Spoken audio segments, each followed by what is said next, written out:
Chapter 1. The Space. In the evening, Xiuxian, wearing a yellow vest, was still speeding down the road. The weather was getting increasingly stifling, and it looked like rain was about to come. Xiuxian felt a bit worried, because his daughter Xiuxian was most afraid of thunder. In summer, whenever it rained in Jin City, thunder was practically always part of the deal. I should hurry up and deliver this food delivery, then head back home.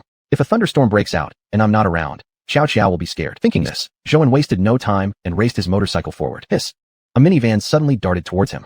Xiuxian was shocked. His motorcycle's back seat caught by the van, which flipped him over completely. Blood spilled all over the ground. Xiuxian's consciousness faded, and everything before his eyes slowly turned black. Xiuxian, Dad doesn't want to die yet. It was unclear how long had passed. Xiuxian abruptly awoke underwater, struggling to grab the edge of the pool, coughing violently as he climbed out. After finally pulling himself ashore, he stared around in astonishment. Bamboo and strange rocks surrounded him, along with a clear and cool water pool. It looked like a vast space, but there was only a large pond and jagged, rocky terrain that allowed one to stand. What is this? Where am I? How did I get here? Xiuxian gazed at his surroundings in confusion. In his memory, he'd definitely been hit by a car. How did he end up in this bizarre place? Moreover, all his injuries somehow healed, except that there was now a crescent-shaped mark on his left arm. Is anyone here? I need to get out. While walking, Xiuxian shouted loudly. Splash! The space trembled violently. When Xiuxian looked around again, the cold pond was gone, leaving behind only a messy scene. At this point, light rain began to fall. Crap, need to go home now. Xiuxian got up and patted his pants, forgetting all about his food delivery. He picked up the bike and sped away. When he returned home, the sky rumbled with thunder. Xiuxian's expression changed, and he quickly pushed the door open. Dad! Xiuxian came waddling with her short little legs, hugging her father's leg. Baba, you finally came back. Xiuxian was scared. Don't worry, Xiuxian, Dad's here. Good girl. Xiuxian gently comforted his daughter, his face gradually softening into tenderness and a trace of helplessness. Back then, her mother had left to pursue her dreams, abandoning the little girl who had crouched all day in the cold wind. Had it not been for the landlord uncle from next door noticing, the little girl might have already. Why think about it now? Still, the two of them managed just fine. After calming his daughter, Xiuxian intended to take her to bed when the phone rang. Reluctantly answering the call, an angry voice screeched on the other end. What the hell is going on with your delivery? Where's my order?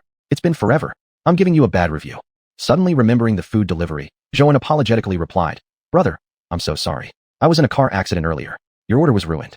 Could you send me a QR code so I can refund the cost of the meal? Go F*** yourself. The man angrily screamed. Why are you delivery guys all so arrogant? Pretending to have a car accident? Let me tell you, I'm not short on that little money. Not only will I give you a bad review, but I'll file a complaint against you too. The call ended. Xiuxian shook his head, frustrated. This call alone would deduct at least 300 yuan from his pay. Looking at the delivery order, alright, he finally understood why the man was so upset. The order was for a live fish, which made the customer certain that Xiuxian was lying about the accident. But he really had been in an accident. While hugging his daughter, Xiuxian recalled the horrifying moment. If it weren't for the space he went to, perhaps he would really have died. But what was that space? After puzzling over it for a while, Xiuxian decided not to dwell on it for now. Throwing the phone aside, Xiuxian wanted to help his daughter fall asleep, but the little girl stared at him with wide eyes. Dad, I want to eat grilled fish. Why suddenly grilled fish so late at night? Xiuxian immediately felt a headache coming, but then pretended to be stern. Didn't your teacher tell you that eating late at night makes little kids fat? And if you're fat, you'll be ugly, and nobody will want to play with you. Frightened, Xiuxian quickly nodded obediently. Then Xiuxian won't eat anymore. Xiuxian doesn't want to be ugly. There we go. Good girl. Now come on, let's go to sleep. Xiuxian smiled as he carried his daughter to the bed, tucking her in with care. Dad, can I have grilled fish tomorrow? Before falling asleep, Xiuxian blinked her big eyes full of expectation. Sure, Dad will bring you some fish tomorrow. Gently patting her through the blanket, Xiuxian suddenly recalled that he hadn't brought home any fish to eat with his daughter for over a month. He guessed that the girl had only asked for fish because she missed having him there. But there was still a chance the fish might be alive and not have died from the fall.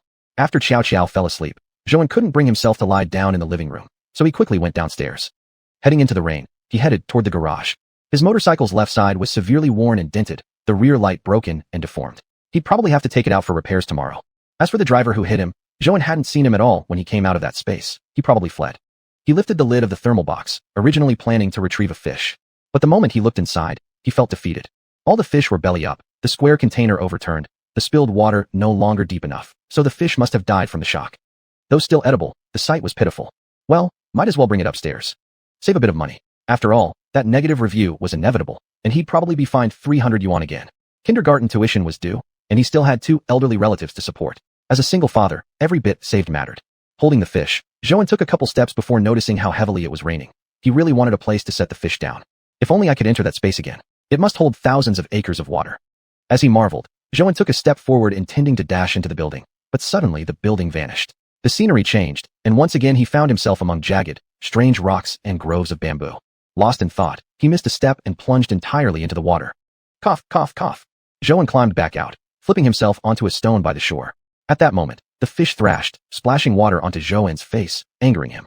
Well, thought you were dead, huh? Wiping his face, Zhou watched the crucian carp swim leisurely in the water, his lips twitching slightly. But soon he regained his senses. This clear pool here could bring the dead back to life. Earlier, after falling into the water, his originally battered and bloody body had healed instantly. And now, the fish that had turned belly up had somehow revived again. It must be due to the water's miraculous effect. As Zhou marveled, water suddenly splashed toward his face again. Zhou instinctively turned his head, but it was too late. He was hit full in the face with a splash. Chapter 2. Thinking of a plan. Damn it. You better come out here. Just wait until I get my hands on you. This loud exclamation was merely an expression of anger. Who would have thought, however, that the still surface of this pond began to ripple violently, and the crucian carp was swept up by a large wave and then spat onto the rocks. Plop, plop, plop. The fish looked frantic, flapping its body repeatedly, desperately trying to struggle back to life. When Zhou saw this creature, he joyfully lunged forward to grab it. But he was just a step too late. The fish dived back into the water, waves surging, splashing water onto Zhou's face. It provocatively swam in front of him, blowing bubbles, absolutely insufferable. Oh yeah, you better come out. Zhou shouted angrily, wiping his face and hands on his hips. How could he endure such mockery from a fish? Ignoring him completely, the crucian carp was about to swim off again. But once more, the pond water swirled up, and it was spat back onto the bank. Crucian carp. Seeing all of this, how could Zhou not understand? The water in this space obeyed his control. Now he was delighted. He repeatedly hurled the crucian carp into the water, even trying tossing in the plastic container used to hold the fish. All of it was swept up. Great. Zhou burst out laughing, lifting the fish and chuckling. Kid, rest in peace. Tomorrow next year will be your death anniversary. Saying that, he went to put the fish into the container. But the fish wouldn't go in. Shit, could this water actually promote fish growth? Zhou considered deeply, and after weighing his thoughts, he still threw the fish in. After all, I'm going to eat you tomorrow, so I'll see what happens then. Having said that, Zhou concentrated. The scene shifted, and he reappeared in front of the bicycle shed. I went in for over 10 minutes, and came back exactly where I started. Not bad at all. Smiling to himself, Zhou returned home. He felt he had figured out most of the peculiarities of that space. If the fish grew and tasted good tomorrow, he could raise some more fish. After all, xiuxian was still growing. Eating more fish for protein and added nutrition was a good idea. His clothes were soaked. Zhou was about to go inside to fetch dry ones and carefully peek through the door. He found xiuxian sleeping restlessly. This little girl had actually kicked off her quilt. Her short legs were bare in the air, and her mouth was puffing from time to time in sleep. Who knows what kind of sweet dream she was having. After watching for a while, Zhou couldn't help but smile as he walked over to tuck the blanket around her. After finishing, he affectionately pinched the little girl's cheek and smiled silently. Then he got up to take a bath. Nothing happened that night. At 6 o'clock, the alarm rang. Zhou got up with a jolt and began preparing breakfast. Nutrition had to be ensured. While originally preparing to make soy milk, Zhou suddenly thought of the pond water. If this water could bring flesh to bare bones, drinking some should probably benefit his body, right? With this thought, he concentrated, vanished into thin air, and reappeared holding a bowl of water. He began making soy milk. Busy from front to back, Zhou finished breakfast at 7 and quickly went in to wake his daughter. Daddy, I'm still sleepy. Called by Zhou, xiuxian still looked sleepy. Helpless, Zhou could only help dress her and coax. All the little kids are waiting for you at kindergarten. If you wake up late, they won't play with the lazybones anymore. MP, Daddy pick me up. Still not willing, this little girl rubbed against her father's leg and wanted to be carried. Smiling, Zhou picked her up, kissed her, swung her up high, finally waking her spirits. After washing up, they sat for breakfast. Daddy drink good. The little girl still spoke somewhat incoherently, which gave Zhou a headache. How can Daddy drink that? From now on, when you say something tastes good, you have to explain clearly. He scolded gently, tapping her head while giving some discipline. The little girl tilted her head, playfully sticking her tongue out, and said, Soy milk tastes good. Daddy, I want to drink it forever. Is that so? Seeing the girl's joyful expression, Zhou also thought it must taste good, so he took a sip himself. The taste was smooth, satisfying to his stomach and heart, a comforting sensation arising naturally. Wow. So delicious. After breakfast, he still couldn't get the soy milk out of his mind. While washing dishes, Zhou couldn't help but exclaim, that pond water is truly amazing. It had enhanced the soy milk flavor beyond description. Just finishing up, Zhou prepared to take his daughter downstairs to the school bus pickup spot. The school bus attendant handed him a notice. Another fee payment was due. Zhou took the 1,000 yuan notice with trembling lips. This month's 5,000 for his parents' medical expenses and another 1,000 for his daughter's meals was already making him feel like he couldn't breathe.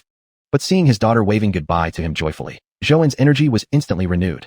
Come on, life can't crush me. Watching the school bus disappear, Zhou hurried to the team's gathering spot. Morning, brother Zhou. Li Jian was squatting by his motorcycle playing with his phone. As soon as he saw Zhou coming, he immediately waved. Morning. Zhou nodded and smiled in response. After a few greetings, the station leader's car arrived. As the motorcycle stopped, xiuxian said with slight apology, "Xiao is here already." "Yeah, morning, Go." Zhou greeted him, but clearly, xiuxian wasn't in a good mood. With an expression of frustration, he asked, "Xiao, didn't you have a delivery yesterday? I heard you said there was an accident." Hearing this, Zhou frowned and immediately sensed something was wrong. How could you be so careless? In our line of work, even if you're late, you must complete the delivery. Not delivering at all is completely different from being late. Xiuxian spoke painfully. Zhou didn't defend himself. After all, he had been at fault. But Zhou probably really had an accident. Just look at his bike. Li Jin tried to help Zhou out, but Xiuxian shook his head with a bitter smile. Too late. The company gave the penalty notice this morning already. They fired Xiao from HR. I tried everything to stop them, but couldn't. I'm sorry. Zhou knew Xiuxian's character and understood there was no chance of changing this decision. He smiled and comforted both of them before leaving. Since he was fired, his salary wouldn't even cover the monthly expenses. He must find a solution immediately. Otherwise, they might really end up homeless. Driving all the way, for no apparent reason, Zhou found himself driving under a bridge. Leaning against the bridge tunnel wall, he felt a bitter sensation in his nose. Looking around helplessly, he felt ashamed. What was a grown man crying for? Now was the time to figure out what to do. Unexpectedly, Zhou suddenly had an idea and instantly appeared in that space again. Sitting on a rock, staring blankly at the clear pond. After a while, suddenly splashed by some water on his face, he stood up in shock. Good heavens! Zhou was stunned. The crucian carp he had tossed in yesterday was no bigger than a palm, but now it was already 2 meters long. It jumped out from the water, and its golden scales left Zhou staring in disbelief. Chapter 3. This fish isn't cheap. Although he wasn't sure whether its parents were carp or crucian carp, this big fish had grown to this size in just one night. That was just too exaggerated. After a long while of astonishment, Zhou suddenly thought of a way to solve his predicament. Fish. That was right. A crucian carp with a body length of 2 meters, though not absolutely unique, it was definitely rare. He had seen countless online reports before about various fish kings being sold for astronomical prices. Although most of those were saltwater fish kings, the prices of freshwater fish kings were no less impressive.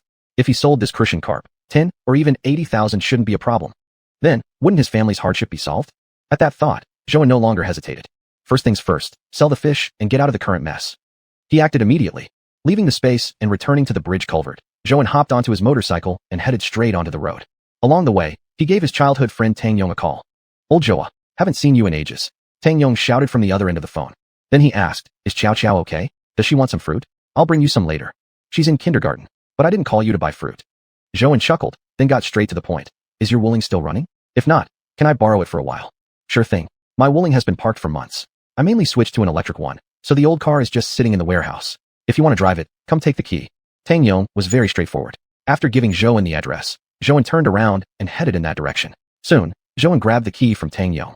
Before leaving, Tang Yong muttered a few words. "I'm just saying, as a grown man, don't always think you can raise a child by yourself. It's time to find a woman to help you raise the kid. Otherwise, when your daughter grows up, you can't be her mother, can you?" Zhou silently nodded, indicating that he would consider it. Then he quickly went to the nearest aquatic market and bought a plastic container, filled it with water, then found a secluded place and entered the space. The fish was still swimming around, yet its body length had already exceeded 2 meters and 35 centimeters. Amazing. In just an hour, it had grown so much. What would happen in the future? Realizing this, Zhou hurriedly used the pond to drag the fish ashore. He reached out and lifted it, easily over 100 Jin. This was definitely going to be a big seller. But, would he actually be able to sell it? Zhou drove his car to half the restaurants in the city. Although each owner was initially interested in the giant crucian carp, they all declined after taking a look. After all, even though Zhou claimed he caught it himself, could a 100 Jin fish king really be caught that easily? They all worried it was hormone-fed. His very first attempt at selling something was proving to be surprisingly difficult. Disappointed, Zhou drove past a park. While waiting at a traffic light, he actually felt a bit discouraged. Fishes are really hard to sell, he complained. Suddenly, movement came from the back seat of the car, and he quickly turned around. His face changed dramatically. The fish had overturned the box and was trying to jump out. Panicked, Zhou hurriedly parked in the park's parking lot and opened the trunk, trying to get the fish back inside. If the fish died, its value would drop significantly. But this crucian carp was no easy catch. Struggling violently, it shoved Zhou away and splat onto the ground, squirming further away. "Oh no, get back here." Not caring about the mucus covering it, Zhou shouted and chased after the fish.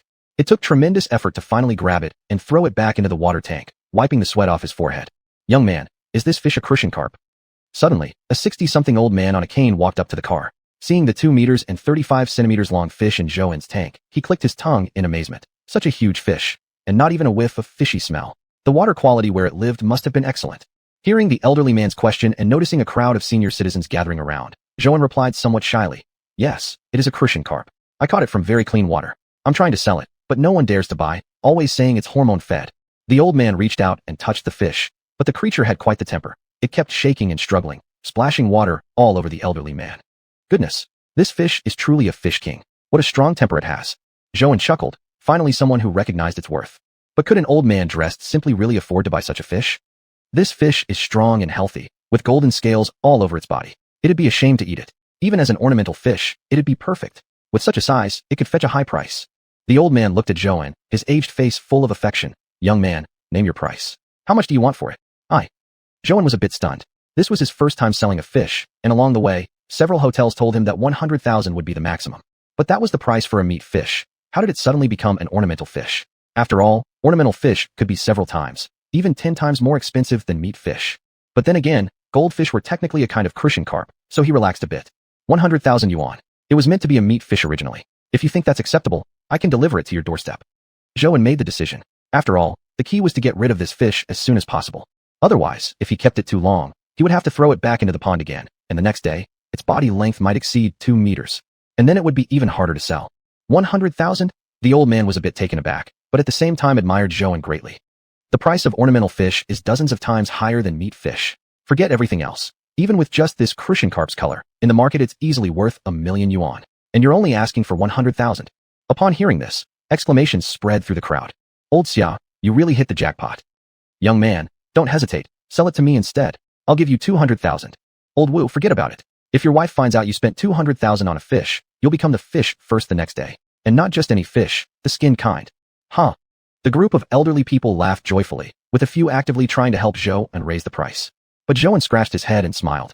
There's no need for that. It was meant to be a meat fish, so just 100,000. TSK. You're indeed a sincere young man. Old Xia praised him, then turned to those making noise behind. None of you shut up. If you want to see the fish, come to my place later. Then, he said to Xiuxian, all right, let's go. Take the fish to my place. The old man got onto Xiuxian's car and engaged in friendly small talk all the way. Upon learning that Xiuxian had a daughter, the old man couldn't help but sigh. Xiuxian himself was even more impressed. His drive wasn't long at all. After exiting the park, they turned left, entering a secluded path, and continued straight to the end. Looking at the villa complex at the foot of Xianglu Mountain, the top hill in Jincheng City, Xiuxian couldn't help but exclaim in awe. Chapter 4, 100,000. The elder simply smiled at Zhou in surprise. This place for old men to live has gone to waste. The minivan came to a stop, and suddenly several strong men in black suits approached respectfully and opened the car door. Sir, you're back? An elderly man, wearing a tailcoat, with fair skin, brown hair on top, and blue eyes, bowed at the car door. Yes, butler, please take care of it. Throw the fish from the back seat into the lake. Then transfer 100,000 yuan in cash to Xiao Zhou. After getting off the car and giving instructions to the butler, the old man said to Xiuxian, Xiao Zhou, come take a look with me. It will take time to prepare the money, so let them get busy with it. Okay. Xiuxian nodded and followed the old man out.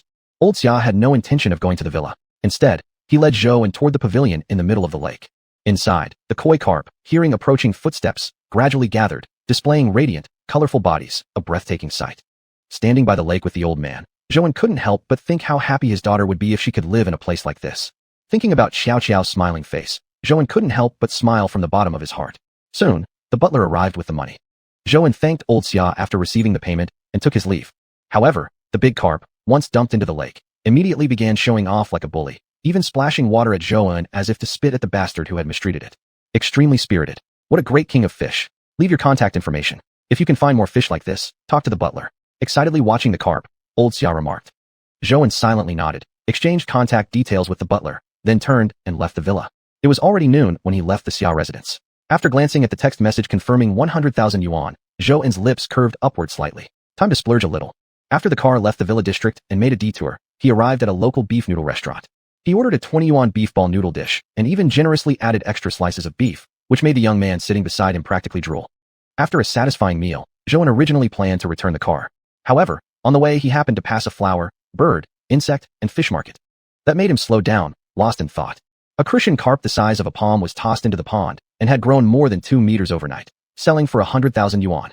What if he bought an even more expensive koi fish and kept it for a day? Wait, no, better to buy a male and female pair. Leave them for a few days, and perhaps they would reproduce on their own. That way, he'd have an endless supply and become rich beyond measure. Thinking this, Xiuxian parked his car in the market parking lot and walked inside. He was a total beginner. He didn't know much about koi or goldfish prices, but a single 1,000 yuan koi fish made his eyes widen. Wow. So expensive. Passing by a koi shop, Xiuxian noticed that the store was empty and walked in to ask, how much are the koi? The shop owner was cooling himself in front of a fan. Seeing Zhou come in, he frowned slightly. Young, simply dressed, and obviously clueless about fish.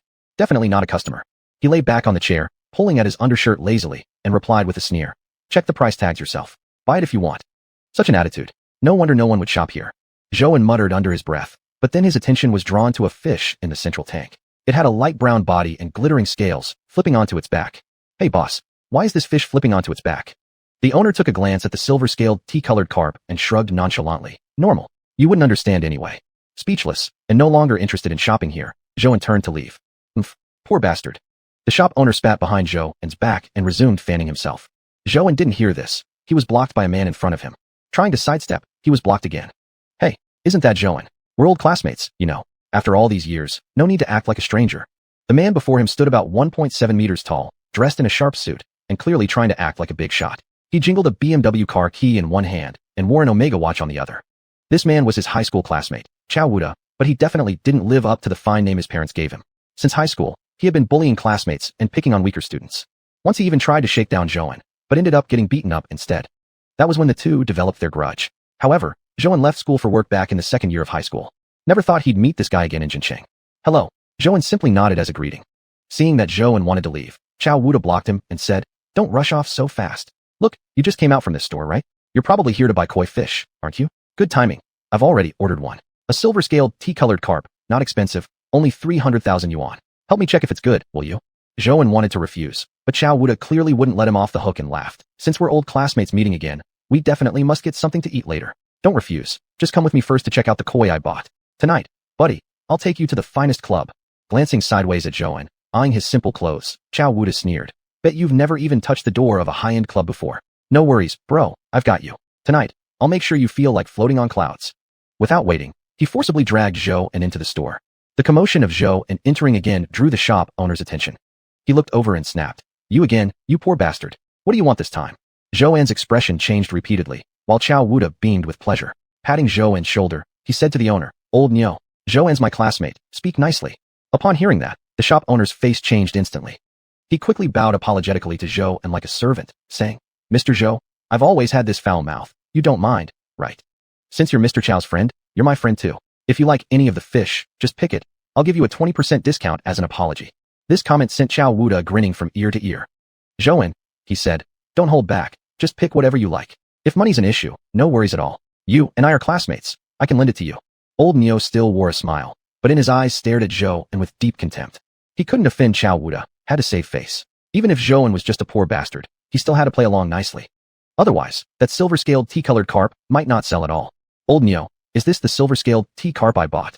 Xiuxian pointed at the tea-colored fish flipping on its back in the tank, his expression slightly shifting. At that moment, Old Neo finally noticed the dead fish in the tank, shocked and pale. How could this happen? How did the fish end up belly up? Hurrying forward to poke around in the tank, he realized grimly, it was his mistake for forgetting to oxygenate the water. Chapter 5, Framed. Xiuxian's face became even uglier upon hearing this. He stared coldly at Zhou and asked, How do you explain this? Zhou was also speechless as he met Xiuxian's gaze. He said, I didn't even touch the fish tank. If you don't believe me, call the police and investigate. He had nothing to fear. He had always acted properly and uprightly. Even if someone tried to frame him, didn't they still need evidence? Besides, when he entered the shop, this fish had already started flipping belly up. He had even warned the shop owner about it, but the man claimed he knew better. So Zhou gave up caring. Xiuxian's face darkened as he turned to the shop owner. His voice gradually turned icy. Old Nyo, how do you want to explain this now? Old Nyo's face was also very grim. Seeing that Zhou wasn't falling for it, he started shouting again. How could it not be him? He was the only one who came in earlier and touched the fish. If it wasn't him, then who else? After Old Nyo finished speaking, Zhou shook his head disdainfully. I warned you just now. The fish was already belly up when I came in, but you wouldn't even take a look. What do you mean I didn't look? You must be mad that I sold fish with a bad attitude, so you sabotaged me on purpose. Maybe you didn't touch the fish tank directly, but you definitely messed with the oxygen tube. Old Nyo threw a section of the oxygen tube toward Zhou. Instinctively, Zhou caught it, and his face instantly turned green. Xiuxian frowned as he looked at the silver-scaled tea carp flipping on the surface, and a new idea slowly emerged in his mind. Since the fish was already dying anyway, he wouldn't have to pay for it. Why not let Zhou face legal consequences? After all, hadn't Zhou beaten him before? Xiuxian walked to Old Nyo, placing a hand on his shoulder and asking, Is everything really as you said? At these words, Old Nyo's face lit up with excitement as he nodded repeatedly. Exactly. He looks like a decent guy, but who knew he was such a treacherous sneak? Mr. Chow, although he is your classmate, you can't protect him. Old Neo was determined to shift the blame entirely onto Zhouan, who was now unable to clear himself of the accusations. Throwing down the hose, Zhouan suddenly noticed several middle-aged men entering the door. Old Neo, is your silver-scaled T-carp still available? We've come especially to appraise it together, the leading man shouted eagerly. His name was Zhong Taiyue, president of the Jinshin Koi Association and an expert at appraising koi. He was a big shot. This. Old Neo hesitated. The look on his face immediately alarmed Zhong Taiyue, who asked in concern, what happened? The fish suffocated and is dying. Old Neo slapped his thigh dramatically, and in a gloomy tone, pointed at Zhouan, saying, this bastard, upset over my hospitality, actually pulled the T-carp's oxygen tube. I didn't pay attention at the time, but now the fish is almost dead. This clever finger-pointing skillfully intensified the other's hostility toward Zhouan. Zhouan stood there under the glares of angry eyes, his mouth twitching. You people are so quick to spread rumors. Just because you didn't see anything doesn't mean you can accuse me of killing the fish. Zhouan said coldly. Who else could it be? Seeing Zhouan's resistance, Old Neo seized the chance to attack further, shouting immediately, Kid, pay 30,000 today, or tomorrow I'll guarantee you a stay in jail. Zhouan was furious now. If he got arrested, Xiao would surely be heartbroken if she couldn't find him. Thinking about that, Zhouan tried to defend himself. Nowadays forensic technology is quite advanced. They can immediately find out when the fingerprints were left. The truth will be clear then. Zhouan appeared fearless, but he was also feeling uneasy inside. Yet Old Neo was even more nervous. He quickly gave a secret signal to Xiao Wuda with his eyes. Xiao Wuda understood perfectly. He also wanted to get back at Zhou and to settle an old grudge, the beating he had suffered from him years ago. So, with a mocking laugh, he said, Old Neo, after all he's my classmate, and we must show some respect. How about this? Let him pay you 10,000, and the whole thing will be settled. It sounded like a peacemaking offer, but in reality, it forced Zhou to swallow the accusation whole. Could Zhou really tolerate this humiliation? No money. Call the police instead. Zhou decisively picked up his phone, but Old Neo rushed over and snatched it away. Don't let his fat appearance fool you. He could run surprisingly fast. Calling the police won't help. Don't keep involving the police unnecessarily. Since Mr. Chow has spoken, pay 10,000, and I'll let you go. Zhou fixed Old Neo, who was shouting furiously, with a cold gaze. He looked at Xiao Wuda's scornful expression and Zhong Taiyue's angry stare, and let out a cold chuckle. Did they really think because the fish was dying, there was no way to save it? Just because others couldn't save it, didn't mean he couldn't. Since that was the case, he wouldn't hold back either. Fine. Since you insist I buy the fish, then fine. Let's sign a contract. 10,000 yuan to you, and the fish becomes mine, Zhou said coldly. What do you want the fish for? Old Neo muttered something under his breath, but nodded immediately without hesitation. All right, I'll sign the contract with you. Just don't try to stiff me for the 10,000. So, under the watchful eyes of Zhong Taiyue, Xiao Wuda, and others, Zhou signed the contract with Old Neo. Cash and goods exchanged hands. No returns, no refunds. Immediate effect. Quickly, he obtained the fish tank and the fish. So, what exactly are you planning to do with this fish? Xiao Wuda's lips curled into a sneer. He clearly remembered Zhou and transferring 10,000, leaving only 400 in his account. Watching his enemy go bankrupt instantly? Haha, satisfying. Obviously, I'm going to revive it and sell it for 30,000. Zhou finally smiled, but it earned him only scornful glances. Foolish. This fish is already on the brink from lack of oxygen. Want to save it? Dream on. If you actually manage to revive it, I'll eat shit upside down today. Old Neo scoffed. Having received the money, Old Neo finally exhaled in relief. Although there wasn't much profit, 10,000 yuan exactly compensated for the original cost of the fish. He broke even, more or less. Zhou ignored him and carried the fish tank and fish outside. Seeing Zhou leave, Xiao Wuda couldn't help but laugh. Don't bother getting upset over someone like him. How about we continue admiring the other fish? Zhong Taiyue hesitated briefly, but eventually, they all resumed chatting. Yet not long after, a sudden horn blast came from outside. Silver-scaled T-carp up for live auction. Starting bid at 10,000. Highest bidder wins. Xiao Wuda and the rest exchanged surprised glances. Let's go take a look first. Absolutely cannot allow that guy to ruin the reputation of Jinshin Koi. Zhong Taiyue and the others slapped the table in agreement and quickly rushed outside, one after another. At that moment, a crowd had already gathered around where Zhou had placed the fish tank. And the silver-scaled T-carp was still thrashing around energetically in the water, lively and full of vigor. What a magnificent fish. You bet. Look at those scales, gleaming, smooth, and flawless in appearance. Tell me, 10,000 is actually too low. Chapter 6, High Salary for Raising Fish.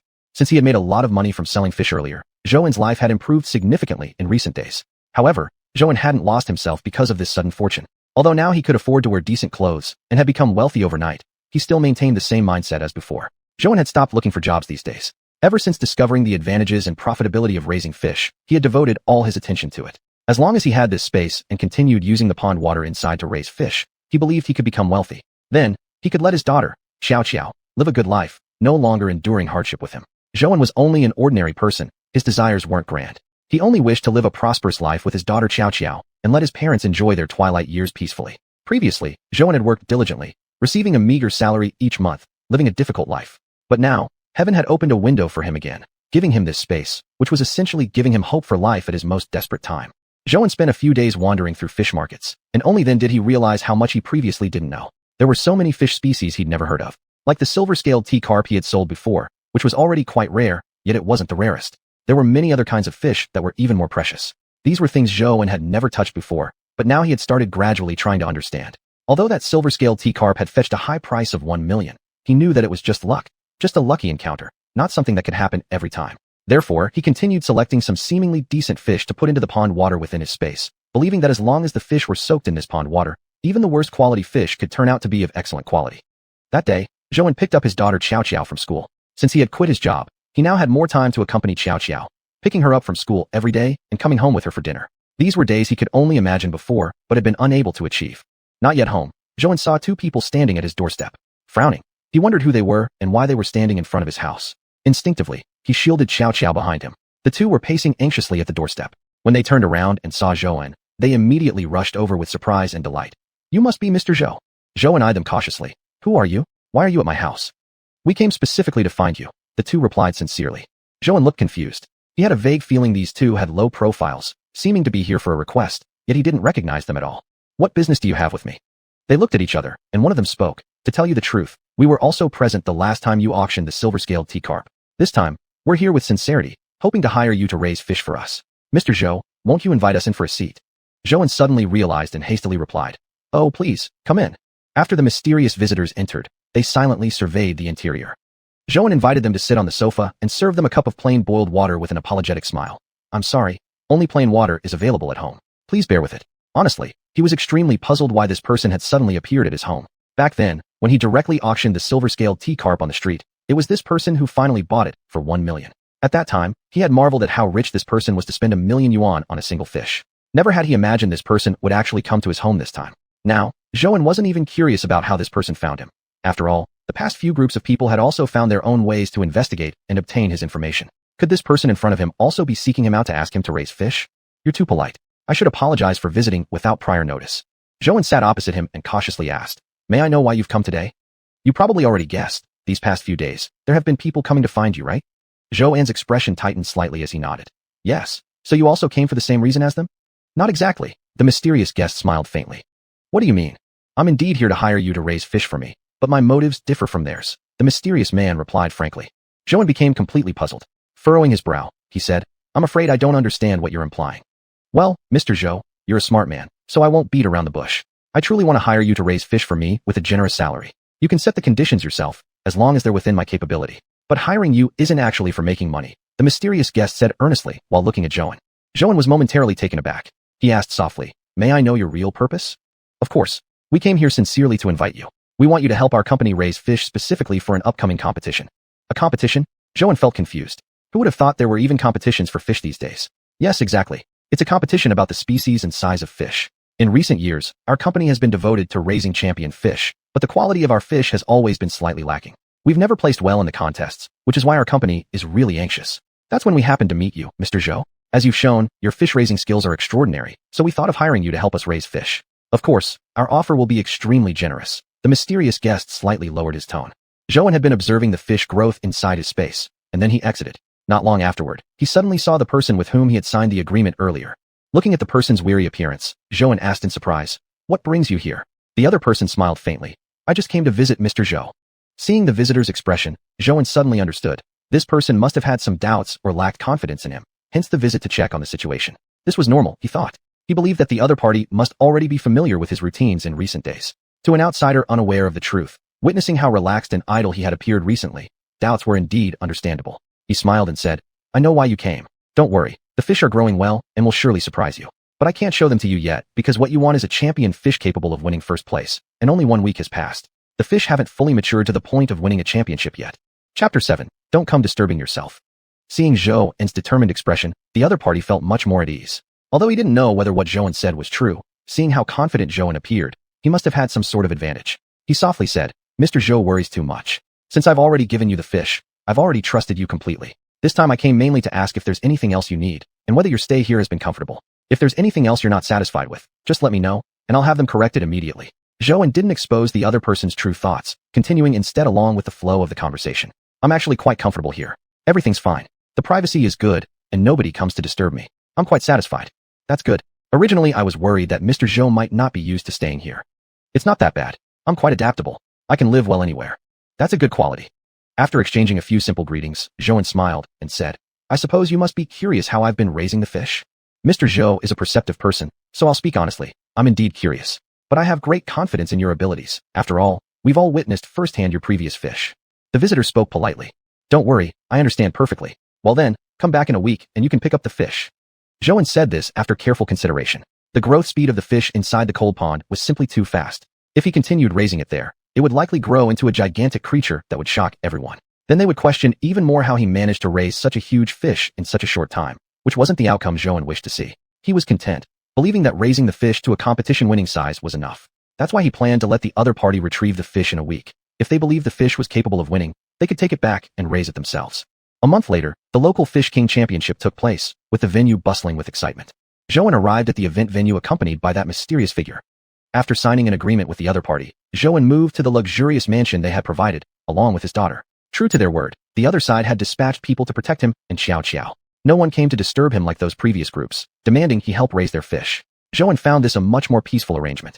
Before moving here, he had already made it clear that he did not want anyone interfering with his fish-raising methods. All they needed to do was hand over the fish to him, after which he would return a new fish. During this time, they were not allowed to disturb him at the villa. All of his conditions were accepted by the other party. Convinced that they truly had sincerity, Xiuxian entered into cooperation with them.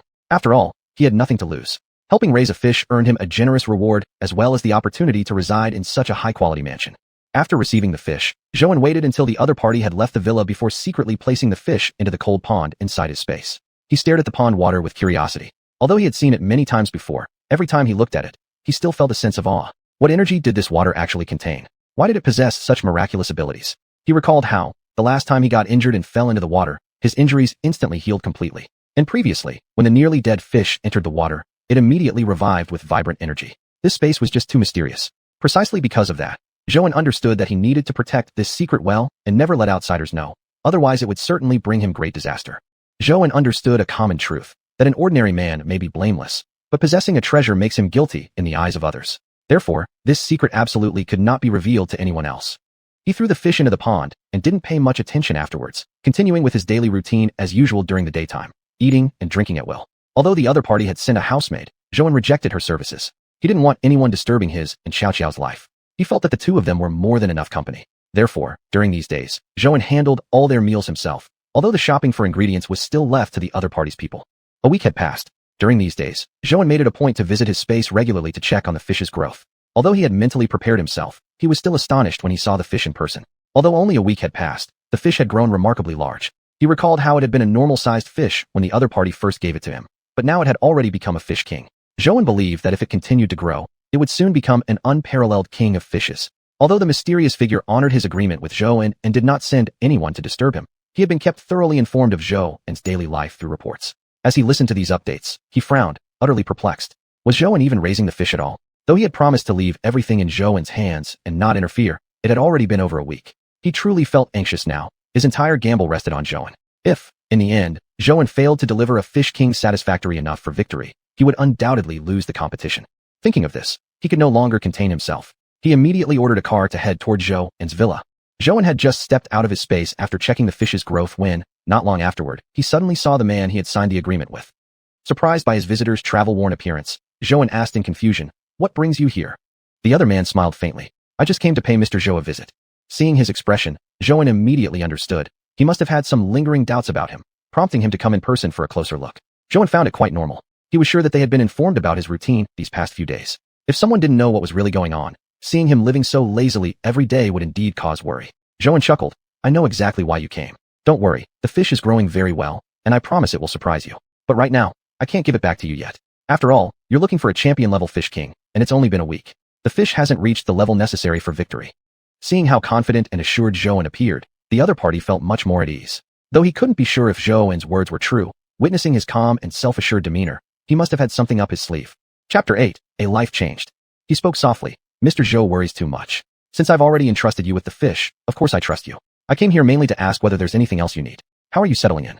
If there's anything you're not satisfied with, please let me know and I'll have it corrected immediately. Zhou didn't see through the other's intentions, simply going along with the conversation. I'm quite comfortable living here. Everything's great. The privacy is very good. No one disturbs me. I'm quite satisfied. That's good to hear. We were originally worried you wouldn't get used to living here. It's not like that at all. I'm quite adaptable. I can live well anywhere. That's a great trait. After a brief exchange, Zhou smiled and said, I guess you're curious how the fish is doing under my care. Mr. Zhou sees through me. I'll be honest, I am indeed curious. But I still trust in your abilities. After all, we all saw what happened to your previous fish. The visitor replied politely. No worries, I understand. Let's do this. Come back in a week and you can take the fish. This decision came after careful consideration. The fish was growing far too quickly in the cold pond. If it continued growing like this, it could become a giant, and that would raise a lot of suspicions. They began questioning how such a massive fish was raised in such a short time, something Zhou wanted to avoid. He was content, believing the fish had already grown large enough to win the competition. That's why he planned to have the man come pick it up in a week. If they believed the fish could win, then they could take it back and raise it themselves. Otherwise, he'd keep it, though he wasn't confident in his own fish-raising skills. His decision to delay delivery was purely to avoid suspicion. So this week, Zhou didn't push himself too hard. Each day, he cooked well for Xiao, telling her stories. Sometimes, he couldn't help but feel that this life was so happy it seemed unreal. One unexpected rainy night had changed everything. That delivery rider who rode his electric scooter through wind and rain. The one who braved the weather and worried constantly about Xiao, who used to cry alone beneath a bridge every day, felt like a distant past. In truth, the fish was already fully grown. Zhou had already taken it out of his space. Although he had never participated in a Fish King championship before, and before this, he hadn't even known there were fish competitions. He was confident in his abilities. With the knowledge he had recently gained about fish, he already had a good idea of the general standards. He felt certain that his fish would win first place. Daddy, the fish is so big and beautiful. Xiao said joyfully, pointing at the fish tank. Zhou lovingly patted Xiao's fluffy head. Do you like the fish your daddy raised? In the future, Daddy will raise even bigger and more beautiful fish for you. Hearing her father's words, Xiao clapped her hands and danced around him. My daddy is the strongest. I love my daddy the most. Seeing Xiao so happy, Zhou felt relaxed. Suddenly, he felt like crying. This life was beyond anything he had ever imagined. His only wish now was for that space to remain open to him.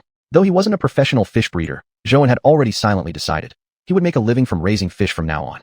That space, he hadn't stopped wondering about it. What exactly was that space? Why could he enter it? Why was it so mysterious? What was so special about the water there? All these unknowns left Zhou confused and lost. The week was almost up, and the mysterious visitor was growing increasingly restless. He had considered visiting the villa several times, wanting to see the fish's current state, but since he had already come once before, he hesitated to trouble Zhou again. Are we really putting all our hopes on Zhou? Is this really the right approach? What if? The assistant asked nervously. Not only was the assistant anxious, his own master was equally restless. As the competition date approached, Zhou had shared nothing about his progress. But what choice do we have other than to believe him? The man frowned. I think we really should go again. If something goes wrong on the day of the competition, we'll regret it deeply. At the very least, we should give ourselves time to deal with any emergencies. The assistant made a valid point. Zhou was just starting out in fish breeding, and perhaps didn't even know as much about fish as the assistant did. Placing all their hopes on one person seemed foolish. Prepare the car. Let's go again. Zhou was about to take a photo of the fish. He had just checked the calendar and realized the competition date was approaching quickly. Mr. Zhou, long time no see. Zhou was startled. The villa's location was extremely advantageous. The biggest benefit of being outside the city was peace and quiet, free from disturbance. Suddenly hearing someone call his name, it took him a moment to react. Hello, it's been a while. Zhou smiled, though his lips twitched slightly. They had just met a few days ago, so clearly they weren't feeling too confident. Entrusting such a major competition to an amateur like him must have made them anxious. Mr. Zhou, I imagine you're already used to living here now. Zhou replied politely with a smile. He already knew their purpose. It's really great. Honestly, it's all thanks to you. That's just a small matter. Mr. Zhou, may I see the fish now? I'm sorry, but please understand my concern. Originally scheduled to hand over the fish the day after tomorrow, now they wanted to see it 2 days early. Not that it was impossible. The fish was already in the pond now, waiting for the competition. But such transactions might continue in the future. If they moved the schedule up this time, then surely the same would happen every time afterward. The shorter the time he bred the fish, the easier it would be for people to suspect that mysterious space. Although he hadn't yet figured out what exactly that space was, Zhou had a vague sense that if its secret were exposed, it wouldn't end well for him. Actually, Zhou saw this space as a gift from God. Xiao had lost her mother when she was very young. As a man, he had raised her all by himself. His parents' health wasn't good, and he himself lacked prestigious academic credentials. His only job had been delivering food for a living. It was a gift, a mercy God had shown him. I'm really sorry. I understand your feelings completely, but I also hope my work isn't disturbed. I hope you can understand my situation too. I have my own difficulties. Chapter 9, First Place. Zhou pretended to be in a difficult position. Well, okay. But Mr. Zhou, I need a guarantee from you. After all, you've never participated in such a competition, and you can't understand how important this contest is for me. If something unexpected happens on your side, I at least need time to prepare for alternatives. The mysterious man's words made sense. Zhou thought for a moment and replied, all right, I'll give you my word. If I betray you, my apartment will belong to you. You might not think it's worth much, but that's my home. It's all I have. All right then. I believe you. Just don't disappoint me. The mysterious man said seriously with a frown. Without staying any longer, the mysterious man left with his assistant. After they were gone, Zhou returned to his studio. In reality, there was nothing inside his studio. Every fishing tool remained unused. He had placed them there just in case someone ever came to visit. In the empty room, fishing tools hung from the walls while a hole had been dug out in the center, acting as a natural fish pond. Inside swam a large fish, agile and graceful. It was truly beautiful, a breathtaking beauty that moved the soul. Zhou couldn't help but be mesmerized by it. Early on the day the fish was due to be handed over, the mysterious man arrived at the villa in his car. Zhou didn't feel the need to play games. Truthfully, he was an easygoing man who enjoyed the protection the mysterious man provided, and thus felt obliged to do this favor for him. Following Zhou into the pond, the mysterious man immediately laid eyes on the massive fish. Zhou observed their expressions carefully, already guessing the result. Mr. Zhou, you're incredible. This exceeds all my expectations, the mysterious man said joyfully. I've never seen such a huge fish in my life, the assistant gasped in awe. This fish was larger than any they'd seen, far bigger even than the silver-scaled tea-carp at the previous auction. They excitedly approached Zhou, grabbing his hands. Mr. Zhou, you're truly amazing. I've never seen anyone capable of raising a fish this large and beautiful. Zhou didn't consider himself extraordinary. He was no arrogant man, and still lived cautiously and humbly. As long as you're satisfied, I've simply done what I needed to do. Plus, the fish species you provided was already of excellent quality. Zhou replied nervously. Zhou had little education and came from a simple background, one that occasionally burdened him until he could barely breathe. His wife had left, leaving him to raise his child alone. While delivering takeout, he rarely ever received praise. Just a thank you was considered the best compliment. To be frank, not getting a bad review was already a blessing. Now, receiving such enormous recognition, it would be a lie to say he wasn't happy. His emotions were complex and indescribable. The mysterious man tightly held Zhou's hands. Please, let's cooperate frequently in the future. Though just a few simple words, Zhou deeply felt the man's happiness. In fact, Zhou also felt comfortable around him. If possible, continuing this cooperation would be a good thing. Before this gentleman, many people had asked Zhou to raise fish for them. However, Zhou had known their intentions were not pure. They desired not only large fish, but also the method to raising them. Furthermore, those people never cared whether Zhou's life would be disturbed. Only this man had considered xiuxian's life and growth environment. Of course, you're also a wonderful person. Zhou politely replied with a modest smile. On the day the competition started, it was also a weekend, so Xiao didn't have school. Zhou brought Xiao with him to watch the contest. Though the big fish wasn't entered in Zhou's name, it was his first time seeing such an event. Moreover, the fish was one he had personally raised. He wanted to see it compete. The number of spectators surprised Zhou. He had never expected such a large crowd at a fish competition. Before this, he didn't even know such competitions existed. There were 8 competing teams in total. A nearby spectator told Zhou that many competitors had already been eliminated through previous qualifying rounds. So, winning a prize here must be pretty difficult, right? Zhou asked curiously. Of course, this is your first time watching the big fish contest, right? Wait a little longer. You'll soon see, those fish aren't just good-looking, kid. Zhou nodded and smiled. This is my first time here, I still don't understand much. After hearing what the audience member said, he looked forward to the contest even more. His sixth sense told him that he'd come at the right time. Daddy, look, that fish is so beautiful. Xiao joyfully pointed a little finger in a certain direction. Following Xiao's finger, Zhou indeed saw a fish with extraordinarily beautiful patterns. Inappropriately, he thought to himself, my daughter truly has good taste and excellent aesthetics. Compared to his own big fish, this one wasn't inferior either. It was also very lively. But Zhou thought of his own fish and couldn't help smiling slightly. Zhou's fish was huge and beautiful. Most unique was its natural charm. Just like humans, it had an innate elegance that set it apart. It exuded superiority and carried no unpleasant odor, almost as if it were divine. After watching several elimination rounds, Zhou had already reached a conclusion. None of the fish here could compare to his. Zhou thought it made sense. If his fish hadn't been exceptional, the gentleman wouldn't have gone to such great lengths to find him, help him settle his life, or place such an important competition on his shoulders. In the final round, only 2 teams remained. One was the gentleman's team. The other's fish was also extraordinary, and the audience was visibly excited. Daddy, that fish, isn't that the one from our house?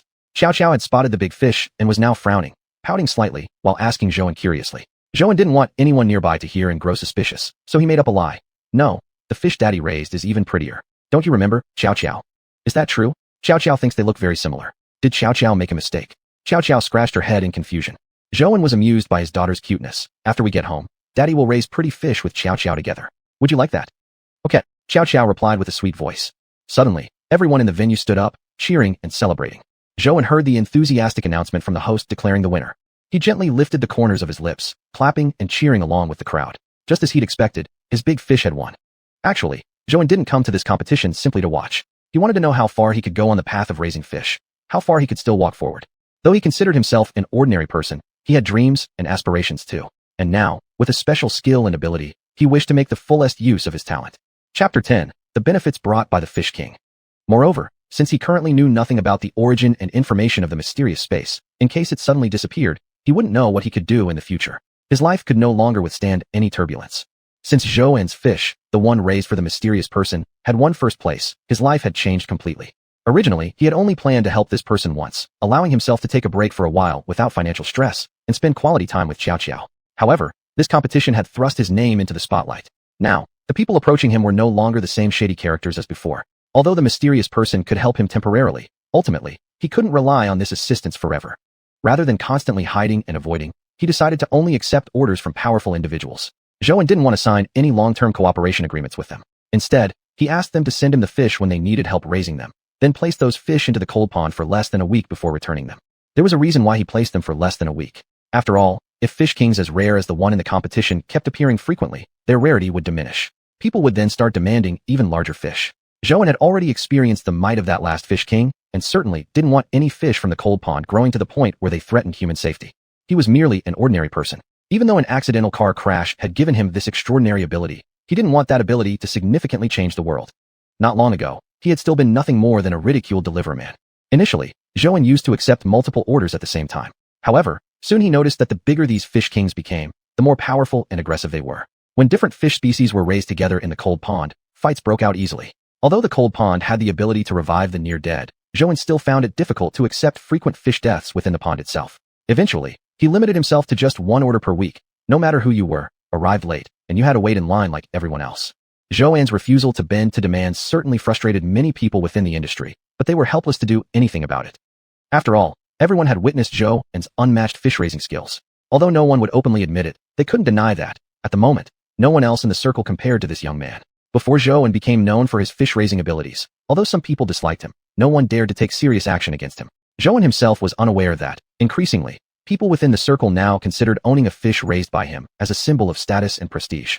The mysterious person had once advised him that these people considered money trivial. The fees Zhou had set meant nothing to them. He should consider raising the price. However, even the slightest increase would represent to Zhou the equivalent of a full year's salary from his former life, a figure he could never have dreamed of when he was still delivering food. In the end, he rejected the mysterious person's suggestion. For Zhou, the current amount was already more money than he could have used in several lifetimes delivering food. More than that, and he simply wouldn't know how to manage it. He often stared blankly at the rows of zeros on his bank account. Once tormented daily by financial pressure, now he had moved his parents to the best hospital, placed them in the highest class ward, and transferred Xiao to a private school, yet the account balance didn't seem to change in the least, not even by a single digit. One day, a fish brought by a visitor caught Zhou's attention. It was a pure white fish, its snow-white scales glittering under the sunlight, immediately capturing Zhou's attention. In recent days, many rich families had brought him golden dragonfish and silver dragonfish one after another, but this was the first time he had ever seen a snow dragonfish. Legend claimed that this type of fish was extremely valuable, something Zhou had never seen on the market. What was most extraordinary was that this fish was already quite large. Truthfully, except for Zhou, someone blessed with the cold pond, it was extremely difficult for ordinary people to properly raise an ornamental fish. This snow dragonfish measured at least half a meter in length, and from one glance Zhou knew it was definitely no ordinary specimen. The person delivering the fish was a guy dressed in expensive Western attire, not like the others who would bluntly hand him money and leave, or who flattered Zhou hoping to learn some of his fish-raising secrets. Although this man had a kind and approachable appearance, his every movement exuded an aura of immense dignity. A genjia whose every gesture oozed nobility obviously served a master far from ordinary. However, Zhou was completely unfazed. During the past month, he had experienced so many extraordinary events that he had developed the composure to remain calm no matter what happened. Behind the genjia stood several bodyguards. Upon entering, they immediately inspected Zhou's modest living room. Then the genjia gestured for Zhou to sit down. Zhou Laoban, I'm sure you've already seen the fish just now. It's a top-quality xiuxian. Yes, the xiuxian you brought is indeed remarkable. Among all the fish I've seen, it's definitely one of the best. After Zhou had raised fish for so many powerful and influential people, saying something like this was equivalent to acknowledging someone's status. The genjia was clearly pleased and smiled, signaling the bodyguards to serve tea to Zhou. I've heard that Zhou Laoban is a straightforward person, so I'll speak plainly. This xiuxian belongs to our family's old master. He has cherished it for several years, and its growth has been excellent. The old master has always been proud of it. However, the Genjia deliberately paused, raising his head to look at Zhou. However, since Zhou Laobin appeared, all of a sudden many fish kings have emerged in the circle. Compared to those enormous giants, the old master's Shuelong seems a bit inferior. This was implying that Zhou had disrupted the entire circle. An ordinary person encountering such a situation would probably already be terrified out of their wits, but Zhou, having experienced death before, was not intimidated in the least. From your tone, are you here to accuse me of something? If so, I'm afraid I must apologize. It was by my own skill that I raised these fish, and that's something the entire circle knows well. After speaking, Zhou rose to prepare to show his guests out.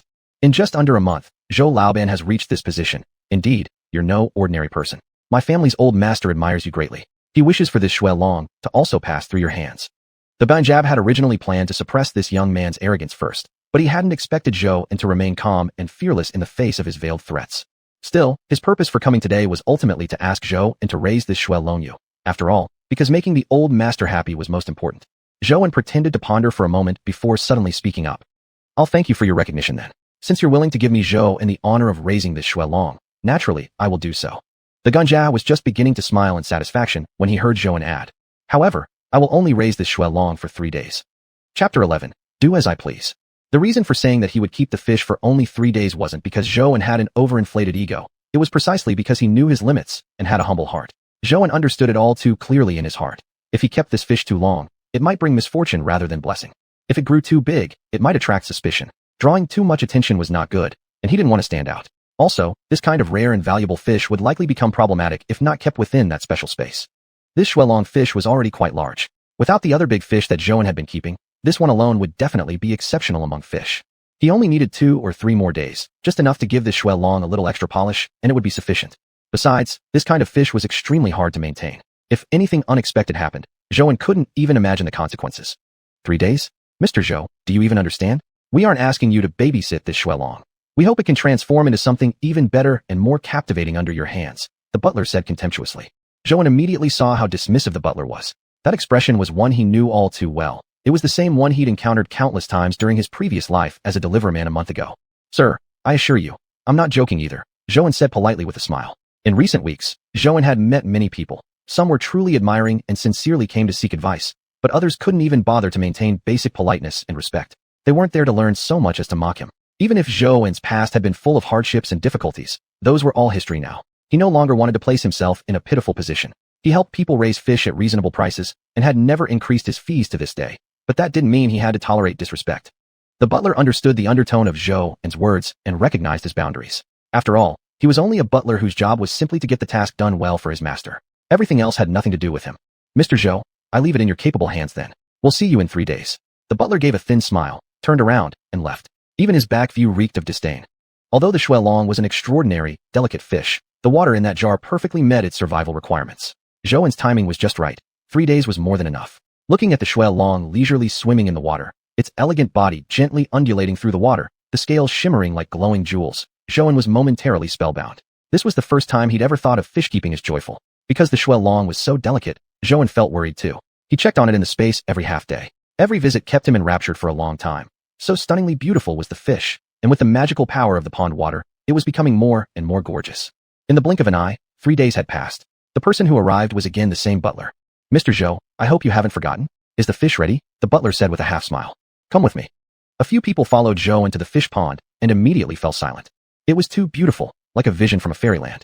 The Shuelong wasn't just bigger than before. It was now even more breathtakingly beautiful. Every graceful movement it made in the water utterly mesmerizing. Mr. Zhou, you really live up to your reputation. My sincerest respect. Mr. Zhou, rest assured, you'll live a worry-free life forever thanks to this deal, the butler said excitedly. Zhou smiled. I simply did what I was supposed to do. I'm happy if you're satisfied.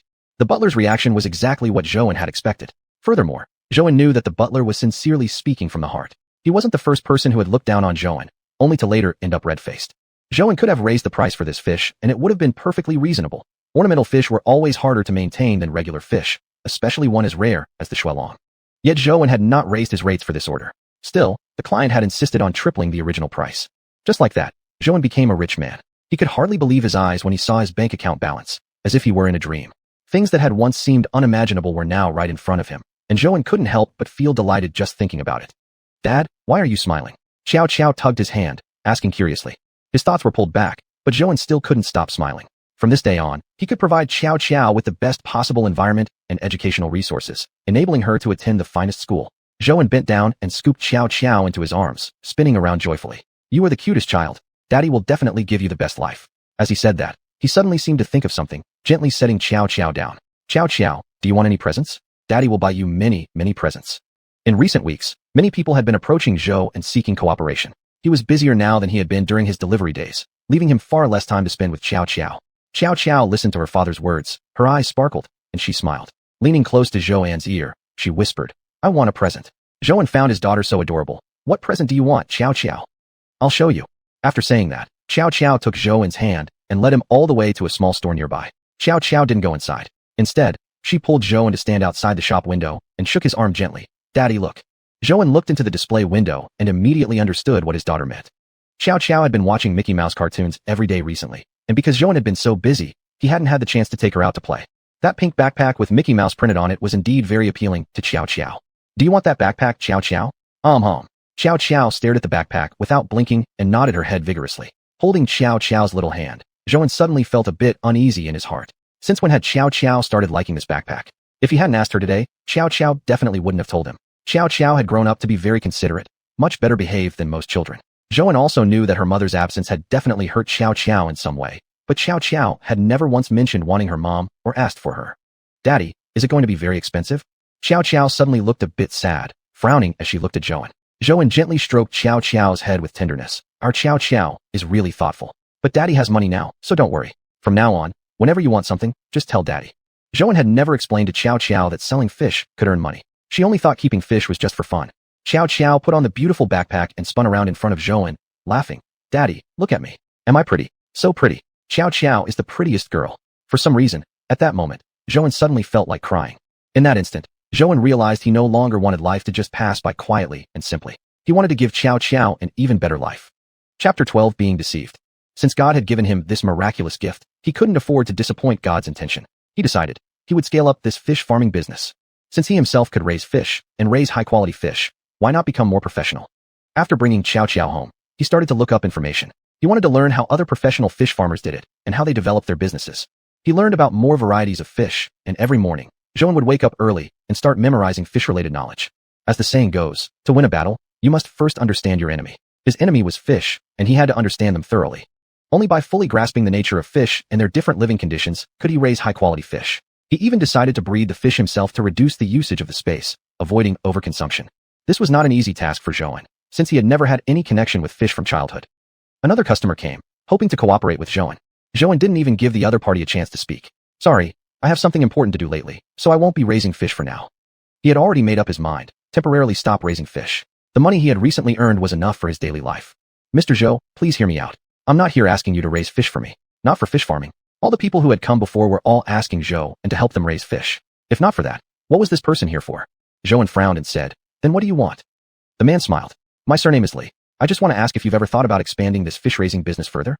Expanding it further? Wasn't that exactly what Zhouan had been thinking about lately? However, progress had been at a standstill. If someone else could work together with him on this project, success would surely be much easier. Zhouan studied this Mr. Li carefully and thought about his recent progress. Then he considered, why not give it a try with him? Mr. Zhou, I can provide the space. I have a house in the suburbs where we could easily build fish ponds nearby. As for raising the fish, that's still up to you. I can offer all the external conditions you need. Admittedly, what Mr. Li said intrigued Zhouan quite a bit. Although he had made a bit of money recently, it was nowhere near enough to buy a plot of land for constructing fish ponds. It sounds pretty good, but you're investing so much, don't you fear a loss? Zhouan fixed Mr. Li with a gaze. For some reason, Zhouan felt an instinct that things were no longer under his control. He sensed that Mr. Li didn't truly want to cooperate with him. That day, as Zhouan sat by the fish pond, Mr. Li suddenly arrived. This was the first time Mr. Li visited since the collaboration began. Mr. Li, what brings you here? Zhouan feigned surprise. I came to see how things are going, Mr. Li replied. A simple sentence made Zhouan feel coldness in his heart. He clearly heard the anger hidden within it. Mr. Li, you don't trust me? Zhouan said deliberately. Mr. Li suddenly exploded. Don't you know how much I invested in this cooperation? I put all my hopes on you. Do you even know what you've been doing these days? How many fish you've killed during this time? You know it well yourself. Zhouan did not answer, but merely fixed him with a cold stare. How do you know that? How did you find out I killed the fish? You. What do you care how I found out? The fact is, you killed them. As the saying goes, if you don't want others to know, don't do it yourself. I'll ask you again, how did you know? Mr. Li was now almost out of his mind. His face flushed bright red. I shouldn't have trusted you from the start. Fish god. Big fish. What a fool I was to cooperate with you. This was all my money. I bet everything I had on this. Zhou neither refuted nor explained, just continued staring coldly. Suddenly, he felt tired. He hadn't felt this kind of exhaustion even when delivering food. Delivering was simply taking something from one place to another. Only time was the issue. But now, Zhou could no longer remember how many people with ill intentions he had encountered recently. He had to be cautious. He needed to protect himself.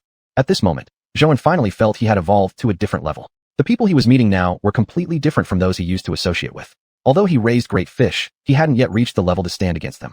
Cooperation is mutual. Trust is also mutual. Mr. Li, please ask yourself honestly, have you ever truly trusted me? Zhou said with a bitter smile. Zhou was now certain. Mr. Li was another person with ill intentions, only wanting to steal his fish-raising secret. When did you find out? Like you said, if you don't want others to know, don't do it yourself. Mr. Li, you've gone about this too dishonestly. Actually, this current situation was not what Zhou had wanted. He was just an ordinary person who desired an ordinary life. Originally, he thought everything had been getting better and better, but now things had come to a standstill, even giving him a heavy blow. But what hardship hadn't Zhou experienced before? He laughed bitterly at himself in his heart. Perhaps he had become too arrogant recently? Or perhaps everything had been going too smoothly for him.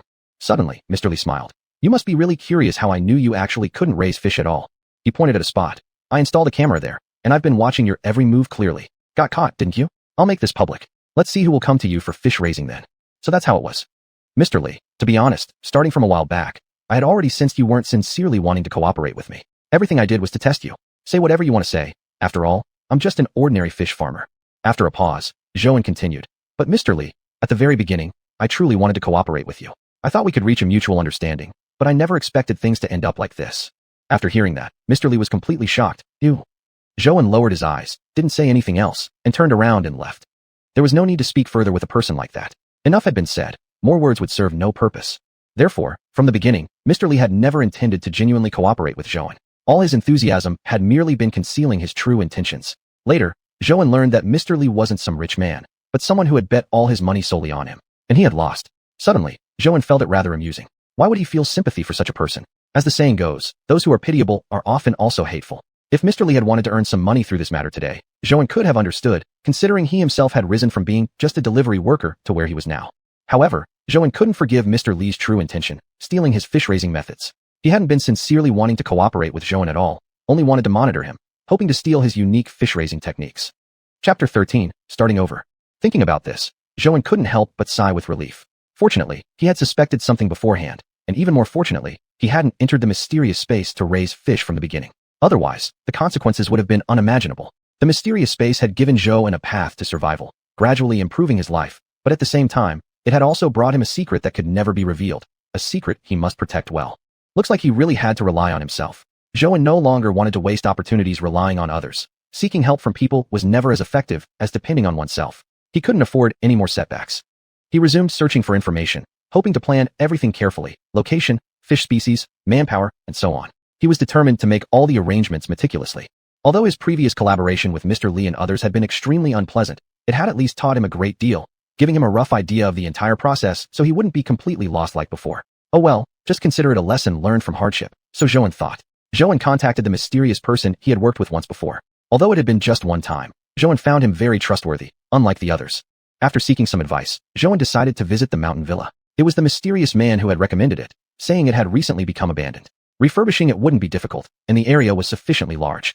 Xiao, Dad might be pretty busy these days. Can you take good care of yourself? Zhou asked, patting his daughter's head. After hearing this, Xiao looked at Zhou with her eyes. Dad, I can take good care of myself. Don't work too hard, Dad. You should also take care of yourself. Thinking back to the times when he delivered takeout orders, Zhou recalled how on weekends Xiao had days off, but he wanted to take more orders, leaving her alone at home. Often, he returned very late and exhausted. He hadn't expected that she remembered all this. Suddenly, he felt a surge of sorrow. My little Xiao is the best. When Dad earns lots and lots of money, Dad will buy you lots and lots of delicious food. Zhou tried to comfort his daughter. After the previous incident, many people came looking for Zhou to cooperate again, but he couldn't bring himself to trust them. Once bitten, twice shy. Gradually, however, he realized that this matter was truly beyond his capabilities. He went to check out the villa, which had an excellent environment overall, but although it was already an abandoned place, a significant sum of money was still needed to take it over. With the money Zhou currently had, there was no way he could afford to purchase the villa. He became confused again, not knowing whether he should put the villa matter aside for now and continue helping others raise fish to earn money, or look for others to borrow funds to acquire the villa. Almost a week had passed. Every day after Xiao went to school, Zhou would stay at home doing nothing. neither raising fish nor going out. He was lost and didn't know what to do. Just give up? Zhouan was unwilling to do that. Keep going? But reality was harsh, and he simply didn't have enough money. Actually, he also feared he might not be able to bear the pressure. Although their current life wasn't exactly luxurious, it was already quite good, steady and peaceful.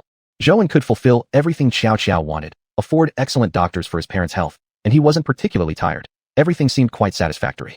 Greed was insatiable and never-ending. Even if what one had now was once a dream from the past, still more would be desired. It was Saturday, and Xiao didn't have class. Zhouan took her to the hospital to visit his parents. When he walked downstairs at the hospital, Zhouan suddenly felt the sunlight today was somewhat glaring. Unexpectedly, he realized it had been a while since he had last visited.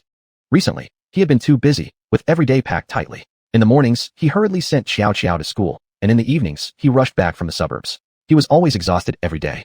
Even though that period had been a waste of effort, it had ruined Zhouan's original plans. He didn't know how to move forward, and during this time, he hardly knew how he had made it through. Dad, Mom, I've brought Xiao to visit you. For some reason, he suddenly felt like crying. It had been so long since he had seen them. His parents seemed thinner. In that moment, he suddenly felt that maybe he really couldn't achieve anything significant. Choosing the wrong people, lacking skills, without that mysterious pool of water, Zhouan didn't even want to think where he might be right now, perhaps sobbing quietly beneath a bridge. Seeing her son and granddaughter, Zhou's mother immediately stretched out her arms. Yesterday, I was just talking to your father, wondering why you haven't visited us for such a long time. Before Zhouan could explain, his mother continued, "Oh, my big granddaughter. Come here. Let grandma hold you." Xiao immediately ran into her grandmother's arms. Seeing this scene, Zhouan felt a warmth in his heart. He had always been an ordinary person living an extremely average life, and his greatest dream was simply to provide Xiao and his parents with a good life. Zhouan walked up to his father. "Dad, I'm sorry. I haven't come to visit you too lately. No matter when, as long as a person returns to their parents' side, they still feel at peace and want to rely on them. All right, I know life isn't easy for you. Your mother and I can't really help much," Zhouan's father said softly. Zhouan hadn't told his parents what he was currently doing, not wanting them to worry, and also because he himself felt his current life wasn't yet stable. He was already a mature man with a child of his own. He shouldn't make his parents worry for him. Until he stabilized his situation, he didn't plan to tell them about raising fish. "I can manage on my own. You two should just take good care of yourselves," Zhouan said, squatting beside his father's bed. After leaving the hospital, Zhouan felt as if he had been reborn. Suddenly, he felt a new surge of strength. Continuing in this state of depression wouldn't solve anything. Life must go on. He had to keep moving forward. Zhouan decided he would resume raising fish. He needed to make some money first. Only with money could he then find others to partner with and invest in the mountain villa. But if he raised fish the way he did before, helping others, who knew how many big fish would end up being produced, rarity defined value. Zhouan knew that if too many big fish entered the market, they would eventually become cheap and common. One ordinary morning, Zhouan did as he always did. Cooked breakfast, woke Xiao up, and then sent her to school. This was a routine as ordinary as any other day. "Xiao, quickly put on your backpack. Dad will take you to school." "Dad, look at my backpack. Is it nice?" Xiao happily showed it off. Zhouan curiously looked at his daughter's backpack and realized what she was trying to do. There were now a few stickers on it, and a fluffy little doll attached. Zhouan recalled that not long ago, Xiao had once complained to him that a girl at school had the exact same backpack, and she had been upset for a while, even saying that her own backpack wasn't nice. Zhouan had originally thought Xiao had gotten over it on her own. After all, she was still just a child who sometimes acted immaturely. But it turned out that Xiao had been thinking about how to make her backpack different from others all along. Chapter 14 Blow. Right. If Xiao could think of it, why couldn't he? If he didn't want to become ordinary, then he should make what he had even more special. Dad, what's wrong with you? Is my backpack not pretty?" Xiao saw her father standing there lost in thought, and pulled his arm. Zhouan's thoughts were brought back by his daughter. He smiled. "Our Xiao is the best. You're so clever and have such skillful hands. You made the backpack decorations so beautiful." Hearing her father's praise, Xiao giggled. Zhouan also laughed, suddenly feeling as if everything had become clear. After sending Xiao back to school, Zhouan immediately went to the fish market. He needed to buy ornamental fish. Ornamental fish were difficult to raise, but very valuable. For Zhouan, as long as he paid more attention and put in a little extra effort, there wouldn't be any big problems. The idea came entirely from Xiao's backpack. The final touch, like the dotting of the dragon's eye, was what truly drew attention. For about a month, Zhouan had been raising fish for others, so even large fish weren't considered particularly rare anymore among people. However, few people entrusted Zhouan with raising ornamental fish, mainly because they worried he wouldn't be able to handle them, and doubted his ability. Ornamental fish weren't like edible fish. One couldn't simply experiment with them. The gentlemen who raised ornamental fish were unwilling to send their beloved treasures into the hands of a stranger recklessly. It was understandable too, since in everyone's eyes, Zhouan was just a newcomer. Although he had indeed raised some large fish, many still believed it was just a matter of luck. Zhouan wasn't bothered by this. After all, he was quite new to this industry, and even his entry into it hadn't been driven by passion but by accident. Now things were different. Zhouan no longer wanted only an ordinary life. He aimed to do better, bigger, and go further. He must make good use of the resources God had given him, and he felt he was going to be permanently tied to fish from now on. Zhouan was smart. He didn't buy in bulk blindly. He bought only a few at a time, but each species was very expensive and rare. The pool of water in the mysterious space couldn't sustain many fish. Small fish were fine, but larger ones would fight each other. Although it was a miraculous body of water filled with life force, it was as rare and precious as the ornamental fish themselves. Zhouan had considered taking out some of the water to have it researched by experts to determine exactly what made this water so special, but he was afraid. He feared the secret might be discovered, and he worried that doing this would be wrong. Dad, when did you buy these fish? Are we going to eat them? They're so pretty, Xiao asked innocently, wide-eyed. Zhouan was amused by his daughter's question. Silly girl, these fish aren't for eating. I raise them to sell so I can buy you delicious food. Then Dad won't get caught in the rain anymore, and you won't come home late anymore either. Dad, will you keep raising fish forever and ever? Her words deeply moved Zhouan. He even felt like tears might well up in his eyes. He tucked Xiao's quilt tightly around her, picked up the storybook, and continued reading to her until she fell asleep. The ornamental fish Zhouan raised were growing very well. The mysterious water was still as effective as before. After just over half a month, the ornamental fish had surpassed most on the market. He contacted the merchants he had previously worked with, planning to sell all his ornamental fish. This time, he set his prices several times higher than before. Actually, Zhouan felt a bit regretful he hadn't raised the prices earlier, as others had suggested. Back then, his vision hadn't been as broad, and he had merely focused on living comfortably in the present. Zhouan was just preparing to ask the buyer whether he had contacted anyone interested in purchasing ornamental fish, when an unfamiliar call came in. Hello, is this Mr. Zhou? Yes, it is. Who's this? My name is Zhang. The thing is, I heard from a friend that you have some ornamental fish. I personally witnessed the quality of the fish you raised at this year's King of Fish competition. So now I'm calling to ask if you'd be willing to sell them to me. Zhouan sensed vaguely that this man could be trusted, because he had seen the competition, where his fish made their debut. Okay, why don't you come to my home? I'll show you my fish, and if you are satisfied, we can negotiate the details. After hanging up the phone, Zhouan took the ornamental fish out of the mysterious space and placed them in his own pond. In his heart, he secretly planned that next time, he would try buying more. Actually, in these past half months, Zhouan hadn't been raising only a few ornamental fish. He had also looked up a lot of related information about raising ornamental fish. Zhouan's own fish pond wasn't small either and could accommodate quite a few fish. What he was doing wasn't only for profit, but also to become a professional ornamental fish breeder. He couldn't focus only on the present. He also needed to plan for the future. The man arrived at Zhouan's home as agreed. Zhouan recalled over a month ago, when he first brought someone to his home to see his fish. At that time, he had also felt nervous and anxious. Back then, he hadn't yet shaken off his identity as a food delivery worker. The people who asked him to raise fish were either rich or powerful, some of whom hadn't even appeared in person, merely sending their assistants instead. The moment Zhouan opened the door, he suddenly realized he really had changed from who he used to be. Now he could calmly and confidently discuss cooperation and the matter of fish raising with others. He had become much more professional. Wow, Mr. Zhou, don't laugh at me, but this is my first time seeing such beautiful fish. They are simply priceless treasures. Although Zhouan had heard this kind of praise countless times before, this time felt different, completely different from every time before. This was the first step toward his new career, and receiving such high recognition made him incredibly excited inside. Yet, he forced himself to remain calm and composed on the surface. I'm glad you're satisfied. Mr. Zhang, as you know, ornamental fish are difficult to raise, and because of that, they hold extremely high value. A very large, edible fish still can't compare in worth to a small, ornamental one. This was because edible fish could only be consumed as food, whereas ornamental fish were entirely different. It wasn't that ornamental fish couldn't be eaten, but rather that they could be given as gifts or kept at home as personal possessions. Most importantly, since many people who raised large fish also raised ornamental fish, large fish had, over time, become a symbol of status. Zhouan's ornamental fish, though, were even rarer in the market than large fish, and thus particularly treasured. Standing by the pond, Mr. Zhang stared in astonishment. The fish scales sparkled like diamonds, and their bodies, appearing soft yet powerful, captivated him. Every part of the fish stunned him into silence. Chapter 15, Making a Fortune. Mr. Zhou, I was already extremely shocked by your fish from the last competition. I've never seen such a big fish before, and I didn't expect you could actually raise such huge, ornamental fish. I just have a good connection with fish. Later on, whenever many people asked Zhouan why he was able to raise such big fish, Zhouan always answered he had a good connection with fish. Didn't he really have a good connection with fish? If it wasn't for that fish, he wouldn't have been in a car accident, and wouldn't have accidentally entered that space. If it wasn't for that fish, Zhouan wouldn't have unexpectedly discovered the miraculous healing properties of the pond water inside the space. Mr. Zhou, how many ornamental fish do you currently have? I'll buy them all. What do you think? Zhouan was stunned in place by Mr. Zhang's words. This Mr. Zhang actually didn't ask about the price first, and just wanted to buy everything. He calmed his surprise, coughed a bit, and said, Mr. Zhang, you don't want to ask how much I'm asking for. Mr. Zhang smiled. Mr. Zhou, since I've already said this, I'm already prepared. I really do want to buy your fish. Zhouan couldn't help but smile. He was genuinely moved. This wasn't just cooperation, it was also recognition of him. He decided to start working on the matter of the villa. Although he had been cheated before, Zhouan felt that the future was promising. Moreover, Although the previous cooperation had made Zhou depressed for a while, later he carefully thought about it again and realized he hadn't gained anything. For example, Zhou realized that running a fish breeding villa alone wasn't going to work. In the future, it wouldn't just be about raising fish. He would need someone to help manage the finances, negotiate with suppliers, find fish seedling vendors, etc.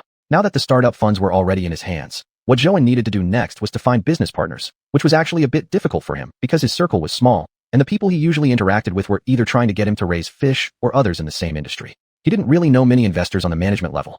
Zhou planned to ask potential buyers each time he sold fish if they were interested in investing or knew someone who could be introduced. His fish sold well, his reputation kept growing, and within this circle, almost everyone came to know Zhou.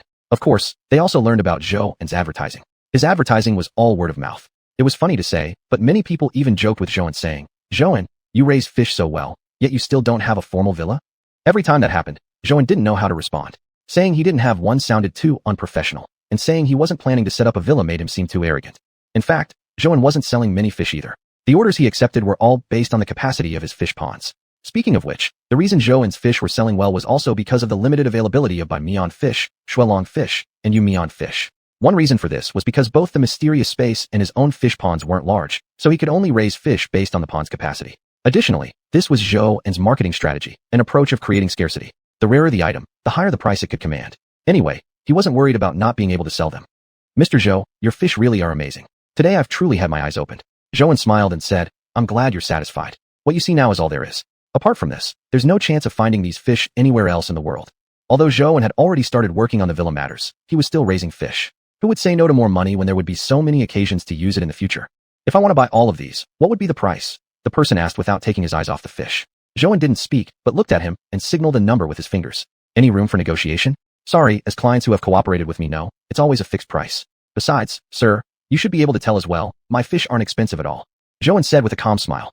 Zhou didn't think his words were inappropriate, but he upset this customer, who suddenly glared at him and said, "What are you implying? You think I can't afford it? It's just a few broken fish. Who do you think you are?" After saying that, the man left. This was the first time Zhou had encountered someone like this, leaving him feeling helpless. He carefully thought about his words again. Perhaps from the consumer's perspective, his tone hadn't shown enough respect. Zhou thought this matter was over, but the next morning early, a colleague called him saying something had happened. "What? How is that possible? Every fish I sell is absolutely healthy." A friend told him that from early morning, rumors had been circulating within the industry that the fish Zhou sold were fake. The ornamental fish, they said, were just meat fish dyed with color, and there was even a photo showing flesh cut open, revealing pigments inside. "I naturally believe you, Lao Zhou. Hurry up and think of a solution. This kind of thing is really upsetting. Have you recently offended anyone?" Zhou had received endless praise within the industry and hadn't offended anyone in particular. Suddenly, he remembered that strange customer from yesterday. There was someone yesterday who came to buy fish from me, but he couldn't accept my price and just left. What was his reaction? Zhou thought for a moment and then repeated the words the man had said. From the other end of the phone, there came a sigh. "Zhou, you're relatively new to this industry, so you don't know much about it. That guy wasn't really there to buy fish at all. He was just trying to frame you." "Frame me? Ah. To be honest, even I find it incredible sometimes that you've come so far so quickly since entering the circle. Right now, everyone in the industry knows you. When you become famous, you inevitably attract more troubles and misunderstandings." Actually, Zhou had always understood this principle well.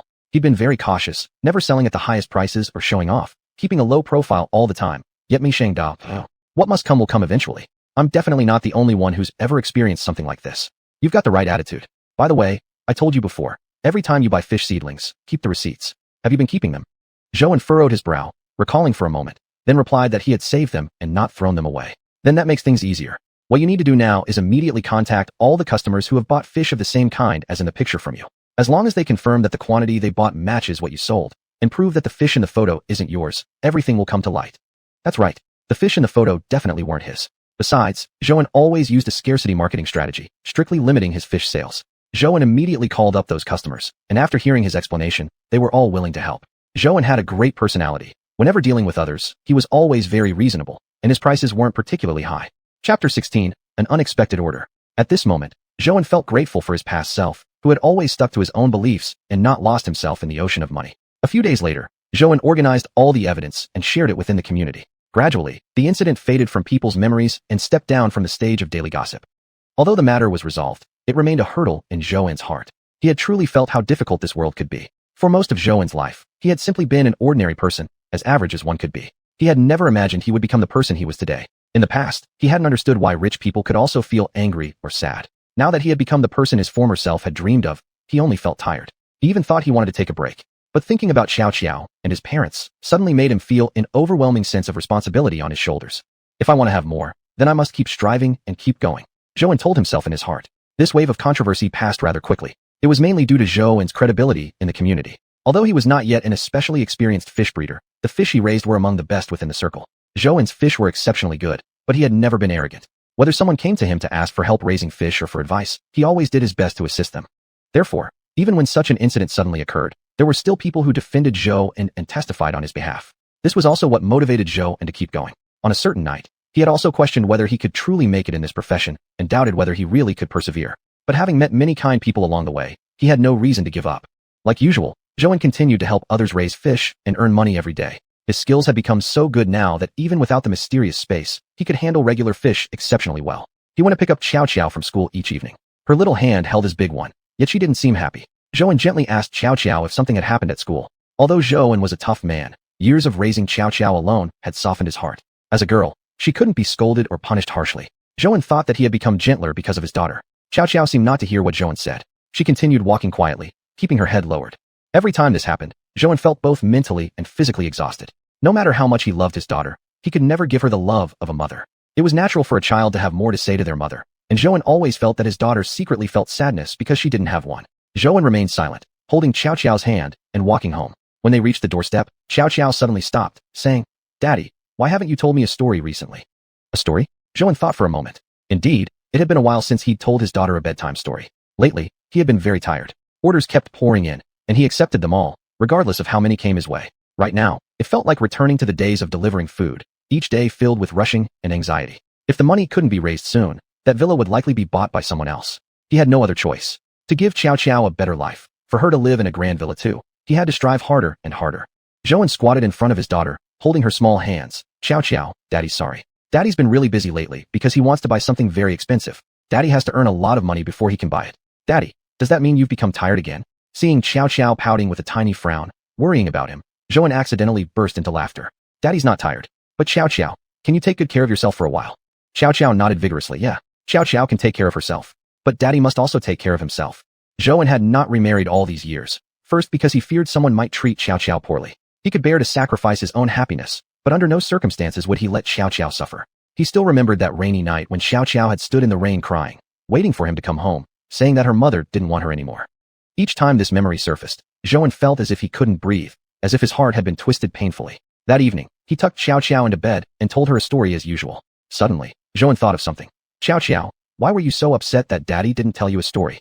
Zhou knew Xiao was the sweetest girl. She would always prepare hot water for Daddy when he came home, because Daddy was tired. She would help Daddy wash his feet, and always look after herself well. Xiao tugged on the edge of the blanket, looking at the small stuffed toy on the bed. I was afraid that you wouldn't want me anymore. You used to say that you would tell me a story every day. When you stopped telling me stories, I thought you didn't love me anymore. Hearing Xiao's words, Zhou's heart nearly broke. He had never imagined that Xiao would think this way. He put the book down and hugged her little head. Xiao, Daddy will never abandon you. You are Daddy's most beloved treasure. The reason Daddy mentioned earning a lot of money is because he wants you to live in a grand villa in the future. After Xiao fell asleep, he gently kissed her forehead, quietly closed the door, and left. The next morning, after dropping Xiao off at school, Zhou went to the fish market. Oh, old Zhou, you finally arrived. This gentleman has been waiting for quite a while, and I called you, but you didn't answer, said his fellow vendor, oldly, flustered. Zhou took out his phone from his pants pocket and realized he had accidentally set it to silent mode. What's wrong, oldly? Why are you so rushed? You'll know in a moment. Just come with me first. Before finishing his words, Oldly had already pulled Zhou by the arm.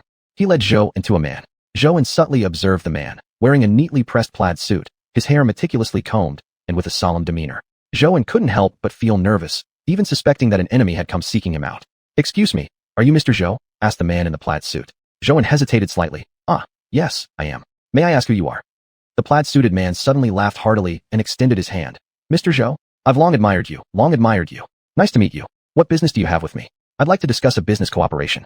Would you be available right now? Last night, after hearing Xiao's words, Zhou felt even more determined to work hard. He needed to move past this phase quickly. If you're willing, I have no problem with proceeding. I've raised this kind of fish before, so I'm quite confident about it. Although I wonder how much quantity you require. Zhou said somewhat anxiously. The plaid-suited man, upon hearing Zhou's immediate agreement, appeared very pleased and laughed heartily once again. Mr. Zhou, you truly live up to your reputation. To be honest, before coming to you, I had already approached many people, but they all claimed their capabilities weren't enough, and, of course, some simply dared not attempt it. Chapter 17, The Big Order. Yeah, silver-scaled koi are indeed very difficult to raise. They require extremely high standards not only in water quality and other external conditions, but also demand a tremendous amount of effort from the caretaker. To be honest, during this period, we practically can't run any other business. But in that case, you can also earn much more.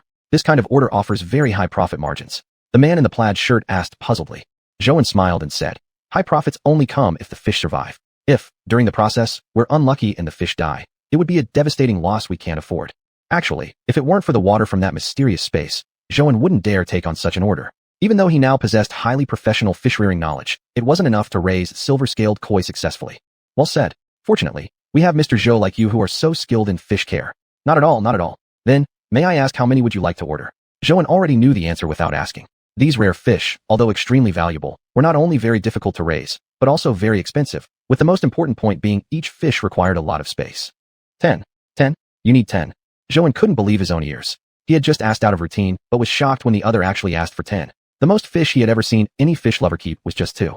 The man in the plaid shirt seemed unfazed by Zhou's reaction. In fact, before he came across Zhou, he'd already contacted many people, and even considered giving up. But he simply didn't have the authority to make the final decision. Smiling faintly, the man in the plaid shirt said, yes, Mr. Zhou. I wonder if you're able to accept such a request. Zhou suddenly felt like smiling. Although he truly wanted to challenge himself, he hadn't expected that. Even after making adjustments for emergency rescue efforts, she suddenly understood why the plaid shirt man said he'd already approached many people beforehand, yet none had been able to successfully sign a contract. I can do it. I'm confident, Zhou said, clenching his hand tightly. His nervousness was obvious, but the man in the plaid shirt didn't expose it. Everyone he contacted before ended up failing, but they all recommended Zhou. He'd already investigated Zhou's background beforehand, so it was surprising he had only been in this business for less than half a year. Still, for some inexplicable reason, the plaid shirt man felt inclined to believe this inexperienced man. Then, since that's the case, let's. Before the plaid shirt man could finish his sentence, Zhou interrupted. I have no problem with it. However, I wonder if I can meet your boss. Apparently, the man in the plaid shirt hadn't expected Zhou to request such a thing. Doubtful, he asked himself internally how this would relate to their cooperation. However, the doubt stayed in his mind, not spoken out. Still maintaining his faint smile, he said, I'm not sure about that. I need to consult our boss first before I can give you an answer. All right. Although the plaid shirt man hadn't voiced his doubt, Zhou noticed it and added, to be honest, this is my first large order. I'm a bit anxious. I'll definitely bring up your request to our boss. As for the rest of the matter, you can discuss directly with him when you meet. After the man in the plaid shirt left, Zhou was still lost in thought. In his mind played over and over again the process and precautions required for raising silver-scaled koi. Zhou had an intuition he might make a fortune from this deal. However, he dared not feel too happy yet because he still wasn't certain if he could pull it off. It was the weekend again. Zhou brought Xiao to the hospital. If this contract negotiation became successful, he didn't know how long it might be before he could spare time to visit his parents again. Oh, my dear granddaughter, come to grandma's arms. Zhou's father looked puzzled. Didn't you come here 2 days ago? What's wrong, son? What happened? Sure enough, nothing could be hidden from his parents. Zhou smiled resignedly. Dad, indeed nothing can be hidden from you. Zhou had never told his parents about his current situation. He had already stopped delivering takeout and was no longer the Zhou he used to be. All right then, tell me what's going on. Your mother and I might not be able to help you with much, but if there's something on your mind, go ahead and tell us. It'll help ease your heart. Zhou thought about how to phrase his words. He didn't know whether his parents would object or how they might keep questioning him relentlessly. Actually, I've already quit delivering food and resigned a while ago. What? What did you say? How could you do this? Still transfer us to such an expensive hospital. Hearing this, Zhou's mother became immediately emotional. Zhou's mother had never been in good health, which was also the main reason Zhou had kept the truth hidden from the two elderly people, fearing they wouldn't accept it and it might affect her health. In truth, wasn't Zhou also taking a gamble? He was already in his early 30s, raising a child, and with parents in such a condition. It was a risky move, but he still wanted to give it a try. For the past few decades, he had always lived an ordinary life. Yet what man doesn't dream of achieving something great and building his own career? Since Zhou now had the ability, he simply couldn't resist the opportunity. Mom, don't worry. I have a new job now. Zhou quickly said, worried that his mother's health might not withstand the shock. What are you doing now? It's not something illegal, is it? His mother asked anxiously. Zhou almost wanted to laugh. He hadn't expected his mother to think that way, especially after quitting his job and then transferring them to such an expensive hospital. Mom, Dad, hear me out. After I quit my previous job, I accidentally ended up with this new work. I'm raising fish now, for others, and they pay me for it. Raising fish. Zhou's father, who hadn't spoken until then, suddenly chimed in. Zhou couldn't help but swallow nervously. Yes, I hesitated at first, but I decided to stick with it, because I found out I actually have a talent for it, and I've made a good amount of money from it too. How come you suddenly decided to raise fish? You never liked fish before, his mother questioned in confusion. Zhou recalled his own thoughts about how he had ended up doing this. Once a conscientious delivery rider, always worrying about getting home late to be with Xiao or being complained about by customers. It's a long story. Anyway, due to some unexpected events, I ended up in this business, and I'm doing well now. When you two are finally discharged, I'll take you to see the fish I'm raising. Right after Zhou finished speaking, Xiao smiled and said, "Yeah, Grandpa and Grandma, my dad's fish are so pretty and really big." Actually, Zhou's parents weren't angry because their son was raising fish. Their real concern was whether their son could live a stable life, especially while raising a daughter alone. And because they themselves couldn't offer much help, as long as he wasn't doing anything illegal and could earn enough to support his family, they figured he should do whatever he wanted to do. Chapter 18, The Female Boss. Xiao's words made all of them laugh. Children possess the best healing power, Zhou thought. It was a good thing he had brought Xiao along. Otherwise, alone by himself, he wouldn't have known how to manage. "Is this all you came here for today?" his father suddenly asked. "A couple of days ago, I negotiated a major deal. The contract hasn't been signed yet, but I think it's practically sealed, though I still need to meet with their boss. If this contract goes through, I'll probably be quite busy for a while and might not have much time to come visit you too," Zhou said somewhat awkwardly. "You go ahead and be busy. We too won't trouble you. You deal with your matters as you see fit. We can't really help. Whenever Xiao doesn't have school, just send her here. We can help you take care of her," his mother replied. Hugging his mother, Xiao exclaimed joyfully, "Great. I love Grandpa and Grandma the most. They are the kindest to me." Zhou's parents knew that their son had probably been raising fish for some time already before telling them. Only now had he informed them too. Undoubtedly, he had endured many hardships and setbacks on his own, and all they could do was try not to burden him with trivial matters. "Thank you, Mom and Dad. Once I finish up my busy period, I'll come to see you. If you need anything, just give me a call." Fresh out of the hospital, Zhou received a text from the guy in the plaid shirt with the boss's mobile number. It didn't explicitly state that they were setting up a meeting, but Zhou understood what it implied. He immediately dialed the number. "Hello, this is Zhou. Mr. Zhou, hello. The assistant has already told me about the cooperation, but I'd like to see you in person and discuss it face to face. I also plan to bring the koi with me. All right, I'll send you the address shortly. Let's meet tomorrow then." Zhou felt somewhat strange. They'd only exchanged a couple of sentences, and yet he found himself thinking that this female boss sounded gentle. Truth be told, Zhou hadn't anticipated the boss being a woman at all. He had been in this industry for quite some time, and there were almost no female bosses. Not that women lacked interest in fish, but men and women simply had different preferences. Men liked fish, women liked jade. He had met his ex-wife at a social gathering. At the time, both had been single, and mutual friends introduced them. So, they decided to give a relationship a try. Their marriage later hadn't arisen from deep feelings, but it seemed a suitable match. Similar family backgrounds, similar levels of education, as compatible as two people could be. It naturally made sense, so they built a family together. When Xiao came along, Zhou once believed this peaceful and ordinary life would last forever without causing him any worry. But nobody could have predicted that Xiao's mother would one day leave them. Zhou didn't have a high degree and struggled to find good employment. His wife wasn't bad looking, but she was never satisfied. Zhou had always been someone rather stubborn, and maybe it was because their relationship lacked deep emotion. He assumed that their life was pleasant, without considering whether she wanted to continue living with him. Just a couple years after Xiao was born, his ex-wife ran off with another man. Looking back on it now, there wasn't much emotional reaction left. Zhou actually felt relieved that she had left Xiao with him and hadn't taken her away. There had always been a sense of guilt inside him. Watching Xiao, he wanted to give her the best life possible, trying to compensate for the motherly love Xiao had lost. Later on, many people advised Zhou about giving Xiao a new mother. After all, raising a girl as a single father could get rather inconvenient. His concerns lay not only in whether Xiao would like that, but also that he had never met anyone he genuinely loved. Nobody suitable had appeared. Truthfully, Zhou wasn't entirely opposed to starting over again. He had gone on a setup date once through a friend, but the woman had declined immediately upon learning he had a child. Since then, Zhou never tried again. He wouldn't let Xiao feel even a hint of injustice. Xiao was his fate, his only hope in life. Early the next morning, when it was still barely light outside, Zhou was already moving about in the kitchen. He was making 2 fried eggs. For some unknown reason, he felt oddly nervous about the client meeting scheduled for today. It wasn't due to any self-doubt over his abilities or fears about losing the contract. Even he didn't understand exactly why he felt this anxiety. As often happens with tense meetings, time seemed to fly. Zhou arrived 10 minutes earlier than the appointed time. While he may once have been somewhat of a nobody, now he was every bit a gentleman. He kept glancing at his watch, uneasily seated. Suddenly, through the floor-to-ceiling window, he saw a woman in a short red skirt step out of her car. Her makeup was flawless, as polished as a female celebrity's. Last night, Zhou had a hunch that the woman in the red short skirt might be the female boss he was meeting with today. Although not yet confirmed, Zhou already felt it was her. He suddenly felt glad he had dressed relatively formally today. In his mind, Zhou silently counted down, 3, 2, 1. Sure enough, the woman in red appeared in front of him.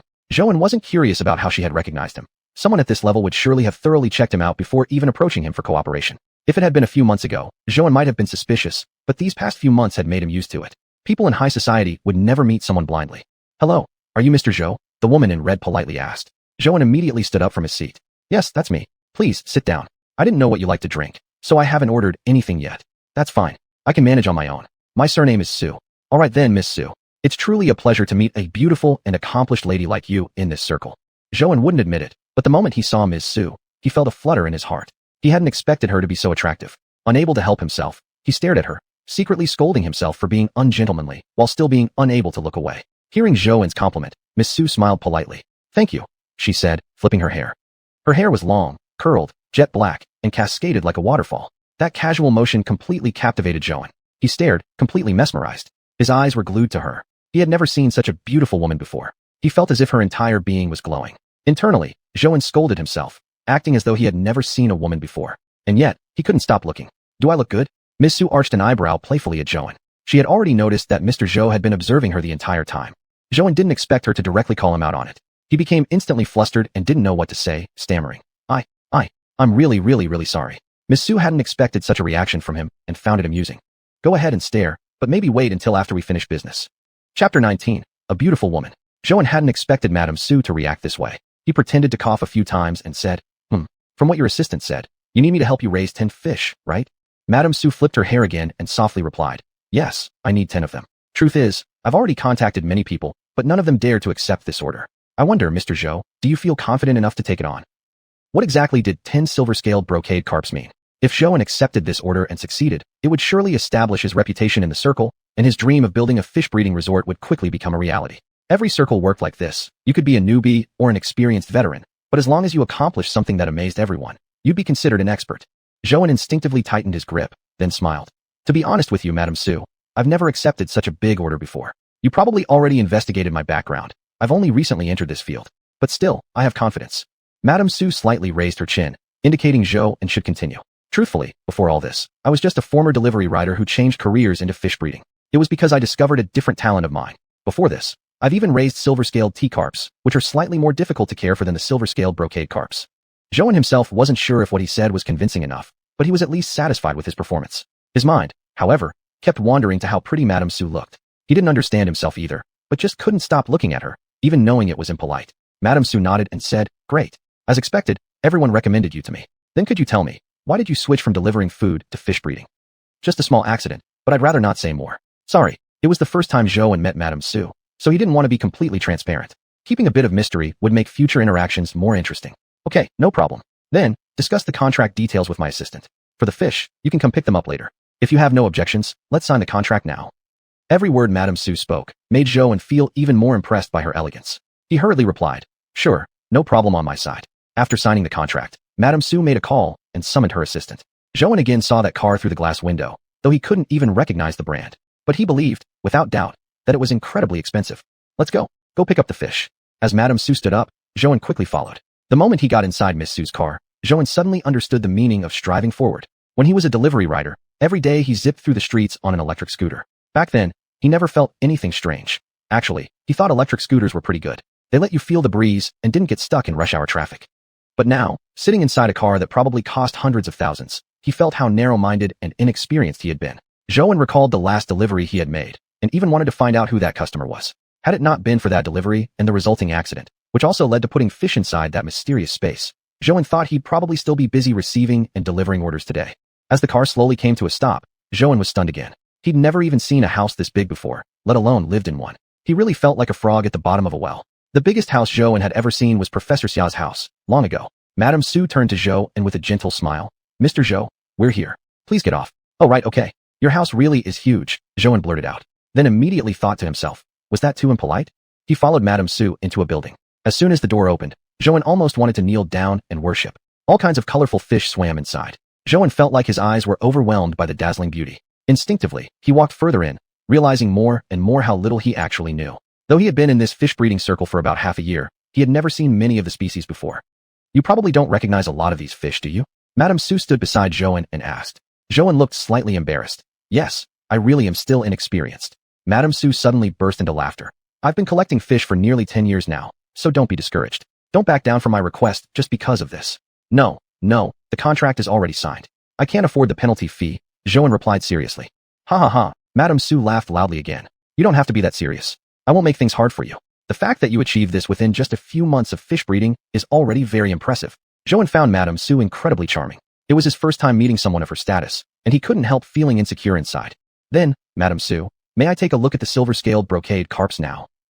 Sorry, my assistant just informed me that the carps haven't arrived yet, because there was a slight delay along the way. Madame Sue paused briefly before continuing.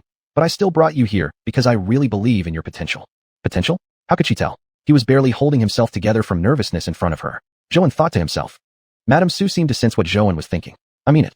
At your current level, if you keep at it for another 3 to 5 years in this field, you'll surely make a big name for yourself. I brought you here today also because I wanted to be sincere with you, so that we can potentially work together again in the future. Work together again?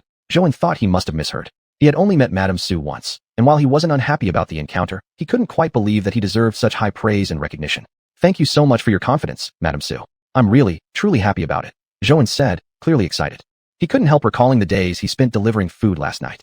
Back then, he'd face other people's cold expressions daily, humbly begging them not to give him bad reviews.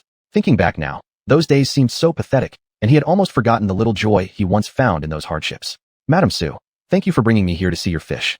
I truly feel like I still have a lot to learn, Zhou said modestly. In less than half a year, Zhou had already earned such recognition. He didn't know exactly when it started, but suddenly, orders others dared not accept, he was willing to take. Fish others couldn't keep alive, he managed to bring back to life. Occasionally, in the middle of the night, even Zhou himself couldn't believe his current success. I've been collecting fish for nearly 10 years, seen countless fish breeders, but someone like you, I've never met before. Keep it up. I hope you can go further and further on this path. After leaving Madame Sue's house, Zhou's mind was complicated. He felt life had filled him with renewed motivation, yet at the same time, everything still seemed so distant and unreachable. Chapter 20 Raising Fish. Zhou went to the fish market. Old Li hurried over and asked him, Old Zhou, what did that person say last time we met? Oh, that was just an assistant. His boss wants me to raise fish for him. Old Li couldn't believe it and frowned. An assistant? But that assistant was dressed so well. I thought he was the boss. Well then, what did he say? Was the contract finalized? Zhou suddenly wanted to play a little trick, so he lowered his head, sighed, and said nothing at all. When Old Li saw Zhou acting like that, he already knew things hadn't gone well. He patted Zhou on the back and consoled him. Don't be too upset, old Zhou. Judging by their appearance, I can tell this wasn't a simple deal. You haven't been in this circle for long. There will be plenty of opportunities in the future. Just take your time. Zhou found it hard to keep pretending and almost wanted to laugh. Old Li was his best friend at the fish market. Whether Zhou encountered good or bad luck, Old Li was always the first one to notify him. When Zhou had been falsely accused last time, it was also Old Li who came up with the solution. Generally speaking, customers tended to choose experienced fish keepers. Many of Zhou's jobs had actually been introduced by Old Li. It could be said that without Old Li, Zhou probably wouldn't have entered this industry so quickly. Zhou sighed again. Upon hearing the sigh, Old Li grew even more anxious. He immediately said, Old Zhou, just because this one deal didn't go through doesn't mean anything. These people had very high demands. Why are you sighing again? There will be other chances. Don't get discouraged so easily. Zhou looked up at Old Li with half a smile, saying, Sigh. I didn't expect my friend to have so little faith in me. Is there any deal that Zhou can't land? Compared to my capabilities, their Delang is just a mere hair in 9 ox hides. Actually, Zhou only dared to say things like this in front of Old Li. And only Old Li knew that Zhou was only joking. If anyone else heard this, they'd definitely start rumors that Zhou was arrogant and conceited. Upon hearing that, Old Li immediately understood Zhou's meaning. Hey, you kid, you're playing tricks on me now. Well played. I didn't misjudge you after all. Zhou patted Old Li's shoulder and said, Of course. Once I succeed, I'll treat you to a drink. A very expensive one. Laughing and joking, the two walked into the fish market. Zhou felt that his life was really great now, every day fulfilling and joyful. Zhou received a text from the guy in the checkered shirt asking if he had time today to deliver the fish. Zhou sent the address and quickly headed home. Not long after, a car slowly stopped in front of Zhou's house. A girl stepped out from the passenger seat and looked at Zhou, asking, Excuse me, are you Mr. Zhou? Yes, I am Zhou. All right, I'm Ms. Lin, call me Lin Lin. Zhou had never met this person before. She must be another employee of Ms. Sue. What a cute name, Lin Lin. He helped this young lady unload the fish from the car. Lin Lin smiled and said, Mr. Zhou, you really are amazing. You wouldn't believe how many places these fish have gone. Some people dare to take the job, but within 2 days they'd back out and return the fish. No, I can't guarantee a 100% success rate either, Zhou immediately replied. Lin Lin laughed again. Nothing in this world is ever 100%. Since you dare to take on this job, Mr. Zhou, I believe you will definitely be able to raise them successfully. Then I'll borrow your lucky words. Thank you. Looking at the fish in the fish tank, Zhou suddenly felt a little nervous again. Luckily, he'd already prepared everything. He had previously bought several large fish tanks. From previous experience, he knew that although he could use the mysterious space, after a few days raising the fish there, they would grow too big for even the mysterious space to hold more than 1 or 2 fish. The rest, he would have to raise by himself. This was indeed a huge challenge for Zhou. Without the mysterious space, it would really be quite difficult. Although he had been studying hard during this period, learning professional fish-keeping knowledge, knowing it theoretically was one thing, but practicing was another. Lin Lin seemed to sense his nervousness and comforted him, saying, Take it slow. These fish, in a way, are easy to raise, but they can also be very hard to raise. As long as you're diligent and caring, they're manageable. Many people refuse this job not because it's too difficult, but mainly because raising this kind of fish doesn't leave room to earn other money. Lin Lin made a lot of sense. Unlike fish collectors, fish keepers don't raise fish out of passion. They're just trying to earn a living. Raising this type of fish might cost them many opportunities and require more risk. If the fish died, then they'd be left with a total loss. Before Zhou could say anything, Lin Lin asked again, Mr. Zhou, you're still a newcomer. To be honest, I'm really curious. Why did you dare to take on this job? If you fail to raise the fish, you'll suffer a huge financial loss, not to mention the effort. I really need money right now, so I wanted to take a gamble. If I win, I can solve my current predicament. If I lose, well, it's just like continuing my current life anyway, Zhou replied seriously. Indeed, the reason Zhou dared to take this job wasn't because of pride or confidence, it was purely a coincidence. Lin Lin felt that Zhou was completely immersed in the fish, so she didn't want to stay any longer. Mr. Zhou, I've delivered the fish then. Also, this deposit is from my boss. The password is 6 zeros.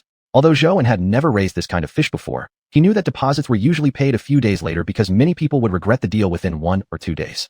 Lin Lin didn't explain, but Zhou understood in his heart. It was a sign of Ms. Su's recognition toward him. Recalling the past few months, Zhou realized he had met quite a few customers on his fish-raising journey. Most of them were kind and friendly, offering him advice and helping him grow further along this path.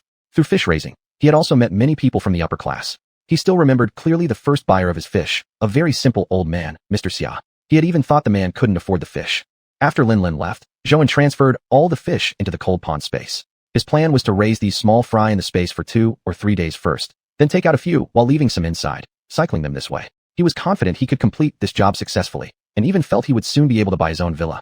After everything was arranged, he looked at the deposit card and decided to pick up Xiao after school and take her out for dinner. Before going to pick up Xiao, he went to the bank first to transfer the money to his own account. When checking the balance, he almost thought he had misread. This was only a deposit, yet to him it was an astronomical figure. Chapter 21. Thoughts in the Heart. This was more money than he had earned in a month taking care of other people's fish, and Zhou was so excited that his hands trembled. Every time something like this happened, Zhou would wonder if he was living in a dream. He really couldn't believe that he was actually earning this much money now. Finally, one day he would be able to do whatever he wanted, buy whatever he wanted, and provide his parents with a good life, and send Xiao to the best school. Although this order had just started, Zhou felt that everything was gradually getting better. He looked at the young children coming out of the kindergarten one by one, and suddenly felt that life was full of hope. Daddy! Xiao immediately ran to Zhou, and when she saw him, Daddy, why are you here to pick me up? You haven't come to pick me up from school in a long time. Aren't you busy today? Are you tired, Daddy? Xiao asked several questions at once. Zhou found his daughter so adorable, but at the same time felt guilty toward her. Recently, he had been very busy, so he let Xiao ride the school bus home by herself. Xiao was a very well-behaved child who understood that her father had been busy lately. Every day when she returned home, she would do her homework all by herself, so as not to worry her father. Zhou gave his daughter a big hug and kissed her forehead affectionately. Daddy is sorry. I've been too busy recently to take care of you properly. Daddy's not tired. How about I take you somewhere nice to eat later? Really? Then can we go to that place we went to together before? Xiao wants to have the ice cream again. Xiao said excitedly. Zhang felt his heart warm as he saw his daughter's happy face, and he couldn't help smiling along with her. At that moment, he truly felt blessed and unusually relaxed. Xiao was Zhou's entire hope in life. Without her, he honestly didn't know what he would have become. After his wife left, he had truly doubted himself, and even felt like a completely useless person. But Xiao had become a strong source of emotional support for him, carrying him forward all the way to the present. Zhou took Xiao to that restaurant. Xiao confidently ordered the food that both she and her father liked. Looking at his daughter's sweet face, Zhou thought she was the most adorable little girl in the world. He was determined to complete this project successfully, without any setbacks, and to give Xiao the best possible life. While waiting, Zhou suddenly noticed that Xiao had grown quieter. He asked, "Are you hungry, Xiao? Just wait a bit longer, you'll get to eat soon." Xiao shook her head without speaking. Zhou didn't know what was going on, so he stopped asking. Suddenly, he noticed Xiao continuously glancing in one direction, so he followed her gaze. He saw a happy family of 3 eating together. Then Zhou understood what his daughter was thinking. There were some things he couldn't give his daughter. Although he could buy her the best things, the prettiest clothes, and give her the best life, he couldn't give her the love she was missing. Since his wife had left, Xiao hadn't expressed any particularly strong emotions. Zhou thought maybe she was still too young to understand what it all meant. But never had he considered that perhaps Xiao hid her feelings deliberately so as not to upset her father. He stroked his daughter's head. Xiao, Daddy loves you so much, more than anything. I would never, ever leave you behind. Daddy wants to earn a lot of money, also for you. To buy you a huge house so that you can be happy forever. Xiao, Daddy knows that sometimes Dad makes mistakes or doesn't think things through completely, but you still have to forgive Daddy. Daddy isn't the most refined person. Zhou spoke for a long time, but some things he simply couldn't bring himself to say. Daddy, why did Mommy leave us? Xiao suddenly asked. Xiao, Zhou hadn't expected his daughter to suddenly ask this question. He was momentarily at a loss, unsure how to explain it all. Xiao, don't hate mommy. At that time, we didn't have money at home. Daddy's job was exhausting and my salary was low. Mommy didn't want to live this kind of life anymore, and she wanted to live a better life. Zhou didn't know how else to explain it, but he didn't want his daughter to grow up resenting anyone. It was something between adults. Suddenly, Xiao hugged Zhou tightly. Daddy, I will never leave you. You are the best daddy in the whole world.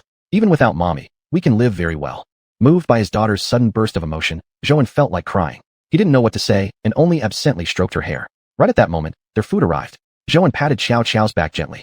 Look, Xiao, these are all your favorite dishes. Children's emotions come quickly and go quickly too. Seeing the delicious food, Xiao became happy again. Suddenly, he didn't feel much appetite. Watching his daughter eat happily, he felt happy too, but after hearing those words from her just now, he suddenly began wondering whether his friend's words made sense. Perhaps he really should find Xiao another mother. As a man on his own, there were times when he truly felt overwhelmed. Zhou believed that as long as Xiao could grow up happily and healthily, he would do absolutely anything. This day was ordinary for Zhou, but what he didn't know was that something was quietly about to happen. He woke up early to prepare breakfast for his daughter. These days, Xiao had developed a liking for fried rice with egg. Zhou never found it troublesome. As long as Xiao enjoyed her meal, he was happy. After the rice was done, he kept it warm in the pot and went to wake Xiao up. Xiao, wake up quickly, or you'll be late for class and the teacher won't like that. Dad made your favorite fried rice with egg. Xiao was a well-behaved child who only mumbled slightly before getting up. Dad's fried rice with egg tastes the best. Thank you, Dad. Watching his daughter enjoy her meal, Zhou also found it delicious. When the school bus arrived, he saw her boarded happily, feeling deeply satisfied. He looked up at the sky, thinking to himself that a new day was beginning again. Since fish farming hadn't reached a critical stage yet, Zhou wanted to visit his parents at the hospital. Many years ago, his parents had been injured slightly at work, and ever since, they had some lingering health issues. They were fine during normal daily activities, but they always required supervision. Oh, why are you here? Where's Xiao? Didn't you say you were very busy lately? Zhou's mother said excitedly when she saw him. But how could she not want Zhou to come and visit? The older one got, the more one longed for companionship. Still, she understood well enough that the two of them required a significant amount of medical expenses every year, and Zhou already had the burden of raising a child alone. She didn't want him to feel too pressured. I just came to see you too. What? You don't want me to visit? Zhou joked. He understood exactly what his mother was thinking. She was just afraid of affecting his work. I know you always worry too much about my job. Chapter 22, An Unexpected Incident. Zhou mama had a sharp tongue, but a soft heart. Have you been tired lately, son? Your father and I receive some money every month. Don't worry too much about us. As long as we have each other, we can take care of ourselves. Parents are all the same. They always think of their children first, wanting to give them everything while enduring hardship themselves. It's fine. I'm not tired at all. This job is much better than delivering takeout like I used to. It's easier, and I have more free time now, Zhou replied. Every child, too, hides their struggles and shares only good news. They always claim they live well and earn a lot, quietly shedding tears where their parents can't see. Zhou Papa coughed lightly and asked, how's that big order you mentioned last time going? It's okay so far. I signed the contract a couple of days ago. Now I just hope the fish can grow well. If they do, this time will bring a substantial profit. Son, your mother and I don't have any big hopes for ourselves. All we want is for you to stay safe and sound, and for Xiao to grow up healthy. Don't push yourself too hard. Back when he was a delivery rider, Zhou felt life was ordinary but fine. What was wrong with living a simple, humble life, staying warm and full? However, since he started raising fish, he had met more and more people, including those from the upper class. He now understood why so many were unwilling to settle for a mediocre life, and why many preferred to squeeze into rented rooms in the city rather than return to the countryside. At first, when Zhou started raising fish, he didn't know how much profit he could make. When old Xia transferred the money to him, he felt his entire life filled with hope, like a dream. He had never received so much money at once before, almost an entire year's wage. Even when people talked to him about cooperation, he would feel slightly guilty, worried that his prices were too high and that no one would buy his fish. That's also why, at the very beginning, Zhou only sold his fish for 10,000 yuan. He didn't think he deserved more money. It felt like an undue reward. Yet, now that he was making more and more money, his ambitions also grew. He wanted more and more things. Seeing the car and house of Miss Su, Zhou truly envied those luxuries from the bottom of his heart, although they seemed extremely far away from him. He needed to keep striving, strive even harder, while the cold pond realm was still accessible. The ability to freely enter it was Zhou's only edge over others. This was the one thing that gave him the advantage, and he wanted to use it to provide a good life for his parents and give Xiao the best possible upbringing. Dad, Mom, you can rest assured. I'll take good care of my health. I'm just worried you two might feel lonely. It's all because I'm not good enough, Zhou said, bowing his head, his voice slightly choked. We can take care of ourselves. Just take care of yourself, and Xiao. As he was leaving, Zhou Papa added, if you feel that raising fish is the right path, then keep doing it. As long as you don't do anything wrong, your mother and I will support you in anything you do. But still, take care of your health. After all, your body is the capital of revolution. After a pause, Zhou Papa continued, take good care of Xiao. She always comes first. No matter how much money you earn, it's never enough. Okay, Dad, you and Mom take care of yourselves well. On his way home, Zhou thought back over the past few decades of his life. Recently, he'd increasingly felt as though those years had been wasted. Only now did he begin to understand what life truly meant. Before, he'd merely been going through the motions, a hollow shell. Day in and day out, just delivering takeout. Can that get you a house or a car? Zhou suddenly remembered the words Xiao Xiao's mother once said. For the first time, he sincerely felt that she was right. Reflecting on his former self, he felt ashamed and regretful. Suddenly, he couldn't understand how he had been so foolish before, finding joy amidst hardship and feeling satisfied with it. If only his younger self had been more driven, Xiao Xiao wouldn't be without a mother now. Clenching his fists tightly, Zhou silently vowed to devote himself fully to raising fish, earning more money, and becoming an ambitious, determined person. Zhou entered the cold pond realm, planning to move a portion of the fish into his aquarium. According to his plan, he would first keep the fish inside the realm, and once they grew a little larger, he would transfer them to his aquarium in batches. In the past few days, Zhou had frequently visited the fish market, asking others for advice on how to raise fish properly. Old Li even laughed at him, saying, "You, who've landed such a big order, still have questions for us." Yet precisely because he had landed such a major order, Zhou felt especially nervous. He constantly felt his skills weren't enough, and he feared messing it up. But when he entered the cold pond realm, something felt off. Carefully examining the area, Zhou was stunned to find 2 fish were dead. Dead. Zhou couldn't believe his own eyes. He had never encountered such a problem before, especially not inside the cold pond realm. What was going on? He was at a loss, his mind suddenly blank as if all the knowledge he had gathered about fish farming had vanished. Scenes of his past as a food delivery rider flashed before Zhou's eyes. This is just too absurd, Zhou thought. How could something like this happen so suddenly, without any warning at all? He recalled how confidently he had told his parents just that morning that better days were coming. Now, this unexpected disaster had struck. Life really was full of drama. Even TV dramas wouldn't dare to script a scene this exaggerated, Zhou thought. Slowly, he stood up from the ground, scooped out the 2 dead fish, then filled his aquarium with water and carefully placed the remaining 8 fish inside. No matter whether the problem was with the water quality or the fish themselves, Zhou decided that protecting the 8 remaining fish was now his top priority. Zhou felt he couldn't bear any more bad news. He felt as though he simply couldn't take it anymore. At that moment, Zhou finally realized just how fragile he truly was. He admitted to himself how ridiculous he had been, only having entered the business less than half a year ago, yet he had actually believed he could secure such a massive order and proudly boasted about it to others. Just as he was wondering what to do next, he suddenly received a phone call. "Hello, are you Xiao Xiao's father?" A gentle voice came through the phone. Zhou froze instantly. "Yes, speaking. Are you Xiao Xiao's teacher? What's going on? Is Xiao Xiao alright?" The teacher sighed helplessly. "Xiao Xiao's dad, would you check the time please? It's already way past dismissal. All the other students have gone home. When do you think you can come pick up Xiao Xiao?" The school bus driver had resigned, and the school hadn't found a replacement yet, so recently, all students needed to be picked up by their parents. Hearing the teacher's words, Zhou immediately glanced at his watch, realizing that nearly half an hour had already passed since Xiao Xiao should have finished school. I'm so sorry, teacher. I'm on my way right now." As he rushed out the door, the afternoon sunlight felt painfully harsh. That very morning, when he had dropped Xiao Xiao off at school, everything had seemed so full of hope. How had everything turned out this way within a single day? He didn't even know how he could face Xiao Xiao now. Chapter 23. Offering oneself. Big houses and luxury cars. Zhou felt like those things might be forever out of his reach. He even started questioning if he had been too arrogant all along. Who gave him the courage to accept such a huge order in the first place? Who gave him the nerve to raise this kind of fish with barely half a year's experience? Originally, Zhou had dared to take on every job because of the cold pond space. But now that the space had problems, he truly didn't know what to do. If this fish-raising incident got out, people coming to him for similar services would definitely drop significantly, especially since he was already a newcomer to begin with. Feeling hot and restless, lost in thoughts, Zhou arrived quietly at the school. There were hardly any people left. Zhou came to the guard room, opened the door, and saw a small figure sitting beside the teacher. Suddenly, he felt like he was the worst kind of person, forgetting Xiao Xiao's dismissal time entirely. Suddenly remembering his father's words, that no matter how busy he was, he must never neglect Xiao Xiao and had to take good care of her, Zhou felt a sudden wave of helplessness. "Xiao Xiao's dad, you're finally here," said the teacher. "Look, all the other students have already left.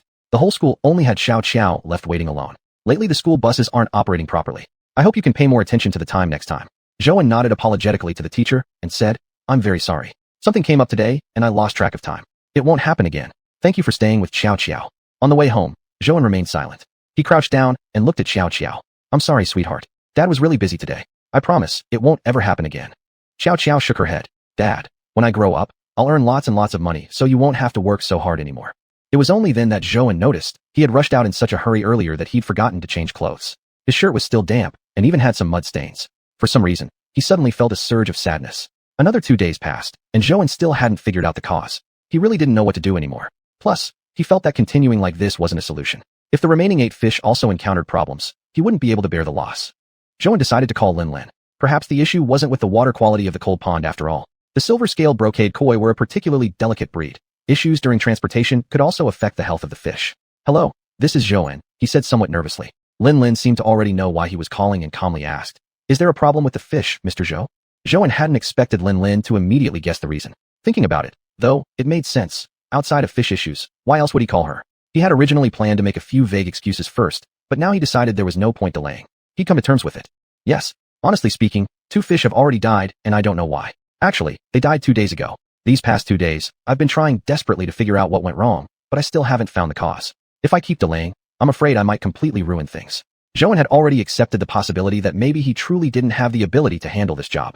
Instead of letting the rest of the fish perish under his care, he would rather find another, more suitable breeder for them, so the fish might have a better fate. He also knew that once Lin Lin found out, Miss Su would surely know soon after.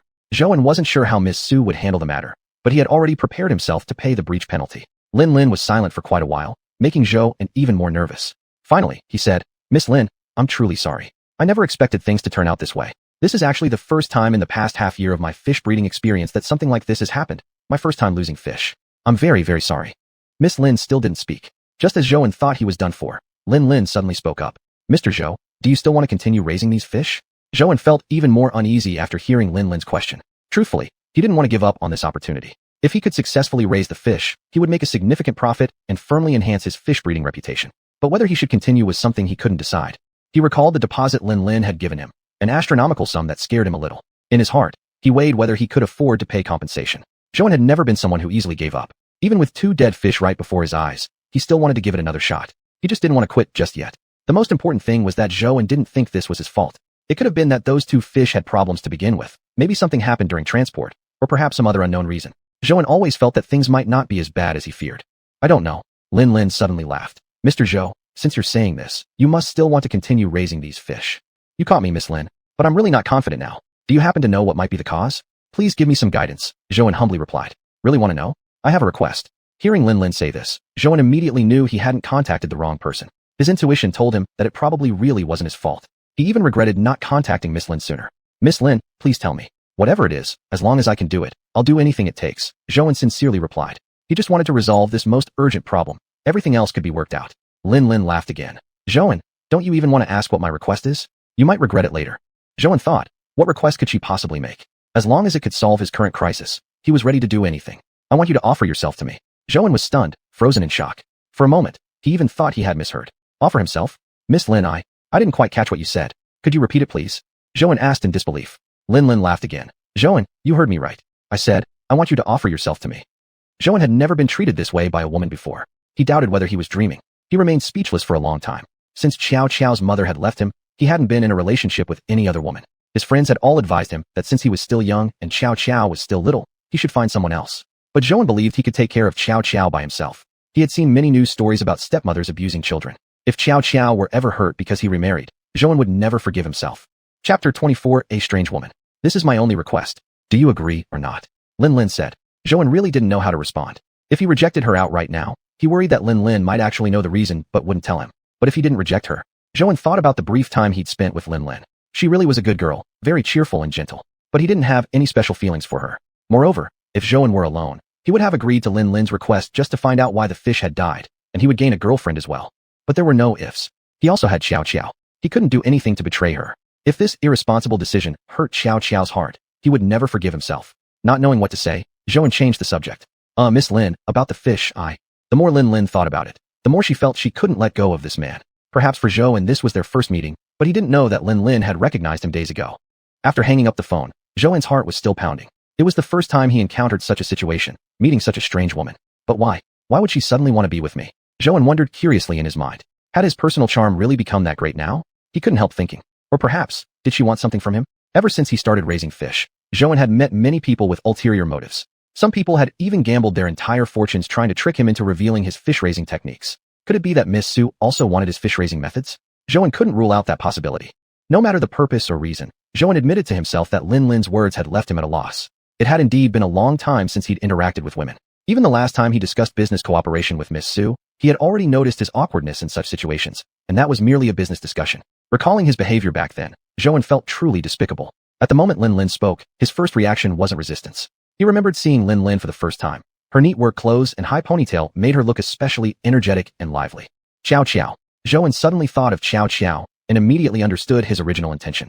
Whether it was in the past delivering food, braving wind and rain for that meager salary, or now raising fish, seeking customers day after day, everything he did was simply to give Xiao a better life. Whether his own life was good or bad, smooth or difficult, he didn't care, but he couldn't allow Xiao to struggle and suffer alongside him every day, envying other people's lives. Since Xiao's mother left, Xiao had rarely worried him. Zhouan still remembered one night when he was completely exhausted. Because Xiao didn't have school the next day, he had accepted nearly double the usual number of delivery orders. But when he returned home that night and opened the door to see Xiao's figure, he suddenly felt no fatigue at all. A small curled-up shape on the sofa, a thermos box placed on the coffee table. Zhouan lifted the lid. It was the meal he had made for Xiao before he left. Stored in the thermos, it was still warm. Beside it was a small note, scrawled with crooked handwriting. Dad, have something to eat when you're hungry. That was the first time Zhouan cried after his wife left. He felt as though his entire body had been torn apart with pain. On that night, Zhouan vowed that no matter what happened, he would protect Xiao and ensure she grew up safe and healthy. He had to work hard to give Xiao a good life and send her to the best school. Zhouan often couldn't fall asleep at night, endlessly thinking and recalling the events of the day. It was only recently that he felt his fish-raising business had begun to feel truly real. Even now, he still didn't understand exactly what the cold pond space was. At one time, he even considered whether someone else might have entered this space before. But after staying here for so long, Zhouan hadn't found any trace of anyone else. Maybe it really was a space visible only to himself.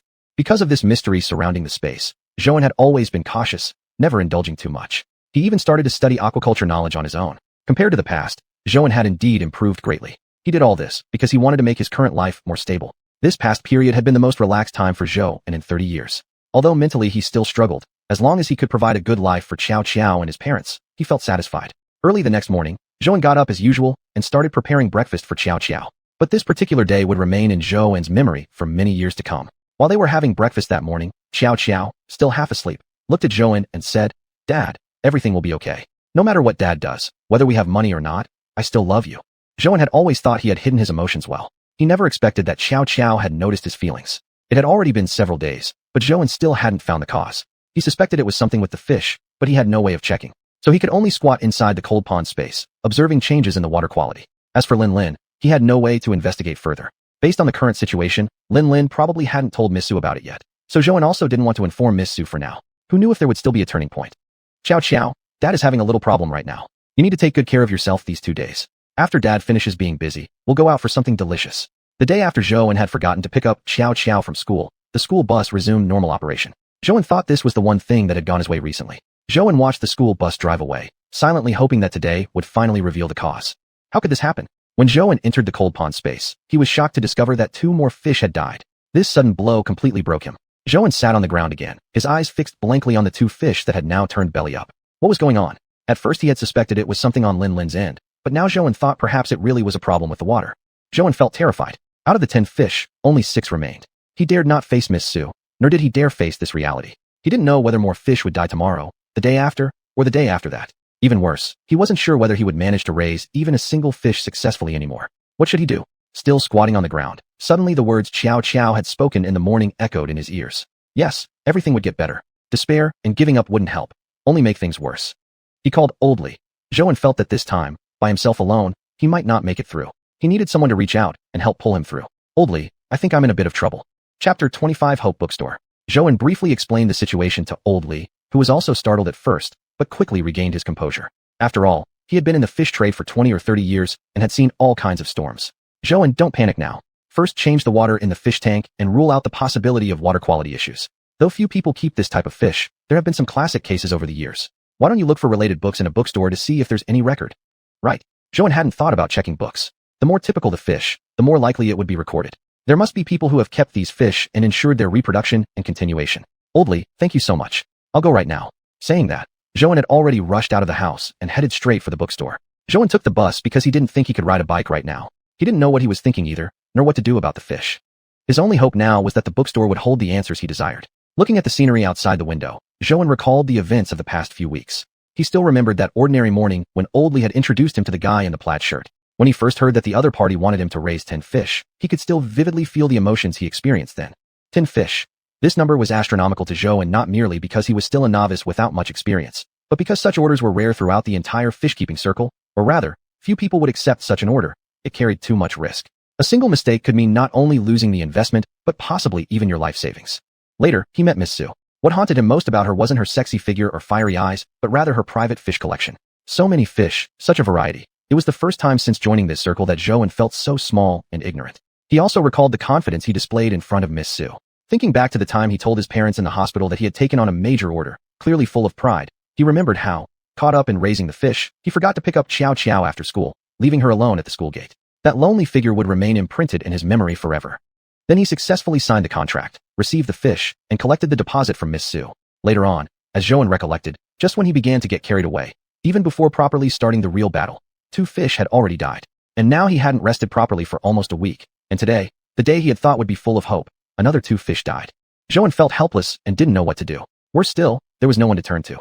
That space absolutely couldn't be discovered. He didn't want to be treated like an experiment or have the space exploited by others. Even though he himself was exploiting it, he didn't want anyone to ruin or disturb the secret place. Xiuxian started to suspect whether the mysterious cold pool space was backfiring somehow. He once truly believed this was a gift from God, but now he felt fear and terror. The bus slowly stopped in front of the bookstore. Without hesitation, he rushed out and hurried straight to the section about fish. Xiuxian quickly grabbed a pile of books. Not knowing which one would contain the information he needed, he could only grab all the likely candidates. He squatted on the floor, flipping through book after book, sincerely hoping to find the answers. He even felt as if his very life depended on what those books contained. Time passed minute by minute. Now only one book remained by Xiuxian's side, yet he still hadn't found any useful information. Holding tightly onto the last book, his hands trembling slightly, he hesitated to open it.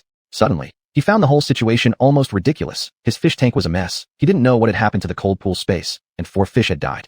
Yet here he was, sitting in the bookstore, stupidly flipping through book after book. He stared blankly at the last book, blindly flipping it open. Despite checking so many books, Xiuxian had not entirely lost hope. He had never been the kind of person to give up.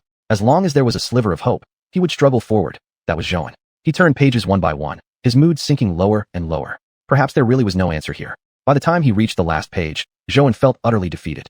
Mechanically, he picked up all the books he had taken and returned them, one by one, to their original places. He didn't know what to do in the first place. Coming to the bookstore had been old Lee's suggestion. Now, he truly felt like a headless fly, directionless and lost. Xiuxian glanced at the sky and let out a tired sigh. This was the first time in the past half year of raising fish that he felt so exhausted. It was also the first time he had encountered a failure in the cold pool space. Suddenly, he felt deep admiration for all the other fish keepers out there. How on earth did they manage to keep going? Xiuxian thought that his own difficulties were probably just a tiny fraction compared to theirs. No, giving in to despair would solve nothing, Xiuxian told himself. What should he do now? How should he move forward? Xiuxian walked out of the bookstore and looked at the bustling pedestrians. Everyone seemed to be busy with something. Watching the endless stream of cars on the road, he couldn't help but wonder, do others also face problems like mine? Old Lee had told Xiuxian that this kind of order usually allowed a certain margin for error. As long as he succeeded in raising even 2 or 3 fish, the customer wouldn't be overly unreasonable. After all, these fish were difficult to keep, and no one would expect absolute perfection. But even so, Xiuxian still couldn't shake off the mental struggle. He truly didn't know whether he should continue raising these fish or not. If the 2 fish that died earlier could be considered an accident, then this time, he had no way to excuse or justify it anymore. Xiuxian had once told others that he dared to take on this order not because he had a 100% guarantee of success, but because he wanted to take a gamble. If he won, he could buy that villa by the fish pond and gain great reputation within the community.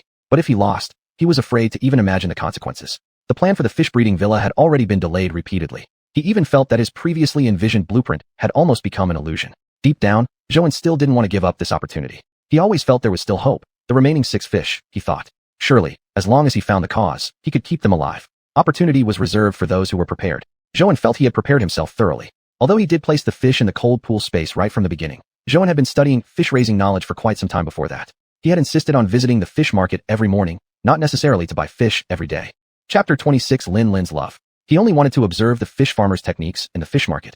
What could be learned from books was just theoretical knowledge. He wanted to see how people handled the fish in the market. The former Xiuxian used to think fish could survive as long as they were in water, but now he realized that fish were actually very delicate. Some people raised their fish in a particularly fresh way, while others kept their fish particularly dull. The fish's condition was also related to the breeder. He didn't dare to stay outside for too long either. Xiao would be coming home from school soon, and he still had to cook for her, Jack, and continue living their life. Xiuxian walked tiredly towards home, not even noticing there was a car next to him, with Lin inside. Lin, leaning on the seat, watched the dispirited look on Xiuxian's face. She hadn't expected him to be such a stubborn person, or perhaps being with him was just this difficult. Suddenly, as if something occurred to her, Lin suddenly burst into laughter. No wonder he was the man she, Lin, had fallen for. He indeed had determination. She recalled that maybe she had been a bit impulsive that day, hadn't fully thought things through. If Xiuxian had really agreed to her then, she might have disliked him instead. In fact, Lin knew about Xiuxian's family situation. His wife had left him and their child to run off with someone else, and from what she learned, before getting into fish farming, Xiuxian had actually been a food delivery rider. In this day and age, delivery riders had a particularly difficult job, constantly riding on the roads, exposed to sun and rain, just to avoid complaints. When she imagined how Xiuxian looked back then as a deliverman, she couldn't help but feel a little pained. Lin also didn't understand why she had become so infatuated with Xiuxian. Sometimes she thought he was just an average man, and besides, he had a child to care for. But who was Lin? Following Madame Su around, she had traveled to countless places over the years and had met countless people. Perhaps because of that, the plain, ordinary quality she sensed in Xiuxian gave her a rare sense of security. The first time they spoke was when she delivered the fish. That encounter made her fall in love with Xiuxian even more, though she couldn't say exactly why. Actually, Lin recalled, their first meeting wasn't when she delivered the fish. Although Xiuxian might believe their first encounter was then, it really wasn't. That day, Lin hadn't really planned to attend the Fish King Championship. It wasn't that she had no interest in fish, just that she was no longer interested in such competitions. Though Lin was young, she had already been friends with Madame Su for many years. She had been through many things at the fish market, and as for the Fish King Championship, she had seen it too many times to count. It was always pretty much the same every year, nothing new. The champion might indeed be better than the other fish, but compared to past championships, it really wasn't all that exciting. If it hadn't been for her friend insistently pulling her along, saying this year's event was especially worth watching, she wouldn't have gone at all. On that day, the weather was completely ordinary, and the competition site was as lively as usual. People who were not interested probably wouldn't even know such a contest existed, but around this time each year, those in the know treated it as if a festival had arrived. That day, Lin did not really believe her friend's words about the great attractions, having already seen her share of extraordinary events. She simply had nothing better to do and thought to spend some idle time. But she truly hadn't expected that on such an ordinary day, she would fall in love with a man. Xiuxian had been seated in the left side of the front row, and her position happened to allow her to see his side profile. It was just an average face, but Lin felt there was something special about this man. Coincidentally, her friend pointed at Xiuxian at that moment. He was the one who made the competition interesting today. But what hadn't Lin seen? Even if it was more interesting, could it be more exciting than those international competitions? She thought at the time. Yet when that fish appeared, Lin was completely stunned. She had to admit it. She had never seen such a beautiful fish before, and she was truly amazed. She had dealt with fish for years, having seen all kinds of specimens, but this fish deeply shocked her. It was so beautiful. The seductive curve of its body and the sparkling scales covering it were mesmerizing. Despite being trapped in a small fish tank, you could still sense the strength of the Fish King, not something to be taken lightly. The moment that fish appeared on stage, Lin knew who the champion of this year's Fish King Championship would be. Lin narrowed her eyes, deep in thought. Actually, Lin didn't know that the fish was Xiuxian's, but she had overheard Xiuxian speaking to Xiao. She even remembered clearly how Xiuxian's face had softened into a particularly gentle expression then. She had never seen such a clean, pure man before. Now as Lin looked back, the memory still felt vivid, a feeling she might never forget for her entire life, that the person she found interesting was precisely the most outstanding one. Lin also felt deeply regretful that she hadn't approached Xiuxian right away that day to get to know him. She believed Xiuxian must be a very gentle person. The reason she didn't go to meet Xiuxian at that moment was because she had to leave in a rush. Madame Su suddenly called her saying there was a problem with a batch of fish, urging her to come quickly. Lin had always made it a rule not to let personal feelings interfere with work, a quality Madame Su appreciated most about her. Yet, on countless quiet nights, Lin always found herself thinking about Xiuxian. For a period, she even questioned whether she liked Xiuxian's fish more, or if it was Xiuxian himself she truly liked. During their last fish delivery, though they only exchanged a few brief words, Lin already confirmed the feelings in her heart. What she wanted was Xiuxian himself. Whether someone raised fish or merely watched them, they all understood that a fish's appearance largely depended on the breeder. A well-bred fish reflected the care and kindness of the person who raised it. Lin had dated many boyfriends, of all kinds of personalities, yet none were like Xiuxian, so pure and clean. She felt her true love might lie with Xiuxian. If she couldn't win him over, she believed she would feel deeply saddened. Lin had shared this with her friend, the same one who had urged her to attend the competition. If not for her friend, perhaps she wouldn't have met Xiuxian at all. Her friend had assumed Lin was joking. You're never short of men around you. How could you possibly take a liking to this kind of guy? Maybe you're really just fond of the fish he raises. To be honest, even I used to think I had fallen in love with his fish. It seemed more likely than loving him himself. But when I saw him again a few days ago, I realized I might truly have fallen for him. Her friend then suddenly sensed how serious Lin really was. Chapter 27, Searching for the Cause. Then what are you planning to do? Go after him. Last time you asked me to investigate him, I took a quick look. He's with a child too, and his parents are both in the hospital. Honestly, not a good choice. You need to think carefully. I know everything you're saying, but I feel like I can't let this person go. He must be mine. Lin recalled her own words as she sat in the car, watching Xiuxian's retreating figure. She couldn't help but curl her lips into a smile. Lin didn't want her relationship with Xiuxian to end like this, becoming mere strangers passing by each other. She wanted to develop further with Zhou and become his plaything. Not sure how much time had passed, but finally, Zhou reached home. He didn't take the bus. He simply walked all the way back. Standing at his doorstep, he looked at the setting sun in the sky. The sun was almost ending its workday today. Tomorrow morning, the sun would rise slowly, just like countless mornings before, but Zhou felt like he might never rise again. Now there were only 6 fish left, and his heart grew sadder by the moment. Why? Why was this happening? Zhou truly felt that life had reached its limit. He numbly took out his phone and dialed a number. Hello, Old Li. Zhou, how's it going? Did you find anything? Old Li asked anxiously on the other end of the line. Zhou squatted on the ground helplessly, giving a bitter laugh. My recent life has been too smooth. I thought this happiness was real. I nearly forgot how to deliver food, and who I used to be. Old Li sensed something was off right away. Before he could ask, he heard Zhou speak again. Old Li, I made a mistake. I shouldn't have chosen to raise fish. In fact, I don't know how to raise fish at all. I'm just a nobody. All of you judged me wrong. I've just had a bit of good luck. Zhou's legs had gone numb from squatting, but he didn't want to stand up. Unsteadily, he sat down heavily on the ground and still didn't want to get up. He no longer cared. Whether the ground was dirty or if he himself was hurting, Zhou thought none of it mattered anymore. Old Zhou, raising fish is a process of learning to befriend them. Go ask around in the fish market. Ask anyone randomly. And there's not one who hasn't thought of changing careers. You don't have much experience yet. But wait 3 or 5 years and then look back at today, it really won't seem worth giving up on. Zhou was affected by Old Li's words. Actually, he understood the Dali. However, the moment Zhou thought about having only 6 fish left, his whole body felt uneasy. Old Li, I really don't know what to do anymore. I was sitting at my doorstep and didn't even dare to go inside. I'm too scared. If another fish dies, I truly won't know how to cope. There was a pause on the other end. Raising fish, in fact, is pretty simple. Either it's a problem with the fish or it's a problem with the water. He paused slightly. Zhou, if you want to check whether the water is the problem, use the same water to raise other fish and test it out. Right. How could he not think of this method himself? Zhou felt that what Old Li said made absolute sense. If the same water keeps other fish alive while the silver-scaled koi encounter problems, then the issue must definitely be with the koi themselves. Old Li, you're a genius. What you said is correct. If it's the fish causing the issue, I absolutely cannot just give up like this. In this period, I haven't accepted any other customer orders, raising only a few fish, so I couldn't get a comparative result. Zhou said as he suddenly stood up. Because the ini koi were quite delicate and extremely rare, that single order alone was sufficient for Zhou and to make a good living. As a novice, he had rejected other customer orders to properly care for this particular set of koi. As soon as he hung up the phone, Zhou immediately accepted a new order. Raising fish had already brought him fame within the industry. Ever since everyone saw Zhou's fish during the Fish King competition, he had no trouble getting orders ever since. He only worried about whether he could manage all the fish. The fish from the new order quickly arrived in Zhou's hands. Upon receiving them, Zhou carefully divided them into 2 groups. One batch was placed in his own fish tank, the other placed in the cold pond dimension. The fish from this order were relatively common on the market, so Zhou was quite relaxed. If the problem was water-related, he could even buy the fish himself and try raising them. Looking at the 2 kinds of swimming fish in the cold pond dimension, Zhou felt an indescribable emotion.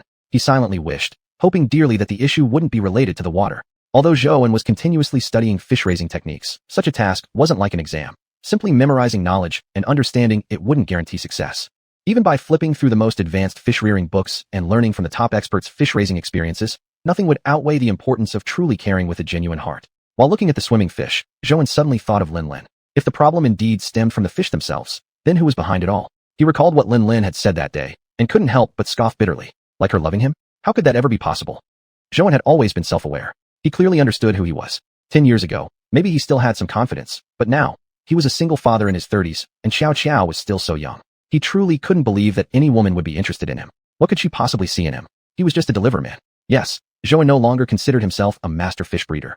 That title, Fish Master, had been given to him by Old Li. He still remembered how joyful he had felt when Old Li first called him that. Back then, he had just started breeding fish and was rising rapidly in the fish-rearing circle. Everyone who knew Zhou knew that he was exceptionally skilled at raising fish.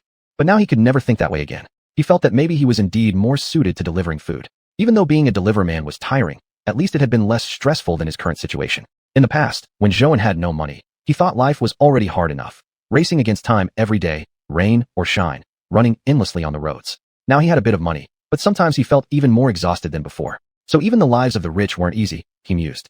No matter what Lin Lin's motives were, Zhou was determined not to be led around by the nose. He had his own life to live, his own dreams to chase, and people he needed to protect.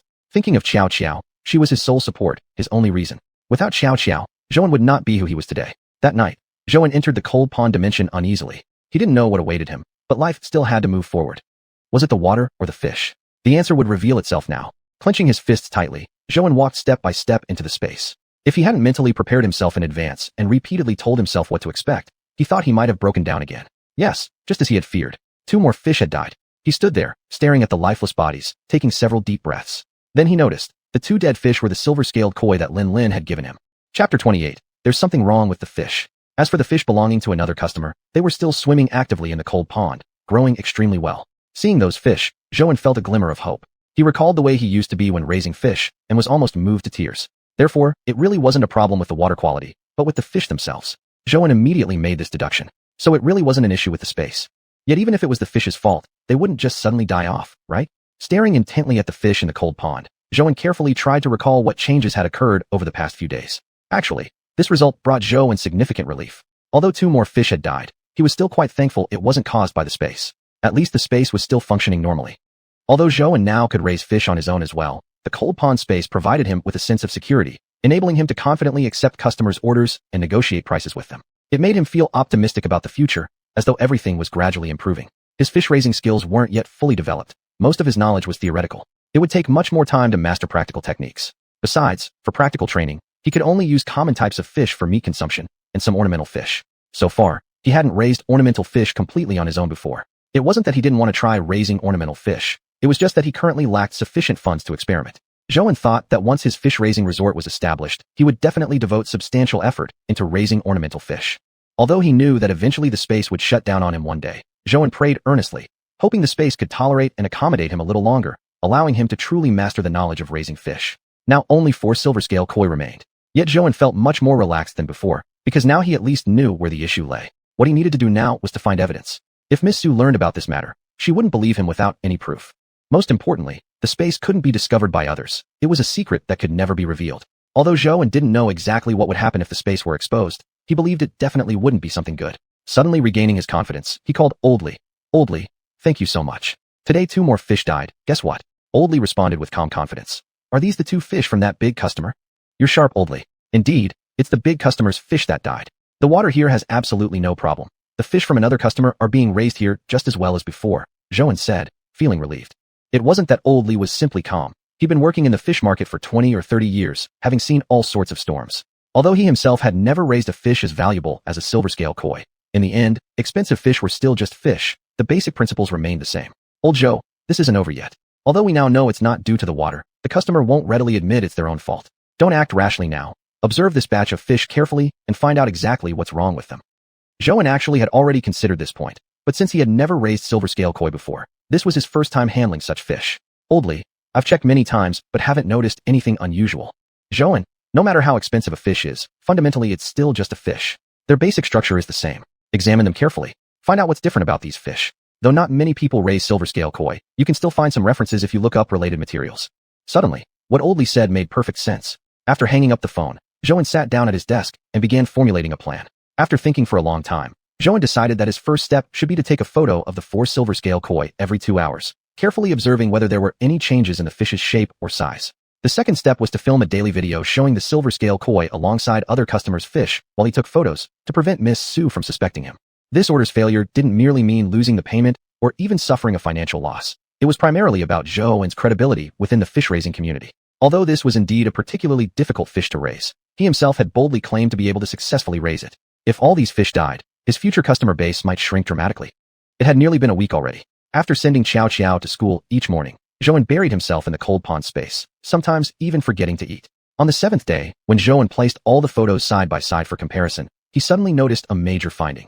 As time passed, the color of the fish had gradually become lighter. Zhou placed the photos of the fish from day 1 and day 7 side by side, and the difference was even more obvious. He immediately rushed to the bookstore again. Zhou was worried. Could this be one of the characteristics of silver-scale koi? He dared not tell anyone yet, not even Old Li, about this discovery. He took down every book about silver-scale koi from the shelves, just like the last time when he was searching for answers. Once again, he sat down and started flipping through the pages one by one. Only this time, Zhou felt like things might be slowly improving. Before finishing all the books, he found every volume contained information about silver-scale koi. After reading most of them, he had already formed a conclusion in his mind. After leaving the bookstore, he took out his phone and dialed Lin Lin's number. Zhou himself didn't quite know why he called Lin Lin instead of Miss Su. It was just that he felt Miss Su might actually have no knowledge about this matter. His sixth sense told him it might be Lin Lin working behind the scenes. He remembered again what Lin Lin had said back then. It didn't seem like she was joking. But what exactly was her purpose? Zhou truly couldn't figure it out. Hello, Miss Su. I was wondering if you're free tomorrow. Maybe we can have a meal together? Lin Lin clearly didn't expect Zhou to call her. let alone invite her to meet in person. Her heart leapt with joy, yet she tried to appear indifferent, saying, "Sure, it's been a while since we last met, hasn't it?" Zhou had no idea that on the other end of the line, Lin was almost jumping in delight. She thought her fish had finally taken the bait. "Perhaps, Miss Lin, I have some matters regarding the fish I'd like to consult with you." Zhou replied, nowhere near as excited as Lin. He spoke in a serious tone. "Again, it's about the fish." Lin couldn't help feeling slightly disappointed. For a brief moment, she had really thought Zhou missed her and wanted to have dinner just for the sake of meeting her, but now it turned out to be about the fish again. Well then, if it's about the fish, then let it be. At least meeting in person was better than not seeing each other at all. Lin thought she should be satisfied. If Zhou ever found out it was her who had sabotaged the fish, who knew how furious he would become. Chapter 29 Lin's plot. Is there something wrong with the fish? Or are you just afraid to keep them anymore? Lin said casually, pretending to be at ease. Lin wasn't the kind of person to lose her head over emotions. From Zhou's perspective, their relationship wasn't that close. When he suddenly invited her for dinner, she even suspected it was a trap, a banquet with hidden intentions. Zhou didn't answer her question directly, merely replying, "Let's talk when we meet." Zhou had arranged to meet Lin the next afternoon. That morning, he prepared breakfast for Xiao as usual. "Dad, is everything not difficult anymore?" Xiao smiled sleepily. Zhou hadn't expected Xiao to say something like that. Yet he hadn't told her anything about his troubles. How did she know? Kneeling down, he gently caressed Xiao's face affectionately. "Baobei, Baba, Tonglai mei your dao konat. Baobei, Baba, Tonglai mei your dao konat," he said lovingly. He had originally wanted to act cool in front of his daughter, though there wasn't much for him to show off about anyway. At least he had the fish, and now, right at this moment, he couldn't even proudly show her the fish he'd raised. "Dad's lying. If you lie, your nose gets long," Xiao said seriously. Hearing his daughter, Zhou couldn't help but burst into laughter. He realized he hadn't been this happy in a long time. Sitting on the floor, he hugged her. "How does Xiao know Dad is lying?" "A few days ago, Dad forgot to comb my hair, so I tied it up myself. But it looked really bad, and my teacher had to redo it," Xiao pouted. Zhou was again amused by his daughter's words. If she hadn't mentioned it, he himself hadn't even noticed that he hadn't combed her hair lately. "And Dad was unhappy a few days ago, but today you're happy," Xiao added. Reflecting on the past few days, Zhou couldn't even remember how he had gotten through them, dazed and confused, thinking only about the cold pond space every single day. After half a year of struggling within this circle, he'd managed to save up a bit of money, mainly because he'd been receiving large orders that paid quite well. What he actually feared most wasn't killing off the fish, but that the cold pond space would become useless forever. On his own, he couldn't land profitable jobs. Zhou admitted, he still was nothing but trash, relying heavily on the cold pond space. Xiao, I'm sorry. Dad has been too busy and didn't take good care of you. Listen to your teacher at school. Wait a while, and when Dad isn't busy anymore, we'll go out and play." After sending Xiao off to school, Zhou didn't continue looking after the fish. He wanted to take a break. After hearing his daughter's words, he suddenly realized he hadn't visited his parents in a long time. First, Zhou bought a chicken, cooked it, and put it in an insulated container to bring to the hospital. "Dad, Mom, have you both been doing okay lately?" he asked as he placed the container down. His mother didn't seem very happy. Thinking the elderly couple might have quarreled again, he asked, "Mom, did Dad make you angry again?" "Humph," his mother snorted coldly. "It's not your dad that makes me angry. If you weren't making me angry, I wouldn't be angry at all." Frowning, Zhou tried to recall what he had done lately to upset his mother so much. "Look at you. What have you been doing all day lately?" his mother said, almost on the verge of tears. At this moment, his father spoke up. "The day before yesterday, your mother and I called you wanting to talk to Xiao. You didn't answer, so Xiao picked up. A phone call. Why hadn't Xiao told him about it?" Zhou wondered. Of course Xiao didn't tell you. Ever since her mother left, she's been so mature and understanding, his mother added. Xiao told us you've been very busy. When we asked if she'd eaten dinner, she said she was boiling water and had already taken out instant noodles. Do you know how heartbroken your mother and I felt hearing that?" When Zhou heard these words from his parents, he froze on the spot. He hadn't known anything about this. There was no sense of time in the cold pond space. It was always the same. And during that period, he couldn't even figure out what was going on. He didn't know how he'd lived through it himself. When the little girl hung up, she also told us not to worry. She said you've been working very hard. Your father and I are in this condition and can't help you at all. You need to think carefully about how to live your life. I told you last time, if you want to do something, your father and I will support you. But you must take good care of your child, his mother said, wiping away her tears. In the morning, Xiao had told him he forgot to comb her hair, but she didn't tell him everything. And she even made a joke to cheer him up. Zhou had felt dazed and confused through this period, but had never realized that Xiao had also suffered alongside him. After leaving the hospital, Zhou grabbed lunch at a random spot before heading to the meeting place with Lin. He sent her a location pin. He only wanted to let her know he had already arrived at their meeting spot, but before long, Lin had already arrived. Zhou noticed that Lin was wearing a dress today. Without much mood for formalities, he got straight to the point. Is there something wrong with the fish you gave me? Lin hadn't expected Zhou to come out with it so directly, without even a few casual greetings first. What a straightforward man, she thought. For some reason, she felt she liked him even more. Oh, what do you mean by that?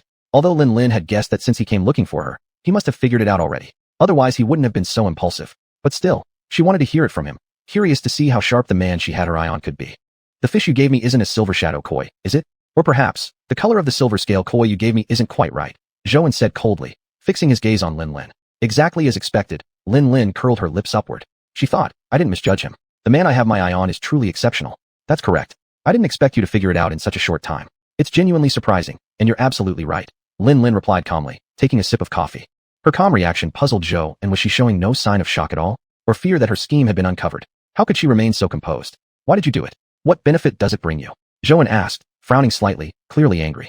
He thought about how, during this time, he'd neglected Xiuxiao's life because of the fish issue, and recalled his haze-like state, his daily irritability. All of it had been caused by a woman's scheme, a woman he barely even knew.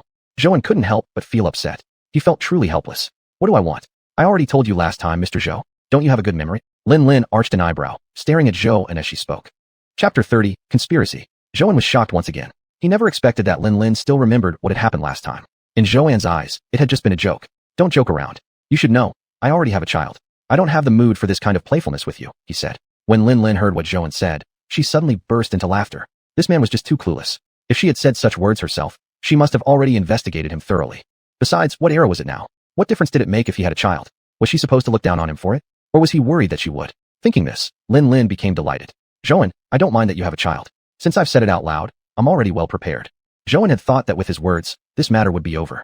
But he hadn't expected Lin Lin to respond like this. He truly didn't know what to do and just stared at her blankly. Seeing that Zhou remained silent for a long time, Lin Lin hurriedly added, Are you worried about your child? Don't be. If I love you, I will also love your child. And since I'm not that old, it's easy for me to communicate with children. Zhou was utterly stunned. What was going on? He simply thought everything had come too suddenly. He wasn't prepared and didn't know what to say, having already refused more than once. He truly couldn't understand. Lin Lin had only met him once. How had she fallen for him like this? Zhou had initially thought she was just joking, but now it seemed she had even considered the issue of children.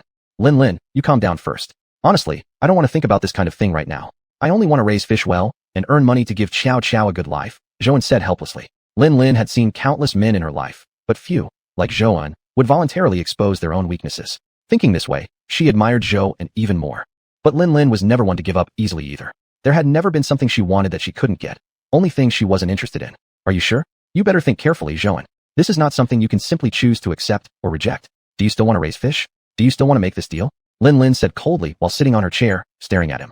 Actually, Zhou didn't want to continue this conversation anymore. It was pointless to say more. This woman simply refused to listen to reason. He now firmly believed that the reason fish had kept dying one after another was definitely because of Lin Lin's doing.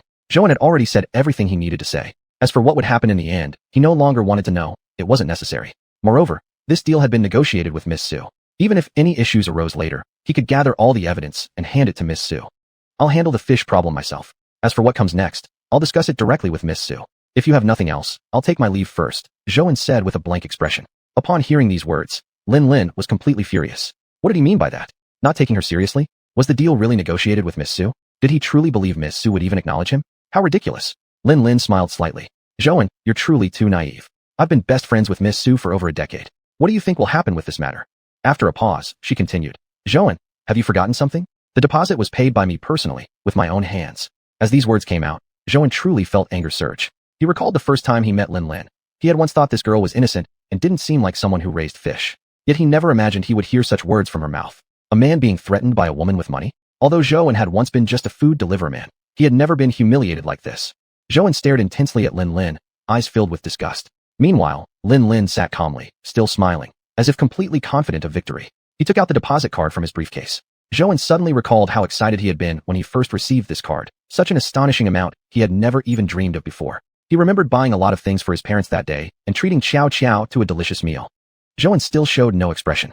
After half a year in this circle, the first lesson he had learned was to not reveal his emotions. Slowly, he pushed the deposit card toward Lin Lin. The sound of the card sliding across the table was so jarring. Lin Lin never expected that Zhou would actually return the card. She had thought that merely threatening him with the deposit would make him give in. After all, she had checked his background. Before raising fish, he had been nothing but a food delivery man from an ordinary family. She never imagined he would actually give up such a large sum of money. Besides, Lin Lin had brought up the deposit matter also as a reminder to Zhou and how much money this deal could bring him. But she hadn't expected. What exactly are you implying? Do you think I care about this small amount of money? Zhou, are you out of your mind? Zhou didn't say anything. He simply took another sip of coffee and replied, Miss Lin, if you have nothing else, I'll be on my way now. He seemed emotionless, but Lin Lin clearly noticed his tightly clenched fists. Such an ungrateful man. Since he insisted on being so ruthless, she had no reason to show mercy either. Lin Lin thought coldly while sitting in her chair. In this circle, there was no one she, Lin Lin, couldn't take down. Early the next morning, Zhou was still asleep when suddenly the phone rang, waking him up. He answered groggily, and once he heard what the caller said, he shot upright, threw on some clothes, and rushed straight to the fish market. "Zhou, you're finally here," Old Li anxiously said at the entrance of the fish market. Frowning with flushed face, Zhou asked, "Old Li, what exactly happened?" "Oh man, Zhou, have you recently offended someone?" "Early this morning, the fish market received rumors saying that your fish breeding skills aren't good enough." "Specifically, what did they say?" Zhou asked, holding back his anger. "People are saying different things. Some say you have someone secretly helping you breed fish, some say you were just lucky, and others claim your fish quality is only average and you even ended up killing them." Halfway through hearing the explanation, Zhou already understood exactly what was going on. It must be Lin Lin's doing. Really despicable, actually stooping to such underhanded tactics. "Zhou, don't take this lightly. I've worked at the fish market for many years, and this situation is nothing like the previous incident. It's probably going to be much harder to handle." Not long afterward, Zhou realized how severe this matter was. Before he could even say a few more words to Old Li, he received a call about contract termination. In the fish breeding circle, reputation was everything.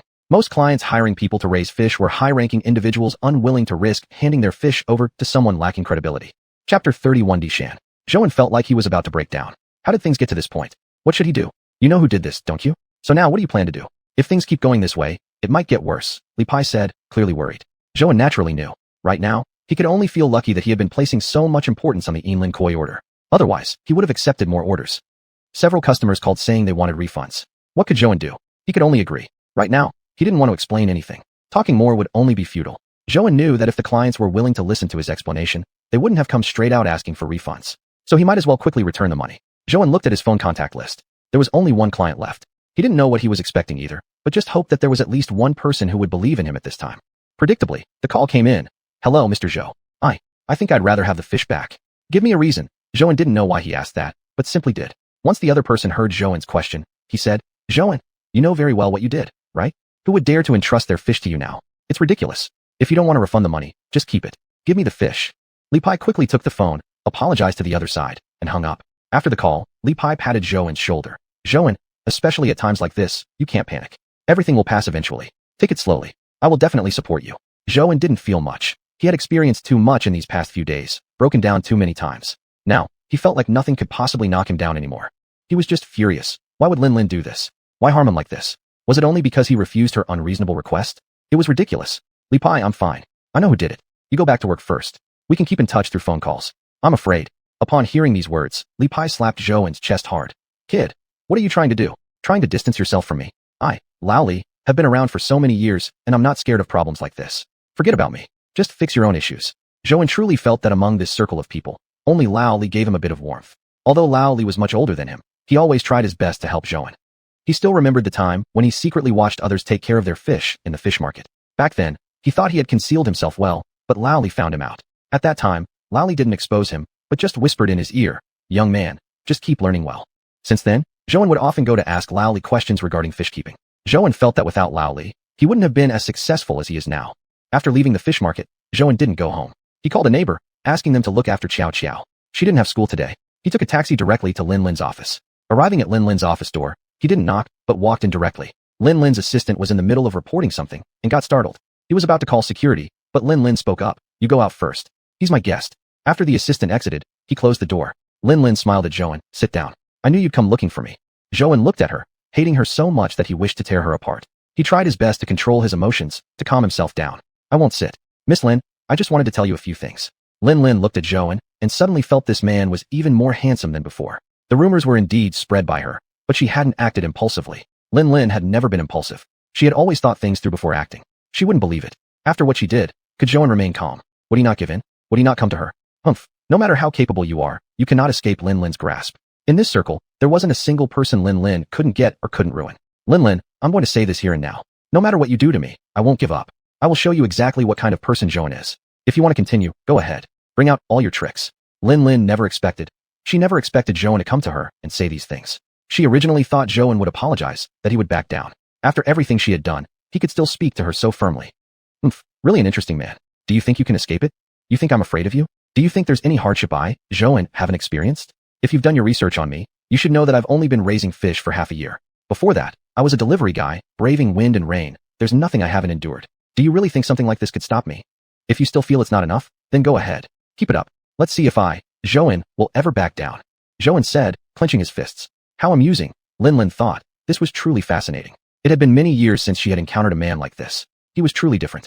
Lin felt she had indeed chosen the right person. Men who gave in easily were boring. A man like Xiuxian was interesting. Poochie, Lin couldn't help but laugh. She stood up from her chair and took slow steps toward Xiuxian. Xiuxian, you know exactly what I want, she whispered, standing very close to him. Xiuxian frowned slightly, didn't say anything, and stepped back. Lin found his reaction utterly adorable. She took another step forward and smiled. Xiuxian, you're really something else. Xiuxian didn't understand what exactly this woman was thinking. Hadn't he made his point clearly enough already? He took another step back.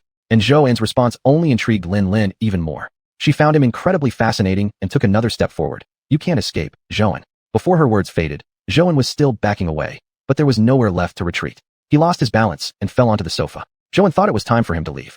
Talking any longer with this crazy woman was a waste of time. Just as he was about to get up, Lin suddenly lunged at him and pinned him back onto the sofa forcefully. Stunned, Xiuxian stared tightly at Lin. What exactly do you want? Are you crazy? I've already made myself clear. What else could you possibly want? Have your way then. Xiuxian, why do you always ask what I want? How many times have I told you? You should know it better than anyone. Lin replied seductively. Chapter 32, Raising Fish Myself. Xiuxian had just raised his hand, wanting to push this crazy woman off him, when suddenly, Lin was still looking at him seductively, pretending as if she didn't know what she had done. But her foot was clearly sliding up his calf. She still wore that confident smile. How could there be such a woman? Xiuxian was completely enraged. He pushed Lin away forcefully and stood up. You woman, you're completely unreasonable. Lin continued smiling. Xiuxian, we're both adults here. What's the point of pretending? Your wife ran away years ago, isn't that right? Don't you want? You're such a disgrace. Xiuxian interrupted her. After leaving Lin's office, Xiuxian felt completely unsettled. It was the first time he had ever encountered such a woman. It made him sick to his stomach. Yet suddenly Xiuxian thought, maybe Ms. Su had no idea about any of this. Should he tell her what had happened? Perhaps Ms. Su's fish had never arrived, and everything had been manipulated behind the scenes. I've known Ms. Su for over a decade. Another thought suddenly surfaced in his mind. Those words from Lin. Xiuxian thought better of it. Anyway, this deal probably wouldn't happen anymore. If it was the fish causing the problem, then it had nothing to do with him, and he didn't need to take any responsibility. Suddenly, Xiuxian felt this was the greatest challenge he had faced. Sighing heavily, he walked toward the fish market. Old Li saw that he was back so quickly and hurriedly ran up to him. Old Zhou, how did it go? What did they say? Xiuxian had left in a rush and hadn't had time to tell Old Li exactly what he was doing. Old Li simply assumed he had gone to talk with someone else. Thinking back to the scene in the office, recalling Lin's behavior, Xiuxian felt sick again. He never wanted to see that woman again, and even if he couldn't raise any fish anymore, he didn't care. Let her spread her rumors. Old Li, I think that's it. There's no way forward with this deal. I guess I just got unlucky, Xiuxian said listlessly. Upon hearing these words from Xiuxian, Old Li quickly asked, Xiuxian, so there really is no room for discussion? What are you going to do now? At the thought of Lin's face, Xiuxian thought, whatever, let her do as she pleases. He really was too tired. There was no way a single woman could ruin his entire reputation. Old Li, heaven won't close all roads. If nobody wants to let me raise fish for them, then I'll just raise them myself. As long as my fish are beautiful enough, I won't be afraid they won't sell. Xiuxian remembered the day he had first sold fish. It had all been a misunderstanding. Back then, most people didn't know much about fancy fish and had even suspected his fish might have problems, so nobody dared buy them. He still remembered his very first customer, Old Xia, a regular-looking old man who was actually worth millions. Out of all those people, only Old Xia could see the value of his fish. After entering the ornamental fish business, the number of large fish Xiuxian had access to had increased steadily, even to the point of no longer being particularly special. He had again and again used his own skills to reshape people's perceptions of ornamental fish. Good. That's the spirit of my friend, Old Zhou. Come to my place. I'll give you a few fish. Consider it a grand opening gift. Old Li said with a chuckle. Without delay, Xiuxian took a few fish from Old Li and bought another batch of ornamental fish himself. He refused to believe that, after going through so many hardships, this tiny setback was anything at all. When Xiuxian arrived home, he placed the fish into the aquarium. Just as he finished tidying everything up, Xiao came running over. Dad, I didn't see you this morning. Where did you go? Xiao asked curiously. Smiling at Xiao, Xiuxian replied. Dad had something urgent to handle this morning. You must behave and listen to Auntie, okay? Xiao obediently nodded. Okay. Auntie gave me small bread and soy milk. Did you thank Auntie? Xiao nodded again. Yeah. Dad, I miss Grandpa and Grandma. At that moment, Xiuxian suddenly remembered. He hadn't taken Xiao to visit her grandparents at the hospital for a long time. Before heading to the hospital, he went with Xiao to the supermarket to buy some fruit. Dad, let's buy some bananas too. Grandma likes bananas the most. Xiuxian smiled and agreed. He really thought his daughter was the cutest little girl in the world. Nothing in this world mattered more than his beloved daughter. Unless, and until Xiao grew up, Xiuxian would not remarry another woman. Upon arriving at the hospital, Father Zhou, having somehow heard the rumors, asked as soon as he saw his son, Xiuxian, is everything all right with your work?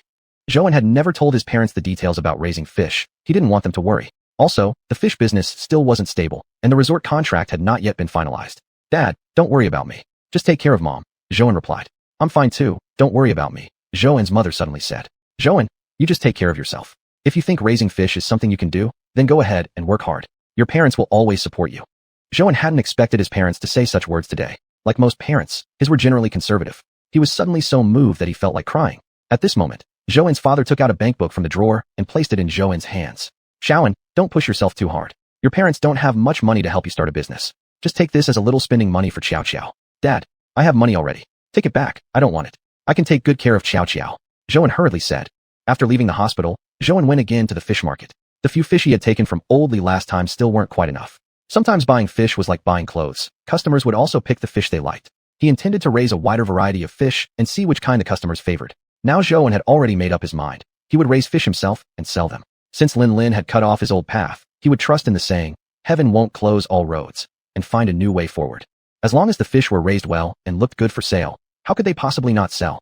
Lin could influence the fish market with her reputation, but she couldn't control the customers themselves.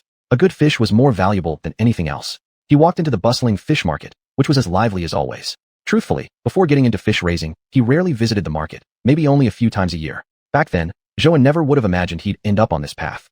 Zhouan stood familiarly in front of a stall. He had observed the fish here before. Although the variety was limited, most of the fish from this stall had unique characteristics. Zhouan thought that if he raised them in the cold pond space, they would likely develop even more distinct traits. Boss, how much are these fish? Zhouan asked, pointing at a fish tank. He had been observing for quite a while now, and believed this fish wasn't bad at all. It was a small koi, but it had a certain kind of presence about it. Chapter 33, Changes at the Fish Market. Zhouan continued looking at the fish after asking his question. Suddenly, he realized the big guy hadn't responded to him yet, and assumed the man hadn't heard.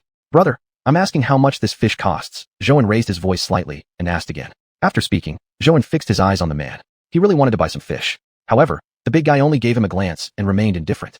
Zhouan felt there must be something wrong with the fish seller, refusing to make a sale on purpose.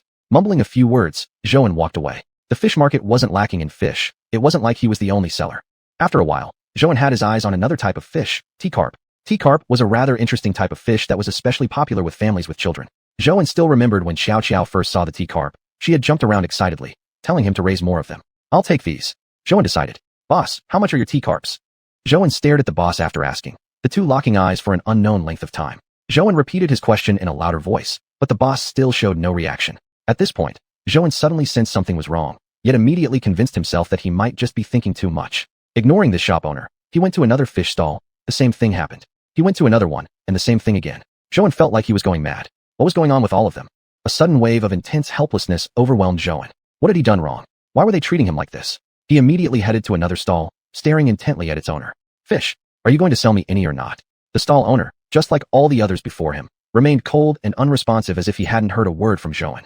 But Zhouan couldn't endure it any longer. He clenched his fist tightly and shouted furiously at the man. Are you crazy? Why won't you answer me? Why won't any of you answer me? Don't you want to earn money anymore? In that instant, Zhouan felt the whole bustling fish market fell silent because of him, but only for a moment. It resumed its noise soon after. Yet, this time the noise was different from any previous occasion. People looked at Zhouan, pointed fingers, whispered behind hands, and even covered their mouths and laughed secretly. I always felt Zhouan wasn't such a good guy. Did you see how he shouted just now? So scary. His true colors are finally showing, huh? Coming around the market every day thinking he's some big leader? Like person, like fish. Look at him. How could anything he raises be any good? Ooh, did you hear? He used to be just a food delivery guy. Who in their right mind would believe he can actually raise fish? If any of them survive in his hands, it's practically a miracle. The voices flooded into Zhouan's ears, driving him to the brink of madness. Yesterday when he came, everyone was still warmly greeting each other. How come? In just one day, everything turned like this. What had happened to all of them? Lin. It must be that woman's doing. Zhouan thought how naive he had been. That woman was much crueler than he had imagined. He truly hadn't expected Lin to go this far. Zhouan really couldn't understand what he had done wrong or why Lin was doing this to him. First sabotaging his deal with Miss Su, then stirring up the entire fish market against him. What exactly did she want? He would never believe her lies. That woman was simply venomous, actually claiming she wanted to be with him. Zhouan clenched his teeth, thinking bitterly. For a woman like that, he would rather remain single forever.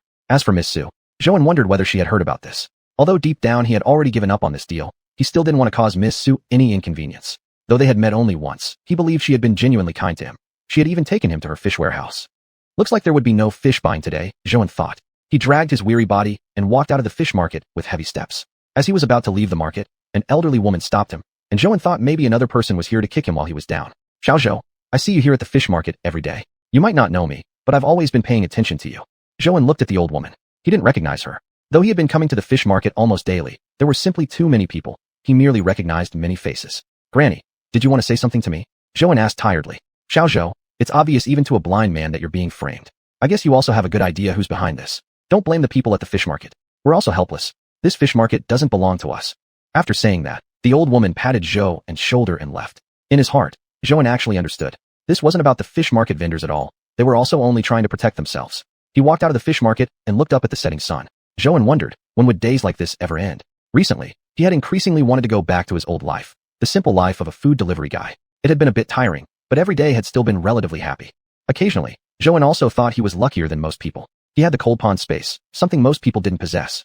He only needed to place fish inside, wait for 2 or 3 days, and he would harvest excellent, high-quality fish. But now, Zhou finally realized things weren't that simple. Reality was far more complicated than he had imagined. Watching the sun slowly sink, Zhou checked his watch. It was time to pick up Xiao. He decided to set all these troubling matters aside and focus on living his own life. The kindergarten was still 5 minutes away from dismissal. Zhou, just like most other parents, stood waiting at the school gate. At that moment, he felt everyone else seemed so much more at ease than he was. Reflecting on his recent life, Zhou thought how dramatic it had been, ups and downs, immense joys, and deep sorrows. At first, he had believed he had signed a big deal. The fish farm project would finally be settled. He had even excitedly told his parents about it. At that time, Zhou had truly thought his life was on the verge of becoming extraordinary. Yet, when the fish began dying one after another, he had truly been at a loss. He still remembered the feeling when the first batch of fish died. He had thought his entire life was about to fall apart. Later, he discovered it was Lin behind it all. But knowing it didn't help. What could he possibly do to her? That woman had even managed to control the entire fish market. Zhou truly didn't know what he could do to reverse everything. He was, after all, just an ordinary person. Actually, deep in his heart, Zhou understood exactly what the old woman had said. How could he blame the people at the fish market? He had spent countless days chatting with them, joking around. Indeed, fish breeders were among the most down-to-earth people. With hearts fully dedicated to raising fish, they were also sometimes helpless because they had so little protection. Zhou had never been someone quick to blame others. He always remembered those who had helped him, the old Li, old Xia, and many more. He remembered each one dearly in his heart.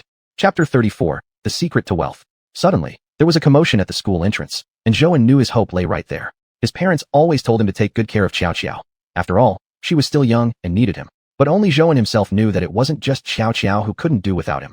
He couldn't do without her either. Countless times, when he had wanted to give up, it was Xiao who gave him hope and strength to keep going. A pair of soft little hands took hold of Zhou and as a soft voice called him Dad. And Zhou really felt his heart melt. At moments like this, everything else seemed to lose its importance. All he wanted was to live a quiet, ordinary life with his little daughter. After returning home, Zhou asked Xiao about interesting things that happened at kindergarten today while preparing dinner. Lately, Xiao had developed a liking for fried rice with egg, which also happened to be Zhou's specialty. Every time he returned home, he felt hope return to his life. Though each day followed the same routine, Zhou never felt annoyed in the slightest. Picking up Xiao from school, making dinner, bathing her, and tucking her into bed, these tasks had become second nature to him. Yet not once did he ever feel burdened by them. After Xiao had fallen asleep, Zhou went into the cold pond space. In truth, the cold pond space was more than just that single pool of water. It was actually a vast space, but Zhou had never explored it. All he had ever thought was that heaven had given him a shortcut for raising fish. As he looked at the fish swimming in the water, he suddenly felt a slight comfort. At this point, these few fish were all he had left. Zhou longed to show others how beautiful his fish were, but he knew no one would come to see them now, not even when they were grown up. Whether he would even be able to sell them was uncertain, but none of that seemed to matter anymore. Zhou thought that nothing really mattered at all. He didn't know when 00 would finally leave him alone, nor did he want to seek help from that woman, Zhou, ever again. The more he thought about it, the stranger it became. Why was it that she clearly refused to let him go? Old Li had suggested that Zhou recall whether he had ever had dealings with Lin before and might have somehow offended her. Zhou hadn't overlooked that possibility either. He had thought about it for a long time, but he was sure he had never met Lin before. Although he had interacted with many customers over the years, there were very few female ones in the fishkeeping community. If Lin had indeed approached him before about cooperation, there was no way he would have forgotten. He wasn't sure how much longer he could endure in this industry, perhaps a day, 2 days, half a month, or 10 months.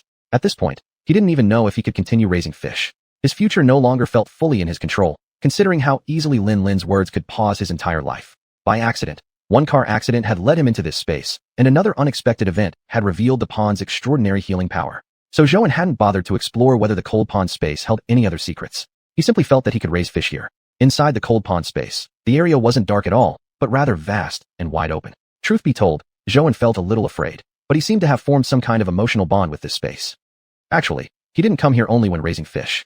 Whenever he wanted to be alone, he would come here. This quietude was something he had never experienced before. The coal pond space had no walls, just like that pool of water lying quietly on the ground. He took a few steps forward and noticed some strange things lying scattered on the ground. When he picked them up, they were just oddly shaped stones and fragments. Xiuxian continued deeper into the space, looking at the peculiar items on the ground. Suddenly, he had the feeling that this space had once been real, that others had once entered it. Suddenly, his foot caught on something. Looking down, he saw a book. Who would have thought there would be a book here? Perhaps it was something left behind by someone who entered before. Xiuxian speculated. He hadn't really intended to pick it up. There were far too many items on the ground. But just as he was about to walk away, he noticed the word wealth on the cover. Though Xiuxian lived a simple, unremarkable life, he had always loved money like anyone else. Seeing that character, food, he immediately bent down and picked the book up without hesitation. Perhaps it contained a secret to making money, though the possibility was incredibly slim. Yet as he picked it up, he clearly read the words, 100 ways to get rich. He couldn't help laughing out loud. Never did he imagine that such a thing actually existed. Xiuxian didn't know how long this space had existed, nor how many centuries it had passed through, but he suddenly laughed out loud. It seemed that throughout history, people had always been chasing wealth, seeking ways to become prosperous. He flipped through a couple of pages and realized the book actually contained a lot of content. Starting from the first page, after reading a few chapters, he found it quite intriguing. Without hesitation, he sat down on the ground and began reading.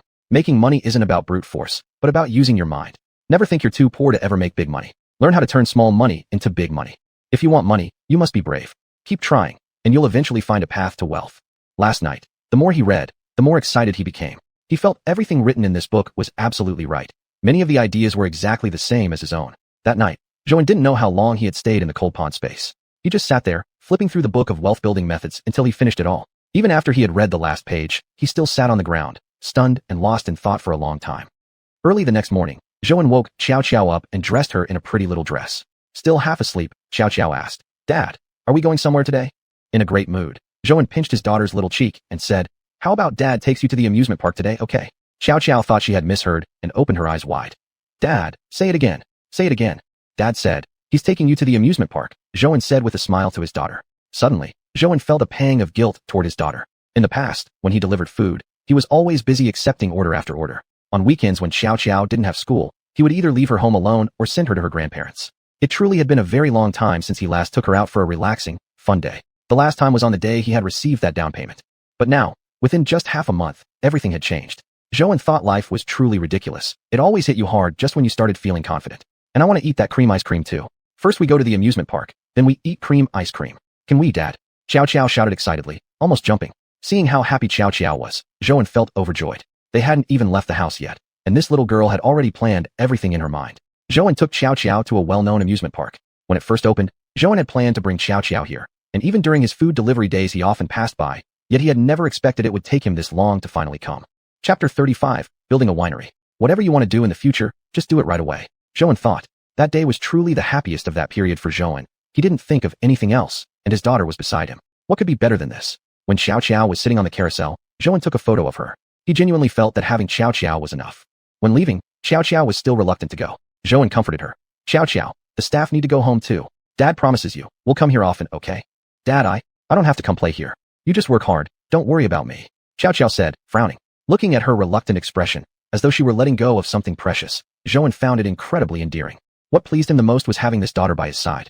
After his wife left, he hadn't felt too upset largely because that woman had left Xiao with him. If back then she had taken Xiao away, Xiuxian dared not think about it. He couldn't even imagine what his life would look like. After returning home, Xiuxian took out that book again. Suddenly, he felt that maybe this was the gift heaven had truly intended for him. Making money doesn't come from only one source. You must try multiple avenues, and eventually discover the one suited for you. Moreover, now Xiuxian also felt that he might truly be unable to continue down the path of fish farming. It wasn't just because of Lin. His own reasons carried a significant weight. Since becoming increasingly well-known within the industry, his pressure had been growing constantly. Although Xiuxian always relied on the Handan space, she herself had been diligently practicing fish-rearing techniques to improve herself. But it seemed that she genuinely wasn't suited for this industry. She didn't have much of a connection with fish. Despite studying hard all along, the results weren't good. If you feel that your current path won't let you see a future or hope, then give it up and seek a new path. The safest and fastest way to become wealthy is to use your greatest existing resources to tackle the most challenging tasks. Sometimes, liking something doesn't mean you can persist in it until the end. Instead, try discovering what you are truly good at. Xiuxian pondered for a long time. Perhaps the thing he was best at was tasting wine. The story went back quite a bit. When Xiuxian was still in school, every summer he would go to help out at his cousin's winery. Xiuxian considered that his understanding of wine wasn't shallow by any means. And if he really wanted to open a winery, he could first visit his cousin's factory to take a look. He recalled his first time drinking alcohol. There was no bitterness at all. Instead, he found it deeply refreshing. Although Zhouan occasionally enjoyed a small drink, he never indulged excessively. When his parents were still in decent health, he also frequently brewed small batches of homemade wine for himself to drink. As for average wines, Zhouan could brew those himself. Thinking along these lines, Zhouan felt that perhaps this path truly was worth trying. After careful consideration, he dialed old Li's number. Actually, in the past, he would have discussed matters like this with his parents first. However, not long ago he had already told them he was farming fish. If he now said he wanted to open a winery, his parents would definitely disagree. What? You're quitting? Old Li exclaimed in shock when he heard Zhouan say he no longer wanted to farm fish. Zhouan had expected old Li's reaction beforehand. However, he still felt that if he genuinely wanted to exit this industry, he should inform old Li. Old Li had helped him far too much on his fish farming journey. Even when many people began to undermine and betray him, old Li had still supported him behind the scenes, going so far as to buy fish from him despite the pressure. Old Li, please don't try to persuade me. I've carefully considered this. Right now, I really feel that fish farming might not be suitable for me. Life, after all, requires multiple attempts before one can discover the right path for themselves. As he said these words, Zhouan once again quietly questioned himself in his heart. Was he quitting merely to escape his current circumstances, or genuinely because he believed himself unsuited for this field? But soon enough, his heart gave him the answer. Indeed, he felt he wasn't truly suited for this industry. The only reason he had once gained brief recognition in this field was solely due to the cold pond space, not because of his personal interest or skills. If he continued relying on help from the cold pond space, Zhouan felt that one day the truth would certainly come to light. He didn't want to find himself helpless when that time came. Since that day would eventually arrive anyway, why not make a move now and start for himself? Only by relying on himself could he truly become strong. Alright then, go ahead and give it your all. Try it out. You're still young, and if you ever need help, be sure to tell me. Old Li sighed and said. Actually, in Old Li's heart, Zhouan was also an exceptionally excellent person. He had, of course, doubted whether there was some wise mentor behind Zhou and success. Raising such astonishing fish within such a short time was truly rare. But after spending more time together, Old Li felt assured that Zhou was indeed a very down-to-earth young man. Even though Zhou didn't have his own fish stall at the market, he often interacted with people there. He consistently approached others humbly to ask questions, which was truly admirable. After saying goodbye to Old Li, Zhou returned home. Since he had now decided to start a winery, he was truly ready to devote himself fully. He planned to first visit his cousin's winery to get familiar with the general process. Just as that book had suggested, one must make full use of all available resources. Thinking about the book, Zhou truly felt as if he had discovered a treasure. The more he thought about it, the more he felt everything in the book made perfect sense. Perhaps this was truly the gift heaven had sent him.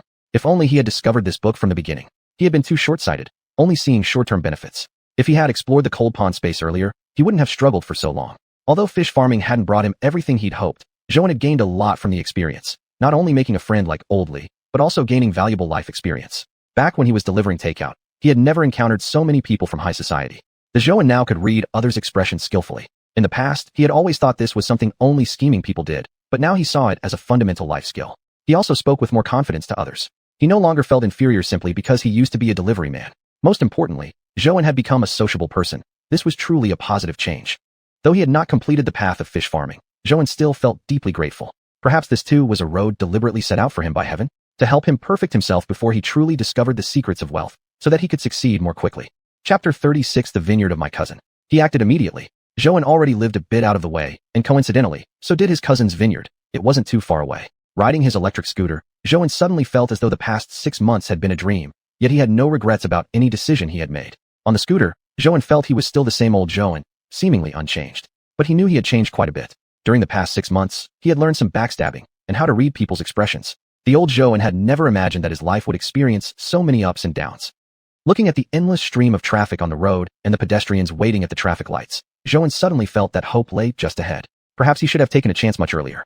Although he had gained a lot from raising fish, deep inside, Zhou understood that it wasn't entirely his own achievement. He had called ahead to let his cousin know he was coming, so his cousin had already come out to wait for him by the entrance. Zhou, over here, his cousin happily called out. Zhou was also delighted. It had been quite a while since they last met. Back when he was still in school, he always found his cousin to be very kind-hearted. Whenever he came over during vacation, his cousin would take him out to eat. Cousin, sorry to trouble you. I'm interrupting your work. Zhou said smiling. His cousin looked at him and patted him on the shoulder. You're still so formal with me. Why didn't you bring Xiao along? I haven't seen the little girl in ages. She's in kindergarten now. Her schedule is busier than mine. Zhou joked. His cousin first took Zhou into his office. The office was pretty large, filled with many items, various certificates hanging on the walls, and a few wine jars around. Zhou opened one of the wine jars and took a sniff. Cousin, your office still looks exactly the same as before. In reality, Zhou didn't personally know many influential figures, but his cousin was one of them. Before, he didn't really understand the significance of that, but now he certainly did. Running such a massive winery, his cousin was worth millions. Yet in Zhouan's mind, his cousin never gave off the vibe of someone who was wealthy, always keeping a low profile. I sell wine. As long as the wine keeps improving, that's enough. His cousin chuckled, pausing before asking, "You said over the phone you want to start a vineyard too? Are you sure about that?" At that moment, Zhouan felt a bit nervous, as though the person sitting across from him wasn't just his cousin, but his boss. He felt that if he could earn his cousin's support, he could certainly forge his own success in this business. "Yes, I've thought about it for a long time now. Previously I was in fish farming, though it wasn't easy either." His cousin seemed surprised. "Fish farming? How did you get into that?" The story was long and complicated. Zhouan didn't wish to go into details. He didn't see the need. Though he considered his cousin family, he still believed revealing too many details might not be a good thing. But the question caused Zhouan to recall his past days delivering food, which felt just like yesterday. And yet, half a year had already passed. From deliverman to fish farmer, he was now about to start producing wine. It was just some unexpected opportunities. When a chance came along, I simply tried out the fish farming industry. Zhouan replied while rubbing his hands together. To most people, someone frequently switching jobs usually seemed unreliable. Zhouan didn't want his cousin to think of him that way, especially since there were certain things he couldn't share openly. "Then how did fish farming go?" "I've been working in the wine business all these years, never really tried anything else." "It's good that you're taking chances while you're young," his cousin said, smiling. Zhouan suddenly recalled a line from the book on wealth that he once read. There were only two paths to success. Either stick with one path tirelessly without ever giving up, or try a great variety of ways until eventually discovering one suited to you. Fish farming was quite a good experience. I achieved some minor success, but eventually I felt increasingly overwhelmed. It wasn't just about raising fish. There were quite complex elements involved, Zhouan recalled. Zhouan felt grateful for his earlier self. Even when reflecting back on it now, he felt he had indeed achieved something. He successfully raised fish few others could manage, pushing his fish farming venture to entirely new heights, gaining a certain level of recognition in that circle. Yet he felt deeply thankful for that earlier version of himself, who hadn't forgotten his xiuxian, hadn't become arrogant. He remained the same Zhouan, only now more socially adaptable. "Well, let me first take you around the vineyard. If you've got nothing else going on these days, feel free to come around and take a look. This factory has changed a lot since your school days," his cousin suggested. Over the next few days, after dropping xiuxian off at school, Zhouan rode his electric scooter to his cousin's winery. He worked alongside the factory workers, making wine and diligently learning every step of the process. But gradually, Zhouan realized that running a winery was no simple task. He had originally thought that as long as the ratios were properly controlled, the wine would turn out well. But it was nothing like that. During these days, he had roughly learned the basics of winemaking, although it was only the most fundamental procedures. "Zhouan, how do you feel about it?" His cousin came over and asked. Zhouan sighed. "Every trade has its own difficulties. These 2 days I've been working on grain-based wine. It sounds like just a few simple steps, but I can't seem to produce the flavor I want." Upon hearing this, his cousin couldn't help but laugh. "Take it slow. If you really decide to get into this business, I'll definitely give you a hand." After his cousin left, Zhouan stood there staring at the unfinished product in front of him. He didn't know exactly where the problem was. The materials had been added in the right proportions, every step had been carefully followed, yet the results still fell short of the taste he had imagined. Steaming the grains, cooling and fermenting, then steaming again. Zhouan had gone through these steps countless times in the past few days, yet still with little success. This was completely different from when he raised fish. At that time, he had accidentally discovered that fish could grow better and bigger in the cold pond space. He simply placed the fish inside for a few days before selling them, and later on, after signing contracts, he had taken even better care of them. In short, Zhouan recalled that raising fish had been much simpler. Yet in the end, he hadn't given up on fish farming because it was particularly difficult, but rather because that circle simply wasn't suitable for him. But now was different. He had spent days on end at the winery, trying countless times, going through the same process over and over again until it was deeply engraved in his mind. And yet, he still hadn't managed to create the taste he envisioned. Chapter 37. A difficult situation. If the biggest challenge in fish farming before was interpersonal issues, then for Zhouan, the biggest challenge now with the distillery is simply getting started. Zhouan thought he might need to go ask his cousin for advice. Having been around here for so many years, he must be the most professional person. "Zhouan, how's it going? Any progress?" When Zhouan heard his cousin's eager question, he suddenly felt a bit embarrassed. "No luck yet. Brewing really is no easy task. Cousin, you've stuck with it for so many years. I really admire you. Every line of work is tough. Zhouan, if you run into any difficulties, just let me know. After all, I've been around here for quite a while," his cousin said, patting Zhouan's shoulder. "Cousin, to be honest, I've been pretty troubled these past few days. I don't want to make blended liquor. These days I've been trying to learn how to make distilled grain alcohol, but I haven't succeeded even once. It's all supposed to be according to proportions, and I've followed every step of the process properly, yet the flavor still doesn't resemble what I imagined at all," Zhouan said helplessly. Zhouan really felt a deep sense of helplessness. He had followed all the steps carefully. He couldn't understand where he had gone wrong. He had experimented repeatedly, but the results still didn't meet expectations. He didn't even know where the issue lay, or how to fix it. Back when he delivered food, it was simply a matter of taking something from one place to another, nothing difficult about it, just required time. Even when he was raising fish, all he had to do was place the fish into the cold pond space. Although later on he did begin to study fish farming techniques himself, Zhouan never considered it particularly difficult. Now 30 years old, This was the first time Zhouan felt such deep powerlessness, having done everything properly, so why hadn't it yielded good results? Zhouan, maybe you should look for a master distiller to learn from. Here in my distillery, everything is processed step by step in a production line manner. Truthfully, it's not the kind of environment where you'd be able to truly master the craft as you envision it. That's right. Zhouan suddenly thought his cousin had made a very reasonable point. This place wasn't really somewhere for learning. His cousin ran a factory focused on production and business, and everything was assembly line. Even his cousin himself probably didn't know how to brew by hand anymore. Cousin, I think you have a point. Do you know any master distillers I could learn from? I know practically nothing about this field, and except for you, I don't know anyone else in the business, Zhouan asked with furrowed brows. Cousin picked up a pen and paper from his office desk and wrote Zhouan an address. This is an old friend of mine, Mr. Zhang. Go find him and tell him I sent you. Zhouan, give it your best shot. Looking at the telephone number, Zhouan suddenly felt his courage returning. Okay, thank you, cousin. Without lingering any longer at the distillery, Zhouan immediately left on his electric scooter, heading straight to Mr. Zhang's residence. As he approached the entrance to Mr. Zhang's home, Zhouan caught a strong aroma of wine. He knew he had come to the right place. After knocking on the door, an elderly gentleman opened it. They looked at each other for a moment until Zhouan introduced himself, and the old man smiled. Coming quickly. Your cousin already told me you were coming. The gentleman led Zhouan into his house. In the large courtyard, both sides were filled with large earthenware jars filled with wine. Zhouan only hoped that this trip wouldn't be in vain, and that he could finally find where he was going wrong. He couldn't exactly describe the type of liquor he wanted to make, but inside his heart, he had a clear ideal flavor. The old gentleman was mild-mannered and approachable. He explained some of the most basic steps of distilling wine. Feeling he already knew these processes, Zhouan spoke up. Mr. Zhang, I'm already familiar with these procedures. In these few days, I've made quite a bit of liquor myself. Every time I follow the exact same steps, but the result never matches what I expected.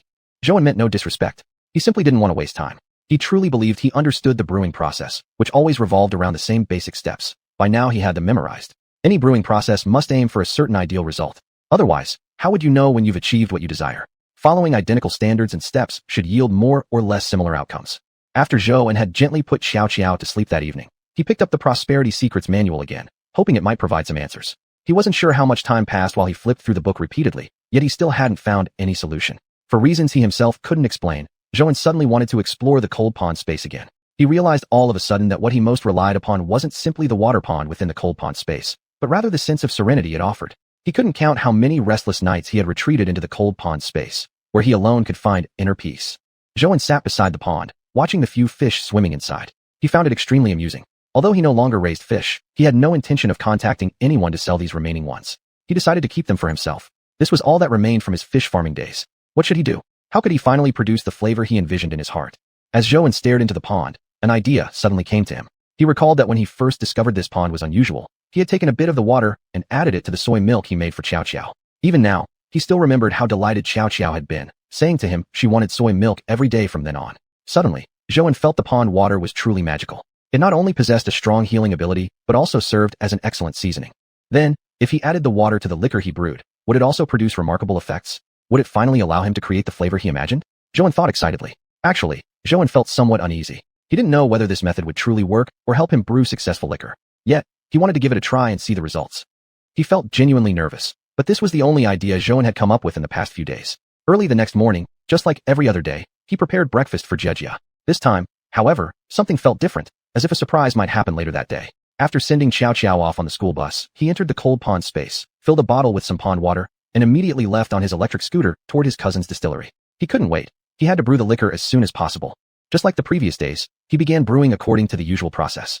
Zhouan felt genuinely excited, even his hands trembling. If this attempt succeeded, it would mean a major step forward in his work with liquor production. Zhouan thought happily. During the grain steaming process, Zhouan received a call from Old Li, asking what he was doing right now. Chapter 38 Lack of Confidence. Old Li, I'm going to start making alcohol now. I'm at my cousin's distillery, just waiting for the grains to finish steaming, Zhouan said, looking at the grains still steaming. Zhouan, I support whatever you decide to do. If you run into any difficulties, be sure to let me know, Old Li replied cheerfully. Zhouan sensed that Old Li seemed to have something to say, hesitating, as if holding back. He asked directly, Old Li, did something happen? It's okay, just tell me whatever it is. Sighing, Old Li said, you haven't come to the fish market for a couple of days. Everyone's been asking me how you're doing. That woman Lin really went all out. I only found out today how ruthless they've been this time. That woman made it clear. Anyone who sells fish to you will have their stall shut down. Zhouan didn't need Old Li to explain further. He understood perfectly. For those people at the fish market, this was their entire source of income. Without the stalls, they'd lose their livelihood. Actually, Zhouan didn't hold anything against them. He knew it wasn't their fault. They were only forced into this situation and couldn't sell him any fish. He'd been around the market for days already, so he knew the kind of people they were. Thinking of that crazy woman Lin Lin only made him angrier. If it hadn't been for her, he might still be at the fish market right now. Don't worry about it, Old Lee. Although I'm no longer in the fish farming business, I understand that everyone has their own difficulties. I won't drag too many people into this. So far, Miss Sue hasn't contacted me regarding this matter either. Maybe we can just let it go like this. Even without this incident, I've decided to step out of this industry. Just pass the message along for me, and tell everyone not to take it too seriously. Zhouan had already accepted the situation. Since he was now stepping away from the world of fish farming, he didn't want to dwell on the unpleasant past. What he remembered were the honors he had gained, the outstanding results he had achieved, and making a great friend like Old Lee. Zhouan, I'm glad you feel that way. Then how have you been lately? Old Lee asked concernedly. Looking at the grains still steaming in front of him, Zhouan gave a helpless smile. Sigh, after struggling for so many days, I finally see a glimmer of progress. Right now, I'm still steaming the grains. I've honestly lost count of how many times I've repeated this process already. I don't know whether this time will finally succeed or not. Hearing Zhouan's words, Old Lee comforted him, saying, all things are difficult at the beginning. Zhouan, take it slow. When I first met you, I sensed you were no ordinary person. And sure enough, my instincts were right. Remember, whenever you have difficulties, as long as I can help, just give me a call. After hanging up the phone, Zhouan still felt a deep sense of warmth in his heart. The biggest reward he'd gained from the fish farming experience was Old Lee's friendship. All the help Old Lee had given him, both openly and behind the scenes, he had noticed clearly. Truthfully, he couldn't even figure out why someone like Old Lee, who saw so much potential in others, would have believed in him when he himself lacked confidence in who he was. Especially that day when he tried buying fish at the market. Before stepping into it, he'd really intended to fight back with his own efforts. Back then, he had never believed that a single woman could threaten him like that. Had the fish market people not done what they did, perhaps he might have persisted a bit longer. That was the darkest day of the 6 months Zhouan spent in fish farming, and the only person who stood by him that day was Old Lee. Zhouan thought the cold pond space was truly amazing. Originally, he had only been trying it out, never expecting to actually succeed. It seemed that the cold pond space really did hide many secrets. He still remembered how, the first time by accident, he threw a barely alive small fish into the cold pond. He clearly remembered how shocked he had been back then. Originally, he simply wanted to keep the fish in the water overnight so he could cook it for xiao the next morning, not even expecting it to stay fresh, just hoping it might still be barely alive. But the next morning, when he went to the cold pond space, he found that the almost dead fish had miraculously come back to life. It was precisely that accident which had set Zhouan on the path of selling fish. Eventually, he never ate that fish. Watching it grow bigger and bigger, until it was like a king of the fish, he remembered vividly how he took that fish to the market, but no one dared to buy it. However, what Zhouan never expected was that besides its incredible healing abilities, the cold pond water could also act as an extremely potent seasoning. It was truly unbelievable. Zhouan became more and more convinced of how extraordinary this cold pond water truly was. He immediately grabbed some of the wine he had brewed and rushed to his cousin's office. Cousin, I. Zhouan was so excited that he ran straight to his cousin's office, panting heavily. Seeing him like this, his cousin smiled and poured him a cup of tea. Don't rush. Take your time and tell me what's happened. While speaking, Zhouan's cousin led him to the sofa. Zhouan also realized that he had indeed acted a bit too hastily. After all, he was already a grown man in his 30s, and getting so worked up over something this small was embarrassing. Sigh, I'm such a grown man, causing you to laugh at me, Zhouan said, his face turning red. We're family. What's going on? You must have something exciting to tell me, judging by how worked up you are. I bet it's good news. His cousin smiled and asked. Zhouan still remembered how, during his summer vacations when he was younger, his cousin used to play with him often when they were both kids. Later, when his cousin opened the distillery, Zhouan would frequently visit during holidays to help out. He had also seen his cousin in moments of disappointment. That was the first time they had drunk together, and Zhouan thought he would never forget that night. It was the first time he had ever seen his cousin so troubled. Back then, he didn't quite understand everything, only that his cousin had been scammed. At the time, Zhouan was still young. He thought that if something was too difficult, you should just give up. Cousin, then let's not run the distillery anymore. Back then, his cousin had been mumbling something the entire time, but the moment Zhouan said these words, his cousin suddenly fell silent. Not sure how much time had passed, Zhouan even began to think his cousin hadn't heard what he said. However, his cousin suddenly spoke up. No, I will fight to the end. No one will bring me down. At the time, Zhouan thought his cousin looked incredibly admirable. He didn't know how much courage it took for his cousin to say those words, nor did he understand all the difficulties his cousin was going through then. But now Zhouan understood, at least somewhat. Though he couldn't completely put himself in his cousin's shoes, he now recognized how many difficulties his cousin must have overcome to get to where he was today. In Zhouan's 30-odd years of life, he had never experienced hardships as severe as those his cousin had faced. Delivering food had been difficult, but those were the kinds of problems time could resolve. The 6 months raising fish were difficult too, but he had the cold pond space to help him. But his cousin had been completely on his own, driven only by his own willpower, managing to build the distillery into what it was today after years of persistence. Zhouan, are you so happy you've gone dumb? What's on your mind? Just tell me already, his cousin urged. Chapter 39 Success. It was only then that Zhouan dazedly came back to his senses. Cousin, I've successfully brewed the wine. That taste I had in my mind, it's finally out. I've made it. His cousin was taken aback at first, but quickly recovered and patted Zhouan on the shoulder. You kid, you actually did it.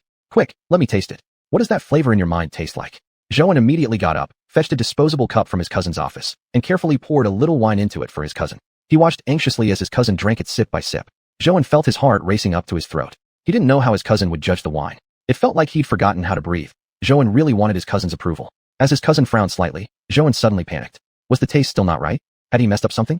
Zhouan felt like he would fall into deep self-doubt if his cousin didn't say anything more. His cousin finished the last bit of wine in one gulp. Before Zhouan could guess his cousin's reaction, his cousin suddenly slapped him hard on the shoulder. You kid, you truly got talent. This is the first time in my years working in the winery that I've tasted a wine like this. Hearing his cousin say those words, Zhouan was astonished. He didn't know what to say at the moment. He'd done it. He had finally brewed his own wine. His cousin had worked in the wine industry for so many years and must have tasted countless wines. Now Zhouan felt reassured. Perhaps deciding to take this path had been the right choice after all. Cousin, do you really think my wine is good? Zhouan asked cautiously, not daring to feel joyful yet. What else do you think? I've drunk more wines than you've drunk water. You don't trust my word. His cousin raised an eyebrow jokingly. Zhouan knew his cousin was teasing him, implying his wine was indeed excellent. No, you know what I mean, cousin. I just feel it's too amazing. After leaving his cousin's office, Zhouan felt a tremendous sense of relief. For several days in a row, he had immersed himself in the distillery, repeating simple steps over and over, particularly frustrating when the results had been minimal. Zhouan felt helpless then. Although it was only the beginning, and impatience wouldn't help, he still felt lost, doing nothing but repeating the same processes. Now everything was different. He had finally made his own wine. He rediscovered that feeling he had when raising fish, such a feeling of happiness that he truly believed he had reached the peak of life. Sometimes Zhouan would think, maybe the reason he suddenly gained insight in the road to making money was the happy confidence he'd acquired from raising fish, the happiness of being appreciated. It was the first time in his 30 years of life he felt he was someone extraordinary. He didn't take time to relax for long, immediately heading to the market to buy the tools needed for brewing. Up until now, he had been experimenting at his cousin's place. Now that the test had succeeded, brewing the wine would also require water from the cold pond. So Zhouan planned to produce all his wine in the cold pond space from now on. He wasted no time getting started. Within an afternoon, Zhouan had everything he needed ready. He calculated the time when Xiao would come home from school and felt confident he could brew the wine before then. Minute by minute, second by second, time passed. Zhouan didn't know exactly how long it had taken, but eventually, the grain wine was successfully brewed. Zhouan was ecstatic. He bottled the wine immediately and went to the market to sell it. Zhouan believed he would definitely find a good business partner. If even his cousin had given it a thumbs up, he felt completely confident. However, in this circle, Zhouan was just a newcomer. No one was willing to give him a chance. Zhouan found the situation familiar, strangely reminiscent of when he had raised his first fish. It had been the same scenario. At that time, when he took the fish out of the cold pond space, he had felt incredibly joyful and amazed. Although he didn't really understand fish back then, he was sure that his fish was the most outstanding one of all. Yet, in the marketplace, no one was willing to buy it. It was because people simply couldn't believe that such a huge fish could exist, fearing there might be some problem with it. Now, holding the wine he had worked hard to research and create for a long time, Zhouan couldn't help but smile bitterly. Why was no one willing to give it a try? Even just 1 minute, or half a minute? Zhouan believed that as long as someone was willing to take just one sip, they would definitely be willing to cooperate with him. He was highly confident in his wine. After all, even his cousin thought it was excellent. Suddenly, a man who looked like a boss approached Zhouan. Before Zhouan had a chance to promote his wine, the man spoke first. No need for long explanations. I've been watching you for a while, young man. If you don't mind, may I taste your wine? Of course Zhouan agreed, thrilled beyond words. Finally, someone had noticed him, had finally noticed his wine. He carefully poured the wine from the jar into a disposable cup. The man smiled at Zhouan, then took a small sip. Zhouan watched as the wine was slowly drunk, feeling his heart rise up to his throat. He almost used all his strength to pray, hoping this customer would be satisfied. Young man, did you brew this wine yourself? Zhouan nervously replied. Yes, I brewed it with my own hands. To be honest, I've just started learning how to make wine, and if there's any problem, please feel free to give me advice. The man suddenly burst into loud laughter, drawing the attention of people nearby. He patted Zhouan on the shoulder and said, Young man, I've tasted wines for many years, and I've never had such a good one before. You truly have a great talent. Hearing those words, Zhouan almost wanted to cry out of joy. He had been standing here for 2 or 3 hours, and finally, someone was willing to spend just 1 minute on his wine. He didn't know how to express his happiness. Sometimes life is like this. At times when no one notices you, you feel like an invisible man.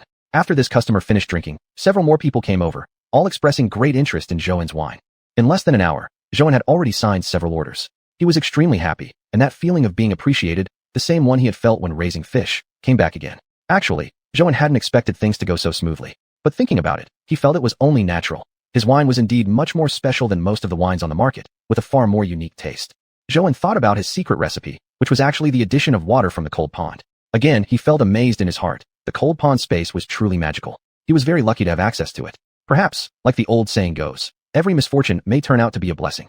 Zhouan didn't dare to stay at the market for long. not for any particular reason, but simply because he felt he had already received enough orders. Chapter 40. Striving to brew alcohol.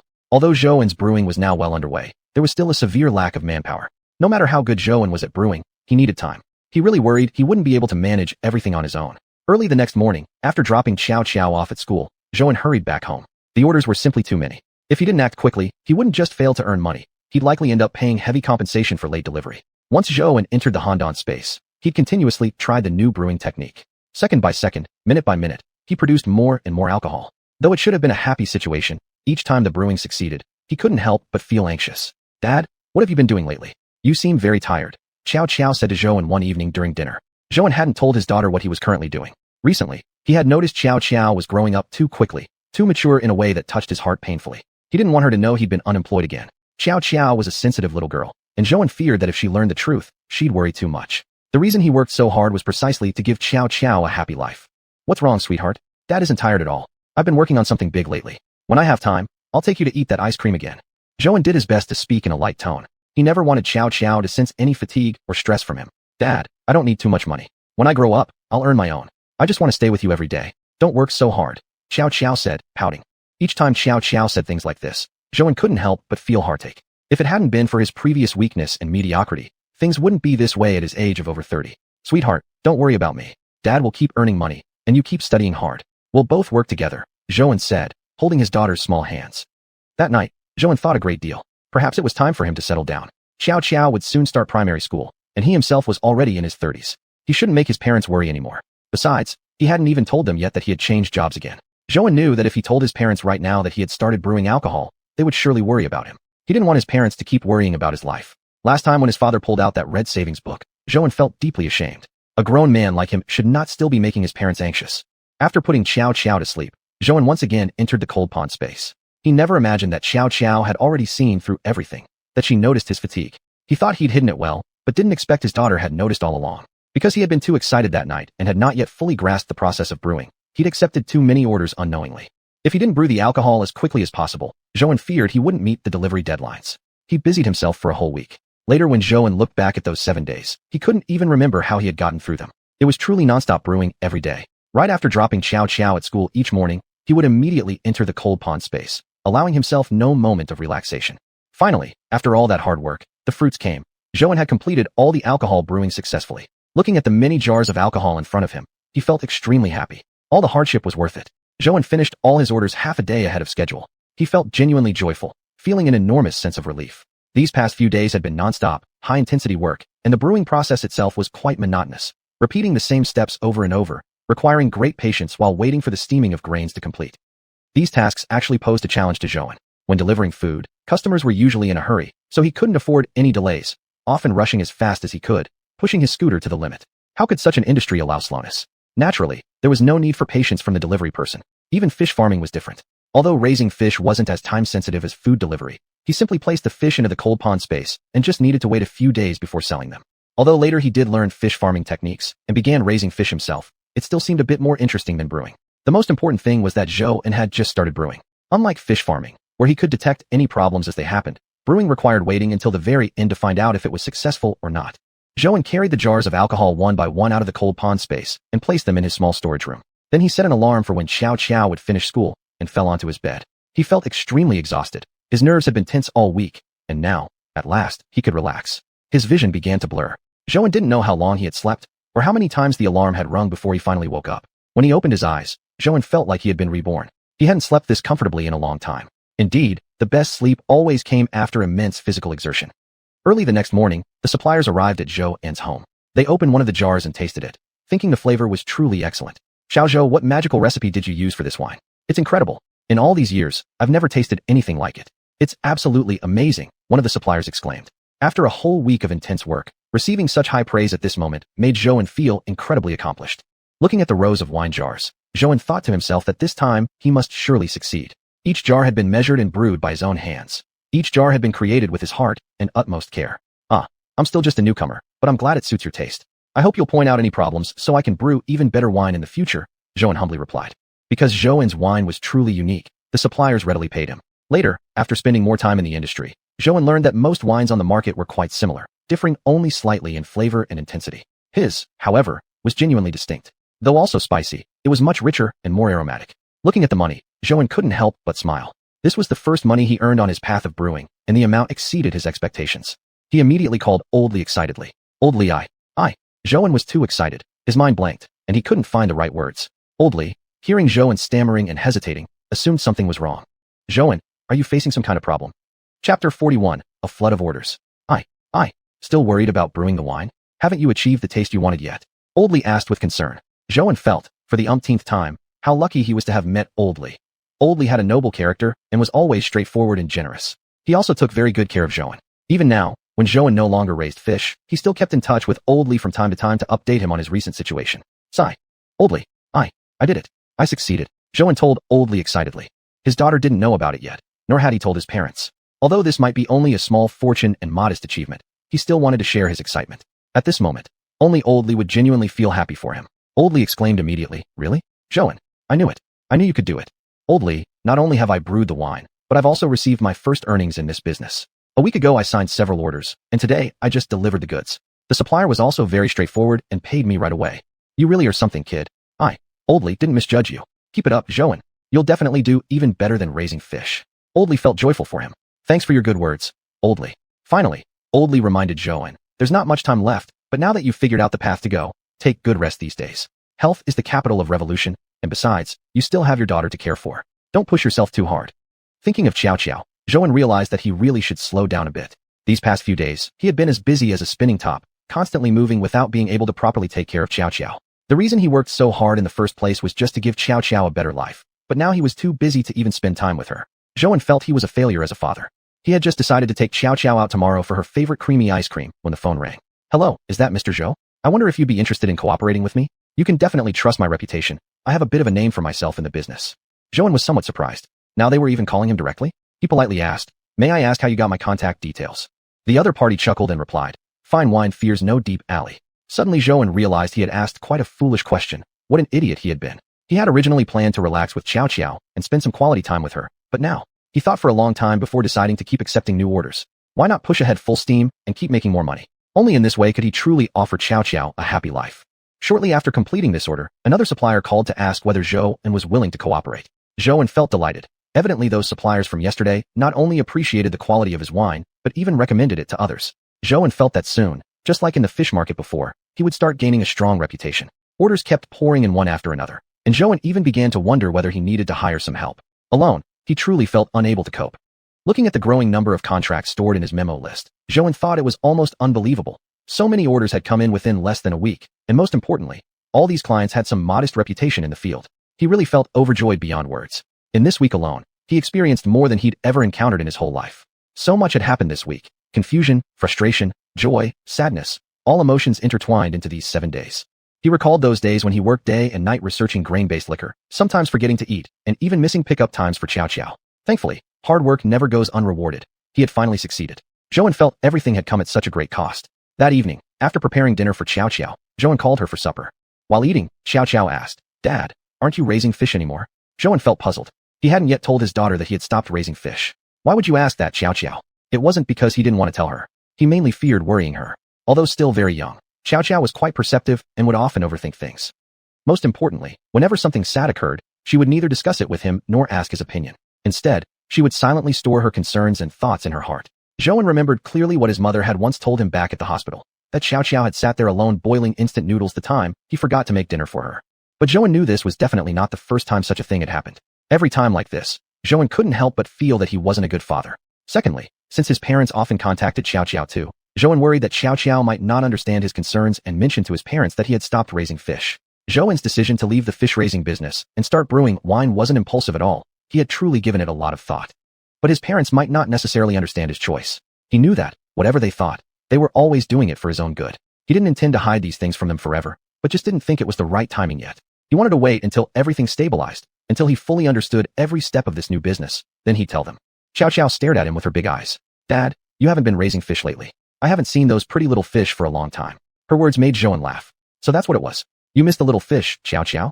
Once Dad finishes the things he's working on, how about we install a big fish tank at home?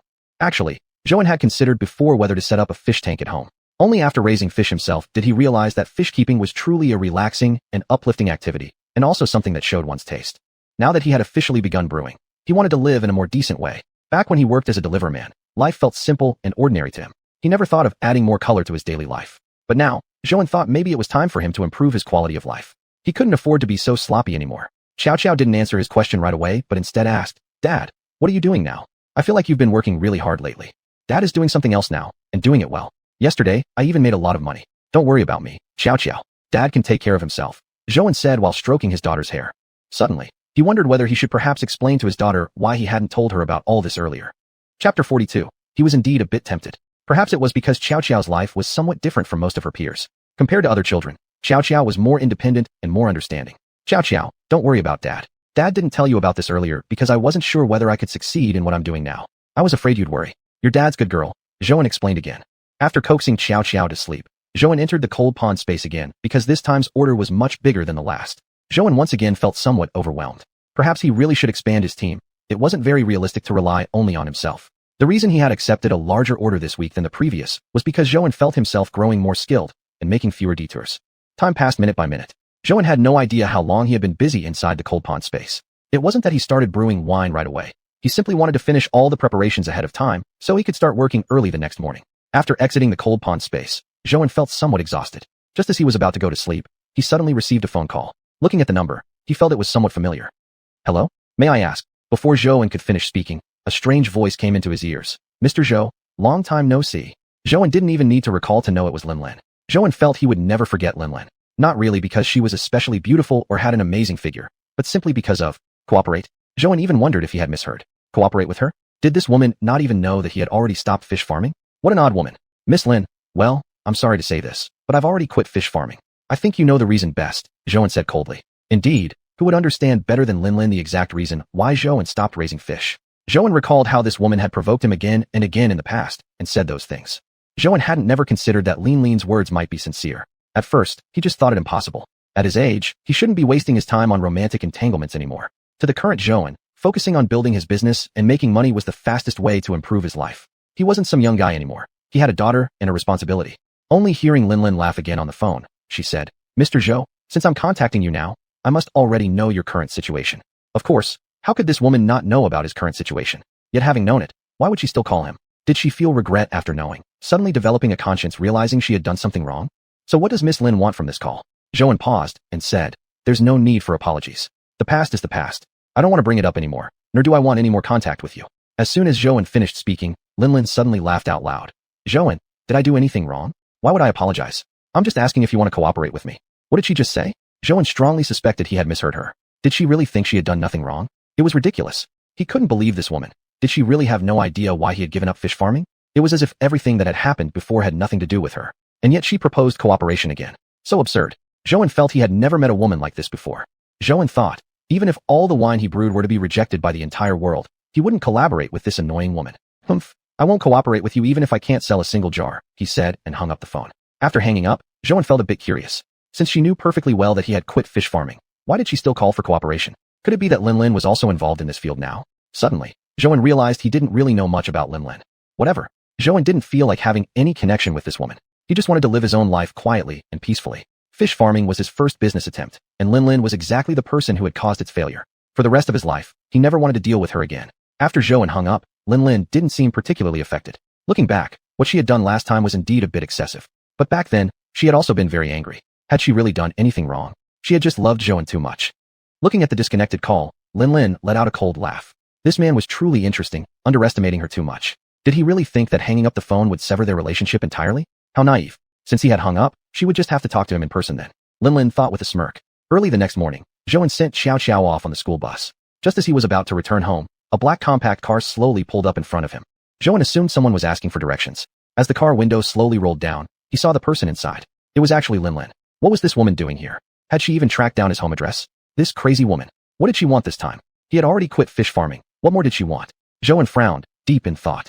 Linlin stepped out of the car, removing her sunglasses. She smiled as she approached Xiuxian, saying, "Long time no see, Xiuxian." She was insane. This woman was truly insane. Why was she always haunting him like this? Xiuxian had asked her this question many times already, but every time, she would just say it was because she loved him. Xiuxian suddenly felt like he was going crazy himself. What exactly did this woman want? Xiuxian looked at her coldly, saying nothing. Then, he immediately ran back home and locked the door. He absolutely had no desire to see this woman ever again. Once, he truly believed that Lin liked him. And Zhou did indeed have some feelings for her too. Lin was very pretty, and the first time they met, Zhou thought she appeared very innocent. But he never imagined she was the kind of person who would do such things. Given another chance, Zhou was certain he would never think that way again. Xiuxiao's mother had been gone for several years already. Honestly, Zhou hadn't had much affection for his ex-wife to begin with. Back then, they simply both felt their ages called for marriage, and during the matchmaking meeting, they found each other reasonably suitable. That was all. He couldn't even claim to hate that woman greatly. Looking back now, Zhou felt he had been quite listless back then. At the time, he only wanted a quiet, plain life, never aiming for much of anything. Truthfully, even Zhou himself wasn't sure what he was thinking back then, willingly working as a deliverman, living each day in a daze, earning just enough to support his family, yet still enjoying himself. Chapter 43, Cooperation. Thinking about it, Zhou once again felt deeply grateful for the cold pond space, which had given him a lifelong blessing. If it hadn't been for the cold pond space, he wouldn't know how long it would have taken him to awaken to his true potential. Perhaps, without the cold pond space, he might still be delivering takeout orders right now. He admitted that he wasn't a brave person and that his education level was low with minimal connections. The cold pond space had given him tremendous courage and confidence, granting him abilities far beyond the average person's. Outside the door, Lin was truly astonished. Zhou had actually shut the door without saying a word. She, Lin, loved him, but that didn't mean she had no pride. She had already lowered herself to come find him, yet he treated her like this. She felt furious. Humph, did he really think he could escape? He had gravely underestimated her strength. He probably didn't realize just how far her reach could extend. If she had managed to make him withdraw from the fish market before, she could certainly let him feel her power again now. Moreover, she truly intended to continue cooperating with Zhou, and coincidentally, she ran a distillery and now needed to launch a special brand of liquor. Of course, the most important reason was that she just couldn't forget about Zhou. Although she knew he didn't like her, and perhaps even hated her now, Lin still wanted to seek him out. She had never met a man like him before. Since Zhou turned out to be a dog who bites even a deity like Lu Dongbin, she would no longer act like a desperate fool. If she had been able to destroy him before, she could do it again. Back home, Lin called up a friend at the distillery. Indeed, Lin held a high status in the fish market and had started entering the liquor industry about 2 years ago. Although she had not yet fully immersed herself in that circle, she already knew many suppliers. She absolutely refused to believe that she couldn't outmatch a mere newcomer. Zhou was the first man she had ever lowered herself for repeatedly. He was ungrateful and blind to her sincerity. In less than half a day, rumors spread across the entire liquor industry that Zhou's liquor was made using a stolen recipe. Zhou hadn't heard about this incident yet. He had been busy brewing liquor for several days now, as he had received numerous orders and needed to produce enough liquor before the delivery deadlines. Zhou understood that as a new entrant to the business world, he had to be careful about everything, and that integrity was essential no matter which industry he entered. Most of the suppliers who had placed this round of orders with him had been introduced by the previous batch of suppliers, and from this, Zhou realized the significance of reputation within this industry circle. Perhaps he wouldn't need to invest too much in marketing after all. Thinking this, Zhou became even more determined to finish brewing the liquor as soon as possible. Suddenly, he received another call from a supplier he had just met a couple of days ago. Although the supplier's factory wasn't big, Zhou found him a very good person, just like old Li, who had been very considerate toward him. Mr. Wang, what's going on? Zhou asked, puzzled. Zhou, have you not checked the industry news yet? You're trending. Mr. Wang said anxiously. Their industry had its own online hub, where anyone who had achieved honors or who lacked integrity could be exposed or posted about. Upon hearing what Mr. Wang said, Zhou initially thought it was because his liquor sold so well that it made the ranking list. But then, noting Mr. Wang's anxious tone, a sense of impending doom suddenly gripped him. Suddenly recalling his past helplessness and neglect at the fish market, Zhou couldn't help but panic. He genuinely feared he wouldn't be able to endure such treatment again. If it happened once more, he wouldn't know how he'd cope. Changing jobs again. But Zhou genuinely found brewing liquor very satisfying, and truly didn't want to change. Also, he couldn't keep switching jobs every time something like this happened. He didn't want to be a coward forever. Mr. Wang, I've been focused on brewing liquor the past few days. What's happened? Just tell me, Zhou said nervously. Someone's accusing you of stealing someone else's recipe to make your liquor. Obviously, it's just a false accusation. Mr. Wang angrily replied. At that moment, Zhou was almost certain this had to be Lin's doing. No one else would harbor such intense malice toward him. Besides, he was still just a newcomer in the workplace. Other than Lin, who else would bother wasting time on him? It didn't make any sense. I know who did it, Mr. Wang. Thank you for believing me. I will resolve this matter, Zhou said coldly. Zhou never imagined that Lin's influence could reach so far. She actually managed to do something like this again. Enough was enough. She really was a crazy woman. What exactly had he done wrong for her to hate him so much? She had called him yesterday, talking about wanting to cooperate with him. How ridiculous, absolutely ridiculous. Just after hanging up the phone, Zhou was about to check what the online hub was saying about him, when another call came in. Zhou looked at the screen. This was one of his current suppliers. At that moment, Zhou almost felt dizzy. He couldn't accept this at all. If this supplier demanded to cancel the order, what should he do? He could already imagine it, just like last time. There would be no difference. Once people heard the rumors, they would all come asking him to cancel their orders, even if it meant paying compensation fees. Zhou certainly knew that none of this was the customer's fault. It was all that woman Lin Lin's doing. He answered the call nervously. Hello? Is this a call to cancel your order? Some things Zhou thought it was better to say himself, rather than have someone else tell him. That would be too cruel for him. In this industry, he had only just started to taste a little bit of sweetness. Although he had told Mr. Wang he would resolve the issue, and he knew who was behind it, the truth was, he didn't have any solution yet. Upon hearing this question, the caller chuckled and asked in return, So, Boss Zhou doesn't want my business anymore? When Zhou heard that, he paused in surprise. Oh, I'm sorry. I thought you had seen the news and didn't want to cooperate with me anymore. I've heard the news, and I made this call precisely because I know you're a new player in this field and might not be able to handle it. Don't worry, I definitely believe in you, the caller said with a laugh. Zhou almost thought he was hallucinating. How was this possible? Why was this time different?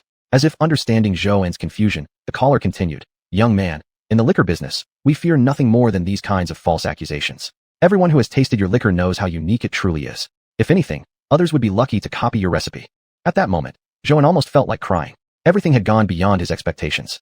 He had originally thought he was about to lose his job again, but he never expected this call would actually be meant to comfort him. Chapter 44. The pure will purity themselves. Actually, what that person said made sense. The reason Zhou's liquor was so popular and quickly gained a reputation in the industry was mainly because its taste was uniquely different, unlike most of the liquor on the market. If someone claimed that his recipes were copied from others, that would truly be hard to believe. After hanging up the phone, Zhou received several more calls. Although he was still a bit nervous, that first call had greatly boosted his confidence. Sure enough, despite answering several calls, every single one was encouraging him not to give up and not to pay attention to that news report. That woman, Lin Lin, was using the same old tricks again. It was really laughable. But Zhou thought that maybe he should find time to meet with Lin Lin in person. He couldn't allow himself to be bullied by her all the time. He got back to brewing, and not a single supplier returned his products because of those slanderous news reports. Zhou truly felt a sense of superiority even greater than when he had raised fish. However, Zhou had already decided to recruit employees. Relying only on himself, he was really overwhelmed. As soon as he posted his recruitment message on the forum, many people called in to inquire about the job. Of course, Zhou didn't just randomly pick people to help. He had his own standards. For example, candidates had to be very knowledgeable about alcohol. In total, he hired 10 people with a 3-day trial period. He wasn't exactly sure how many people he needed in the end. Zhou thought, if among these 10 there were a few who stood out, he would hire them. After several days of selection, Zhou felt he finally had a clear picture. After much consideration, he chose 5. The 5 people Zhou picked were all exceptionally talented. 2 of them even knew more about alcohol than Zhou himself. The ones he had the highest hopes for were Xiaopan and Xiaoxian. Both were a few years younger than Zhou. Though they were at an age when one easily becomes hot-headed and impulsive, their work attitude was very serious, efficient, and decisive. The work of brewing required decisiveness. There could be no hesitation. Even 1 or 2 extra minutes might ruin the taste. More importantly, both Xiaopan and Xiaoxian genuinely loved liquor and were perfectionists. Zhou felt that the 2 of them definitely could do the job well. On the night when the employee selection was finalized, Zhou stayed awake for a long time. He realized that from now on, he couldn't just simply brew liquor. He also had to manage people. Zhou felt extremely troubled. When had he ever managed anyone? While delivering takeout, he was always running around on the road, handling the logistics of maximizing orders within the shortest time. Raising fish had been similar, taking care of a bunch of fish's health, nothing more than just feeding them every day. Now he had become part of management, yet he still didn't know whether he could be a good boss. Thinking until midnight, Zhou couldn't come to a definite answer. He only realized that the 2 of them excelled in different areas. If he was going to assign tasks, he must try his best to place them in roles they were good at, so they could maximize their abilities and work efficiently. Early the next morning, Zhou met the 5 people in person, all standing silently in front of him. Zhou understood clearly. They were waiting for him to assign them their work. Zhou coughed intentionally a few times, and the room became even quieter. At that moment, he really felt like a big boss. Today, I won't assign specific tasks to you all. Everything needed for brewing is already here. If there's anything else missing, let me know, and I will purchase it. How much liquor to produce today? I will notify you later. Alright, that's all. Meeting dismissed. The 5 people exchanged confused glances. They had sincerely come to learn from Zhou's expertise in brewing. They admired Zhou and truly believed in his products. Zhou's plan today had been the result of thinking the entire night through. The truth was, he wasn't skilled at managing employees, nor did he have professional management knowledge. And such knowledge couldn't be absorbed overnight. Instead, he wanted them to divide tasks and collaborate themselves. Zhou also wanted to pick one of them to be part of the management team eventually. As the business would continue to grow, he couldn't possibly always stay there supervising them. Letting them work it out among themselves would cause each one to choose the work they were best suited for safety's sake. This way, Zhou could better identify each person's strengths. Though this was only a small workshop, Zhou wanted the 6 of them, himself included, to become a cohesive, efficient team. No matter how small the scale was, it should still be well organized, orderly, with everyone fulfilling their respective duties. That was precisely what Zhou wanted. This method indeed proved effective. Zhou noticed that at first, the 5 people were indeed a bit confused. Although they all understood the mechanical steps of brewing, if you asked any of them individually to brew, they definitely could handle it. But they were 5 people, and they needed to consider each other's feelings, develop chemistry, and properly divide the work among themselves so that the brewing process could succeed. By the next day, Xiao Pan's strengths became apparent. When everyone was still unsure of what to do, he began quietly directing the workflow. Zhouan also noticed that although Xiao Zhang's management skills weren't as strong as Xiao Pan's, he was willing to help others throughout the entire brewing process, offering patient guidance and excelling at catching mistakes. The other 3 people quickly settled into their roles and discovered their strengths. Zhouan watched as, within only 2 days, the team smoothly carried out the brewing process, and he felt he had truly chosen the right people. As for Zhouan himself, he of course had his own responsibilities. They hadn't yet reached the stage where daily business negotiations were required. Zhouan's role was naturally the most critical part of the brewing process, the cold pond water. Although Zhouan had hired these 5 skilled workers, he only allowed them to work in his studio. The cold pond space was a secret that could never be discovered, and he would not allow anyone else to know about it. His job was to transport the cold pond water from the space into the studio every day. Since this water was absolutely crucial, Zhouan had to handle it personally. Although he had received immense praise, Zhouan himself was fully aware that his success in all of this was largely due to the cold pond space. The teamwork in the studio was growing stronger every day. Zhouan felt that soon they would be ready to scale up. After delivering this batch of orders, he planned to take on even more orders. He had thought that with such a production line style operation, the risk would be low. However, an unexpected incident occurred one day, like a warning sent from the heavens to Zhouan. This batch of liquor was nearly complete, and Zhouan had been busy taking inventory these past few days, assessing how much the small team could produce in a week. He needed to determine the production volume for next week quickly. Chapter 45: A Blind Date. Zhouan had been so busy that he felt completely overwhelmed, working nonstop for 2 days and staying up the entire 2 nights. Suddenly, he woke up startled from bed. He just remembered. He had forgotten to transport the cold pond water today. He immediately grabbed his phone. It was already almost noon. Oh no, this was a disaster. He quickly put on his shoes and ran to the studio, hoping it wasn't too late. He pushed open the door of the studio. 5 people looked at him in surprise, wondering what had just happened. Looking at the barrel of wine, Zhouan almost felt his legs go weak. Fortunately, the work had not progressed to the final stage yet. They had only brewed 1 barrel of wine. He tasted the wine immediately. As expected, he had indeed forgotten to transport the cold pond water. The flavor was extremely ordinary. After finally fixing everything, Zhouan stared at the mediocre barrel of wine and couldn't help but feel that he had been too careless. The water from the cold pond was the most unique aspect of his liquor. Without it, there was no way his grain wine could have been brewed so quickly. In his heart, Zhouan silently decided that no matter how busy he would be in the future, he must always make sure to transport the cold pond water into the studio in advance. Thankfully, only 1 barrel of wine was wasted. The workload for this week was nearly completed, so this mistake wouldn't affect the upcoming deliveries. After this small incident, Zhouan's small studio kept improving, and the team became increasingly united and well-coordinated. Gradually, Zhouan began to realize he had certain limitations in running the business, not in terms of manpower, as the 5 people he hired himself were highly capable individuals. Rather, Zhouan found that perhaps he should expand the studio. The orders kept growing, and the workload had gotten significantly larger. The tiny studio was becoming barely sufficient. Things continued smoothly and steadily. Everything went well, and Zhouan became increasingly mature in his work. Over time, Zhouan began to gain recognition in the liquor industry. It had only been less than 2 months since he started brewing, yet he had already worked with many famous enterprises, and the response had been overwhelmingly positive. Moreover, it was widely known that Zhouan had never personally advertised his liquor. His marketing strategy relied entirely on customer referrals. His wine was simply great, and he was kind and pleasant to work with. Zhouan rented a factory in a nearby development zone. The previous small studio had become inconveniently small and couldn't handle his growing order volume. In fact, every day people asked whether Zhouan was interested in partnerships. He now had certain standards when choosing business partners, and Zhouan felt he absolutely deserved the privilege. Zhouan had nearly forgotten that he used to be a food delivery man. In fact, he felt as if it had been ages since he last heard someone call him by his name. Recently, all he ever heard was Boss Zhou. Boss Zhou's brewery kept growing, gaining recognition not only in the industry, but also attracting attention from many young women. Of course, everyone knew their intentions clearly. They were after Boss Zhou's money. Zhouan himself didn't feel flattered. He had a very clear and accurate understanding of who he was. Besides, Zhouan was never the kind of person who would change for the worse after gaining wealth. Deep down, he always remembered his original intentions and the true meaning behind all that he did. More and more women started inquiring about Zhouan. Some even somehow got his phone number and home address. He was completely uninterested in them. Indeed, a little annoyed. For him, all he cared about right now was properly managing his own brewery and taking good care of Xiao. That alone was more than enough. The reason he had come this far was all because Xiao gave him the motivation to strive. If back then Xiao had been taken away by that wife, Zhouan didn't know what his life would be like today. He thought maybe he'd still be a food delivery man. Besides, all these women were after his money. Zhouan knew that clearly. They didn't truly love him, let alone love Xiao. Actually, Zhouan had thought about these things before, but he felt that Xiao was still very young, maybe not ready to accept or understand the situation. More importantly, he worried that Xiao might be mistreated. He had his own plans, but he would deal with those matters only after Xiao had grown up. Hello, Boss Zhou. How have you been lately? The call came from Boss Zhang, someone Zhouan met when he first entered the industry. Zhouan smiled awkwardly. Go ahead and laugh at me. I'm fine. How about you? Boss Zhang chuckled. I'm fine too. Actually, I wanted to ask you about something. Think about it, and see what you think. To Zhouan, although Boss Zhang had originally been just a client, Zhouan had always regarded him as a good friend. Come on, we're practically family. Just speak your mind. Zhouan said generously. Well, I have a cousin here, about 30 years old now. She's divorced, no kids. I was wondering if you might be willing to spare some time to meet her. Hearing Zhang say this much, Zhouan immediately understood his meaning. He wanted to set him up on a blind date. Zhouan wasn't really interested. Although he had indeed been single for several years, he still believed he should focus on his career first. Romantic relationships could wait until Xiao had grown up.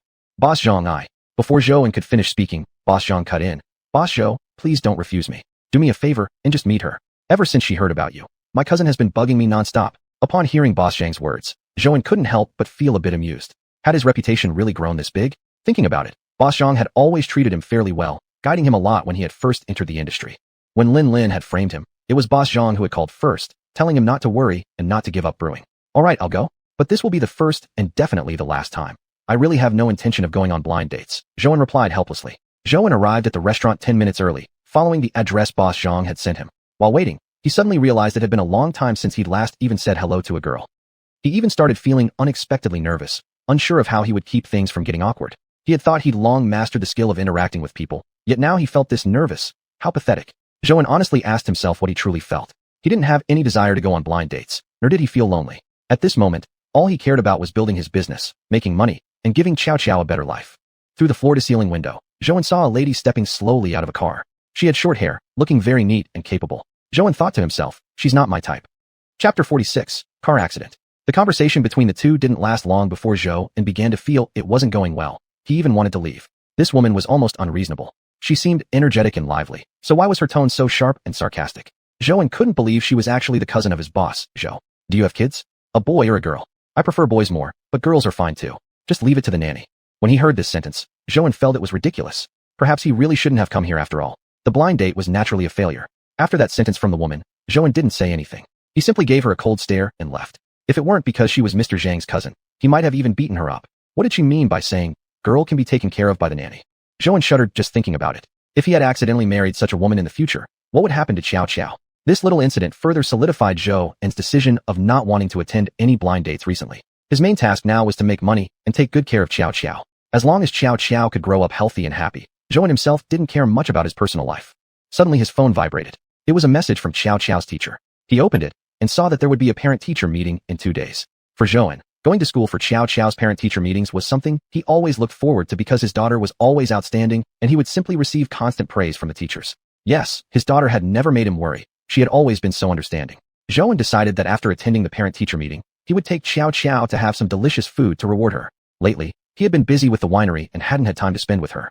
That morning, Zhouan first delivered the cold town water he would need that day to the winery in advance, and then went home to take Xiao to school. Since the last time he forgot to transport the cold town water and wasted a barrel of wine, every morning after waking up, Zhouan reminded himself that the first thing he needed to do was transport the cold town water.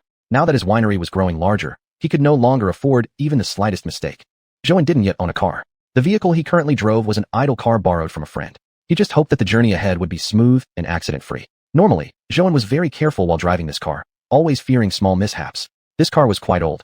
Many of its parts were already aging, and Zhouan only used it for transporting cold town water. As the saying goes, what you fear will come true. It was the peak hour for commuting to work, and the car was slowly going downhill when suddenly it was time to decelerate. However, Zhouan found that the brakes had failed. He pressed hard on them again, but saw no effect. Just like that, Zhouan could only watch helplessly as he rammed into an electric scooter. He was terribly frightened. His feet continued to press on the brake pointlessly. The woman fell onto the ground. At that moment, the brakes suddenly started to work again, and the car stopped abruptly. He was scared to death, not knowing what to do next. He kept praying in his heart that the owner of the electric scooter wasn't seriously injured. Dad, we hit someone. Dad. Suddenly, Zhouan heard Xiao shouting frantically by his ear.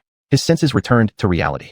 Zhouan realized that his immediate priority now was to get out of the car quickly and check how the owner of the scooter was doing. He staggered out of the car and saw that the woman appeared fine. She was just picking up items that had scattered from her bag. Looks like there's nothing serious, Zhouan thought to himself. Slowly approaching her, he said, "Hello, I'm so sorry. I really didn't mean to hit you. My brakes suddenly failed." He rambled on nervously. Although the lady seemed fine, Zhouan still felt terrified. It was his first time encountering such a situation. He thought, even if she tried to make a false claim, he'd just let her do it. "It's okay. Just be more careful next time you drive," the woman said smilingly to Zhouan. Zhouan suddenly felt somewhat surprised. Was it really over so simply? She wouldn't ask for compensation, or even go to the hospital for a checkup. Still, I'm so sorry I frightened you like that. How about this? Please get into my car, and I'll drive you to the hospital for a quick checkup. Then all of us can be at ease. Does that sound okay to you? To Zhou, this incident had truly been horrifying, and words couldn't fully describe it. Fortunately, the car hadn't been going fast.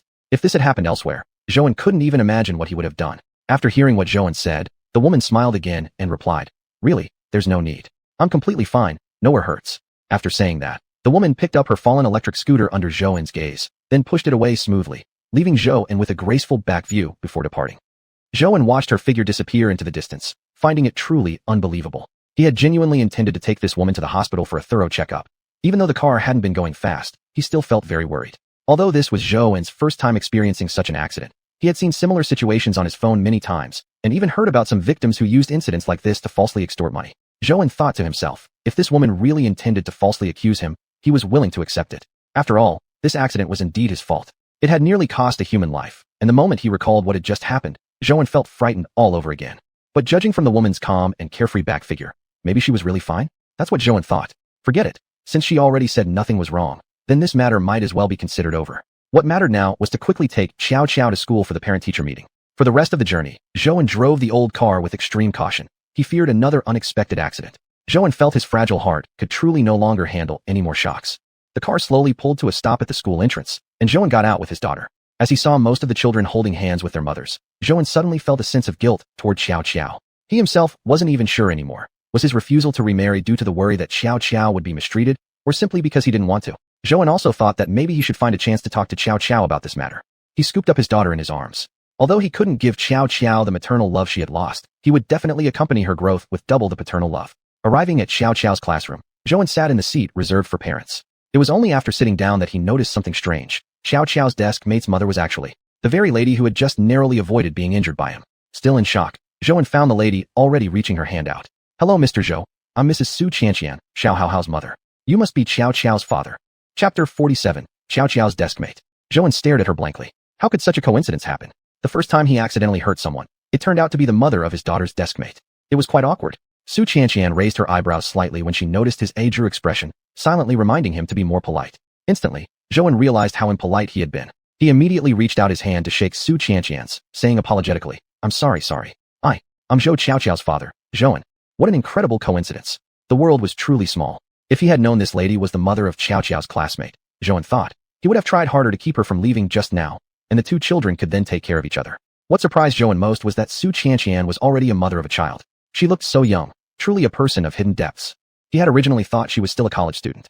Never had he imagined her child would be in the same class as his own daughter. After releasing her hand, Zhou bowed his head repeatedly as he continued apologizing. In that moment, Zhou himself was also greatly startled. Luckily, this woman didn't seem seriously injured. At least everything appeared okay outwardly. Had anything serious actually happened to her? Had his speed been just a little faster than usual, or hers similarly increased? He dared not even imagine the consequences. Thinking about the recent accident, Zhou's heart thumped violently. Although he rode through the streets every day delivering food, his experience driving cars wasn't much, and compounded by the fact that the car itself was quite old, it made him extremely anxious. Today, he hadn't originally planned to drive. He had just slightly delayed leaving home, and driving was simply faster.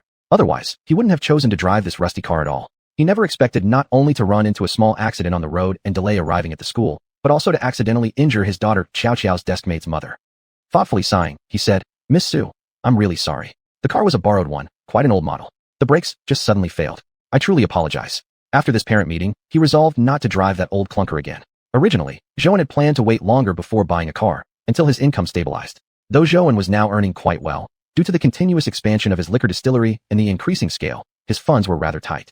In recent months, the number of orders had grown steadily, but because the start-up capital for his distillery wasn't large, most of the expenses still came from his earnings. Just by chance, a friend mentioned having a car that wasn't being used, so he lent it to him to drive. Zhou thought, why not use it then? Only to find out it was such a broken-down piece of junk. Truthfully, Zhou mainly used the car to transport Handan water. Otherwise, he didn't really need a car that often, so he had been getting by temporarily during this period. But surprisingly, everything had gone fine up until this little accident. Xiuxian listened calmly to Zhou's explanation and merely smiled gently to comfort him. "Don't worry too much about it, Mr. Zhou. I'm really fine. I wouldn't have let you leave if I were injured." Hearing Xiuxian's words, Zhou truly felt that this person was exceptionally gentle. He had braced himself, naturally acknowledging his own fault first. Yet, she hadn't even mentioned anything, simply leaving. Now, she was even here trying to reassure him. At this moment, Zhouan suddenly found himself smiling faintly. Miss Su, you really are very broad-minded. However, if you encounter any discomfort or health issues later on, please definitely contact me promptly. I will take full responsibility. Hearing his words, xiuxian, who originally thought the situation amusing, couldn't suppress a laugh upon hearing him say full responsibility. Full responsibility? Mr. Zhou, exactly how do you intend to take full responsibility? Hearing xiuxian's teasing, Zhouan felt embarrassed for a moment. That wasn't what he meant at all. He was simply worried that she might be injured because of him. He hadn't expected the phrase he blurted out to be misinterpreted this way. Suddenly, Zhouan realized he hadn't interacted much with women for quite some time. So much so that he had momentarily forgotten how to express himself properly. He immediately looked at xiuxian to clarify his intentions, but saw the playful glint in her eyes, understanding instantly that she was teasing him. Please don't make fun of me. I just can't forgive myself if anyone gets hurt because of my negligence. To some people, Zhouan was currently seen as a big boss, increasingly well known in the brewing industry. Many people admired him, believing he came from nothing yet achieved so much in such a short time. He truly was inspiring. But only Zhouan himself knew that his heart still lingered in the days when he used to deliver takeout meals. He wasn't brave enough, not even daring to truly go all out. He always hesitated, even afraid to buy a car. Such as Zhouan.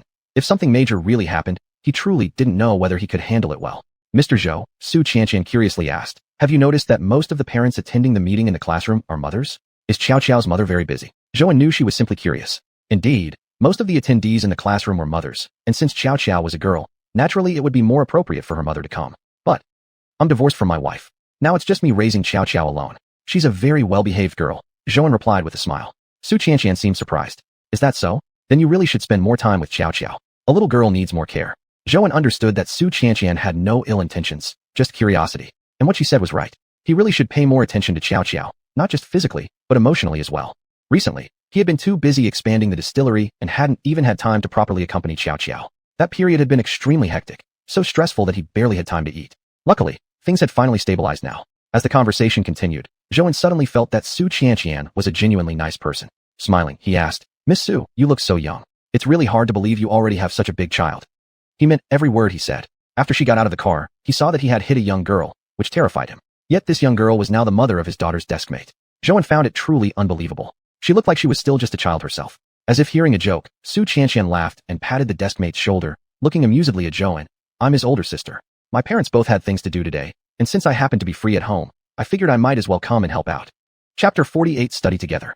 Oh, it's your big sister. Zhouan thought to himself, noticing that she didn't quite look like a parent. Sorry. I just said to myself that you seem like a child yourself. I haven't even gotten married yet. But it's my fault too. I didn't mention at first that this is my younger brother, Xiuxian said with a smile. No. Actually I had already guessed. Miss Su, you look so young, Zhouan replied politely. As Zhouan finished speaking, the teacher walked into the classroom. He felt particularly grateful toward this teacher. Ever since he had stopped working as a delivery guy, he had been constantly busy and hadn't had much time to take care of Xiaoxiao. There were too many times he had forgotten to pick her up from school, and it was always this teacher who stayed with her.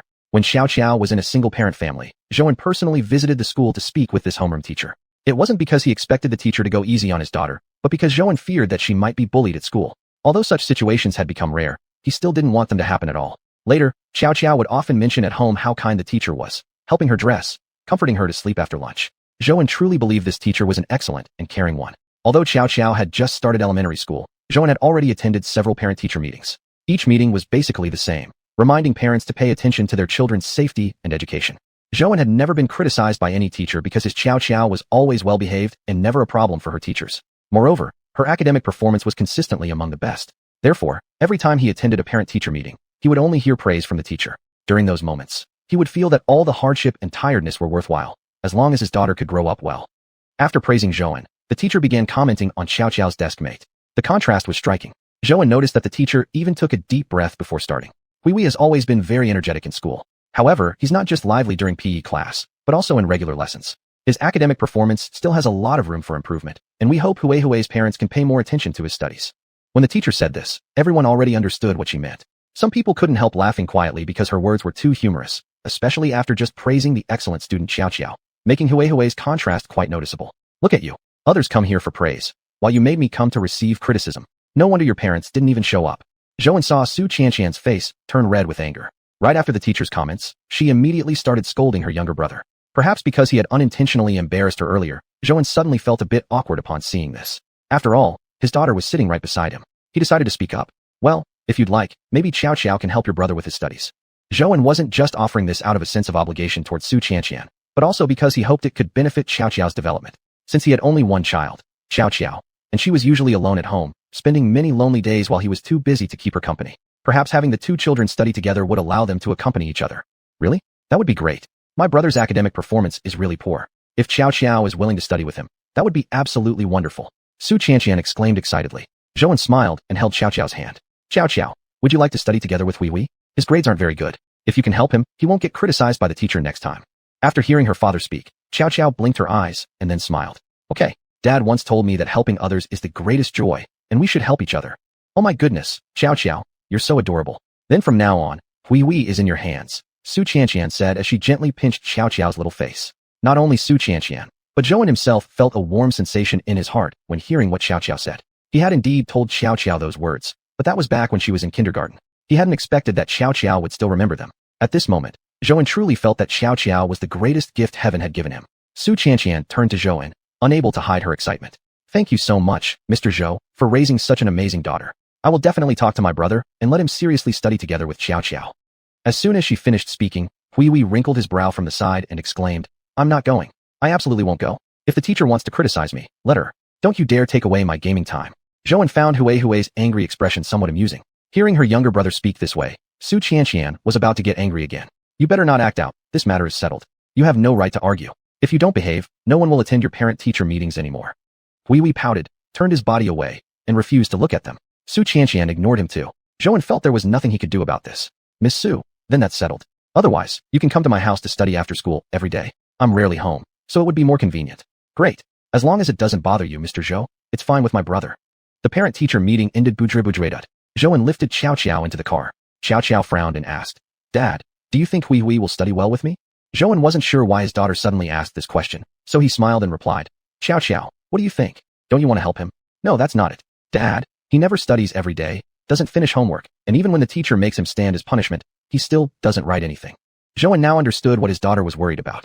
She feared that Hui might not want to study with her, and he would still fail the next exam. It's okay, Xiaoxiao. Don't feel pressured. Hui is just naughty, and he's also very smart, Zhouan reassured her. His daughter didn't speak again. She sat in her seat frowning, apparently still thinking about how to make Hui study with her. Looking at her like that, Zhouan found her absolutely adorable. He gently patted her head. Don't think about it anymore. Are you going to be a teacher when you grow up? That's for the future. Now, do you want to have some cream ice cream with Dad? Hearing cream ice cream, Xiaoxiao immediately got excited. Really? Dad, let's go have some cream ice cream. Okay, Dad will take you to have some cream ice cream. It's Dad's fault. I was too busy recently. Today, I'll take you to have some. Seeing his daughter's happy expression, Zhouan also felt warm inside, though he also felt a bit guilty. He knew that he hadn't been careful or attentive enough toward his daughter, but he had no choice. No pain, no gain. Chapter 49. Something went wrong at the winery. Trying hard to earn money now would eventually lead to a happy life someday. As long as he could provide Xiaoxiao with the best possible life, anything would be worth it. Without Xiaoxiao, he wouldn't have achieved what he had today. The arrangement for Xiaoxiao and Hui to study together started the next day. It was the first time Xiaoxiao's classmate had come to the house. Although it wasn't exactly a social visit, Zhouan still took it very seriously. He had transported the cold pond water to the winery the night before, as he planned to take the whole day off today to take care of the two kids. Zhouan valued Xiaoxiao and her classmates so much because, now that he was a boss himself, he understood how important one's circle of friends could be. Even when he was delivering food, he had already realized the importance of friends, but back then he only saw delivering food as just a job. Working diligently every month to receive a fixed salary was sufficient. Later when he raised fish, he felt even more clearly how vital a network of friends was. Although information was now quite accessible and one could stay informed without leaving home, many things, especially matters related to one's work, still needed to be shared by friends. Since he had started the winery business, this notion only strengthened further. Brewing was definitely not something one could handle alone, nor was it something one could start on a whim.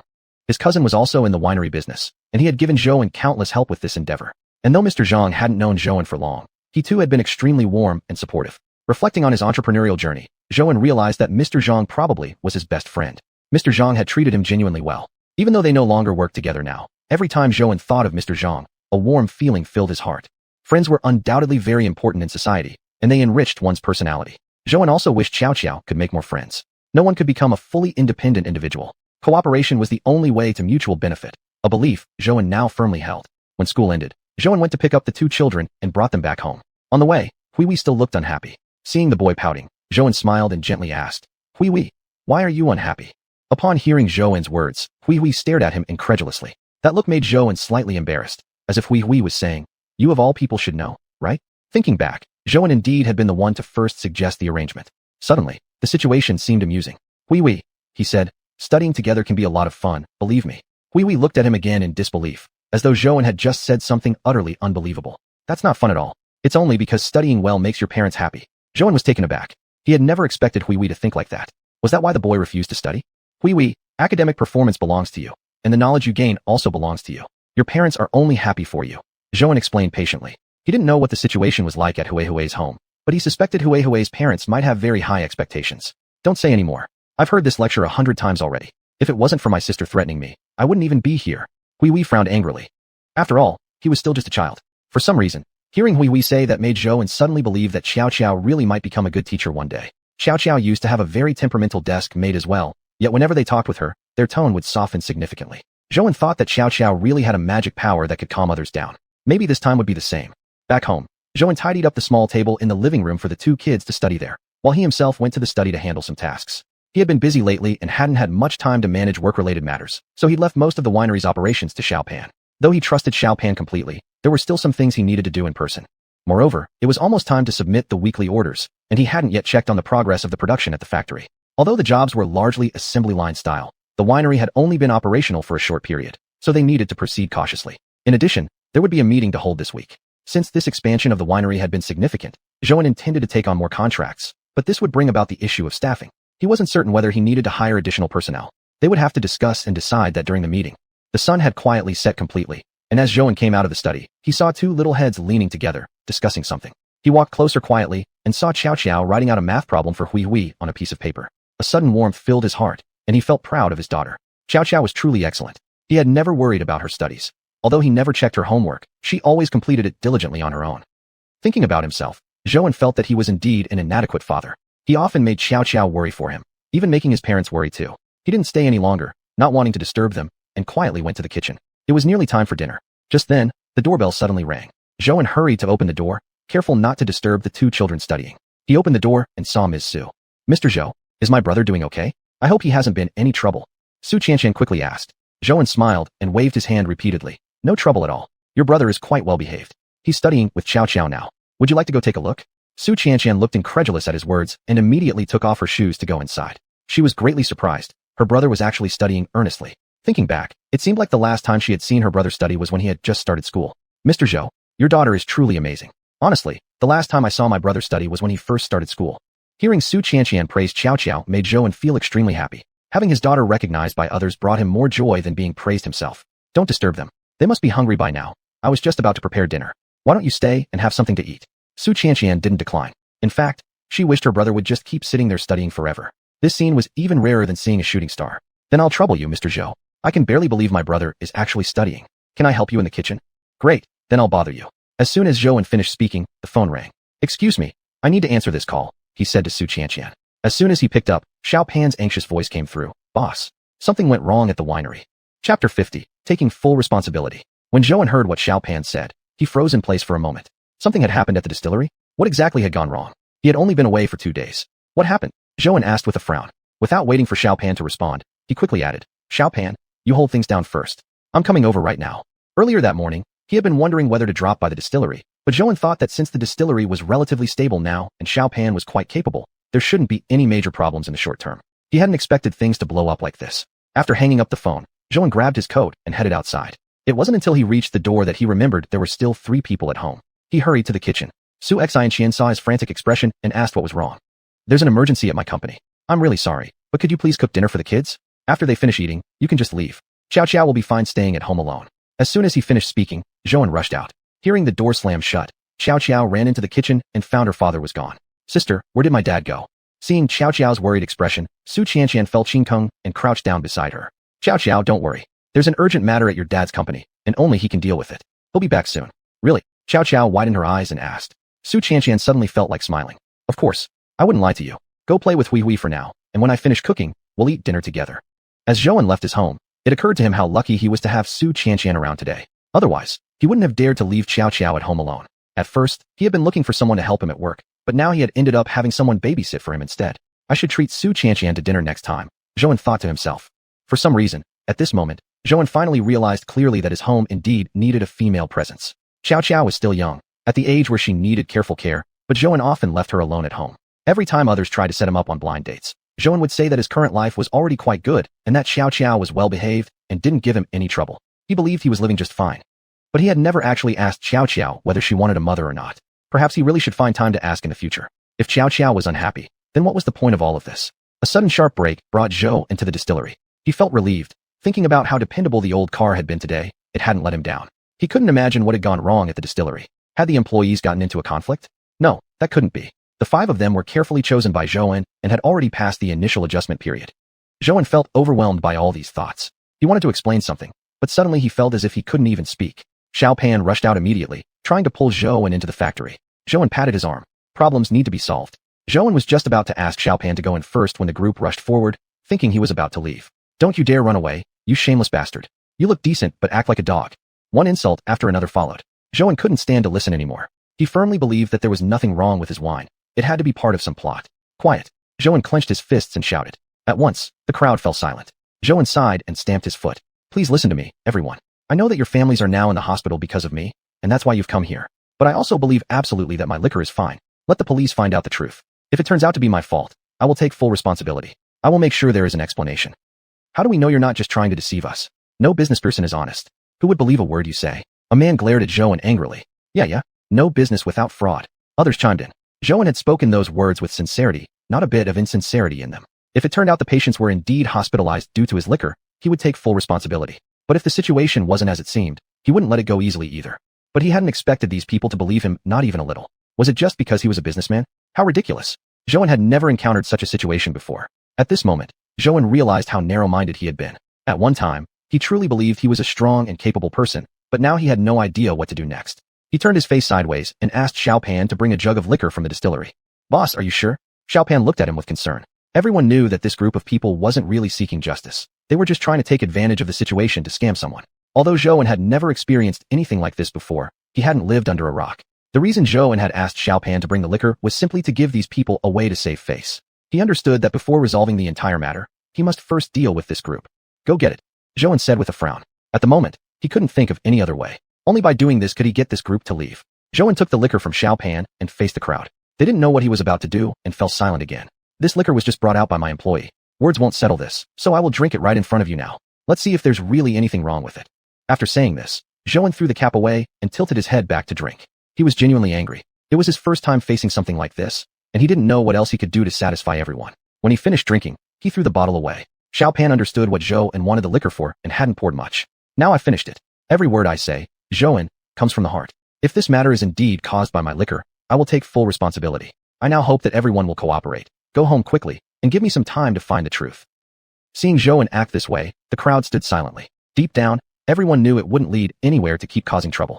We'll give you a few more days, but don't think about running away. A monk can run, but the temple can't, said one of the older women.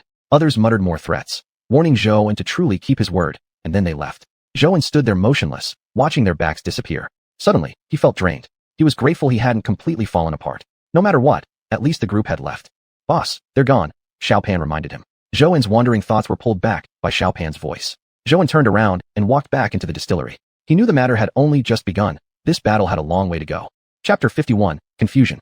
Although Zhouan didn't yet have a solution, as the boss, looking at the 5 people in front of him, he had to take some action. At this moment, Zhouan realized that being a boss wasn't just about managing employees and assigning tasks. It also came with a sense of responsibility. For now, let's stop making the liquor, Zhouan said softly. Hearing what Zhouan said, the 5 people felt rather incredulous. They had just received quite a few orders this week, and if they stopped production now, those orders would definitely go unfulfilled. Although it was likely that some partners might cancel their orders anyway, if they stopped producing altogether, they would be blamed even more severely. Xiaopan furrowed his brows. Boss, if we stop making the liquor now, what are we going to do when we have to deliver the goods in a couple days? Zhouan had been thinking about this plan for a long time. How could he not want to continue production? Didn't he wish the distillery could return to normal operations as it had before? But this wasn't about running away. It was simply not suitable to continue producing at the moment. Don't worry, I've made my decision. I'll definitely explain everything eventually. Since you've chosen to follow me despite being in such a large industry, I won't let you down. Just give me a little more time. Everyone, just treat these 2 days as a vacation. We haven't really had a relaxed moment since we started working together, Zhouan smiled and said. Even if they produced now, the results would only be criticized. These batches of liquor wouldn't be sellable anyway and would just be a waste of grain. More importantly, if they continued production and people found out, they would only be accused of doing nothing. Whatever they did, there would always be something for others to criticize, so they might as well try to minimize losses and take it one step at a time. Zhou had a vague feeling deep inside. Something was definitely wrong here. Though he wasn't sure exactly who had done it or why, he was convinced that this incident couldn't have happened without some unavoidable cause. From brewing liquor to opening the workshop, then the distillery, everything had gone fairly smoothly. He had quickly found partners. Orders had flowed in continuously. Recruiting employees had gone smoothly too. Hiring just once was enough to get 5 excellent workers. Perhaps these troubles were unavoidable. They needed to experience some storms and hardships so that their distillery could continue to grow and flourish in the future. He let them all go home to rest. Alone in the distillery, sitting quietly, staring at the equipment, Zhou suddenly felt deeply confused. Who on earth could have done this to him? Lin. Zhou thought carefully and concluded that the person most likely behind this was Lin. Though he couldn't recall any serious conflict between them that would lead her to repeatedly frame him, he still felt certain that this was her doing. Although Zhou himself was getting along well in this industry now, he hadn't become threatening enough for others to plot against him. Moreover, he was generally kind to people. Besides Lin, he couldn't think of anyone else who might have motives. Frowning, he took out his phone and called. As soon as she picked up, he said, Lin, I'm warning you for the last time. Don't push me any further. What exactly did I do wrong? Why do you hate me this much? On the other end of the line, Lin was also frowning. She had just been getting ready to go shopping with a friend, and was somewhat puzzled to receive a call from Zhou, since this man never usually called her. She hadn't even started teasing him with sarcastic remarks when his words surprised her. Had something happened to him again? How ridiculous. Did he think she spent every day revolving around him? Lin thought. Zhou, whether you believe me or not, I need to tell you. I have no idea what's happening to you, and whatever it is has nothing to do with me. I know nothing about what you're talking about. Zhou found it utterly ridiculous. No idea? How could that be possible? Who else but her would go to such lengths to frame him? Wasn't this just because he hadn't agreed to collaborate with her last time? He already understood this woman's pattern too well. Frustrated desire leads to destruction. How despicable. Zhou felt furious. If not for this woman, perhaps he'd still be breeding fish now. He had already withdrawn from the fish breeding circle because of her. How much more did she want? Why was she still unwilling to leave him alone? Do you really think I will believe your lies? You heartless woman, how many truths are there in your words? What does it take to make you leave me alone? Zhou said coldly. A moment later, on the other end of the phone, Lin laughed. You really do overestimate yourself. Do you think I even care about your few bottles of liquor? Do you think I have nothing else to do but revolve around you all day? Let me tell you, I've long lost any interest in you. Her words momentarily stunned Zhou. Could this woman actually be telling the truth? Yet, if it wasn't her, then who else could possibly want to frame him? Moreover, during these past few days, Lin seemed to have completely vanished from his life. Since the last time he refused to see her at the doorway, she hadn't come looking for him again. Then who exactly was behind all this? Deep down, Zhou actually preferred if it had been Lin. If it wasn't her, he truly couldn't imagine who else it could be. Who else would do such a thing? Who else would want to frame him like this? Zhou kept recalling everyone he'd met recently. The more he thought about it, the more confused he became. Everyone had seemed so kind and friendly. So it really wasn't you? Zhou asked hesitantly. Lin chuckled again. Looks like you're in trouble again. You really are quite helpless, aren't you? She laughed a few more times before hanging up. Zhou stared at the disconnected call on his phone, his frown deepening further. He carefully thought through the entire incident once more. Suddenly, a terrifying thought struck him. Could it be that the problem was really with his liquor? Impossible. That was absolutely impossible. Zhou was instantly frightened by this very idea. There was no way his liquor could have gone wrong. No way at all. Although he had added coltan water, there was absolutely no way that could cause such an issue. Even though he was the only one who knew about the coltan water, he had tasted each batch himself before they left the factory. Moreover, before this, he had even added the coltan water to xiuxian's soy milk, and there hadn't been any abnormal reaction. Definitely not the coltan water's fault. His phone vibrated again. Zhou picked it up and saw it was Mr. Zhang. He answered weakly, Mr. Zhang. Zhou, I heard about what happened. Are you okay? What's going on? Mr. Zhang asked anxiously. How should he explain? Zhou himself didn't even know what was going on. I honestly don't know what's going on either. I have no idea who would do something like this to me, Zhou said helplessly. Upon hearing Zhou's tone, Mr. Zhang immediately understood his current state.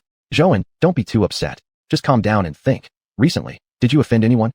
Zhou had thought about that too, but he really couldn't figure out who he might have upset. He had never argued with anyone, except for Lin. But Lin had said it wasn't her either. Chapter 52, Overwhelmed. I don't know, I really don't. Everything happened too suddenly. Boss Zhang sighed. Zhou, you'll encounter situations like this often in the future. After a brief pause, he continued. You've grown too fast within this circle, so fast that even the senior members weren't prepared for it. Even if you believe you haven't done anything wrong or improper, there will always be those who envy you. Zhou hadn't really considered this issue before. He'd always thought that doing his own job well would be enough, and never gave much thought to what others might think. Tall trees attract wind. This was his first time serving as a leader. He'd always believed himself humble enough, but had never considered that his abilities might also provoke fatal harm. But I don't know what to do now. Everyone believes that the patient was hospitalized because of my liquor. I just finished calming the patient's family earlier, and they finally agreed to go home. Just thinking about these matters made Zhou feel anxious. He genuinely believed that everything was terrible and too sudden. He hadn't even had the time to prepare or pay attention to the details. Zhou, don't lose heart. Go slowly and adapt as circumstances change. Since the enemies are hiding in the dark, we can only act accordingly. Your immediate priority now is to visit the patient in the hospital. Regardless of whether it's your fault or not, don't let others say you are cold-hearted. Yes, he hadn't even visited the patient yet. If it weren't for his liquor, the patient would probably understand what was really going on. Right? I can't stay like this any longer. There must be solutions to these problems. Boss Zhang, thank you for believing in me at this moment, Zhouan said, getting up from the floor.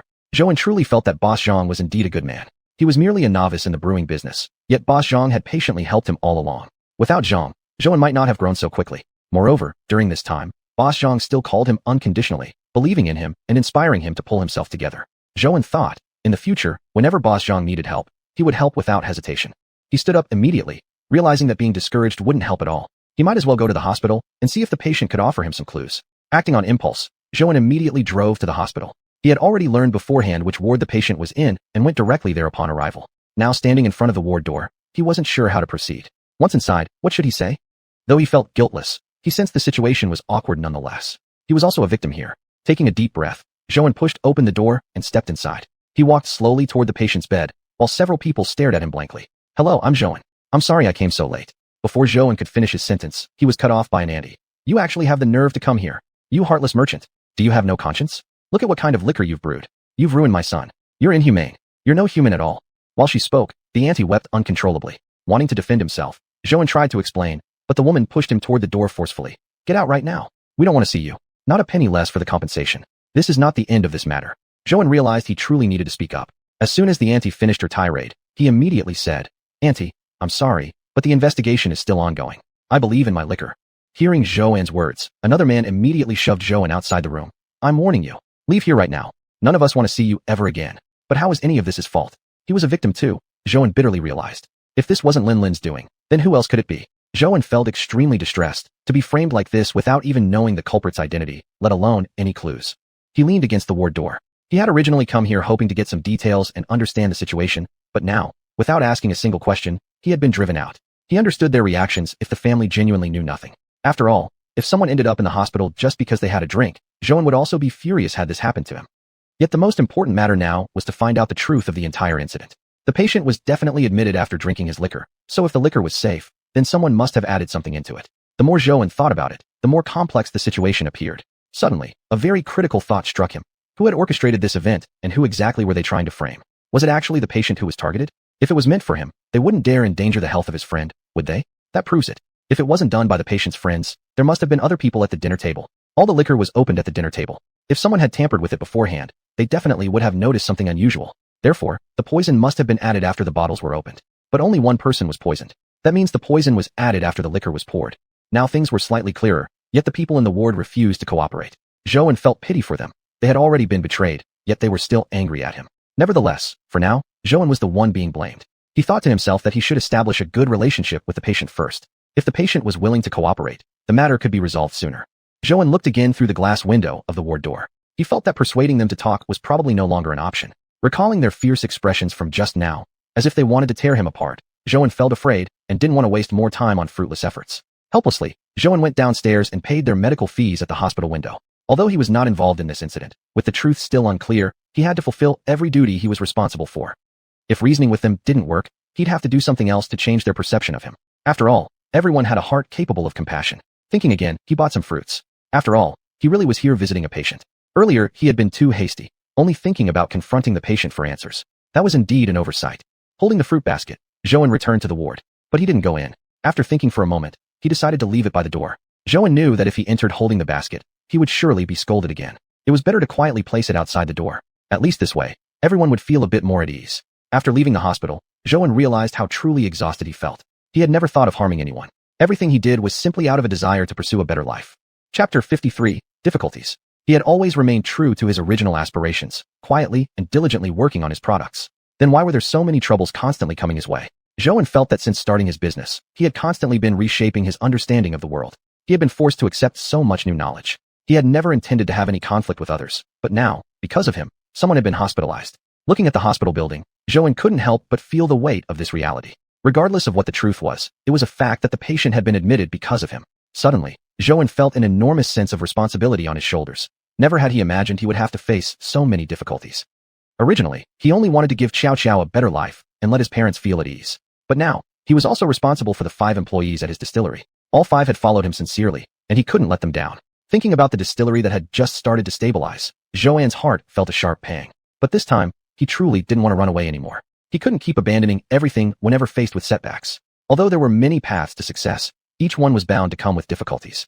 So what should he do now? Joanne felt completely lost. He had never encountered such a situation before. He had always been such a simple person. He returned to the distillery feeling dejected and saw Xiaopan.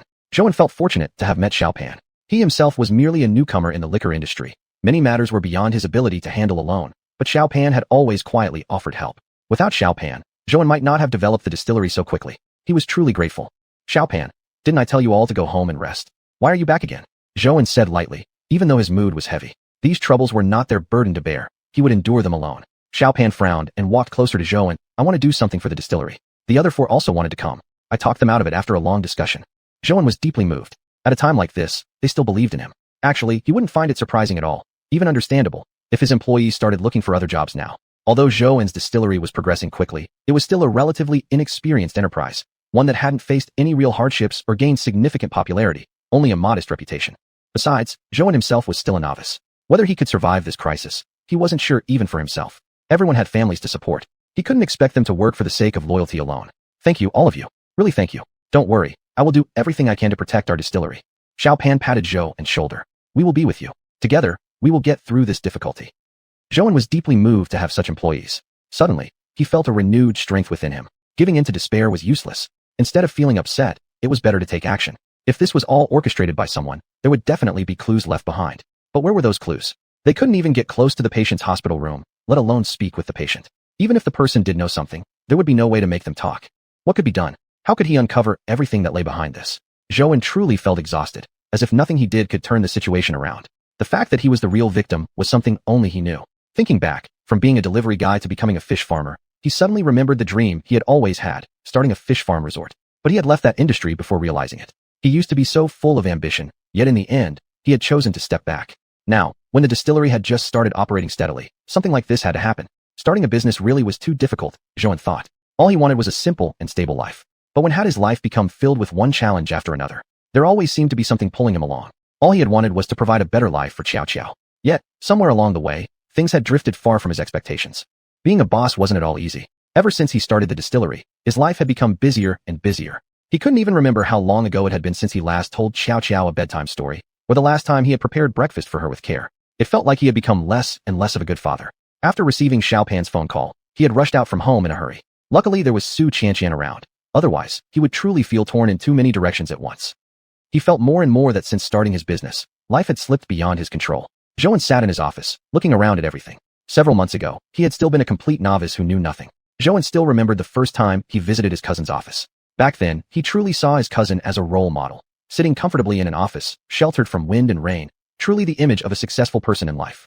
And now, he had his own office too, yet Joanne felt deeply helpless. There was nothing he could do. What good was having an office if he was still essentially left with nothing?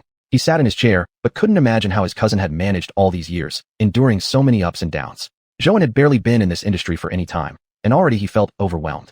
When he thought back to the days when he was delivering food, surprisingly, he even felt nostalgic. Although back then he was always busy day and night, braving wind and rain, and every evening when he returned home exhausted, looking back on it now, those seemed to be the happiest times. At that time, he hadn't earned as much money as he did now, nor had he seen the wide world, but Joanne still felt that time had been the happiest of all. Every day's life had been tightly packed, eagerly accepting delivery orders, worrying about being late. Yet all of it had been simple. In the morning, he would get up and prepare breakfast for Xiao. Every day, he followed recipes, carefully making all kinds of breakfast for her. In the evening, when Xiao came home from school, they would share what had happened at school. Joanne really missed those days. Even though his body had been tired, his heart had been full, and he had felt truly happy. But now, Joanne looked around his office. Now he was a big boss, financially strong enough to take Xiao out to eat and enjoy fun activities. Yet he had no time or energy left. Boss, what should we do now? Should we really stop brewing? Xiaopan asked anxiously. Xiaopan's words brought Joanne back to reality. He pulled himself together. No matter how beautiful or nostalgic the past might have been, he still had to face the present. The past was already gone. No matter how much he reminisced, he could never return to that kind of life again.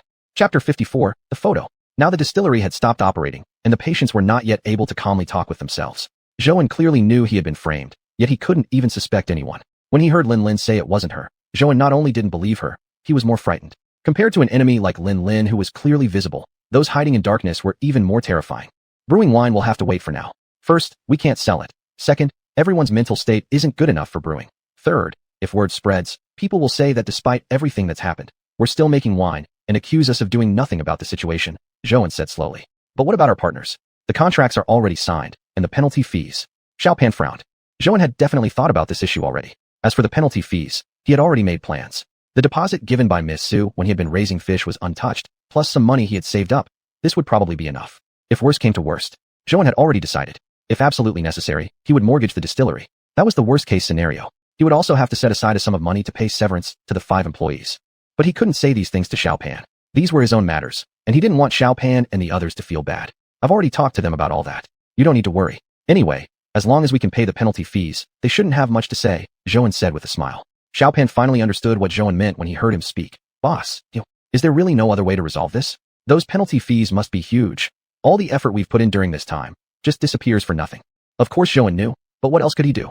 He needed to first make a firm stance, stabilizing those business partners. This way, once the truth was revealed, his distillery wouldn't suffer damage to its reputation. For now, let's just go with this plan. Zhouan paused briefly before continuing. Xiaopan, if our distillery. Boss, no way. We must definitely. Xiaopan clenched his fist tightly and spoke.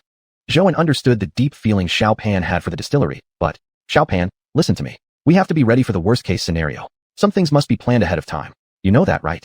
Xiaopan fell silent, not knowing what to say or how to return the distillery to its former state.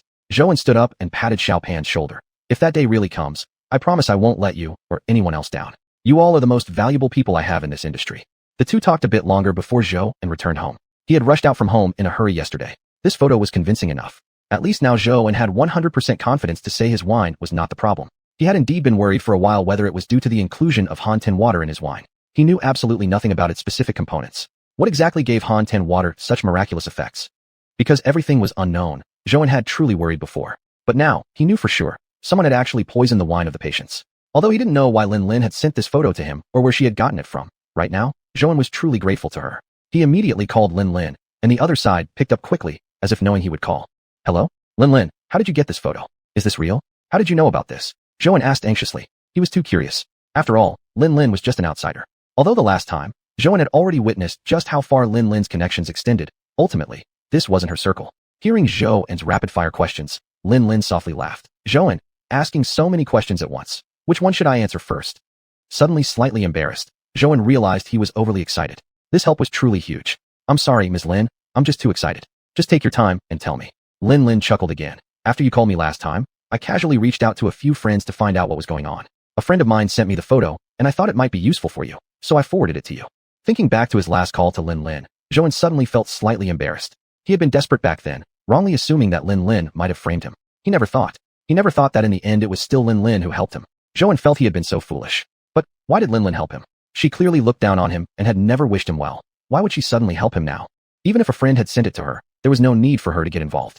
But regardless, he was grateful to Lin. This photo had been incredibly helpful. If not for her, Zhou might still be lost and confused by now. Lin, I'm really sorry about what happened last time. I had just found out what was going on, and I was so angry and upset that I said some terrible things to you. I'm sorry, I truly apologize. He paused briefly before continuing. I'm really grateful for this photo. It might have been just a small favor for you to forward it, but for me, it's incredibly important. Thank you, Lin. I really mean it. Thank you. Okay. I did some bad things to you in the past. Consider this my way of making up for it. From now on, all the past grudges between us are forgotten. That's right, Zhou suddenly recalled. It was partly because of Lin that he was even in the wine brewing business now. If he hadn't been hurt and left the fish farming circle because of her, he wouldn't be here today. Thank you, Lin. I don't know what else to say. I really, truly thank you. Alright, stop talking nonsense. Go do what you need to do. You've got a lot on your hands right now. Good luck, and don't give me a reason to look down on you. After hanging up the phone, Zhou felt as if things had become a bit simpler. Now, all he needed to find out was exactly what had happened during that dinner, and then everything would become clear. But the patient's family held an intense resentment toward Zhou. He couldn't even get past the door of the hospital room. Suddenly, he thought perhaps he shouldn't focus his efforts on that person, shouldn't waste time trying to communicate with the patient. Perhaps they didn't even know that it was someone sitting at the same table with them who had harmed them. No matter what the poisoner's intentions were, Zhou was the one being framed now. His distillery was currently in the eye of a storm. Even if the real target was the patient, he still had to uncover the truth. Lin sent another message, a restaurant name. Zhou understood instantly. This must be the place where the incident involving the patient happened. Zhou had originally planned to find someone to ask about this restaurant, but he couldn't find anyone. He had tried contacting the patient at the hospital, but couldn't even step into the patient's room. He didn't know what else to do. Chapter 55, Missing Surveillance. Now that Lin had sent him the name of the restaurant, He felt he must go there to take a look and review the surveillance footage from that day. Out of the few people seated at the dinner table, surely one of them could be identified as suspicious. Zhou was truly grateful to Lin. Back then, when he last called her, he had said many hurtful things. Thinking back now, he realized he had simply vented his frustration on her. Yet, she had not held a grudge, and even helped him investigate this matter. Looking at the photo and restaurant address on his phone, Zhou felt deeply guilty towards her. Now that he had a direction, Zhou immediately drove his car to the restaurant. On the way, he thought a great deal. He really was a clueless novice. Although others called him Boss Zhou, it didn't seem to make any difference. He had originally thought his liquor factory was finally stabilizing, yet now it had been hit again, nearly driving him bankrupt. As for himself, apart from thinking about how to compensate people, he was at a total loss. He even made his employees worry for him. Recalling Xiao Pan's concerned look, Zhou felt like a complete failure. The car slowly pulled to a stop in front of the restaurant. Zhou stepped out and looked around. This place appeared quite decent. The surveillance systems here should be good too. He didn't seek anyone out. As soon as he entered, he went directly to find the manager. He only needed to retrieve some surveillance footage. Naturally, the scene of that dinner table had long been cleared away, and he no longer expected to find any evidence from there. Hello, I'm Zhou. A person was hospitalized after an incident here a couple of days ago. Do you still remember? Zhou asked. The manager seemed like a very warm-hearted person. Yes, we were all so frightened at that time. How is he doing now? He's better now. He survived the emergency. I'm here today to see if I could view the surveillance footage from that day. The manager seemed to understand what Zhou wanted immediately, and replied readily. All right, come with me. Zhou's heart pounded anxiously. The truth was about to surface, and he felt extremely nervous. As the surveillance operator searched the system for the footage, suddenly, a shocking discovery. The footage was gone. Looking at the black screen, Zhou frowned, asking, what's going on? Why can't it display? It looks like the surveillance footage has been erased. It's completely unrecoverable. Could this really be happening? Zhou couldn't even believe his own ears. He narrowed his eyes at the operator. Say that again. Surveillance, what about it? Originally, he had thought things would finally be cleared up today, but the surveillance was gone. The surveillance is missing. This must be done on purpose. Many people have passed through my restaurant over the years, and something like this has never happened before. The operator frowned too, rapidly clicking through the computer interface. Zhou could see clearly that the operator wasn't concealing anything. He had originally believed that things would more or less conclude here. Their opponent had truly been well prepared, erasing the footage beforehand. Now what should he do? This only lead, their last clue, had still run dry. Powerlessly, Zhou closed his eyes. He was overwhelmed by irritation. He had always kept a low profile in this business circle, never flaunted anything or shown arrogance because of any small achievements he had made. Even when meeting the most annoying business partners, he had never lost his temper and always remained friendly. But why? Despite all that, there was still someone who wanted to frame him like this. Staring at the dark screen, Zhou suddenly felt exhausted. It seemed the other party had foreseen someone might come to access the surveillance footage and had prepared accordingly. The crime scene had already been cleaned up. Most importantly, Zhou still didn't know until now who exactly had poisoned the victim. Was the intention to harm that person? If so, why had the victim kept refusing to meet him? Did he really think he had been poisoned by the alcohol? Or did he actually suspect a friend might have poisoned him? If it was meant to harm Zhou, he had also asked in the hospital. When the person was admitted, the condition was indeed extremely critical. Zhou couldn't believe that someone would harm his own friends just to frame him. That would truly be too ruthless. No matter what, the poisoned person himself should know something, even if he was the intended target. Surely, he had a suspect in mind, couldn't be entirely clueless. Unless he was also trying to frame Zhou himself. Yet as Zhou recalled the attitude of the victim's family, hopelessness filled him again. Even right after introducing himself, they had pushed him out while hurling insults one after another, leaving him no chance to refute or explain anything. What should he do now? How could this matter be resolved? Zhou scratched his head, feeling close to breaking point. Suddenly, he thought of Lin. Since she had sent this photo, she must know something. Back then, Zhou knew Lin had no interest in getting involved, and his attitude toward her had been so terrible. If it were him, Zhou thought he might not have acted so generously. If Lin had managed to obtain this photo, she must know other clues as well. No matter what, she would definitely be able to help him, Zhou believed. After leaving the restaurant, he sat in his car thinking for a while. Should he call Lin or not? Making that call meant asking for her help. But because of him, she had left the aquaculture circle, had been framed, and had suffered attacks within that community. How could he even begin to make up for all that? Even though he really was delighted because of the photo she shared, and although the photo had indeed helped him greatly, Zhou hadn't asked for it. Lin had sent it voluntarily. Zhou weighed his thoughts once more before deciding to meet Lin for a cup of coffee. Thinking back, he couldn't recall ever having a proper meal together. The only 2 times they had met were both when she had invited him for coffee. He got into his car and drove straight to the cafe. Surprisingly, Lin arrived even earlier than himself. She had already ordered the coffee. Miss Lin, sorry I'm late. Zhou apologized slightly. No problem, Mr. Zhou. I came early. Lin smiled at him. After her words, Zhou suddenly didn't know how to start the conversation. Even exchanging a couple of polite greetings felt awkward. He didn't understand why. Just recently, they had been in sharp conflict with each other. Mr. Zhou, do you have something to talk to me about? Lin continued to smile as she asked. Chapter 56 Trust Issues. Zhou felt he could remain silent no longer. He had come here to get some answers, putting aside concerns about face and reputation. It's like this. The photo you sent me was truly crucial. But when I went to the restaurant where the incident happened, the surveillance footage had already been erased, Zhou said somewhat awkwardly. After saying this, he suddenly felt useless. To others, this might have been a minor issue, but to Zhou, his distillery was practically on the verge of collapse, and he couldn't come up with any solution. Lin looked surprised upon hearing his words. So someone actually managed to do that? It seems the person you're dealing with is pretty smart. In truth, Zhou really wanted to argue. He truly felt that he hadn't offended anyone, always seriously focusing on brewing, and thinking only about making money every day, nothing more. But Zhou knew better than to explain further. He hadn't come to see Lin to complain or seek sympathy. Those troubles were meant for him alone. Well then, Miss Lin, I called you here today because I want to ask you how exactly you got that photo you sent me. Zhou asked nervously. A few seconds passed before Lin replied. Mr. Zhou, I can't tell you. Of course it was sent to me by someone else, but I can't betray him. It's a matter of credibility. Zhou also knew his question was a bit too much. Lin had already done enough by sending him the photo in the first place, especially since they weren't really friends. Then can you at least tell me if I still have a chance to clear my name? Zhou asked cautiously. At this point, he had thrown all caution to the wind. Pride and dignity had disappeared the moment he messaged her and made this meeting. Lin took a sip of her coffee and stared at Zhou. I'm sorry, I can't say anything else. I've already done everything I could to help you. Earlier, I did do some things to hurt you. Now we're even. Let's just be strangers from now on, Zhou. Zhou didn't expect her to suddenly say this, yet he found her words reasonable. They had never been friends to begin with. Maybe this was for the best. After leaving the cafe, Zhou felt emotionally conflicted. He had originally hoped Lin would help him, and on his way there, he had truly anticipated that. Not long before, he had even considered Lin an enemy. If not for all their past history, would she have treated him differently? Would she have helped him? But thinking about it further, Zhou realized some things had likely been decided a long time ago. He hadn't done anything wrong. He recalled that period in his life. Those were the first times he had ever been falsely accused and treated as if he were invisible. Back then, he felt extremely hurt, even though within the fish farming circle he had been someone admired by others.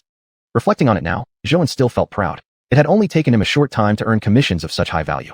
Few could match that achievement. Yet all that excellence had been destroyed by Lin. One simple decision of hers had shattered everything he had worked so hard to build. Thinking about it now, Zhou still felt anger. So what if his fish were raised in cold spring water? He had worked hard too. He had earnestly studied fish farming techniques. Well, from this cup of coffee onward, their entire history could be erased. Although this meeting revealed nothing, the photo she sent could still serve as evidence. At the very least, the photo brought Zhou a sense of relief and gave him 100% confidence to face all the rumors. Most importantly, this silent war was only directed at Zhou. He shouldn't drag Lin into it, nor wish for her to betray her friends. When Xiao saw Zhou, she immediately called out in excitement, Dad, come to eat. Sister made such delicious food. It's so fragrant. Zhou had truly been feeling very down. He didn't even understand himself anymore. He knew all the big principles. Everything difficult would eventually pass. But still this distillery was really the result of a lot of effort and hard work from Zhou. It carried not only his hopes, but also the futures of his 5 employees. Zhou knew the reason why these 5 people had chosen to believe in him and were willing to follow him was because they believed he could lead them far. But now, the already scarce clues kept breaking off. What should he do? His mind, not knowing where it had wandered, was suddenly brought back by Xiao calling him Dad. Looking at Xiao, he felt he couldn't remain so depressed. Whatever difficulties he faced were his own affairs and shouldn't make Xiao worry. Did Xiao thank sister? Zhou said while walking toward the table. He had lost count of how many times he had apologized since he started his business. Xiao blinked her big eyes. I did thank her. Dad, sister told me that you were very tired. I will be well behaved. Whenever he spoke to Xiao, Zhou felt extremely relaxed. Without Xiao, he truly didn't know how he could have kept going. My little Xiao is so good. With Dad not around these past days, did you help Hui study diligently? Zhou noticed that Hui turned his head away with a touch of stubborn pride after hearing Zhou's question. He immediately understood the answer. Just as he had suspected, this child didn't really dislike studying. It was just that he didn't know who he was studying for or found the joy in studying. Of course we did. We studied really hard every day. Teacher even praised Hui, saying he has been a good student these past days. Xiao said cheerfully. Xiuxian watched Hui with an amused look. Really, little brother? Was everything Xiao said true? Zhou knew she was teasing Hui, purposefully asking this question when she clearly knew Hui would feel shy to reply. Chapter 57, A Mysterious Man. Hui blushed and continued eating the chicken wings in his bowl, seemingly deaf to their conversation, but his red ears betrayed him. Zhou felt that everything was really great like this. He couldn't remember how long it had been since he last felt such happiness. Initially, he had believed that as long as life was good, he and Xiao could form a complete family. But now things seemed a bit off. It was only now that Zhou truly realized how warm and happy a family could be. Thus, the dinner came to a lively end. Zhou genuinely appreciated all that xiuxian had done. These past 2 days he hadn't properly taken care of Xiao. Yet Su had gone out of her way to cook dinner for the child despite having only known her for a few days. Xiao, we're going home now. See you tomorrow. Xiuxian held Hui's little hand and smiled as she spoke to Xiao. Xiao felt reluctant and waved goodbye with a hint of sadness. I'll walk you downstairs, Zhou said, wiping his hands after finishing the dishes. Sue had arrived on her electric scooter. Zhou had planned to escort her home. "Miss Sue, thank you so much these past 2 days. I'm really grateful." Zhou watched until xiuxian's scooter faded out of sight, the sense of gratitude in his heart lingering. He didn't know why, but at this moment, he felt unusually lonely. He realized that he really wanted a family, not simply to find a mother for Xiao, but because he himself desired a companion. He wanted someone just to keep him company, even if she couldn't share his burdens. Zhou honestly felt that his previous ideas were completely wrong. He and Xiao merely depended on each other to survive. They didn't truly constitute a family. At 30, he had reached the age when a man should stand on his own feet, but he still lacked the ability to do so. He didn't have a complete family, hadn't taken good care of his child, couldn't put his parents' worries to rest, and now, just when his career had begun to stabilize, it had suffered a serious setback. Zhou truly believed everything was terrible. He knew he couldn't stay in such a depressed, negative state, but he also didn't know what he could do to change the situation. The liquor distillery was practically his entire life now. Zhou unlocked his phone and looked at the list of cooperation orders in his notes. It felt like only moments ago he was discussing contracts with clients. Now, all his efforts had been destroyed in an instant. His once bright future had vanished entirely. Zhou didn't go upstairs. Instead, he got in his car and drove to the distillery. He didn't even know why he felt compelled to go. Perhaps he just wanted to see it once again. Recalling his days as a food deliveryman, he still admired himself for managing to start such a big distillery and land such major contracts. He didn't get out of the car. He just sat inside watching the distillery. At this moment, he actually felt slightly at peace, and he had a small sense of pride. From delivery rider to this point, he had experienced far too much and grown a great deal. Suddenly, Zhou remembered that he hadn't called old Zhang in a long time. Lately, things had been quite busy. Originally, he planned to secure more orders this week and earn some extra money to set aside as a bonus fund for his 5 employees, allowing Xiaopan to organize a dinner gathering for them. Since these 5 employees started working for him, Zhou hadn't given them much time off. Perhaps because the distillery was just starting to thrive, everyone was passionate and didn't seem to feel tired. But now, everything seemed to have hit the pause button. Zhou picked up his phone and dialed old Zhang's number. After only a few seconds, the call connected. Though old Zhang answered, Zhou didn't speak at first, uncertain what to say or where to even begin. "Hello, Zhou, why aren't you speaking?" Old Zhang asked cautiously. There was so much he wanted to say. Too much had happened recently. Yet, Zhou didn't know whether he should tell old Zhang everything. He also didn't want to burden Zhang with his troubles. As Zhang heard silence again from Zhou, he checked his phone to make sure the call hadn't dropped. Suddenly, Zhou noticed a light flickering. He opened his eyes and saw someone standing by a window of the distillery. The light came from a flashlight that the person was holding. Who was this person? Why were they here? What did they want? Zhou frowned as these thoughts crossed his mind. Thinking it over, Zhou decided not to get out of the car. There were surveillance cameras all over the distillery grounds. Getting out now might scare the person away. Instead, he resolved to stay quiet and observe, to see what this person was trying to do. He took a photo with his phone. Though it was blurry, it gave a rough outline of the figure. Suddenly, Zhou thought, this could very well be the person who had knowledge of how he was framed. But who was this person exactly, and why had they come? Zhou thought again. There wasn't much of value in his distillery worth stealing. What had motivated this person to come at such risk? The person sneaked away quickly. Zhou didn't follow him. He simply drove back home. Coming to the distillery tonight was definitely the right decision. Zhou thought. Xiao, wake up and have breakfast.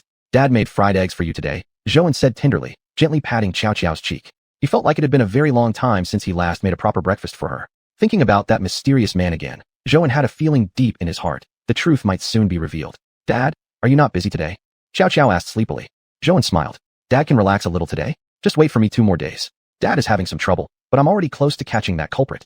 These past few days, he really hadn't taken good care of Xiao. He felt somewhat pathetic himself, making his daughter worry. Zhou thought. However, everything might soon become clear, right? His cousin was returning to the country today. During this time, his cousin had been overseas negotiating cooperation with others, apparently planning to expand operations. Zhou thought about it for a long time before finally deciding to send the photo to his cousin. Of course, he had also considered sending it to Xiaopan and asking Xiaopan to investigate this person. If it had been in the past, Zhou definitely would have done exactly that. But now, Zhou suddenly hesitated. He remembered his cousin had told him that besides himself, he couldn't trust anyone else. Zhou didn't want things to get any worse. He couldn't afford it anymore. The series of events lately had already overwhelmed him completely. After sending Xiao off to school, Zhou rode his electric scooter to his cousin's distillery. This scooter was still the one he had bought back when he worked as a delivery rider. Suddenly, Zhou realized he hadn't ridden it in quite a while. As he approached his cousin's distillery, inching closer and closer, everything seemed simultaneously real and dreamlike. Not long ago, Zhou had come to his cousin's distillery exactly like this, riding the same type of scooter. Yet now, though still riding an electric scooter, many things about Zhou had changed. He now had his own distillery, 5 employees, and secured numerous cooperation contracts. Then suddenly, everything in his thriving career had been interrupted. He'd been framed, and he didn't even know who his enemy was. Chapter 58, The Enemy's True Face. Thinking about it, Zhou sighed, unsure of what to say. After parking his electric scooter, he headed toward his cousin's distillery. Coincidentally, his cousin had just arrived at the office. Seeing Zhou, He smiled and said, "You came quite fast. I haven't even sat down yet." "What timing?" "Cousin, something happened," Zhouan said. In front of his cousin, Zhouan could always speak freely without worrying about being a burden. To Zhouan, his cousin was the best relative he had, a role model from whom he always tried to learn. His cousin, unaware of what had recently happened to Zhouan, asked in surprise, "What's going on? Did something happen to your distillery?" Zhouan hesitated over how to explain it, and suddenly felt a bit embarrassed. It had already been nearly a week, yet he had taken no action at all. My distillery has temporarily stopped operations," Zhouan said, not looking directly at his cousin. He truly didn't want to come to his cousin so soon with this issue. It felt like an admission of his own incompetence. His cousin was shocked by the news. "When did this happen? Last time we spoke on the phone, you told me the distillery was finally stabilizing." The last time Zhouan had called his cousin was to tell him that his distillery was expanding and that his small studio could no longer keep up. He had been planning to build a full-scale distillery. At that time, he had orders pouring in non-stop. Thinking back now, Zhouan felt it was almost laughable. Only a few days had passed, and yet his entire world had turned upside down. "A couple of days ago," Zhouan said with a bitter smile. "You were still overseas, so I didn't mention it to you." After a pause, his cousin asked, "Do you have any clues now?" Zhouan thought for a moment. What clues did he really have? Just a couple of printed photographs. "No, 2 photos, if he counted the one from Linlin." "I have 2 photos, Zhouan replied, pulling out the printed pictures and handing them to his cousin while explaining. "This one taken inside the restaurant was sent to me by someone. As you can clearly see, someone was pouring something into the wine, but the person's back is facing the camera, so it's impossible to recognize who it was. This other photo." Zhouan paused, recalling what had happened the previous night, still finding it somewhat unbelievable. What was it inside the distillery that had caused the person to risk showing up? "This other one I took myself last night. Originally, I was just going to check on the distillery when I happened to spot this person lurking nearby." As he said this, Zhouan felt a bit confused again. Why had that person gone there in the first place? What had drawn him in? Unless there was something valuable there, that person wouldn't have come out at such a time. After listening, his cousin was silent for a moment before he said, "Zhouan, sometimes, our efforts can be seen as a crime by others." Frowning, Zhouan tried to understand what his cousin meant. "Cousin, I don't quite get it. We work hard. We keep improving, making better wine. We naturally receive praise and rewards. But our success might block someone else's path," his cousin said seriously. Hearing this, Zhouan realized what his cousin was implying. It was a perspective he had never considered. He had always thought he was doing well by staying focused and humble despite any success he gained. Zhouan thought he had done everything right, but never considered how others might feel. "Cousin then, don't worry about it too much. Let me keep these photos for now. You just step back and rest. It's not our fault how others think. Rules are rules." Unquestionably, his cousin's words made Zhouan doubt himself for a moment. He knew he hadn't done anything wrong, but maybe, just maybe, he had indeed obstructed someone else's way. Not long after returning home, Zhouan received the results from his cousin's investigation. The enemy was the owner of another distillery. Zhouan remembered him clearly. Some time ago, during a competition between distilleries, this man had been his opponent. Eventually, the client chose Zhouan's distillery. That order had been extremely important to the man's distillery. If he had won it, he would have gained the capital to turn things around. But with the deal lost, his distillery could only face closure. All his efforts over 10 to 20 years were gone. Though his wine wasn't as good as what Zhouan brewed, he had taken all his frustration and anger out on Zhouan. Later, at a dinner gathering, the host just happened to serve wine from Zhouan's distillery. Overcome with rage, the man impulsively poisoned the wine. The poisoned man was just an unfortunate casualty. Anyway, the distillery owner didn't even know him personally and had no emotional attachment. What he wanted was to ruin Zhouan's reputation completely. After hearing his cousin's words, Zhouan remained stunned for a long time. He kept wondering whom he had ever offended to deserve such hatred. But now he understood, his cousin was absolutely right. Sometimes, others wanted to harm him simply because of his own efforts and progress. Suddenly, he felt very tired. The world was much harder than he had imagined. The more he thought back to his past life, the more he realized that although delivering food was exhausting, at least he hadn't been entangled by these kinds of problems. Back in school, Zhouan had always been a rather introverted person, making few friends and only interacting with a small circle around him. Later, entering the workforce, his life remained simple. Delivering food actually suited him well. It required only silent, quiet work. He indeed wasn't someone who enjoyed socializing much. Xiuxiao's mother, before she passed away, often criticized him for it. Zhouan truly was quite introverted and lacked the smoothness needed in dealing with people. By coincidence, Zhouan had started his entrepreneurial journey and inevitably had to interact with many people. Although this wasn't his strong suit, he tried his best to handle it properly. Whether it was fish farming or brewing now, Zhouan's business had generally gone smoothly. Thanks to the cold pond water, raising fish was comparatively easy. He only needed to handle the sales and then receive the money. Of course, he had also put effort into learning fish farming techniques. As for brewing now, had it not been for this recent incident, Zhouan would surely have steadily built and managed his distillery. Zhouan's liquor, within the industry circle, perhaps wasn't the most palatable, but it had a lingering aftertaste and a surprising flavor. His path in entrepreneurship had proceeded relatively smoothly, without experiencing any major setbacks. But in interpersonal relationships, this was already the second serious failure he'd suffered. Suddenly, his phone vibrated. Looking at it, Zhouan saw it was a call from his cousin. "Zhouan, I've already gathered the evidence. What are your plans now?" Chapter 59, Resuming Operations. What should he do? Zhou didn't know whether he should just warn the other party and let it go or send them to the police station. For some reason, although Zhou knew he had done nothing wrong, he still felt an inexplicable sense of guilt.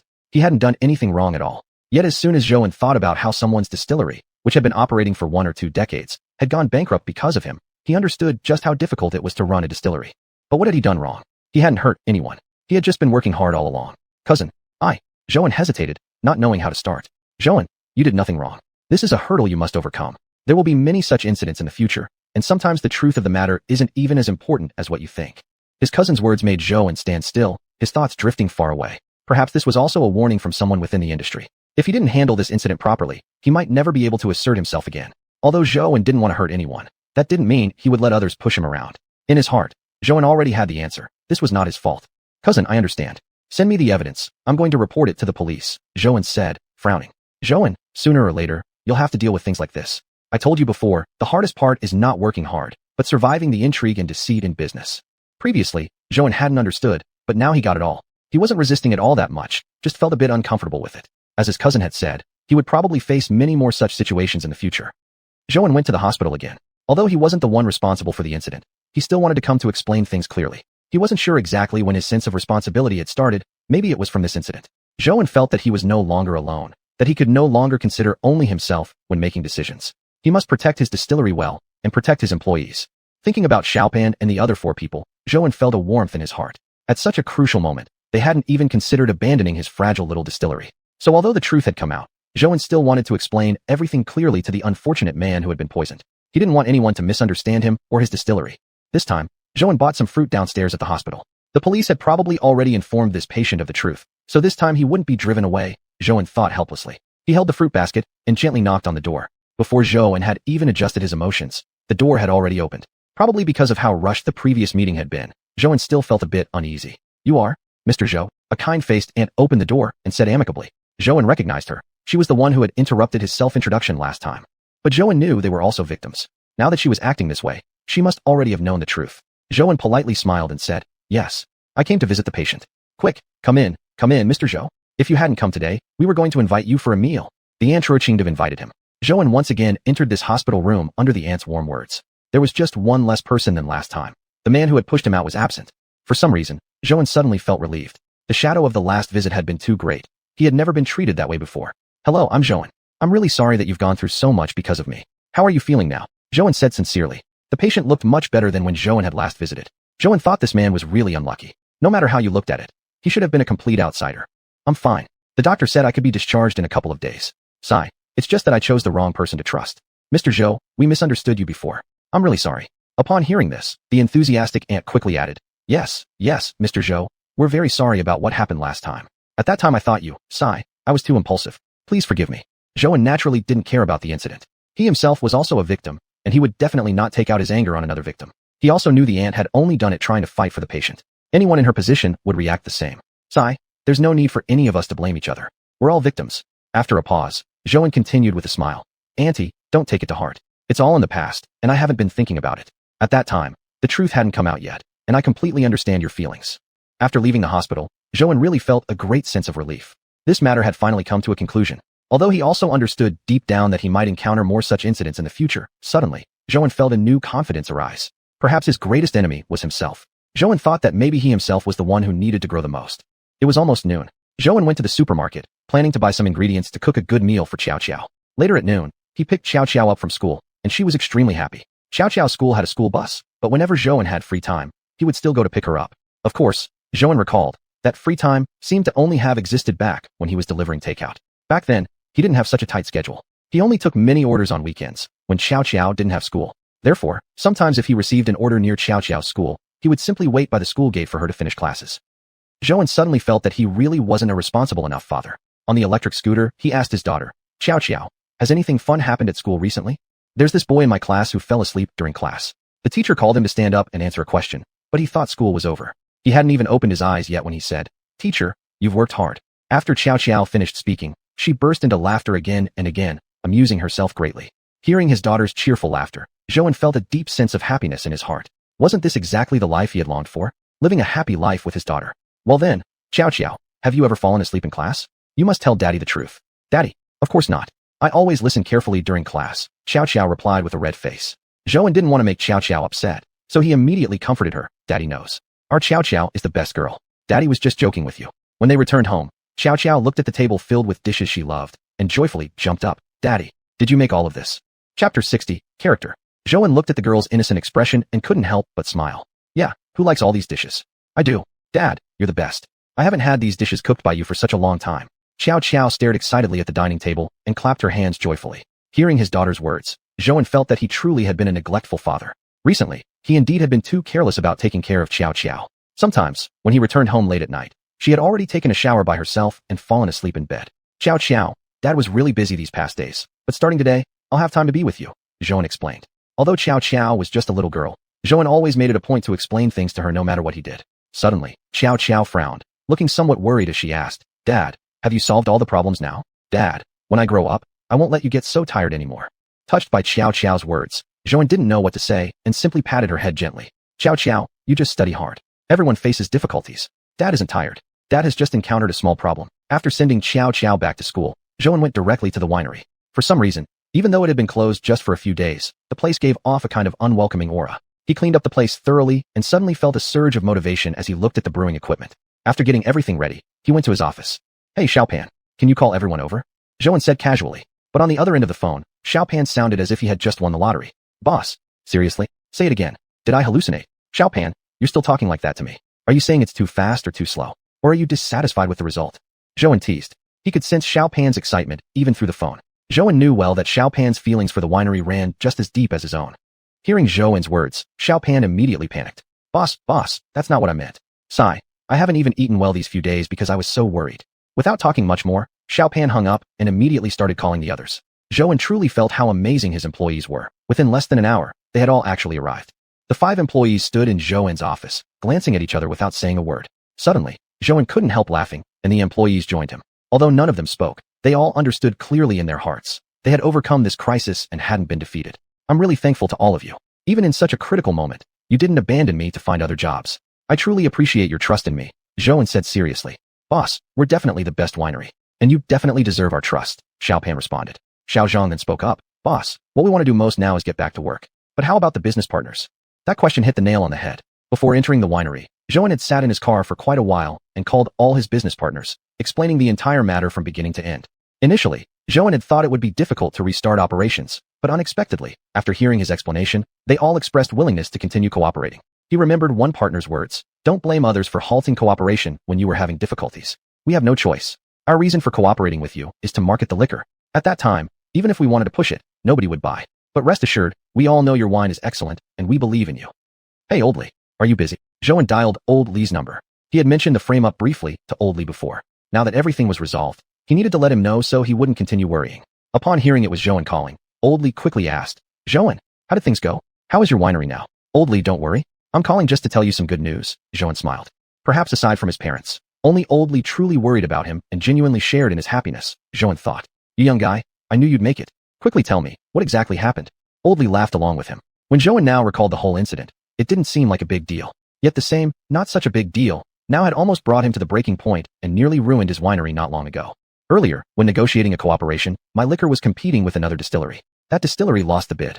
The person who framed me was the owner of that distillery, Zhou said, and thinking about it now, he still felt that the world was more complicated than he had imagined. By this point, Old Lee had already understood everything. Although they were not in the same circle, such things were common everywhere. It was just like the old saying, a tall tree catches the wind, and a popular person attracts troubles.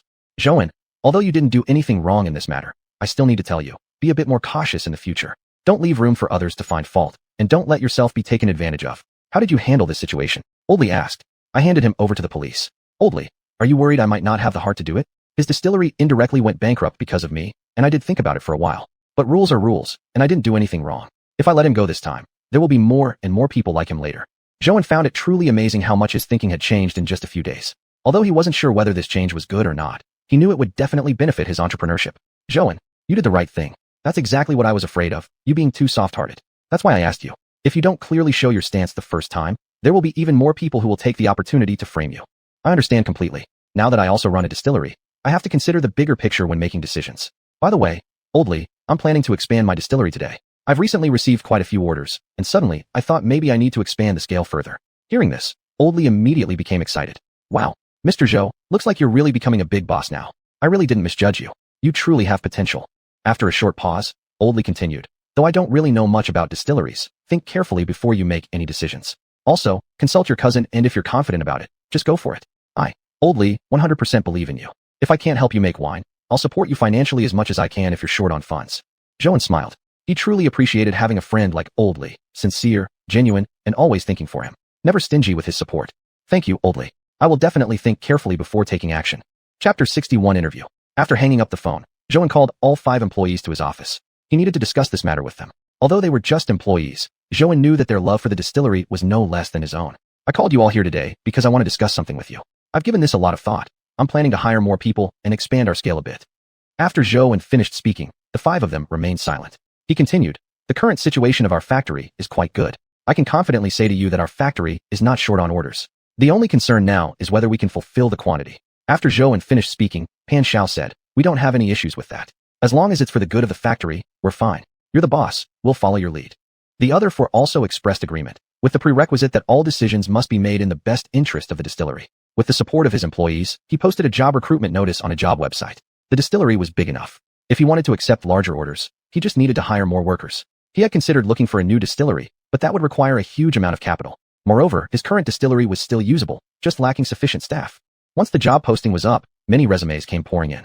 Zhou cleared his schedule and busied himself with interviews. Suddenly, among a pile of resumes, Zhou noticed a familiar face. He picked it up and saw it was xiuxian, Hui's sister. This was completely unexpected. Zhou never imagined that xiuxian would actually submit a resume. Did she know this was his company? Or was she just looking for work? Pan Xiao noticed that Zhou had been staring at xiuxian's resume and asked, Boss, do you know her? I've had dealings with her before. Go interview this person for me. And remember, follow our standards strictly, Zhou said casually. Though Zhou remained expressionless outwardly, inwardly he was struggling with excitement. He even wanted to take back his words and simply let her pass. Perfect, just when he needed someone. She was looking for a job. But Zhou felt that would be disrespectful to xiuxian. Moreover, he didn't want to reveal his personal bias. Zhou had never been able to forget that night when he dragged his exhausted body home, only to see the 3 of them cheerfully sitting around the dining table. That scene truly touched Zhou to the core. He couldn't quite describe how he felt, but he knew. This was the feeling of home. He couldn't bring himself to talk about this to others. It would be disrespectful to xiuxian. Soon, Pan Xiao informed Zhou of the interview results, which surprised him greatly. Xiuxian had actually passed. A moment later, the new employees will arrive. You are all experienced staff members now. If they have any issues, do your best to assist them, Zhou reminded his employees. Pan Xiao smiled and said, Of course, don't worry. We'll definitely take good care of the girl. Do your work. Meeting dismissed. Zhou pretended to be angry. He didn't want Pan Xiao to catch any evidence against him. No, he had nothing to hide. As soon as those words were spoken, 4 new employees entered together. Xiuxian was looking around the new workplace when suddenly she saw Zhou. She quickly ran over. Hey Zhou, do you work here too? Zhou had actually seen her already, but he didn't know why. He simply didn't feel like greeting her first. Even now, Zhou himself still wasn't sure whether he kept her on out of personal feelings. Yet in his heart, he kept repeating that even if he didn't know xiuxian, he would have let her stay anyway. She knew how to brew wine and had experience in this area. Zhou was debating whether to head to his office or stay a little longer here when he heard xiuxian calling his name again. Nobody could know how delighted he truly felt inside. He pretended to look surprised and curiously looked at xiuxian as he said, Xiuxian, how come you're here? I'm just about to start working here. I was actually going to ask you, you're here too? Do you work here as well? Xiuxian also asked curiously. Zhou actually didn't know how to explain things. Although he was the owner of the distillery, and that wasn't anything to be ashamed of, he somehow didn't feel like revealing it. Luckily, Xiuxian asked like that. Zhou took advantage of the opportunity and said smoothly, Oh, if you have anything you don't understand, you can come ask me. After saying that, Zhou thought for a moment. Actually, he hadn't lied to her. After all, he too was just an employee. Although this distillery was his own, he still had to work here himself. There was nothing wrong with what he said. Great. I've heard the owner of this distillery is really impressive. His liquor is especially famous for being high quality. I wonder what it's like to work here. Will they have high demands? Xiuxian asked nervously. Zhou didn't quite know how to respond.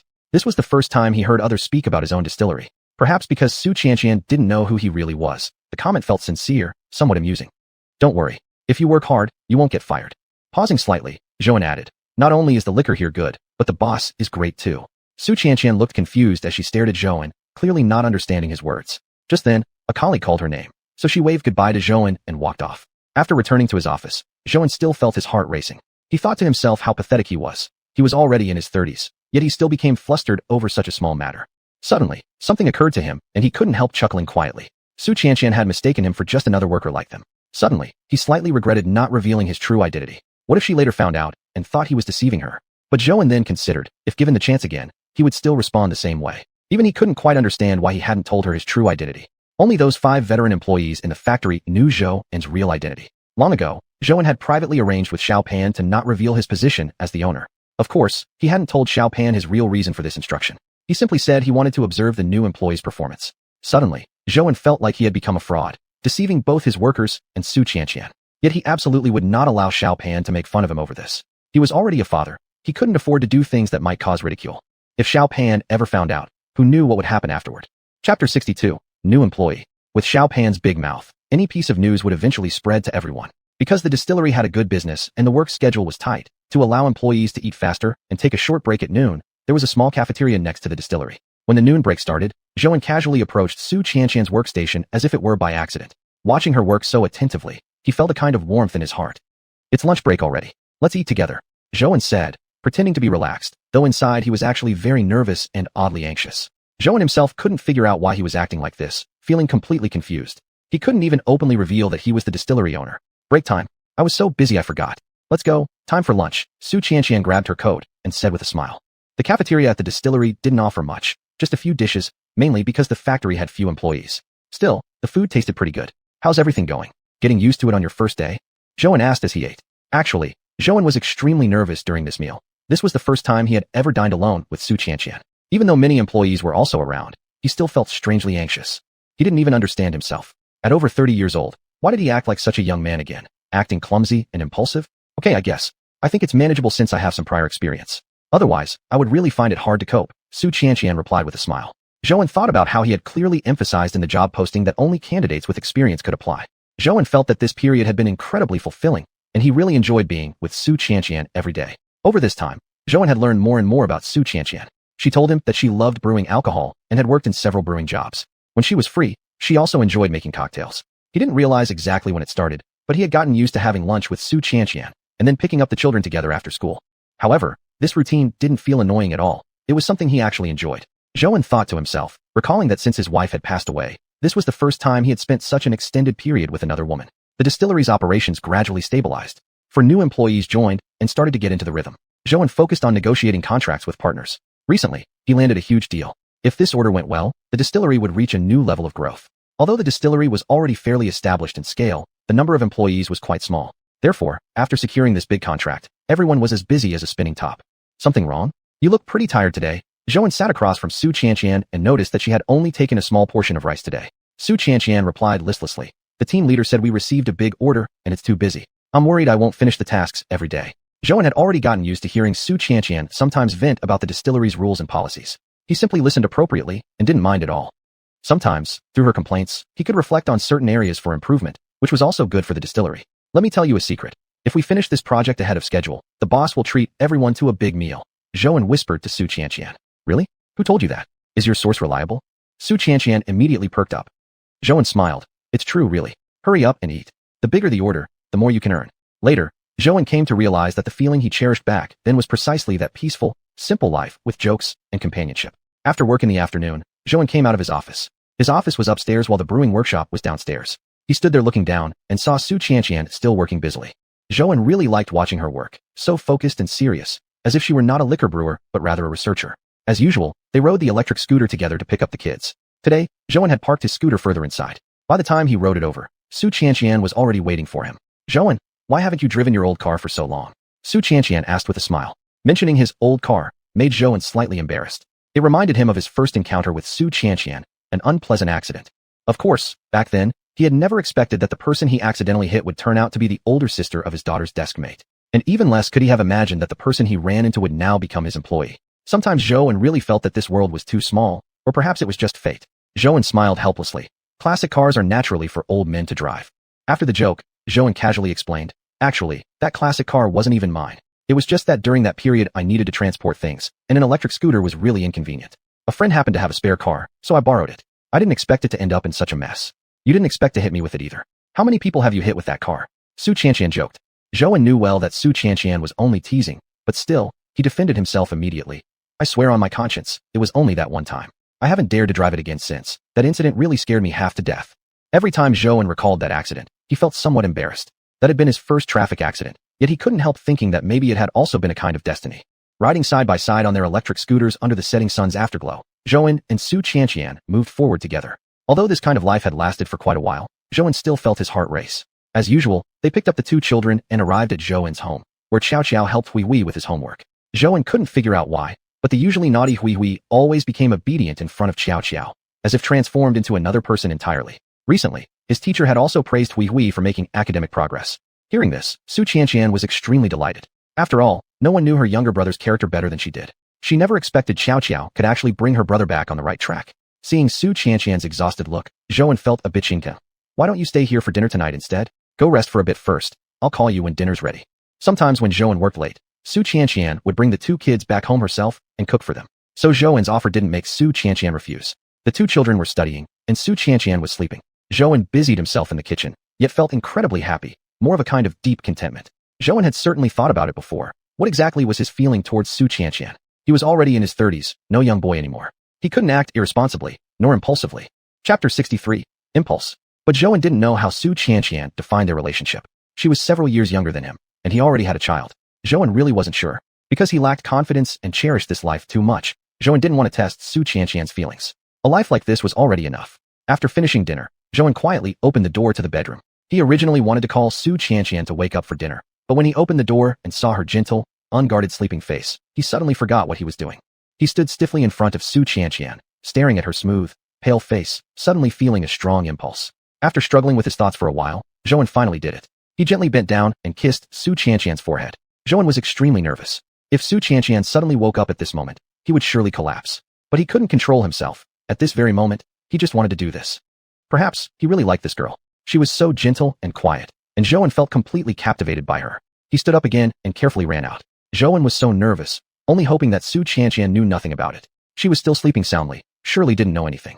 But Zhou suddenly thought, maybe whether she knew or not wasn't important. What mattered was why he had done that. Could it be that he... What Zhou didn't know was that after he left, xiuxian opened her eyes. She raised her hand and touched her forehead, as if still feeling the lingering warmth from Zhou.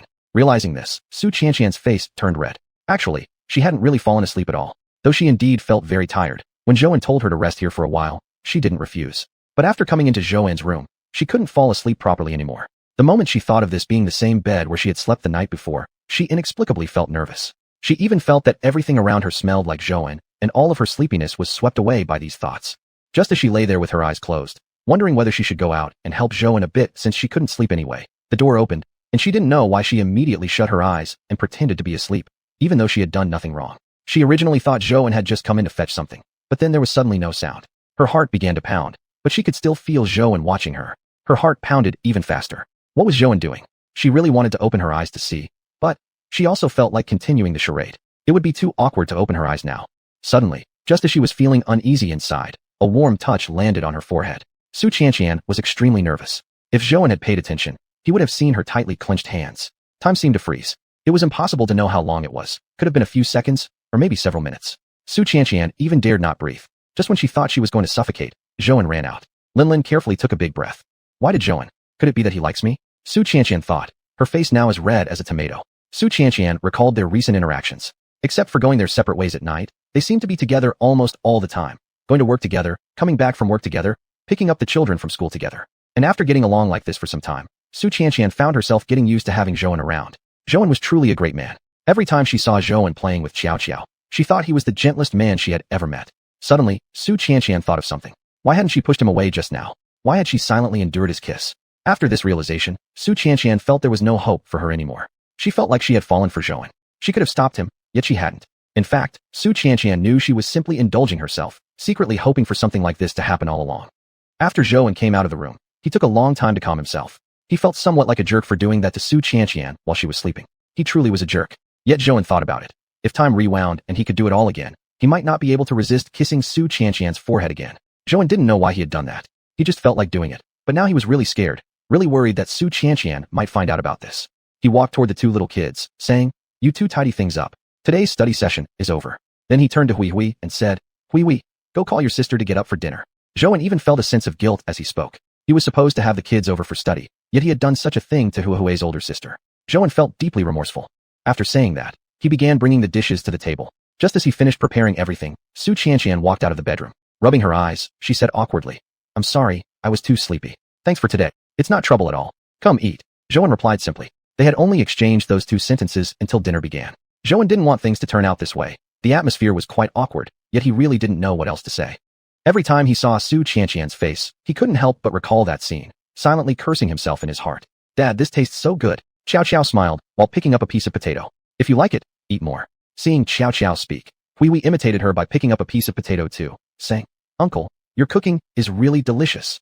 Everyone laughed, for Hui's imitation was spot on. Even Xiao's signature raised eyebrow was copied perfectly. "Why are you mimicking me?" Xiao pretended to be angry with Hui. Hui mimicked again, even putting his hand on his waist. "Why are you mimicking me?" "You mustn't mimic the teacher." Because Xiao had been tutoring Hui, Zhouan had once joked that Xiao could grow up to be a good teacher. Xiuxian added, saying Xiao was already a good teacher now. They often joked like that, telling Hui to study hard under teacher Xiao. So sometimes when Xiao and Hui bickered, she would use her teacher title to assert authority. "You're just a little brat. You're not a teacher at all. I helped you study. I am your teacher. Your math teacher praised you in class today, saying you've been studying diligently recently. What now? Are you going to kick the ladder away after crossing the river?" Hui found himself momentarily at a loss for words after hearing Xiao's words. No matter what, this little girl always had the sharper tongue, and he had never managed to beat her in their arguments. Chapter 64, An Awkward Atmosphere. All right, you're both good kids. If both of you do well on the next exam, I'll take you both to the amusement park, the biggest one. Zhouan said as he served food to the 2 kids. Upon hearing this, they immediately forgot their previous argument, and their faces lit up as if they were already at the amusement park. "Dad, you better not trick me. I won't forget this, and neither will Hui." Xiao crossed her arms and said seriously to Zhouan. Zhouan thought to himself, it's a good thing these 2 little rascals are around, otherwise he wouldn't have known how to finish this meal. Every time he saw xiuxian, or even closed his eyes, he would recall what had happened in the bedroom recently. Zhouan felt extremely nervous. He was confused. Did xiuxian know what had happened? And if she did, would she start keeping her distance from him? Even more troubling for Zhou and was the realization that he might actually have feelings for Lin. He didn't even know when it started. Maybe it was one time when he saw her working diligently on the 2nd floor, captivated by her focus. Or perhaps it was during one of those peaceful evenings watching the sunset, riding their electric scooter toward the same destination, creating a tranquil moment that brought him peace. The next morning, Zhouan went to the distillery as usual, though inside, he felt extremely uneasy. In fact, he even considered taking the day off. This situation made him feel he couldn't face xiuxian just yet. After xiuxian left with Hui last night, Zhouan sat on the sofa thinking for a very long time. He realized that he may truly have developed feelings for xiuxian. Ever since his ex-wife had left, he couldn't recall ever feeling this way. No, in fact, Zhouan had never felt this kind of heart-pounding excitement before. His marriage had only happened because they were compatible enough, and they were both at the age when it was expected to get married. Yet Zhouan didn't know how xiuxian felt about him. He also wondered if she'd get angry if she discovered he had secretly kissed her. After thinking for a long time, Zhouan concluded he had acted rashly, even impolitely. He truly felt pathetic, an adult his age still unable to control himself, just like a young man in his 20s. Along with his nervousness, Zhouan felt anxiety as well. Was he even worthy of pursuing happiness anymore? If he were in his early 20s, he would have boldly confessed his feelings to xiuxian, no matter how she responded. Even if she didn't reciprocate, he would have chased after her bravely. But now it was different. Zhouan was already 30, entering the prime age of life. He also had a child, almost the same age as xiuxian's younger brother. And the distillery, although finally stable recently, was far from perfect, many loopholes and an immature management system. Zhouan felt that he had nothing truly impressive to offer to xiuxian, nothing that would convince her to be with him. Besides, he still hadn't revealed his true identity to her yet. After deceiving her for this long, she must be angry. The more Zhouan thought about it, the more regretful he felt about not revealing the truth from the beginning. Xiao came into Zhouan's office with some documents. Seeing the heavy furrow in Zhouan's brows, he asked curiously, "Boss, are you having some kind of worry?" Zhouan was taken aback by Xiao question. How did he know? Had he been showing his troubles so plainly on his forehead? Xiao continued, "It's not on your forehead, boss. I can just tell by your gloomy expression. Go away." Zhouan thought that Xiao really had some sort of mind-reading talent, or maybe even learned to read people's thoughts. Truthfully, even without Zhouan speaking up, Xiao could guess most of the story already. Business at the distillery had been going quite well recently. Although they had just taken on a large order, everyone was quite busy, but cooperation had gone smoothly. It was not a problem that needed excessive worrying, at least not something that would trouble Zhouan so deeply. Xiao even guessed that if the order went through, it might be quite a significant profit. Since it was not a work-related issue, then for a man, the other problem could only be about a woman. Ever since Xiao had started working with Zhouan, he hadn't seen him spend time with any woman. He had heard that Zhou was divorced a few years ago. Suddenly, Xiao recalled what he saw 2 nights ago, his boss and a new employee sharing lunch and chatting joyfully together. At this thought, Xiao felt like a second-rate Sherlock Holmes. This was certainly related to that woman. If they were just regular friends, nothing would make Zhouan worry like this unless their relationship was not entirely platonic. Yet, if they had started a relationship, why would Zhou instruct him not to acknowledge him at the distillery? It seemed clear now. Zhou was hiding his true identity from her. Xiao Pan suddenly smiled. If he was right, Boss was probably now hesitating over whether to pursue that girl or not. Life is short, meeting someone is fate. If you like someone, just go for it. Xiao Pan said cheerfully on purpose. He wanted to test his theory and see whether his speculation was accurate. After hearing Xiao Pan's words, Zhou paused for a few seconds, suddenly feeling tricked. Xiao Pan, are you asking to be fired? Xiao Pan laughed and ran out of Zhou's office. Though he almost got fired, he still got a big scoop. As usual, at noon, Zhou had lunch together with xiuxian. He carefully observed xiuxian's expression and then asked tentatively, "What's wrong? You seem to have something on your mind." Zhou really couldn't stand it anymore. As soon as he thought about what had happened yesterday, he felt extremely uneasy. He needed to confirm whether xiuxian knew about what had happened yesterday. "No, nothing. Hurry up and eat." Xiuxian replied, pretending to be calm. Actually, Xiuxian was also extremely nervous inside. She didn't know why Zhou suddenly asked her this question. Did Zhou figure something out? But Xiuxian felt she had disguised herself quite well. Ever since she realized she had developed feelings for Zhou, she couldn't interact with him like before. "It's Friday today. Do you have any plans?" Zhou asked casually. Zhou's distillery only had half a day off every Friday, and the work was indeed quite demanding. Lin glanced at Zhou and then replied calmly, "No plans. Maybe just go home and laze around." "Well, would you like to go out? I heard a new park just opened near my place. The environment is actually pretty nice," Zhou said. He was extremely nervous. If it weren't for the fact that Xiuxian was also nervous, she might have noticed Zhou stammer. Zhou didn't want to keep guessing anymore. He had asked himself whether he could bear to let Xiuxian leave him. Yet now that he had asked, he felt extremely nervous. What if Xiuxian didn't want to be with him? Chapter 65, Rejection. The thought of Xiuxian chatting and laughing with another man irritated him greatly. He simply couldn't bear it. Then why not take the initiative? Regardless of whether she would look down on him, he should give it a try first. Xiuxian never expected Zhou to invite her out so soon. She was completely unprepared. More importantly, she couldn't be sure whether Zhou truly liked her, or whether he had simply gotten used to having her around. Thinking about this, Xiuxian felt extremely nervous. She didn't want to think about it anymore. Or perhaps this week had really been too exhausting. She needed to go home and have a good sleep. The atmosphere had become strangely awkward. After asking the question, Zhou stared fixedly at Xiuxian, unsure of how she would respond or whether she would agree to go out with him. Zhou hadn't even realized that he was holding his breath. He didn't know how long this strange silence lasted before he finally heard her answer. "No thanks. I'm a bit tired from work this week. I just want to rest," Xiuxian replied indifferently. Zhou had originally thought he had mentally prepared himself. Even if rejected, he would remain unfazed. Yet when he truly heard Xiuxian's words, his heart sank into chaos. Though he had invited her after careful consideration, he had genuinely looked forward to going out with her. Suddenly, Zhou felt regretful. Perhaps he shouldn't have been so hasty with his invitation. He had been too impatient. If only he had been more patient. Actually, Xiuxian hadn't really wanted to reject him either. She herself wasn't sure what she felt. She didn't know whether she truly liked Zhou. After spending so much time together, the two of them had grown accustomed to each other's company, eating together every day and picking up his child from school together. It wasn't only Zhou who had grown used to this life. Xiuxian herself had as well. It was precisely because of this familiarity that Xiuxian hesitated. She genuinely couldn't tell what her heart truly wanted. She was afraid. If she accepted and later discovered she didn't actually like Zhou, what then? That would be truly unfair to him. Xiuxian was no longer some high school girl, and Zhou already had a child. She didn't want to accept his invitation without certainty about her own feelings. That would also hurt Zhou.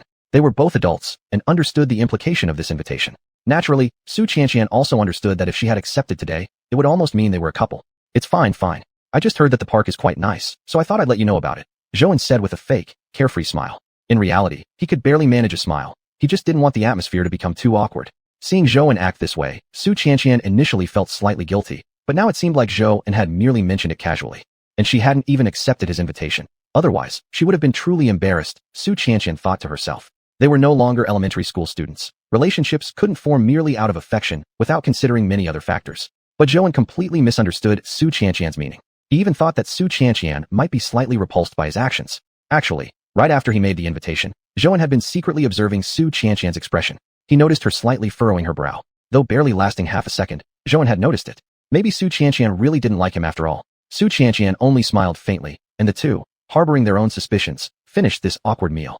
After dinner, Xiuxian went to rest. It wasn't until Zhou sat in his office later that he realized just how nervous he had been just now. Even Zhou himself couldn't figure out what he was thinking. Previously, there had been many friends trying to introduce him to dates or setting him up on blind dates, all of which he had refused. He had genuinely considered living a simple life alone with Xiao. He didn't want to selfishly force Xiao to call someone else mom, nor did he wish to place Xiao in any situation where she could be hurt by others. Zhou clearly understood that his entire life revolved around Xiao. If she were unhappy, then everything he had done would lose its meaning. But now, Zhou felt that things had changed. Xiao truly liked xiuxian. Every time xiuxian came over, she would be delighted. Suddenly, he recalled that last night, he had carefully asked Xiao how she felt about xiuxian. I like her. Xiuxian Jijia is the best. When dad isn't around, she tells me jokes. Actually, I know she's doing that because she's afraid I'd be scared being home alone, Xiao said happily. Zhou cautiously asked further, what if Xiao's Jijia lives with us forever? Would you be happy? He clearly knew that his daughter would probably say yes. This was the first time he had seen Xiao like this toward anyone. That'd be great. Is sister going to move in with us? Xiao asked excitedly. Zhou smiled and gently patted Xiao's head. You wish. She probably wouldn't even want to come to our house. Actually, Zhou already knew that his daughter wouldn't be an obstacle to his pursuit of xiuxian. The real obstacle was only his own heart. Although Zhou was now the owner of a distillery, and its scale wasn't small at all within the industry, one could say that he was a successful man.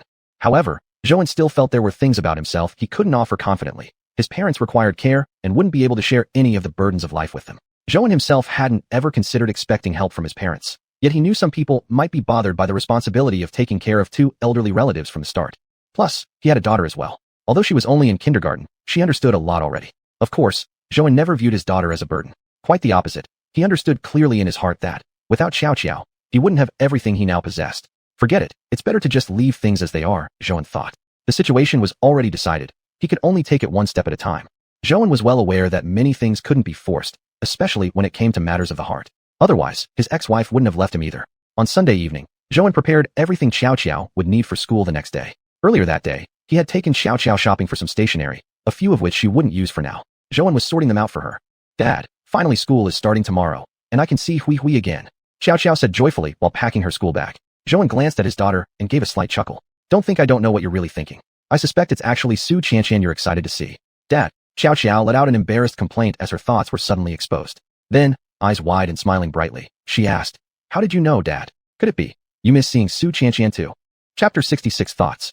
Zhou never expected that Xiao would actually fight back like that. He was completely taken aback. You little girl, you're Dad's daughter. Dad knows exactly what you're thinking. After soothing his daughter to sleep, Zhou sat on the sofa. The flickering light from the television softly reflected on his face. Suddenly, he realized he truly had fallen in love with xiuxian. Even his daughter had noticed. But, Zhou picked up his phone and looked at the WeChat conversation window between him and xiuxian. The last chat was several days ago already. Ever since xiuxian rejected him, he hadn't sent her any messages. It wasn't out of fear, but because he liked her so much that he became overly cautious. Zhou genuinely cherished his feelings for xiuxian. Since his wife had passed, for such a long time, this was the first time he felt like he had finally met the one meant for him. He was truly afraid that his recklessness and affections would push xiuxian away. His mind was full of questions. Did xiuxian actually like him? Should he give xiuxian more time, to let her get to know him better? In truth, Zhou was very worried. He feared xiuxian might think he was acting on a momentary impulse. Because the previous invitation had been far too rash and sudden, he hadn't even managed to express his true feelings clearly to her. The electric scooter slowly stopped in front of the school gates. Xiao and Hui entered the school together. Left were Zhou and xiuxian, standing face to face, both silent. Let's walk together, Zhou nervously said. After saying this, Zhou suddenly realized how far apart they had become. This had been something so natural and unspoken before.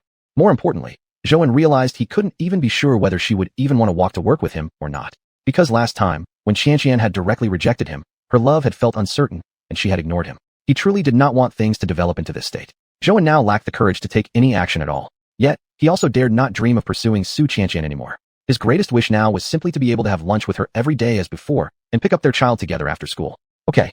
Xiuxian replied in a detached tone. Xiuxian hadn't expected Zhou to ask this question at all. Didn't he want to go to work with her anymore? Wasn't he the same as before? For some unknown reason, Xiuxian always felt that things were spiraling out of her control. Just like in the past, they both rode their electric scooter toward the same destination. Recalling their past commutes, every time they went to work together, Zhou would tell her about amusing things. In Xiuxian's eyes, Zhou was truly a brave and interesting man. At least whenever she was with Zhou, Xiuxian had never felt awkward. She wasn't naturally good at finding conversation topics, yet being with Zhou never made her feel any pressure. Even Xiuxian herself couldn't pinpoint exactly when she started getting used to Zhou and being by her side. Perhaps it was because Zhou seriously taught her how to make wine, or maybe it was during one of those moments when Zhou talked about his wine brewing dreams. In any case, Xiuxian truly felt she had been deeply enchanted by Zhou. During these 2 days off, she had really been trying to reflect and asking herself repeatedly, did she like Zhou? Of course, she already had an answer. Initially, Xiuxian thought she only grew accustomed to Zhou's presence out of habit, but if she hadn't truly liked him, how could such a habit have formed? Never before had Zhou found the road from the school to the distillery so painfully long. Once, he had even wished this road could be a bit longer. This was the first time Zhou and Xiuxian rode to work together in complete silence. Neither of them spoke a word. Zhou dared not speak, fearing that he might upset Xiuxian. He knew he wasn't eloquent, wasn't the type of man good at talking smoothly. Every time they were together, he tried his best to entertain her, although truthfully, he quite enjoyed doing so.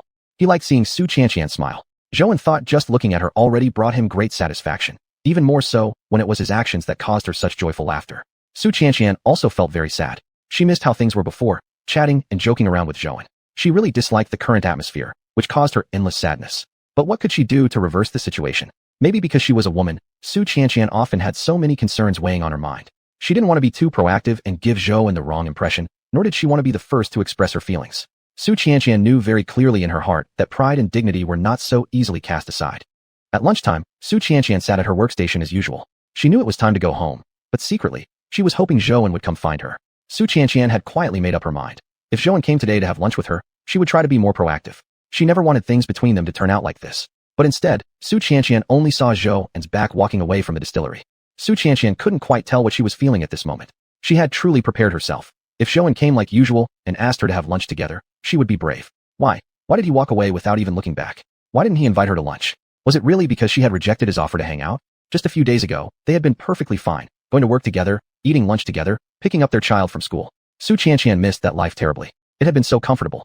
Xiuxian had never interacted with any man like this before. She once had a boyfriend before, but even now, she didn't know whether she had genuinely liked that man.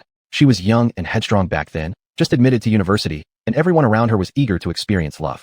Xiuxian was pretty, her long hair flowing like a waterfall, and always dressed in a very fashionable way. Back then, many boys pursued her. Xiuxian also knew most of them didn't really like her. But later, one boy persisted for over half a year. Even now, Xiuxian wasn't quite sure what she had been thinking at that time, or maybe she had just forgotten. At one dormitory discussion meeting, her roommates all encouraged her to give it a try. Then, they started dating. Now she could barely recall what happened during their time together, but Xiuxian still remembered clearly the reason they broke up. It was the guy who ended it. He said the reason was because she was a stone that could never be warmed up. Xiuxian herself couldn't understand why. She had acted no differently than other girls did with their boyfriends. Why had he seen her like that? As a stone immune to warmth. Chapter 67. No more meetings. Now Xiuxian understood. It was possible that the boy had been right all along. It was all because her feelings hadn't been strong enough. The reason she had agreed to be with him in the first place was merely due to being drawn by that feeling. Youthful and full of pride, everyone had moments of impulsiveness. That relationship, indeed, had been an impulsive mistake made by Xiuxian. Sometimes when she recalled that episode, Xiuxian felt somewhat guilty toward that boy. He truly had been a good person. It was just that she herself hadn't been able to keep up. Eventually, even he had grown tired. It wasn't until she met Zhou and that Xiuxian truly understood what liking someone meant. She even wished to stay with Zhou in every single moment. She couldn't pinpoint when it started, but the thing she enjoyed most had become riding the electric scooter on the road with Zhou by her side. But now, perhaps that happy expression would never return again. Xiuxian had never been a brave person. If her love would definitely never be returned, then she'd rather just let go. On the other side, Zhou had just left the liquor factory, his heart a tangle of emotions. Unlike before, he hadn't invited Xiuxian to have lunch together. When he came downstairs, he saw Xiuxian still working. He originally intended to call her, but as he approached behind her, he suddenly hesitated. Would his presence bother her? This was the first time since they began working together that such a thought crossed his mind. He suddenly hesitated. Perhaps he indeed should not have disturbed her life. They had never belonged to the same world, and Zhou didn't want to force anything either. But Zhou hadn't at all anticipated that the current situation still wasn't the worst. He had already decided to accept life as it was now. At least they could still see each other every day. As usual, he went to pick up Xiao from school and encountered Xiuxian at the school gate. Actually, he had seen her a long time earlier, at least that was how it felt to Zhou, yet he hadn't greeted her. After work, Zhou had originally wanted to invite Xiuxian to pick up the kids together. He thought about it the entire afternoon, for he truly disliked the current way of living. Every single day, Zhou missed the life he had shared with Xiuxian. He missed it so much. He wanted to walk alongside her just as before, moving toward the same destination together. Yet when he went downstairs, he found her familiar workstation already vacant. Immediately, Zhou rushed to where they had parked, and saw only Xiuxian's retreating back. He quickly hopped on his electric scooter and carefully followed behind her. He could have rushed forward and ridden beside her, just like in the past, but he didn't. Zhou felt some fear. Wait a bit and have dinner at my place. I'll cook cola chicken wings that Xiao and Hui both love, Zhou said casually, trying to sound calm. He attempted to chat with Xiuxian as they used to. Deep down, he longed for time to reverse itself, to return to just a few days ago. Time seemed frozen. Zhou breathed carefully, not knowing whether Xiuxian would refuse him. If she did refuse, what should he do? My brother won't be attending tutoring lessons anymore, Xiuxian said after a pause. The teacher said his grades have recently improved, and his attitude towards studying has gotten better, so I won't bother you two anymore. Thank you for the help these past days. Even Xiuxian herself didn't know why she was still bothering to explain, or perhaps why she had to make up excuses. She clearly didn't want any further contact with Zhouan. Zhouan hadn't anticipated that xiuxian would say something like this. He had even prepared himself for being rejected by her. Even so, Zhouan had already figured out some joke he could use to gloss over the situation. Yet now, he had no desire left to crack any jokes. Why exactly had things developed to this point? Now, Zhouan finally understood xiuxian's thoughts entirely. It seemed that he really had been intruding on her life. Now, he deeply regretted why he had been so impulsive that day to invite her out to play. Although he himself knew quite well that going out together in private time might seem ambiguous, he had still asked anyway. If that incident had never occurred, would everything be different? Would they still be the same as before? Able to chat, joke around, and accompany each other as before? Okay, Hui has always been a smart kid. Xiao didn't help much at all. Focusing on studying is most important indeed, Zhouan mumbled blankly. Sitting in the office now, Zhouan suddenly recalled his last conversation with xiuxian. A surge of bitterness rose in his heart. They hadn't seen each other for a whole week now, hadn't exchanged a word in 7 days. Though they continued working at the liquor factory daily and picking up the children from school, they no longer shared any of it together. Only now did Zhouan truly realize that even when following the exact same routines, they could still end up walking completely separate paths. Truth be told, Zhouan had selfishly thought that even if he couldn't go back to how things were with xiuxian, he could still see her every day. Zhouan truly felt suffocated by this kind of life. If he had known things would develop to this point, he would never have said those words that day. During this time, xiuxian had also felt unusually troubled. She had never been good at social interactions, and when faced with a situation like this, she truly didn't know what to do. But she had never been someone who would willingly put herself in a difficult position. Xiuxian would never do anything high risk with no returns. For feelings that wouldn't be reciprocated, she wouldn't allow herself to get lost in them. On an ordinary Saturday, xiuxian was preparing to sleep in, as usual. Although the work schedule at the liquor factory wasn't unreasonable, it had genuinely been exhausting. Suddenly, the telephone rang like a death omen. Xiuxian, your mother has found you another match. He has similar educational background as you, and the young man is in great shape. Quickly get ready and go meet him. It was xiuxian's mother calling. Xiuxian had never made her parents worry too much about her growing up, except recently when her mother had started calling her every few days. Not for any other reason, just that xiuxian wasn't getting any younger and it was time to find a partner. Not that she had to get married right away, but she could start building a relationship now. Mom, I already told you, I don't want to go. I'm not in a hurry. These kinds of things depend on fate, xiuxian said helplessly for who knows how many times. She certainly knew her mother was just worried about her, but she really didn't want to go on a blind date. Xiuxian honestly didn't think she was at the point where she needed to go on blind dates yet. Xiuxian, I know you're not in a hurry to get married. Your mother just wants you to have someone to start dating first.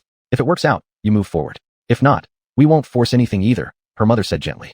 Xiuxian hadn't expected that this time her mother had even changed strategies. Reflecting on it, she recalled that her mother had started worrying about her marriage a year ago. Mom, you clearly know that I. Chapter 68, not bad either. Xiuxian, tell Mom the truth. Are you dating someone? Just tell me. Mom won't oppose it. Mom interrupted xiuxian's words and said. For some unknown reason, xiuxian's heart gave a jolt. She definitely didn't have a boyfriend, but she did have someone in mind. Zhouan's face suddenly appeared in xiuxian's mind. Unconsciously, she recalled Zhouan's smile. It was so gentle. Why aren't you speaking? You child, could it be that you've already found someone yourself? Mom asked cautiously. Mom's words brought xiuxian back from her thoughts. She immediately replied, Mom, what are you talking about? If I had a suitable person, I would definitely tell you first. Xiuxian, Mom knows you're under pressure, and I don't want to add more pressure or make things hard for you. But Mom really suggests you at least try to talk to others. Whenever you say wait for destiny, isn't blind dating also a form of destiny? A blind date is also a type of destiny? Xiuxian thought inwardly. Again, her mind turned to Zhouan. If this had happened a week ago, maybe Xiuxian would have really believed there was a possibility of her and Zhouan being together. But now, Xiuxian clearly understood there was no chance for them to be together anymore. Mom, I know you're doing this for my own good. All right, I'll go. You can rest assured. Just send me the address.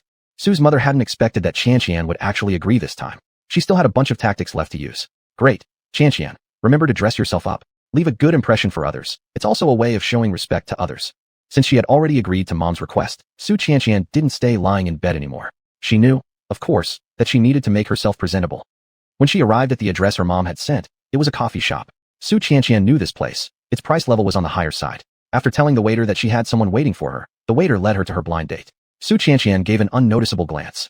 Plaid shirt, canvas shoes, a stereotypical guy outfit. Unexpectedly, Xiuxian thought of Zhouan again. She immediately forced herself to focus. Hello, are you Mr. Li? Xiuxian approached the man with a smile and asked.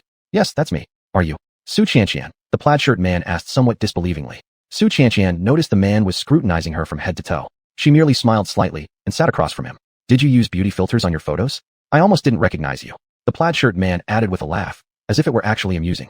Xiuxian hadn't expected at all that this man would actually say something like that. She already felt deeply regretful. Perhaps she really shouldn't have come. Observing Xiuxian was still only smiling. The plaid shirt guy probably sensed the awkwardness in the atmosphere and opened conversation again. Miss Su, what do you do for work? Oh, I work at a winery. Xiuxian replied rather indifferently. A winery? You, a girl, are interested in wine. He sounded very surprised, as if he couldn't believe his ears. Right. Xiuxian replied with the same lack of enthusiasm. She kept thinking how foolish she was to come here. Do you like to drink alcohol? Don't tell me you're getting drunk every day. The man widened his eyes in shock. No alcohol consumption. Mr. Li, are you here to conduct an interrogation? Xiuxian asked with a bit of annoyance. Only now did the plaid shirt guy realize he might have actually offended her and apologized somewhat uncomfortably. I was just really curious about you. Isn't that what you do at a blind date? Ask these sorts of questions. So, does that mean you're pretty experienced in this area? Xiuxian didn't know herself why she was like this, why she could so easily be affected by Zhouan. She really hated continuing this ridiculous conversation with the plaid shirt man. But, she wanted to influence Zhouan. After she left here, she'd definitely call Mom. She had given her such a terrible blind date. She regretted coming here from the start. Such an experience must never happen again, she thought to herself. But now, she had already become immune to this plaid shirt guy, xiuxian. She only wanted to show Zhouan through this way that she was not a woman who lost her head over emotions. As soon as Zhouan entered the shop, he saw Xiuxian's figure. She was with a man Zhou and didn't recognize. He had originally thought they knew each other well enough, but upon witnessing this scene, Zhouan suddenly didn't know what to do. It seemed there was still a lot he didn't know about her after all. The man wore a plaid shirt and glasses. Zhouan thought the man appeared even neater and more presentable than himself. Also, he was already in his 30s. How could he possibly compare with those young guys? It was only now that Zhouan realized he had always been daydreaming about just the two of them, him and Xiuxian, without ever considering all the challenges they would face together. Plaid-shirt seemed not to have noticed Xiuxian's previous intention to leave. He simply realized she hadn't responded to his question. He smiled again and said, "Maybe I was being too straightforward. I just think, since we're both here for a blind date, let's keep things simple." Keep things simple? Xiuxian's thoughts were pulled back by Plaid-shirt's words. Plaid-shirt smiled again. "Yeah, I want to be completely honest. Maybe it's because I've seen more of the world than you, but I really believe we could at least give it a try." Xiuxian found this extremely amusing. This was only their first meeting. Even though blind dates themselves were straightforward by nature, this guy really didn't need to use that as an excuse to continuously put her down. Since she had arrived here, almost every sentence they exchanged subtly implied that her salary was low or her job was not impressive. Now he was talking about seeing more of the world? If it wasn't for not wanting to lose her composure in front of Zhouan, Xiuxian would have rolled her eyes and walked away already. "Why do you think you and I could give it a try?" Xiuxian asked, half amused. "Miss Su, I've met so many women. Most of them who don't give me a try usually already have decent lives of their own." Xiuxian was genuinely getting angry now. "Are you saying my life isn't decent enough?" Plaid-shirt seemed to notice the change in Xiuxian's tone. He quickly showed discretion and said, "Let's not talk about that anymore. How about we discuss something else? For the sake of appearances, or perhaps for something even she couldn't name." Xiuxian took a deep breath and gave a forced smile. "Okay, what else do you want to discuss?" Zhouan originally intended to pretend he hadn't seen anything. Everyone had opposite-sex friends. They were just friends. This was what he kept telling himself over and over again. Chapter 69, An Argument. Just when he was about to successfully hypnotize himself, he saw Xiuxian's faint smile. Zhouan thought for a moment. He didn't know how long it had been since Xiuxian last smiled at him like that. He really missed it. Zhouan roughly calculated. They hadn't spoken for over a week. Occasionally, like today, they'd run into each other by chance, but only treated each other like strangers. Whenever Zhouan had free time, or in some quiet nights, he always found himself unable to stop thinking about Xiuxian. Her every frown, her smile, every movement, all so enchanting. He'd never met a woman so gentle before. Ever since his ex-wife left, this was the first time Zhouan had fallen in love with a woman. But now, that long-missed smile had appeared before him again, though it no longer felt warm as it once had. In fact, Zhouan found it painfully glaring, because deep in his heart, he knew this smile was meant for another man. He thought he had prepared himself emotionally. He believed he had remained sufficiently rational and calm. But upon seeing Xiuxian smile, he was instantly defeated without any defense. "Miss Su, is this your first blind date?" The plaid-shirt man seemed to already know the answer, but still asked anyway. Xiuxian didn't expect him to suddenly ask this question. Although her mother had been trying to set her up for over a year now, she had never agreed to actually attend one. This time she came only for a variety of other reasons. She didn't want to think about her relationship with Zhouan anymore, didn't want to be upset by him again, nor did she want to invest even a bit more emotion into him. And what her mother said made sense too. She didn't want to keep wasting time like this. Though she wasn't anxious at all, she didn't want her mother to constantly worry about her. All her life, Xiuxian had given her parents very little to be concerned about. She never imagined that her being single would be what caused her mother to worry. And she thought her mother's point made sense. Meeting someone through a setup was a kind of fate. But she had never expected that her very first blind date would land her with someone like this. "What does it matter whether it's my first time or not?" Xiuxian didn't answer, but instead asked a question of her own. The plaid-shirt man smiled. "Nothing really. I just think Miss Su should maybe consider my words more carefully." Seeing that he had hidden meanings in his words, Xiuxian grew annoyed again. Frowning, she asked, "What words?" "Miss Su, give me a chance," the plaid-shirt man said confidently, as if he were certain Xiuxian would surely agree with him. His certainty disgusted Xiuxian. expanding her perception of the world. How could such people actually exist? Suddenly, she felt wronged. Why was she forcing herself to waste time with this lunatic? Why could Zhou just sit there calmly chatting with other women as if nothing had happened? Xiuxian truly didn't want Zhou to affect her emotions anymore. But she found she couldn't distance herself from him completely. She hadn't been able to act as calm as he had. Seeing Xiuxian remain silent again, the man in plaid assumed that meant her consent. He stretched out his hand and held hers that lay on the table. What do you think you're doing? Immediately, Xiuxian jerked her hand away and stood up angrily shouting at the plaid-shirt man. She'd never encountered a man like him. His arrogant self-confidence was nauseating. Never had anyone disrespected her so bluntly like this. The plaid-shirt man never expected such a reaction from Xiuxian. So why hadn't she spoken earlier? Wasn't that her silent consent? What a ridiculous woman. Was she intentionally trying to encourage him to take the initiative only to suddenly show herself as innocent and pure? He thought bitterly. Still seated, the man slightly lifted his head, looking at the furious Xiuxian expressionlessly, and suddenly laughed. Miss Su, do we really need to act like this? I've met many women like you. Playing hard to get? I'm not falling for that. Do you have a problem? What kind of woman do you think I am? And you really think you're some sort of ideal gentleman? Xiuxian was nearly driven mad by this lunatic. Where did he get all this confidence from? Saying those words on their very first meeting. No wonder this guy calls himself a blind date champion. Unexpectedly, the plaid-shirt man found Xiuxian was quite assertive, clearly furious indeed. She was definitely not someone easily pushed around. He'd never imagined that this woman would act completely differently from what he expected either. But so what? She was still just another woman chasing vanity, wasn't she? I've met many women like you. Isn't it just to land a wealthy man during a blind date? Before Xiuxian could respond, the plaid-shirt man sneered again. I said you should give me a chance out of sympathy. What kind of decent job is it for a woman to work in winemaking anyway? Oomph, with your kind of attitude. Just keep dating until you're old and gray. Clearly hit where it hurt, the plaid-shirt man abruptly stood up. You're really ungrateful, woman. Zhou suddenly heard Xiuxian's voice and turned his head to look again, surprised to find that the subtle, intimate atmosphere between the two of them had already vanished completely. Shamefully, he felt a surge of happiness in his heart. But suddenly, Zhou saw that man stand up and yell at Xiuxian. That was the girl he had kept dear in his heart, the one he had treated with care, now being treated like this by that man. Excuse me. Zhou nodded coldly at the business partner, then strode towards Xiuxian. The business partner clearly didn't understand what had happened. Zhou, what are you? Before he could even finish his sentence, Zhou had already reached the other table. Hey man, it's pretty shameful to argue with a lady like this. Zhou said indifferently, his tone full of sarcasm. The plaid-shirt man hadn't expected another man to suddenly appear. What's your problem? I suggest you get lost now. You say one more word, and I promise you won't be walking out of here. Zhou glared fiercely at the man in plaid. For some reason, after Zhou said this, the man didn't reply, but kept staring back stubbornly, yet visibly intimidated by the menacing aura radiating from Zhou. Zhou grabbed Xiuxian's wrist and took her handbag from the chair without looking back, pulling her out of the cafe. Xiuxian felt extremely complicated inside. She even felt like all this was a dream. Although the face she had tried hard to preserve was completely shattered, she actually felt somewhat happy. After leaving the cafe, Zhou suddenly seemed to deflate like a deflated dog. Seeing him like this, Xiuxian felt even more delighted. Chapter 70, Meeting the Wrong Person. She had never seen Zhou like this before. All along, he had always been very gentle with her, never uttering a harsh word. Seeing this other side of him for the first time, Xiuxian thought, he looked a bit handsome. Zhou didn't go anywhere, or perhaps he just didn't know where to go. Anyway, he took Xiuxian into his car, that old clunker that Xiuxian used to tease him about. If the two of them stayed in this car together, Zhou suddenly found it quite unbelievable. Just a while ago, he was driving this very car when he accidentally hit Xiuxian. Now that he thought about it, this car really was where it all began. Thinking about that, Zhou suddenly couldn't help but laugh. That laughter broke the silence in the car. After following Zhou into the car, Xiuxian also didn't know what to say.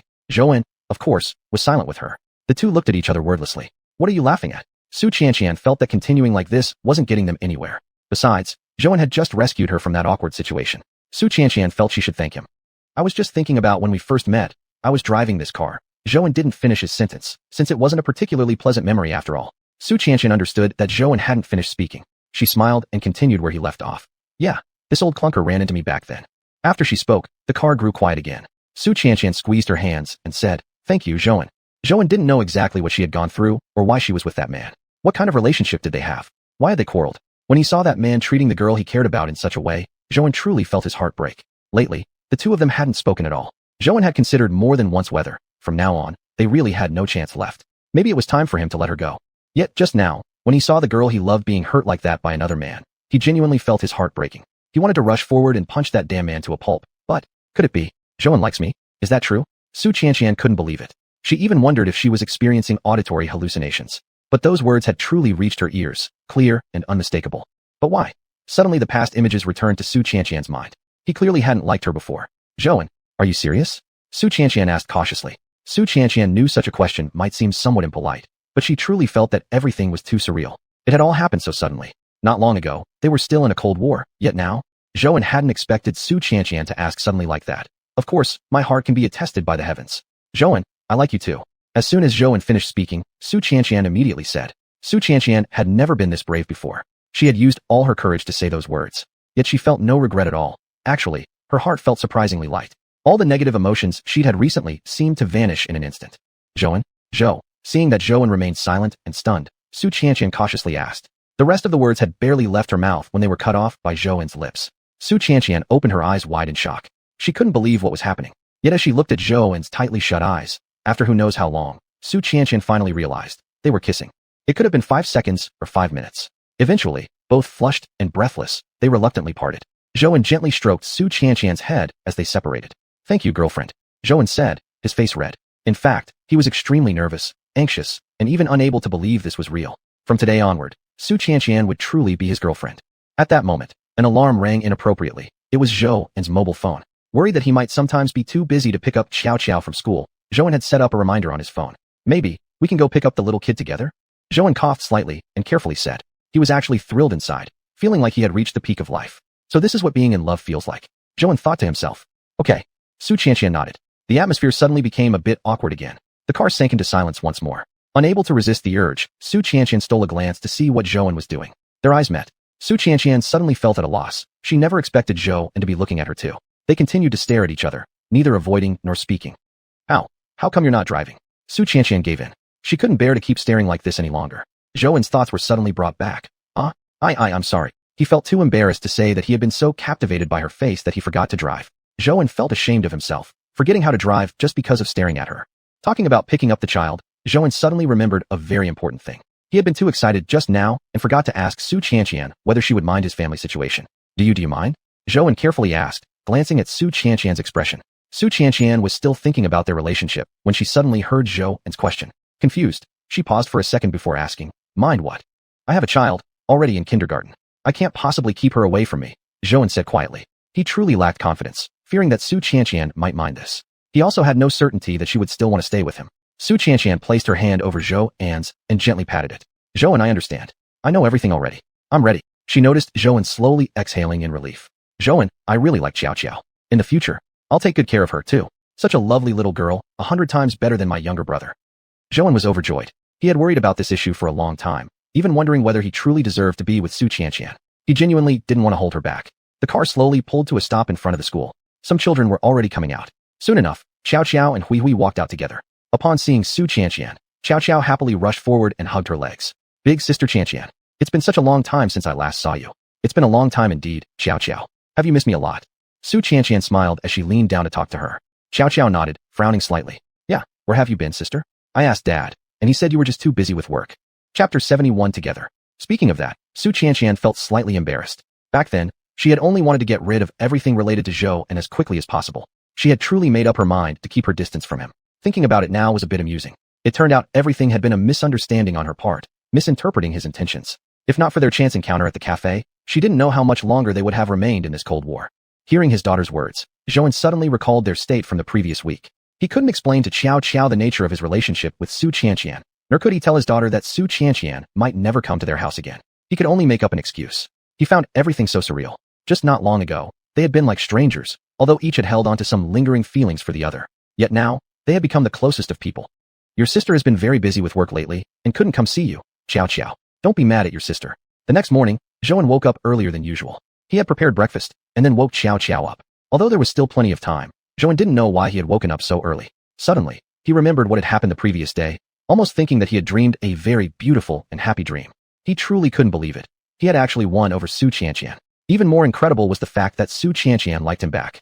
He, who had nothing, and who had such a troubled family situation. It felt too unreal. Zhou picked up his phone and sent Xiuxian a text message. Good morning, girlfriend.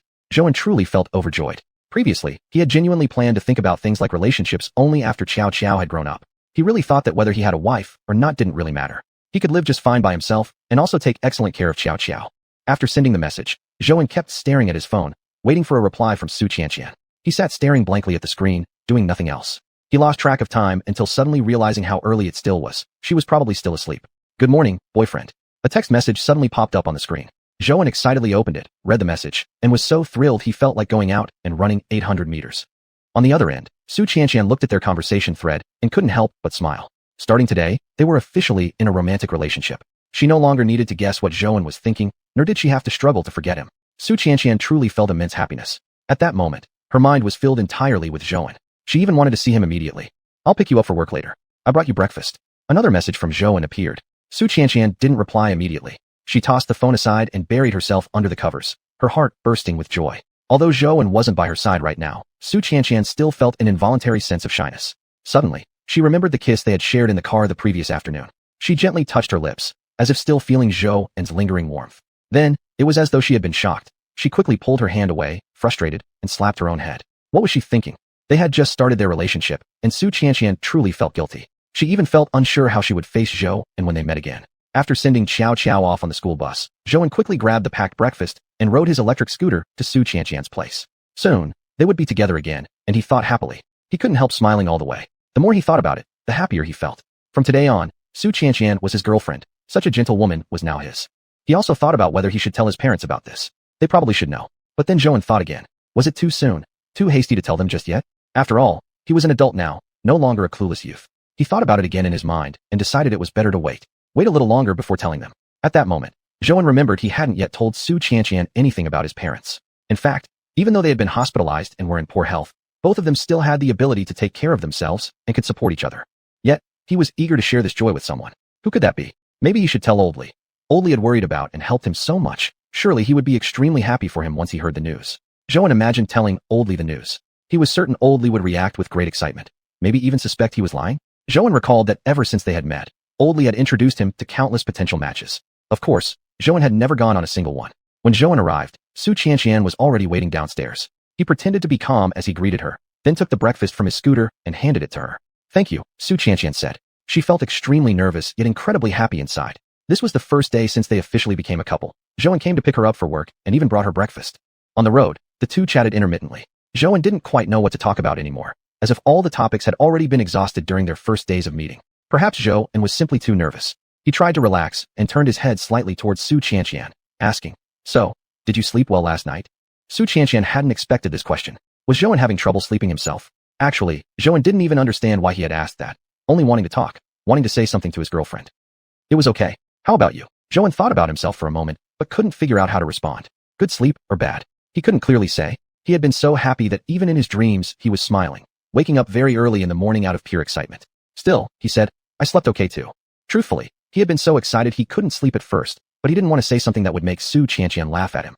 The breakfast is delicious. Did you make it yourself? Xiuxian asked. Receiving unexpected praise, Zhou felt a bit shy. Yeah, not bad, right? Taking care of Xiao, cooking became a necessary skill. That's true. Then I should really thank Xiao for helping you become such a great cook. Xiuxian joked. Hearing her silvery laughter, Zhou felt as if they had returned to that beautiful, familiar dynamic they once shared. Zhou never would have guessed it was for this reason, thinking Xiuxian didn't want to go in together with him, fearing others might discover their relationship. Chapter 72, Never been a boss before. Suddenly, he thought that Xiuxian was truly adorable, but then he recalled that cursed rule he had set. Thinking about it now, Zhou felt like he was really shooting himself in the foot. It had originally been intended to manage the employees better. Although Zhou had never been a boss before, he understood that their type of work was easily affected. And with this assembly line type of job, if one person slowed down, it would affect the people behind. Even so, Zhou now really wanted to withdraw that stupid rule. If time could reverse, he definitely wouldn't have established this idiotic rule. What's wrong? I'm going ahead. You better hurry up, or we'll be late for work, Xiuxian asked in confusion, seeing Zhou spacing out. Zhou snapped back to reality and wanted to slap himself even more for making that stupid rule. Looking at Xiuxian, he smiled and said, All right. This annoying rule, when can we get rid of it? Xiuxian had never seen Zhou behave like this, such a grown man throwing a childish tantrum. She stood on tiptoe and reached out, gently patting his head. Well then, we'll talk about it when you become the boss. Now hurry up, we'll really be late. Without waiting another second, she left, not leaving a single cloud behind. Zhou remained stupidly rooted to the spot. After a long while, he lifted his hand and touched his hair. She had just touched his head, he thought to himself. Looking at Xiuxian's retreating figure until she entered the distillery and disappeared from sight, Zhou finally collected his thoughts. He couldn't help but smile. This woman was officially his girlfriend now, he secretly thought. Strangely, he felt surprisingly shy because of that one small gesture and thought himself quite ridiculous, acting like he'd never been in a relationship before, despite being a full-grown man. Suddenly, He remembered what xiuxian had just said, "We'll talk about it when you become the boss." Zhou couldn't help smiling again, a bit of pride swelling in his chest. After all, he actually was the boss now. Thinking about being the boss reminded Zhou of a serious matter. He had never told xiuxian the truth about being the owner. He had originally thought it unnecessary. And back then, it truly had seemed unnecessary. When xiuxian entered the distillery, they were just regular friends. Back then, Zhou hadn't cared whether he revealed it or not. At that time, xiuxian had simply assumed he was a long-time employee. After thinking about it, although Zhou didn't confirm it, he hadn't denied it either. Now that they were in a romantic relationship, Zhou grew genuinely nervous. If xiuxian became angry with him because of this, what would he do? No good. He must find a moment to confess everything to xiuxian. Zhou thought the longer he delayed, the worse it would get. It was better to come clean earlier and relieve himself of the burden sooner. Since they couldn't head to work together, maybe they could share lunch instead. Zhou decided. They hadn't eaten together at the distillery for quite some time, and Zhou even found it slightly surreal. Within just 1 or 2 months, he had become someone's boyfriend. Sitting on the sofa in his office, Zhou dialed Old Li. For some reason, Zhou always felt the urge to tell someone about his happiness. Old Li, it's Zhou. Old Li hesitated for a moment. Zhou, what's going on? How have you been lately? Zhou thought for a moment. The last time he had called Old Li had been to let him know not to worry anymore. That was when the distillery had just overcome its crisis and started getting back on track. Reflecting back, Zhou suddenly felt slightly dazed. So many things had happened recently, one after another, some good, some bad. Zhou felt that he had indeed changed from who he used to be. Old Li, I've been doing well lately. How about you? Zhou asked, trying to suppress his excitement. Old Li chuckled, and then sighed. Me? Same old, same old. Raising fish, not much risk in the market, living a plain and simple life. Zhou had almost forgotten how to raise fish, as if the time he spent diligently learning fish-raising techniques was merely a dream. Perhaps he really wasn't suited for raising fish, Zhou thought. Even though he had felt quite at ease back then, thanks to the cold pond water, it had been simple enough raising any fish. He didn't need to worry too much. All he needed to do was find partners. And during that time, he had been very lucky to meet Old Li, a good friend who always gave him plenty of support.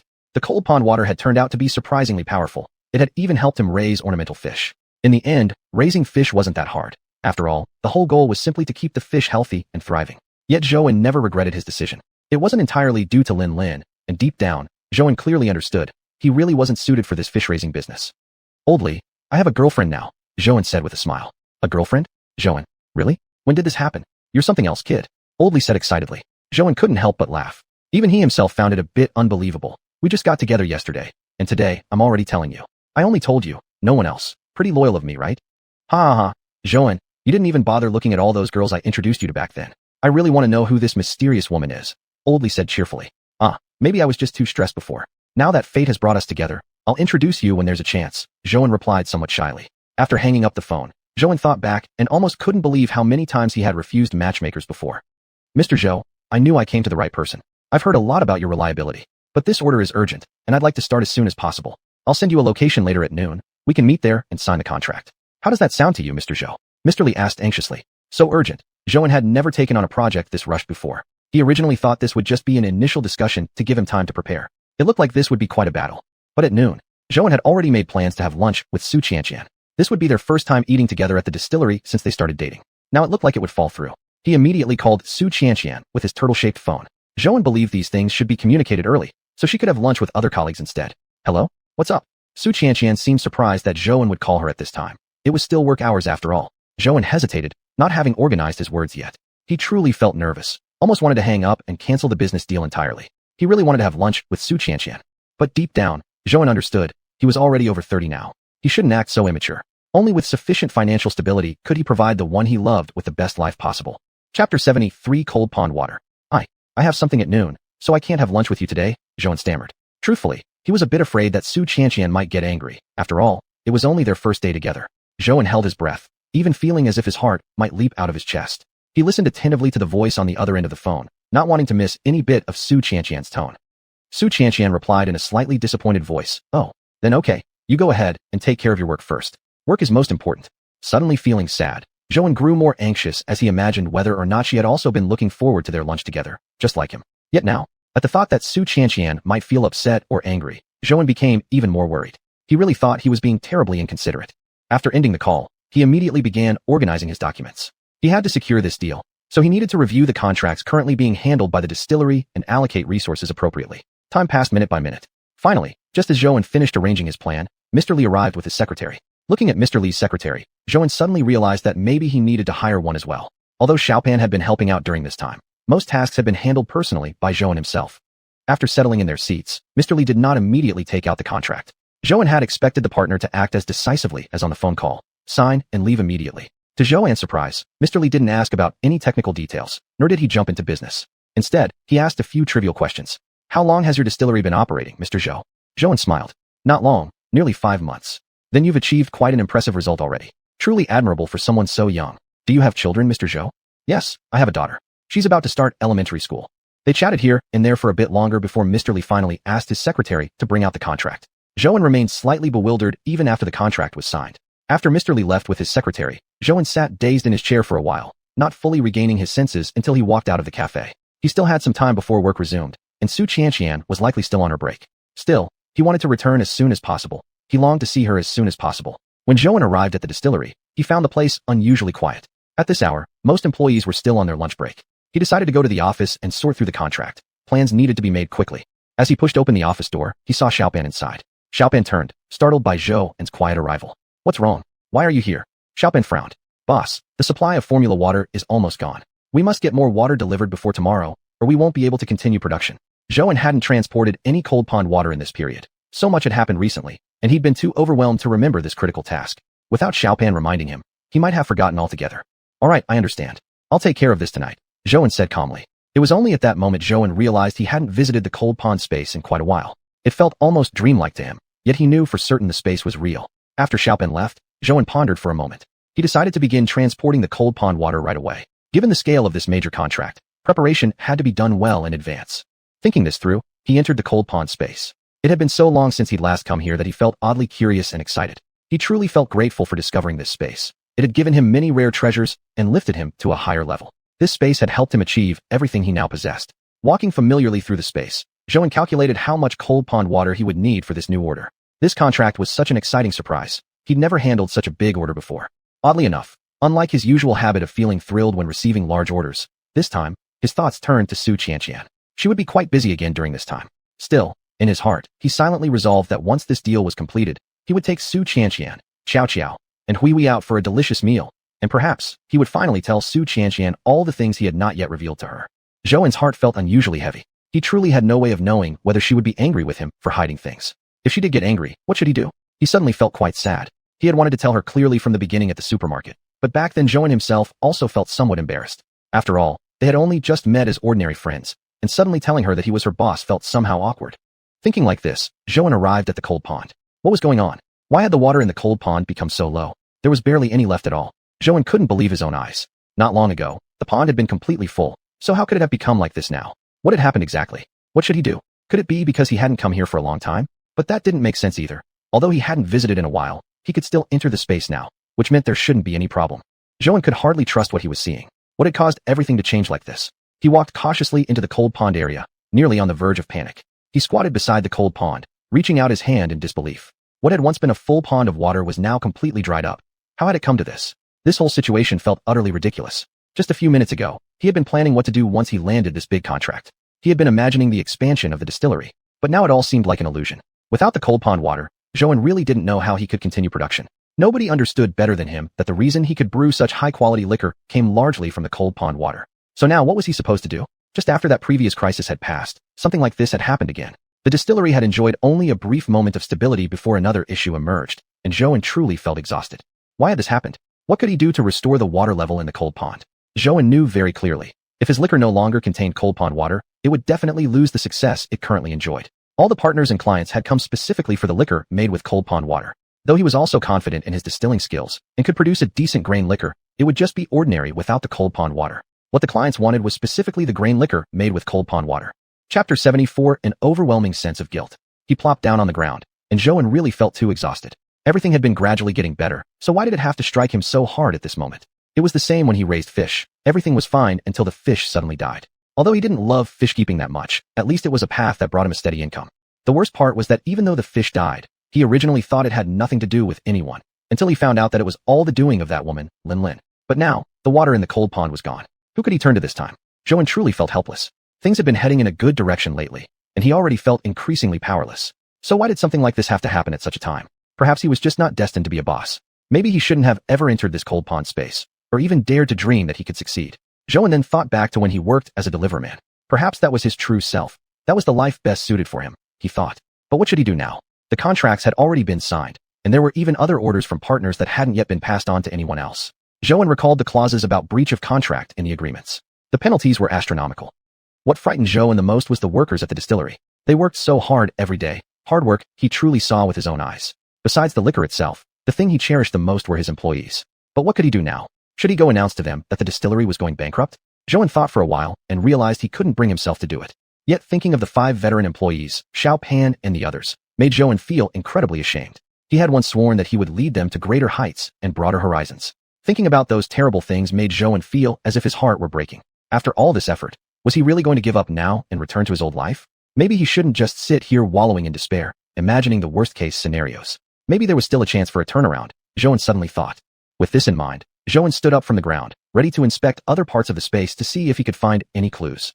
Ever since he found the secret to wealth here before, Xiuxian had always felt there were too many mysteries hidden in this place. Indeed, he found a lot more things this time, but they were all useless bottles and jars, along with some strange fragments and scraps. He had no idea what any of them could possibly do. Just then, Xiuxian's phone suddenly rang. He picked it up and saw that it was xiuxian calling him. For some reason, Xiuxian felt reluctant, even afraid, to answer the call. Although it was just a voice call, and xiuxian wouldn't be able to see him anyway. The moment he thought of her, Xiuxian felt even more sorrow well up inside. He was such a failure. Today was supposed to be their first official day as a couple, and he hadn't even kept her company for lunch. Now something like this had happened. Xiuxian thought perhaps he really shouldn't have acted so impulsively to start dating her. He wasn't worthy of pursuing xiuxian, and maybe he simply didn't have the ability to give her a happy life. He hesitated, then pressed the answer button with trembling fingers. Before he could even speak, xiuxian's voice came through. Xiuxian, where are you? Why haven't you come to work? Because the cold pond space was so quiet, quieter than even the depths of the night in the outside world. Xiuxian's voice echoed loudly through the void. Xiuxian clearly heard her voice in this place. He heard her concern for him, and although he couldn't see her face, he knew she must be frowning right now. His sense of guilt deepened even further. He didn't know what to say, not even brave enough to pretend like nothing had happened. I just haven't finished dealing with something, Xiuxian said cautiously. He couldn't possibly tell xiuxian about the current situation. They had just started dating. He hadn't properly protected her, and he certainly didn't want to make her worry about him. Xiuxian hurriedly asked again, is it something difficult? Let me know if there's anything I can help with. You must tell me. Just as Xiuxian was about to speak, xiuxian suddenly ran far away. Xiuxian reached out to chase after her, but she didn't stop. Xiuxian, you're useless. You can't do anything successfully. What can you even do? Now the distillery is ruined. Do you still want me to stay with you? After saying this, xiuxian's voice stopped. Xiuxian no longer tried to chase her. He instantly fell to the ground, feeling like he would never be able to get back up again. His phone buzzed non-stop, vibrating over and over. Slowly opening his eyes, Xiuxian finally realized that everything just now had been a dream. Thankfully it was just a dream. Xiuxian thought to himself. It was a nightmare. Today was only the first day they had officially become a couple. He truly couldn't accept breaking up with her already, let alone having it happen for a reason like that. If such a thing really occurred, Xiuxian thought, he would completely fall apart. He picked up his phone from the ground and saw the call from xiuxian, but felt no desire to answer. Xiuxian couldn't even tell anymore whether he was still in a dream or if this was reality. Xiuxian was terrified. He genuinely feared that xiuxian would find out about what had happened and run away from him just like in the dream. He watched as the screen dimmed slowly again, and so did his heart. Xiuxian felt that perhaps life would never get better again. Just as he felt helpless, the screen suddenly lit up once more. He picked up the phone and looked. xiuxian was calling him again. Xiuxian didn't know what to say. Right now, all he felt was extreme agitation and deep guilt. But he simply couldn't bear this blow. Everything was fine that morning, and at noon he had just competed for such a huge order. But now, everything was uncertain. If the distillery really had to close down again, he honestly didn't know what he would do. Perhaps, he could still try a different path. Xiuxian thought of that wealth manual again. Yet for some unknown reason, Xiuxian felt this might be his last remaining path. If the distillery truly failed, he might no longer have the strength or desire to keep fighting. Even now, his parents didn't know he had changed careers again. They still believed he was raising fish. If they found out about his current situation, they'd only worry even more. Xiuxian really felt he was so unworthy. He watched the screen fade again, silently saying 100 times, I'm sorry, to xiuxian. Yet he truly lacked the courage to answer the call. That dream was too horrifying, too vivid, it felt real. Not knowing how long had passed, Xiuxian received a text message. It was still from xiuxian. Xiuxian, I'm waiting for you. Those 5 simple words nearly brought tears to Xiuxian's eyes. He had never been treated like this before, never in his life. Chapter 75, Attempt. Although he couldn't see xiuxian's face, he truly and intensely felt her affirmation toward him. For some unknown reason, a sudden surge of energy filled his surroundings. Perhaps he should go look for the cause or a remedy, instead of wasting time in the cold pond space, allowing himself to fully collapse and indulge. Xiuxian thought for a while. Staying inside the cold pond space forever wasn't a solution. He decided to go out and have a look. Suddenly, he recalled a place that might offer some help. When Xiuxian stood at the entrance of the fish market, he suddenly felt how fast time had passed. Just in half a year, he had become a completely different person. Half a year ago, he came here every day secretly learning fish breeding techniques from the fish farmers and bargained with others over small fishlings. The reason he came here now was because Xiuxian suddenly believed there might be the answer he sought. He was certain he would at least understand something. Recalling how he had been half a year ago, he walked step by step into the fish market, observing those familiar faces and familiar surroundings. Unexpectedly, time really had passed so quickly. On the way here, Xiuxian had already called Old Li. As Xiuxian entered the market, Old Li happened to walk over. They greeted each other with a fist bump, one of their unique ways of showing camaraderie. Old Li, long time no see, Xiuxian said, his voice slightly choked. Long time no see. Although they often talked on the phone, they met in person very rarely. Indeed, since he had left this industry, Xiuxian had interacted less and less with this circle. What's up? Why suddenly drop by today? Something going on? Old Li asked curiously. Old Li knew that Xiuxian had recently started dating, and the distillery was currently on the rise. On their last call, Xiuxian had also mentioned he was dealing with many deals, yet he now abruptly took time out to visit the fish market. Xiuxian hesitated for a few seconds, then smiled and said there was nothing particular. He just felt it had been a long time since he last returned to take a look. About the matter of the cold pond, Xiuxian had never mentioned it to anyone. He had indeed considered telling Old Li before. After all, Old Li was also a very experienced fish breeder who might be able to assist him. But compared to that pool of water, the secret of this space seemed far more significant. Although Xiuxian didn't know exactly what consequences would follow if the space were revealed, he vaguely felt that if others found out, he would face some sort of punishment. Old Li accompanied him as they walked around the market. Gradually, the sense of unfamiliarity Xiuxian had felt upon first entering faded away. Old Li, do you think the water in fish tanks could suddenly and inexplicably decrease? Xiuxian asked indirectly. Old Li chuckled. Xiuxian, we all know that fish can't live without water, but there's another half to that saying. Water also can't live without fish. Water cannot live without fish. Xiuxian repeated the phrase silently. However, after thinking for a while, he remained somewhat confused. Xiuxian, your experience in raising fish is still lacking. Back then, I advised you to continue working in this field, but you wouldn't listen. Fish breeding really is a fascinating business, Old Li laughed. All the fish you see in this market are ordinary, and the water you see is ordinary as well. But if you raise the fish for a while, you surely know that the most important part of raising fish is the water. Seeing Xiuxian still appeared perplexed, Old Li added, water comes in many varieties. However, even the finest fish-rearing water requires nourishment from fish themselves. Fish and water depend on and enhance each other. After Old Li explained that much, Xiuxian suddenly grasped the meaning. Carefully, he asked, so you're saying that without fish, there would be no water? No. Old Li smiled mysteriously. I'm saying that without fish, there is no water suitable for raising fish. Suddenly enlightened, Xiuxian recalled how the water level in the cold pond had remained high for a period. Perhaps the reason was because there had always been fish within. Reflecting on this, Xiuxian immediately bought several small goldfish. As there was already not much water left in the cold pond, he dared not buy many. After returning home, Xiuxian promptly placed the small goldfish he had bought into the cold pond. As he released the fish into the pond, he silently prayed the cold pond would return to its former state. Once everything was ready, Xiuxian left the cold pond space. There were still 3 hours before he needed to pick up Xiao from school, so he planned to take a nap. The alarm clock rang rhythmically, and Xiuxian suddenly woke up. He hadn't slept very well, probably due to persistent worries. After dressing himself, he immediately entered the cold pond space again. He longed so much for the cold pond to return to its former condition that he didn't even notice he had worn his clothes inside out. Yet everything was just the same as before, perhaps even slightly worse than earlier. Xiuxian felt terrified. What was going on? If he couldn't find the cause and solve the problem soon, the distillery would go bankrupt. Had he misunderstood what Old Li meant? But now he had clearly placed several goldfish in the pond. Why hadn't anything changed? What he had hoped for didn't happen at all. It was almost as if something had recently been thrown here. Could it be that, besides himself, there was someone else here? Xiuxian suddenly thought. Perhaps this space was also managed by someone else? But then, who exactly was that person? Why had he never seen this individual all this time? Was this person secretly watching him? He continued walking deeper into the space and found more trash, most of it household waste, besides broken fragments. Xiuxian truly felt that perhaps he hadn't yet fully understood this space. Suddenly, he recalled that last time he found the secret to wealth, he had mentioned wanting to explore the space thoroughly. But later, being busy with the distillery, he had completely forgotten about it. For no apparent reason, a wave of sadness came over him, and Xiuxian suddenly felt that after all this effort, he had still achieved nothing. Perhaps the secrets of this space went beyond the cold pond. There could be more to it. In fact, Xiuxian increasingly sensed that he wasn't the only one inside this space. Since there were food scraps and garbage, there must be others living here too. Looking around the space, Xiuxian suddenly found it strangely unfamiliar. The scattered pieces on the ground, the flickering dim lights. Actually, even until now, Xiuxian didn't know the exact size of this space. Though he had clearly visited many areas, he believed he had barely seen a third of it. What he had seen so far was just the tip of the iceberg. How many secrets truly existed in this space? How did this space come into being? Why did it exist in the first place? Who did this space truly belong to? He continued walking deeper, trying to find something else. More precisely, he wanted to find the other people who might exist in this space besides himself. Chapter 76 Discovery. For some unknown reason, Zhouan had an intuition that if he could find the owner of this space, he might discover a way to restore the cold pond to its former state. Suddenly, Zhouan found himself standing before a rock garden. It truly came as a big surprise. He had never imagined there would be rock formations in this space. Yet, thinking about it, this space had always been somewhat mysterious. Although it seemed desolate, it contained the strangely powerful water of the cold pond, so perhaps the presence of a rock garden wasn't so strange after all.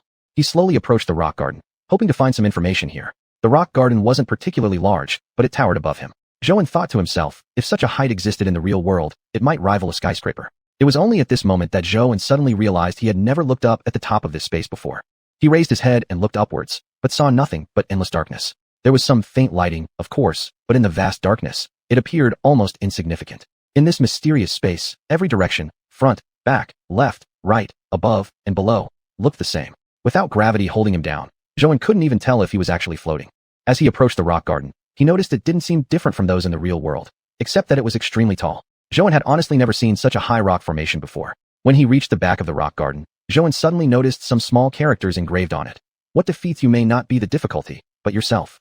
It must have been writing left by someone long, long ago, Zhouan thought, as the text had nearly been worn away by time, barely legible. For some reason, Zhouan felt strongly that these words had been sent straight to him from heaven. He even felt as if they were meant to be a warning. Indeed, maybe the first step to success is changing yourself, defeating yourself first.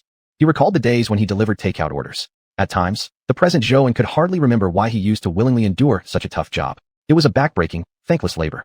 He often faced complaints from customers, and had to race against the wind and rain to deliver food in the shortest possible time. So many times, he hadn't even had time to put on his raincoat, delivering orders while soaked in the rain, riding a bike, and tumbling heavily onto the road more than once.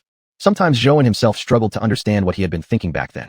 Even once, he believed he had an incredible ability to endure hardship, but now, thinking back, was that really endurance? No, it was just an escape from life, an existence of making do. One could even say he had been a selfish person, caring only for a simple personal life, giving little thought to his family. If only he had strived for progress back, then instead of settling for the status quo, maybe he would have already succeeded long ago. Perhaps he wouldn't still be single today, wouldn't have let Xiao grow up in a single-parent family, and his parents wouldn't still be worrying over him. Even with fish-keeping, after he left the fish-keeping circle, Zhouan had spent many sleepless nights pondering the meaning of his life. Why exactly had he chosen to withdraw? Perhaps Lin had been the last straw that broke the camel's back. But Zhouan knew it was only a minor setback, not a deadly blow. Still, he chose to give up. The only reason he was now operating the winery was simply for making money. This had nothing to do with dreams. Perhaps Zhouan had been escaping all along. He had never dared face reality or confront the real himself. After leaving the rock garden, Zhouan kept thinking about everything he had done in his over 30 years of life. It seemed like there was a lot to say, and yet also not much at all. Even Zhouan himself couldn't tell exactly what meaningful things he had accomplished. Career, love, he couldn't say he had successfully managed either. His winery was indeed performing quite well. Its future looked promising. Now he could choose partners freely, and his prospects appeared bright. The business had grown steadily in scale. He recalled the early days of his winery. It couldn't even be called a proper winery, just a small workshop. But now it had grown into such a large facility, employing many workers. Back then, he had been alone. But now, the cold pond water was nearly gone. He might no longer be able to brew wine. If he couldn't find a solution before tomorrow, he might truly have to halt operations at the winery. And as for love, Zhouan had just found a girlfriend yesterday. She was the girl he had always liked, a girl he once felt he didn't deserve. But now, she was finally his girlfriend. But when he thought of xiuxian, Zhouan couldn't feel even a bit of happiness. Suddenly, he felt like he could no longer see their future. Everything he had originally planned now seemed to have turned into nothing. Whether it was his career or love life, Zhouan felt extremely defeated. He really didn't know whether he could still succeed. Would the dreams he once imagined ever become reality? Whenever such thoughts arose, Zhouan felt immense pressure and deep sadness. Suddenly, Zhouan seemed to hear a sound, as if something was eating something. He immediately stopped moving and listened carefully in silence. After about several minutes, Zhouan confirmed it. It was indeed someone eating. He slowly walked toward the sound source, only to find a patch of thick bushes. Nothing was there, yet he had clearly heard the sound of eating just now. Could he have misheard? Impossible. Zhouan didn't believe it. He had listened for almost 2 minutes straight. There had definitely been some kind of sound. Zhouan wasn't willing to give up. Carefully, he asked, "Hello, is there anyone here?" After speaking, there was no response at all. So he raised his voice slightly and asked again, "Hello, is there anyone here?" After that, Zhouan remained silent, waiting quietly for a reply, though he didn't know whether anyone would actually answer. He didn't know how much time had passed. Zhouan began to think maybe he had indeed imagined too much. He had been in this space for so long. If there really was someone else here, he probably should have encountered them already instead of seeing no one till now. Yet the words engraved on the rockery were clearly real. There must be someone here. At the very least, Zhouan didn't believe he was the first person to ever arrive here. Maybe he had been too hasty. He should walk further inside. Suddenly, Zhouan realized a flaw of his own. He always backed down too easily, always giving himself permission to give up. Perhaps the words on the rockery were truly right. Maybe the one who needed to change was himself. If he wanted success, maybe he truly needed to surpass himself first. Only by changing could he achieve a genuine transformation, Xiuxian thought. Chapter 77, No Ambition. Although Xiuxian's family background wasn't great, the reason he didn't continue his education wasn't because his family couldn't afford it, nor did he drop out to ease the burden on his parents. At that time, Xiuxian just couldn't stand the various restrictions at school, and he didn't enjoy studying either. For no more than these reasons, he simply quit school. Although he later faced confusion and difficulty finding a job, he still gave himself up completely without ever making a real effort to change. Thinking about it, Xiuxian truly felt that all his efforts recently had been too idealistic. Perhaps he hadn't truly improved himself yet. The reason why he was doing quite well in fish farming and his liquor business was only because of the help from the cold pond space. Xiuxian finally saw things clearly. Just like now, without the water from the cold pond, Xiuxian could do nothing but desperately look for a way to restore the cold pond water to what it once was. On the road to success, even though he had transitioned from fish farming to selling alcohol, he himself had still not changed. He had not become genuinely independent. Perhaps this was also the reason for his repeated failures. If he couldn't take full control of a situation himself, always depending on others or other things, then he would always have weaknesses and be at constant risk. Suddenly, Xiuxian thought of something. Maybe the problem was that he had been too hasty, too eager for success, too eager to make a lot of money, to properly support his parents, too eager to earn enough money to let xiuxian live a good life. He had only ever wanted success, without thinking about improving himself. He recalled how he acted and spoke during those meetings with his business partners. It was all rather unimpressive. He was originally just a delivery man. It was only the cold pond space that had given him so many chances at success. Without it, he never could have obtained all of this. Xiuxian thought back carefully. Compared to the past, besides owning a distillery, he seemed to have changed little. He was still the same ignorant person he used to be. He still couldn't fit into high society, nor could he adapt to a suit and tie lifestyle like those other business owners. In fact, he still felt the electric scooter was the most comfortable way to get around. It wasn't about having those things that made someone a true business owner, and Xiuxian himself clearly understood this. Perhaps he was still just a frog at the bottom of a well. After struggling for so long, all his progress had really been given to him by the cold pond space. If the cold pond space suddenly disappeared now, he might become nothing at all. Everything he had now was not truly earned by himself. Realizing this, Xiuxian felt a sense of sadness. He had been so absorbed in all the praise and flattery that he had forgotten what he himself was really like. Again and again, he remembered the compliments and approval from his business partners, yet this time they brought him no happiness or sense of pride. Because he now knew, he had fundamentally never changed. Now Xiuxian understood. Perhaps the most important thing he needed to do first was to change himself. But first, he still needed to resolve his current crisis, restoring the cold pond water to its former state. Thinking this through, Xiuxian decided to go deeper inside. The cold pond space was so vast, he had only seen the tip of the iceberg. Perhaps there was still much more to discover, and maybe even a solution was hidden here somewhere. Just as he was about to take another step deeper, he suddenly noticed movement from within the thick bushes nearby. Xiuxian jumped in fright and immediately stepped backward. What was going on? Was there someone here? Why were they hiding in the grass? Could this possibly be the owner of the space? Who was it? Xiuxian repeated these questions to himself over and over. Just as he prepared to speak out and call for whoever was there, a woman suddenly leapt from the bushes. Xiuxian had never seen a woman like this before. He was shocked to find that she was completely naked. More shockingly, the woman didn't seem the slightest bit flustered. She didn't appear to find her current appearance strange at all. For some reason, Xiuxian's mind went completely blank. He had never seen a woman like this in his entire life. Never. It was beyond anything his more than 30 years of experience could comprehend. Her eyes were so large and blinked like the eyes of a gentle, adorable deer. Her lips, though unadorned like those of ordinary women, were still tender and pink. What captivated Xiuxian most was her hair. She had long, deep brown curly hair that flowed casually over her body. This girl was also very unusual. Though she clearly saw Xiuxian staring at her, she showed not the slightest bit of embarrassment. She stared right back at him without fear or shyness, blinking those big eyes, to the point that Xiuxian even wondered if he had been overreacting. Xiuxian shook his head, repeatedly telling himself it wasn't his fault. This girl and he were not from the same world, so they couldn't be compared. When Xiuxian finally managed to look away from her face, his gaze unintentionally shifted toward her body, and realized she wasn't wearing any clothes. Xiuxian truly couldn't believe his eyes. He even thought his vision must be playing tricks on him. Who exactly was this girl? Why was she here? Although Xiuxian hadn't spoken to her yet, he clearly understood that she was definitely not a normal girl like himself from the real world. She might be someone who had always lived inside this space. Suddenly, Xiuxian became aware that he might have been offending her. Although this girl was not from his world, he still felt awkward. But he couldn't control his eyes. No. He already had a girlfriend. He couldn't keep going like this. It was truly unfair to xiuxian. With this thought, Xiuxian immediately turned his back to her. He couldn't afford to act so inappropriately just because she seemed not to understand social norms. Strangely, even after turning around, Xiuxian still felt nervous and uneasy, his face flushing red. He felt ashamed of himself. How could someone who already had a girlfriend behave like this? He really hadn't lived up to xiuxian. But again, who was this girl exactly? Why wasn't she wearing clothes? And why didn't she seem at all embarrassed? How long had she been living here in the cold pond space? Could she possibly know the secret of the cold pond water? After turning away, the space suddenly became very quiet, with the girl making not a sound. After who knows how long, Zhou could hardly endure the silence anymore. With his back still toward her, he asked cautiously, "Who are you?" "You're asking me?" the girl whispered softly. Zhou had never heard such a beautiful voice before, like celestial music. He felt even more astonished by this girl, who kept surprising him more and more. Chapter 78, The Secret of the Space. But was her intelligence a little worrisome? Could there really be other people in the space? Whether there were others or not. For now, they were the only two here. If Zhou wasn't asking her, who else was he supposed to ask? Still, Zhou felt extremely fortunate. Just now, he had even thought that this girl might not understand what he was saying. Fortunately, communication between them had no obstacles. "Yeah, who are you? Have you always been here?" Zhou softly asked. As he asked this question, Zhou suddenly felt a bit foolish. If this girl hadn't always been here, she probably wouldn't be in front of him right now, completely naked like this. The girl smiled slightly and cheerfully said, "My name is Chong. I've grown up here since I was little. This place is my hometown. What do you think? Do you like it here?" Chong? A strong? Zhou thought he might have misheard for a moment. How could such a pretty girl have such a name? It was really unbelievable. Forget it, forget it. In the cold pond space, everything was quite unbelievable, not just this girl.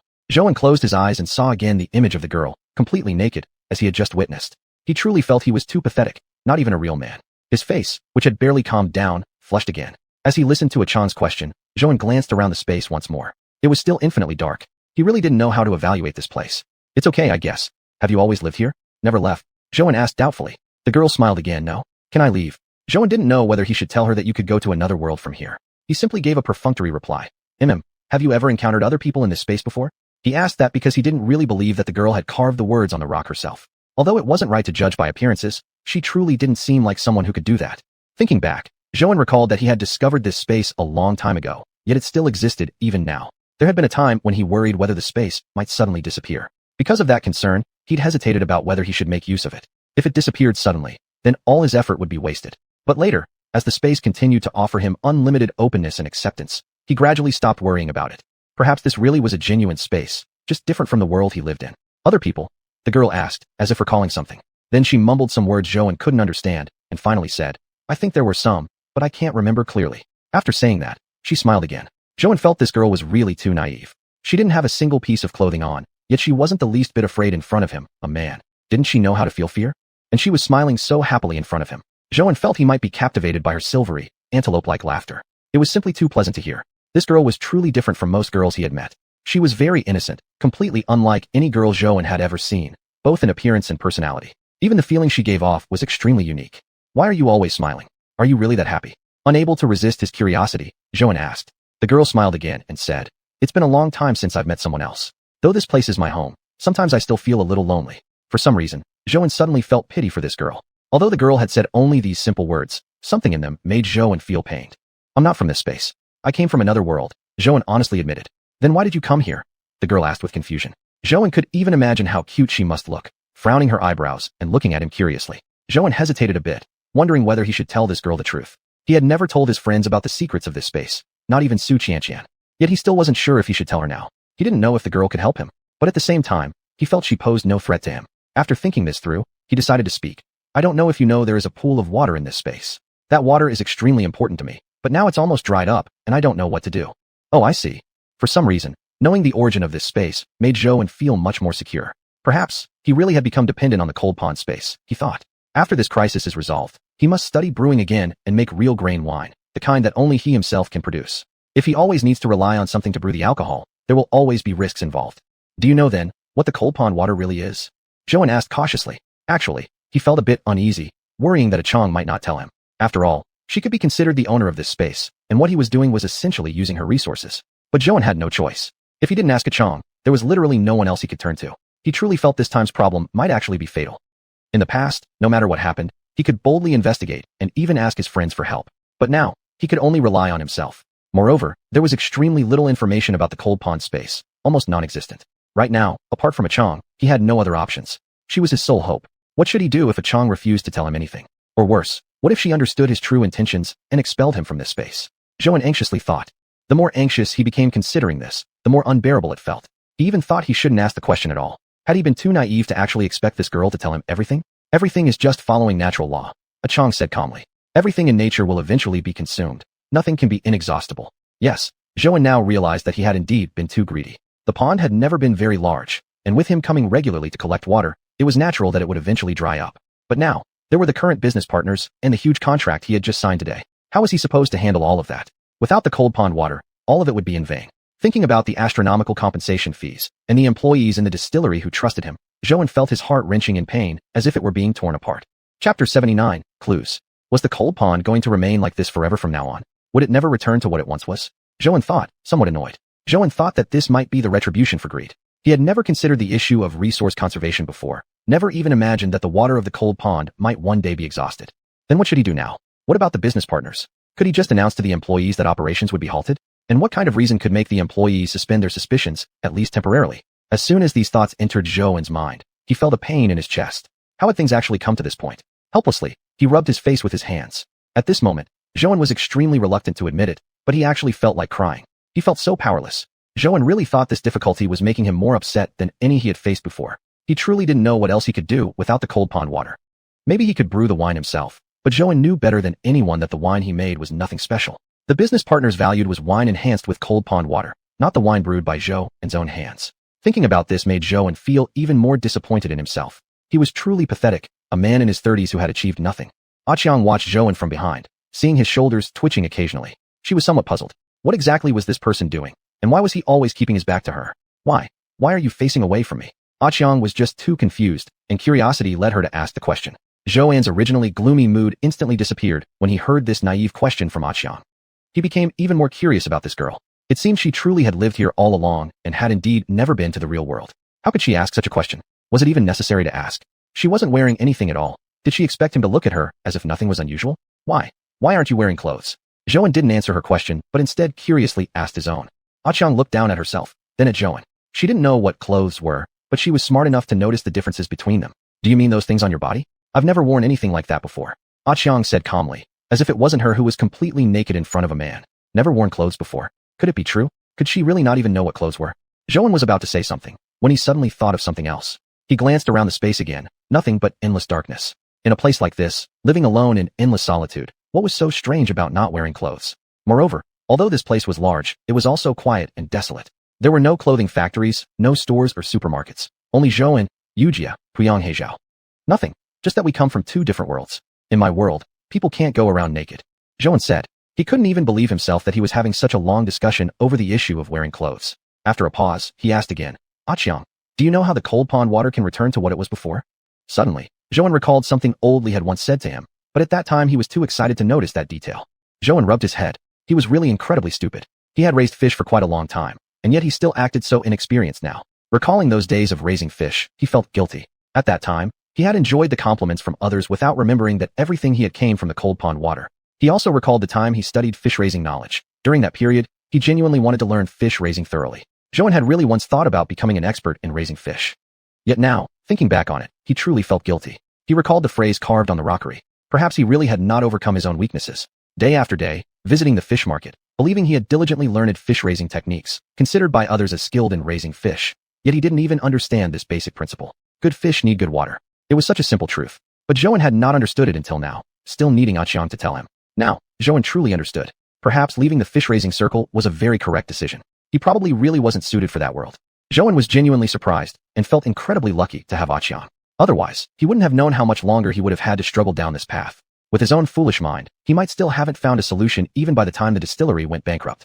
Xiuxian, really thank you. Zhouan was just about to turn around to thank her. Though she had only spoken a few simple words, she had truly helped him immensely.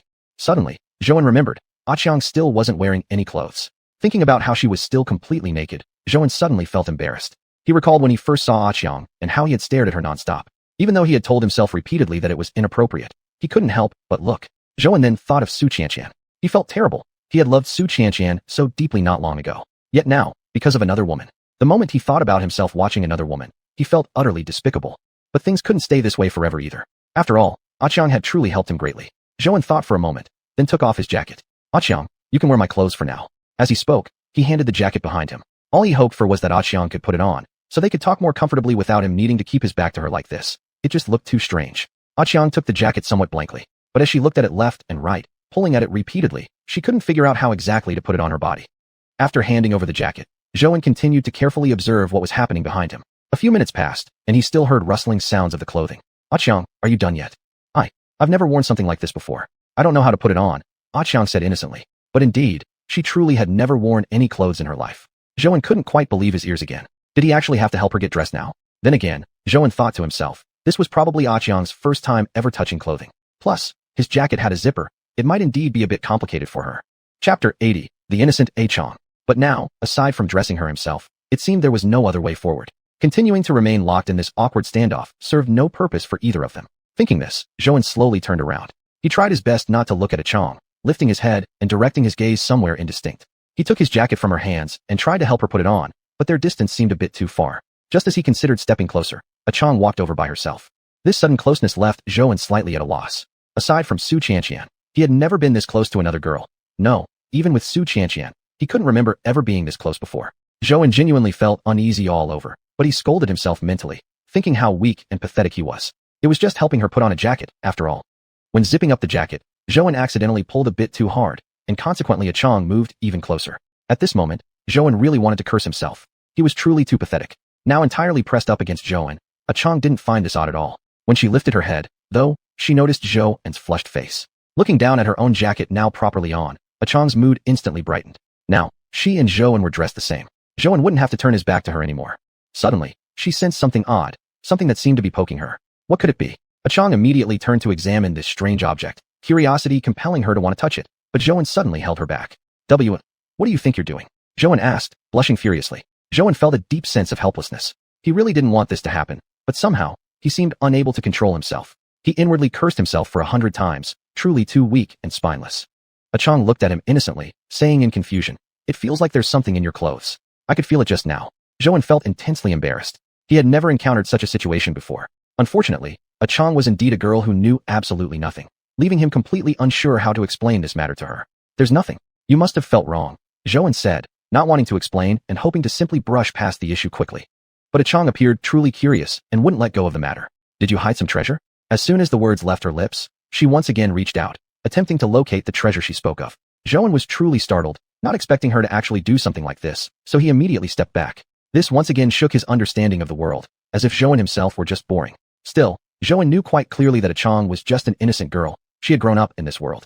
Even with this clear understanding, he still got a fright from xiuxian's actions. Never before had he been treated this way by a girl. "Why are you stepping back? Now that I've already put on the jacket, isn't that fine?" xiuxian frowned and asked.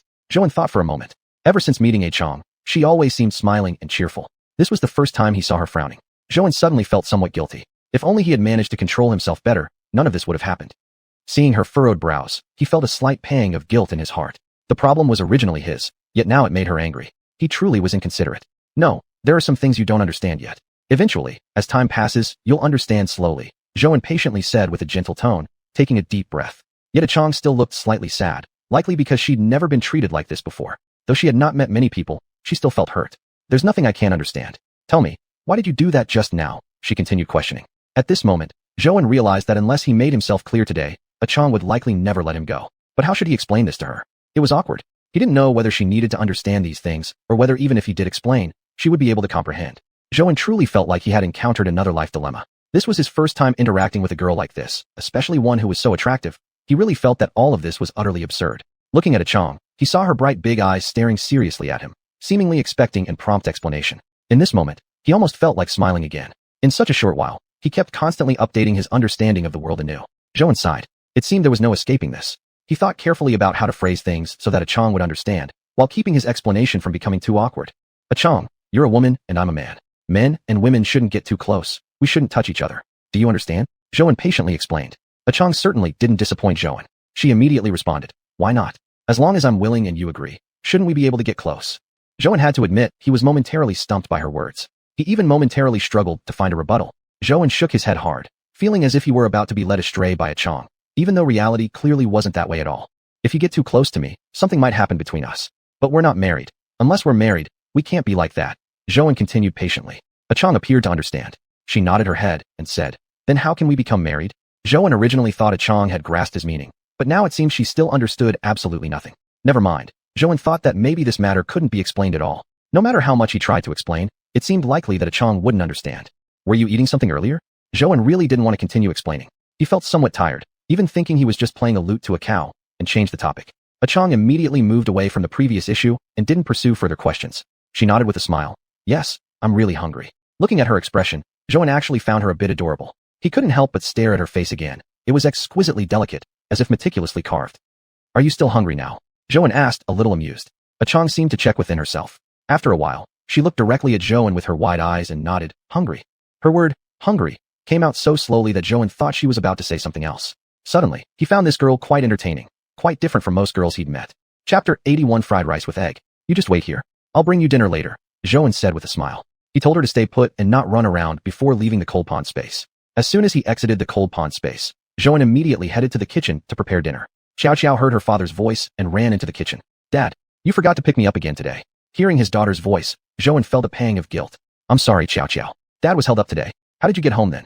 Zhou already knew that xiuxian had brought her back, but he still wanted to ask this way. He didn't want his daughter to be angry with him, hoping she would quickly shift her attention and forget about it. Auntie xiuxian picked me up. She also bought me some sugar-coated hawthorns, Xiao said happily. Dad knew you would be happy if Sister Su picked you up, so that's why I didn't go get you. Be a good girl, Xiao, and don't be mad. Zhou quickly made up an excuse.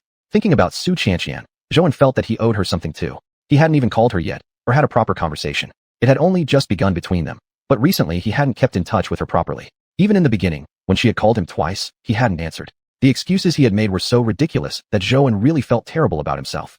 After Xiao left the kitchen, Zhou hurriedly continued making dinner, not bothering to cook any fancy dishes. He made fried rice with egg.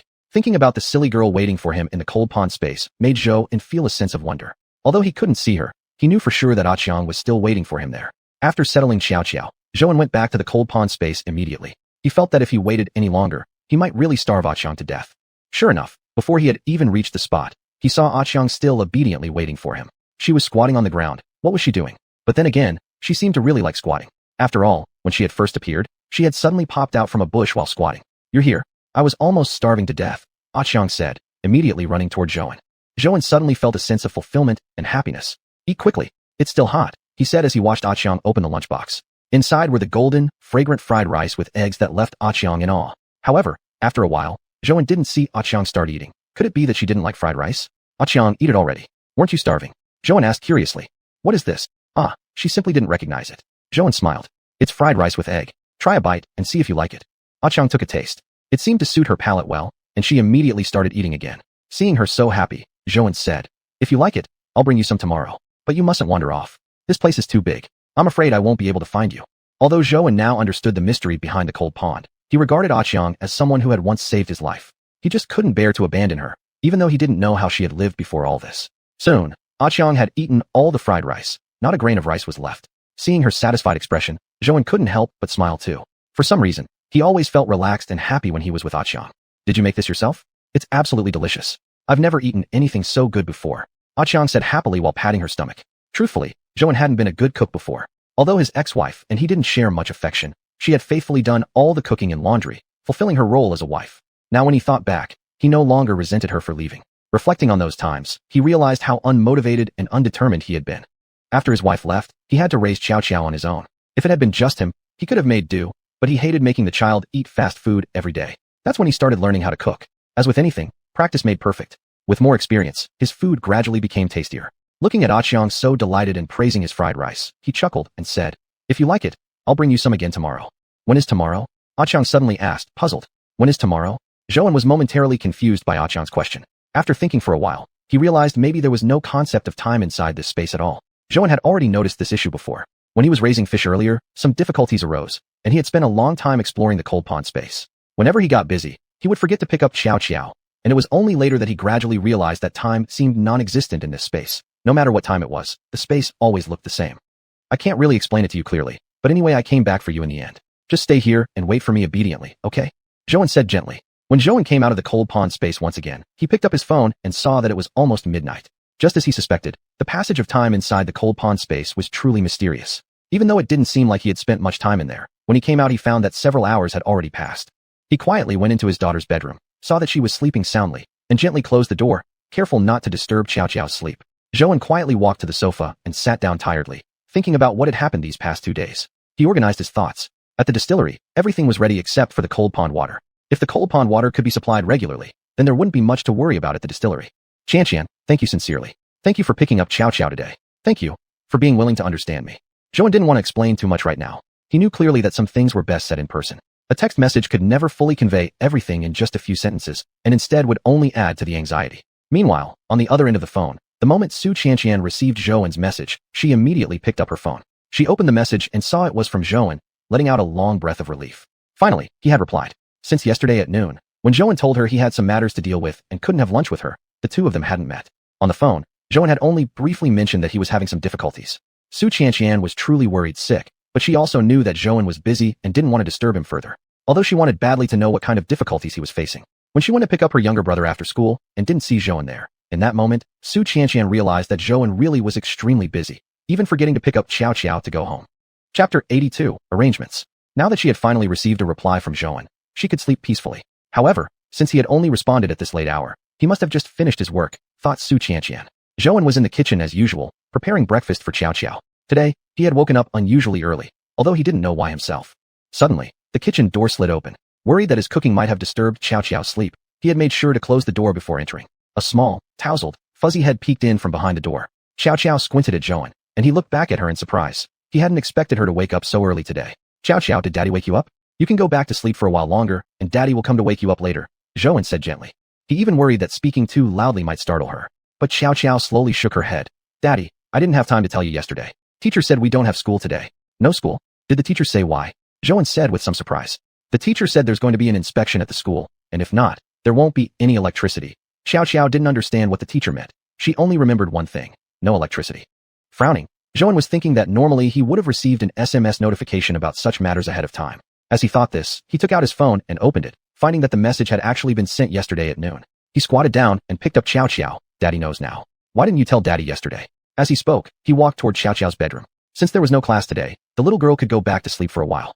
Daddy, you've been busy all day yesterday, and after you finished cooking, you disappeared again. How was I supposed to tell you? Xiao suddenly said, sounding a little angry.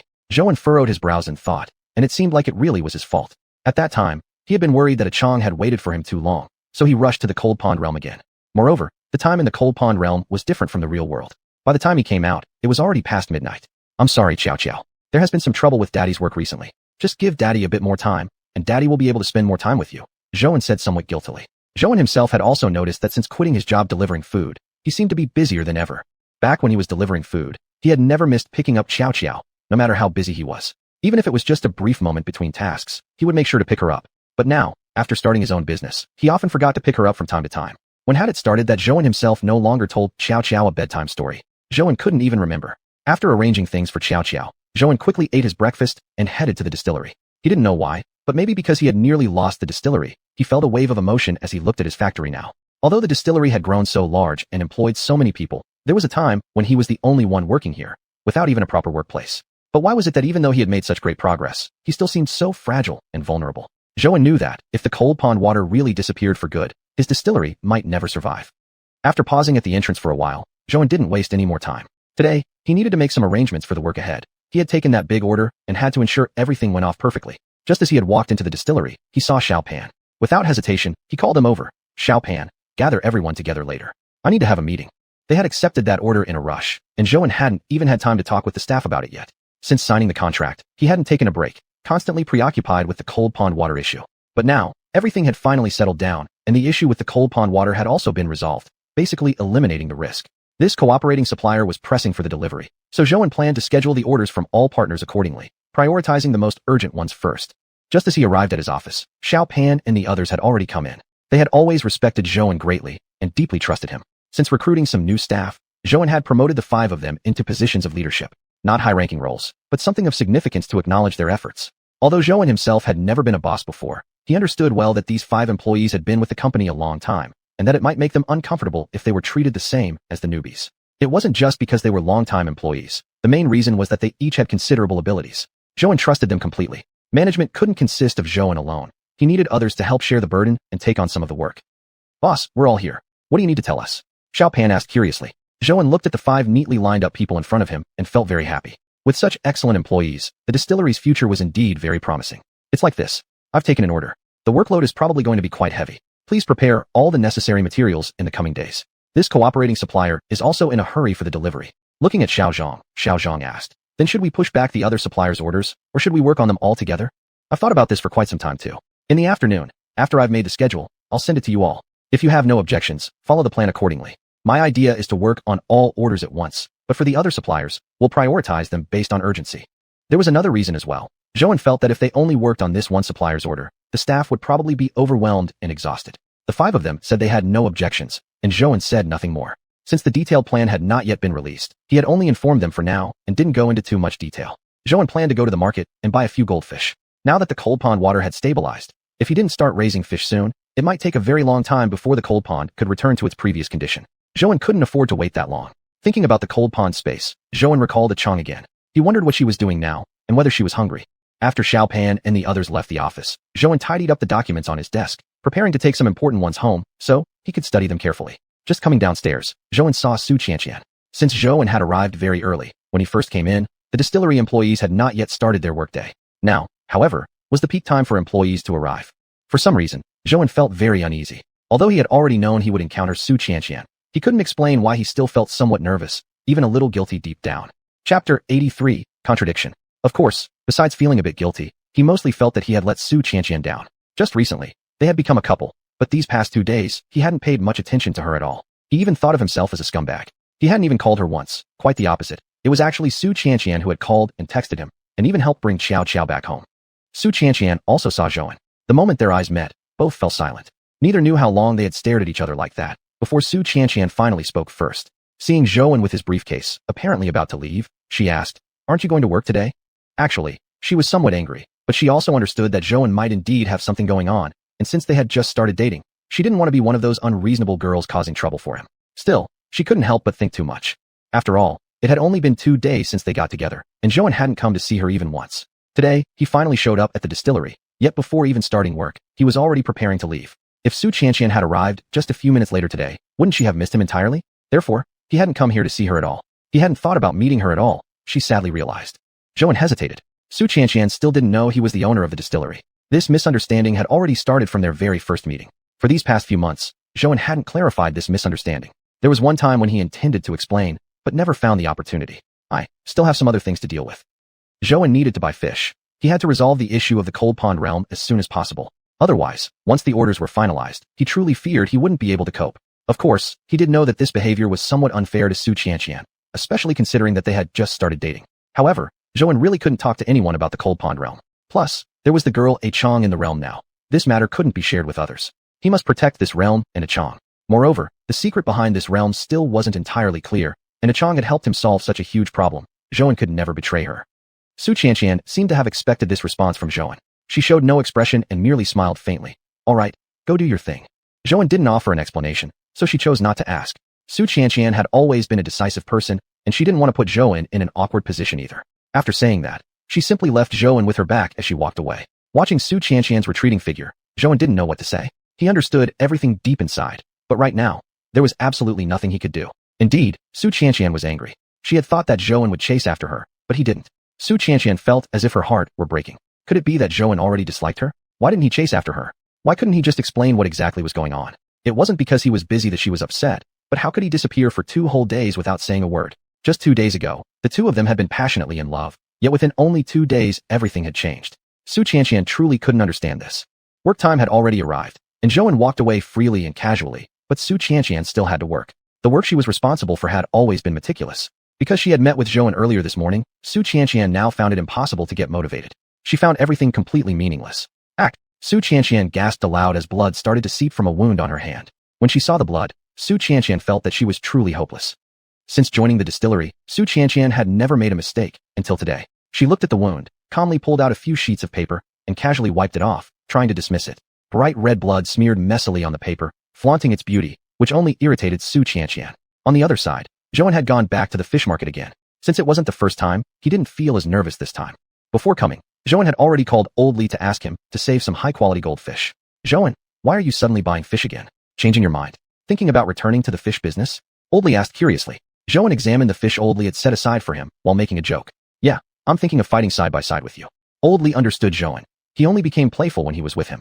"All right already, we don't really welcome Boss Zhou here anymore," Old Li said deliberately in an affected tone. Then he paused before adding, "So what do you want this time? Isn't it enough to just keep the few you bought last time for fun? Why buy more?" Zhouan knew Old Li would definitely ask further. Smiling, he replied, "Well, I'm the boss now. I should keep a few at home, to cultivate my taste." After talking to Chang about the water in the cold pond realm, Zhouan had immediately bought some high-quality goldfish and placed them inside. Judging by the timing, The water level should have increased significantly today. However, he suddenly thought that maybe he should buy even more fish. He hadn't purchased too many last time because Xiuxian had worried that if he bought too many, the remaining water in the cold pond wouldn't be sufficient and the fish wouldn't survive. Oh, look who's the big boss now. You've really made it, Xiuxian, Oldly said with a grin. He knew Xiuxian was only joking. Come on, don't tease me like that, Xiuxian replied casually, originally saying it just to satisfy Oldly's curiosity. Suddenly called out like that, Xiuxian felt a bit embarrassed. As he spoke, Xiuxian began packing the fish that Oldly had prepared for him. Oldly smiled again and asked, Boss Xiu, won't you inspect the goods first? Oldly, just keep it up, why don't you? Xiuxian said, pretending to be angry. Every time he was with Oldly, Xiuxian inexplicably felt relaxed. He truly enjoyed the company of a friend like Oldly. Whenever he recalled how hard his life had been while breeding fish, memories of Oldly always brought a touch of warmth to his heart. He had even asked Oldly once why he was willing to befriend him. Back then, Oldly had simply smiled without offering any explanation, even to himself. Looking at the fish in the bag, Xiuxian thought to himself, hoping this would be enough. He really felt that the 2 or 3 fish he bought last time weren't sufficient to restore the cold pond water to its original state. He needed to speed things up. Xiuxian felt he couldn't wait any longer. He also wondered whether what Xiang said was entirely true. What if she was deceiving him? But probably not. Xiang likely didn't even know how to choose otherwise. Right now, all he could hope for was that the water level in the cold pond realm would increase. Not necessarily expecting it to return exactly as before, but at least to increase. After leaving the fish market, Xiuxian went straight home. On the way, he stopped briefly at the vegetable market again. Chapter 84 Cold Pond. After what xiuxian had said to him earlier in the morning, Xiuxian genuinely felt a little sad. He realized that he had not been a good father and was truly falling short. When he returned home, he neatly stored the ingredients he had bought into the refrigerator. It was then that Xiuxian suddenly noticed that he didn't know when the fridge had become empty. It might have been empty for a while, and he hadn't even realized it. Recently, he had been seriously considering whether he should continue his entrepreneurial efforts. Ever since he started his business, he truly felt he hadn't properly taken care of xiuxian. On the contrary, she had often suffered because of him. After finishing everything, Xiuxian entered the cold pond dimension with several goldfish he had bought from Oldly. He wanted to quickly see whether the water of the cold pond had returned to its previous state, but at the same time, he was afraid. Xiuxian was worried that the result might be what he least wanted to see. If this approach also failed to restore the pond to what it once was, Xiuxian really didn't know what else he could do. The distillery was now on the rise, obviously destined for bright prospects. If it all vanished now, he would have no idea whether this path could continue. Of course, Xiuxian knew he could brew his own grain liquor. However, within such a short period of time, he had no way of producing the quantity and quality that his business partners expected. It was just too unrealistic for him to imagine such a scenario. He even couldn't figure out how to explain to his employees why the company suddenly had to shut down. Just thinking about it made him feel depressed. Although frightened, Xiuxian took a step forward to the edge of the cold pond. When he saw the scene before him, he couldn't help but let out a sigh of relief. Ame had been absolutely right. The pond water had clearly increased in volume, though it still required some time. Xiuxian believed it wouldn't be long before the cold pond returned to its former state. Recalling everything that had happened over these past few days, Xiuxian felt his life was full of twists and turns. It was just like riding a roller coaster, up and down constantly, never allowing him to calmly enjoy the present. The sudden disappearance of the cold pond water was a secret known only to Xiuxian. Besides him, nobody knew that his distillery had nearly gone bankrupt within just a few days, only to start turning around now. Carefully, he released the goldfish from his hands into the pond, hoping they would help restore the cold pond to its former glory. He silently prayed in his heart. After releasing the fish, Xiuxian felt that there was probably not much else to worry about. This particular difficulty seemed to be over now. He now only needed to keep a close eye on the distillery's progress and ensure timely delivery before the partners' deadlines. This matter truly required thanks to Xiuxian. Without her, Xiuxian wouldn't have known what to do. He recalled the path from yesterday. Because of this weird place, the cold pond, every direction looked the same no matter where you walked. There was no change in scenery no matter where he went. Xiuxian tried hard to remember the exact spot where he had met Xiang yesterday. Finally, he spotted the bush where she had been before. She was still hiding there like yesterday, busy doing something unknown. Xiuxian was afraid of startling her because Xiang seemed not to have noticed his arrival yet. So gently, he called out, Xiang. At this moment, Xiang finally noticed Xiuxian's presence, but she did not immediately step out of the bush. She remained crouched in the same position, only blinking her big eyes at Xiuxian. For some reason, simply because she blinked at him, Xiuxian felt an inexplicable attraction, even blushing a little. He himself couldn't explain why he was acting this way. He just thought her eyes were very beautiful, large and round, blinking like a deer's. It was extremely enchanting. What's wrong with you? Why are you hiding in the bushes? Xiuxian asked curiously. Now that he was here, he noticed she made no move to stand up. Hearing Xiuxian speak, Xiang finally realized she was still crouching in the bush. She smiled, then leapt from the bushes as lightly as a deer. Suddenly, Xiuxian regretted asking her to come out. It would have been better if she hadn't moved. Now he could see her figure clearly. Xiang was still wearing the same jacket from yesterday, with absolutely nothing underneath, which Xiuxian clearly saw. He stared at Xiang's long, white legs, unable to tear his eyes away, though he couldn't quite understand why. Even though he knew very well that thinking like this was inappropriate, he couldn't help himself. Xiuxian felt truly helpless. He was so pathetic. There were moments when Xiuxian had thought he had become a different kind of person, a better one. But now, it seemed he was still the same old loser he always had been. Chang had always been very beautiful. Perhaps it was because she had lived in the cold pond dimension for a long time. Her skin was even whiter than that of foreigners. Moreover, her body proportions were perfect. Most importantly, at this very moment, Zhou looked at this beautiful woman wearing only his jacket, and the more he thought about it, the more excited he felt inside. He tried hard to suppress those thoughts in his mind, and then he thought of xiuxian. She was so gentle, so enchanting. Yet here he was, getting excited over another girl. As soon as xiuxian came to mind, Zhou felt truly guilty. In fact, he had already sensed that xiuxian was angry with him, but he really had no choice. If he couldn't resolve everything properly and offer both himself and xiuxian a stable life together, Zhou truly believed that would also be irresponsible. He wondered what xiuxian was doing right now. Zhou just felt that he must meet with her and talk things through in the next 2 days. What's wrong? I actually wore clothes today. Chang assumed that Zhou wasn't looking at her because she wasn't dressed properly. Zhou hadn't expected Chang to say something like that. He couldn't help but find it amusing. Chang really was the most innocent girl he had ever met. No, it's not that. I was just thinking about something else. Sorry, don't read too much into it. After saying that, Zhou glanced back at Chang again, but he really couldn't control his own eyes. Chang, wait here for me. I'm going to go get something. He truly felt that if he didn't prepare some proper clothes for Chang soon, she might keep meeting him like this. It seemed this dimension was really different from the real world. Zhou couldn't help but feel a bit regretful. He should have remembered to bring Chang a few pieces of women's clothing when he went out this morning, but he had actually forgotten. As soon as Zhou exited the cold pond dimension, he immediately headed to the mall. Just thinking about the earlier scene made him feel a bit flustered, especially since Chang was still wearing his clothes. Chapter 85, Buying Clothes. Before meeting Chang, Zhou had never thought that he could be such a pitiful man. He had lost count of how many times he had had those dirty thoughts. Zhou found the nearest mall and headed straight to the women's clothing section. He had originally thought this would be something very simple, just buy a few outfits. But now, he felt that buying clothes was actually quite difficult. He could not even recall how many years it had been since he last dealt with such things. Even though he was now in a relationship with xiuxian, they hadn't gone on a single date yet, nor had they truly gotten to know each other. In fact, ever since they started dating until now, Zhou hadn't even properly taken her out for a meal or gone on a real date. Looking at all the different styles of women's clothing, Zhou felt a bit overwhelmed. But Chang was good looking. She would probably look nice in anything. Buying clothes for her shouldn't be too hard after all. Seeing that he was alone, a saleswoman enthusiastically approached and began introducing and recommending various clothes to him. Zhou didn't want to waste too much time on this matter. He listened half-heartedly while randomly picking out a few items. After all, Chang probably wouldn't care much about them, let alone whether they looked good or not.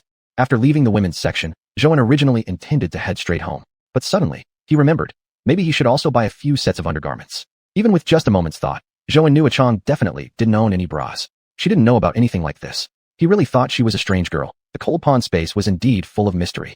This posed quite a problem for Zhou. But then again, being over 30 and still hesitating so much over such matters really was pointless. Resigning himself, he forced his way into the lingerie store. The saleswoman saw he was alone and smiled, stepping toward him. For some reason, Zhou thought her smile looked suspiciously odd, even making him slightly nervous. Sir, are you here to buy lingerie? This section is for women's lingerie. Men's is next door, the saleswoman said cheerfully. Zhou truly thought this saleswoman should not be working at this store. If he were the boss, he'd fire her. Couldn't she see this was a women's lingerie store? Did she really need to smile and say that, as if he were some idiot? He silently grumbled in his mind. I know, Zhou said coldly. He didn't want this foolish saleswoman to laugh at him. He turned and walked directly into the shop. But only after entering did he realize he probably would need help from this very saleswoman. The lingerie section was enormous, filled with countless styles and sizes. This really was uncharted territory for Zhou. How would he know what bra size Chang wore? And with so many choices here, which one should he pick for her? What was the actual difference? He truly felt his head was going to burst. Had the saleswoman noticed Zhou's problem? She approached again, smiling. Sir, I'm sorry just now. I was being really inconsiderate. Zhou ignored her. She continued. Sir, if you don't mind, could you tell me what bra size you need? Is the size really that important? Zhou still spoke coldly. He definitely did not want this saleswoman realizing he had no idea what he was doing. That would be deeply embarrassing. If the saleswoman hadn't had years of experience herself, she might have burst into laughter at this. She took a closer look at Zhou.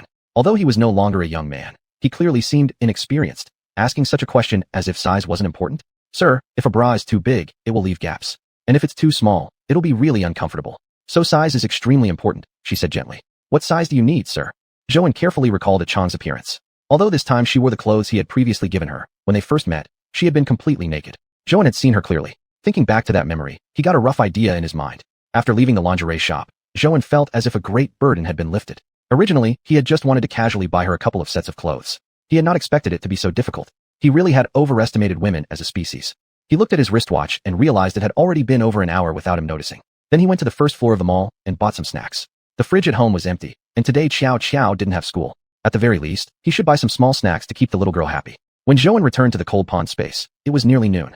From the past few days spent with the Chong, he now knew what kind of girl she was. So he wasn't worried about her running around randomly and entering the cold pond space. Following the path in his mind, Zhouan walked toward the patch of grass. As expected, a Chong was still there waiting obediently for him. Of course, time in the cold pond space was a bit different from time in the real world, so perhaps a Chong hadn't waited for very long. What did you go do? A Chong asked curiously, looking at the items in Zhouan's hands. Zhouan suddenly remembered he hadn't told a Chong where he was going before he left. Well, he couldn't really be blamed for that. After all, a Chong had been wearing nothing but an oversized coat, and he just couldn't bear to look at that any longer. Your clothes, Zhouan said as he took them out of the bag. As Zhouan pulled one piece of clothing after another from the shopping bag, each in different colors, a Chong watched in delight. She had never seen anything like these before, and they were so beautiful. I wonder what these pretty clothes would look like on me, she suddenly thought.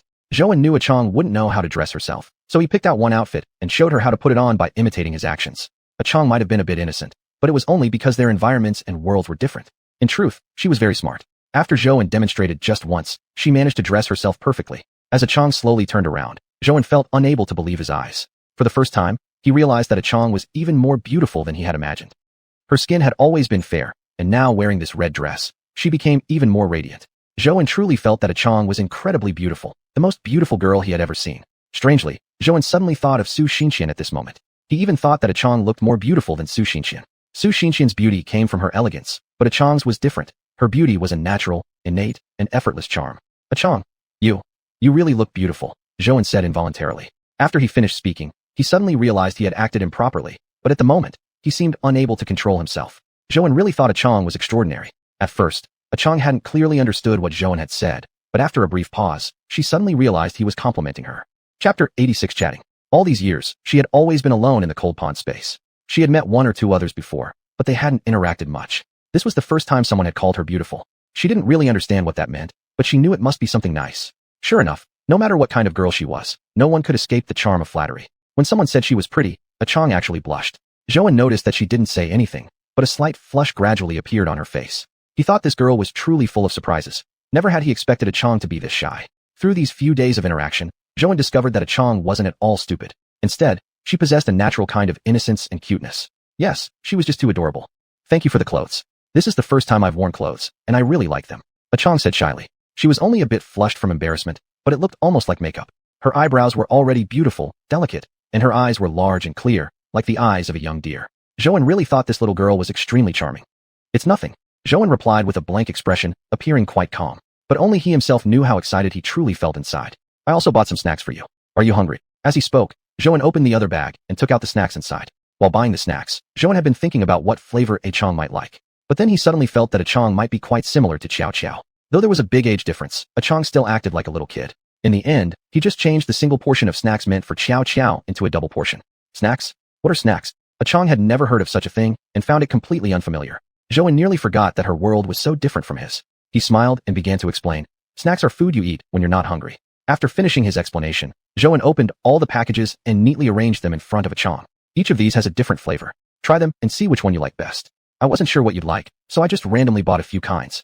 Looking at all these snacks, a Chong felt slightly dazzled. She first reached for the nearest pack, bringing it up to her nose and sniffing carefully.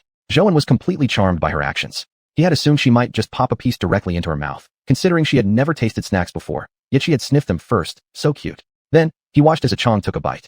He looked at her with expectation, hoping more than anything that she would enjoy this snack. It's delicious. A Chong nodded hard and said, I've never tasted anything like this before. It's really amazing. It tastes completely different from anything I've ever eaten. Seeing her so delighted, Zhouan smiled too. It's the best thing that you like it. Why don't you try some other kinds too?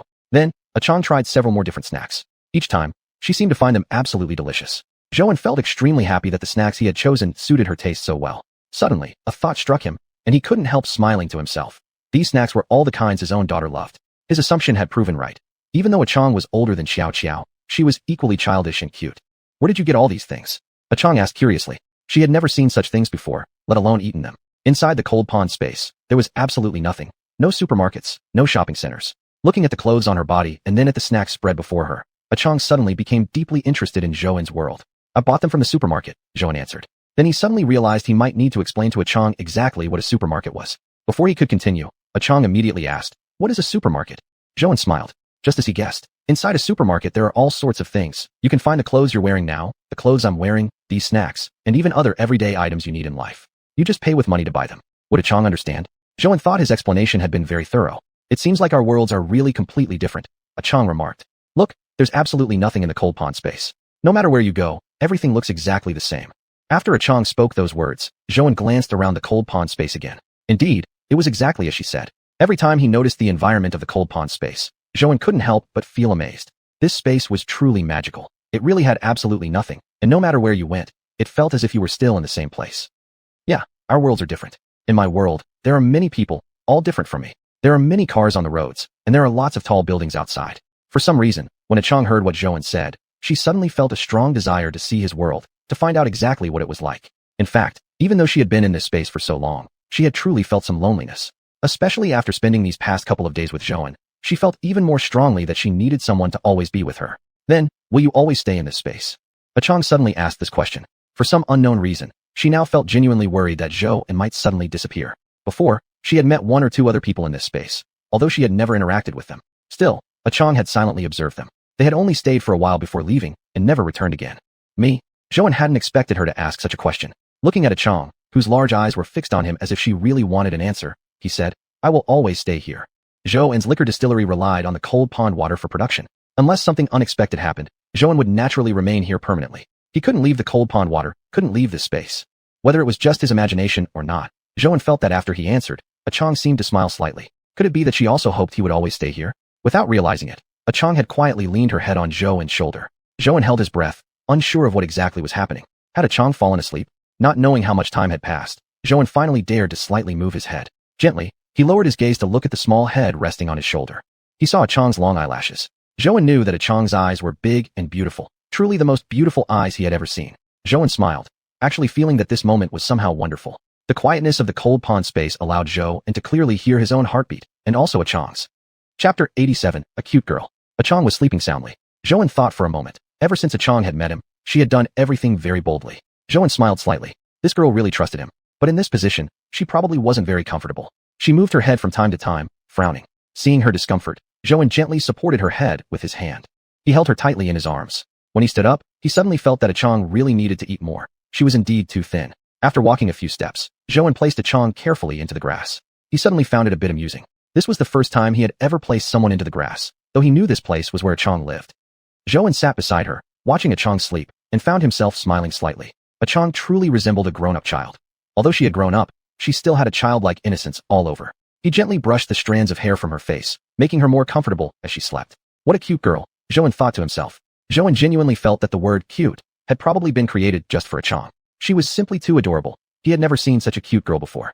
He sat there, lost in his thoughts. Then he looked at the cold pond space. Perhaps he couldn't afford to waste time here any longer. There were still many things he needed to do. In the morning, he had already spoken to Xiao Pan and the others about this big order. Although he had assured the client confidently, he still felt somewhat uneasy inside. Zhou still lacked a bit of confidence. There was no way he could guarantee the order would definitely be finalized. Yet thinking of how excellent all his employees were, he felt the future looked promising. The water from the cold pond had already been transported to the distillery, but only a part of it, because the pond hadn't filled up much. Thinking of this, he felt he should go buy a few more goldfish. Since so much time had passed, the water level in the cold pond should have risen a little by now. Right now, he just hoped the pond water would return to its normal state. Then, he wouldn't have to worry so much. As for the distillery, with Xiao Pan and the others handling things, Zhou didn't need to worry too much. After receiving this big order, he had decided not to accept any new orders for a while. Finishing the ones at hand would be more than enough. He gently patted Chang's forehead. Although he truly wanted to sit here a while longer, Zhou knew he had many things to attend to. Unless he completely resolved the issue of the cold pond water, he wouldn't be able to fully focus on taking care of Xiao, nor would he have the energy to explain things to xiuxian about what had been happening lately. Just thinking of xiuxian made him feel a bit pained. He knew he truly owed her an apology, but how could he explain everything? He absolutely couldn't reveal the secret about the cold pond space. Perhaps this morning, when he first saw her, he should have explained things clearly instead of being vague. Yet at that moment, as Zhou watched her retreating back, he suddenly felt that this conflict had probably existed before. It wouldn't be simple to erase it entirely. Zhou stood up, deciding to get to work. Now he really had to go out and buy a few more goldfish. The cold pond water level had risen enough to support raising a few more fish. The more fish he raised, the faster the water would grow. After exiting the cold pond space, he first prepared dinner for Xiao. Xiao, did you see the snacks Dad bought? He had bought some snacks before coming in, but his daughter was still asleep, so he simply placed them beside her bed. Xiao stared at him with her big eyes. Dad, you just put them right next to my bed. How could I miss them? Zhou looked at his daughter, as if she were giving him a look of complete disbelief, and suddenly felt like laughing. He was being really silly. Perhaps it was just because Xiao had grown up. They're all your favorites. Don't be mad at Dad, okay? Dad, you're always so busy. I know I need to be understanding, but could you please not forget to pick me up from school? Xiao complained. Hearing his daughter's words, Zhou felt a deep pang in his heart. He truly didn't want things to be like this. Originally, he had started his own business to provide a better life for his daughter, yet now he increasingly realized how neglectful he had been. Still, Zhou knew everything he was doing had its purpose. Although the benefits might not be obvious now, in the future, when Xiao went to school and later to college, she would need more financial support and stronger capabilities. He couldn't afford to hold her back. Originally, her parents had come from a single-parent family. If their background wasn't strong enough, he truly worried that she might feel unhappy later. After asking Xiao to do her homework, he called Oldly. What's going on? Why have you been calling me so often lately? Oldly asked in confusion. Although the two of them often stayed in touch, they had never communicated this frequently before, not like this recent period.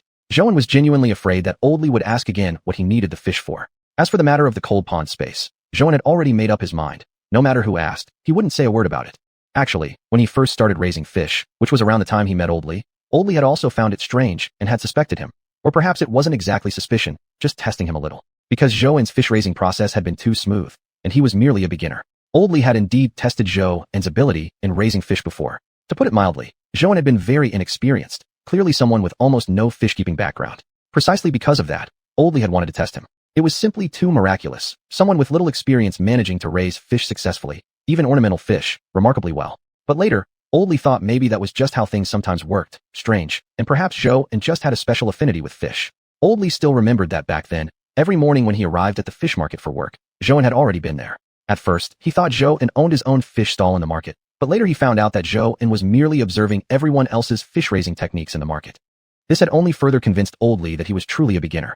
However, after getting to know each other for a long time, Oldly genuinely felt that Zhou was a very sincere person. Although Zhou appeared to be an ordinary man, he felt that Zhou wasn't just ordinary. He was also unique. Zhou smiled slightly. What? If we attain wealth and rank, let us not forget each other. Are you trying to say you don't want to associate with me anymore, Bosley? Only in front of Oldly could Zhou truly be himself, freely cracking jokes with him, without Oldly getting upset or thinking that Zhou was pretending to be something he wasn't. Hurry up and speak. You know how talkative you are. I still have to change the water later. Just tell me what's going on. Oldly replied without humor, urging him along. It's still about the same thing as last time. I'll take a few fish from you. Help me keep a few top-quality goldfish. Don't give me the inferior ones.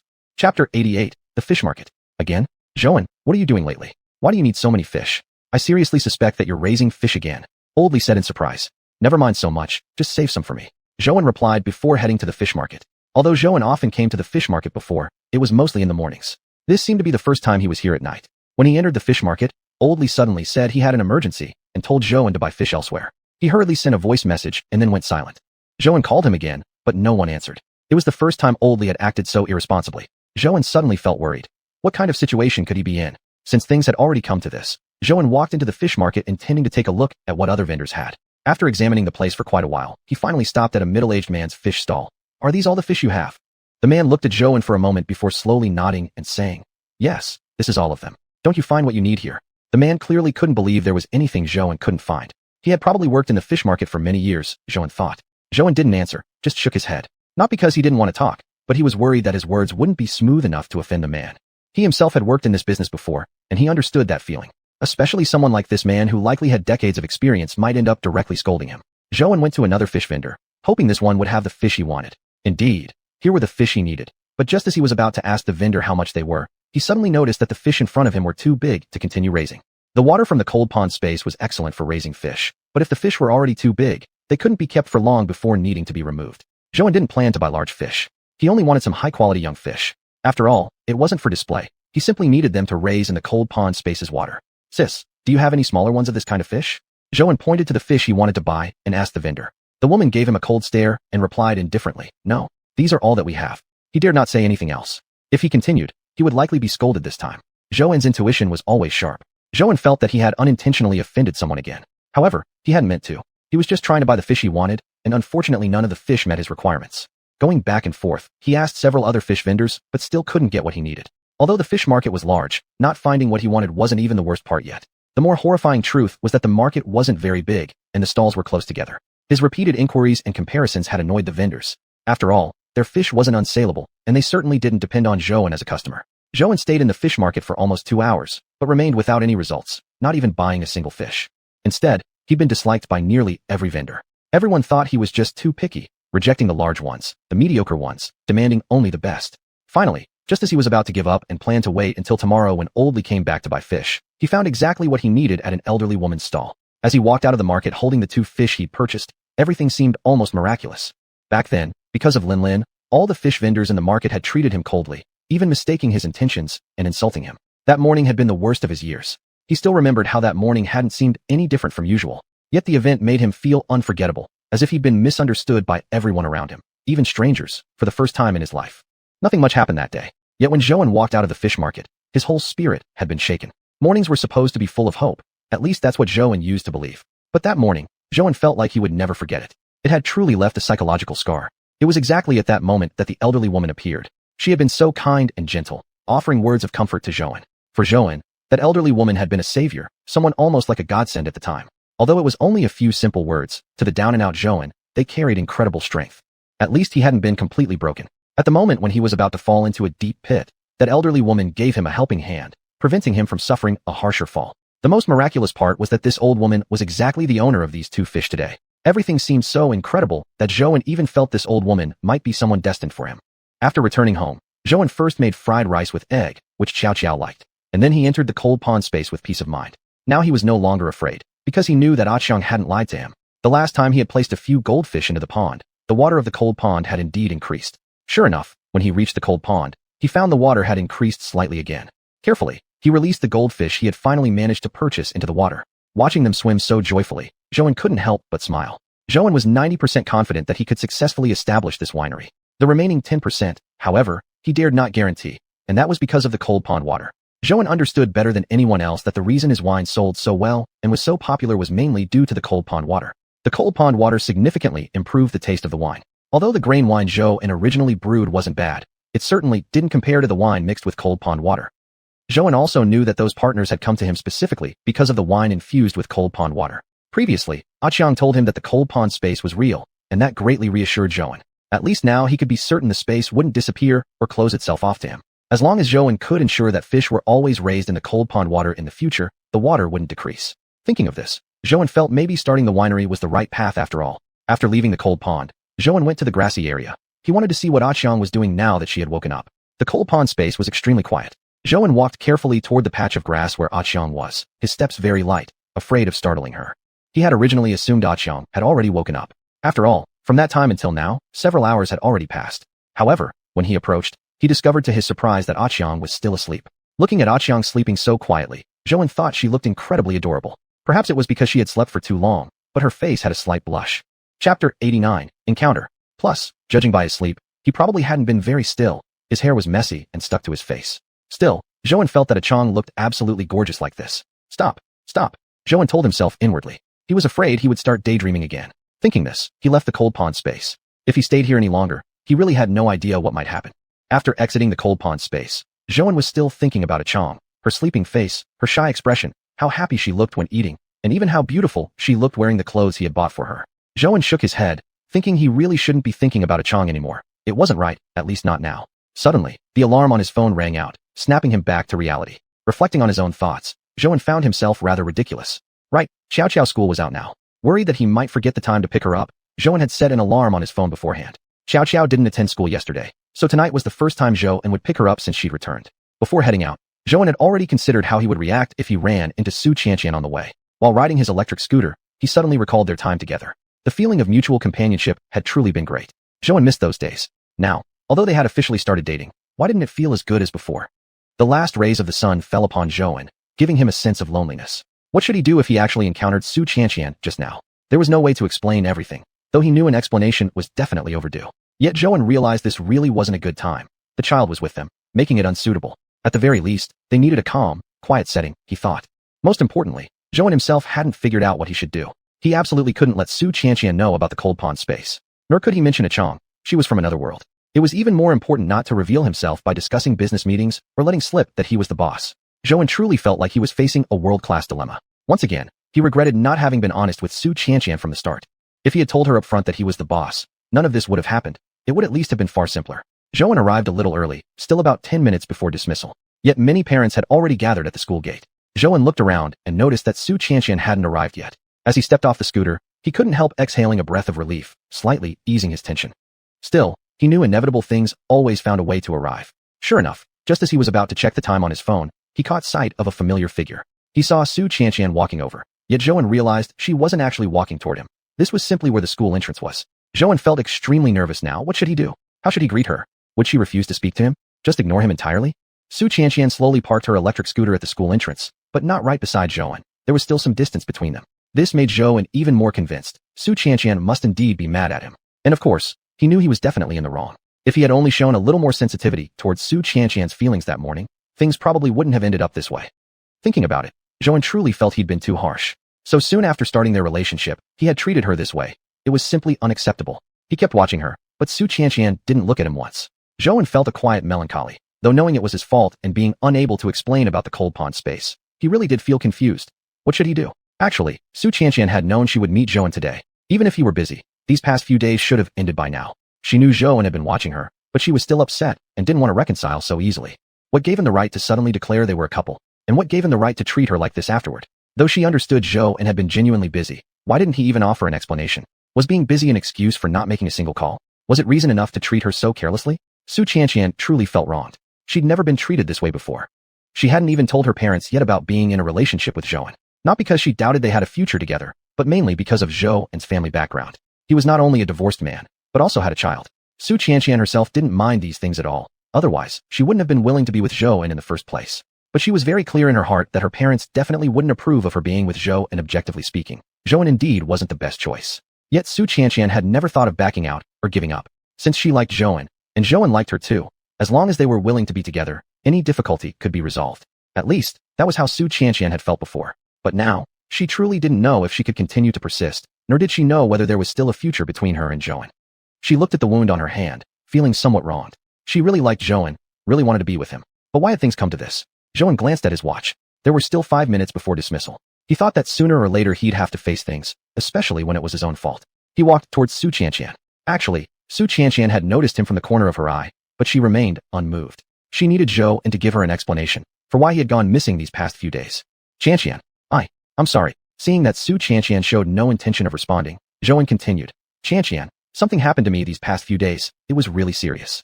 I know I haven't been considerate enough to you recently. I'm sorry. Xiuxian also understood in her heart that although Zhou hadn't told her specifically what had happened, he indeed had been very busy. Last time, he even forgot to pick up xiuxian after school. But what upset her was his attitude. She didn't believe he could be so busy that he couldn't even find time to call her once. Xiuxian was just about to speak when the school dismissal bell rang.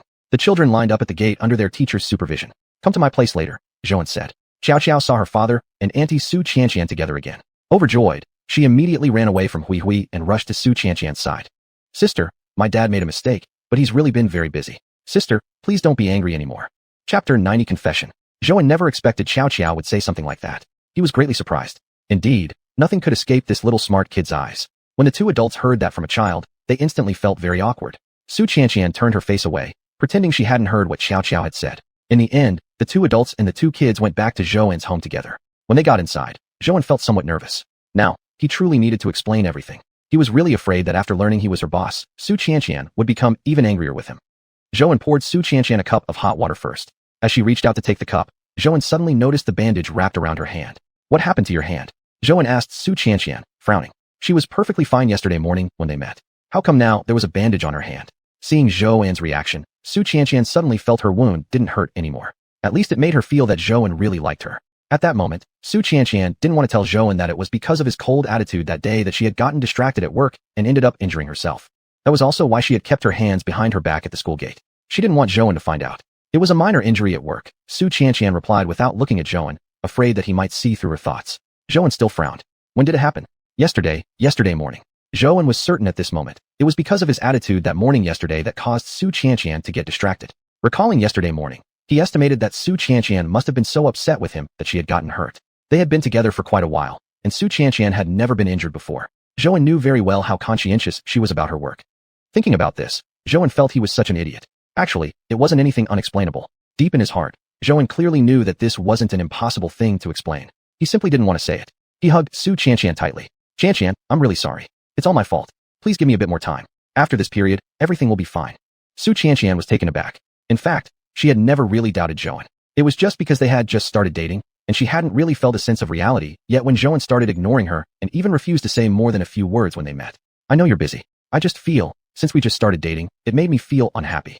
Xiuxian knew that if she didn't say these things out loud, she would always be troubled, and this emotional knot in her heart wouldn't resolve. Although it wasn't a big deal, it had been her emotional struggle over the past few days. Xiuxian, please give me a bit more time. I will definitely explain everything to you. Just wait for me a little longer.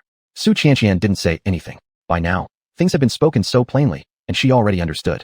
Be careful with your hand from now on. Don't let yourself get hurt again. I feel so Jinkeng, Zhouan said tenderly. Zhouan gently placed Xiuxian's injured hand on his own and looked at the tightly wrapped bandage. He really felt deeply Jinkeng. The bandage probably hadn't been changed yet today, faintly stained with some blood marks. Zhouan even wished the injury had been on his own hand. Xiuxian had just been with him for such a short time when she got injured because of him.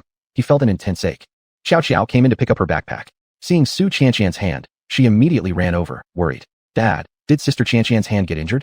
Xiao asked anxiously. After a pause, she continued. In cartoons, I've seen that injured hands are bandaged like that. Great. Xiuxian had been hoping not to tell Xiao and just make up something to pass it off. She didn't want the little girl to worry over her. It was just a small wound after all, but to Xiao, it might seem like a very frightening thing. Xiao, Auntie Xianxian accidentally got hurt. Quick, blow on Auntie's hand, or she will continue to feel pain, Zhouan told Xiao. Hearing her father's words, Xiao immediately frowned and started blowing hard on Xiuxian's injured hand. All right, thank you Xiao. Your dad is tricking you. It was just a small wound. I'll be fine in a few days. Don't worry, Xiao. It doesn't hurt anymore now, Xiuxian smiled. She really liked this little girl Xiao. Though small, she was clever. Sometimes, Xiuxian even thought Xiao was better at talking than Zhouan. Xiao, go to your homework first. Dad will take care of Sister Xianxian. Don't worry, Zhouan said, stroking Xiao's head. Sister, if it hurts, remember to ask Dad to blow on it, Xiao reminded, worried, before walking away. Seeing Zhouan's caring expression, Xiuxian felt a warmth in her heart. She could really sense how much Zhouan loved and cherished her. Actually, she had known she would meet Zhouan today and had mentally prepared herself for their encounter. She had calmed down a lot over these past 2 days. But when it came to her feelings for Zhouan, the more she thought about it, the angrier she became. Perhaps they really shouldn't be together. This thought had kept lingering in her mind. Although their past moments of companionship had been genuine, being in a romantic relationship was an entirely different matter. It was possible they were better suited as great friends rather than as boyfriend and girlfriend. But now, Xiuxian felt she had worried unnecessarily. Zhouan had been truly kind to her, and she liked him deeply. Although she had once considered giving up, it was only because she had thought Zhouan didn't truly like her. It's okay. I was just careless. The wound was quite big, though not deep, so the doctor wrapped it like this. It just looks serious. Xiuxian smiled gently as she tried to comfort Zhouan. Zhouan frowned slightly. It's all my fault. From now on, I'll definitely do better and never disappoint you again. Hearing Zhouan's words, Xiuxian was momentarily stunned.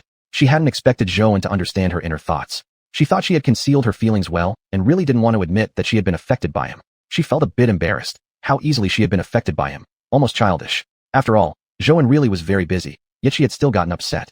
Have you changed the bandage yet? Zhouan asked softly. Although he didn't want to see the wound itself, its very existence was too cruel for him. Zhouan would have preferred the injury to be on his own hand instead. He had thick skin and could endure anything, but Xiuxian's delicate skin made the situation even harder for him to bear. Yet she had gone home alone and had dealt with it by herself, something he knew must have been very difficult. Xiuxian shook her head. Originally, she had planned to change the bandage at a small clinic after picking up Wee, but now that they had reconciled, she would let Zhouan handle it. Chapter 91 Dressing the Wound. Zhouan quickly walked to get the medical kit. Because there were young children at home, minor bumps and bruises were unavoidable, so he had stocked up on basic medical supplies. Carefully, he cut open the gauze on Xiuxian's hand. Red blood and yellow iodine mixed together. Her once delicate and tender hand had become this. Zhouan almost wanted to punch himself. It's okay, actually it doesn't hurt that much. Don't think too much about it. Xiuxian comforted him when she saw his furrowed brows. Hearing her words, Zhouan relaxed a little and began disinfecting her hand. Actually, yesterday morning, he had wanted to explain everything to her, but he knew some things couldn't be clarified in just a few words, and rush hour had been a bad time to try. Yet if he had known this would happen, if he had known Xiuxian might get hurt, he would never have acted that way. He definitely would have grabbed her hand and stopped her from leaving, from being angry with him. Zhouan silently cleaned Xiuxian's wound, his heart filled with guilt and self-blame. She didn't break the silence either. She only thought that perhaps her decision to be with Zhouan had been right after all, and she had no regrets. Tying a neat bow, Zhouan proudly showed his masterpiece to Xiuxian, clearly expecting praise. All right, go cook something now. Xiao and Hui must be hungry, Xiuxian said with a suppressed laugh. Zhouan looked at the clock and realized it was already mealtime. Oh, I completely forgot. I'll go right now. I can't let those two little ones starve. With that, he hurried into the kitchen. Sitting on the sofa, Xiuxian watched his back disappearing into the kitchen, finally giving in to her laughter. This moment was really quite perfect. All the bad moods of the past couple of days seemed to have vanished entirely. But then Xiuxian thought, she mustn't act like this again. Her overreaction had been unreasonable. She was grown up now and shouldn't behave like a high school girl lost in fantasies. She lifted the hand wrapped in the bow, only liking Zhou more than ever. Even at 30, he always made her feel he was adorable. The future was promising. They still had a long road ahead. Xiuxian knew that even though Zhou had done something wrong this time, she had also been immature. In truth, the injury should not be blamed on Zhou's making her angry. It was more because of her own lack of maturity. If she had trusted Zhou more from the beginning, if she hadn't let doubts cloud her mind, none of this would have happened. Even knowing how busy Zhou was, she had still wasted time on such thoughts. Xiuxian scratched her head, realizing how stupid she had been. In the future, I should focus more on what Zhou does right, she told herself. If these past few days had been filled with appreciation for how kind he is to me, none of this would have happened, and I wouldn't have even hurt myself. Zhou cooked fried rice, not for any complicated reason, but simply because it was quick and didn't take much time. He figured the two kids must be really hungry by now. As he cooked the fried rice, he thought of the cold pond realm, and of Achong. He knew he shouldn't be thinking of her, but Zhou told himself it was only because Achong once praised his fried rice that he had thought of her now. When Zhou was dressing Xiuxian's wound, he truly felt heartache, and above all, guilt. If only he had done better, maybe Xiuxian wouldn't have gotten hurt. He had been with her to make her happy, and in the beginning, they really did suit each other well. Zhou truly liked Xiuxian, but reflecting on everything that had happened since they got together, he realized things had quietly slipped beyond his control, shifting without warning. He remembered their first day together. He had really looked forward to having lunch with Xiuxian around noon, but suddenly received a work order, which ruined his plans. After the order was completed, Zhou finally had time to meet her at the distillery, but just then he was urgently informed that the cold pond water was almost running out. His plans were disrupted again. Deciding the cold pond water was more important, and believing Xiuxian was probably still resting, he entered the cold pond realm. Unexpectedly, the problem turned out to be even worse. The cold pond water was nearly depleted. This was a serious problem, the most critical one. The cold pond water was essentially Zhou's life source. Without it, there wouldn't have been today's Zhou. While the distillery was indeed growing, and he had no shortage of business partners, to any observer, Zhou's distillery was clearly full of promise. But without the cold pond water, Zhou himself knew better than anyone that his liquor would simply no longer sell. The cold pond water had significantly enhanced the taste of his alcohol. The partners valued the unique taste of Zhou's liquor. It was extremely rare in the entire market. It had a strong aftertaste and a rich fragrance. Zhou understood these things better than anyone else, so he was really afraid of what would happen if the cold pond water were gone from now on. Things had gradually developed beyond his control, and there was nothing he could do. Until the cold pond water issue was resolved, he couldn't relax for a single day. Fortunately, he later met Achong again, and she told him a solution. With back-and-forth efforts, they had reached the current situation. Although when he saw Xiuxian yesterday morning, the crisis with the cold pond water had already been resolved, Zhou still couldn't explain everything. Compared to being a boss, the matter of the cold pond realm was even harder for Zhou to explain. Now they were in a romantic relationship, and Zhou really had considered whether he should tell Xiuxian about the cold pond realm. After all, Xiuxian was someone worth his trust. But then he encountered Achong again, and since Achong was in the realm, Zhou truly couldn't reveal this secret. Although he couldn't clearly articulate why, Zhou knew that, at least for now, this matter couldn't be spoken of. Zhou sighed. Fortunately, Xiuxian was willing to give him time, willing to wait, and no longer angry with him. Although Zhou didn't know exactly how long he needed her to wait, he knew that at least currently, he couldn't explain certain things to Xiuxian. He carried the fried rice out of the kitchen and saw Xiuxian lying on the sofa. She seemed to have already fallen asleep. Seeing her tired appearance, Zhou felt a pang of Shinta. She must have been very busy during this period. Zhou knew clearly that because she had taken on that big order, she would likely be exhausted for a while. Zhou gently patted Xiuxian's shoulder. "Xianxian, wake up. It's time to eat. Are you hungry?" Xiuxian slowly opened her eyes and stared blankly for a moment before remembering where she was. She smiled apologetically. "Sorry, I accidentally fell asleep." Chapter 92, A Walk. "It's okay. You must be very tired from work today. It seems like you've been tired lately. You must make sure to rest well," Zhou said gently. "Yeah, the workload has been quite heavy recently. I'm not hungry. You have the two kids, eat together with them," Xiuxian replied. "Really not hungry? Really not hungry?" Xiuxian smiled helplessly. "I had something to eat before picking up Wee. I don't need to eat now. I didn't eat much for dinner." Seeing that she truly didn't want to deceive him, Zhou said, "Then okay, I'll go tell the two kids to eat. Shall we go out for a walk?" After settling the two children, Zhou took Xiuxian outside. Zhou felt somewhat nervous, wondering whether it was a good time to reveal some things to Xiuxian. At the very least, he needed to tell her that he was the boss of the liquor factory. Even if she became angry, he still had to tell her the truth. The longer he postponed it, the angrier she would be when she finally found out. Zhou knew what he did was indeed wrong. Perhaps right from the beginning, he shouldn't have lied to her. If he had confessed earlier, perhaps none of these events would have happened, Zhou thought. Under the streetlights, the two shadows sometimes collided. Looking at the shadows on the ground, Zhou felt a warm sense of togetherness. He took Xiuxian's hand and intertwined his fingers with hers. "Xianxian, I know what I did was wrong. There are some things I haven't told you, but you can rest assured that one day I will tell you everything." Xiuxian was puzzled. What kind of thing could make Zhou so uneasy? Why couldn't he tell her? But then again, she felt that Zhou, being an adult, naturally might have his own little secrets. Even the closest people, after all, Need some personal space, xiuxian thought. Besides, as long as Zhouan loved her, that was enough. Seeing that xiuxian only smiled, Zhouan quickly added, Xianxian, my heart is visible to the heavens. I truly like you and want to be with you. To build a family with you. Please, believe me on this. Looking at his somewhat anxious expression, xiuxian smiled and tightened her grip on his hand. I believe you, or else I wouldn't be here walking with you now. Zhouan felt how truly gentle and kind a girl he liked was. What merit had he to have such a gentle girlfriend as xiuxian? What he said wasn't meant to just please xiuxian. He genuinely believed she had changed him. Before meeting her, Zhouan had never thought about romance. He hadn't gone on even a single blind date. There was a time when he thought his life would continue like this, so long as he properly took care of xiuxian. He himself didn't matter. Looking at xiuxian, Zhouan couldn't help but kiss her. How wonderful it was to have a girlfriend. How wonderful that his girlfriend was xiuxian. The car parked warmly at the school entrance. Carefully, Zhouan helped xiuxian out. Dad, I'm going to school now. Xiuxian happily announced. Although xiuxian was still young, in terms of going to school, she had never caused Zhouan any worry. She always took care of everything herself. When she was in kindergarten, many kids missed their parents, found it hard to adapt to the new environment, and would cry at the beginning of the school year. At that time, Zhouan had also worried about xiuxian, especially because she was a girl. He was afraid she would feel upset but not tell him. However, Zhouan later realized that his daughter was always very cheerful when going to school. At first, other children cried loudly, while xiuxian stayed surprisingly calm. Thinking about this always made Zhouan proud. His daughter never caused him any worries. Objectively speaking, Zhouan hadn't done as well as his daughter had. All these years, he had accomplished nothing, constantly making his parents worry. Xiuxian, wait a second. Hui will come soon.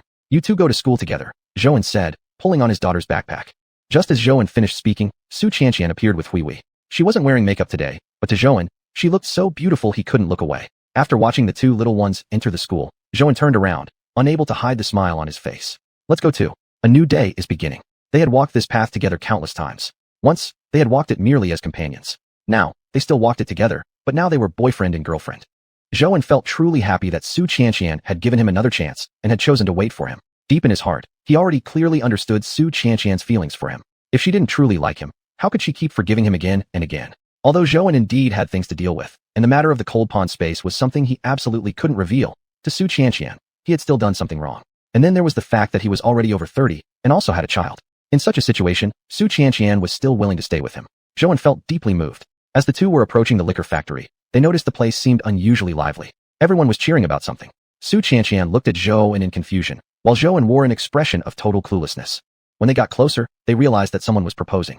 Zhouan moved forward slightly and was surprised to find that it was Xiao Li, one of his 5 most outstanding employees. Among the 5, Xiao Pan talked the most, always cheerful and joking around, although privately, Zhouan often worried about his work performance. In contrast, Xiao Li was the quietest one. Zhouan still remembered Xiao Li's job interview. Although Xiao Li didn't speak much, everything he said hit the nail on the head. Not a single word was wasted. And indeed, Xiao Li had proven Zhouan right. He worked very diligently at the factory, although he remained mostly silent.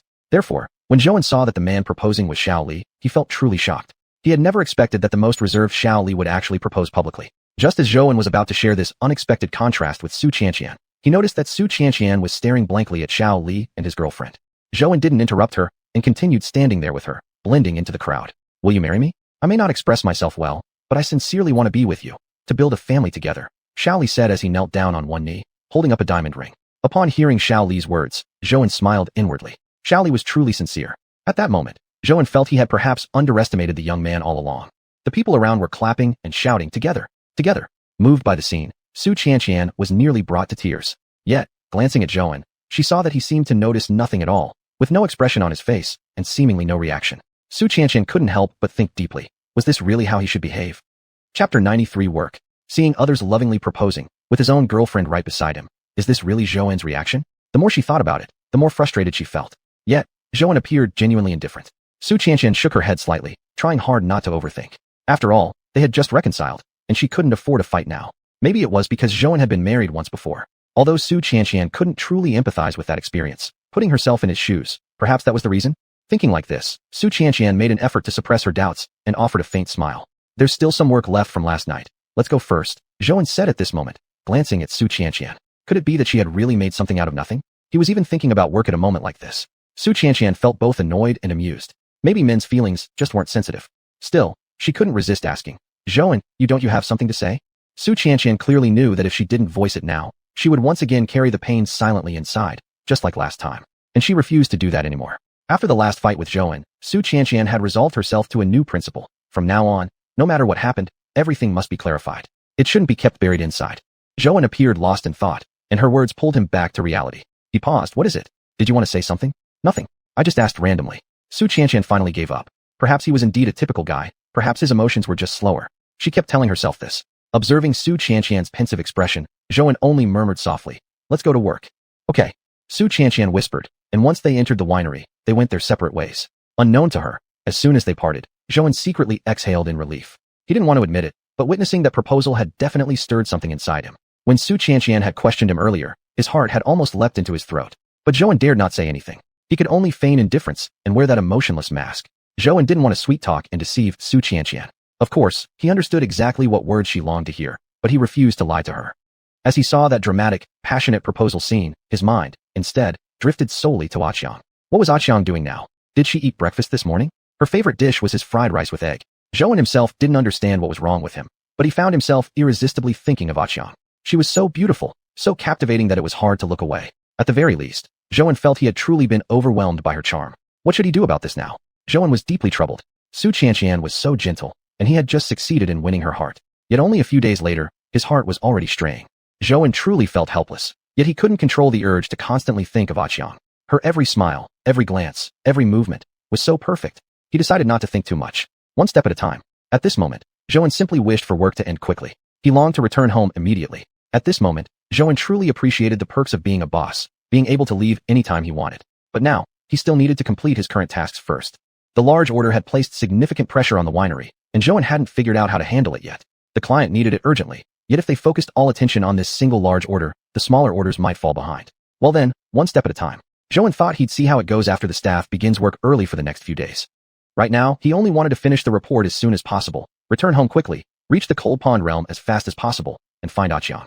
Time passed minute by minute. When Zhouan finished the report and lifted his watch to check, he realized only 2.5 hours had passed. Only 2.5 hours. Zhouan muttered absent-mindedly to himself. How unbelievable. Why did it feel like the slowest 2.5 hours of his life? Unheard of. Come in. Zhouan said when he heard a knock on the door. He rubbed his temples. Well then, finishing work in only 2.5 hours really was exhausting. Boss, we managed to complete 2 small orders last night. Are we following your original plan, starting tomorrow? Xiaopan asked, smiling. Zhouan was somewhat shocked. His employee's efficiency was simply too high. Originally, he had planned to wait another couple of days before implementing this strategy, but now, it seemed, the pressure from that large order wouldn't be as unbearable after all. Alright, thanks to everyone for the hard work these days. Xiaopan, let the others know in advance. After we finish this big order, I'll treat everyone to a meal.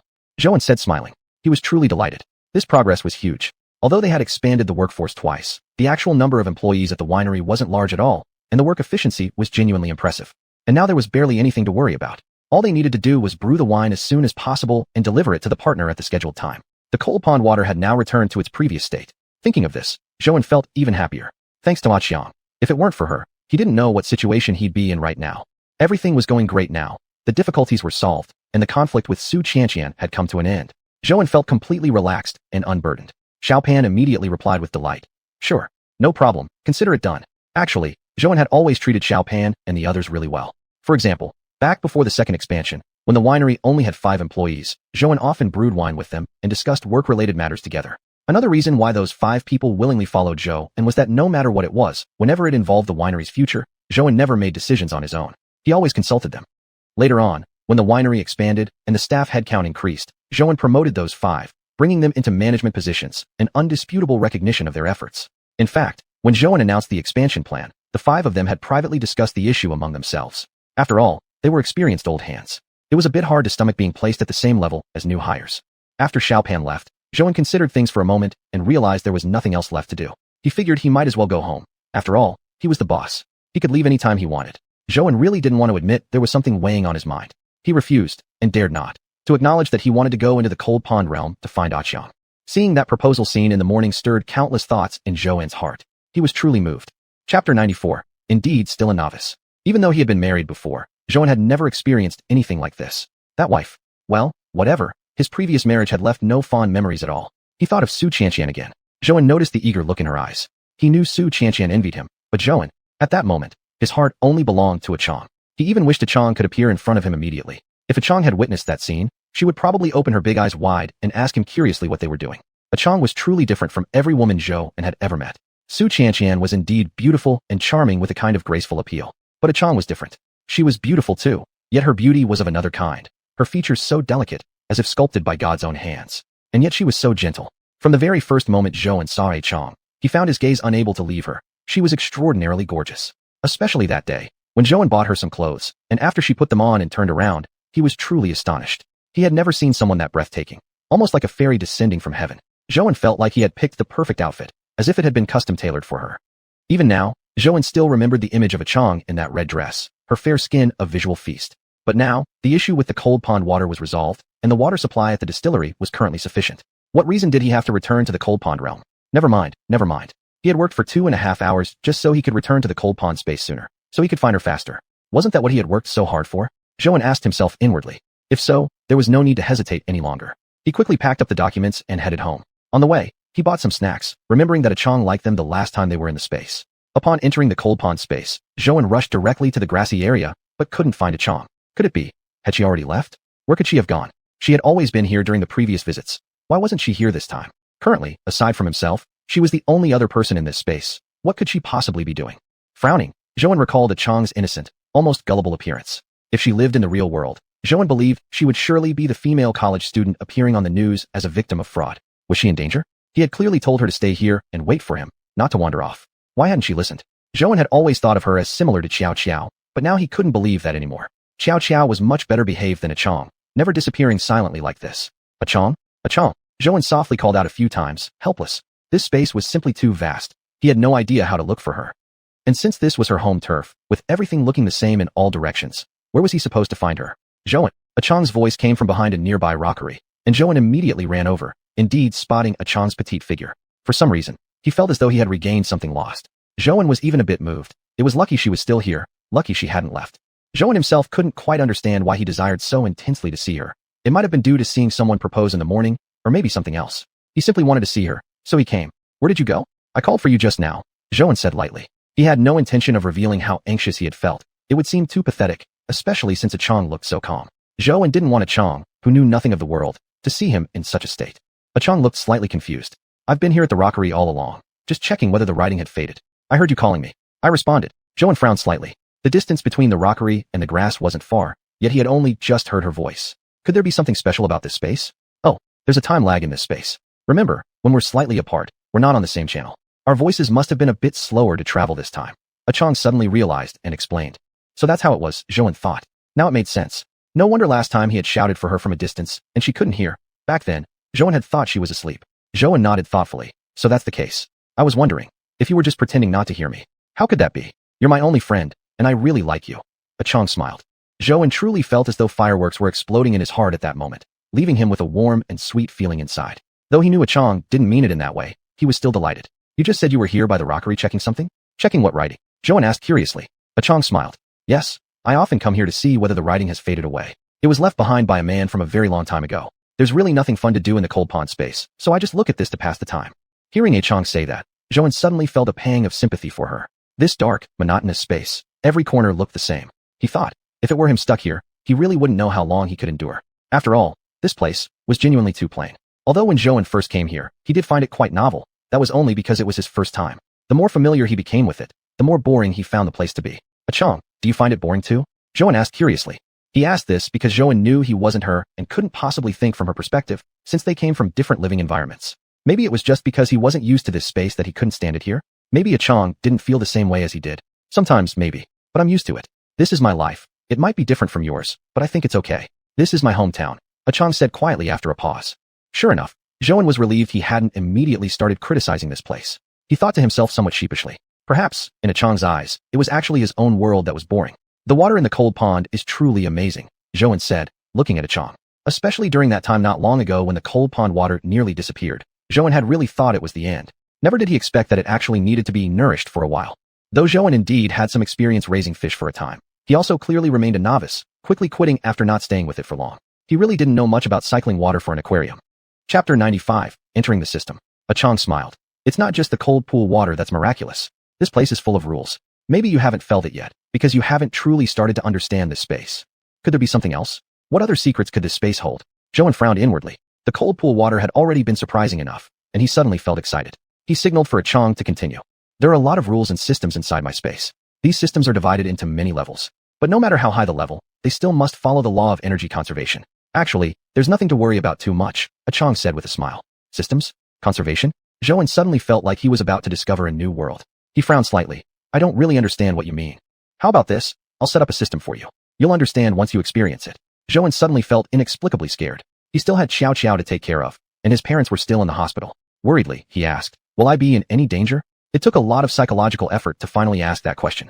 Zhou felt extremely embarrassed. What a man he was, not cool at all. No, just some conservation. Chang smiled again. Indeed, the cold pond space was an amazing place. Originally, Zhou had thought the cold pond water was the most important part. It had already brought him so much help. If it hadn't been for the cold pond water, he might still be delivering takeout today. How could he ever have enjoyed those glorious days of raising fish? If it hadn't been for the cold pond water, even if Zhou later decided to open a winery, and even if he had successfully brewed grain wine by himself, he wouldn't have succeeded so smoothly. He still remembered that time at his cousin's winery, when he had poured all his time into brewing without success. It wasn't until that day when he suddenly remembered the cold pond water that he finally managed to produce the grain wine. Now he had his own winery, employees, and had become a boss. Now, things were even better. Zhou really looked forward to what this new system would bring him. He couldn't help but wonder. Thinking about it, Zhou looked up at Chang. Once again, she wore a cheerful expression. It seemed like in Zhou's memories, she had always been smiling. Zhou felt that every time he saw her, even the worst mood could somehow turn better. Perhaps that was also the reason why he worked so hard to finish his tasks early, just so he could come find her. Okay, go ahead. As if making a big decision, Zhou suddenly shouted. Seeing his expression, Chang found it extremely amusing and comforted him. Don't be nervous. It's just a very simple system. Zhou didn't expect Chang to see through his thoughts so easily, and suddenly felt embarrassed. Then he watched as Chang drew something on the ground. Though he couldn't understand it, he dared not disturb her, and simply stood silently beside her, watching. After a while, she stood up and smiled at Zhou. Okay, I've set up a lottery system for you. A lottery system? Zhou repeated, pondering. What do I need to do to get a draw? Just now, Chang had mentioned energy conservation. Without doing something in return, naturally, there wouldn't be any free lunch falling from the sky. It's very simple. You only need to do good deeds. Each good deed will increase your favorability. Chang said smilingly. So then I can have a draw? Zhou thought doing good deeds wasn't hard at all. He was kind-hearted by nature. Still, he was more interested in the lottery part. Actually, Zhou had once bought lottery tickets for a while, right after his wife had left him. Back then he had been extremely angry. He knew exactly why she had left him. It was simply because he had no money. Back then, he had also been very naive. He hoped that he might suddenly become rich, so that his wife would come back begging him. But Zhou also clearly knew his own limits. With his current abilities, he couldn't possibly get rich overnight. Even if he kept delivering takeout relentlessly, it would never happen. That's why he had wanted to buy lottery tickets. But even after buying them continuously for half a month, he hadn't won a single time. From that point on, Zhou truly felt his luck was extremely bad. He was just completely unfortunate. That's right, you can draw. However, what you get entirely depends on luck, Chang said cheerfully. Seeing Chang smile, Zhou suddenly felt a little more confident. Though he still didn't believe much in his own luck, Zhou thought, maybe, just maybe, Chang could really bring him good fortune. Suddenly, the cold pond water vanished entirely, which was a greater blow to Zhou than anything else. After all, only he knew about the cold pond space, and he had to silently bear all the pressure alone. But he had met Chang. Zhou still remembered the first time he saw her. She had been completely naked, her skin dazzlingly white. Zhou had even thought she looked like a piece of jade. Fortunately, he had met Chang, who had helped him resolve his crisis. Zhou truly couldn't imagine what his situation would be like now if he hadn't met her. Perhaps his winery had already gone bankrupt. Perhaps he would now be deeply in debt. Perhaps he would have gone back to being a delivery guy again. But no, if those terrible things had really happened, he might not even be as fortunate as he had been as a delivery worker. All right, I understand. After a pause, Zhou continued. Chang, you are truly my lucky goddess. Since I met you, my luck has improved. I'm definitely going to draw something good. Zhou was being completely serious when he said these words. He genuinely felt this way. Also, the system Chang had set up for him didn't seem hard at all. Just doing good deeds? It wasn't anything special, other than being somewhat similar to what elementary students might do.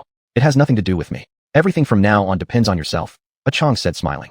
In that case, Zhou almost wanted to go test it out right away. This was the first time he had ever encountered something so strange, and a part of him was still somewhat doubtful. Yet in front of Chang, he felt somewhat embarrassed to show his skepticism. After all, this system was something she had personally created. He didn't want to doubt her. At the very least, it wasn't very proper to express doubts directly in front of her. Zhou scratched his head. Chang, I just remembered I have something else to do. I should head out first. With those words, Zhou left. In truth, he actually had nothing to do at all. Absolutely nothing. But he just wanted to get out immediately. Chang, I suddenly remembered I have this unfinished task. I'll go out first. Zhou said somewhat excitedly. Originally, he had come to chat with her, but now he had ended up entering a system. Suddenly, Zhou felt a bit thrilled. He was genuinely impatient with anticipation. If this were really true, then the cold pond space would truly surprise Zhou again. The cold pond water had already been astonishing enough. Now there was even more. Zhou really thought it was amazing. Chapter 96, Doing Good Deeds. Does that mean the energy of the cold pond space is much greater than the energy in Zhouan's real world? Zhouan suddenly thought, if that's really the case, then he was truly fortunate to have the opportunity to encounter the cold pond space. Since he started working, he had never had such good luck. Initially, when delivering takeout orders with others, everyone else always received better orders than him, while Zhouan almost never did. And although his attitude was actually quite good, he was frequently complained about because he often took too long on the road. Not that he was slow, but simply because he was terribly unlucky. He always seemed to hit red lights, rarely getting a green one along the way. Thinking about those days made Zhouan feel rather bitter. He was truly unluckier than most people, that was a fact. Chang naturally understood that Zhouan must be eager to go out and test things quickly, but she smiled without pointing it out directly, saying, go ahead, go ahead. To Chang, Zhouan was someone she cherished deeply. Although people had come to the space before, Chang had only ever observed them from afar, and they never stayed long. Besides, those people had never attempted to search for her. They had only ever desired success. Chang remembered that book titled 100 Methods to Success. Many people had picked up that book before, but they simply glanced through it, some even dismissing it with disdain. Only Zhouan had read it carefully and thoroughly. Actually, anyone who truly read the book attentively would indeed find their own unique path to wealth. Suddenly, Chang thought of a person who had visited this space once. He had even wanted to claim the space for himself, an utterly ridiculous idea. Chang still remembered the arrogant look on his face. This space was indeed different from their world. The space had always been open to them, but that didn't mean the cold pond space could be endlessly tolerant. Everyone who harbored ill intentions or lacked reverence for the space made Chang feel deeply disgusted. Only Zhouan inspired her admiration. He had never tested the space's limits or entertained any inappropriate thoughts toward her. That's why Chang was also very willing to help him. After leaving the space, Zhouan suddenly felt somewhat troubled. Originally, he had thought this would be very simple, yet now he felt as anxious as a cat on a hot tin roof, not knowing what to do. He remained standing in place, watching the ant walk away. He was thinking that this should qualify as doing a good deed, but how would he get credit for it? Would he need to go back to the cold pond space again?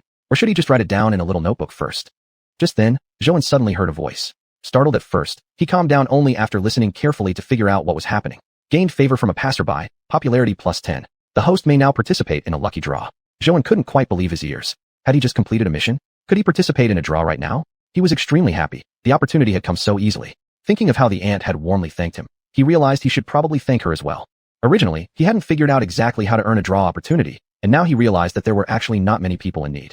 Fortunately, the ant had appeared just in time. He thought joyfully. So now, he should be able to participate in the draw. Zhouan was genuinely excited. After all, he had bought lottery tickets before without ever winning. He wondered whether this time would be different. For Zhouan, this wasn't just a simple draw. It was a major test. During that period, he had been buying lottery tickets obsessively just to prove himself, merely to show off to his ex-wife. But now he no longer needed money. He had become a business owner with many employees under him, running a large distillery. He didn't lack for anything at all. Yet, Zhouan still wanted to know whether he had changed, whether his luck had improved. He wanted to know if he had become different from who he used to be. Most importantly, he had met Chang. Deep in his heart, Zhouan truly felt that since meeting Chang, his life had changed completely. He genuinely believed that as long as Chang was there, all his difficulties could be resolved effortlessly. Perhaps Chang was truly his guardian angel in life. Zhouan recalled how unlucky he used to be. When he raised fish, he was framed by Lin Lin and had to leave the fish circle. Even now, he still remembered how the entire fish market had treated him coldly that morning and how repulsed the others had looked at him.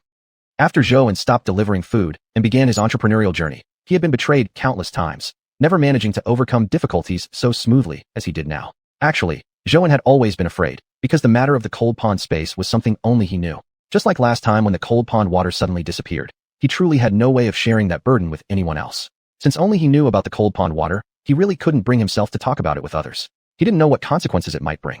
Zhouan was also truly grateful that he had kept his mouth shut all along and never told anyone about this space. After all, now that he truly understood it, although not completely, even knowing a little bit had already astonished him greatly. Luckily, he had never told anyone about this space before. Otherwise, he wouldn't know what kind of consequences he would have had to bear. Now, with the little knowledge he had gained about the cold pond space, he felt a deep sense of awe. Zhouan didn't dare stay outside. He only wanted to return home immediately. He was dying to participate in the draw, and he had a strong intuition that this time his luck would be better than ever before. Although Zhouan himself didn't even know what exactly he needed now, or even had a wish to make, he still had an instinctive feeling that the prize would not disappoint him. After returning home, Zhouan first tidied up the house a bit, putting Xiuxiao's toys neatly away. Once everything was ready, he finally felt at ease. Then he entered the cold pond space.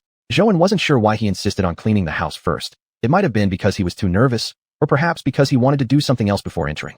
Although it was just a lucky draw, for Zhouan it was an act of affirmation. He immediately went into the space looking for Chang. She hadn't gone anywhere else and was quietly waiting in the bushes. When she saw Zhouan approach, she smiled happily. "What's going on? You can already participate in the draw," Chang asked with a smile. For some reason, Zhouan suddenly felt somewhat shy. At this moment, he felt just like a child trying to boast in front of her. This feeling was really nice. Zhou was incredibly happy, and with Ah Chong around, he suddenly felt confident about this draw. Chapter 97, The Prize. Zhou truly believed from the bottom of his heart that Ah Chong was his lucky charm. As long as Ah Chong was around, Zhou felt braver. Yeah, I just helped an old lady cross the street, and then Zhou slowly stopped talking. He really felt a bit embarrassed. It was too childish, and he was already 30 years old. Zhou, I'm really happy for you. Ah Chong gave him a hug. Now let's do the lucky draw. I hope you can get something you like. Zhou stood completely frozen on the spot. Did Ah Chong just hug him? He could hardly believe what had just happened. Yet Zhou also knew that Ah Chong had probably only hugged him to encourage him. It definitely didn't mean anything special. Perhaps Ah Chong had noticed how excited and nervous he was. Even though he thought this way, Zhou couldn't help feeling happy. How pitiful he was. Yet maybe it was fine to be pitiful, if that's what it was. 3, 2, 1, Ah Chong smiled. Zhou, the result is out. Quick, take a look. Zhou still had his eyes tightly shut. He wouldn't admit it, but he actually felt a little afraid to open his eyes. He didn't know what was before him. Although he was now a boss, had his own distillery, and many employees, deep down, he still lacked confidence. He simply couldn't believe he might have good luck. What is it? You tell me first, Zhou asked, keeping his eyes tightly shut. Seeing his expression, Ah Chong found him absolutely adorable. She also knew that perhaps he was a little nervous. After all, this was his first time participating in a lucky draw. I won't say. You look for yourself. Don't worry, it's a really great prize, Ah Chong gently replied. Hearing Ah Chong speak this way, Zhou suddenly felt that he might be overreacting. After all, it was only a lucky draw. There was no need to get so worked up. He silently encouraged himself. Whether it took a long time or not, Zhou finally slowly opened his eyes. He couldn't believe it. 5 goldfish. After spending so much time around the fish business, Zhou felt he had never seen goldfish so spectacular before. Their entire bodies seemed to glow with golden light. It was so beautiful. Clearly, these were extremely special fish. What thrilled Zhou most was that these fish were exactly what he needed now. Although he had already bought some goldfish from the fish market, the level of the cold pond water had risen significantly. It still hadn't recovered to its former state. Zhou knew the reason. The cold pond water was just too powerful, but he really couldn't find any better goldfish anywhere. The best goldfish available at the fish market had already been bought by him. But the 5 fish in this prize? Just a glance told him they were of the highest quality. Ah Chong, goldfish. Such amazing goldfish. I couldn't even buy these in the real world. Zhou exclaimed excitedly. Seeing his excitement, Ah Chong couldn't help catching his enthusiasm. Zhou stopped talking and quickly put the fish into the cold pond. So excited he completely forgot. Zhou hurriedly placed the 5 goldfish into the cold pond. Then, the most magical thing happened. The cold pond water. It visibly increased in volume. At this rate, the cold pond would return to its original state even before tomorrow. Zhou was absolutely overjoyed. Watching the cold pond water gradually increase in volume, Zhou genuinely felt happy. With these fish around, the cold pond water would definitely return to normal in just a few days.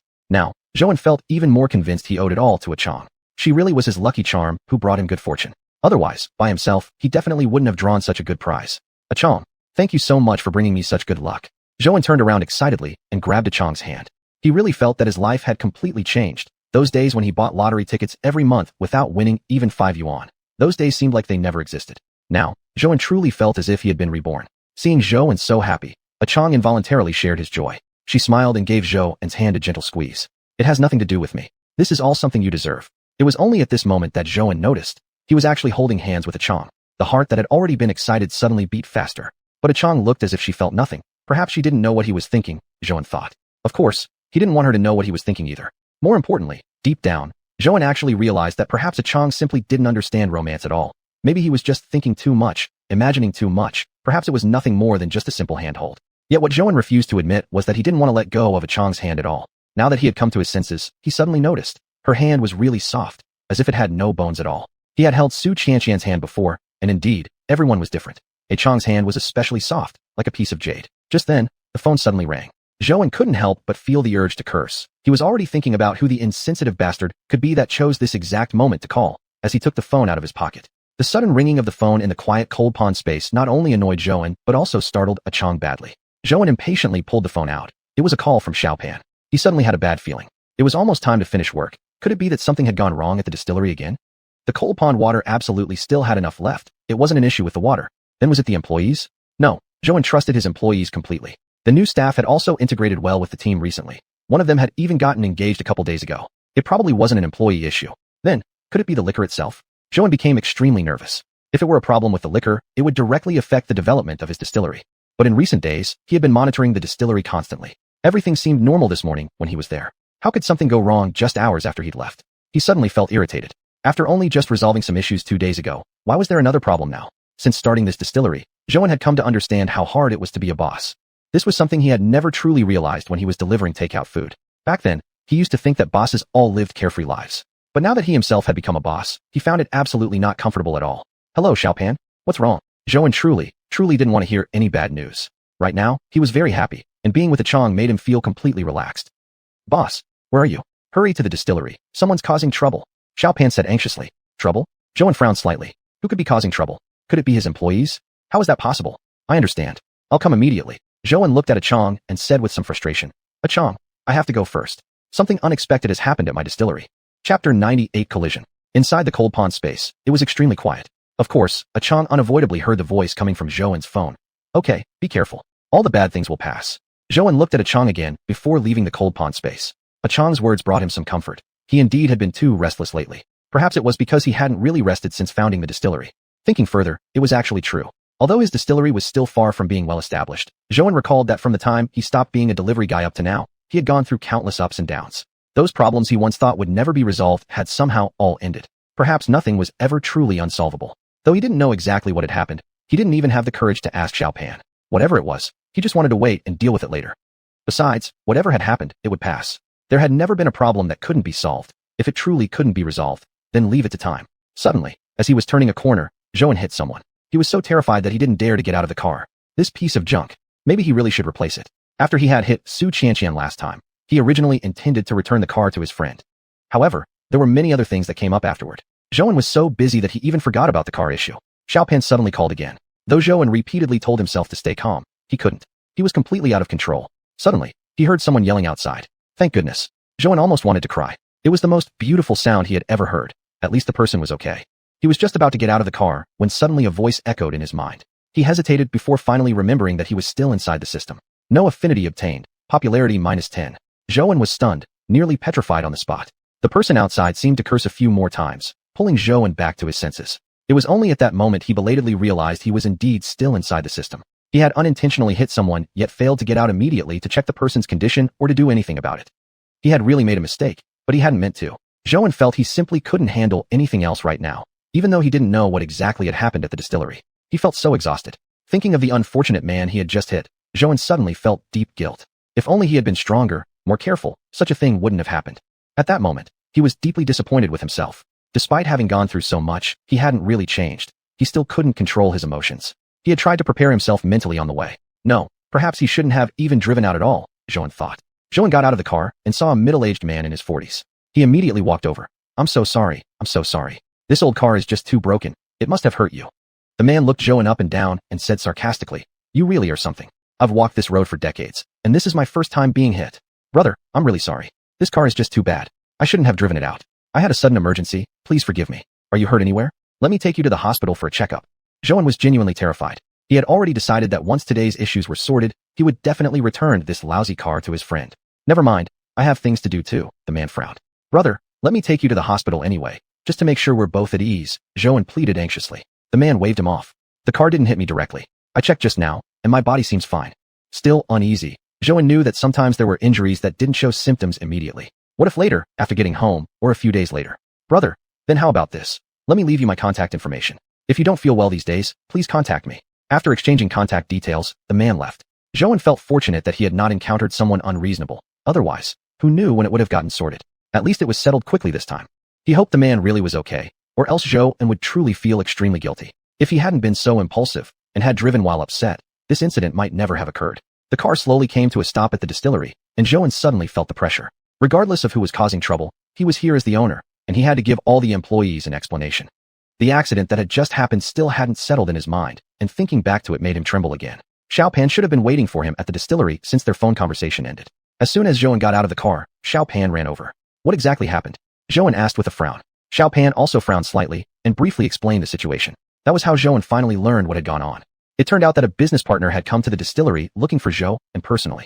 Originally intending to discuss cooperation with him, this partner was instead told that Zhou wasn't at the distillery. Just as the partner was about to leave, he had suddenly decided to take a tour of Zhou's distillery. There was nothing wrong with that, except as he wandered around. He suddenly took a liking to one of the female employees at Zhou's distillery. Zhou couldn't help frowning as he listened. A female employee. For some reason, Zhou felt something was off. There weren't many female workers at his distillery to begin with, and suddenly he had a strong sense of foreboding, worried that it might be. No, Zhou forced himself not to think negatively. Until the situation was investigated clearly, he didn't want to add pressure onto himself. Xiao Pan continued. The business partner had immediately expressed his intentions toward that female employee, but the woman naturally disagreed. That was understandable, Zhou thought. Any normal person wouldn't just agree so easily. This partner really was overconfident. Zhou suddenly became curious about just how much wealth this business partner actually had. So what happened next? Is he still here? Xiao Pan sighed again. This guy acts like he's never seen a woman before. When she said no, he should have just given up. But now look, he won't even leave. Didn't any of you try talking to him? Zhou asked, puzzled. Chapter 99 Discussion. We communicated, but it was ineffective. He said, even if the Emperor of Heaven himself came, he wouldn't leave. Unless that female employee agrees to him. After saying that, Xiao Pan sighed again. Well, what kind of people there are in this world nowadays? I never thought I would witness such a thing while working in a winery. Zhou was amused by Xiao Pan's words. Indeed, there were all sorts of people these days. Wasn't this also a provocation towards him? Since he started running the winery, he didn't know how many times he had been oppressed in secret. But what could Zhou do? He could only pretend not to know. It wasn't because Zhou had a good temper. Of course, he didn't want to give in all the time either. Moreover, those people were only making sarcastic remarks. Best to just ignore them. He had experienced such things when he was delivering food. It was just a change from being a deliverman to being a boss. The tricks were still the same. Incidents of experienced people bullying newbies in the workplace happened everywhere. Zhou wasn't at all surprised. Just endure it. Since he hadn't reached a certain level yet, he couldn't afford to get into too many disputes. This didn't mean he could be mistreated by others. He was simply waiting for an opportunity. Like now, this was his bottom line. Although he was willing to tolerate some cold words, this didn't mean he could tolerate others directly stepping on him and bullying the people in his own winery. Go bring that business partner to my office and tell him I'm here. After arriving at his office, Zhou brewed a pot of tea, not the best kind, just some common Mao Jian randomly. Suddenly, he felt that maybe he really had been too lenient toward these people. Originally, he wanted to keep a low profile, avoid trouble, stay out of conflicts, and not do anything unnecessary. But now, Zhou suddenly realized he couldn't go on like this. Perhaps this was the turning point. Oh, Big Boss Zhou, it's really not easy meeting you. We've been eagerly waiting for you. The business partner laughed loudly. My apologies. I was just leaving since work was about to end.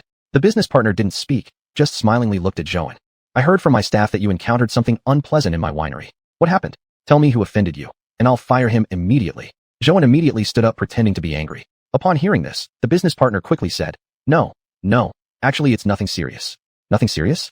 I'm just afraid that my winery is crowded and someone treated you poorly. I rushed here immediately, even interrupting a deal discussion. Can't everything be discussed amicably, Mr. Zhou? Your staff is just being too nervous. Zhou secretly curled his lips slightly. Exactly, everything can be discussed. Let's talk reasonably. There's always a solution. After a moment of silence, Zhou poured him a cup of tea. This humble place of mine rarely receives distinguished guests, and I have no good tea to offer. Please excuse me. At this point, the business partner understood Zhou's implication. After all, they both operated within the same circle. Nothing was hidden here. I've long heard of Mr. Zhou's kind nature. Doing business with you is straightforward. To be honest, I'd love to work together with you. My company is well known in the entire industry. Before he arrived, Zhou had already done his research on this person. Although he was indeed well known in this circle and owned a large company, having won a major award a few years ago, his reputation was terrible. No one would choose to work with him except for his fame. He also had a very dubious character, and incidents like this one today weren't unusual at all. Indeed, you are highly respected in the industry.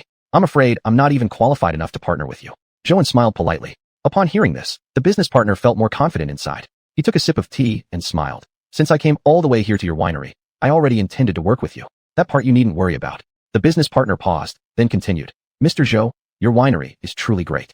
I've already investigated it before you came. But well, I want someone from your staff. Someone from our staff? Now I'm confused. Please feel free to speak directly. Frankly, I'm a bit new to this industry, and I need to keep learning. If it wasn't for the reputation and development of the winery, Zhou wouldn't even waste time on this useless conversation. Zhou even felt like he was wasting time. At first, he had thought something really terrible had happened at the winery, but it turned out to be merely a matter with a scoundrel. How ridiculous. Wanting to collaborate with him, yet also attempting to find a girlfriend here? What strange people there were in the world nowadays. Zhou knew he had the leverage. This so-called business partner came here supposedly to propose cooperation. Although the man was indeed famous, Zhou knew he had recently been unable to find any partners. His reputation was simply too bad. In today's highly connected internet era, even the smallest incident could spread online. It wasn't like the old days when information was restricted. Moreover, Zhou had already decided to take a break lately and stop taking orders. His winery had recently been busy with that big order, and they had almost completed the smaller ones as well. Sigh, you know who I could possibly want? Surely not you, Boss Zhou, the partner joked. I really don't understand. Please just say it plainly. I want one of your employees. Zhou smiled. That's quite a difficult request. Why don't you first tell me specifically who you're after? How ridiculous. No, absolutely ridiculous. Zhou hadn't expected himself to pretend not to understand on purpose, simply to see how far this partner would go and whether he had the nerve to say it outright. But apparently, the man had a face thick enough to actually say it. The partner appeared slightly embarrassed, feigning shyness. I heard from others that her name is xiuxian. Su. Xiuxian, Zhou repeated in disbelief. The partner laughed heartily. Yes, Boss Zhou knows her. I didn't expect you to be so familiar with every employee. Why? Why specifically Xiuxian? Zhou really felt like everything was turning into a drama more absurd than any TV series. He doubted even a television script wouldn't dare to go this far. Seeing Zhou in silence, the partner smiled. He could actually guess why. After all, this was their first meeting, and Zhou probably didn't really know much about him either. Think it over, Boss Zhou. I'm going to use the restroom first. After the business partner left, Zhou suppressed his urge to smash something. He was practically furious. Fine, Tao Xin is one thing. But now the man had the audacity to take things further? Did he really believe Zhou and's winery would tolerate everything? Zhou had been running his business for quite some time now, but this was truly the first time encountering something so shamelessly brazen. He found the entire situation laughable beyond belief. Chapter 100 The Right Opportunity. Xiuxian, I wonder how she is now. Has he hurt her? As he was thinking, the door suddenly opened again. Let go of me. I can walk by myself. Before she came in, Zhou heard Xiuxian's voice first. He hadn't had time to react when the business partner walked in, followed by Xiuxian. She still had a frown on her face, seemingly very angry. It turned out that this shameless partner hadn't really gone to the restroom, but went looking for Xiuxian. In that instant, Zhou felt like his mind went blank, as if he had lost his memory. He truly felt the situation was overwhelming. It wasn't that he hadn't considered telling Xiuxian that he was the boss of the distillery. He had simply never found a suitable opportunity. The last time they went for a walk, he originally planned to come clean. However, the atmosphere had been so pleasant that day, and Xiuxian had easily forgiven him. He really didn't want to ruin that moment and make her angry again. Yet he never expected that the truth would be exposed so directly before them. Hey, I've already spoken to your boss about this. Now it's all up to you, Xiuxian. The business partner continued, completely oblivious to the awkwardness between them. What should he do now? This was ridiculous. The situation had gone beyond his control, and suddenly Zhou felt that everything was catching him off guard. Xiuxian didn't walk further into the room after seeing Zhou. She simply stood there motionless. Xiuxian didn't want to stay here even for another second. She never imagined that the truth behind the matter Zhou had said he couldn't yet tell her would be like this. She couldn't understand what was so unspeakable that he had kept it from her for so long. If this hadn't happened today, she might have remained in ignorance indefinitely. Your boss has already agreed. Why are you still hesitating? Xiuxian still remembered that oily man saying that to her. Initially, she hadn't intended to come to the office with the man, but after hearing him say that, she suddenly found it unbelievable. Although she had worked in the distillery for quite a while, she had never met its owner. However, occasionally she had heard Xiao Pan and other supervisors talk about how wonderful the boss was. She simply couldn't believe it and wanted to confront him in person. Entering this office, her original intention was to make the business partner give up. Well now, his heart didn't give up, and instead he got to witness this free show. Thinking about the scene from just now made Xiuxian feel pain. She didn't know what to do at this moment, but she knew one thing for certain. She no longer wanted to go back to the distillery and never wanted to see Zhou again.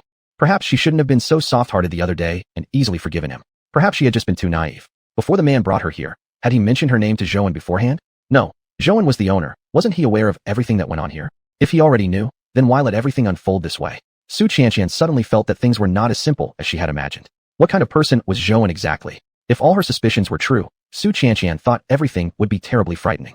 Why had he done this? Perhaps this wasn't his intention at all. But why had he silently allowed matters to develop into such an awkward situation? Xiuxian again recalled that morning when together they had witnessed the marriage proposal at the distillery. It had been so romantic. She had nearly worn her envy on her face. But what about Zhou that day? He had seemed to see nothing. Or if he had seen, then perhaps he had felt nothing. But why was he able to remain so calm when she was right by his side? Zhou stood motionless, staring blankly as Xiuxian's figure departed. Although the two of them had not exchanged a single word, Zhou knew that this time he had really gone too far. He didn't know what to say, didn't know how he truly felt in his heart at this moment. If there was one thing he could identify among all the emotions, it was regret. Why hadn't he told her about all this earlier? He had had so many opportunities laid before him. Why wait until now?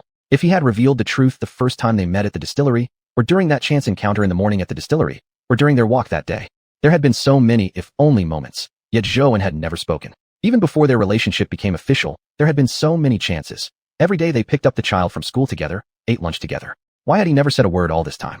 Zhou really felt like a complete failure. He simply hated his own indecisive personality. If only he had spoken up a little earlier, before this incident occurred, none of today's chaos would have happened. Perhaps all of this was his deserved punishment. Suddenly, Zhou thought, just days ago he had reconciled with Xiuxian, and now, everything was already teetering on the edge of a cliff. Of course, he didn't blame Xiuxian at all. He was the one at fault, and her anger was justified. If he had done everything right in the first place, none of this would have happened. The business partner was somewhat bewildered. He pointed toward the door, then looked at Zhou.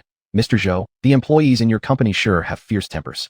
Zhou just then remembered this business partner was still here. Right now, he had absolutely no desire to deal with him. If it hadn't been for his sudden appearance, how could this situation have occurred? Strictly speaking, Zhou didn't even care about working with this despicable partner in the first place. He had no shortage of partners and had already received more orders than enough recently. Moreover, Even if he had needed business, he would never have chosen someone like him. These days, every area was heavily regulated, and Zhou would never risk breaking the rules. As for what the man had said about coming personally to seek cooperation, Zhou thought it was laughable. He had merely asked Xiao Pan to do a simple check, and immediately understood the truth. Most likely, before coming here, this person had already tasted Zhou's liquor, and indeed been attracted to it. That's why he hadn't even uttered a single harsh word so far. However, Zhou had already investigated. He found out that the man's company was nearly bankrupt. True, it had once been a well-known company within the industry, but those days were long gone. This man was nothing more than a bankrupt boss who hadn't yet accepted reality, thinking that just because Zhou was relatively new, he could try to profit off him. That was all there was to it. After figuring out the man's true intentions, Zhou suddenly felt that things were somewhat simpler. It was nothing more than wanting cooperation, yet unwilling to appear submissive. Zhou calmed himself, then forced the slightest hint of a smile. Sorry you had to witness that. Maybe it's because I've never forced my employees to do anything outside of work, especially when it comes to something as personal as a mutual relationship. Chapter 101, Explanation. What exactly do you mean by that? The business partner suddenly turned grim, though just a second ago he had been smiling. Now he seemed like a completely different person. Zhou had been around this circle for some time now. Originally, he had planned to follow the principle of nobody offends me, I won't offend anyone. In the past, if someone said a few harsh words, it was just momentary verbal sparring. But now, they were truly crossing the line, coming straight to his distillery, which was utterly ridiculous. After Zhou walked out of his office, he didn't see Xiuxian anywhere. Suddenly, he felt regret. He wondered why he hadn't chased after her sooner. Just thinking about the possibility of never again seeing Xiuxian at the distillery made him sad. This really wasn't the outcome he wanted. Zhou had never expected things to turn out this way. He now didn't even know whom to blame anymore. Without hesitation, he ran out of the distillery. Originally, he planned to bike to Xiuxian's house. She should have gone home. But then, he noticed Xiuxian's scooter again. So she hadn't gone home? Then where did she go? Zhou frowned. This was truly a mess. He ran toward a small path beside the distillery where they often strolled together. Sure enough, he spotted Xiuxian's figure there. Xiuxian, he shouted anxiously. Beside them was an artificial lake, and Zhou was deeply worried that Xiuxian might do something foolish. When Xiuxian turned around and saw Zhou running toward her with a flushed face, she couldn't help but think how happy she would have felt had this been in the past. But now, Xiuxian only wanted to escape immediately. There was no way she wanted to see Zhou right now. She truly loathed him. Why hadn't he told her that he was the distillery's owner? Was she really that unworthy in his eyes? Xiuxian found the whole thing a bit ridiculous. Originally, she thought Zhou had some unspeakable reason for not revealing himself, and kept reminding herself not to pressure him. So this was the truth? How many of Zhou's words during their time together had actually been sincere? In the end, what had she truly meant to him? Xiuxian thought again about the morning when Zhou seemed completely indifferent watching someone romantically propose. But if he didn't like her, why would he bother spending time on her? Or was it simply that bosses were like this, just chasing novelty? Thinking about it, from before they were together to after, Zhou had indeed changed greatly. Before they became a couple, Zhou used to actively seek her out every day for lunch. Even though it was just the factory cafeteria, those days had truly been joyful. Sharing lunches daily, then leaving work together to pick up the child, walking side by side. Back then, even the air had tasted sweet.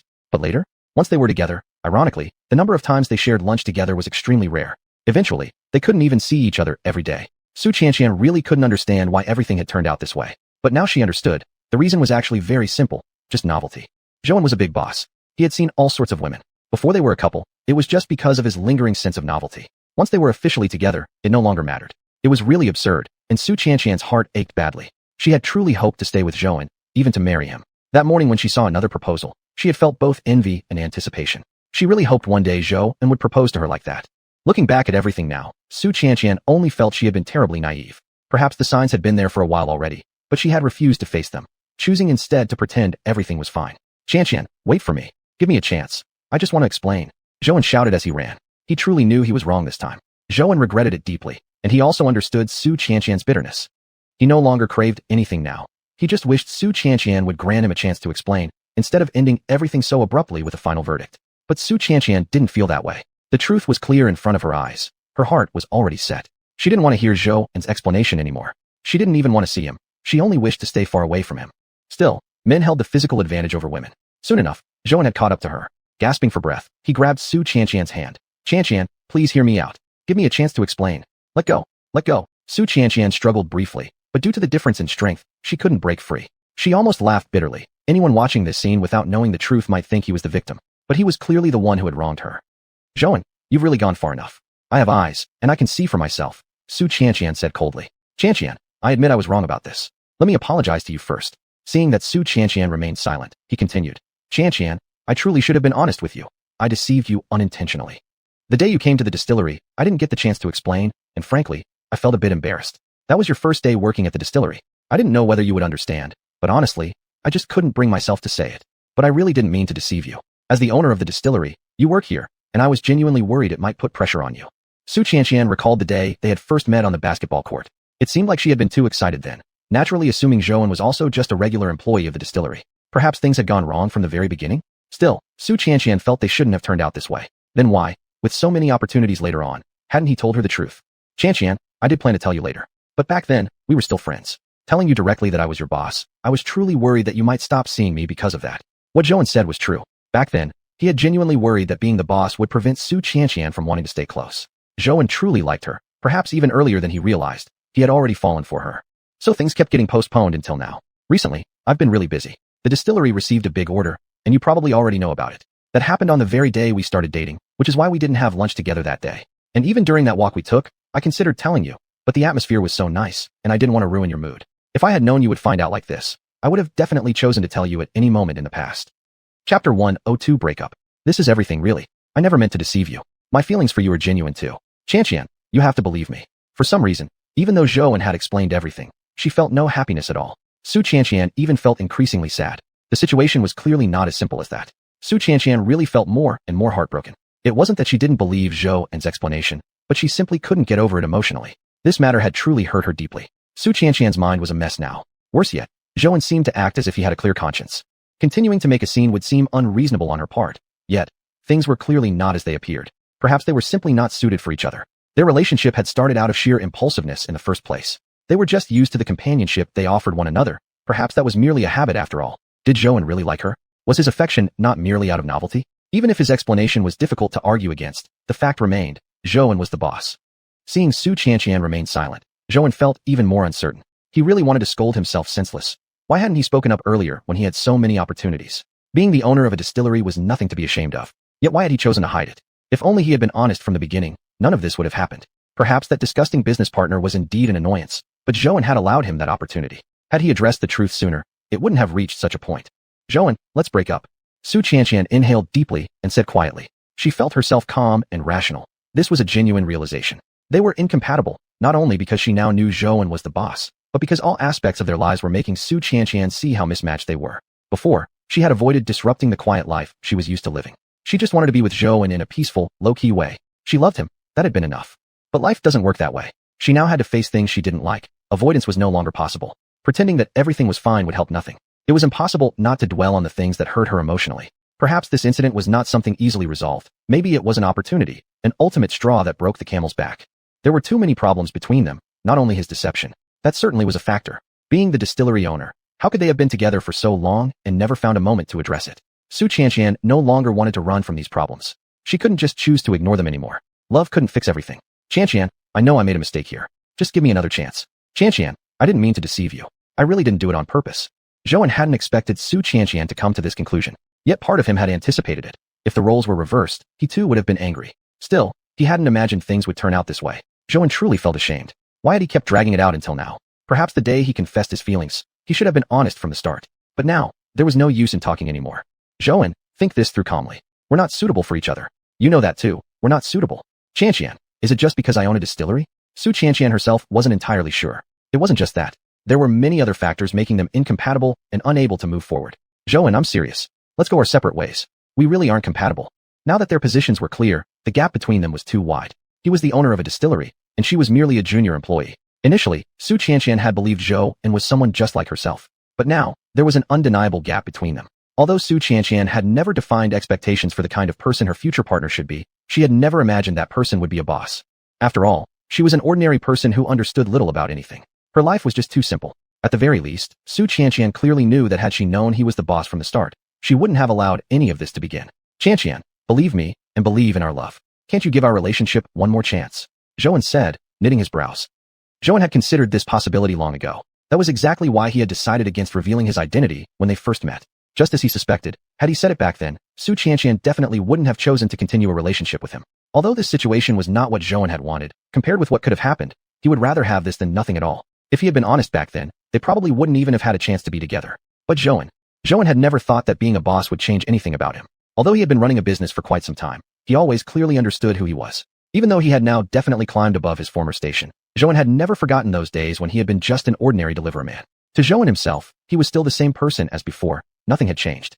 He simply wanted to do his best to earn money and provide a better life for Xiao. Of course, now he also wanted to give xiuxian a better life. This was how Zhouan truly felt. He had never thought that xiuxian was common or that they were mismatched. But he, himself, had been ordinary, and he knew exactly how xiuxian might think. That was why he had never dared to speak up. Xian, I don't know how to explain this. Everything feels so messed up right now. I can't think clearly. But please, don't walk away from me like this. Don't give up on our relationship yet, okay? Xiuxian felt as if she were about to collapse any second. She really couldn't bear this anymore. When she suggested breaking up, it had felt as if her heart were being pierced by needles. Yet her reason told her again and again, they really weren't suitable for each other. It would be better to end it decisively now. Who knew how many more incidents like this could happen in the future? Zhouan, wake up to reality. I admit that I do like you, and maybe you like me too. Perhaps we did have feelings for each other. But our love can't withstand the pressures of reality. We can't escape from it. Xiuxian said with a faint smile. Zhouan didn't want to hear these words. He felt helpless and overwhelmed. The situation had gone beyond his control and left him in a fog. Xian, let's just calm down first. Let's stop thinking about this for now. Let's both calm down, okay? Zhouan genuinely felt that if they continued like this, things would only get worse. He needed some time to think everything through properly and reflect on their relationship and feelings. Chapter 103, Reduced Affection. As for Xiuxian, Zhouan simply thought she was speaking out of anger. She needed to calm down, and nothing she said now should be taken seriously. No matter what, Zhouan didn't want to give up on this relationship. If it ended like this, he truly wouldn't be able to accept it. Zhouan didn't want their relationship to end so soon. They had only just started dating not long ago. If he were to abandon this relationship now, he would indeed feel extremely reluctant. Of course, he also knew that since they started dating, the two of them hadn't really gotten along well. Just 2 days ago they had finally reconciled, and now this kind of incident had occurred again. He really felt incredibly unlucky about this situation. But more than that, he felt regret. If only he had confessed this matter to Xiuxian earlier, things wouldn't have turned out like this. Zhouan also knew that he had truly made a mistake here, and for her to find out about it under these circumstances, he considered, if their positions were reversed, he would probably be angry too. So right now, Zhouan didn't want to explain too much. He had already made himself clear. Xiuxian wasn't the kind of girl who caused trouble without reason. Perhaps what she needed now was just some calmness. Zhouan genuinely didn't want to break up with her. They had only been dating for a few days. He really hoped that Xiuxian would give him another chance for their relationship. Xian, let's both calm down for a while. Okay, Zhouan asked once again. Although Xiuxian had already said she wanted to break up with him, Zhouan couldn't just let her have her way like this. She was just saying these words out of emotional impulse. But Zhouan was already a man in his 30s. He had to keep his head, and couldn't just let go of Xiuxian's hand like that. Xiuxian felt pain in her heart. She had never imagined that one day, she and Zhouan would come to this point. All of this wasn't a dream, but the cruel reality. She didn't understand what Zhouan was thinking. If he didn't like her, why couldn't he just let her go? What an absurd man. Now things had gone this far, and yet he still acted as though he was so deeply affectionate. Xiuxian felt a touch of self-mockery. Of course, all of this was just her imagination about Zhouan, but she really thought everything had been brought upon herself, her own infatuation for nothing. And now that she knew this matter, Xiuxian really couldn't continue being with him anymore. Zhouan was the owner of a liquor distillery. Although Xiuxian was just a regular employee, she knew that Zhouan's distillery had a very promising future. The business would keep growing, becoming bigger and more powerful, something beyond imagination. Xiuxian truly felt that the two of them were incompatible. After all, she was just a small employee. The distance between them was more than just a little. Fine. Calm down, calm down. Seeing Xiuxian speak like this, Zhouan could see her smiling, but he felt heartache instead.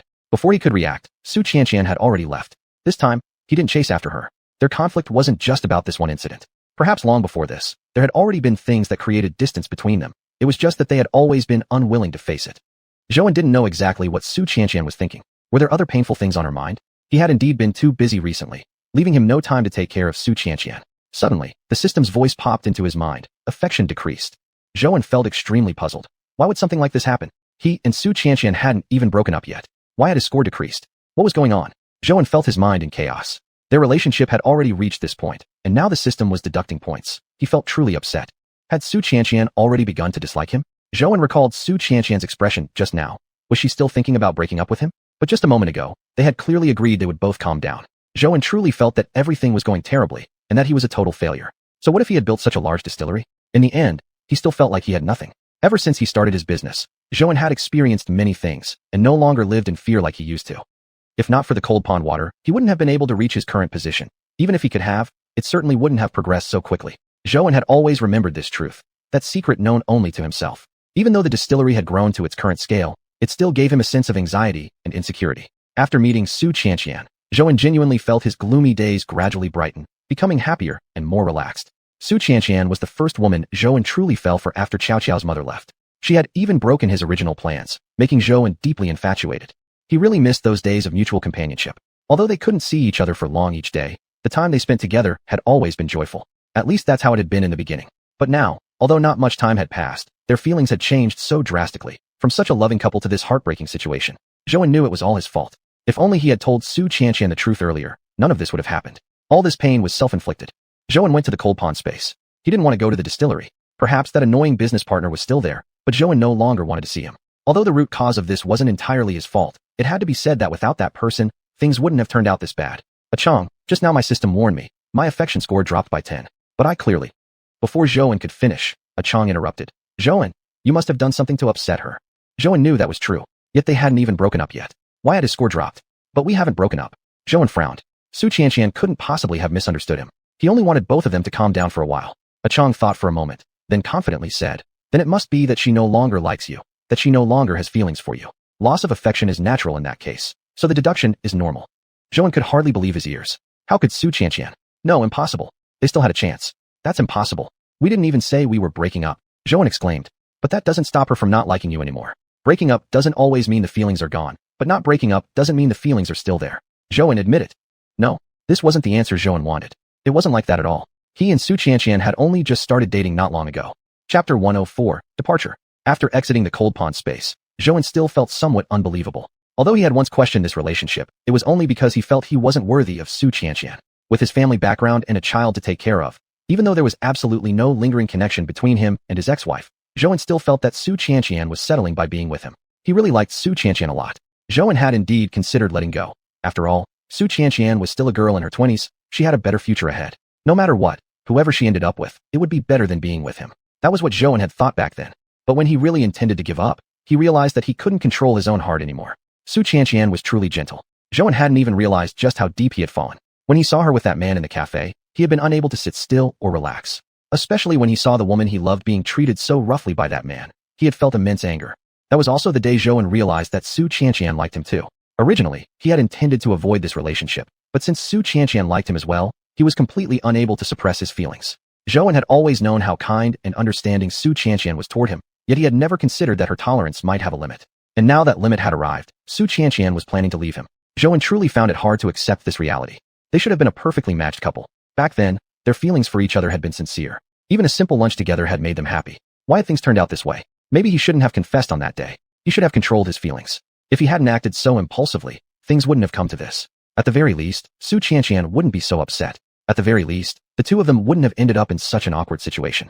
Early the next morning, Zhou went to the distillery. The workload there had been too much recently, and he had to go every day to oversee operations. But as soon as he entered the office, Xiaopan approached him. Seeing the envelope in his hand, Zhou suddenly had a bad premonition. If it wasn't for that big order, Zhou truly wouldn't have come to the distillery today. He felt like he really needed a break, a moment to calm down, and carefully consider his relationship with Xiuxian. Boss, one of the employees has resigned. Funny coincidence, it's actually that one you mentioned briefly during the job interview. Xiaopan tapped the resignation letter in his hand before placing it on Zhou's desk. Hearing this, Zhou felt as if he had received a court verdict with no chance for rebirth. Who is it? Zhou tried hard to control his emotions so that Xiaopan wouldn't detect his unease. A female employee. Her name is Xiuxian. This moment had finally arrived. Zhou couldn't believe it at all. Yesterday, they had just promised to calm down and think things over. Why was she resigning now? Did she intend never to meet again? Or was it that she truly didn't like him anymore, wanting to sever ties completely from now on and never interact again? But, I see. You may leave now. After Xiaopan left, Zhou could no longer hold back his emotions. He felt an immense pain inside. The number you have dialed is currently unreachable. The number you have dialed is currently unreachable.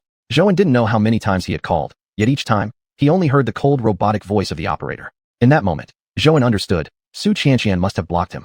Zhou frowned. It seemed that she truly had no intention of continuing their relationship. He felt that he had really gone too far this time. He even wanted to punch himself. Why had he failed to confess so many times when he had the chance, only to drag things along until now, allowing Xiuxian to discover it herself? For the first time, Zhou had no confidence in their relationship. He even seriously doubted everything they had shared before. Had it truly been right or wrong? Perhaps they truly shouldn't have been together. Xiuxian was such a gentle girl. Meeting him must have been the unluckiest thing that ever happened to her. If only he had controlled his feelings at the beginning, neither of them would be in such turmoil now. Zhou stopped calling. Sighing deeply, he wearily threw his phone onto the desk, not knowing what to do next. But deep down, he knew very well, if this relationship truly ended, his heart would ache terribly. Zhou also knew that Xiuxian's anger wasn't only about him having deceived her about his own identity. Su Qianqian was different from many other girls he had met. Since Zhou had become the boss, quite a few girls had approached him, wanting to get close or even start a relationship. But Su Qianqian was different. She was so pure, so innocent, so deserving of protection. Precisely for this reason, Zhou had repeatedly hesitated and postponed telling her the truth about being the boss until now. He was truly afraid that once Su Qianqian knew his identity, she would stop interacting with him, or even keep her distance. That wasn't what he wanted at all. Zhou only wished to be with Su Qianqian. At least back then, Zhou hadn't thought too much. He only wanted to get to know her, to understand her. Unconsciously, it had already become time for Xiuxiao's school to dismiss. Zhou had already arrived at the school gate and was waiting there. His heart was truly nervous because, based on previous habits, Su Qianqian would appear within 2 minutes. He stood there, tense and anxious, like a helpless child. Zhou was even slightly nervous, unsure how to speak so that Su Qianqian could feel better. But time passed, minute by minute. The students gradually poured out from school, yet Zhou still hadn't seen Su Qianqian. She didn't come today. Dad, you finally remembered to pick me up today. Xiao pouted as she said to Zhou. Nowadays, every time Zhou picked her up from school, she always started like this. It always left Zhou half amused and half saddened inside. Xiao, didn't we have class today? Why are you alone? Xiao sighed, frowning as she spoke. The teacher said Hui transferred schools. He won't come back anymore, and we won't see each other again. Pausing briefly, Xiao looked at Zhou and said, Dad, why did Hui transfer schools? I really miss him. Zhou was completely shocked. He couldn't even believe his own ears. Hui had transferred schools. It couldn't be such a coincidence. It just happened to be now. Yesterday, nothing at all had occurred. Was Su Qianqian really no longer willing to associate with him? Did she really intend to leave his life? Was she really going to give up on this relationship? Chapter 105. The feeling of a broken heart. Zhou felt as if his entire world was falling apart. Was this relationship really over just like that? Suddenly, he felt a bit dizzy. Things shouldn't have turned out this way. Zhou felt as though he hadn't even processed what was happening before they had already broken up. Dad, are you okay? Xiao tugged at Zhou's hand, asking with concern. Xiao's voice suddenly snapped Zhou back to reality. He composed himself and said, Xiao, maybe Hui's family has some issues. Don't think too much about it. Zhou didn't want his daughter to know too much about adult matters. This was between him and Su Qianqian. He hadn't expected Su Qianqian to go this far, transferring Hui to another school directly. Initially, the two of them had worked together at the brewery and picked up the kids from school together, but now their lives had nothing in common anymore. Zhou didn't know if he'd ever see Su Qianqian again. What should he do? Her phone number had been blocked, and now, what other way was there to save this relationship? Everything was just a mess. Zhou truly felt that everything had spiraled out of control. Right now, he didn't know what to do or how to make things better. Blocked numbers, resigning from the brewery, transferring Hui to another school. Zhou knew Su Qianqian had made up her mind to leave him for good, but he couldn't shake off the sadness. He always thought things shouldn't end like this. Yet, he felt helpless. Apart from worry, his mind was just a chaotic mess, unable to accomplish anything. On the way home with Xiao, Zhou looked at the familiar buildings along the roadside, feeling the final warmth of the sun.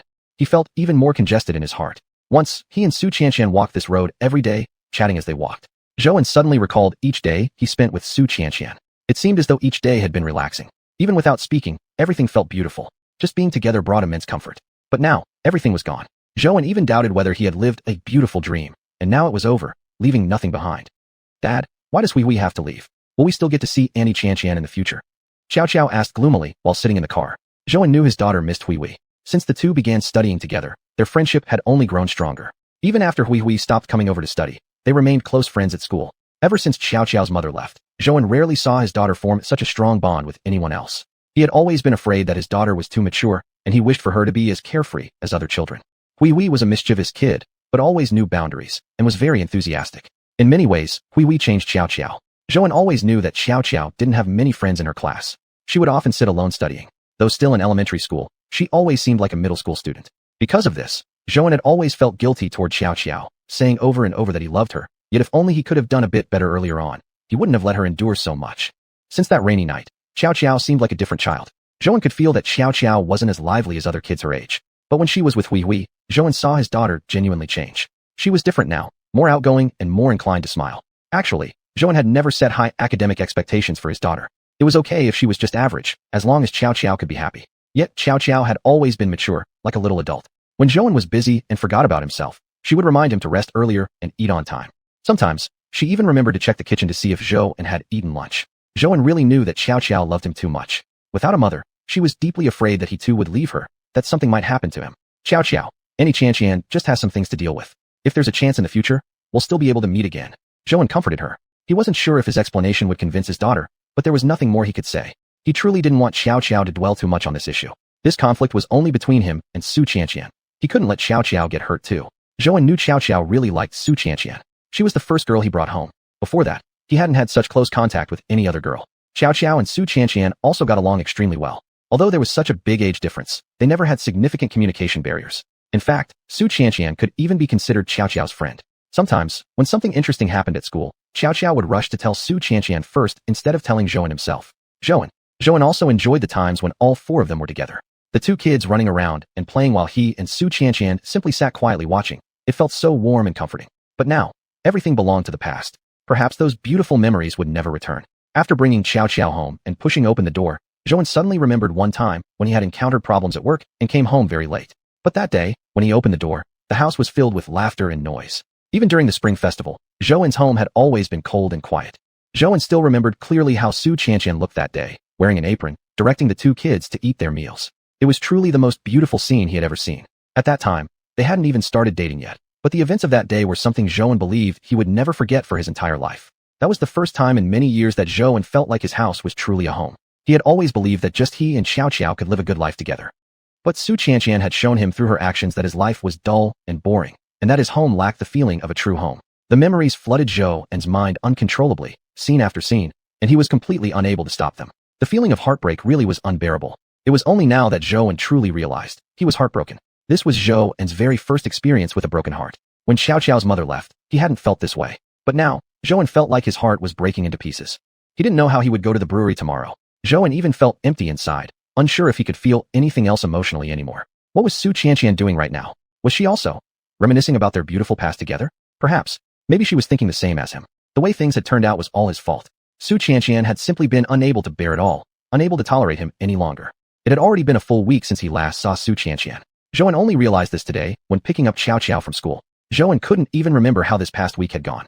He had really wanted to find xiuxian, but after learning that Hui had already transferred schools, he hadn't even taken Xiao home first. He went straight to xiuxian's house with her. Chapter 106, Troubled Thoughts. He had a hunch. If he had arrived just a little later that day, he and xiuxian might never meet again. But when he rushed there that time, the place was already empty. Zhouan still remembered knocking on the door for a long time, receiving no response whatsoever. Zhouan could still recall his daughter crouching beside him and gently hugging him, while he felt as though all the happiness he once had ended again. Now, it was just him and his daughter once more. He truly believed before that he would have a bright future with xiuxian and Xiao, and that they would become a happy family. He genuinely looked forward to that, truly believed he was about to have a real home. Ever since he met xiuxian, he truly felt he had changed. Before that, he thought he would never have another family again. Dating wasn't part of his plan. He only wanted to take good care of Xiao.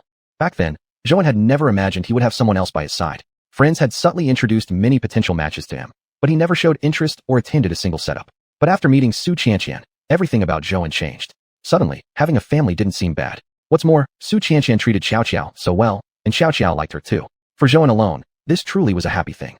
Yet now, everything was gone. His life once again included only him and Xiao, and their home was merely a place for eating and sleeping. Xiaopan noticed Zhouan still in the office when he finished work for the day. For some reason, he recently felt that his boss had become a little different. Even though Zhouan still came into the distillery every day and worked alongside them, Xiaopan could tell something had changed, though he couldn't quite put his finger on it. He had never seen Zhouan like this before. Zhouan used to always be positive and energetic, able to motivate everyone in the team, no matter what they were doing. Ever since he started working at the distillery until now, Xiaopan had never seen him looking so despondent, simply sitting there quietly. For the first time, he sensed a faint loneliness about him. Xiaopan knocked on the door. When there was no reaction from Zhouan, he walked straight in. Only when he stood in front of the desk did Zhouan notice him. What's wrong? Any work left for today? Zhouan asked Xiaopan. Now, Xiaopan was certain. Zhouan indeed had heavy burdens on his mind. Boss, it's time to go home. Let's grab some dinner. So, work hours had ended already. Zhouan suddenly thought that time hadn't passed slowly after all. Just a few random tasks, and the whole morning was gone. He didn't want to admit the emptiness in his heart. Previously, there was a girl he liked working at the distillery. The fastest way time seemed to move was during those days when all he wanted to do was leave work early and see her sooner. But now, Zhouan only wished for time to slow down, even more than before. Recently, he had felt a persistent mental fog, finding it hard to concentrate. Zhouan waved Xiaopan off to go eat first, then heavily settled back into his office chair. It was time to eat, but the person who used to eat with him was already long gone. Where exactly had she gone? Zhouan really thought that xiuxian acted with remarkable efficiency. In less than a day, she disappeared entirely from his life. Gone without a trace, not even leaving him the slightest hope. He didn't even know how to find her anymore, or how he could convince her to stay. Almost nobody even knew about their relationship. It had ended before they even had the chance to make it public. The only person who knew was Old Li. Suddenly, Zhouan recalled that the last time they met, he had promised Old Li he would bring xiuxian along next time. Yet here he was, back to being alone. The events of recent days had increasingly shaken his sense of security. He honestly didn't know what else was worth clinging to anymore. Time passed by without him noticing, and the major order was almost completed. On the morning of delivery day, Zhou woke up very early. He went out for some exercise, returned, and took a hot shower. At the moment he watched Xiao having breakfast, life suddenly felt full of vitality again. Perhaps the future still held hope. It was just a return to his old life. What was so big about that? After all, in the first place, he had only ever had Xiao. If he continued being so gloomy, it would only affect Xiao's mood. Since her mother left, she had always seemed different from other children her age. Zhou had long realized how sensitive his daughter was, like a little kitten. Therefore, he rarely displayed his emotions in front of her, unless he happened to be extremely joyful. Zhou, however, was well aware of his lack of acting ability. He refused to let his sadness cloud Xiao's heart. When they arrived at the distillery, the client had just arrived as well. Watching the other party carefully inspecting the fruits of their factory's labor over this period of time, Zhou felt a sense of satisfaction deep in his heart. Although Zhou was very confident in his distillery, this was his first time handling such a large order. For days, this order had been like a heavy stone pressing on his mind, weighing him down constantly. Now, finally, he could set that burden aside. At this moment, however, Zhou suddenly thought, perhaps it was time to let go of certain other things as well. After all, people should always look ahead. During this time, Zhou had thought a lot about his relationship with xiuxian. He truly felt he had handled it poorly. Although he truly liked xiuxian from the bottom of his heart, he hadn't taken any concrete actions to show it. What was the point of liking someone deep inside? Love still needed to be expressed. If he saw xiuxian again, Zhou just wanted to sincerely say one sentence of apology to her. Sorry for having taken up a part of her life. Sorry for having brought her all sorts of negative emotions. And sorry for her affection and effort toward him. Now, everything had ended. This big order had been completed. Zhou's distillery had taken another step forward, and even before finishing this order, he had already booked new ones from other clients. The distillery was now the only place where Zhou could feel a sense of achievement. And what made him happiest was that his distillery was slowly improving. He truly felt comforted that he had come this far. That day, while he was in his office looking at the distillery's financial statements, Xiaopan suddenly knocked on the door. At this time, Xiaopan should have been doing inspections. Boss, there's a beautiful girl outside. She says she's from a live streaming company and specifically asked for you. Xiaopan said with visible excitement. A beauty? From a live streaming company? Zhou was puzzled. What connection could a distillery owner possibly have with a live streaming company? He hadn't planned to step into the live streaming industry recently. He furrowed his brows. Did you ask what she came here for? I did. She said she wants to talk to you about a business collaboration. Pausing for a moment, Xiaopan couldn't help adding. Out of all the partners who've come to discuss cooperation lately, she's by far the most beautiful female boss I've seen. Wanna go check it out? Chapter 107 Live Streaming Beauty. Zhou could tell by the excited look on Xiaopan's face that he was up to no good again. However, Zhou was too tired to joke around with him right now. He just wanted to resolve the matter as soon as possible. Ever since xiuxian had left, he hadn't thought about dating or relationships at all. It wasn't that he was never going to fall in love again. It was just no longer something that interested him. Actually, in recent times, he barely thought of her at all, except occasionally during lunch or when the evening sunlight fell upon him. At those moments, he would often recall some of the good memories they once shared. He really didn't want to remember the fights. Although their relationship had eventually been reduced to only arguments and frustration, Zhou still didn't want to think back on those painful days. He wondered how xiuxian was doing now. Had she forgotten him? Was she living well? Or had she, even for a second, missed him? Now that things had come to this point, Zhou didn't really regret anything. If given another chance, he might still choose to hide his identity. He understood xiuxian too well. If she had known from the beginning that he was the boss, there wouldn't have been any development afterward at all. During their relationship, Zhou had tentatively asked her about it once, but she had only smiled bitterly and said with self-mockery that she wasn't destined for such good fortune. Setting aside his current achievements for a moment, xiuxian's conditions had been slightly better than Zhou's, yet he knew she had never dreamed of marrying a rich man. Xiuxian's greatest dream in life was simply to live an ordinary, peaceful life. With just one loving person by her side, that would be enough. Because of this, Zhou had procrastinated all the way until they broke up. He didn't want their relationship to grow distant over something like that. In his own heart, he had never considered himself as anything but an ordinary man. But he couldn't explain the cold ton space. He had no way of telling xiuxian how he transformed from merely a delivery worker to the owner of a liquor factory. Saying it was due to his hard work, talent, or luck sounded too far-fetched. Maybe they were just destined to part ways. Now, thinking back on xiuxian, Zhou only felt guilt. Now he just hoped she was living well beyond his sight. He hoped she would meet someone who truly loved her, someone who could provide her with the best possible life. As for Zhou himself, he only wanted to take good care of Xiao, give her a good life, and raise her to grow up safe, healthy, and happy. He also wanted to manage the liquor factory well, to continue developing it better and better, and to live up to the expectations and hopes of his employees. Boss? Xiaopan saw that Zhou seemed lost in thought. Normally, he wouldn't want to interrupt, but Zhou had already been staring off into space for several minutes. Zhou was snapped out of his thoughts by Xiaopan's voice. He reached up and scratched the back of his head, forcing himself to stop dwelling on those thoughts. All right, let's go take a look. As they walked out, Zhou kept thinking, why would a live streaming company seek him out? He had heard of live streaming before. It had gradually become a growing trend. More and more people were getting involved in the industry, and competition was steadily increasing. But what did that have to do with him, a man running a liquor factory? Could he possibly start a live streaming business? Did they say what kind of cooperation they wanted to discuss? Zhou asked Xiao Pan as they walked. Zhou found this quite strange. In the past, he wouldn't have asked so many questions because he knew the usual business partners came to talk about things within his expertise. But this time, the business partner was from a live streaming company? He couldn't help but be extremely curious. What kind of collaboration could possibly exist between him and a live streaming company? They didn't specify. They only said they wanted to meet you personally and discuss a partnership, Xiao Pan said helplessly with a shrug of his eyebrows. Zhou couldn't help but think this attitude was rather firm. For smaller partnerships, Zhou usually let Xiao Pan handle them himself. It wasn't that he didn't want to negotiate personally. It was because the scale of their liquor factory had grown significantly. As the owner, he couldn't behave as casually as he once had in the early days of his career. A boss's words and actions directly influenced the company's reputation. If Zhou met with just anyone who wanted to see him, people would naturally stop taking their liquor factory seriously. Just like that cooperative partner who had come before. Thinking back on that business associate still made Zhou angry. If it hadn't been for that incident, perhaps xiuxian would still be by his side now. That businessman had simply thought Zhou was easy to push around. A rookie in the corporate world. Since that incident, Zhou hadn't heard anyone spreading rumors about him again. And because of that past experience, Zhou had come to realize that the idea of taking a step back to open up a wider horizon was indeed true, but perhaps not entirely applicable in the business world. This circle was far more treacherous than the fish breeding one. For a single deal, they could plot against each other and even drive their rivals to bankruptcy. As Zhou pushed open the door of the meeting room, he saw only one person sitting inside. When he got a clear look at her, his mind couldn't help but drift into daydreams. The woman had clearly noticed their presence. She immediately stood up with a smile on her face. Zhou found himself staring at her intently. He had originally assumed that the live streaming company had sent a professional to discuss the collaboration, but Mei Shangdao turned out to be a live streaming host herself. Zhou found the situation extremely amusing.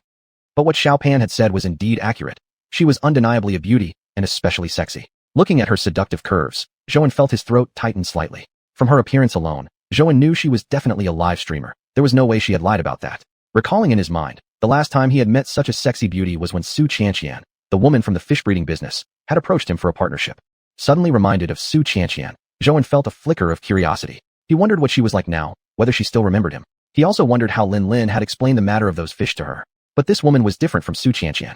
The one in front of him now was clearly even more alluring and seductive.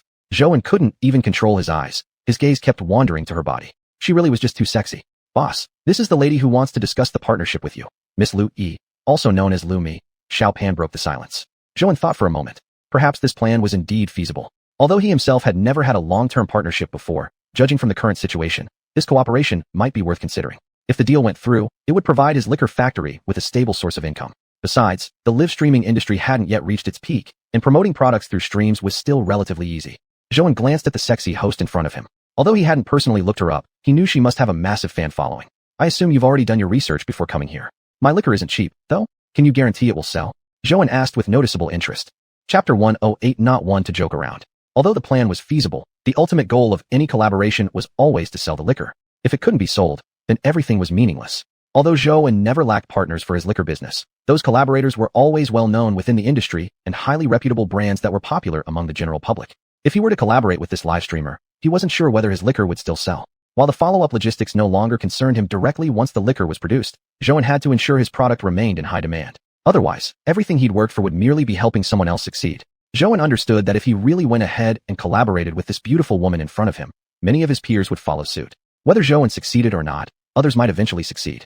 However, he had no intention of letting his efforts benefit others. Mr. Zhou, please rest assured, since I've come to you, I'm fully confident. You can take a look at my live streaming statistics. I'm among the top in the industry. And it's precisely because I know your liquor is of excellent quality and has a unique flavor that I've chosen to approach you for a collaboration. Please don't misunderstand me and think I'm just randomly partnering with any distillery owner. At this point, Zhou felt slightly uncomfortable because that's exactly what he had been thinking. After all, although this woman appeared incredibly sexy, her sex appeal made him question her reliability. Especially since she was a live streamer, Zhou found it difficult to take her seriously. He didn't know how much she actually knew about liquor, and as she had admitted herself, this was her first time selling alcohol.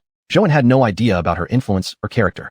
Although Zhou didn't fully understand the live streaming industry, he did understand that the success of a product promoted by a streamer largely depended on the streamer's reputation. If a streamer only focused on selling products without integrity, their reputation usually suffered. One of the main reasons Zhou's distillery had grown so large was because of his rigorous quality control during production and his serious approach to after-sales service. The question he asked strangers most often was whether they liked his liquor. Whenever he heard any dissatisfaction or suggestions from customers, he treated it with utmost seriousness. Although he knew it was impossible to satisfy everyone, and that consumer preferences varied. However, Zhouan remained strict in these areas, which is why he disliked the idea of his product being promoted by someone with a poor reputation, creating a negative perception that his liquor was untrustworthy. Yet after what this woman just said, Zhouan felt that maybe there wasn't much to worry about. This seemed like a win-win scenario. If the collaboration didn't turn out well or didn't proceed smoothly, it wouldn't hurt him, just an audacious experiment that had fizzled out. Moreover, in another 6 months, Zhouan planned to expand the scale of his distillery. Most importantly, live streaming was indeed a novel and growing industry. More and more people were becoming streamers, and perhaps this could be an opportunity to increase awareness of his brand. Zhouan looked at the beautiful woman in front of him, smiled slightly, and stood up. Okay, I believe in this collaboration. I hope our partnership is successful. Lu Yi never expected that the collaboration would proceed so smoothly. Before coming, she had done her homework. Although Zhouan's distillery hadn't been around for many years, the liquor it produced was truly impressive, outperforming most products on the market. Moreover, for someone to achieve such success in such a short time was almost unheard of, and Lu Yi had been genuinely curious about the kind of person who had made this happen. In short, she hadn't expected Zhouan to be such an easygoing person. In reality, the liquor industry had largely matured and the market was nearly saturated. For someone like Zhouan to achieve his current level of success so quickly was practically unprecedented. His liquor was not only unique and irresistibly delicious, but for him to establish such a firm foothold in such a short time was quite an accomplishment. Who didn't know that the business world was like a battlefield? For the average person, brewing was simply about brewing liquor, and once the product was made, the war was over. But only once one reached that level themselves would they realize that brewing was only one challenge. Managing and developing a distillery came with even greater difficulties. These thoughts made Lu Yi contemplate deeply. Before this, she had truly believed that Zhouan must be a very serious businessman, stern, reserved, and never one to joke. Even as Lu Yi stood up and shook his hand, she hadn't completely recovered from her surprise. Lu Yi believed she had seen quite a bit of the world. Although she was just a live streamer, she knew that being a live streamer wasn't as simple as most people thought, just chatting with viewers casually. Especially since she was a product-promoting live streamer, her job was even more special. Ever since she started this career, and especially after becoming popular, Lu Yi had never deceived a consumer. Every time she promoted a product, she always used it herself, investigated it in person, and thoroughly discussed it with suppliers before introducing it to her audience. Because of this, over time she had established relationships with many suppliers. Yet many people looked down on her simply because she was a woman, some even mocking her, thinking her ideas were unrealistic. Of course Lu Yi understood. After all, the live streaming industry was not yet widely accepted by the public. Although she wanted to change this situation, realistically speaking, she was only a speck of dust in the universe. Her strength was too limited. But what disappointed her more was the skepticism and mockery from others toward her in the industry. There were always ignorant people who considered her work nothing but deceiving viewers, believing all they did was just fool around and laugh. Before coming to see Zhouan, Lu Yi had mentally prepared herself for rejection. After all, this was such a big distillery, one of the top in the industry today. Still, Lu Yi knew this distillery was still in its growth phase. Perhaps its owner wasn't even willing to invest time into live streaming. As far as she could tell, no other distillery had ever tried that route. Lu Yi also felt that rejection would be perfectly understandable. Great rewards often required great risks. She simply wanted to take a gamble, testing whether this distillery owner had the courage to seize the opportunity. After shaking hands and agreeing to the collaboration, Zhouan noticed that Miss Lu hadn't spoken again. She sat there like someone who had lost her spirit, occasionally glancing at him. For some reason, Zhouan found the silence awkward. He decided to say something, to at least make the collaboration seem promising. Right now, despite the agreement, the atmosphere felt more like a dispute than cooperation. Miss Lu, how long have you been live streaming? Zhouan wasn't sure how else to break the silence. Like an awkward guy, he began grilling her with personal questions. Chapter 109, praising her own choice. In the quiet meeting room, Zhouan's voice brought Lu Yi back to reality. It was only at this moment that she realized she had zoned out in front of such an important boss. Feeling a bit embarrassed, she smiled and replied, "About a year. I used to work in offline sales. When I learned about this platform, I felt it suited me well, so I decided to give it a try." "You bet you did. About a year." Miss Lu really has foresight, and she's quite bold. After all, nowadays, most people stick to one job for their entire lives. There was truth in those words, although Zhouan had only truly appreciated this since becoming a boss himself. In fact, this world is short of brave people. People like himself, who only settled down at 30, were already rare. And then there were people like Miss Lu, who gave up a stable job to become a live streamer. That took real courage. Lu Yi thought about it, and felt a warm sensation in her chest. It seemed like this was the first time she had heard someone praise her choice. In fact, after Lu Yi had quit her old job, relatives and friends all thought she had gone mad. Back then, few people even knew about the live streaming industry. They all thought Lu Yi was just fooling around. No. Boss Zhou is the truly amazing one, outstanding among people. Before coming here, I even brushed up a bit on your background. I genuinely admire you. Creating such a large-scale winery in such a short amount of time, and now establishing a firm foothold in the industry, you're truly someone to learn from. Zhouan listened with delight. Although since starting the winery, he had heard such compliments countless times, he knew that most of them were said just to flatter him. But this time, the words felt sincere to Zhouan, which made him feel genuinely comfortable. After a few more sentences, Zhouan felt that although Lu Yi looked fiery at first glance, She actually had quite a gentle personality. When the time was nearly up, Zhou stood again. Unlike the last time, this time he truly felt their cooperation would proceed smoothly. Louis stood up as well. From the brief conversation just now, she felt it would be strange if someone like Zhou hadn't succeeded. Although they hadn't talked for long, Louis already sensed the charm that Zhou possessed. Miss Liu, I think that settles our cooperation. If anything comes up later, we can discuss it in detail, Zhou said while pulling out his phone. Let's add each other on WeChat. That way, it'll be easier to discuss things when needed. Louis gladly accepted. Naturally, she wouldn't refuse. Today's successful negotiation already exceeded her expectations. At the exact moment the WeChat notification popped up saying, "The other party has added you as a WeChat friend," a system voice suddenly appeared in Zhou's mind. Zhou suddenly became nervous. He didn't even dare to breathe. The last time the system had spoken was the day xiuxian left him. He stood stiffly, not knowing what was coming next. Miss Liu probably wouldn't hate him, right? Although he had added her on WeChat partly out of personal interest, Zhou felt that Liu wouldn't dislike him for that. Affinity increased by 10. Lucky draw mode available. Hearing this prompt from the system, Zhou was stunned. So it was an increase in affinity. Thank goodness, it hadn't decreased. And the fact that the affinity increased meant that Liu must have a positive impression of him. Not only didn't she dislike him, but she probably liked him. Thinking of this, Zhou felt extremely satisfied with his own performance today. After seeing Liu off the winery premises, Zhou returned to his office immediately. Gaining a rare opportunity to enter the lucky draw mode made him eager to try it now. Dong dong dong. Accompanied by a knock on the door, Xiaopan walked in. "Boss, how did it go?" Xiaopan grinned, watching Zhou with a sly expression. He knew the boss's mood had been not great lately, although he didn't know exactly why. But being a man himself, and considering the winery had no shortage of orders and all processes running smoothly, if it wasn't work troubles, then it must be romantic issues. In fact, regarding this particular collaboration, with Xiaopan's current standing in the winery, he could have handled it entirely without Zhou's involvement. Yet, after seeing the streamer, he suddenly got the idea of playing matchmaker. Right now, Zhou just wanted to finish the current task as quickly as possible and draw a prize. The last time he drew a few goldfish, the cold pond water quickly restored its quality, which made Zhou incredibly happy. How did what go? Zhou asked absent-mindedly while busily organizing a folder, not even glancing at Xiaopan. Seeing Zhou's behavior, Xiaopan's smile grew even more mischievous. It looks promising then. The boss clearly has his heart elsewhere, probably eager to meet Miss Liu again soon. In fact, Xiaopan didn't have any ill intentions at all. He simply wanted to cheer Zhou up. Recently, Zhou had truly been different from before, noticeably more subdued. At work, Zhou was his boss, but Xiaopan had always treated Zhou like a friend. "Oh come on, tell me, boss. How did it go with Miss Liu?" Xiaopan said eagerly. Only then did Zhou realize what Xiaopan was implying. He smiled helplessly. "It went quite well. Do you really want to know what we talked about?" "What?" Xiaopan was stunned. The boss actually wanted to share his flirting experience with him? He immediately switched to a lewd grin, nodding vigorously at Zhou with great anticipation. Zhou was amused by his expression. "I talked with her quite well. The cooperation is going smoothly.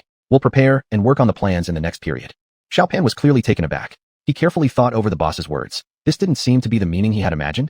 "Boss, don't tell me. You were actually enchanted by her and really just discussed business with her." Xiaopan finally caught on and asked in astonishment. "Yes, I've already decided to cooperate with her. In a couple of days, remember to come with me for the signing ceremony." Xiaopan found this whole situation completely different from what he had imagined. Although he indeed wanted the boss to talk to Miss Liu, this wasn't the kind of talking he had envisioned.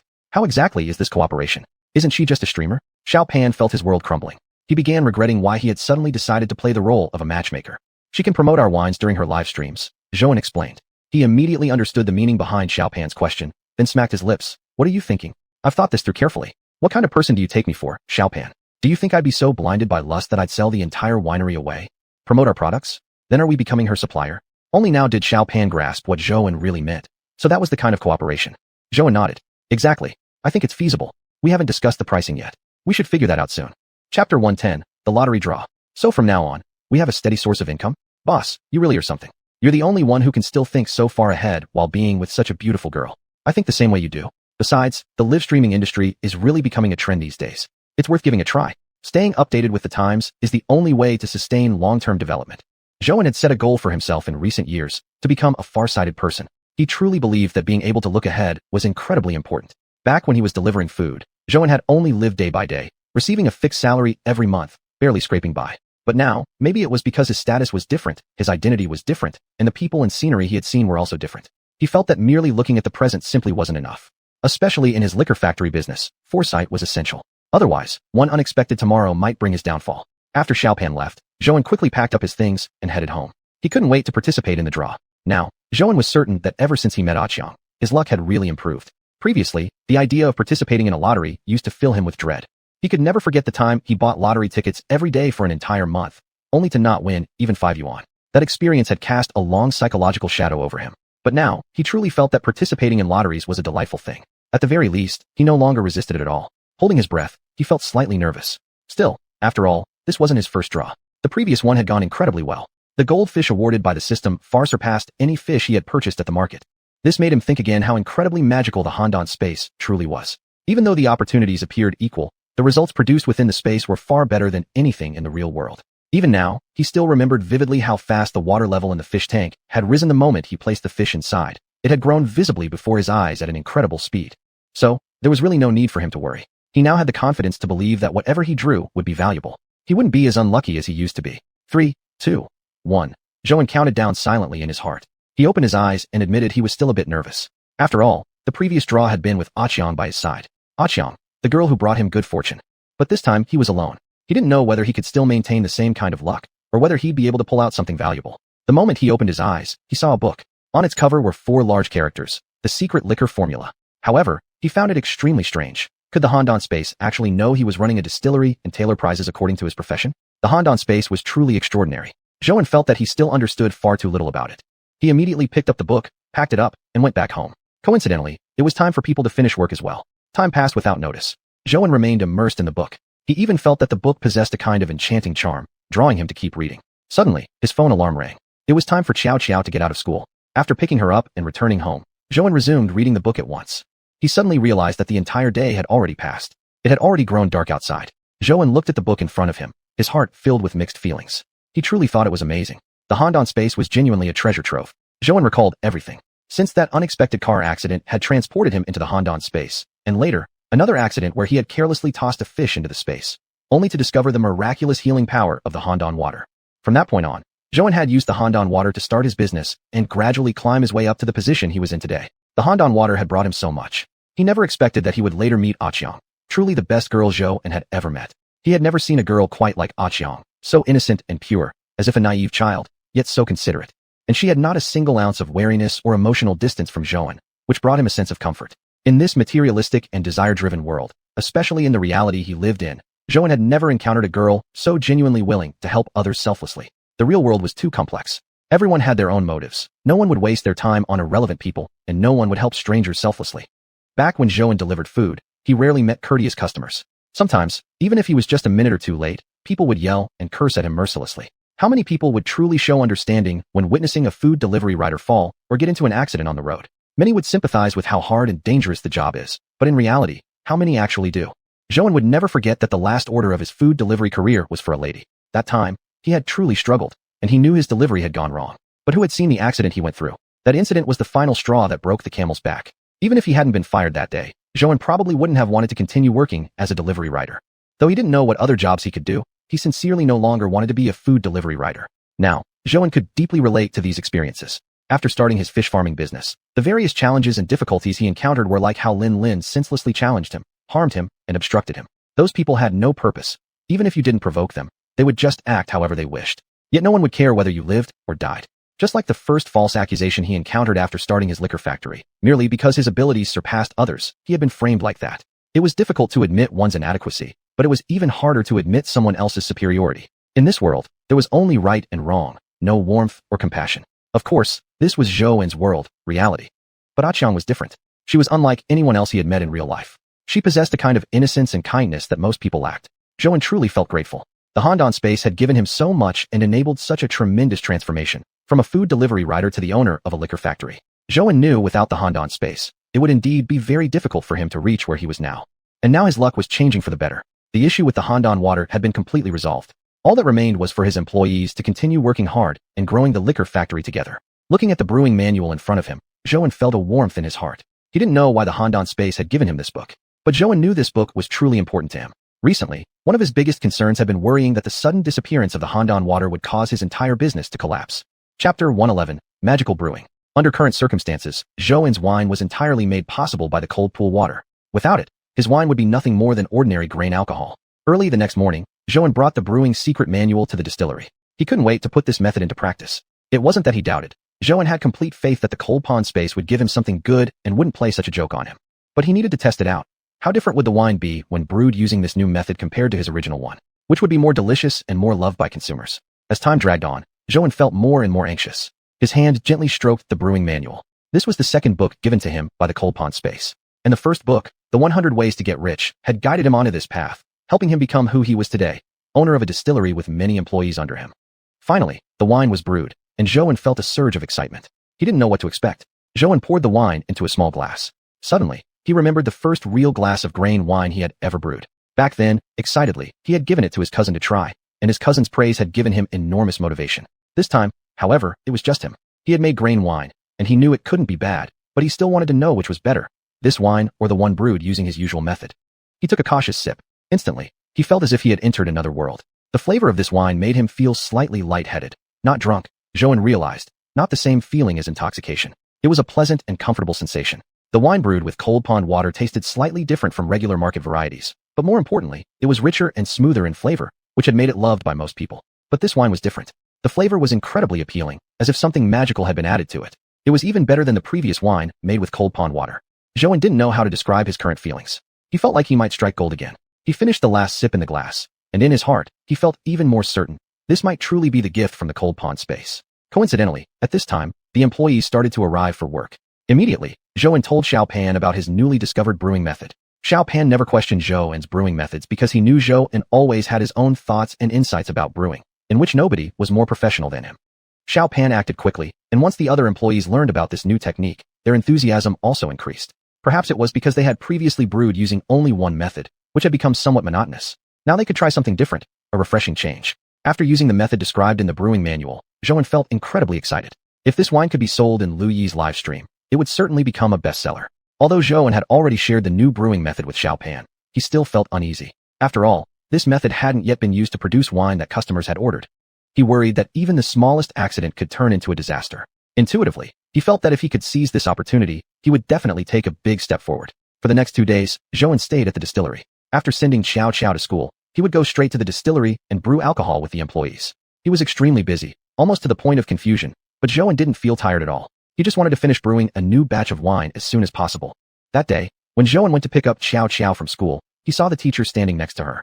He immediately walked over and said, "Hello, teacher. My Xiao." This was the first time Zhouan had seen the teacher with Xiao like this. There had been times before, but those were usually because he had arrived late. But today he hadn't come late. The teacher smiled and interrupted him. "Your Xiao does very well at school, and all the teachers like her. But there's something else I need to talk to you about." Zhouan understood what the teacher meant and told Xiao to wait for him in the car first. After seeing Xiao obediently head to the car, the teacher finally spoke. "Xiao's father, I know Xiao is from a single-parent family, and that you're raising her on your own while managing the household. But can you try your best to find a little time to care about your child?" Hearing the teacher's words, Zhouan stiffened slightly but didn't speak, silently listening. A few days ago, the class organized a hands-on project that required collaboration between students and parents. The entire class had only one student who completed it alone, Xiao. Her parents weren't involved. The teacher also felt reluctant to continue after saying that. Seeing the increasingly furrowed brows and the gradually reddening face of Zhouan, she became somewhat flustered. "Sigh, Xiao's father, I know your family situation is also difficult. If not, maybe you could consider sending Xiao to a full-time boarding school." Zhouan never thought that one day he would be criticized by his daughter's teacher, not because his child had behaved poorly or performed badly academically, but because he himself hadn't shown enough concern for his daughter. The teacher mentioned the recent handicraft competition. Thinking back, Zhouan realized that these past few days, he had been entirely focused on brewing wine. Suddenly, he felt an ache in his heart. Xiao was truly too considerate. He didn't doubt for a second that she had simply forgotten to tell him about the event. Zhouan knew. Xiao had realized he had been busy lately and didn't want to disturb him. This was exactly what had always made Zhouan feel most guilty toward Xiao. He truly loved her, and everything he was doing now was to ensure a happy future for her. But he felt helpless. Zhouan didn't know how he could provide Xiao with the best possible care anymore. His career had just begun, and the distillery really couldn't do without him. "All right, I understand now, teacher. Thank you for letting me know. My Xiao is just too thoughtful. She doesn't tell me many things because she doesn't want to interrupt my work or make me worry." After saying goodbye to the teacher, Zhouan remained absent-minded for a long time. He truly felt like a complete failure. Other parents who came to school might get criticized because their children had misbehaved or not completed their homework. But Zhouan, he had come to school, and since Xiao started attending, whether it was attending parent-teacher meetings or seeing her off on the first day of school, he always received compliments from the teachers. Zhouan understood clearly in his heart. Those compliments weren't for him, but for his daughter Xiao. Xiao was truly an outstanding child at school, never causing him any worry. But what about Zhouan? Compared to Xiao, he was a terrible father, utterly, completely failing. Zhouan remained dazed all the way home, the teacher's words replaying over and over in his mind. Chapter 112 Hiring a Nanny. Zhouan was really confused. Was it really right to strive so hard for his startup? Had all this effort actually improved his life? Originally, he did all this for Xiao. Zhouan would never forget that rainy night when Xiao was soaked to the skin, yet still screaming for her mom. If only he hadn't been so useless. How could such a situation have arisen? Actually, regarding his marriage with Xiao's mother, Zhouan indeed had been at fault first. If he had realized earlier his own inadequacy and returned to the right path sooner, perhaps things would be completely different now.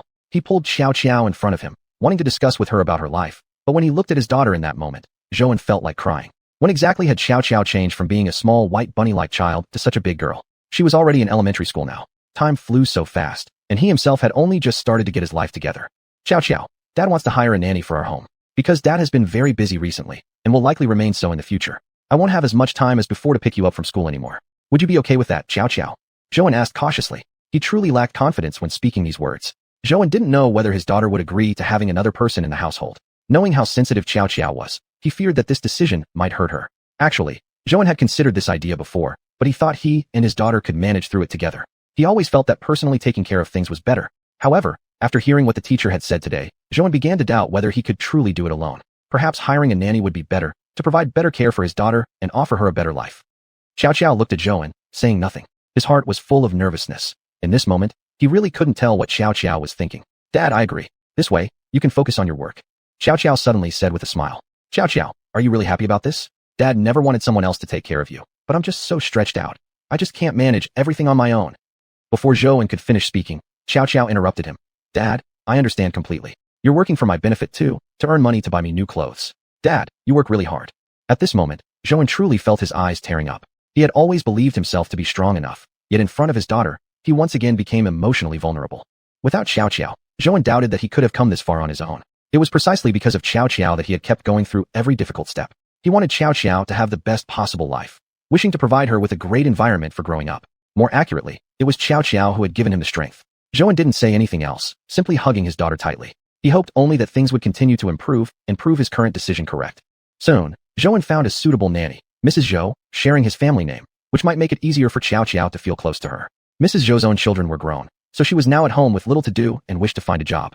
Additionally, Mrs. Zhou came through a friend's recommendation, so Zhouan felt more at ease. Given the frequent negative news stories about nannies online, Zhouan had been somewhat worried. Although hiring a nanny indeed seemed necessary, meaning Xiao would receive better care, and Zhouan could then work with peace of mind. Still, he couldn't help feeling sad about it. It was not his original intention to let someone else take care of his daughter, but current issues at the winery prevented him from staying away. The factory was in the phase of developing a new product, and he had no choice but to handle these matters. After arranging everything with the nanny, Zhouan still felt uneasy. He went online again to check those news stories, feeling increasingly anxious. Because of those reports, he was unwilling to randomly hire a nanny. Zhouan genuinely felt insecure about this, as he already felt so guilty toward Xiao. If something went wrong this time, he wouldn't know how to face his daughter. This is why Zhouan had sought among his circle of friends, inquiring thoroughly until finally being introduced to the present Mrs. Zhou. He could only hope that this Mrs. Zhou wouldn't disappoint him. Thinking it over repeatedly, Zhouan finally decided that he should install a surveillance camera at home. This was a choice he made after searching online for a long time. Having monitoring was indeed necessary, just in case. Of course, Zhouan never wanted any terrifying things to happen. This was a decision born out of desperation, of not being able to split himself in two. If only there were a slight opportunity for him to properly care for Xiao, he definitely would not have made this choice. Since a nanny joined the household, Zhouan always felt uneasy. He was truly afraid that those horrifying incidents reported in the news might happen to him. Whenever he finished work these days, he would immediately check the surveillance footage to see what was going on at home. He felt genuinely worried. This was his home, and the nanny was only the second person who had entered their lives after xiuxian. He wondered how xiuxian was doing. If they were still together, if only he had behaved a bit better back then, maybe things wouldn't have turned out this way. Moreover, Xiao really liked her too. At least when xiuxian was still around, Zhouan had never worried about Xiao's daily life. Fortunately, after a week of monitoring, Zhouan hadn't seen anything suspicious from the nanny. She treated Xiao very well. Xiao's thermos was always filled with warm water, and she reminded her to wash her hands before and after meals. Most importantly, Zhouan could sense that Auntie Zhou genuinely loved children, not just as a job requirement. That kind of love from an elder toward a younger person was something Zhouan knew all too well. It reminded him of how his own parents looked at Xiao, with fears that she might fall or not eat properly. At least this matter seemed to have finally settled down. The winery was getting busier, and Zhouan became increasingly indispensable there. The new wine was a newly expanded venture, and everything he was doing now was additional workload. Although he hadn't started seeking business partners yet, Zhouan wasn't in a hurry. He was confident this time would not be a wasted effort. He believed this wine would definitely sell well. Thinking about this, Zhouan truly felt grateful toward the Cold Pond realm. It had given him the opportunity to start his entrepreneurial journey. Suddenly, Zhouan realized he hadn't visited the cold pond realm in quite a while, nor had he seen Chong recently. He wondered how Chong was doing now, whether he was still waiting there for him. Xiaopan, have we met today's production target yet?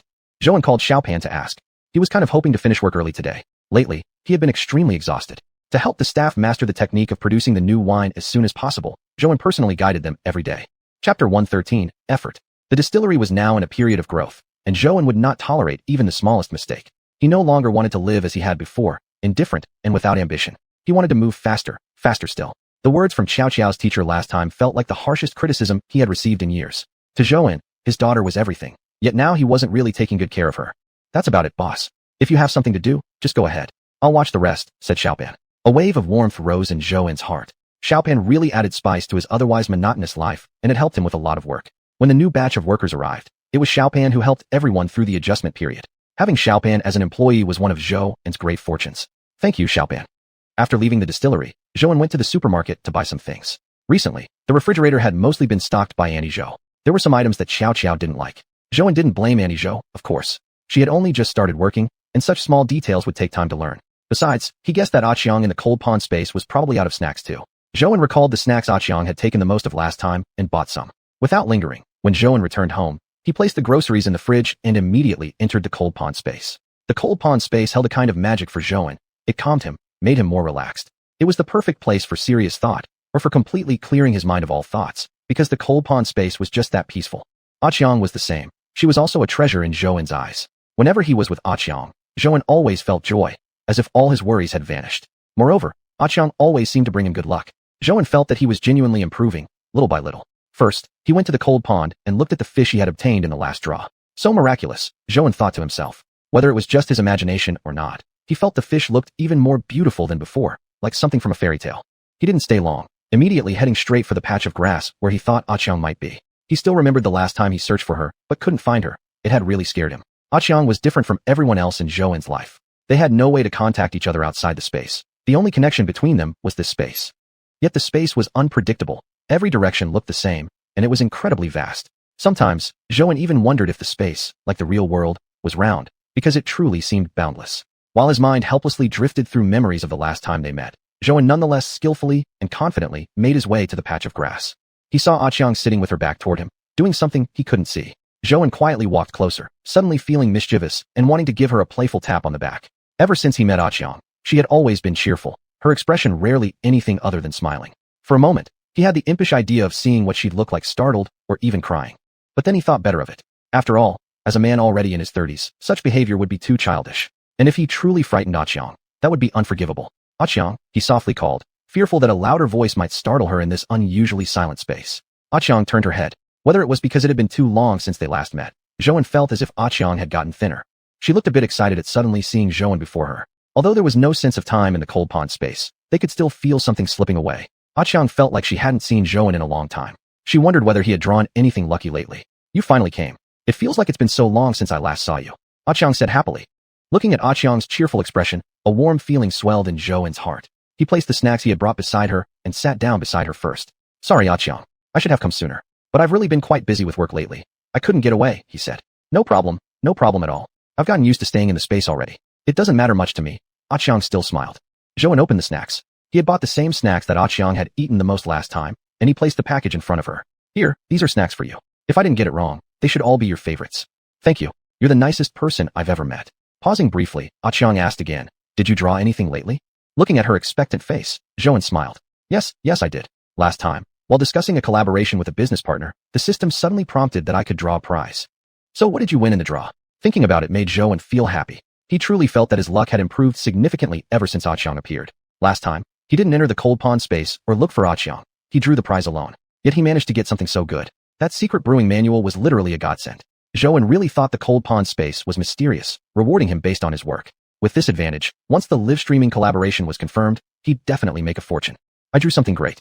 Xiang, I've told you this before, you're my lucky goddess. As long as you're around, I never have bad luck, Zhouan said with a smile. He was genuinely happy. It seemed like so many things had changed ever since he entered the cold pond space. Though the journey had been tough, the space had silently supported him all along.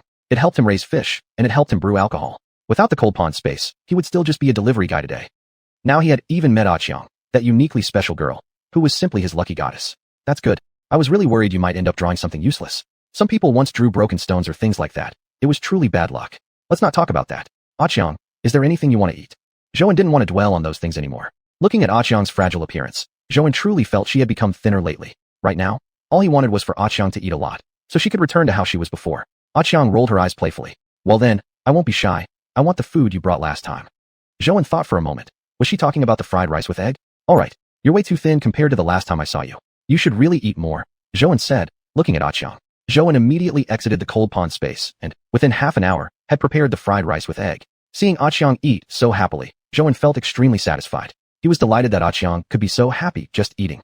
Chapter 114, Lacking Self-Awareness. When the time seemed about right, Zhou packed things up and left the cold pond space. There was still work left to do at the distillery. Although working nonstop wasn't necessarily a good thing, he knew what had to be faced would eventually need to be faced. After leaving the cold pond space, Zhou didn't head directly to the distillery. Instead, he went to a fruit shop first. The employees at the distillery had been working very hard lately, juggling order fulfillments while learning how to brew the new batch of liquor. Zhou knew everyone was exhausted, but this period was especially important. It would be best to push through in one go. If things loosened up too much, he might not achieve what he wanted. Still, as the boss, there were things he should express. Originally, he had planned to treat the staff to a meal, but now it seemed unclear when he would be able to keep that promise. Just as Zhou entered the fruit shop, unexpectedly, he ran into Lu Yi. She seemed somewhat different from when they had discussed the partnership at the distillery. Zhou couldn't quite put his finger on the change, but noticed something different about her. Maybe it was because that time had been a business setting, which made things feel more formal. Zhou saw her first. She was picking peaches in the shop. He thought to himself, she looked more like a peach herself. Before Zhou could look any longer, Lu Yi noticed his presence. After a moment of shock recognizing him, she smiled. No problem, Lu Yi said with a smile. Lu Yi found it amusing. Here was a grown man who hadn't even decided on what he wanted to buy yet. Plus, as a big boss, shouldn't someone like his secretary usually do these things for him? However, she suddenly recalled that Zhou didn't seem to have a secretary. Even the last time she went to his distillery to discuss the partnership, he hadn't brought any secretary along. What a strange person, such a big boss yet so down to earth. Lu Yi felt the contrast made him seem kind of cute and awkward. Actually, during their last meeting, Lu Yi had already done enough background research to understand him fairly well. At least she had scoured through every piece of news about him online before that meeting. Yet, seeing him in person, she felt all her research had been wasted. This famous boss had absolutely no air of authority. About half an hour later, the two stepped out of the fruit shop. Okay, then it's settled. Boss, please have these fruits delivered to my distillery. That's what Zhou said before leaving. He still didn't own a car now. There was no way he'd drive the old man's car again. Zhou didn't want to worry about it anymore. They walked along the road without any specific destination. Lu Yi smiled slightly and asked, Boss Zhou, when exactly did you start your distillery? Caught slightly off guard by the question, Zhou found himself briefly lost in thought. Not long ago, he had been pondering this question himself. Because of how his fish farming ended, not in an honorable way, he still felt a shadow lingering in his mind. In the blink of an eye, it had nearly been a year since Zhou started his distillery. Even he felt it somewhat unbelievable. Sometimes he even felt like he was still delivering food. From a food delivery rider to the current owner of a distillery, Zhou had made this journey in less than 2 years. How many experiences had he gone through? Only he himself truly knew. In the fish market, he fell from a high position to losing everything completely. Even now, Zhou sometimes couldn't help feeling that it wasn't real. Fish farming had given him too much, but at the time it never gave him the courage he now had. During that period, he had never truly felt his own worth. So many people had praised his ability in raising fish, but only Zhou himself didn't think so, not because he lacked self-awareness. On the contrary, it was because he was overly self-aware. He knew better than anyone else that his success in raising fish was purely because of the cold pond water. His work, or effort, had merely been transferring the fish from the real world into the cold pond space. There had been no real skill or expertise in fish farming at all. Though later on he truly tried hard to understand proper fish raising techniques, he could never become a fish farming expert like others in that field. That's exactly why he had decisively decided to quit the fish farming industry. Zhou had long known deep down that perhaps this field wasn't suitable for him. He had just been waiting for the right opportunity to leave. Almost a year, Zhou snapped back to reality, answering with a faint smile. To tell you the truth, I had already seen that information before going to talk with you that day. But now, hearing it directly from you feels a bit different. Zhou suddenly felt this woman was even more straightforward than he had imagined, just saying whatever she had on her mind. He smiled slightly and asked, different how? Boss Zhou, I bet you've heard this kind of compliment so many times that you're completely fed up with it. Lu Yi's eyes sparkled as she spoke. But honestly, you really are amazing, managing to build such a successful distillery in such a short time. Zhou had truly heard countless praises like this before, yet today he felt unusually delighted. He thought Lu Yi was quite adorable, somewhat resembling a Chong. Thank you. I was just lucky, I guess. Zhou had repeated these words countless times before, but this time, he truly meant it. He had never been saying it out of politeness. All of this truly was due to chance and luck. Accidentally entering the cold pond space, he now believed it was the luckiest thing that had happened to him in years. Your distillery is developing so well now. If I ever become unemployed, maybe I'll come join you. Boss Zhou. Lu Yi joked lightheartedly. Sure, that would be a great honor. I'll welcome you with open arms. Zhou was infected by her cheerful mood and began laughing along with her. However, he realized that he hadn't laughed so happily in a long while. Ever since xiuxian left, he'd been too busy with the distillery, busy brewing new liquor, leaving himself no time to truly relax. He wasn't even sure whether he had completely gotten over xiuxian. But truthfully, he rarely thought of her anymore. They walked together for a little while longer. Zhou checked his watch, then looked at Louis. Then, I guess that's it. If there's anything, we can talk about it some other time. Zhou didn't want to admit it, but he intentionally said it like that. Deep down, he had some vague hope that there could be a next time between them, a hope for future interaction. After he said it, Zhou felt a bit surprised at himself. These days, he really had changed. He would never have said something like this in the past. Okay, see you when we collaborate again. Just then, a taxi pulled up. Go home early. See you next time. Inside the taxi, Louis couldn't help but glance at the man outside through the rearview mirror. He seemed more masculine today than before. Perhaps it was because their previous meeting had been strictly about business, while this time they had just chatted like good friends. She couldn't quite explain why this side of Zhou felt especially attractive. And earlier, he had even quietly paid for her taxi fare. Chapter 115 Returning Home. Although it was just a small detail, Louis noticed. She really thought Zhou was incredibly gentlemanly. After all, few men would do something like calling a taxi for her and quietly paying the fare. Actually, when she went to the distillery to discuss the cooperation, Louis had already started developing a slight affection towards him. That day, Zhou was dressed very formally in a suit and tie. But since they were discussing business that day, Zhou was also very serious, and Louis dared not let her mind wander. But she wondered if Zhou had any feelings for her. And the fact that he was still unmarried at his age was somewhat surprising. Although reportedly, he already had a daughter, though the news reports hadn't been very clear about it. Louis secretly wondered what kind of person Zhou really was. If there was an opportunity, she would definitely want to learn more about him. Because she had already been a streamer for a year now. Though the industry was good, the people she could interact with were only her audience and some business partners. It had been a long time since she met a man like Zhou. Although he was already 30, Louis thought that men of his age were more mature and attractive. Zhou watched as the taxi drove further and further away, until it disappeared from sight before slowly turning to leave. Strangely enough, even though they had only spent a short time together, Zhou felt an unexpected happiness deep inside. For a long time, Zhou hadn't felt so relaxed. Ever since he broke up with xiuxian, he had been quite burdened emotionally. The pressure from the distillery and from raising xiuxian often left him feeling suffocated. But now, things seemed to be slowly getting better. During this period, working with the staff to brew the new batch of liquor, things had finally settled down and Zhou gradually felt at ease. As for xiuxian, Auntie Zhou had been doing an excellent job. Even though Zhou hadn't been home much lately, he always checked the surveillance camera whenever he had time. He truly felt that Auntie Zhou was a kind and warm-hearted woman, like xiuxian's grandmother. Although this was her job, the affection she showed toward xiuxian deeply comforted Zhou. Zhou looked up at the sky and suddenly felt like there was no longer any difficulty he couldn't face. Since starting his business, he had gone through all sorts of dashashak difficulties. Those moments that once seemed unbearable were now all in the past. At the distillery, Zhou decided not to go today. He might as well treat it as a day off. Most importantly, Xiao didn't have school today. He wanted to go home and spend time with her. Although Auntie Zhou took very good care of her, Zhou still felt he should be spending more time with his sensitive and thoughtful daughter.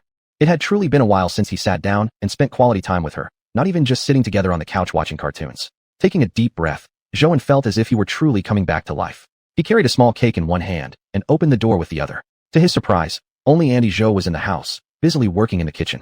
The small cake was bought from a bakery downstairs, a chocolate cake that Xiao loved.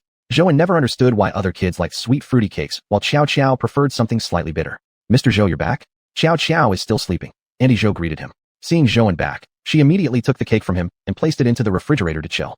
So the little girl was still sleeping. Perhaps his timing wasn't great, Zhou thought. He gently opened the door to his daughter's bedroom and sat by her bedside. For some reason, at that moment Zhou suddenly felt that Xiao had changed a little, slightly different from how she used to be. Girls her age were growing fast. For some reason, he suddenly felt that he hadn't been paying enough attention to her. He had once promised himself that he would properly take care of Xiao and give her the best life. But now, they spent less than 2 hours a day together. Even meals, breakfast, lunch, and dinner, he couldn't cook them with his own hands. All he could do was hire a nanny to take care of her. He bent down gently and kissed his daughter on the forehead. This was his most precious treasure in the world. No matter what he was doing now, running a distillery or negotiating deals, everything was for the sake of giving Xiao the confidence to stand firmly in society in the future. Since starting his business, Zhou had met many different people. Back when he was just a deliveryman, he had no idea. But now, he truly understood how important it was to work hard. Sometimes you couldn't simply aim to get by. A person's life shouldn't be lived only for themselves, but should be lived for their children too. With the intense market competition these days, thousands of people would scramble for a single job opportunity. Zhou didn't want Xiao to live such a humble life in society like he had. Sometimes, Zhou also felt happy that he had such a well-behaved and understanding daughter. Although Xiao was still very young, she had never given Zhou any real worries. No matter what happened at school, as long as she could handle it herself, she always did. Zhou sometimes wondered if that might be a problem, but he realized he was powerless to change his daughter's way of thinking. Ever since her mother left, ever since that rainy night passed, Xiao had become somewhat quieter than before. Yet when they were together, she often smiled and seemed cheerful. Still, Zhouan knew that she held some private little secrets in her heart, even if she was just a child. Zhouan would never forget the time when Xiao first started elementary school. He had attended a parent-teacher meeting at her school. Her teacher told him that Xiao was the only child from a single-parent family in the class. Nowadays, although people often spoke of marriage and divorce, both being matters of personal freedom, hearing those words still made Zhouan feel a twinge of sorrow. In today's society, few people truly opted for divorce. Many worried about how it would affect their children. At that moment, when he heard the teacher's words, Zhouan truly felt a deep sense of guilt toward Xiao, as though he had failed to provide her with a complete family. If he had only been more ambitious back then, perhaps things wouldn't have turned out this way. Looking back at the past, Zhouan felt his biggest mistake had stemmed from himself. He simply hadn't tried hard enough. Now, he still couldn't understand why he had been so willing to remain a deliveryman back then, earning a fixed wage day after day. Why had he never put in effort or pursued any real ambitions? He'd even thought a mediocre, careless life was good enough. Zhouan was grateful he had eventually seen the error of his ways. Although it was indeed a bit late to finally establish a stable career, at least he had realized the truth instead of staying lost forever. His greatest dream now was to provide Xiao with a good life in the future, a life where she wouldn't feel inferior to other children. Chapter 116, A Charismatic Person. Zhouan caressed his daughter's face again, carrying only one wish in his heart. He just wanted his daughter to grow up healthy and happy, and he would handle everything else. Back in his bedroom, Zhouan lay on the bed, lost in thought about something. He recalled his chance encounter with Lu Yi today. He remembered how Lu Yi had looked while picking out fruit for him, that serious expression on her face, as if she were completing an important mission. Zhouan even changed some of his opinions about the live streaming industry because of Lu Yi. Although Zhouan had accepted the contract, he truly felt some distrust toward the industry, surprised that it could bring such substantial returns. When they first met, he had thought she was simply very sexy with a great figure, but he didn't expect Lu Yi to be such a lively girl. Zhouan felt completely relaxed being with her, as if all his worries simply vanished. Suddenly, the notification tone from his phone interrupted his thoughts. He picked it up and saw a WeChat friend request. Zhouan originally assumed it was just another business partner. Ever since his distillery expanded, more and more business partners had been adding him on WeChat. But when he opened it, Zhouan felt pleasantly surprised. It was actually Lu Yi. Just moments ago, he had been thinking about their encounter today, and now her friend request came in. His heart raced in excitement. This truly was exciting, wasn't it? Zhouan quickly accepted her request. In fact, he had planned to add her himself, only thinking it would seem somewhat odd. After all, they were merely business associates, and he was the owner of the distillery. This kind of action would be beneath his status. Also, Lu Yi was a streamer and quite sexy. He mainly worried that this action might spark other interpretations from her, potentially damaging his gentlemanly image in her eyes. The thought of adding Zhouan had lingered in Lu Yi's mind since she returned home. In truth, she had wrestled with this decision for quite some time, unsure whether she should proceed. After all, theirs was purely a business partnership. Lu Yi didn't know whether bringing up unrelated topics might make things awkward. She also didn't want Zhouan to see her as that kind of girl. She didn't want him to think she was cheap. Yet Lu Yi remembered how he had paid for her taxi fare. She had felt genuinely touched and had longed for further conversation with him, hoping to get to know him better. Exactly because Zhouan had paid for her cab ride, Lu Yi reasoned that accepting his generosity without thanking him would be impolite. With this reasoning, Lu Yi decisively added Zhouan on WeChat. Seeing that Zhouan had accepted her request, Lu Yi nearly screamed out in excitement. She took a deep breath, calming herself down. "Thank you for paying for my cab ride earlier. It was really too kind of you." Lu Yi excitedly typed those words out and paused. Although it was just a simple, polite sentence, the emotional roller coaster inside her could rival a full-length drama. Zhouan hadn't expected Lu Yi to message him only to say thank you, feeling a little disappointed, but he guessed he shouldn't have been surprised. Paying for the cab fare was truly an unconscious gesture. He simply thought as a man, he should do small things like that naturally. Yet he admitted to having a small ulterior motive. He had hoped such a gesture might prompt Lu Yi to reach out again. Sure enough, this was exactly what happened. "It's nothing. You helped me pick fruit, and I occupied your time," Zhouan replied. Thinking about how Lu Yi spoke to him, he recalled that she was totally different from the day they met at the distillery, when she had been clearly nervous and restrained. Today she wore a knitted sweater, soft and warm, and a simple floral dress. Despite the modest outfit, Zhouan found it extremely pleasing. Moreover, as he interacted with Lu Yi bit by bit, there was not a moment of awkwardness. Zhouan felt utterly at ease. Looking at the chat window between them, Zhouan felt unexpectedly cheerful. Since they had now officially added each other on WeChat, things would become much easier. Lu Yi did not feel upset seeing his polite reply, as she knew he was simply that kind of person.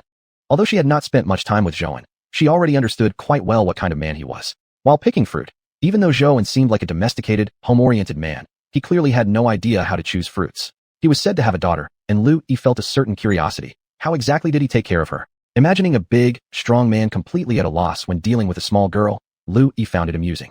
But indeed, Zhouan radiated a homely aura that Lu Yi found particularly serene. She felt that Zhouan outside of work was like an entirely different person.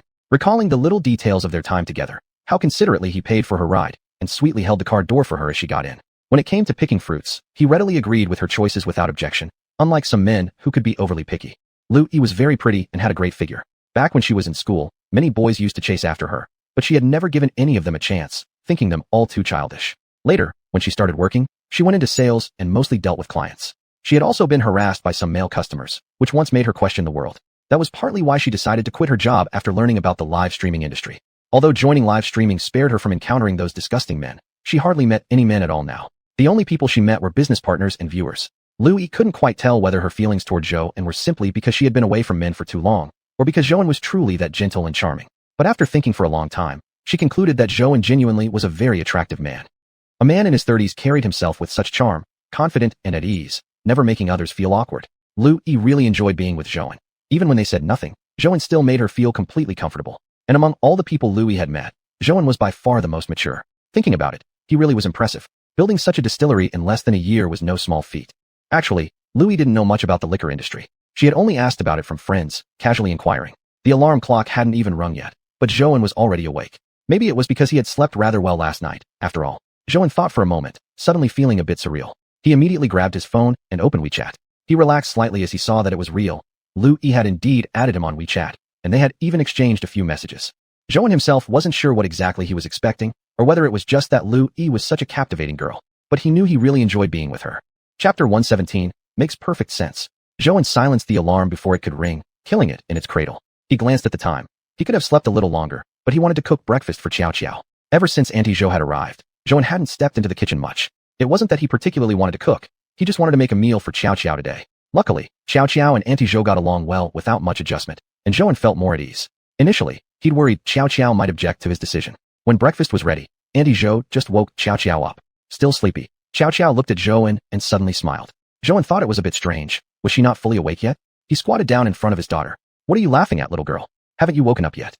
Upon hearing Zhou's words, Xiao only laughed harder. She hugged Zhou with her tiny arms and said, Daddy, it's just been so long since I saw you in the morning. Zhou smiled, gently stroking Xiao's hair as he comforted her. Xiao, Daddy's just been too busy lately. Do you like the food Auntie Zhou cooks? Though his heart felt an infinite bitterness, he dared not reveal it. Xiao was a very sensitive child, and Zhou feared that if she noticed his sadness, it might upset her. Lately, he'd been leaving home early and returning late, leaving before Xiao woke in the morning and coming back after she was already asleep. He himself found this lifestyle quite painful, and Zhou wanted nothing more than to carve out more time to spend with his daughter. But he really couldn't help it. Right now, the winery needed him badly. After this phase passed, Zhou planned to expand operations again. The son longed to be with Xiao every day, but for the sake of future happiness, it had to be patient now. Watching Xiao happily gobble up her food, Zhou felt a touch of happiness. This simple life gave Zhou Anjia an inner peace he hadn't felt in a long time. These days at the winery, he'd barely managed to eat 3 meals a day properly. After breakfast, Zhou didn't let Auntie Zhou take Xiao to school. Today, he had time to spare. The work at the winery was basically wrapped up for now, and Zhou wanted to give himself a short break. He didn't take his car. Instead, he rode his own small electric scooter, carrying Xiao. On the road, uncles and aunties hurried to the market. Office workers sprinted toward the subway entrances. The streets were filled with endless traffic. Everyone seemed to have their own destination. The rising sun gently warmed Zhou's body. In this moment, everything felt so peaceful, and he found comfort in his heart. Suddenly, Zhou thought back to his days with xiuxian. They hadn't experienced much together. They'd just lived ordinary lives. Each morning, at the school gate, he'd wait for xiuxian. She always arrived a few minutes later than him, and Zhou had gotten used to waiting. Actually, Zhou could tell that xiuxian probably wasn't the kind of girl who had her life perfectly organized. Back then, simply eating cafeteria rice together and riding the scooter home brought the two of them so much happiness. Zhou himself didn't know exactly how things had come to this point. He didn't even know where xiuxian was now. After other people broke up, they could still know how the other was doing, where they were. But with them, Zhou felt truly lost. He didn't even know where she was. Perhaps they were never meant to be. Maybe they were only suited to being friends. Sometimes, when he had idle moments, Zhou would wonder whether they had been together out of compatibility, habit, or genuine love. He really didn't know why. At times, Zhou felt this relationship had been a real shame, and yet somehow, completely natural. If only he had been more determined back then. If only he had done better. If only he hadn't hidden things from her. Things wouldn't have gotten this far. Maybe it was just fate. Maybe the two of them simply lacked that destined connection. Now, over 30, his career only recently stabilized, and raising a child alone. As for xiuxian, she was still young, with plenty of men pursuing her. Actually, Zhou wasn't holding on anymore. What he truly wished for xiuxian now was that she lived well, somewhere beyond his sight. After dropping Xiao off at school, Zhou thought about it and decided not to go to the winery. Lately, he'd spent too much time there, He needed a break. Besides, Xiao Pan was taking care of the place for now, so things shouldn't go wrong. Even though he was the boss, occasionally he still liked to sneak away and take a rest. Suddenly, Zhouan thought of Aquan, not just because he wanted to see Aquan, but because the cold spring dimension held a mysterious magic for him. Whenever he was inside, Zhouan always felt joyful and at peace. That space allowed him to forget all his troubles, letting him truly be himself without worrying about external things. To Zhouan, the cold spring dimension was not only a lucky gift, but also an escape.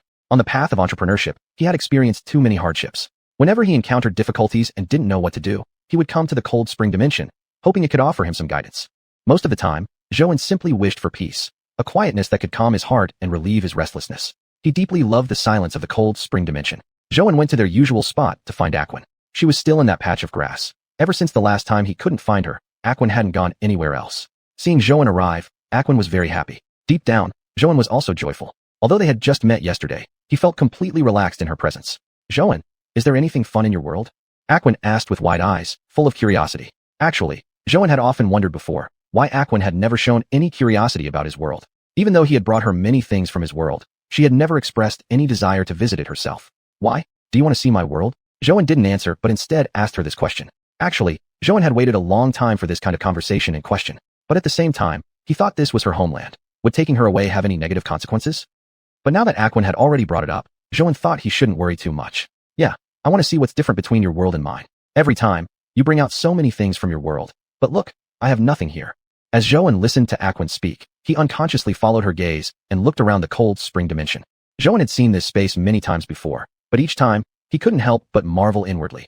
How could such a miraculous space even exist? Yet aside from its wonder, this place was empty. It was too desolate. Every direction, up and down, left and right, all looked exactly the same, causing dizziness.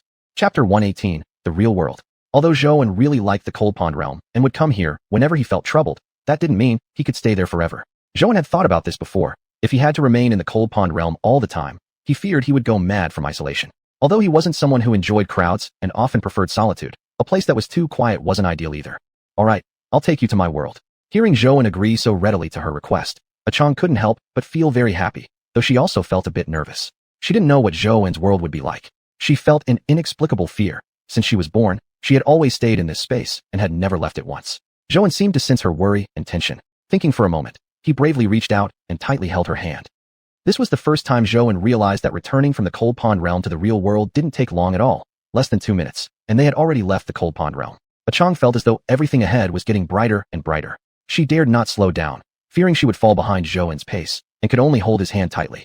The further she went, the more she felt she couldn't even keep her eyes open. It was simply too bright. Zhouan felt Achong tightly gripping his hand. At that moment, he had a silly thought. He was glad Achong didn't have long nails. Just in that instant, when Achong opened her eyes again, she had arrived in Zhouan's world. She dared not open her eyes at first, but suddenly felt someone gently soothing her. Zhouan tried his best to imagine how Achong must be feeling. She had never been to this world before, and all her life had been spent in that pitch-black Cold Pond realm. Undoubtedly, this world must be very overwhelming for her. He gently patted her back, encouraging her to relax as much as possible. Achong slowly opened her eyes. She felt utterly amazed. The furniture in front of her looked so fascinating and magical to her. Achong, how do you feel? Can you adapt to this place? Zhouan asked somewhat nervously. He was worried she might feel uncomfortable. After all, she had never been here before. It's fine, I can adapt very well. Achong smiled at Zhouan. Seeing her smile, Zhouan finally felt relieved, sure now that Achong was really okay. It seemed her ability to adapt was indeed quite good. Great, then you can just stay with me and be my assistant. This was Zhouan's thinking. Luckily, he hadn't hired an assistant or secretary yet. Otherwise, he wouldn't have known what to do. This role also suited Achong perfectly, because back in the Cold Pond realm, Zhouan had told her that he was currently the owner of a winery. Sometimes, when certain events happened at the distillery, he would tell Achong about them. So it was most fitting for her to become his assistant. She wouldn't feel completely out of place. Great, great, Achong happily replied. Zhouan felt as if she hadn't really listened to what he had said. Ever since she entered this world, she had been curiously looking around everywhere. Yet this state reassured Zhouan greatly. At least she wasn't scared. Truthfully, Zhouan had been worried that she might not adapt to this world, or react badly. That she hadn't already was a lucky thing. Suddenly, Achong picked up a small vase that Zhouan had bought before. What's this? It looks really nice. Zhouan gave a helpless smile. She was like a little child who knew nothing. That's a vase, used to hold flowers. It doesn't really serve a purpose. It's just for decoration. Yet he felt no annoyance at all. On the contrary, he found it quite endearing. He had never seen Achong like this before. In the Cold Pond realm, Achong was familiar with everything around her. It was her domain. But now, in a world she had never visited before, every reaction she displayed made Zhouan find her charming. Perhaps this was Achong's true self. She really was the most special girl he had ever met. Although she had just arrived in this world, she wasn't the least bit afraid. She found everything around her novel and wanted to touch every new thing, like a little cat. Truth be told, after agreeing to her request, Zhou had some doubts too, unsure whether his decision was right or wrong. Could this disrupt the balance between these two worlds? Yet he also felt that Chang genuinely wanted to come to his world. Since those terrifying conclusions were only guesses and unknown, why not just give it a try? And all this time, it had always been Zhou who went to Chang's world. Every time he bought snacks for her at the supermarket, Zhou couldn't help but wonder when Chang would finally get to see his world. Although it wasn't really a big deal, Zhou still felt an inexplicable urge to show her his life. He wanted to show her the winery he ran, wanted her to meet his adorable daughter Xiao, and wanted her to see what kind of world he lived in. So although he felt it might be a bit inappropriate, Zhou still happily agreed to Chang's request. It wasn't just Chang's wish alone. Zhou himself was very curious and excited about what would happen once they were in this world together. He had found his direction thanks to that book inside the Cold Pond realm, and the success of the new wine was also because of the Cold Pond water. In every way, the Cold Pond realm had given Zhou an immense help, and Chang was the most special girl Zhou had ever met. She helped him out when he was in trouble and comforted him when he was sad. Thinking about all this, Zhou looked at Chang standing in front of him. She was curiously holding the TV remote control. Zhou had no idea what she was trying to do, but he thought it was both cute and slightly helpless. He really had no idea what kind of scene bringing her here would create. Deep down, Zhou was also worried that he might fail to take proper care of her. If Chang got hurt because of him, that would truly be his fault. But Zhou didn't regret his decision, and he was also confident that he could take good care of Chang. The winery wasn't that busy anymore. Once the new wine was measured out and the live streaming contract signed, he wouldn't have much to do. He didn't stay at home for long. Zhou thought Zhou should be returning from buying groceries soon. Although he didn't think Chang being here would cause any issues, explaining her presence to Zhou felt a bit awkward. Before Zhou returned, Zhou took Chang and left. Originally, he wanted to treat Chang to something delicious first. After all, this world must still be full of surprises for her. Chapter 119, Between the Lines. But thinking about it, was it close to mealtime? Maybe he should go check out the winery first? Zhou thought that the place Chang knew best in this world should be the winery. After all, it was the place he had mentioned the most to her, and therefore probably the place she understood best. At the moment the car slowly came to a stop at the winery, Zhou actually felt a bit excited. He hadn't expected that there would come a day when he would bring Chang to his own winery. It felt just like the nervousness of bringing his own girlfriend, and although Zhou didn't know why he suddenly had this thought, he still found himself extremely strange. Chang, get out. This is my winery. After getting off the car, Zhou told Chang to follow right behind him. Originally he had wanted to hold her hand while walking in, but then felt that maybe it wasn't such a good idea. After all the employees were inside. Although he really wanted to do it, he didn't want Chang to be stared at by others. Chang didn't have any objections. She simply nodded obediently and followed Zhou quietly. Although she looked as docile as a little white rabbit, Zhou still noticed her glancing curiously to the left and right. Zhou really found this side of her cute. He also felt somewhat guilty. After all, it was Chang's first time coming here. He should have shown her around properly, but now wasn't the time. The staff were still working in the winery. First, he was worried the staff would gossip about Chang behind his back. He didn't want her to be casually discussed by others. Even if it were kind words, he didn't want that either. Secondly, since the employees were still working, he didn't want to disturb them. The winery had just started to stabilize recently, and the employees were just beginning to understand the new wine. He didn't want to hinder everyone's progress. Thinking thus, Zhou quickly reached the office. He had Chang sit on the sofa beside him.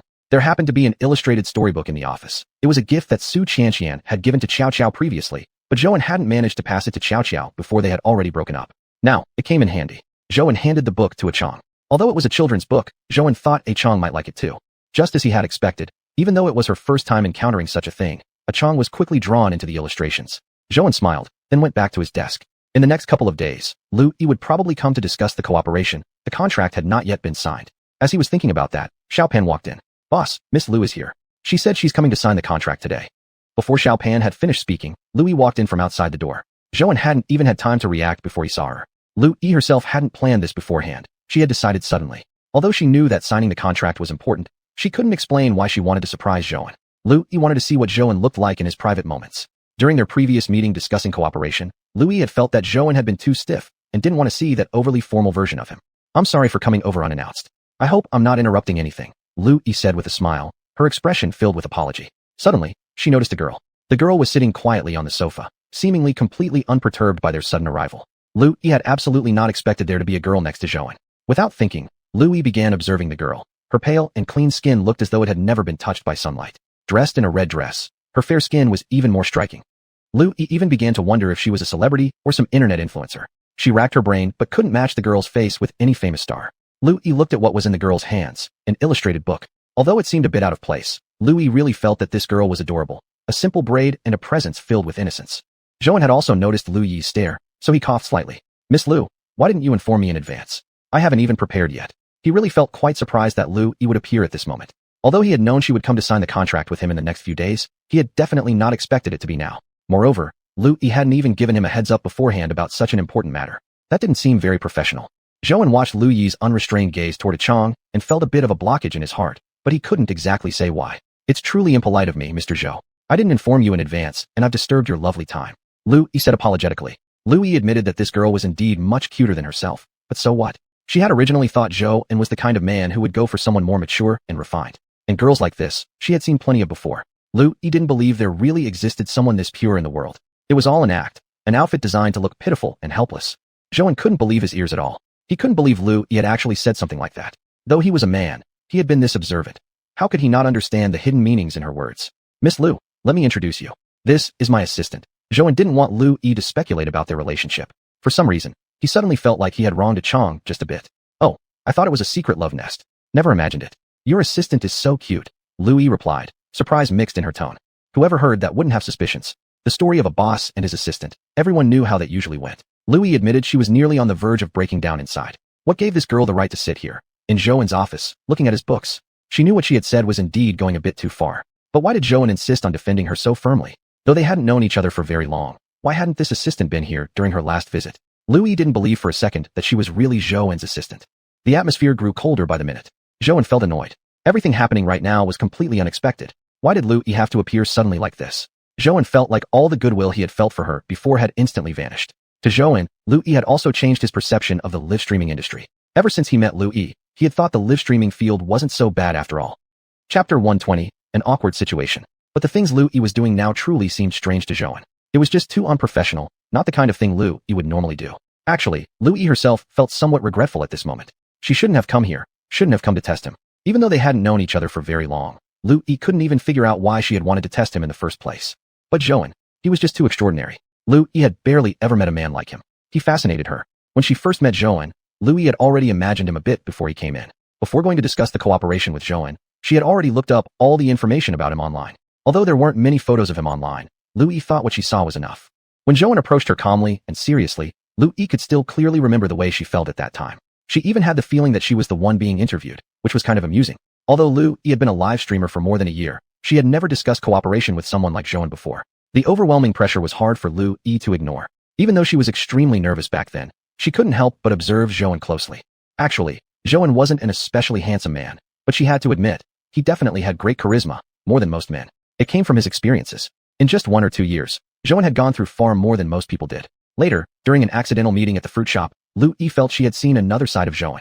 That day, he wore casual clothes, and his relaxed look made Lu Yi feel like he was a tiger that had just woken up. Something about him made her instinctively want to get closer. Even tigers have gentle moments. The tenderness Zhou unknowingly revealed that day unsettled Lu Yi a bit. Though they had known each other only for a few days and didn't really understand each other well, Lu Yi truly felt herself beginning to fall. After she returned home that day, she thought long and struggled for a while, yet finally decided to add Zhou on WeChat. Not for work. She simply wanted to share more moments with him. However, after just a few exchanges, Lu Yi didn't know what else to say, because their only connection was work, and she wasn't even sure whether they could be called friends. Lu Yi didn't want to be his friend either. She just wanted to get closer to Zhou, wanted to understand him more. But now, Lu Yi found the situation slightly ridiculous. Why did such a cute girl suddenly show up? Zhou explained that she was his assistant, but Lu Yi couldn't quite believe him. She had visited Zhou's distillery twice already, and she had never seen this assistant before. Let's sign the contract. At this moment, Zhou suddenly spoke up. Although he didn't know how everything had ended up like this cooperation had indeed been well thought through by him, and it was definitely feasible. He couldn't cancel the cooperation just because of these personal uncertainties he was feeling. The distillery didn't belong solely to him, and he couldn't make decisions solely out of personal motives. Moreover, during the recent period, both he and the distillery had been working hard towards this cooperation. They had invested a lot already, and Zhou couldn't possibly abandon the cooperation because of such reasons. Besides, the distillery was going to undergo a transformation soon, and these days must be handled with care. Zhou had to be cautious. After hearing Zhou's words, Lu Yi calmed herself down as well. Indeed, she had been acting on impulse. Yes, no matter what happened, today was meant for discussing the business. Lu Yi absolutely couldn't give up on this cooperation either. Setting aside personal feelings, this cooperation could elevate Lu Yi's career in the live streaming industry. There were no shortages of people selling wine during streams, but so far no one had cooperated with Zhou. His distillery was famously promising, having achieved its current status within just 1 year, and anyone hearing about it would be surprised. Lu Yi didn't remember exactly how she had finished signing the contract, but reason told her she couldn't give up on this opportunity, nor could she afford to act unprofessionally in front of Zhou again. Though she really did like Zhouan, that was her personal matter. In Zhouan's eyes, perhaps she was just another business partner, just another average streamer. Although Zhouan had said he had just started the distillery about a year ago, that didn't change the fact that he was the boss. What kind of woman hadn't he seen? This thought made Lu Yi feel particularly uneasy. She looked at the girl sitting on the sofa who was still looking at her picture book, seemingly indifferent to what was happening around her. Lu Yi couldn't really believe that the girl was as innocent as she appeared. How could such a genuinely pure girl exist in this society? She didn't even need to think to know. The girl was just another gold digger trying to make money off Zhouan. Now that Zhouan was such a successful businessman with a promising future, who knew how many girls were trying to get close to him? Boss, there's something you need to handle in the workshop. Xiaopan hurriedly came in from outside. Zhouan had already been feeling slightly annoyed, and now that he had a chance to go out for a bit of fresh air, he didn't hesitate. After Zhouan left, the room was suddenly left only with Lu Yi and Chang. The atmosphere became increasingly strange. Lu Yi looked at the girl on the sofa and felt a mocking amusement inside. She slowly walked over to the sofa and sat down across from Chang. Chang merely lifted her eyes slightly to glance at her, showing no other reaction. Lu Yi couldn't detect even a hint of emotion from her gaze. What's your relationship with Zhouan? Lu Yi smiled slightly as she spoke. With just the two of them in the room, Chang knew Lu Yi was talking to her, but she wasn't sure how to respond. Why would this person be curious about her relationship with Zhouan? If she told her that she came from the Cold Pond dimension? No, that absolutely wasn't allowed. Zhouan had specifically told her that no matter who spoke to her, she shouldn't respond, especially since she came from another world. That detail had to stay a secret. After hearing Lu Yi's question, Chang simply gave her a brief glance before returning her attention to the picture book in her hands. Lu Yi hadn't expected such a reaction. It was as if Chang completely ignored her presence. Suddenly, she felt intrigued. Perhaps she had underestimated this girl. Maybe her level was higher than she had imagined. Looking at Chang's calm and composed expression, everything about her seemed perfectly natural. Lu Yi felt a slight anger bubbling inside, but she refused to show it. She didn't want to lower herself to a childish level. If you want to play, then I'll play along with you, Lu Yi thought with a silent sneer. Little sister, you're so pretty. Your future is still uncertain. Why bother doing something like this? Lu Yi smiled as she spoke. Chang remained silent. She was already beginning to not understand what Lu Yi was saying at all. Chapter 121 Make things clear. Lu Yi saw that she didn't speak and assumed it was because he had exposed what she was thinking. Sis, even if you think this is not a bad idea now, it's definitely not a long-term solution. I advise you to go back to school as soon as possible. You'll find a good job in the future. Nowadays people advocate women's liberation. You can't be dragging us women backward. Lu Yi kept talking to himself, laughing as he spoke. Chang remained silent, quietly looking at the picture book Zhou had given her. Actually, she was becoming somewhat unable to bear it, because this woman across from her had been talking non-stop, making her a bit annoyed. And now she couldn't find Zhouan either. Where did he go? In this world, the only person she could rely on was Zhouan. Perhaps because she had stayed in the cold pond space for too long and had never been to a place like this before, the silence there had been so absolute that she now found it hard to adjust to this kind of environment. Chang felt her ears growing increasingly uncomfortable. It was really becoming unbearable. She reached out and lightly scratched her ear. After seeing her make that gesture, Lu Yi suddenly felt very angry inside. What did she mean by this? Was she provoking her? How ridiculous. She walked over and sat down next to Chang's seat. At this point, Chang also couldn't concentrate on reading anymore, so she turned around to face Lu Yi directly. So close now, Lu Yi looked at Chang's face, finding it somehow magical. How could there be someone so perfectly attractive in this world, as though God had specially molded her? Compared to her, everyone else was just ordinary humans, while she looked like an elaborately crafted doll. Lu Yi reached out and touched Chang's face. Sis, your face really is quite tempting. She paused, then continued with a smile. But who knows what kind of dirty things might be hiding beneath that pretty face. Stop, Zhouan shouted loudly. Yet all his affection had already vanished. The events of the day had made Zhouan feel very annoyed. Perhaps he had just misjudged everything?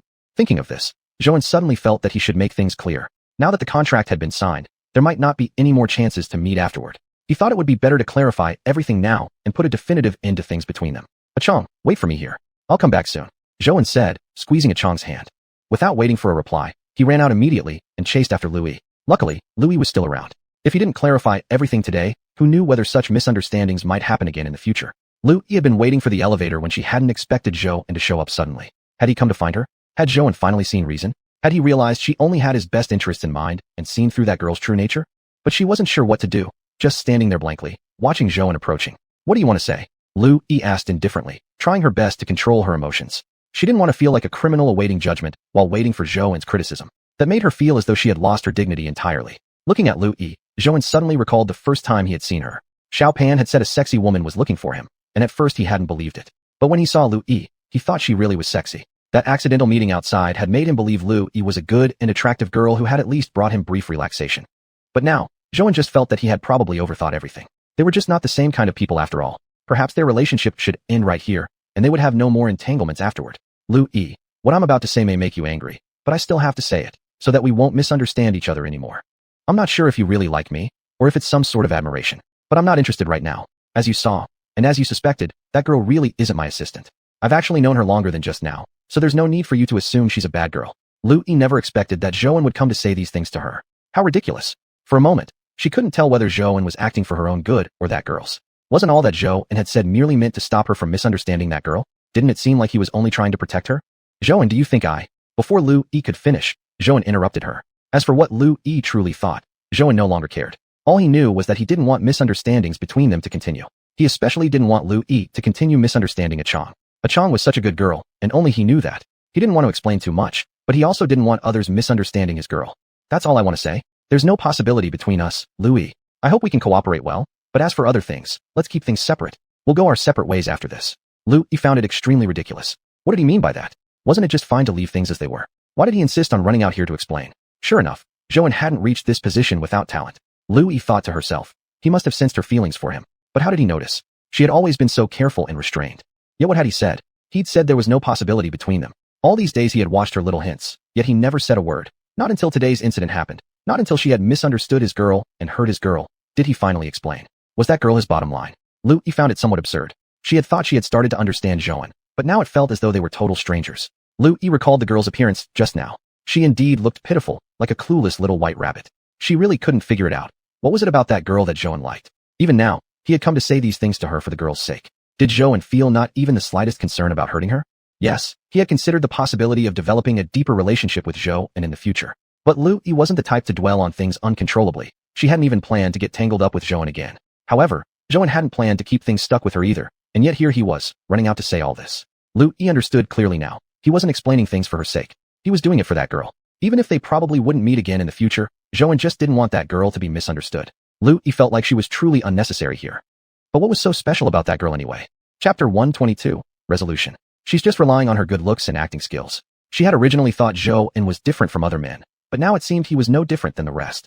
Zhou watched the retreating figure of Lu Yi. He knew what he had said was somewhat excessive, but he didn't want to think about how Lu Yi might feel. Back at the office door, he had clearly overheard what Lu Yi had said to Chang. Zhou felt deeply hurt. Chang turned out to be that kind of girl, nothing like how he had imagined her. Fortunately, everything had been cleared up now.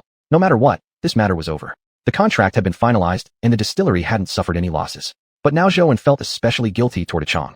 Today was her very first day in this world, or even less than a full day, and she had already experienced such an incident. If it weren't for his own fault, she wouldn't have been hurt at all. The more Zhou thought about it, the worse he felt. He slowly walked back to his office, not knowing how to face her. Maybe he truly shouldn't have brought her here in the first place. Back in the office, Chang was still standing in the same spot, staring at Zhou with wide eyes. Chang, I'm sorry. I let you get hurt today. I'm really sorry. I had to deal with something sudden and couldn't properly look after you. Holding Chang's hand, Zhou lowered his head and said guiltily. Before Chang could reply, Zhou continued. Don't worry, Chang. Something like this won't happen again. I will always stay by your side from now on. If only he had thought more carefully today, he wouldn't have left Chang alone in the same office with Lu Yi. He should have taken Chang with him when he left. Had he considered that earlier, Chang wouldn't have been hurt by Lu Yi. Zhou, it's okay. I'm not hurt. Don't worry. Chang smiled. I'm sorry. Zhou looked at Chang and said. That person asked me about our relationship. I didn't speak to her because you told me not to talk to others about coming from another dimension. Zhou suddenly felt like smiling. He realized she sounded as if she wanted him to praise her a bit. Indeed, Chang deserved praise for doing well, calmly responding to an unfamiliar environment she had just arrived in. He was the one who deserved punishment. If he hadn't left her alone, none of this would have happened. From now on, he mustn't allow Chang to be away from his side for even half a step. Whatever he did, Chang must stay within his line of sight. Zhou thought to himself. You did very well, Chang. Never mention that other dimension to anyone. Zhou checked the time on his watch. Nearly time to go home. Xiao would be getting out of school soon. Looking at Chang, Zhou thought maybe she wanted to meet his daughter. He often spoke to Chang about Xiao. She enjoyed listening to the amusing things he told about Xiao. Chang, I'll take you to meet Xiao. I think you two will get along very well. Zhou wasn't just saying polite words. He truly believed it. Even though Xiao was still young, she was far more mature than other kids her age. Although Chang was an adult, Zhou knew she was quite childlike. That's your daughter, right? You mentioned her before. Yeah, that's my daughter. She's lovely, just like you. The illustrated book I showed you, she likes that a lot too. Zhou suddenly realized the previous unpleasantness and irritation had unknowingly disappeared. He now felt happy at the thought of going to pick up Xiao with Chang later. Zhou brought Chang out of the distillery to pick up Xiao from school. He didn't drive, on his electric scooter instead. He'd lost count of how many times he had taken this route from the distillery to Xiao school. For him, it wasn't a boring path. It was where he often contemplated many things. It felt strangely different today with Chang beside him. Although he'd taken this route countless times before, Until now he'd only ever walked it with xiuxian. That Chang had unexpectedly arrived in this world and was now accompanying him to pick up Xiao felt so surreal to Zhou. Perhaps life was gradually improving, everything changing. Xiuxian should be living well now too. After all, he was no longer around. Zhou truly had let go now. Reflecting on that past relationship, he felt only guilt remained. He and Xiuxian simply hadn't had enough fate. Their romance had begun and ended in haste. They hadn't even parted on peaceful terms. Zhou had really believed that day that the two of them should calm down and not act on impulse. He truly thought Xiuxian had been too hasty when she broke up with him. She had clearly agreed with him that day, yet why did she still leave him so decisively the next day? Zhou still couldn't figure it out until now. Perhaps everything had been premeditated. Zhou thought that if their positions were reversed, if he were Xiuxian, he might not have wanted to continue this relationship either. During their brief time dating, Zhou had not truly fulfilled his duties as a boyfriend. He had always been busy with something every day, yet never told her about it. Even the fact that he was the distillery owner, she had found out last. He had been at fault first. He had not been honest or open enough. Maybe they had just lacked fate after all. Zhou turned to glance at Chang. She was watching the passing scenery with bright eyes. This road was very quiet, with towering trees beside it, lush and green, filling one with hope. Chang, what are you thinking about? Zhou couldn't help but start chatting with Chang. He didn't want to think about the past anymore. Right now, he only wanted to be happy with her. Chang smiled. Zhou, your world is so beautiful. It's not like the cold pool space where there's absolutely nothing, just pitch black darkness. For some reason, even though Chang spoke with a smile, Zhou still felt a bit pained. Such a beautiful girl, so pure and kind, yet living in a world like that. Hearing Chang's words, Xiao immediately nodded enthusiastically, afraid that the next second Chang would take it back. The moment she was picked up by Chang, Xiao couldn't help but burst into giggles. Watching the two, tall and small, so happy, Zhou couldn't help but smile too. It was truly wonderful like this now. Just this simple playing around brought Zhou a feeling of peaceful happiness. Xiao, do you want to go out to play? Tell me where, and Dad and Chang will go with you. When Xiao heard Zhou's words, her eyes immediately widened. Really? Dad? Then I want to go to the amusement park. I haven't been there in such a long time. Chapter 123 Amusement Park. Zhou thought back for a moment. It seemed like it had indeed been a long time since he last visited one. The last time had been when Xiao had parent-teacher conference. As a reward, he had taken her to the amusement park to cheer her up. Alright, I'll go with you. Let's go to the amusement park. Chang didn't know what an amusement park was like. She felt only curiosity in her heart. But she wasn't afraid at all. As long as she was with Zhou, she had absolutely no fear. Besides, it was a place Xiao liked. It must be really great. When they arrived at the amusement park, Zhou felt complicated. Since Xiao's mother had left, this was the first time he'd brought someone else, a woman and Xiao, to this place. He didn't dare to ride the thrilling rides. Zhou first took them both on the carousel. That was Xiao's favorite activity. Naturally, Zhou didn't understand why she was so happy, but seeing Xiao enjoying herself, he also felt joyful. Chang sat on the carousel somewhat confusedly. By the time she realized what was happening, she saw Zhou holding his phone, taking pictures of her. Looking at Chang in the camera lens, Zhou really felt that Chang was incredibly beautiful. She looked stunning in every photo. He took a group photo of Chang and Xiao on the carousel. This photo, at least for Zhou at the moment, was extremely precious. After trying a few other rides, Zhou felt that both the little girl and the adult were getting tired. He decided to take them home. Chang was indeed a bit tired. Ever since arriving in this world, her curiosity had never ceased. She kept observing this vivid and colorful world. This place was truly fascinating to her. Even though she had always been in the cold pond space, she had never considered leaving or going anywhere else. But now, discovering that there was a completely different world from her own, Chang felt really happy. Chang felt lucky to have met Zhou, and she was very grateful that Zhou had brought her into his world, allowing her to experience so many wonderful and new things. Even though it was her first time riding a carousel, she truly believed it was the most fun ride in the world. After leaving the amusement park, Chang and Xiao were still enthusiastically discussing which rides had been the most fun. Zhou watched the two talk animatedly and thought they were just adorable. It was almost time for dinner. Zhou didn't ask where they wanted to eat. He knew Xiao definitely wanted to go to that little restaurant that served creamy ice cream again. Zhou couldn't understand why his daughter loved creamy ice cream so much. He brought her here plenty of times before, but every time he asked what she wanted to eat, she always chose this small restaurant. Xiao instantly knew when Zhou started leading them down the path to the small restaurant. Dad was going to treat them to ice cream. She was thrilled and immediately told Chang, Sister Chang, Dad is going to take us to get that ice cream later. Have you ever tasted creamy ice cream? It's super delicious. Looking at his daughter's excited expression, Zhou found her extremely cute. He glanced at Chang and felt warmth in his heart. I haven't tried creamy ice cream yet, but seeing how excited you are, I think I'm going to love it too. Chang shook her head with a smile while holding Xiao's hand. When they arrived at the restaurant, fortunately, they hadn't come too late, and there were still seats available. This restaurant specialized in family sets. Every day after school let out, the place was practically packed. Luckily, they arrived early enough and managed to find seats without needing to wait anxiously. Once the creamy ice cream arrived, Zhou hadn't even spoken yet when Xiao immediately grabbed a serving and placed it in front of Chang, looking at her with anticipation, encouraging Chang to take a taste. Seeing this, Zhou realized how much Xiao liked Chang. He had never seen Xiao this fond of being with someone. Although he'd eaten with xiuxian before, Xiao had never shared her favorite creamy ice cream with her. Wow, it's really delicious, Xiao. Thank you. Chang smiled and said to Xiao.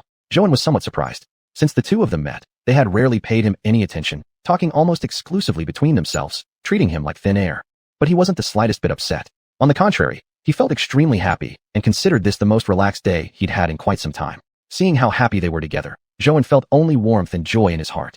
Looking at Xiao, who had not yet finished her dessert but was already drowsy, Zhou felt a bit sad. When they had left the amusement park, the little one had been so reluctant to leave, yet now she was already drowsy as they were outdoors. Seeing how exhausted Xiao looked, Chang found it quite amusing. Before she could speak, Zhou said, Chang, let's head back now. After arriving home, Zhou carried Xiao into his small bedroom and told Chang to sit on the sofa for a moment. Chang looked left and right, thinking that Zhou's home was truly warm and cozy. Although many things in this house were unfamiliar to her, some she couldn't even name, she felt that she liked everything here. She thought again about Zhou's daughter. Xiao was simply adorable. She had never seen such a cute little girl before. Although prior to this, she had already met several humans, they had all been adults, men like Zhou. This was the first time she had ever seen a little girl. It was just so lovely. Chang recalled sitting together with Xiao on the carousel, and the more she thought about it, the happier she felt. This world was truly wonderful, with so many interesting things, fun activities, and countless people. Unlike the cold pond space where nothing existed, silent and empty with only herself alone. There were no sofas to sit on, no televisions to watch, and certainly no fun carousel rides. When Zhou came out from the bedroom, he saw Chang sitting on the sofa, looking rather shy and stiff. He could roughly guess what she was thinking. Right now, he felt deeply that bringing Chang out today had been absolutely the right decision. It allowed her to experience how colorful and diverse the outside world was. Although to Zhou, this was just an ordinary world, one that had once caused him great pressure. He knew that compared to the cold pond space, life here was incredibly happy and fulfilling. Coming out from Xiao's bedroom, Zhou suddenly realized a problem. Where should Chang sleep? The house Zhou lived in was a small one he had moved into long ago, 2 bedrooms and a living room, with no extra guest room. Although Zhou was now a business owner, this small home held too many memories, and he had no intention of moving into a bigger place. After all, he only had one daughter, Xiao. This small house was enough for the two of them. But now that Chang had come, Zhou felt uncertain, not knowing what to do. Chapter 124, Can't Be Unreasonable. Chang, there's no place here for you to stay. Why don't you go back to the cold pond realm for now? Zhou said cautiously. He was a bit worried that Chang might get angry, but there really were no other rooms available. He didn't want to let Chang sleep on the sofa. He also didn't want Chang to sleep in his own room. Zhou wasn't sure about his own feelings toward Chang recently. He didn't want to treat Chang carelessly. Although Chang might not understand these things, he knew clearly in his heart that there were some things he shouldn't do. He really didn't know whether he could take responsibility for her. Although taking her out to play and to eat were fine, there were still things he shouldn't do. Chang was thinking about how wonderful this world was when she suddenly heard those words from behind and felt a wave of disappointment deep inside. She had originally thought she could stay here for a few more days. She hadn't finished exploring yet. Looking around at everything before her, Chang really loved this world. Why did Zhou want her to return to the cold pond realm? She touched the sofa she was sitting on. It was perfectly fine for sleeping. After all, in the cold pond realm, she could even sleep in the bushes. She figured it out. Zhou simply didn't want her to stay here. If Zhou wanted her to sleep in this place, it wouldn't have been a problem at all.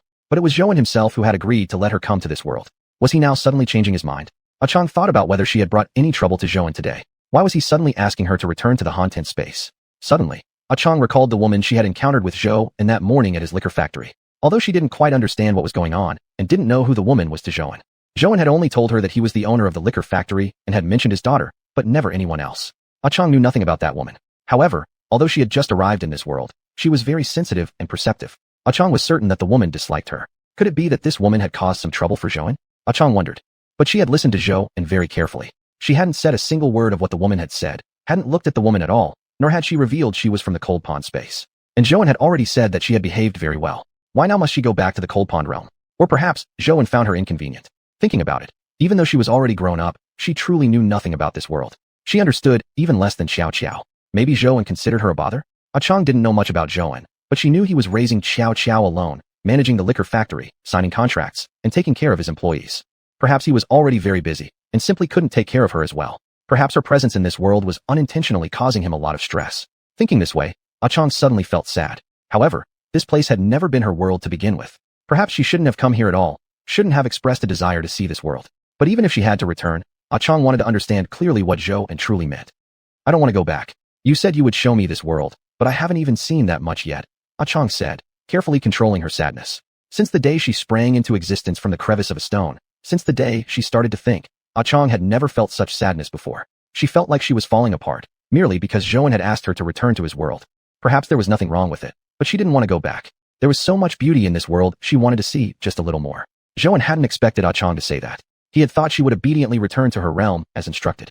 Upon hearing Ah Chong speak in a human way, he felt like he might have been too harsh. He had clearly promised her himself that he would show her this world. But there really was no extra space at home. All he was doing was asking her to return to the cold pond realm for a single night's rest. Zhou smiled, guessing Ah Chong must have misunderstood him. Ah Chong, listen to me. My home is just too small. There's no place for you to stay. I know you wouldn't mind sleeping somewhere else, but I would. Can you understand? What difference did it make? She truly didn't understand why Zhou was being like this. Zhou had already seen her sleeping in bushes in the cold pond realm. Ah Chong, I promise I'll come get you again tomorrow. Don't worry, I'll definitely find you. Seeing that Ah Chong wasn't speaking, he quickly added his assurance. He was very worried that Ah Chong might start thinking about unpleasant things. Though Ah Chong was still a child in Zhou's mind, just like xiuxian, Zhou knew she could feel sadness too. Moreover, one thing Ah Chong and xiuxian had most in common was that both were extremely sensitive in heart. Especially for Ah Chong. Since her appearance, she had never come to this world before, and the attraction this world held for her was tremendous. She was filled with curiosity. Ever since her emergence, Ah Chong had remained within the cold pond realm without ever leaving it, and in that space, she hadn't experienced many extra emotions. Zhou was very worried that his words just now might make Ah Chong feel a bit sad. He absolutely didn't want Ah Chong to feel this way. Zhou only wished that all of Ah Chong's memories in this world would be joyful and happy ones. Hearing Zhou's earnest promise, Ah Chong became cheerful again. Maybe she had simply thought too much? Ah Chong really liked this real world. Though she had just arrived one day ago, she felt genuinely happy. As for the cold pond realm, although Ah Chong knew it was her hometown, she really felt that it had become somewhat boring. There was nothing there. No friends, no merry-go-rounds. Now that Zhou had said this, she shouldn't act unreasonably or indulge in wild thoughts anymore, Ah Chong thought. Perhaps Zhou really had no space at his house for her to stay, and that was why he had asked her to return to the cold pond realm, not because of anything else. Thinking thus, Ah Chong smiled. All right then. Tomorrow, you must come find me. I really like your world. Zhou knew Ah Chong wasn't lying. As she spoke, Zhou could even see the light sparkling in Ah Chong's eyes. Knowing that his world was so loved by Ah Chong made him very happy. Originally, he had worried that Ah Chong wouldn't adapt well to this world and that it might hurt her.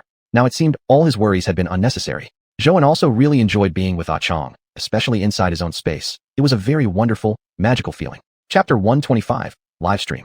Zhou opened the door to Xiaoxiao's bedroom again to take a look, making sure that Xiaoxiao was indeed asleep before carefully closing the door.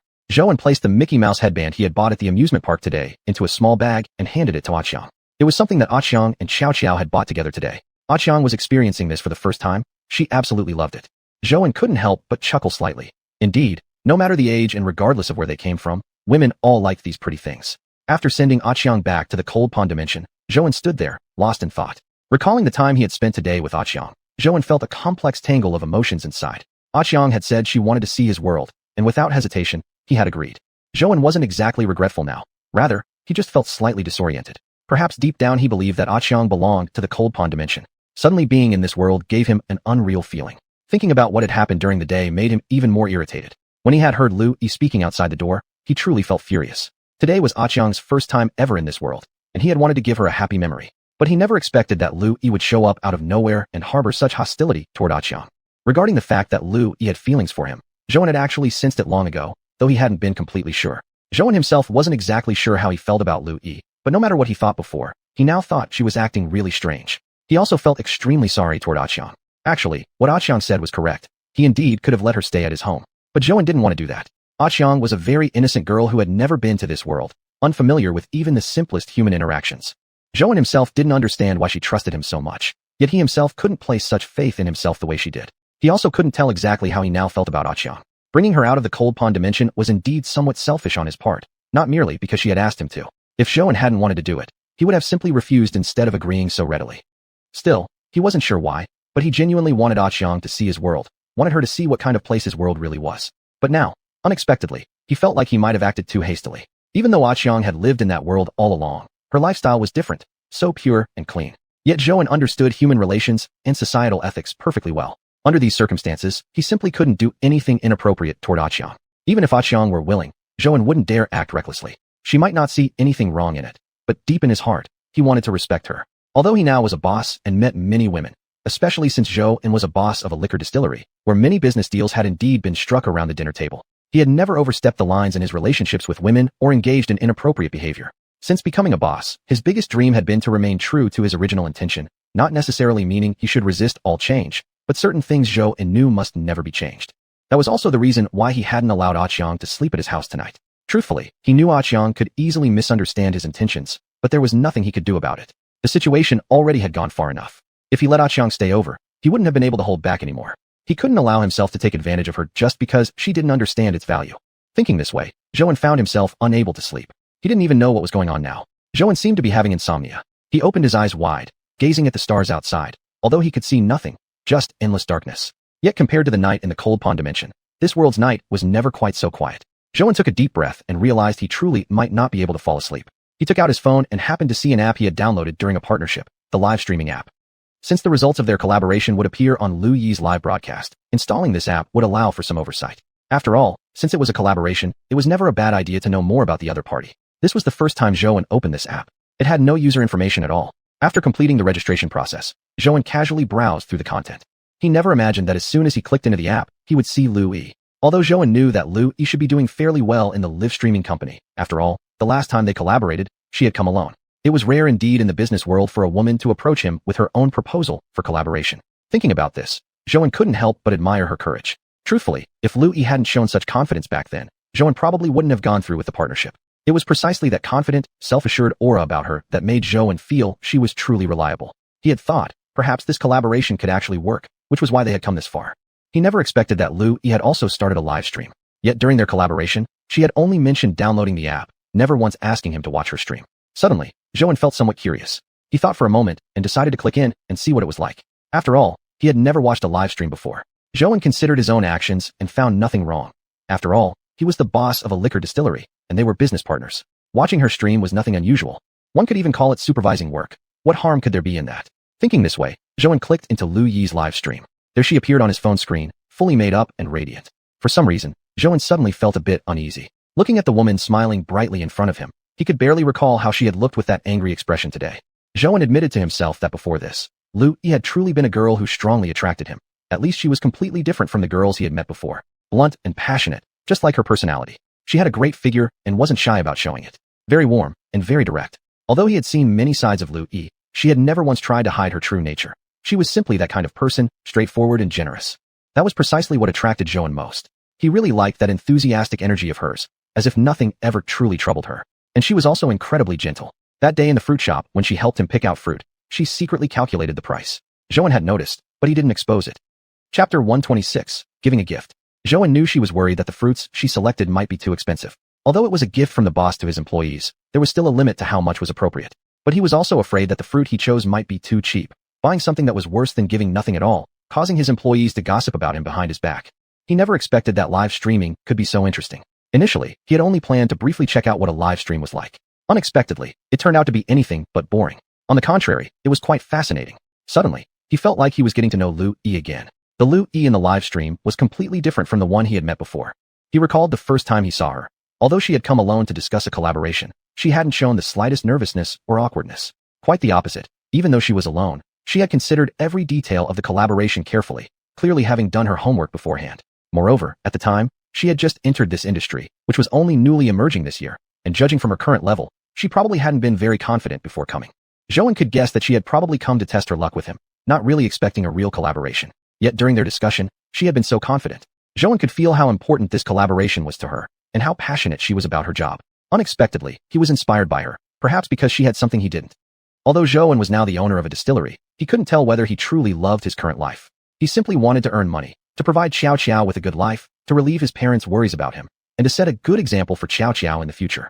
Moreover, if it hadn't been for the unexpected discovery of the cold pond space, he probably wouldn't have started his own business at all. What skills did he have? He was essentially good at nothing, except offering his own cheap labor. Thinking this way made him feel somewhat ridiculous. He was genuinely grateful to the cold pond space for giving him so many opportunities and transforming his life so dramatically. From a nameless delivery worker to the owner of a distillery today, Zhouan truly found it unbelievable, and he was deeply appreciative. What had brought him to his current status wasn't passion for life or enthusiasm for work. It was only his desire to earn money, something very different from Lu Yi. Although they hadn't known each other for long, the kind of drive Lu Yi had was something Zhouan lacked. It seemed as if no difficulty could defeat her, as if nothing could force her to leave the live streaming industry. Zhouan remembered her saying that the reason she chose live streaming, a profession many outsiders considered bold and absurd, was because she had a goal. Lu Yi was completely different from him. She knew exactly what she wanted and what she liked. Looking at Lu Yi on his phone, Zhouan couldn't help but smile. She was wearing a long black dress that accentuated her figure beautifully, making her look even fairer. It wasn't an oversized dress by any means. On the contrary, Lu Yi was quite bold, wearing a tight-fitting black long dress that fully displayed her sexy curves. With her hair loosely tied into a bun, Lu Yi captivated Zhou, who had never seen her like this before. The day he met her at the fruit shop, she had been wearing just a sweater, looking gentle beyond words. Zhou also recalled the first time they met, when she wore a simple business suit, yet her sexy figure still surprised him. Now, watching Lu Yi confidently showcasing herself on the live stream, Zhou felt even more impressed. He watched as messages rapidly scrolled through the chat, undoubtedly from her viewers, people like Zhou, who were watching Lu Yi from the other side of the screen at this very moment. Lu Yi, goddess, wow, the goddess is so beautiful. I really want to take her home and keep her for myself. Looking at the flood of messages scrolling across the screen, Zhou felt dazzled and yet found it amusing. Zhou clicked into Lu Yi's personal profile, where there was some basic information about her. It turned out she was a beauty-focused streamer. That made sense. Lu Yi indeed had a camera-friendly face. Although in his delivery days, he hadn't interacted much with people. Customers usually only extended a hand to grab their package. But in the past 2 years since starting his business, Zhou had met many women. Especially when he first became the owner of the distillery quickly gained fame in the industry, and his reputation as a wealthy single man spread far and wide. Back then, Zhou had met countless women throwing themselves at him, yet he had never found any of them truly attractive. Eventually, people realized that Zhou had no interest in pursuing romantic relationships, and gave up on trying to attract him. Looking at Lu Yi on the screen, Zhou felt that all the women he had met before were nothing more than small flowers and grass. Lu Yi's face was truly perfect, exquisitely beautiful like a doll. Zhou still remembered her big eyes. He recalled the moment when he had sent her into a taxi outside the fruit shop. Her large eyes had blinked continuously, as if saying to Zhou, don't go, don't go. Unconsciously, Zhou had already watched for nearly an hour, yet he didn't feel tired at all. On the contrary, he became increasingly interested. So Lu Yi liked dancing? He had never noticed. Although they hadn't met many times, they had talked each time they saw each other. But Lu Yi hadn't told him about this. Thinking about it, she must have practiced dancing often, which made her Chidru stand out above others. Zhou casually browsed some of her previous live stream replays. Every stream was captivating. In the streams, she always seemed so sexy. Zhou clicked back to her currently live stream, and saw Lu Yi had undone her top-knot hairstyle, her long hair cascading down her back, making her appear gentler. Suddenly, a massive yacht appeared on the screen. Zhou didn't know what that meant. Was it some kind of meme? Right after, he saw the bullet chat explode with gifts, mostly lollipops. Zhou understood now. This must be how they sent gifts. Earlier, he had heard Xiaopan mention it. Just as he was thinking about this, the screen was suddenly flooded with images of the same giant yacht again. Zhou curled his lips slightly, immediately clicked into the gift page, and generously sent her a bouquet of 99 roses. Zhou also wondered whether this might seem inappropriate. However, he thought that this account was newly registered and contained no personal information. Even if Lu Yi checked the account later, he wouldn't be exposed. Zhou didn't know why he was watching her live stream. He had already forgotten what he had been thinking earlier. The most ridiculous part was that he had actually sent Lu Yi a gift. Rubbing his forehead, Zhou couldn't help but think he was being a little funny. Chapter 127 Closer. Right after he hit send, Zhou saw the 99 roses he had sent appear on the screen. Zhou suddenly felt as if he were still a reckless young man in his 20s doing something like this. If Lu Yi ever found out, he wouldn't know how to explain. But then again, let her know if she could. As long as he himself was happy, that was enough. Lu Yi's live stream indeed was quite entertaining, and he had merely wanted to show a bit of support. The alarm clock rang, and Zhou was awakened by it. It seemed like it had been a long time since he last got woken up by an alarm. Zhou thought, frowning slightly. Recently, he had been going to bed rather early, and usually woke up before the alarm even rang. But last night, he couldn't help but watch the entire live stream. Now he felt that he was indeed acting quite strangely. As he kept watching Lu Yi's live stream last night, he became more and more unable to fall asleep, until Lu Yi finally ended the broadcast. Only then did he put his phone down. He was a little curious. Wasn't a live stream supposed to be simultaneous, like the CCTV Spring Festival Gala? Then was Lu Yi still not asleep at that time? Before he could dwell on the question for long, he started to feel sleepy. Now recalling it, he thought himself too absurd. He quickly got himself together and headed to the distillery. There was quite a bit of work today. They had just signed the contract yesterday, and according to plan, today all the liquor needed to be pushed out. Lu Yi was expected to come to the distillery today too. It was only fair she tasted the liquor they were promoting. The tasting would definitely happen in front of everyone, where she would take a sip and then give her thoughts. It wouldn't do for her to promote it without any first-hand experience. They would be acting irresponsibly. Not long after Zhou arrived at the distillery, Lu Yi showed up. Luckily, Xiaopan had already arrived too. Otherwise, Zhou would have felt quite awkward. Although he knew he hadn't done anything wrong, the fact remained that he had just watched her live stream last night, and now she was standing right in front of him. Zhou couldn't help feeling a bit strange. Particularly because Lu Yi today was dressed in professional business attire, appearing very formal. Not because Zhou thought the Lu Yi on live stream was in any way indecent. It was just that the Lu Yi on the stream didn't seem so serious.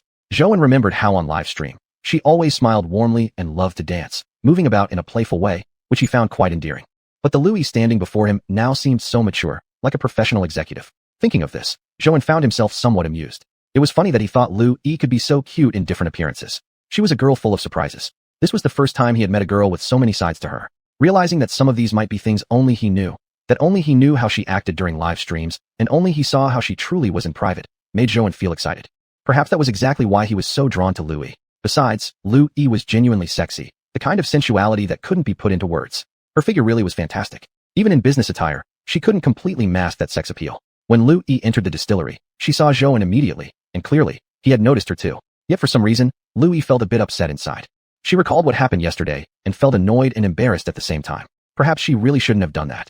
What authority did she have anyway? Who exactly was that girl to him? And was it okay for her to behave like that? What relationship did she have with Joan? Thinking along these lines, Louis felt somewhat ridiculous. But she couldn't risk losing this contract. If she could secure Joan's distillery, it would be a huge business opportunity for her. This was a win-win deal, and she simply couldn't afford to let it go. Moreover, she didn't want to give up on Joan. Louis slowed her pace and looked at Joan. He didn't seem to have that girl by his side today. For some unknown reason, she felt a slight joy. Perhaps her actions had made an impact after all. Perhaps Joan had finally seen through that girl's true nature. Louis felt slightly delighted. She even thought herself a little mean, unable to understand why she had become this way. But indeed, she couldn't bear seeing Joan with another girl. Though they hadn't known each other for very long, Louis couldn't quite explain why she cared so much about Joan. Today she had come to check the quality of the liquor. In a couple of days, she would start promoting this partnership during her live streams. Honestly, Louis wasn't nervous at all. She was confident about this collaboration. Actually, she didn't even need to personally inspect the quality herself. After all, she wasn't a professional in that area. Although she was an expert in live broadcasting, she didn't consider herself particularly knowledgeable about liquor and related products. But Louis couldn't miss the opportunity this job presented to meet Joan again, though she didn't want to lose face by directly asking for a private meeting. Thus, she couldn't resist her feelings and ended up meeting Joan under the pretext of work. For some reason, Louis suddenly felt as if she were no longer the same person she used to be. Just yesterday, she had been secretly criticizing that girl in her heart, thinking how calculating she was. Yet now, it seemed like she had become exactly the kind of person she had once condemned. But Louis didn't feel sad at all. Perhaps things were meant to be this way all along. From the day she met Joan, Louis had always wanted Joan to notice her, to get to know her. Every time they parted, she had secretly hoped there would be a future between them.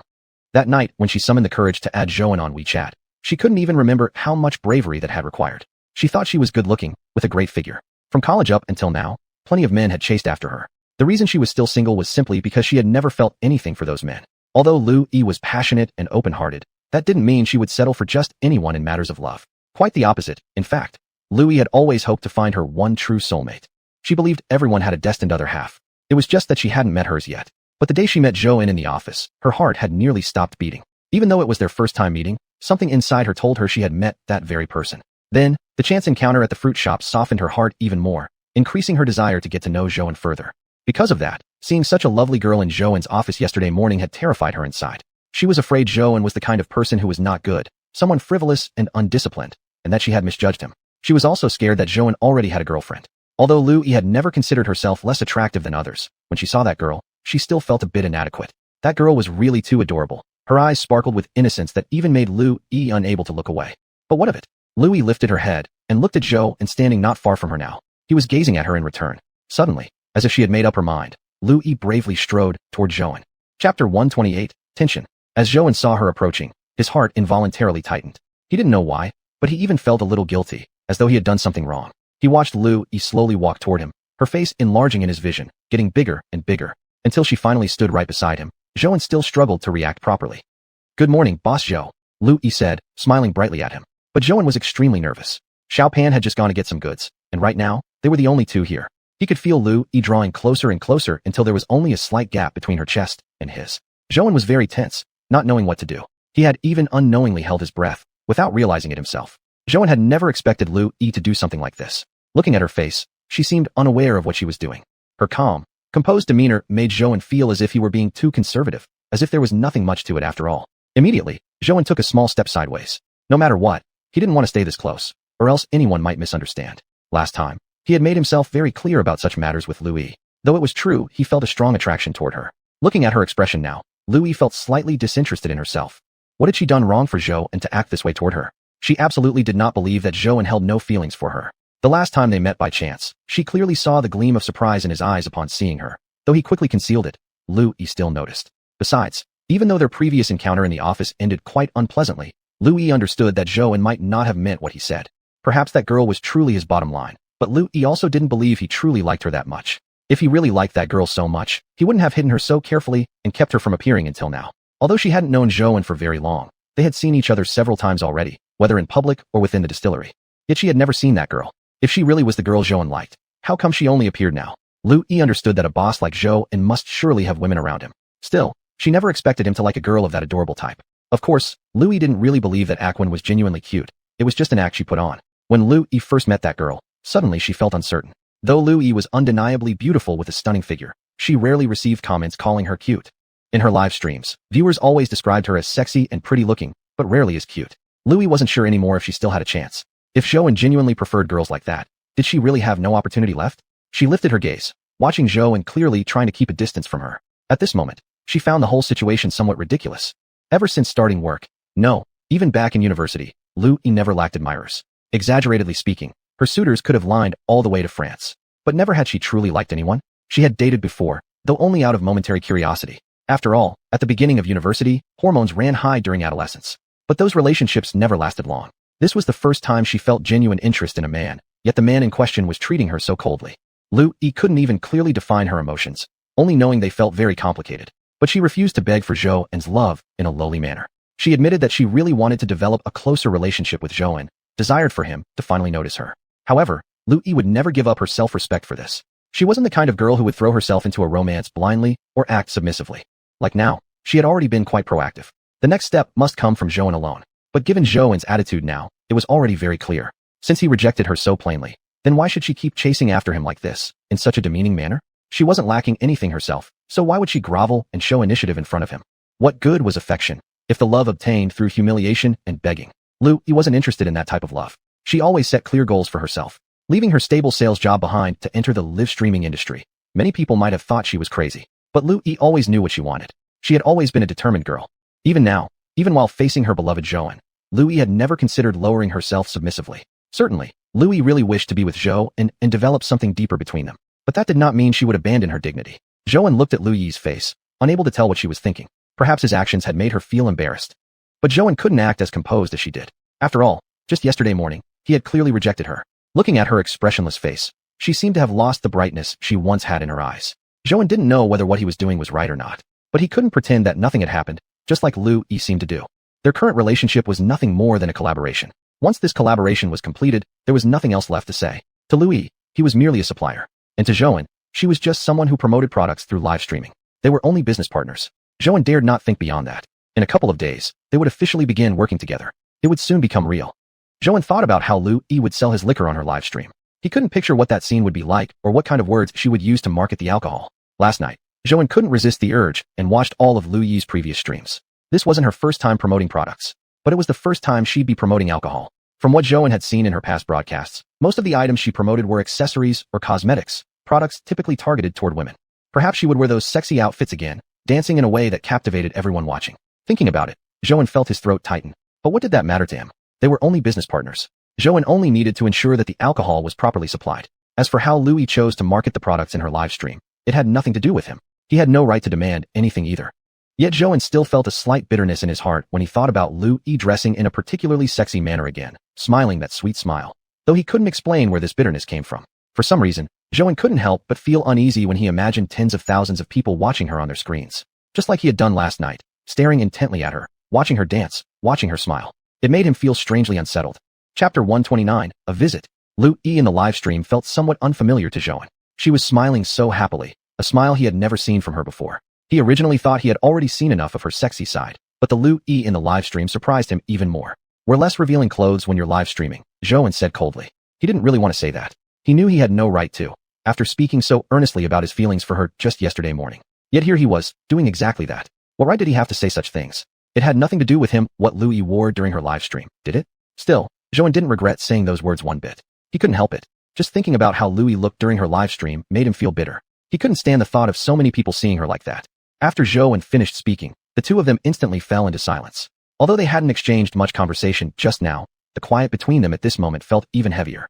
It was so quiet that Zhou even recalled the cold pond dimension. This was the first time he had felt such a deep, suffocating silence in the real world. Originally, Lu Yi had intended to leave. She didn't want to stay and waste time with Zhou anymore. There was no point. She had already taken the first step.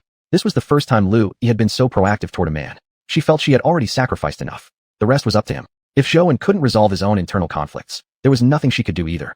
And this time, Regardless of her original intentions, she ended up going to work anyway. Now, all she wanted was to finish her work and leave this place, leave Zhou behind. Whether all this was just one-sided longing on her part, or merely her own stubbornness, Lu Yi accepted it. But now, she simply wanted some resolution. Yet just as she was preparing to cut all this off decisively, Zhou suddenly said that line. At first, she really thought she might have misheard, but she had heard it clearly. Those words, telling her not to dress so revealingly in her live stream. Strangely enough, Lu Yi wasn't angry at all. In fact, she felt a bit happy. So had Zhou watched her live stream? Otherwise, how would he know what she had worn during it? When did he watch it? She had never told him her live stream ID. Lu Yi remembered that during the contract signing yesterday, she had asked Zhou to download that streaming app. But at the time, she hadn't told him that she herself was streaming, nor had she given him her streaming account. Had Zhou discovered it himself? Then he must have found out right after the contract was signed. Thinking that Zhou had watched her live stream made Lu Yi feel nervous, even excited. She couldn't help but carefully consider his words in her heart. Had he watched all of her live streams? Otherwise, how could he be so certain about how sexy she looked in them? But why had he watched her stream? Lu Yi thought Zhou was such a contradiction. He had clearly told her in the morning that they were impossible. Yet secretly, he watched her live broadcasts. Looking at Zhou, Lu Yi couldn't help but smile. What a strange man. Complex, yet strange. But Lu Yi felt that if Zhou wasn't exactly like this, she probably wouldn't like him so much. Don't dress so revealingly. This was the first time someone had said something like this to Lu Yi.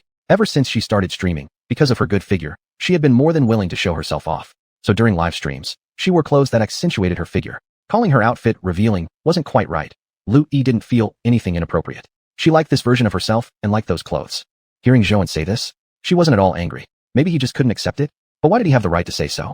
If he had already rejected her, then what did it have to do with her what she wore? At this moment, Zhou also realized he had said the wrong thing but didn't know how to fix it. At the moment he heard Lu Yi laugh, Zhou even felt a bit embarrassed. This woman was so clever, she must have already figured out that he had been watching her live stream. Zhou didn't regret his words, but he didn't want Lu Yi to know that he had been watching her stream. There was just something strange about it. Although they were business partners, and he was the owner of the distillery, it wasn't inappropriate for him to watch her streams to understand her style. Yet within their complicated yet simple relationship, doing such a thing clearly wasn't quite appropriate for Zhou.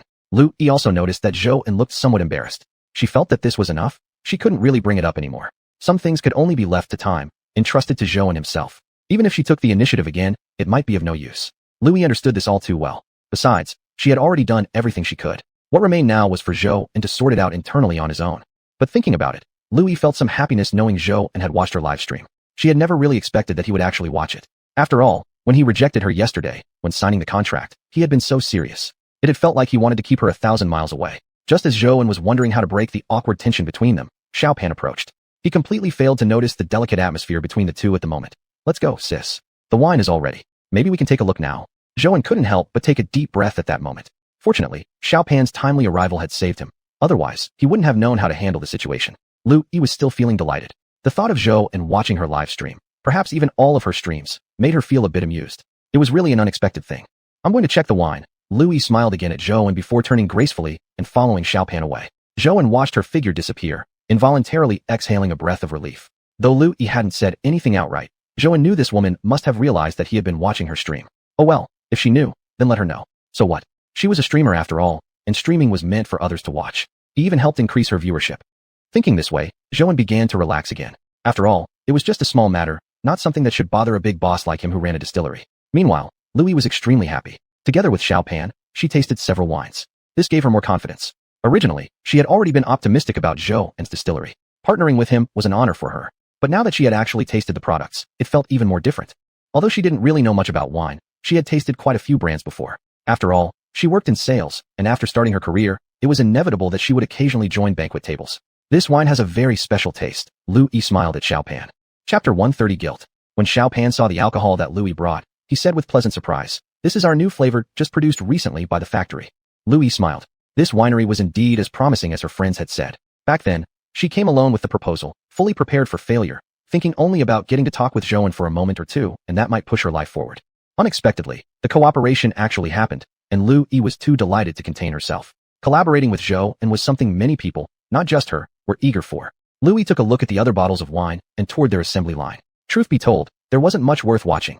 Lu Yi trusted Zhou completely, and even more so, his winery. Before leaving, Lu Yi glanced once again at the doorway of Zhou's office, secretly hoping she might catch sight of him. Thinking back on their conversation earlier and how embarrassed Zhou had seemed, Lu Yi found it somewhat amusing. This man truly surprised her. He was nothing like most other men, she thought. In fact, she had once pursued a boy, though perhaps pursued wasn't the right word. All she did was look at him more than a few times before he had already fallen for her. She had always known she was pretty ever since she went to school. Even though in school she dressed the same as others in the school uniform and wore no makeup, she always stood out as the most special one. She had never felt inferior about her looks. On the contrary, she had always been confident about her appearance. Yet, when she saw Chang in Zhouan's office that day, it was the first time she felt that perhaps she wasn't quite perfect enough. More accurately, maybe she wasn't attractive enough. She had always believed no one was beyond her reach. There was no one she couldn't get, only those she hadn't wanted to chase. Yet, Zhouan made her question if she had been too confident. That girl was too cute, someone who inspired the urge to protect. She was very beautiful, yet compared to that girl, maybe she always lacked something. Besides, Zhouan was such a big boss. He'd probably seen all kinds of women. Perhaps that girl played the card of pure innocence, blooming unexpectedly like a lotus. Yet, now Lu Yi suddenly felt the situation wasn't as bad as she thought. Zhouan was still a man after all. She refused to believe any man would be immune to her charms. If Zhouan really didn't like her, if he truly rejected her from his heart, then he wouldn't have secretly watched her livestream. If Zhouan had frankly admitted he was watching her livestream at that time, Lu Yi might not have thought too much about it anymore. But precisely because of his hesitation, Lu Yi began to feel like this situation was more intriguing than she had initially thought. Recalling the faintly embarrassed expression on Zhouan's face just now, even though he tried hard to hide it, Lu Yi could still see the flicker of panic. What an absurd man. If he likes her, why couldn't he just get along well with her? What exactly was so special about that girl? Was it just because she was a bit cuter? Lu Yi couldn't make sense of this, no matter how much she thought about it. Looking at Zhouan's office, she sighed deeply and left the distillery. Today she still had a lot of work to do. In 2 days, the contract with Zhouan would finally be finalized. Although live streaming might seem effortless in most people's eyes, only those who have experienced it know just how tiring it really is. There was a lot to prepare before going live. She couldn't possibly read from a script for all the technical stuff. At the same time, Zhouan sat in his office, feeling rather complicated, uncertain of his own emotions at the moment. He even felt a bit of regret for watching Lu Yi's livestream last night. Perhaps that action had been wrong. He regretted even more his inability to hold back and keep his words in check just now. What right did he have? What position did he have to say anything? What did Lu Yi wear or how she streamed have to do with him anyway? The conversation they'd had the morning before had made things clear enough. Zhouan now regretted making things complicated again. What could have been a matter already put behind him? He spent the entire day lost in tangled thoughts until finally it was time to go home. When Zhouan arrived, Xiao was still awake, which was quite unusual. After reading Xiao a bedtime story, Zhouan suddenly realized it had been a long time since he last told her one. Maybe one cannot have everything. Perhaps there's gain only after some loss. He must do well in one aspect between family and career. If he focused solely on taking care of Xiao, there was no way his winery would ever reach its current position. Though he felt boundless guilt toward Xiao, he never truly regretted it. After all, the profits from the winery would ensure Xiao a bright future. In this age where success is determined by one's parents, he didn't want Xiao to fall behind others. After Xiao fell asleep, Zhouan thought about Chang. For some reason, he felt a little guilty toward her too. Actually, when Zhouan woke up in the morning, he remembered that he hadn't forgotten the promise he made to Chang the day before. But when he had agreed to it 2 nights ago, he hadn't really intended to follow through. It was simply a pretext to get Chang back into the cold pond space, a necessary excuse he had come up with. He didn't even know why he had done it. He knew it would hurt Chang, and yet he still went through with it. Meeting Lu Yi at the distillery today, Zhouan recalled how she had deliberately or unintentionally tried to get close to him. Just thinking about it made his throat tighten up. He knew he had been completely out of line, even a little perverted. But he couldn't help it. He didn't even understand his own feelings toward Lu Yi. Unable to fall asleep, tossing and turning in bed, Zhouan felt deeply guilty thinking about Chang. While thinking like this, Zhouan decided to go to the cold pond space to see if Chang was still awake. Even more disturbing was the thought that maybe Chang had been waiting for him all along. If that was the case, Zhouan truly felt he was being unforgivably cruel. Zhouan hesitated. How should he explain this to Chang later? From the moment they met until now, they had never had an argument. They had never been in a situation like this before. Thinking back on the day he had spent with Chang inside his own world, Zhouan had genuinely been happy. Taking her to meet his daughter, going to the amusement park together with her and his daughter, cooking and eating together in this house. Zhouan truly felt blissfully happy and deeply fulfilled, yet there was always a sense that something was missing. Seeing Lu Yi act the way she did at the distillery, although he had told everyone she was his assistant, how many people truly believed him? With so many people at the winery, Zhouan couldn't help wondering how many were speculating behind their backs about his relationship with Chang. Thinking about this, Zhouan felt he had wronged Chang. Perhaps he simply didn't have the ability to truly protect her. All he could offer her were some simple things that didn't equate to real protection. Chapter 131 Reconciliation. The reason why Xiang was still happy yesterday after facing all that was simply because she didn't fully understand things yet. But Zhouan was painfully clear about everything. He couldn't ignore those matters just because Xiang didn't understand them. Zhouan slowly entered the cold pond dimension and went to the grassy area. Sure enough, Xiang was still there. Just as he was about to open his mouth to call her name, he suddenly noticed that Xiang was also staring at him. Zhouan had never seen such a look in her eyes before, an expression full of sorrowful resentment. His heart ached, and even more so with guilt. Just as he had guessed, Xiang indeed hadn't slept yet. It was already very late. Zhouan didn't know how long she had waited for him. 24 hours in the real world. How long was that in the cold pond dimension? Zhouan didn't know, but he understood that no matter how long the time, waiting was always tormenting. Deep down, he truly felt guilty toward her. How could Zhouan not understand what xiuxian was thinking? This entire situation was entirely his doing, yet he didn't regret it. Even if time could be reset, Zhouan still wouldn't have taken xiuxian out of this dimension.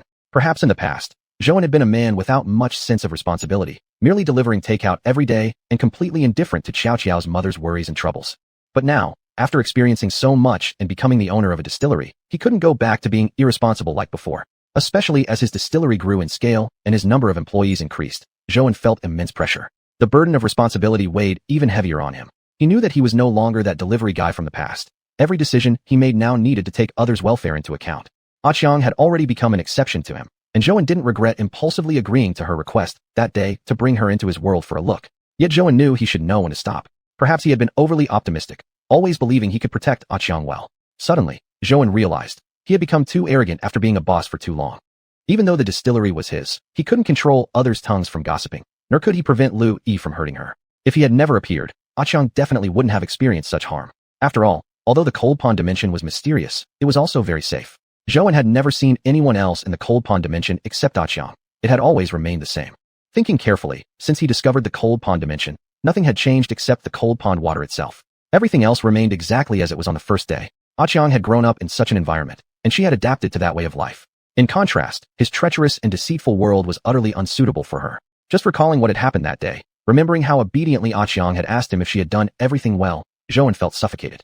This girl was truly heart-wrenching, and Zhouan couldn't ignore her beautiful face. He stepped closer slowly. He didn't want to explain anything, nor did he intend to tell xiuxian everything. He disliked others thinking poorly of xiuxian and didn't want her hurt. xiuxian wasn't stupid either. She just hadn't adapted yet, never having experienced a world like this before. If one day xiuxian truly understood everything, Zhouan believed she would definitely get angry with him. Moreover, she was so innocent and kind. Zhouan didn't want any blemishes staining her pristine soul. After starting his business, there had been a time when Zhouan completely couldn't accept himself. From beginning to end, he only wanted to create excellent products, never intending to provoke anyone. But later on, as experiences piled up, he discovered he couldn't actually control how events unfolded. Sometimes his intentions didn't align with others. For some people, even staying silent was a mistake. Zhouan didn't want xiuxian to see the ugliness of this world. He simply wished for xiuxian to remain happy. xiuxian, look, I brought you little bear-shaped biscuits. Zhouan pretended not to see her witch up and said cheerfully. He didn't plan to confess the truth, but instead wanted to let this incident pass quietly. It was never something worth discussing. xiuxian looked at Zhouan's apparently calm demeanor, feeling completely conflicted inside. Had he truly forgotten what he had promised her? xiuxian suddenly felt like she couldn't quite understand Zhouan's thoughts anymore. That night, Zhouan had clearly told her to return to the cold pond dimension, and he had also explicitly said he would come back for her early the next morning. Why hadn't he come then? She had waited for him until now, so why hadn't he come looking for her all this time? xiuxian herself didn't know what was wrong with her. This was originally her own world, and Zhouan had clearly promised her. But seeing Zhouan's expression, as if nothing had happened, xiuxian didn't know whether she should be angry or not. That had always been his world, nothing to do with her. In the past, a few others had also come, but none had attracted her the way Zhouan did. Looking at the little bear-shaped biscuits in Zhouan's hand, xiuxian didn't know whether she should take them. If she did, she wouldn't be angry anymore. But now she didn't know whether she should be angry at all. Maybe Zhouan had just been too busy? He was the owner of a distillery with so many things to handle. Of course he must have been very busy. xiuxian recalled the image of Zhouan's distillery. So many people worked for him. Last time, she had also heard Zhouan mention that he needed to sign a contract. Zhouan surely hadn't come to find her because he was too occupied. That was what xiuxian thought. She didn't want to think about it anymore. If Zhouan really wanted to abandon her and found her annoying, he wouldn't have come back to the cold pond dimension at all. At the very least, this showed he still had a conscience, she thought. Thank you. xiuxian took the bear biscuits from Zhouan's hand, trying her best to control her expression. She truly didn't want to think about those things anymore. Maybe everything was just her overthinking. Zhouan might have forgotten, or maybe, since she first transformed into human form, this was the first time xiuxian felt a headache, and she didn't know why. Zhouan wasn't anyone particularly significant to her. He was just a fortunate man. Zhouan felt a great stone lift from his heart as he saw xiuxian take the biscuits. At the very least, xiuxian was still willing to accept his gifts and interact with him. Actually, Zhouan had considered whether xiuxian might never speak to him again. After all, this time he really had gone too far. But he had wanted to take a gamble. He truly didn't want xiuxian to suffer any more hurt. He stood there, gazing blankly at xiuxian, who was now also staring back at him. Suddenly, Zhouan saw that familiar smile again. xiuxian was smiling at him. Thank you, Zhouan. Zhouan couldn't understand the reason behind xiuxian's words. Perhaps she was thanking him for taking her out of the cold pond dimension, or maybe it was just for these little bear biscuits. In any case, they had somehow reconciled. Though they hadn't argued or quarreled, Zhouan knew that both of them had gone through internal struggles. Zhouan gently patted xiuxian's head. xiuxian looks especially beautiful today. Chapter 132. No need to worry too much. He understood how wronged Chong felt, but understanding didn't change anything. Since he couldn't protect her, the only option was to cut ties swiftly and not allow room for any harm to occur. When Chong heard Zhouan speak like this, she finally let go completely. She wasn't pretty today, hadn't slept for a long time, just waiting and crying for Zhouan. But Chong knew this was Zhouan's way of apologizing. Never mind, everything's fine this way. She didn't want to be angry with Zhouan anymore. She didn't understand his world and didn't want to burden him further. Besides, no matter what, since Zhouan had taken the initiative to come find her, even bringing her favorite bear-shaped biscuits, she couldn't stay angry anymore. When Zhouan woke up, he found himself inside the cold pond realm. Once he gathered his thoughts, he remembered he hadn't left the realm yesterday. To atone for Chong's hurt feelings, he had stayed with her the entire night in this realm. Thinking back on Chong's smile last night, Zhouan knew in his heart she still cared. They were different. Aside from Chong, Zhouan also had his distillery, his daughter, and many other people and responsibilities. But what about Chong? Her entire world consisted only of Zhouan. Zhouan understood the place he occupied in her heart and knew that her sadness stemmed from his broken promise. But there was nothing he could do. Compared to greater harm, he preferred her misunderstanding now. Looking at Chong, still deeply asleep, Zhouan's heart felt complicated. In his heart, Chong sometimes felt like a daughter. He couldn't bear to let her see the ugly sides of life, nor did he want her involved in schemes and deceit, seeing sharp and unkind words all around. Zhouan quietly got up and returned to his own world. These past 2 days, the distillery wasn't too busy. The live streaming collaboration with Liu Yi had also settled into a stable rhythm. Nothing else needed much worry. All that was needed now was to wait for the actual live broadcast day. But Zhouan was confident in his alcohol product. The sales would definitely be good when the time came. After returning home, Xiao was already eating breakfast prepared by Annie Zhou. He had some too. When nearly time came, Zhouan rode his electric scooter to send Xiao to school. His mood still felt complicated. He had walked this path with both women.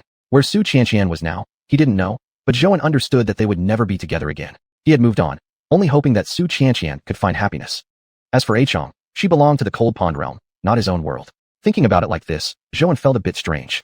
Why were the girls he liked always a bit unusual? Fortunately, Chong was no longer angry at him. Yet thinking back on that issue, Zhouan still felt annoyed. Once at the distillery, Zhouan went to his office first. This new alcoholic product wouldn't be marketed solely through live streaming. Cooperation with other sellers was also needed. Profits from the live broadcast sales were guaranteed, but Zhouan wanted to find out how many partners might like this product. Naturally, the most popular wines should be produced more, which Zhouan had already considered yesterday. So today he needed to quickly finalize the business plan. Once the cooperation for this live stream became stable, Zhouan would need to start preparing for expanding the distillery scale. There would be a lot to do, so he needed to prepare well in advance. So it was nearly time to finish work before Zhouan finally sorted out all the materials he needed. Some things required a personal visit to the production line. Otherwise, he couldn't be completely sure. Though he was the owner of the distillery, ever since hiring employees, his main responsibility had shifted to negotiating with partners. With half an hour left before finishing time, Zhouan thought he might as well go now. It was a good chance to check how the employees had been performing recently. In fact, Zhouan rarely did such patrol visits now. He didn't have time, and certain issues were directly handled through discussions with Xiaopan. After all, now that he was the boss, he couldn't constantly appear in front of the employees. Plus, the business itself was pretty busy these days. Previously, he had considered hiring an assistant, but hadn't found a suitable candidate. So he just kept handling things himself, sticking it out till now. Actually, Zhouan had always trusted his employees greatly.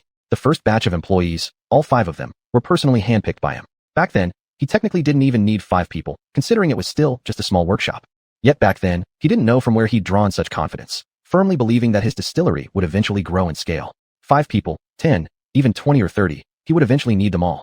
Of course, everything turned out exactly as Zhouan had believed. The distillery was growing larger and better, showing great promise. As for the second batch of employees, he barely glanced through some of their files. The majority of hiring evaluations had been entrusted to Xiaopan and others. After these new employees joined the distillery, Xiaopan and others were the ones training them. After all, the distillery had grown significantly, and Zhouan had more and more orders to handle. Many partners, seeing that these were new staff members, tried to take advantage of them, even though they knew the quality of their liquor was excellent. Zhouan hadn't escaped being scammed entirely. After all, he was new to this industry. Fortunately, his cousin had given him many timely warnings. Truthfully, without his cousin, Zhouan wouldn't have advanced so smoothly. Because Zhouan was overly eager to plan his own distillery, he had expanded rather quickly, and in reality, certain aspects hadn't kept pace. Back then, if it hadn't been for his cousin introducing him to several clients, he probably wouldn't have developed so fast. Thinking back, Zhouan still remembered the face his cousin made the first time he brewed a successful grain-based wine. The encouragement from that expression had meant a lot. If his cousin hadn't encouraged him back then, or had just coldly dismissed him with a few polite words, Zhouan didn't know if he'd still have the confidence to reach where he was now. As for brewing, Zhouan had never imagined he'd end up in this industry. Although during his school days, he often went to his cousin's distillery to help out, that was just helping out. He'd never seriously considered stepping into this field himself, much less becoming a distillery owner like his cousin. Perhaps life was just like that. 2 years ago, Zhouan absolutely wouldn't have imagined he'd become what he was today. No, He wouldn't even have dared to dream of it. Back then, Zhou had simply muddled through life, delivering takeout orders every day, seeking temporary peace outside, and avoiding going home to face his wife's scolding. Thinking back now, that ex-wife of his had indeed shown enough kindness. In fact, before Xiao's mother left, Zhou had barely taken care of Xiao at all. Although that woman had ultimately chosen to leave and abandon their family, it had to be said that she had done everything she was supposed to do. Zhou really hadn't been good enough, and now he couldn't even understand why he had acted that way back then. Thinking like this, Zhou went to check the production line to see how the employees had been lately. Lately, he had been busy handling the cooperation and had neglected to pay them any attention for several days. Chapter 133 Disappointment. The last time he interacted with his employees was when he bought fruits for them, which was almost half a month ago. Maybe he shouldn't have come, or perhaps he came too late, Zhou thought after arriving at the distillery's production line. He never expected his employees to act like this behind his back. Didn't Xiaopan know about them? Zhou originally worried about disturbing their work, so he stood on the second floor observing from a distance. Unexpectedly, he noticed several employees slacking off. Of course, Zhou understood that occasionally relaxing wasn't a big deal. After all, he used to be a food delivery guy himself and occasionally needed to take a breather too. But when he saw one worker lifting the lid off the grain even before it had finished steaming, he could no longer contain his frustration. This was a basic mistake, and he couldn't understand why that employee would do such a thing. Because it was an assembly line, Zhou didn't immediately show himself. He wanted to see what the next person would do. To his disbelief, the next worker behaved as if they had seen nothing. Perhaps they had already grown numb to it. They proceeded to begin brewing alcohol using that understeamed grain. Zhou felt like doubting his own life. These were the employees he had always trusted so deeply, yet here they were, acting like this. He hadn't personally reviewed this batch of employees carefully, delegating most of that task to Xiaopan. They had originally assumed there would be no issues, but now it seemed the problems were enormous. Zhou really felt a pounding headache, although he didn't have as much interaction with these employees as he did with his 5 closest colleagues. They were still people he had fought alongside for a long time, and Zhou felt deep gratitude toward them. He was very thankful that they had chosen his distillery. But now, what were they doing? Zhou couldn't believe his own eyes. Whenever he felt like he couldn't keep going, whenever he felt tired or overwhelmed, he always thought about these employees back at the distillery. He knew that the burden on his shoulders wasn't only his alone anymore. It belonged to many people working at the distillery as well. Whenever he made decisions for the distillery, he always listened carefully to his employees' opinions and never made unilateral decisions on his own. Although he alone started this distillery, Zhou had never overlooked his employees' feelings. This was also his first time being a boss, and he constantly worried about whether his employees suffered under his leadership. Just like last time when someone framed him, and some unreasonable people came to yell and curse at the distillery, he immediately sent all employees home and stayed behind by himself to face them. He really didn't want his employees to endure the same kind of verbal abuse from unreasonable people that he himself had gone through. This was how he fulfilled his responsibility and provided protection to his employees. Yet Zhou never expected his employees would treat him this way. He couldn't even imagine what kind of liquor these employees might have produced. After operating the distillery for so long, Zhou already understood this truth. No matter how good the marketing or how many advertisements one ran, in the end, nothing surpassed having genuinely great flavor. Only when the liquor's flavor was rich and mellow enough to win over customers' hearts was real success achieved. Zhou's biggest wish was that every customer who tasted his liquor would become a repeat customer. But now, looking back, those dreams seemed like mere fantasies. He didn't know exactly what he was thinking now, only that he felt immense shock. Each and every employee at the distillery was someone he had treated with genuine care. He had always believed they were working as hard as he was, contributing their own efforts for the distillery's growth. Yet it turned out he had been nothing but laughable. Zhou truly couldn't understand. Hadn't he treated them well enough? Why would they do this? Such employees really shouldn't exist in this industry, Zhou thought. Brewing alcohol itself wasn't that difficult, but producing a liquor that satisfied everyone, now that was challenging. Moreover, even before Zhou entered this industry, the market had already been nearly saturated. If it weren't for his liquor's uniqueness, he would never have managed to carve out a path in such an already crowded market. All of this success had come at a heavy cost, and Zhou absolutely would not allow betrayal from his employees. Other than his family, every single person working at the distillery was as close as family to him. He always regarded them as his closest relatives. Who taught you to brew liquor like this? Zhou couldn't help himself and walked over. He couldn't bear this anymore. Couldn't just pretend he saw nothing. Such actions were nothing less than betraying the company's interests. The few employees, hearing the boss's voice, immediately turned around and saw the boss standing right behind them. Zhou found it bitterly amusing. Their suddenly tense expressions looked genuinely ridiculous. Zhou never wanted to reach this point with them, but neither could he allow such behavior to continue any further. He hadn't given this group of workers any special rules before they started, Zhou thought. He simply let Xiaopan and others help them learn how to brew liquor. But now he realized that without strict discipline, people would take advantage. It was his mistake. He had been too careless, allowing this group to become so arrogant.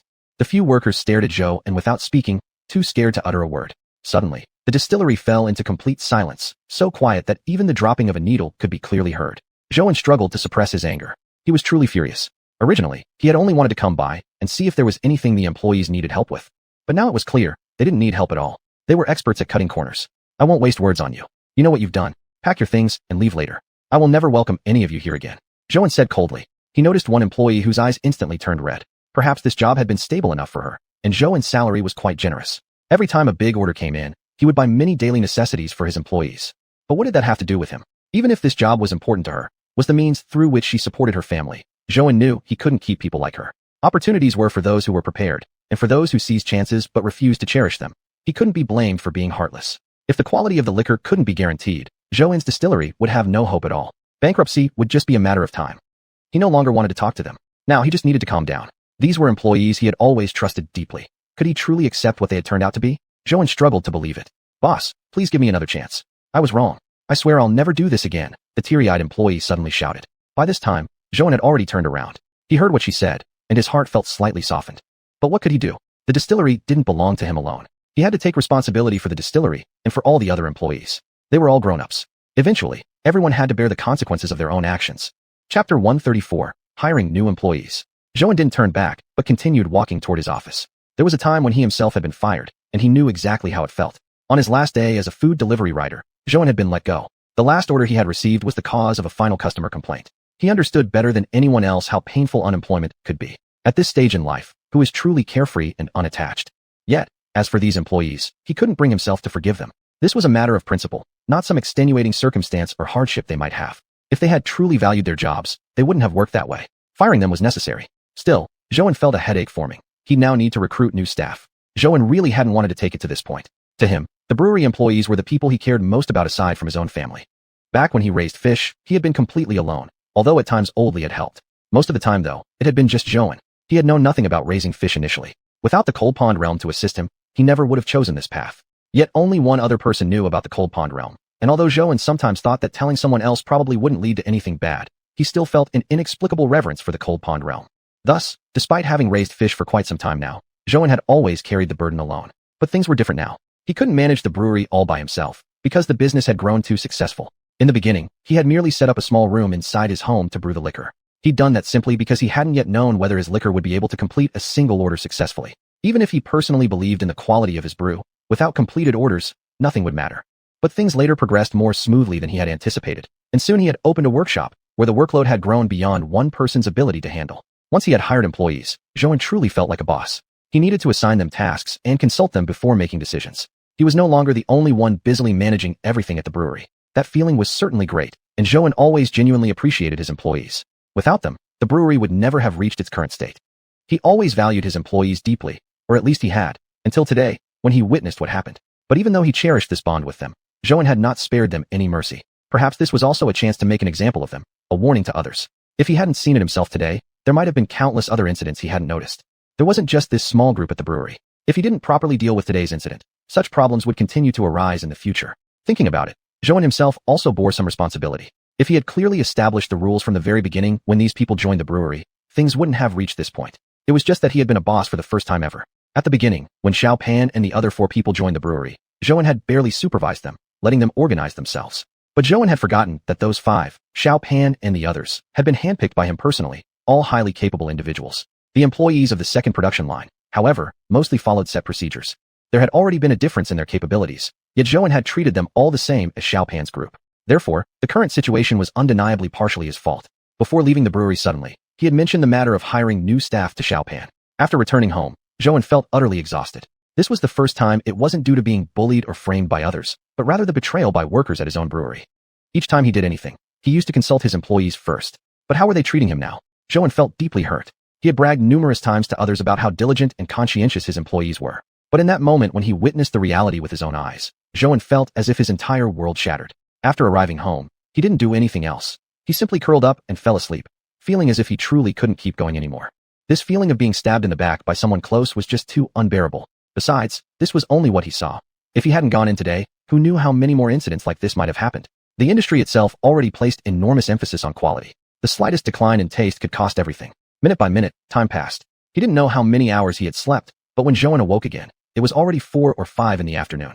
He found it a bit surprising himself, but the moment he thought about the mess at the brewery, his heart filled with annoyance. But by now, the hiring process should have already started, right? This time, Joan was determined to screen each applicant one by one. Learning from this lesson, Joan could no longer be as careless as last time, assuming that just because employees followed procedures, they could be trusted without scrutiny. Just then, Xiaopan called. Boss, they're ready to come to the brewery now. 20 people have arrived today. Xiaopan was quite reliable. Sometimes Zhou really wished that all his employees could be like Xiaopan. After arriving at the brewery, he indeed saw a group of young people standing by the office entrance. But Zhou didn't look at them. He walked straight into the office. He knew that now he was being watched closely by many people. If he looked at anyone too long, it would only make them more nervous.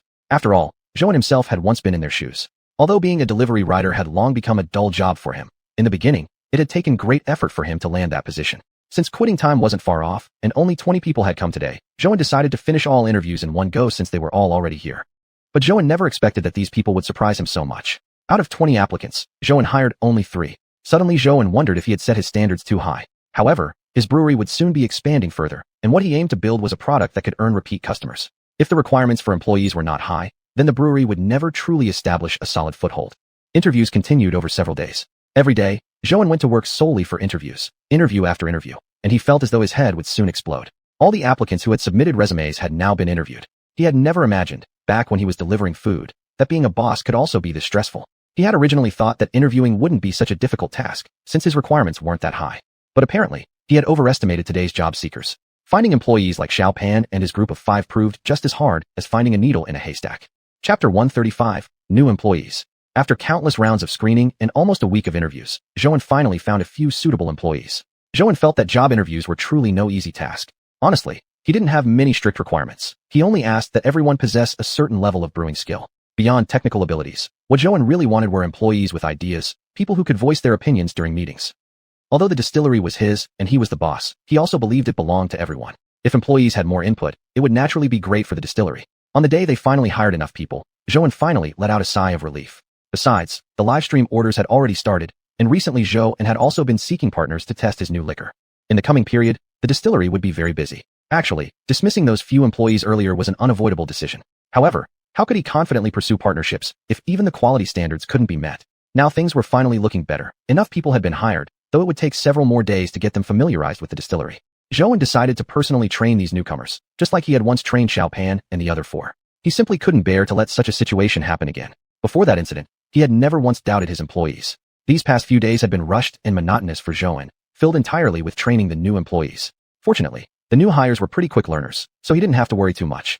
Yet since they were new, he couldn't afford to be careless, and so he continued to stay with them, teaching them how to work. Among them was an employee named Li Hui, who left a particularly deep impression on Zhou. Actually, Li Hui hadn't stood out much during the interview. He didn't know an extraordinary amount about wine, but he did possess a basic understanding. What attracted Zhou most about Li Hui was his down-to-earth nature.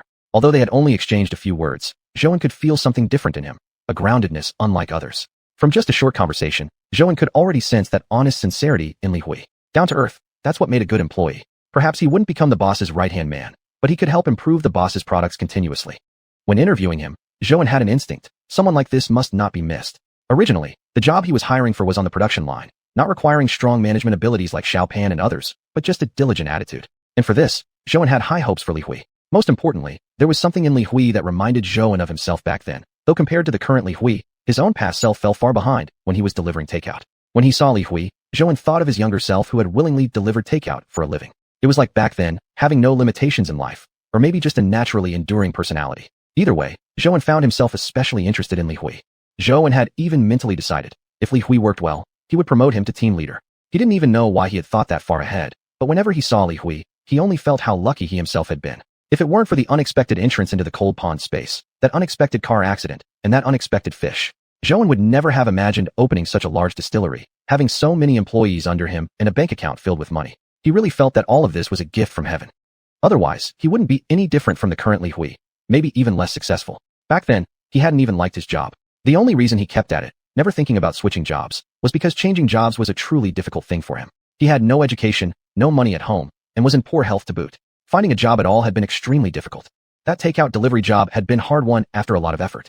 Zhou really liked Li Hui and had high hopes for him. In fact, he felt that Li Hui was like another version of himself. He couldn't bear to see himself back, then simply be discarded, nor could he stand that helpless feeling he used to have. So during training, Zhou couldn't help but constantly guide Li Hui. He just wanted Li Hui to receive a little of his protection.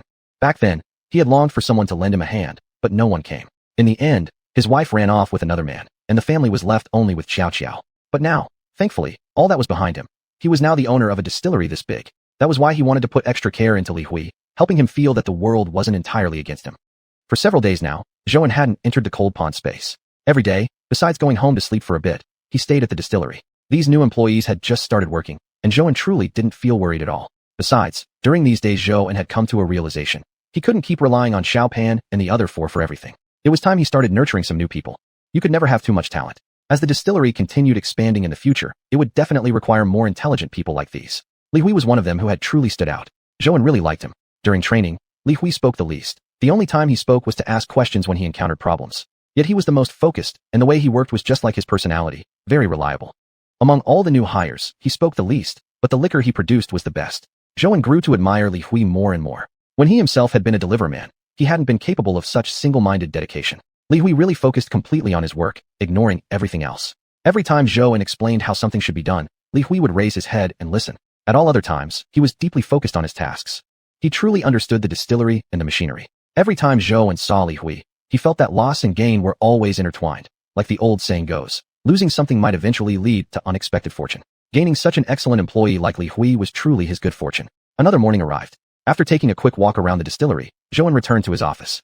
After several days of getting used to each other, the new employees had gradually become familiar with the distillery. But Zhouan hadn't expected that right after returning to his office, his phone would ring. Zhouan thought the world really was full of coincidences. Without coincidence, stories couldn't form, nor could life. Perhaps if he hadn't come back to his office just now, the phone wouldn't have rung. Zhouan was surprised to see the WeChat message came from Lu Yi, the woman he had rejected.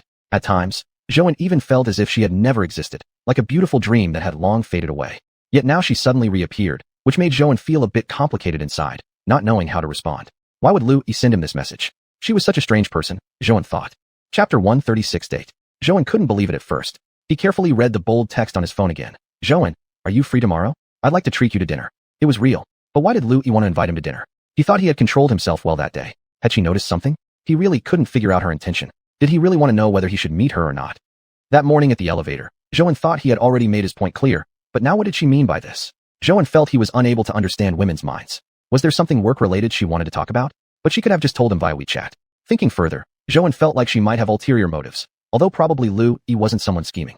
But as soon as he thought of Lu Yi, he remembered the gentle demeanor of a Jiangnan girl she possessed, making him feel naturally inclined to get closer. Her figure was so sexy, really a perfect woman. Cute, seductive, and tender-hearted. He didn't know if he should agree. If he went, would it imply something? Zhouan truly didn't want to be emotionally entangled with her again. It took two to tango, and he had made himself pretty clear already. Suddenly, he recalled the time at the winery when Lu Yi intentionally or unintentionally had tried to seduce him. Truthfully, Zhouan knew Lu Yi was just deliberately tempting him. But for some reason, whenever he thought of Lu Yi in the live stream, of the energetic Lu Yi, he felt somewhat unable to say no. Zhouan also knew that most of their work-related collaboration was already sorted.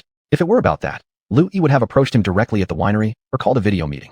But now she had just simply messaged him on WeChat asking if he wanted to go out. The more he thought, the more suspicious Zhouan felt. He knew he shouldn't be thinking so much, and perhaps was even wrongly accusing Lu Yi. But he couldn't help it. The subtle relationship they had was also a way to protect her. Everyone has their own dignity and limits in life. Zhouan wasn't doing this just for himself. After all, emotions involve two people. Besides, he thought, he had already been very clear that day, and really didn't know what else there was to talk about between them. Still, thinking back to the energetic, lively Lu Yi from the live stream, it made him feel inexplicably drawn. Alright, just let me know the time and place. I'm free tomorrow. For some unknown reason, Zhouan was deeply conflicted but curious about what Lu Yi really intended to do. Yet at the very moment he agreed, he surprisingly felt relaxed. Maybe, deep in his heart, he also longed to spend time with Lu Yi. Zhouan's mind was a mess. Except for xiuxian, he hadn't had dinner with a woman in a very long time. And this was not just any woman, but a beautiful girl. Zhouan felt excited at the thought, yet realized how contradictory his emotions were. One moment in the morning, he was still hesitant whether to go or not, and the next he had already begun imagining what the situation might be like. Seeing Zhouan's reply, Lu Yi couldn't help but smile on her side of the screen. Lu Yi hadn't made this decision impulsively. She had genuinely thought carefully and made her choice before messaging Zhouan. In truth, there were some things she couldn't state clearly to Zhouan, or else he might not have come for this date. However, in Zhouan's eyes, this might not even count as a date, just sharing some afternoon tea together. Lu Yi truly felt that Zhouan was a great guy, though she couldn't explain why she liked him so much. Sometimes, Lu Yi thought that if he truly didn't like her, it wouldn't bother her. Even if he were married, she wouldn't abandon her feelings for Zhouan. But that day, after seeing a Chong in Zhouan's office, Lu Yi had truly felt worried. She didn't know what kind of girl Zhouan liked, who exactly he might love, or if he already loved someone. However, now that Zhouan had accepted her invitation, Lu Yi felt genuinely delighted. Her feelings were complicated too, but since Zhouan hadn't rejected her, it was already a positive sign. It seemed like that girl wasn't all that, and perhaps Zhouan had already forgotten about her. Everything was just as Lu Yi had expected. Everything was in her control. So what if that girl was sweet? She would still be eliminated eventually. Thinking about it, Lu Yi even felt pity, but this was real life. If you wanted something, you had to exchange something else for it. Seeing Zhou An's reply, Lu Yi immediately replied, "Great, then we'll meet tomorrow night at 8. Zhou An sent back an okay emoji and said nothing more. Though feeling strange, Zhou An now had to focus on the matter at hand. He really thought things were somewhat bizarre. Why would Lu Yi suddenly invite him? After all, what he had said at the elevator door that day should have already broken Lu Yi's heart completely. In fact, it was the first time Zhou An had ever said such things to a girl, but he simply couldn't help himself back then. He originally promised Chang that he would take good care of her and never let her get hurt in the slightest way. But then what happened afterward? Although he tried not to care, he still felt deeply concerned inside. Perhaps it was because he was thinking about the date, but time seemed to be passing faster and faster. Before he knew it, the appointed time arrived. Zhou An arrived 10 minutes earlier than scheduled, but still, it didn't matter much because Lu Yi was already waiting for him, which surprised him slightly. Looking at this somewhat upscale restaurant, Zhou An's heart felt complicated, but he was relieved that only the two of them were there.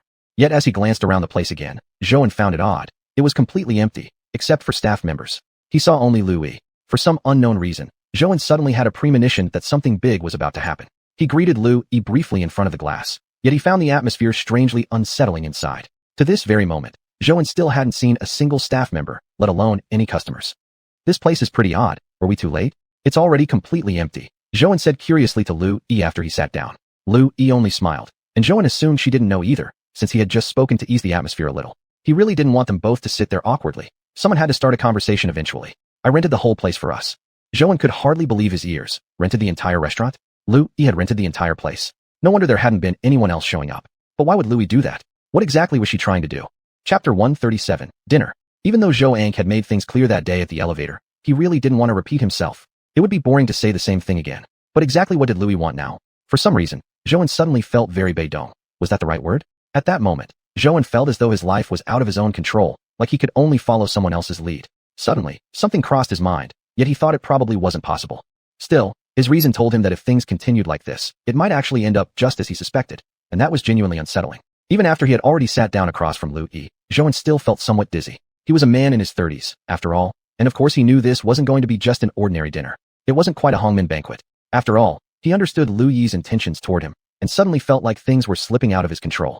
If this were merely a casual dinner, Lu Yi wouldn't have gone to so much trouble. It really seemed excessive. She even booked the entire restaurant. Zhou An truly hadn't expected that, and he was genuinely surprised. He didn't know what Lu Yi really meant by this, why she did it. He felt uneasy, sensing that this meal was far from ordinary. Not long after Zhou An sat down opposite her, the dishes started arriving one after another. Looking at the full table of food, Zhou An felt he should say something. Otherwise, the atmosphere would be quite awkward. Lu Yi, today this is. Before Zhou An could finish, Lu Yi interrupted him. You'll understand soon. I ordered everything in advance, not sure if it fits your taste. From her words, he understood it wasn't appropriate to ask further. Asking too much might make him appear childish or as if he had no sense of the world. Compared to when he used to deliver food, the biggest change in Zhou An was that he realized sometimes he couldn't afford to seem overly naive or inexperienced. Now he was the boss of a distillery, and to many people, he was a successful man, like a celebrity. He had his own image to maintain. That's fine. I like regular food. Also, thank you, he said, nervously clenching his fists. He truly felt astonished. This was the first time he had a meal like this. Though superficially it seemed like just a meal, deep down, Zhou An understood. He still had no idea what Lu Yi wanted to do. He had assumed she might have something important to say, but now it seemed maybe this really was just a regular dinner after all. He couldn't read Lu Yi's expression. She looked at him calmly, as though this really was just an ordinary dinner. But Zhou An felt uneasy. He didn't even understand why he felt that way himself. Zhou An, how old is your daughter? Lu Yi asked with a smile. Lu Yi tried to find some conversation topics to ease the awkwardness, but also subtly wanted to learn more about Zhou An's family life. Although she already knew something about him, she still wanted to hear it from Zhou An himself. Zhou An clearly hadn't expected this question and simply glanced at her. She's 7 years old now. She's already in elementary school. Hearing that Zhou An hadn't hidden anything or kept it a secret from her, Lu Yi felt somewhat pleased. After all, even though they had known each other for a while, they rarely talked about such personal matters. Such things had always been ones Lu Yi wanted to talk to him about, but they had never found the opportunity before. They rarely met even before this. And after the last incident, their relationship had grown even more complicated. Actually, Lu Yi didn't mind his family situation at all. If she had cared, she wouldn't even be sitting at the same table with him now. Zhou An didn't expect Lu Yi to ask him such a question, but since she did, he had to answer honestly. He had never hidden the fact that he had a child. Xiao had never been something he would hide. He loved his daughter deeply. If it weren't for wanting to give Xiao a better life and a good learning environment, he wouldn't have come this far. Now, being a boss, being respected by others, everything he had, Zhou An had all of this because of Xiao, who had always been his motivation. Xiao was never his weakness, but rather his soft spot. She was his greatest source of strength. I hope I get to meet your daughter someday. I imagine she must be very lovely. Louis looked at Joan with big, sincere eyes as she said this. Her emotion also moved Joan. Hearing those words from Louis, Joan really felt happy. His daughter was indeed adorable, and Joan truly believed Xiao was the greatest gift God had given him. You two should get along very well. Although she's young, my daughter is very smart and clever. She's a little adult in a small body. When Louis heard Joan say this, she became even happier. She felt like she had just gained a little more confidence in her success. She was also confident that she could get along well with Joan's daughter, even though they hadn't met yet. Of course, Joan wasn't just saying these things randomly. He truly believed that if they met, the two of them would genuinely get along well. Looking at how happily Louis was smiling, Joan also felt a bit happy himself. After all, he had just enjoyed a meal she paid for, so he might as well accompany her for a walk through the mall now, he thought to himself. Although he didn't plan on developing a real friendship with her, Joan knew that Louis was certainly a good girl. From the very beginning when they first met, Joan had felt some liking toward her, although things changed later because of certain incidents. Now, Joan didn't want to think about those past issues anymore. Regardless, he couldn't just reject her request after enjoying her generous meal. Sure, actually if you need help choosing something, I might not have great taste, so I guess I can only help carry your bags, Joan joked lightly. Louis had already been somewhat certain that Joan wouldn't refuse her, but when she actually heard him agreeing, she couldn't help feeling a quiet happiness deep inside. It felt like Joan was agreeing to something much more meaningful, even though he was simply agreeing to go shopping with her. She knew this meal, although she paid for it first, made Joan feel uncomfortable because he was a very gentlemanly person who would have insisted on paying. Therefore, Louis had already prepared for this and had paid the bill before Joan arrived. Truthfully, she didn't know much about ordering food and wasn't sure what Joan liked, so she simply ordered a set meal. With this in mind, if she asked him to accompany her shopping, he definitely wouldn't refuse. Everything was going exactly according to Louis's plan, and she truly felt joyful. She only hoped the rest of the day would continue as smoothly as she imagined. Suddenly, Louis felt that maybe she could take things further with Joan. She felt excited, yet also slightly afraid. Chapter 138 Holding Hands. She didn't know whether she should do this or not, but deep down, she really wanted to. But Louis was also worried. Was everything moving too fast? Would Joan end up getting annoyed with her? Actually, she clearly understood that although Joan had agreed to accompany her shopping at the mall, it didn't necessarily mean he'd agree to anything else. In her heart, she recalled how she got to know Joan. The more she thought about it, the more she realized how much she truly liked him. She had never felt this way about any man before. In the eyes of her friends, Louis was an independent girl. Independent, brave, and very strong-willed. She'd never imagined herself being hurt and heartbroken by a man. But perhaps precisely because she had always been so strong-willed, once she had fallen for Joan, even after seeing a Chong, she still wanted to try again. That was Louis, a remarkably brave girl. She was fearless not just in her work, but also in love. Fearless and unstoppable. Whenever she saw a Chong, she no longer wanted to restrain herself. If she wanted to do something, she would definitely stop avoiding it. Joan was thinking about when the last time he came to the mall was. He felt like it had been ages since he last visited one. Ever since they hired Annie Zhou at home, even his trips to the supermarket had become very rare. Joan was indeed a considerate demon, at least when it came to his fridge, which had never been short of supplies. Moreover, everything Xiao liked to eat was now remembered by Annie Zhou, who always made sure to buy those items. Just as he was thinking about this, Joan suddenly felt a warmth in his hand. Before he could react, her hand had already gently clasped his. He was extremely startled. He hadn't expected Louis to do this at all. He originally thought dinner would be the main event, but after leaving the restaurant, Joan thought Louis didn't really have anything particular to talk about. He genuinely thought his concern was unnecessary, perhaps even exaggerated. But now what did Louis mean by this? Joan turned his head and looked at their joined hands. His heart was filled with unease. So many people around them. What should he do? Why did she intentionally do this? Once he came back to his senses, he immediately wanted to say something to Louis. From her previous attitude, he had made himself pretty clear last time. Joan didn't want Louis to misunderstand anything. The reason he agreed to have dinner with her was exactly because he wanted to be friends with her. Their cooperation on this project would likely bring good returns and might turn into a long-term partnership. Joan also didn't want their relationship to get awkward, and becoming good friends was actually the best scenario. And when he agreed to accompany her shopping, it was just because he owed her a meal. Suddenly, he thought Louis should think the same way as he did. Joan really felt like he hadn't crossed any boundaries. Last time, he had already made their relationship status very clear. Joan was a little confused. What exactly was Louis trying to do? Didn't he know how Joan felt? He shook her hand slightly, but Louis gripped his tightly without letting go. For a moment, Joan didn't know what to do. He had never imagined a day would come when he'd be so helpless toward a woman. He really felt his head aching. He shouldn't have agreed to accompany her shopping. No, Joan thought to himself. He shouldn't have agreed to her at all, nor agreed to this dinner. Indeed, this was just another Hongmen banquet. So they walked a few steps holding hands, and Louis kept observing Joan's expression. Why? Although Joan had shaken her hand a couple of times, Louis wasn't the least bit upset because she hadn't seen any sign of annoyance on his face. In fact, she knew clearly that Joan had already made things very clear last time. Perhaps she really shouldn't be doing these things now, but she just couldn't control her heart, and Louis really felt that perhaps Joan did like her. Otherwise, he wouldn't have agreed to her request at all. So many people had invited him for meals, he couldn't possibly accept every one of them. If Joan had agreed, Then why behave like this now? Lu Yi was confused too. She admitted that her action was a bit impulsive, but there was still some confidence behind Lu Yi's action. Zhou felt he couldn't let things go on like this any longer. Looking at their hands joined together, he felt a whirl of complicated emotions. He thought that Lu Yi probably hadn't really wanted to go shopping at all. Perhaps it was just an excuse, and he couldn't allow things to go any further. He had made himself clear last time already. Zhou didn't want to lose face. It wasn't that Lu Yi was a bad girl. They were just probably not suited for each other. Plus, Zhou felt somewhat guilty toward Chang in this situation. Hey Lu Yi, why don't I just drive you home? Zhou suddenly suggested as he came to a stop. Even though he had already agreed to accompany her shopping, this moment now clearly went beyond the boundary he and Lu Yi had established. Lu Yi acted on impulse, but he himself could not afford to do the same. He had to end this quickly and not let things develop any further. Alright, let's go home. When Lu Yi said that, she once again tightly held onto his hand. Actually, Lu Yi had already expected Zhou and would say this. Truth be told, she hadn't really wanted to go shopping either. She only wanted to test his attitude. He was willing to accompany her probably just because she had paid for their previous dinner. Lu Yi knew that quite well. Yet when she heard him agree at that moment, Lu Yi still couldn't help but feel happy. She always believed that perhaps their relationship could progress further. But now, after having taken the initiative once again herself, and seeing Zhou's attitude clearly displayed right here, Lu Yi realized she couldn't keep taking initiative anymore. That wouldn't be meaningful anymore. Home it was then. After all, today's events still basically followed her original plan. Zhou glanced again at their interlocked hands and thought to himself this was indeed getting inappropriate. I'll call a cab.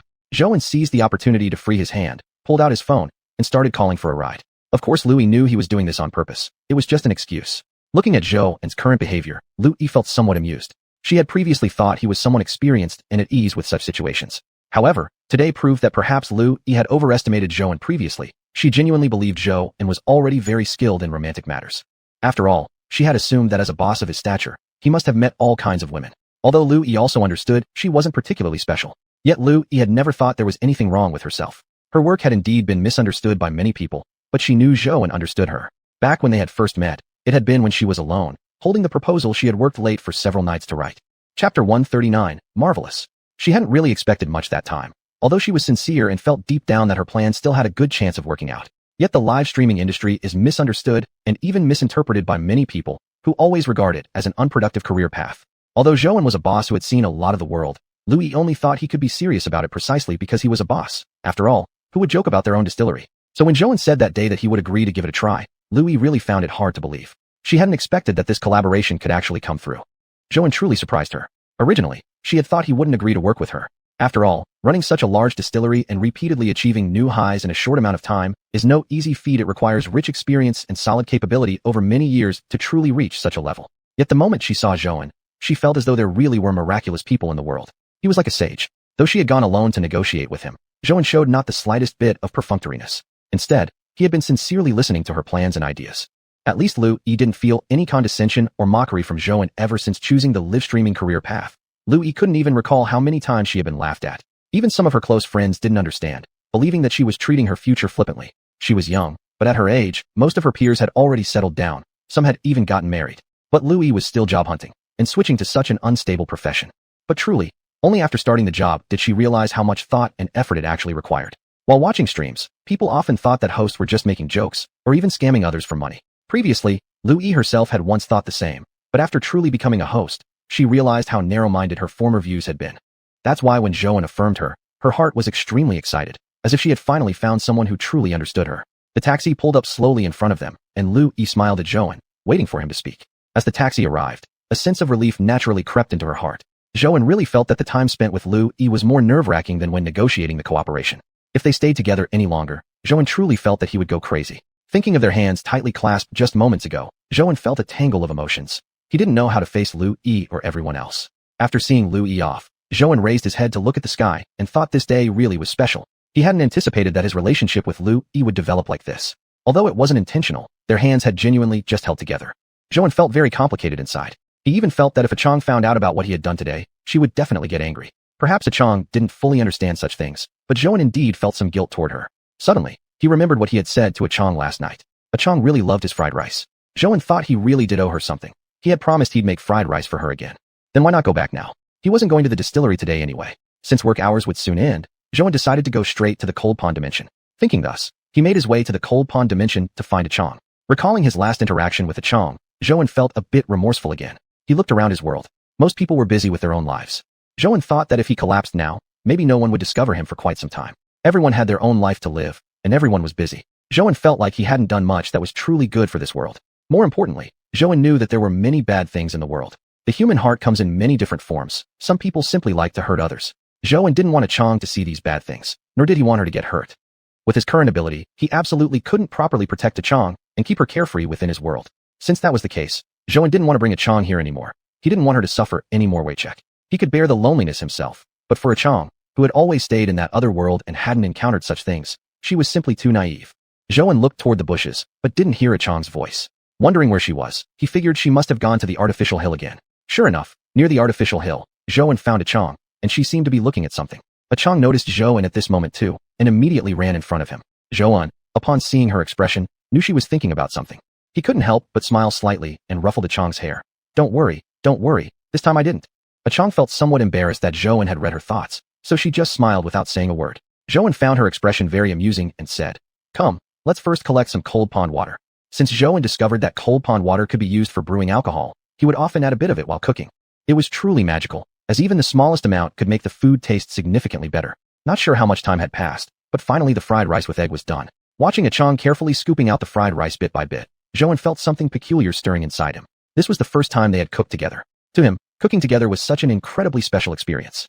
Zhouan also found it somewhat surreal. Opening a distillery had been unexpected, but meeting Chang was even more so.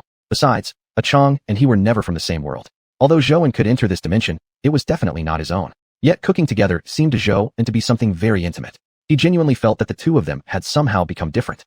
Chang was very happy. Looking at the fried rice before her, she really felt a deep sweetness in her heart. Before she encountered the cold pond dimension, her life had been truly boring and monotonous. She never had fixed meal times and only wandered about searching for food when she felt hungry. But now, she was actually able to cook rice by herself. She really found it hard to believe. Even though Zhouan had helped with most of the cooking, Chang still considered it a successful attempt at making fried rice. This fried rice with egg was the most delicious food she had ever eaten, even though later Zhouan had also taken her to the restaurant that Xiao loved most. Chapter 140, The Promise. Yet for some unknown reason, Chang still couldn't forget about the fried rice with egg. Perhaps it was because it was the first dish she had ever tasted. Zhouan, thank you. I'm really happy. Chang looked at the fried rice before her and joyfully said to Zhouan. Since getting to know Zhouan, she really felt as though the time she had lived before was terribly boring. Of course, it might also have been because there was absolutely nothing within the cold pond dimension. But since meeting Zhouan, life had become somewhat more interesting, even if Zhouan only occasionally visited the cold pond dimension. Chang already felt extremely happy. Previously, this space had belonged solely to her. Now, Chang didn't even know how she had managed to survive back then. If Zhouan never returned to this space again, Chang felt she would surely be devastated. This dimension was her home, her refuge. Although she had gotten used to living here, after experiencing the liveliness of the outside world and becoming somewhat dependent on Zhouan, Chang now found life rather fascinating. She truly was grateful to Zhouan for showing her so many new things, introducing her to interesting objects and people, the lovely xiao, and delicious food. When Zhouan heard Chang speak like this, his heart stirred. For Zhouan, this thank you wasn't just polite formality. He knew Chang meant it sincerely. Actually, he felt somewhat guilty, because in truth he hadn't done much at all. Though he had never abandoned the cold pond dimension and came to visit from time to time, Zhouan knew that he hadn't been especially good to Chang, especially the last time when he had brought her into his world. At that time, when he stood outside and overheard Lu Yi speaking to her, Zhouan really felt he had failed to protect her adequately and allowed her to suffer. Chang truly was a good girl. It was just that she had remained in the cold pond dimension far too long and didn't understand worldly affairs. However, Zhouan did understand these things and found himself unable to treat her carelessly. Back when he worked as a food delivery man, Zhouan used to hear people thanking him every day. But those were merely courteous formalities, and Zhouan understood them as such. In fact, he had grown somewhat numb to them. What was even more ridiculous was that sometimes after receiving thanks, he might still get a bad review or complaint. Now that he had become a boss, even fewer people said thank you to him. Zhouan understood perfectly well that any praise or compliments he now received came purely because of his position.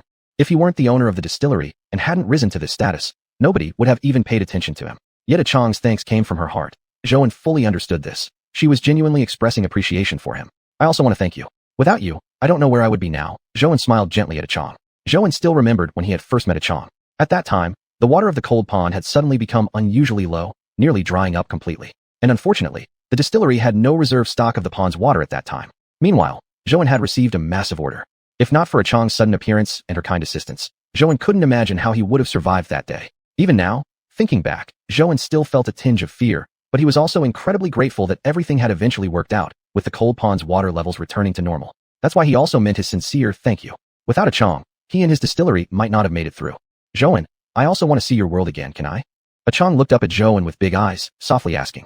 She really wanted to see it again. That very night, when Zhou had told her to return to the cold pond dimension, she had already decided what she would do the next day. But she had waited for a long time, and Zhou never came. Although in her heart, she had already realized Zhou might never come back to her, Chang still stubbornly remained there, waiting for him to find her. She herself didn't quite know why she was being so stubborn at the time. It was only because she trusted Zhou so completely, never thinking that he might ghost her, or maybe, just maybe, he had lied to her all along. Actually, Zhou had expected this request. After all, he had promised her previously that he would bring her back to his world again, yet he had broken that promise. Guilt stirred in Zhou's heart. Besides, over the past few days, Zhou had completed all his pressing work and could now afford to rest for a while. It also meant he now had the time to properly take care of and protect Chang. Thinking back, 2 days ago when he had tucked xiuxian for sleep, she had asked where Auntie Chang had gone. Zhou had originally assumed that xiuxian had already stopped thinking much about Chang since they had only interacted for a very short time. Yet he had not expected that his daughter had always kept Chang in her thoughts and continued to miss her all along. Okay, but not now. There's not much time left today. How about tomorrow? When Chang heard Zhou say tomorrow, a sudden sense of sadness rose in her heart. She recalled that the last time, Zhou had also said the same. But he hadn't returned that day. That was the first time Chang had ever felt such sorrow. Before that, she had always been carefree, or perhaps had simply felt little emotion. Zhou seemed to realize the possible doubt his words might have caused. After all, last time he had made a similar promise, yet he hadn't come for Chang. Chang, believe me this time. I truly will come for you. Wait until tomorrow morning when you open your eyes. I will be right here beside you, and I will take you to my world. Zhou held Chang's hand and looked at her sincerely. In truth, he really did feel a bit guilty in his heart for having created these unpleasant memories for her and having made her feel so hurt. But back then, he had really had no choice. If he couldn't properly protect her and keep her from being hurt, Zhou truly believed he had no right to bring her into his world. By the time he got home, it was already very late. Zhou prepared all the things he would need for the next day. He saw a stuffed toy on the cabinet. It was one he had bought for xiuxian yesterday. But when he bought it, he suddenly thought Chang might like one too, so he had grabbed an extra one for her. He himself wasn't sure exactly why he had done that. He had just felt Chang would probably like it too, so he took it for her. He must remember to bring it tomorrow. He really wanted Chang to have some beautiful memories in this world. Memories of happiness, warmth, and joy whenever she thought of his world. As for those dirty, deceitful thoughts and actions, Zhou never wanted Chang to feel even a trace of them. Early the next morning, Zhou immediately went to the cold pond dimension. He had promised Chang he would appear before her eyes opened. Luckily, he had woken up early enough. Zhou quietly made his way to the cold pond dimension, where Chang was still asleep. Looking at the way she slept, her expression appeared silly, naively, and endearingly foolish, and Zhou couldn't help reaching out to pat her head. Chapter 141, Unexpected Situation. A few strands of hair scattered across her face. Zhou gently brushed them aside. Seeing Chang so peacefully asleep brought a warmth to Zhou's heart. Simply looking at her made him feel incredibly happy. Zhou glanced at his watch. It was time to wake her up. He had his entire day planned out. He had many places to take Chang today. Chang, wake up, Chang. He gently tapped her arm, careful not to startle her, and whispering softly. Chang slowly opened her eyes. Seeing Zhou in front of her, she could hardly believe it at first. When she finally came to her senses, she truly believed that Zhou was right there before her eyes. This was the first time she had woken up to find Zhou still by her side. In truth, Chang had grown quite attached to Zhou. She genuinely wanted to see him every day, yet she also knew that Zhou didn't belong to this world. They lived in separate worlds. That they had met and formed a relationship like this was already a kind of fate. She couldn't demand anything of Zhou. Even though he often told her things about his world, when Chang actually got there, she realized how impossible it was for her to fit in. And he really kept his promise. He truly appeared before she even opened her eyes. Chang felt so incredibly happy, as though she were living in a dream. After Zhou left last night, Chang had indeed worried whether he was once again deceiving her. After all, he had done that before. But recalling the look in his eyes when he made that promise, she felt like she was overthinking everything. It probably wasn't how she imagined. Those conflicting emotions accompanied her until she fell asleep. Fortunately, Zhou hadn't lied to her again. He really appeared. The second time following Zhou out of the cold pond world, Chang wasn't as frightened anymore. Though still a bit nervous, when she saw Zhou beside her, tightly holding her hand, she no longer felt afraid. Because it was still early, Zhou took Chang back to the winery again. Although there wasn't much work left to do, he couldn't simply skip out on going there. Those new employees were already independently handling the production line now, and Zhou was quite satisfied with their abilities. Since the incident last time, Zhou had realized he really needed to be stricter with management. There could be no order without rules. This principle applied to anything. Zhou first brought Chang to the winery. Having visited once before, she wasn't as afraid this time. Originally, Zhou had planned to take Chang out today, but suddenly received notice that he needed to stay at the winery for another day. This unexpected situation hadn't occurred to Zhou, so he had no choice but to push back his plans by a day, taking Chang out tomorrow instead. Anyway, they had plenty of time. Just as Zhou looked toward Chang, she smiled, then spoke to him. You don't have to explain, I understand. Zhou raised his eyebrows slightly, curious about what she meant. Seeing Zhou's confused look, Chang found it amusing. I know what you're thinking, she said, opening her mouth. acting as your assistant. Don't worry, I won't cause you any trouble. It wasn't what he had expected a Chang to say, and she had been just about to bring it up herself. For some reason, Zhou suddenly felt like laughing. He thought a Chang was just too cute. But then again, Zhou wondered if he hadn't been kind enough to a Chang. What trouble could she possibly cause him? He also clearly knew in his heart that maybe it was because of that last incident that a Chang still carried some lingering hurt toward him. Zhou also understood that he really had been in the wrong that time. There was no justification for it. He simply could try to make it up to her gradually through the rest of their time together. A Chang didn't go anywhere in Zhou's winery. She stayed in his office and continued reading the illustrated book she had been looking at last time. Becoming a boss made life more fulfilling, giving more chances to truly slow down and reflect. Suddenly, a phone ring interrupted Zhou's thoughts. Boss, you have to come to the winery right away. There's an issue that needs your attention. Xiao Pan said urgently on the other end of the line. What kind of problem? A group of people just showed up for no reason. They didn't say a word before starting to destroy our winery. Xiao Pan's anxious tone suggested it was indeed serious. Zhou suddenly felt a surge of irritation. Why did something always come up every time he wanted to do something, especially at the most relaxed moment? Yet now a Chang was still beside him, and Zhou truly felt annoyed. He had originally intended to take her out and spend a nice time together. But now he seemed serious, and this situation truly annoyed Zhou from the bottom of his heart. Nothing ever went well, always something ruined everything. Last time he brought a Chang here, he hadn't taken the time to show her around properly, and now again something like this happened. Seeing Zhou frowning, a Chang immediately knew something had gone wrong, but she didn't understand what was going on. Even if she asked, it would be pointless. Zhou, did something happen to you? It's okay, I can go back to the cold pond space. We still have plenty of time in the future. After all, a Chang knew Zhou and was genuinely troubled. She had heard the urgency in the voice from the phone call. Although a Chang said this, Zhou still couldn't help feeling sad. He really thought he was being too unfair to a Chang, always unable to properly accompany her. A Chang, I'm really sorry, but there's actually something I need to ask you for help with. A Chang was quite surprised. Was there really something she could assist with? Of course she was willing, especially since she longed to see this world. Most importantly, Zhou trusted her enough to ask for help in a situation like this. Since they'd known each other, she had always been on the receiving end of Zhou's kindness. A Chang naturally felt eager to help him. Sure, although I'm not sure I can do it well. If you trust me, then I'll give it a try. My Auntie Zhou has some family issues recently. I let her take a leave. If possible, can you help me pick up Xiao? She's about to get out of school. At the thought of seeing Xiao soon, a Chang's heart lit up with joy. She was really looking forward to meeting her again. She had originally thought she wouldn't see Xiao today, which had made her a little disappointed. A Chang smiled.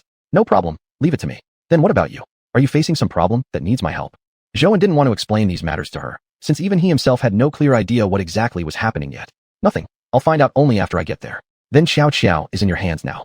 Chapter 142, something very simple. Zhou was just about to leave when he suddenly thought of the most crucial question and turned his head back. A Chang, do you still remember the address of Xiao School? This road is the same one we took last time. A Chang had thought he had something else important to say and smiled slightly. He replied to Zhou, don't worry, my memory is good. You go ahead and do what you need to do. Just leave Xiao to me. Hearing that, Zhou felt fully reassured and didn't say anything else. He immediately headed to the distillery.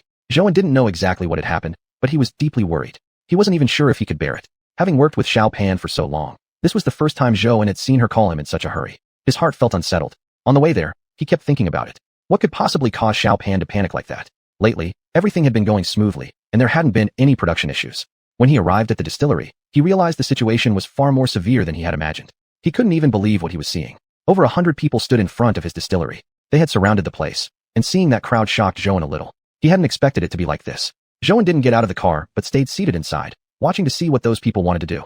For some reason, Zhou sensed that this incident was different from the usual. It wasn't something trivial like last time. In the past, only a dozen people had gathered like this in front of his distillery. This was the first time over 100 people had gathered. Zhou really felt his legs going weak. At this moment, he almost felt less like running a distillery and more like managing a gambling den. Those people looked menacing and threatening, and Zhou couldn't figure out what they were after. He called Xiao Pan and told her to hurry and come pick him up, because until he fully understood the situation, showing himself could put him at risk of being mistaken for a target. Boss, someone got poisoned after drinking our wine, Xiao Pan said with a frown. Poisoned? Zhou couldn't believe his ears. How could someone be poisoned? All the wines from his distillery had gone through strict inspections. Also, every batch of products had retained samples for testing. It should not be possible for such a problem to occur.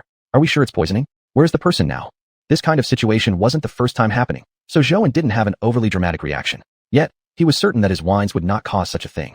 The person is now in the ICU, condition is critical. Zhou thought again of the crowd of over 100 people outside, and immediately felt his irritation rise. At first glance, this seemed similar to previous incidents, but somehow, this time seemed far worse. Which batch of wine caused the problem? Zhou asked, considering the question. After all, he currently had several batches in production for multiple clients. Perhaps by checking the production batch numbers, some clues might be found. This time, the situation had gone too far, and unless properly handled, Zhou felt it would be very dangerous. Moreover, the live streaming collaboration with Lu Yi had just started, and the revenue had just begun flowing in. At this timing, any mishap would be extremely costly, and he needed to fix things as soon as possible. Boss, it's the batch for Lu Yi. Lu Yi's batch? Zhou suddenly felt the matter was going to be difficult. The wines from Lu Yi's order were freshly brewed at the distillery not long ago, the freshest stock. How could this happen? Although several of the employees weren't especially diligent, Zhou knew how to set boundaries and wouldn't let things get this bad. Poisoning isn't a small issue, and he couldn't believe this was just due to negligence. Besides, if it really was the employee's fault, it wouldn't affect just one person alone. The more he thought about it, the more perplexing it became. That particular batch had also been inspected strictly by a professional company, and the sample remained stored in the factory until now. After all, this was the first time collaborating with the live streaming industry, and Zhou had already been nervous. If this batch indeed caused the issue, his distillery's reputation would be completely ruined. Zhou truly felt increasingly irritated thinking about these troublesome matters. He'd had enough. Since becoming a boss, he realized that the hardest part wasn't improving the product or becoming the owner. It was dealing with the cutthroat intrigues of the business world. Although this incident appeared more serious than the last one, it was essentially the same kind of problem. Zhou hadn't yet learned much, but deep down, he clearly knew one thing. This kind of issue was just thoroughly meaningless. Last time this had happened, Zhou still remembered how close he'd been to completely breaking down. He still couldn't believe back then that his own brewed wine had almost cost someone their life. After all, back then the critical condition notice and diagnosis results were clearly laid out in front of him, and Zhou had truly been terrified at that moment. But later on, he found out the truth. It had all been because he took a project away from someone else. But what had he done wrong? He'd simply used his own abilities to get what he wanted. It couldn't even be called taking something. It was just competition, fair competition. Sometimes, Zhou himself realized that he had grown extremely fast, perhaps too fast for this industry. Back when he delivered takeout food, although it wasn't on the same level, the principles were the same. While delivering, they would compare among themselves how many orders each had completed in a day, or who had received the most complaints. No matter where you went, there would always be such situations. However, those were usually just things spoken verbally. Zhou had truly never expected that some people would actually endanger others' lives just to satisfy their own selfish desires or to relieve their own anger. Zhou really couldn't believe that such people could exist. Although he hadn't yet seen the medical report from the hospital regarding this case, he already knew from the more than 100 people gathered at the gate that the situation was definitely worse than last time. Moreover, this live streaming collaboration was only just starting for him, only just begun, and then such an incident happened after just a few days. The live streaming industry was still in a very awkward stage and not yet widely accepted by many people. Zhou was also the first distillery owner to collaborate with this industry, making him the one most likely to become the target. He had realized this long ago. Suddenly, Zhou thought, he had no idea how Lu Yi was handling things on her end. With so many fans inside her live stream, it could easily become even worse for her. Although Zhou had watched her live stream and knew that those fans constantly sent supportive comments to her, saying they liked her and would always support her, he also clearly understood that those people online were completely unreliable. Netizens simply followed the mainstream public opinion, without any independent opinions of their own. Zhou didn't know whether this matter had already been exposed online. If it had already been made public, he really felt that he owed Lu Yi an apology. Chapter 143, Troubles. Zhou was perfectly clear that this incident was clearly targeted at him. If Lu Yi suffered any harm because of his involvement, Zhou truly believed he would never be able to forgive himself. This time, he really wouldn't hold back. He also knew Lu Yi had so many fans. If public opinion formed, those people could elevate her to great heights, but just as easily bring her crashing down from her pedestal. Even if not physically present, the vicious words from those people could still chill a person to the bone. Hello? Lu Yi, how are things on your end? Thinking of this, Zhou immediately dialed Lu Yi's number. He couldn't bear to imagine what kind of situation she was in right now. Zhou, you already know, right? I really didn't expect this to happen. How could this happen so suddenly? It seemed Lu Yi already knew. Zhou couldn't help but sigh in relief. Judging from her voice, her mood wasn't too bad. I just found out too. Are you okay on your end? Zhou asked anxiously. Don't worry, I'm fine. But as for how to help you, I don't know. The company has forbidden me from getting involved in this matter. Hearing those words from Lu Yi, Zhou finally breathed a little easier. After all, he knew the incident was clearly directed at him. If Lu Yi was accidentally harmed because of this, he would truly feel terribly guilty. Zhou relaxed, took a breath, then exhaled heavily. He felt this situation was incredibly annoying. What exactly happened? Originally I was still streaming, when suddenly I noticed comments saying there was poison in the wine. I thought it was a joke at first, but then the comments all turned against me suddenly. I had no choice but to follow the company's order to shut down the comments and end the live stream. Listening to Lu Yi's explanation, Zhou was now completely certain the whole incident was aimed at him. The tallest nail gets hammered. As the first business owner to partner with the live streaming industry, he was always going to be an easy target. Actually, nothing much had happened. It was simply someone's way of targeting him. Zhou's winery had indeed developed far too quickly. I understand now. Lu Yi, take care of yourself. I can't control those fans online or figure out how to help you. But this entire matter started because of me. If you need help, please be sure to let me know. Zhou knew Lu Yi's comment section was surely in chaos. Those fans would definitely criticize her harshly. Though he didn't fully understand cyberbullying, Zhou knew Lu Yi's life must be difficult right now. His wine had drawn all this hate toward her. It's okay. After all, I've been working for over a year now. I'm not some inexperienced rookie who can't handle a little pressure. I can get through something this small. Lu Yi chuckled slightly on the other end of the phone. In that case, that's good. I'm pretty sure this whole thing was most likely targeted at me. Don't worry, the partnership won't be broken. We can definitely continue. I just need a little time. Though the situation had deteriorated to this point, Zhou knew there must be a way out. In the past, Zhou might have never given up on issues like this. But now, he had come to understand, giving up didn't help either. No matter how big the hardship, it would eventually pass. Recalling all the past incidents that had scared him, that had made him timid, those days were behind him now. Not because Zhou had grown braver, but simply because he'd faced so many difficulties, he was no longer that hesitant, overly cautious person he used to be. Don't worry. The company hasn't said anything about our partnership, nor have they taken a stance. I won't unilaterally cancel the agreement. I believe in your winery too. Lu Yi paused slightly before continuing. Zhou, I'm afraid I currently can't offer you any actual help. Please don't worry about me. I can take care of myself. I'm just really sorry I can't assist you in this matter. Zhou certainly didn't blame her. After all, Lu Yi had already suffered such massive losses because of him. Although she simply said the company prevented her from interfering, Zhou knew Lu Yi must have fought very hard for him. Hearing her say that warmed Zhou's heart. He knew that Lu Yi was only saying this to help ease his pressure and make him feel less burdened. But Zhou also clearly understood that Lu Yi herself must currently be facing immense pressure from the company. She lived by the goodwill of her online followers. Now those fans had become blades pointed directly at her. Though he wasn't familiar with the live streaming industry, not long ago, while watching Lu Yi's stream, her fans had all seemed so enthusiastic. But with such an incident happening now, of course those fans wouldn't listen only to Lu Yi's explanation. They wouldn't easily believe the company's statement either. Just like when his winery had previously been misunderstood or framed. There was no way to refute the accusations without evidence. Unless solid proof was provided, there was no way to completely prove one's innocence. Zhou suddenly recalled that back when he sold fish, the final day of his fish-selling career had also been due to false accusations. He would never forget the feeling of being ignored by so many people that day. Normally, he had good relationships with them, or at least maintained friendly interactions. Yet once that incident happened, he instantly became the enemy of everyone. Zhou understood better than anyone else the feeling of having no way to explain oneself. He didn't know exactly how Lu Yi felt inside right now, though her voice over the phone seemed to be holding up rather well. The company must have placed immense pressure on her. After all, she held a significant position within their company, with so many fans, consistently ranked among the top 3. Just thinking about this made Zhou feel extremely annoyed. Compared to the last time, this incident was far more serious, affecting far more people. He really didn't want Lu Yi to get dragged into trouble because of him. Zhou knew that even if the matter could be clarified, there would always be people bringing it up again later. This would forever remain a stain on Lu Yi's reputation. Right now, Zhou truly felt deeply guilty toward Lu Yi. Before, he had even imagined her as some kind of wicked woman. Now, thinking back, he realized how ridiculous he had been. Knowing that Lu Yi was still worrying about him made Zhou feel bitter inside. He also understood that Lu Yi wasn't faring any better than himself. This entire incident had originated because of him. As long as Lu Yi remained unharmed, it would already be the greatest relief Zhou could hope for.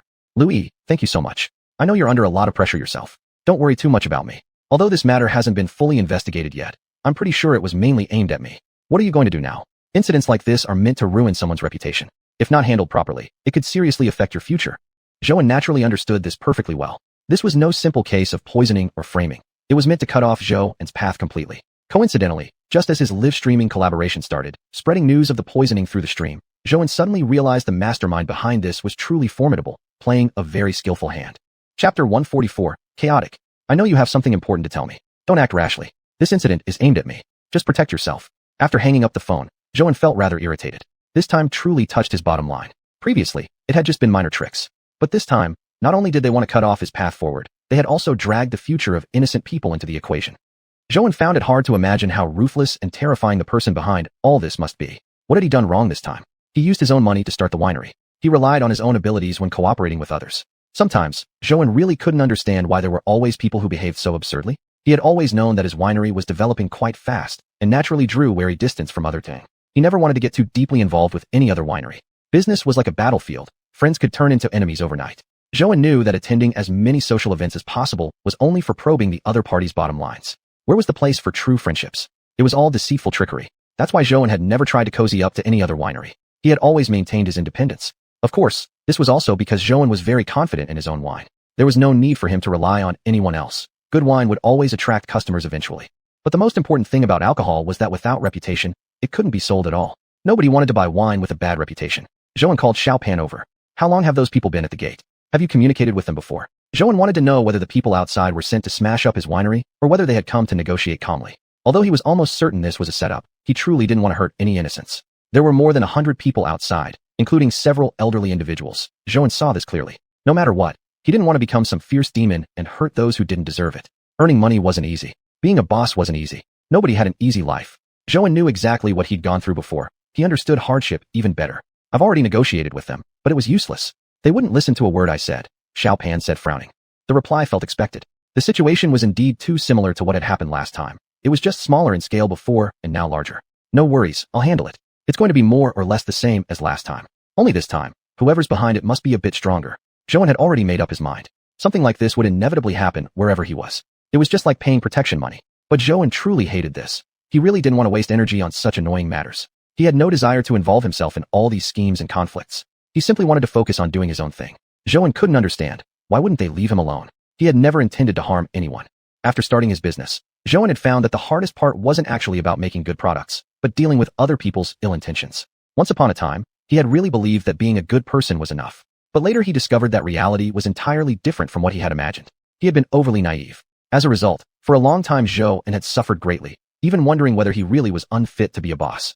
When he was delivering food, he had thought it was good enough just to get orders daily, pick Xiao up from school, and cook for her. He had nothing to be angry about back then. All of this now was merely a result of circumstances, and more importantly, his desire to give Xiao a better life. But the world turned out to be nothing like he imagined. He truly was an idealist. However, Zhou now knew, if nobody offends me, I won't offend anyone. But if someone offends me, I will certainly strike back. He couldn't back down, especially in cases like this one. Showing even the slightest hint of retreat would only lead to more wineries taking advantage of him later. After all, his winery had only just managed to establish itself for over a year. How could it possibly compete with those breweries that had existed for decades? Even though his wine was indeed very good and had an excellent reputation, he couldn't ignore the power of these established brands with decades of history. Boss, this is definitely framed. Although those few employees last time did have some poor attitudes toward work, there's no way they could have caused such a major mistake. Poisoning. Absolutely, definitely impossible. Seeing Xiao Pan looking even more upset than himself, Zhou couldn't help but find it slightly amusing. He knew how deeply Xiao Pan was emotionally attached to the winery. Sometimes when Zhou arrived early at the factory, he'd find that Xiao Pan was always the first one already there.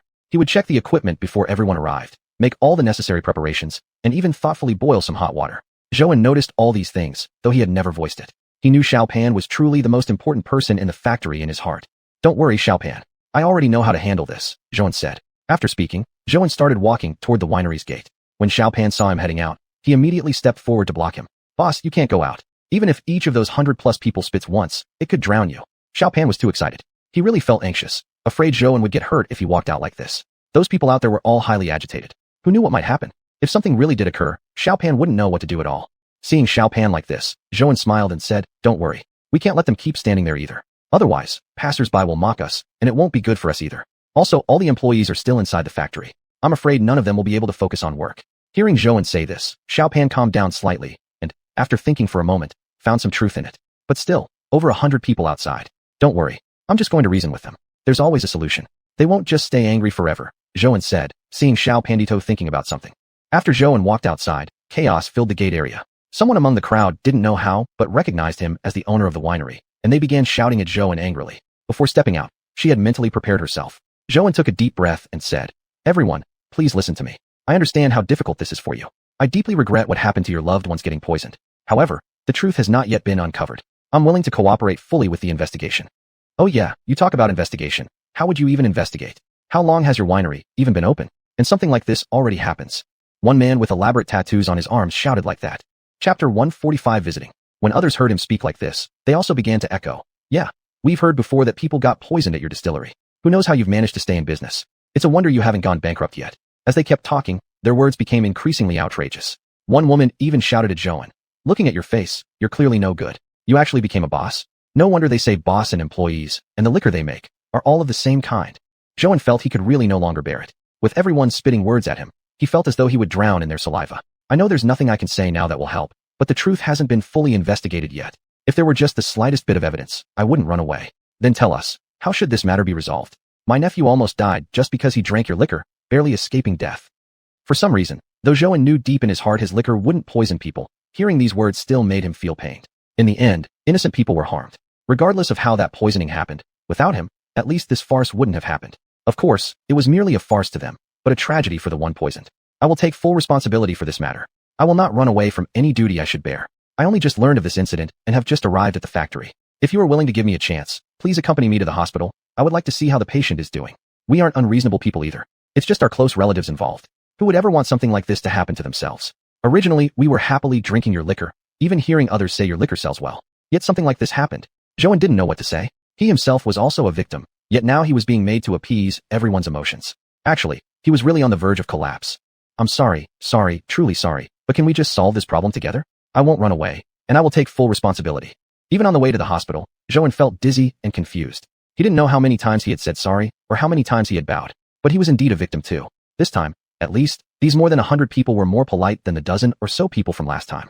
They didn't give him much trouble. They were all reasonable people. Joan truly felt very fortunate. Upon arriving at the hospital, Joan didn't visit the patient. Anyway, he couldn't see him. The patient was currently in ICU and only could be visited at specific times. Joan had actually become somewhat familiar with this process, since last time had been the same. Joan was sincerely apologizing this time. The two elderly people weren't easy either. They were staying up late in the hospital accompanying their child. And the relationship was understandable. Who could feel good after such an event happened? This family had also suffered harm. They too were victims. Regardless of what the truth might be, both families were innocent. Only when the two elderly people finally understood who he was and why he was apologizing did they look at the mother of the patient, instantly shedding tears. Then, raising his fist, he struck towards himself. So it's you. It was your liquor that caused my son's condition. It's all your fault. You cursed fiend. Joan didn't react, letting the punches hit his body. It wasn't painful, really, but Joan felt his heart had already gone numb. Hearing those words, Joan felt just as if it were really his fault. Yet, at this moment, he lacked any evidence to prove his innocence. You damn beast. How dare you even show your face here? Get out, the hell away from here. Far away. I warn you, go now, hurry away. The police will come for you in a moment. Wait for it. You did this to my son. Don't think you'll get off easily. Joan didn't know what to say. Without evidence, anything he said was just useless. Any explanation lacked persuasiveness. He could only apologize again and again, endlessly repeating, I'm sorry. Though he himself didn't quite know what he was apologizing for, clearly he was the victim. Yet, Joan understood that without him, perhaps these two elderly people wouldn't be suffering and struggling here in the middle of the night. A young man pulled Joan away. Who he was, nobody knew. Perhaps he was someone else's relative, a young guy. I'm not helping you. I'm just telling you to scram. Don't show up here anymore. I'm sorry. I know I'm under suspicion now, and there's nothing I can do. I'm probably wasting everyone's time, but this incident really wasn't me. It's just that there's no evidence right now, and I have no way to prove my innocence. For some reason, Joan felt that this young man seemed somewhat moved. He thought maybe he should start from him. He quickly continued, I will take full responsibility for this matter. I won't run away. If you need help, I will use all my resources to assist you. The young man looked at Joan, as if trying to determine whether he was sincere. But before Joan could say anything else, he turned and walked away. Joan, however, knew this was still an opportunity. After all, he hadn't been told to leave completely. He just stood there, silently wishing for a cigarette. It had been a very, very long time since he last smoked. In the past, when he was delivering takeout, he would occasionally have a cigarette, but now he had completely quit the bad habit. Because Xiao disliked it, and he couldn't bear the thought of her inhaling secondhand smoke. Even though she spent most of her time at school, Joan didn't want to smoke. But right now, in this moment, he had the slightest urge to light one. He leaned against the wall and weakly smiled. Not sure how much time passed, but eventually, Joan took out his phone and dialed a friend. This friend was someone Joan had met after opening the distillery, through a chance meeting at a dinner gathering. Of course, they hadn't worked together directly, just happened to sit at the same table once and got along quite well. Later, Joan had even gifted him a few bottles of liquor. This friend was a doctor, a physician at a major hospital. Of course, back then, Joan had thought that having more friends meant more connections, and perhaps one day they might be of help. 没想到现在真是怕上了用场，幸好那个时候和他搭上了关系。Bro, how have you been lately? Not bad. We should hang out and drink again sometime. It's been a while. Joan, finding a friend like you really isn't easy. Hearing him say this, Joan's heart felt a little weaker. The reason he liked this friend so much was precisely because the man was genuine, straightforward, and blunt. Very straightforward, never beating around the bush. Joan deeply appreciated his personality. Chapter 146. Calm down. Sure, call me whenever you have time. I'm always available, but I have a problem right now that I need your help with. Just tell me what's on your mind, anything I can help with. But I'm not one of the 5 virtues, so next time bring me a few bottles of good wine. Last night, I briefly told him about what happened. I didn't expect him to be even more angry than I was. So what now? Should we just keep quiet? There must be someone behind all this. Do you have any ideas yet? Joan wasn't exactly sure what to do either. He just thought the person hiding in the shadows would eventually reveal their tale. For now, he had to proceed step by step, keeping the patient's family calm. It would be ideal if they could start from the patient's side. After resolving this matter, Joan went to the hospital room again and saw the patient's parents, and his heart felt truly uneasy. But what could he do? He himself was also a victim, helpless. What he could do now was provide them with the best possible care and support. What do you want this time? You better get out of here right now. Your presence brings bad luck. This place is already unlucky enough. The patient's mother recognized Joan immediately and shouted angrily. I really mean no harm. Please listen to me. Just now I called my friend, and now we can transfer your son to the central hospital for treatment. You know that their medical conditions are much better than this hospital. The elderly woman was surprised by what Zhouan said, but she still felt skeptical. After all, in her mind, Zhouan was the culprit, a ruthless and money-hungry businessman who had committed heinous crimes. Why should I believe you? Are you saying you haven't done enough harm to my son already? Now you want to transfer him to another hospital? Who knows what you're up to, you evil man? Auntie, please calm down. None of us feels good about this situation. I've said all I wanted to say. You should think carefully whether you'd like to make the transfer or not. As you all know, the Central Hospital has a reputation for excellent medical facilities. Although they still hated Zhouan, they decided to prioritize the bigger picture after hearing his words. The Central Hospital indeed had the best facilities in the area, and many experts worked there. Transferring to the Central Hospital would certainly be a great option. They probably discussed for a while, and Zhouan leaned against the wall in the hallway, feeling tired and frustrated. He really was annoyed to the bone. Suddenly, a young man opened the door and walked toward him. From the sight of him, Zhouan immediately knew the result. The parents agreed. Zhouan had anticipated this. After all, it was for the sake of their son. Central Hospital was definitely much better than this one. After helping the medical staff transfer the patient to the Central Hospital, Zhouan went back home. Staying there wouldn't be useful, and nobody would come to see him, so he wouldn't get any valuable information anyway. Zhouan didn't go straight home, but first headed to the distillery. He had to prepare ahead for the upcoming inspection, although the inspectors hadn't arrived at his distillery yet. When he was nearly finished preparing, a friend from the hospital called again, saying the patient's condition had been stabilized and there shouldn't be any serious developments. Recovery would take time though, and currently, the patient was still unconscious. Hearing that from his friend, Zhouan finally felt a little relieved. But regardless of the truth behind this incident, no matter who did it, once connected to him, he couldn't fully ease his mind. If the patient really died from this or never woke up again, Zhouan wouldn't know how to forgive himself. After hanging up, he sat in his office doing nothing, his heart in chaos and his mind unable to sleep despite his exhausted body. Moments later, he drove back to the hospital. Now, the patient's parents wouldn't probably yell at him the way they did before, although everything was still early, but it would benefit him somehow. At the hospital, Zhouan directly approached the patient's parents.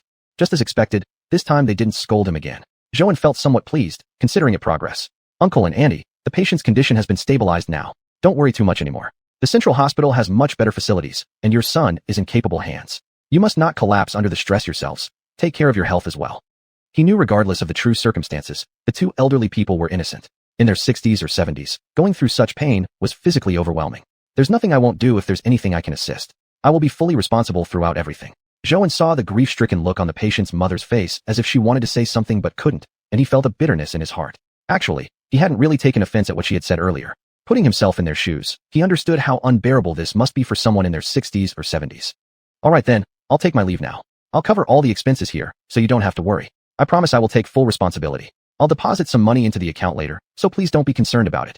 Zhouan didn't expect them to say anything or to change their attitude toward him immediately. It was impossible after all. Still, he believed he must say what needed to be said and show he was not someone who evaded responsibility. Besides, this entire incident wasn't something he had done. Everything he was doing now was simply out of a sense of responsibility. Whatever happened, it was because of people related to him that this tragedy occurred. Shortly after, he headed downstairs and left. Before departing, he stopped by the window to pay a few $1,000s up front. This illness required expensive treatment, and he knew the parents from last night weren't from a particularly wealthy background. They were just extremely unfortunate, and Zhouan himself was also unfortunate. They were all victims of misfortune. After leaving the hospital, Zhouan felt utterly annoyed. He thought the world was really boring. Why were these things happening to him lately? This wasn't just a simple matter anymore. This event had harmed innocent people and even endangered lives. If that person had indeed been severely poisoned, there was a chance they could die. Wasn't this incident serious enough? Zhouan truly felt it exceeded his expectations. Who on earth wanted to harm him like this? And what about those innocent people? He didn't dwell on it too long. Zhouan knew there were still many things ahead that he needed to handle himself. He had no time left for complaints or self-pity, not even time to wallow. When he returned to the distillery, Zhouan almost mistook his employees for those troublemakers again. By the time he realized the truth, he noticed it was just his own staff gathered together. He already guessed why. They were definitely concerning the events of that morning. The employees certainly wanted some explanation, because this was no ordinary situation. Chapter 147, No Answer. In fact, he had returned to the distillery intending to explain the situation to the employees. The distillery wasn't his alone. The liquor was made by the employees. Zhouan knew he had to take the staff seriously. Zhouan walked towards them, trying his best to relax. He didn't want the employees to sense his mood. After all, there were some things he couldn't tell them. Everyone calm down. I know you've got many questions for me. I came back to give you a sense of security. Feel free to ask me anything you want. The employees looked at each other hesitantly, unsure whether Zhouan genuinely meant what he said or whether he was simply testing their stance. After all, he was the boss, and they couldn't afford to be too careless with their words. Boss, we just want to know what's going on with those people this morning. Somebody fell ill after drinking our liquor. The person is now in ICU. Those people are the patient's relatives and friends. They came here demanding an explanation. I just got back from the hospital. The patient is out of danger now, but still unconscious. The details are still unclear to me. After Zhouan finished speaking, The distillery fell into sudden silence. Dozens of people became quiet all at once. Zhou knew what they were thinking, what they feared. He continued, "Don't worry. I'll do my best to guarantee your safety. This distillery belongs to you as much as it does to me. It's been my effort for so long. I won't give up on it. Boss, there's no way our liquor could be the problem. It must be a frame-up. Don't worry, we'll support you and won't leave you hanging." The rest of the employees nodded in agreement. Seeing them like this, Zhou smiled with satisfaction. He knew that all his employees cared for the distillery deeply. Choosing to work here among so many well-established distilleries, they had shown loyalty, and this brought him warmth in his heart. "Thank you all so much. You can be assured, as long as I, Zhou, have a bowl of rice to eat, I won't abandon you. I'll deal with whatever comes our way, while you all focus on doing your jobs well." Hearing Zhou's words, the employees decided not to linger around and left together. Watching their backs as they walked away, Zhou felt genuinely relieved. If his staff had chosen to resign at a time like this, he wouldn't have known what to do. Even as the boss, he couldn't possibly run such a large distillery alone by himself. His employees' willingness to believe in him gave Zhou strength. He no longer felt like he was facing this alone. Now, he had a team, people who believed in him. Seeing them like this, Zhou felt truly grateful. After all, none of them had left him behind. When he was hiring employees in the beginning, Zhou had worried that perhaps nobody would be willing to come to his distillery. It was simply too new.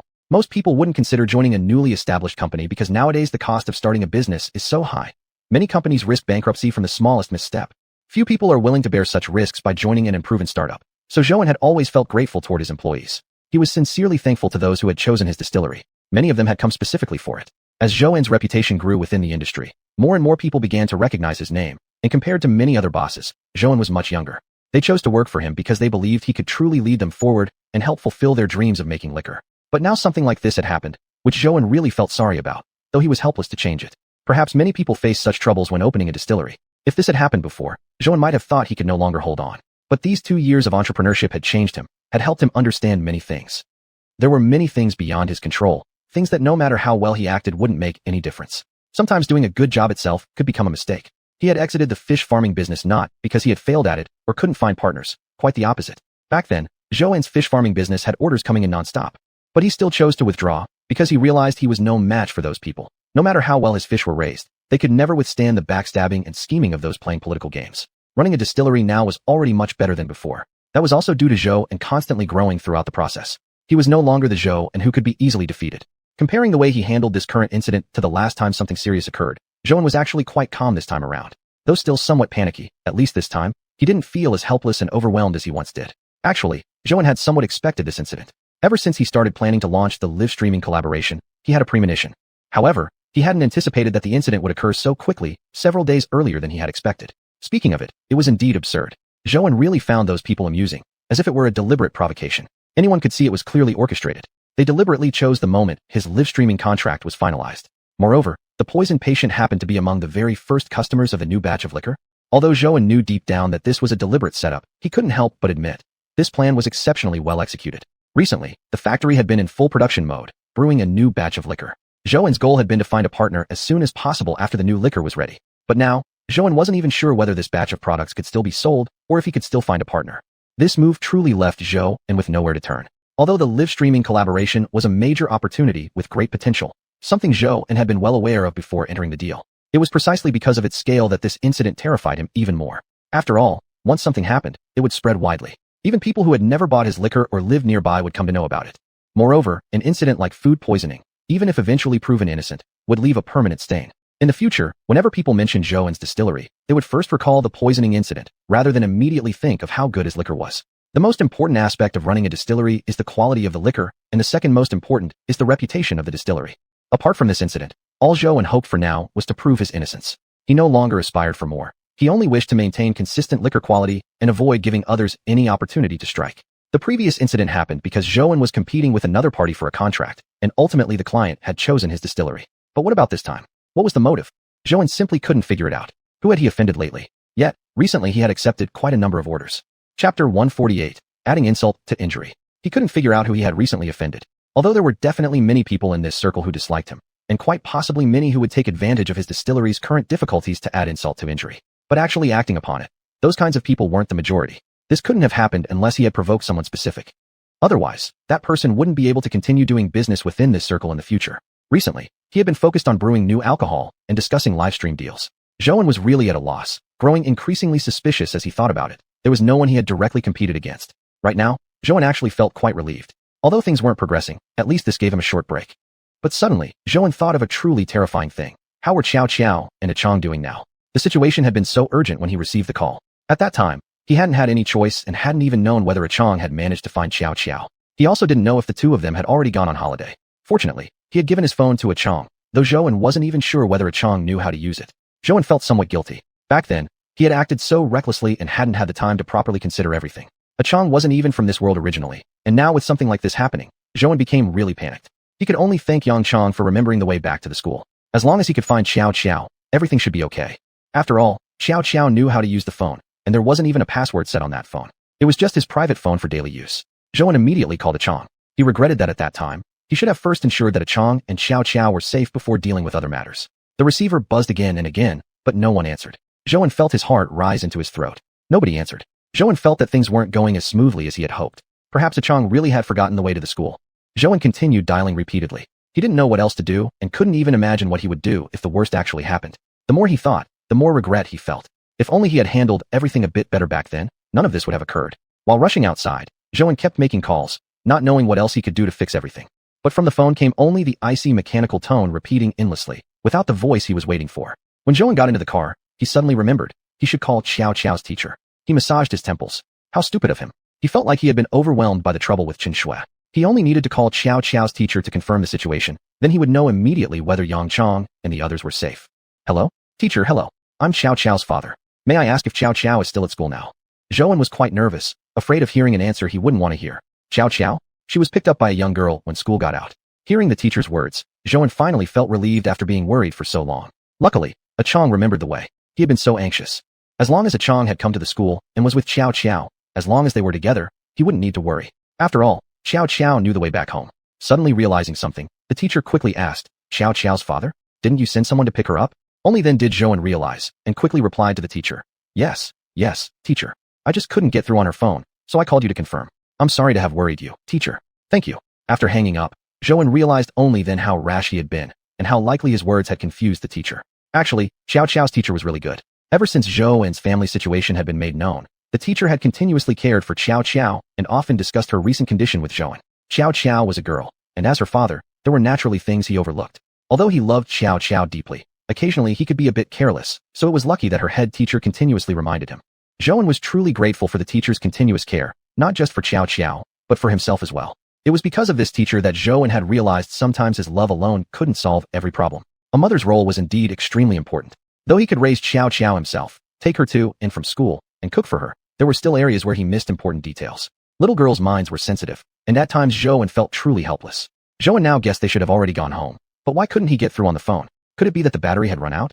Without thinking further, Zhou drove home. Although the teacher had said that Xiao had been picked up by Chang, Zhou still felt uneasy not having seen the two of them in person.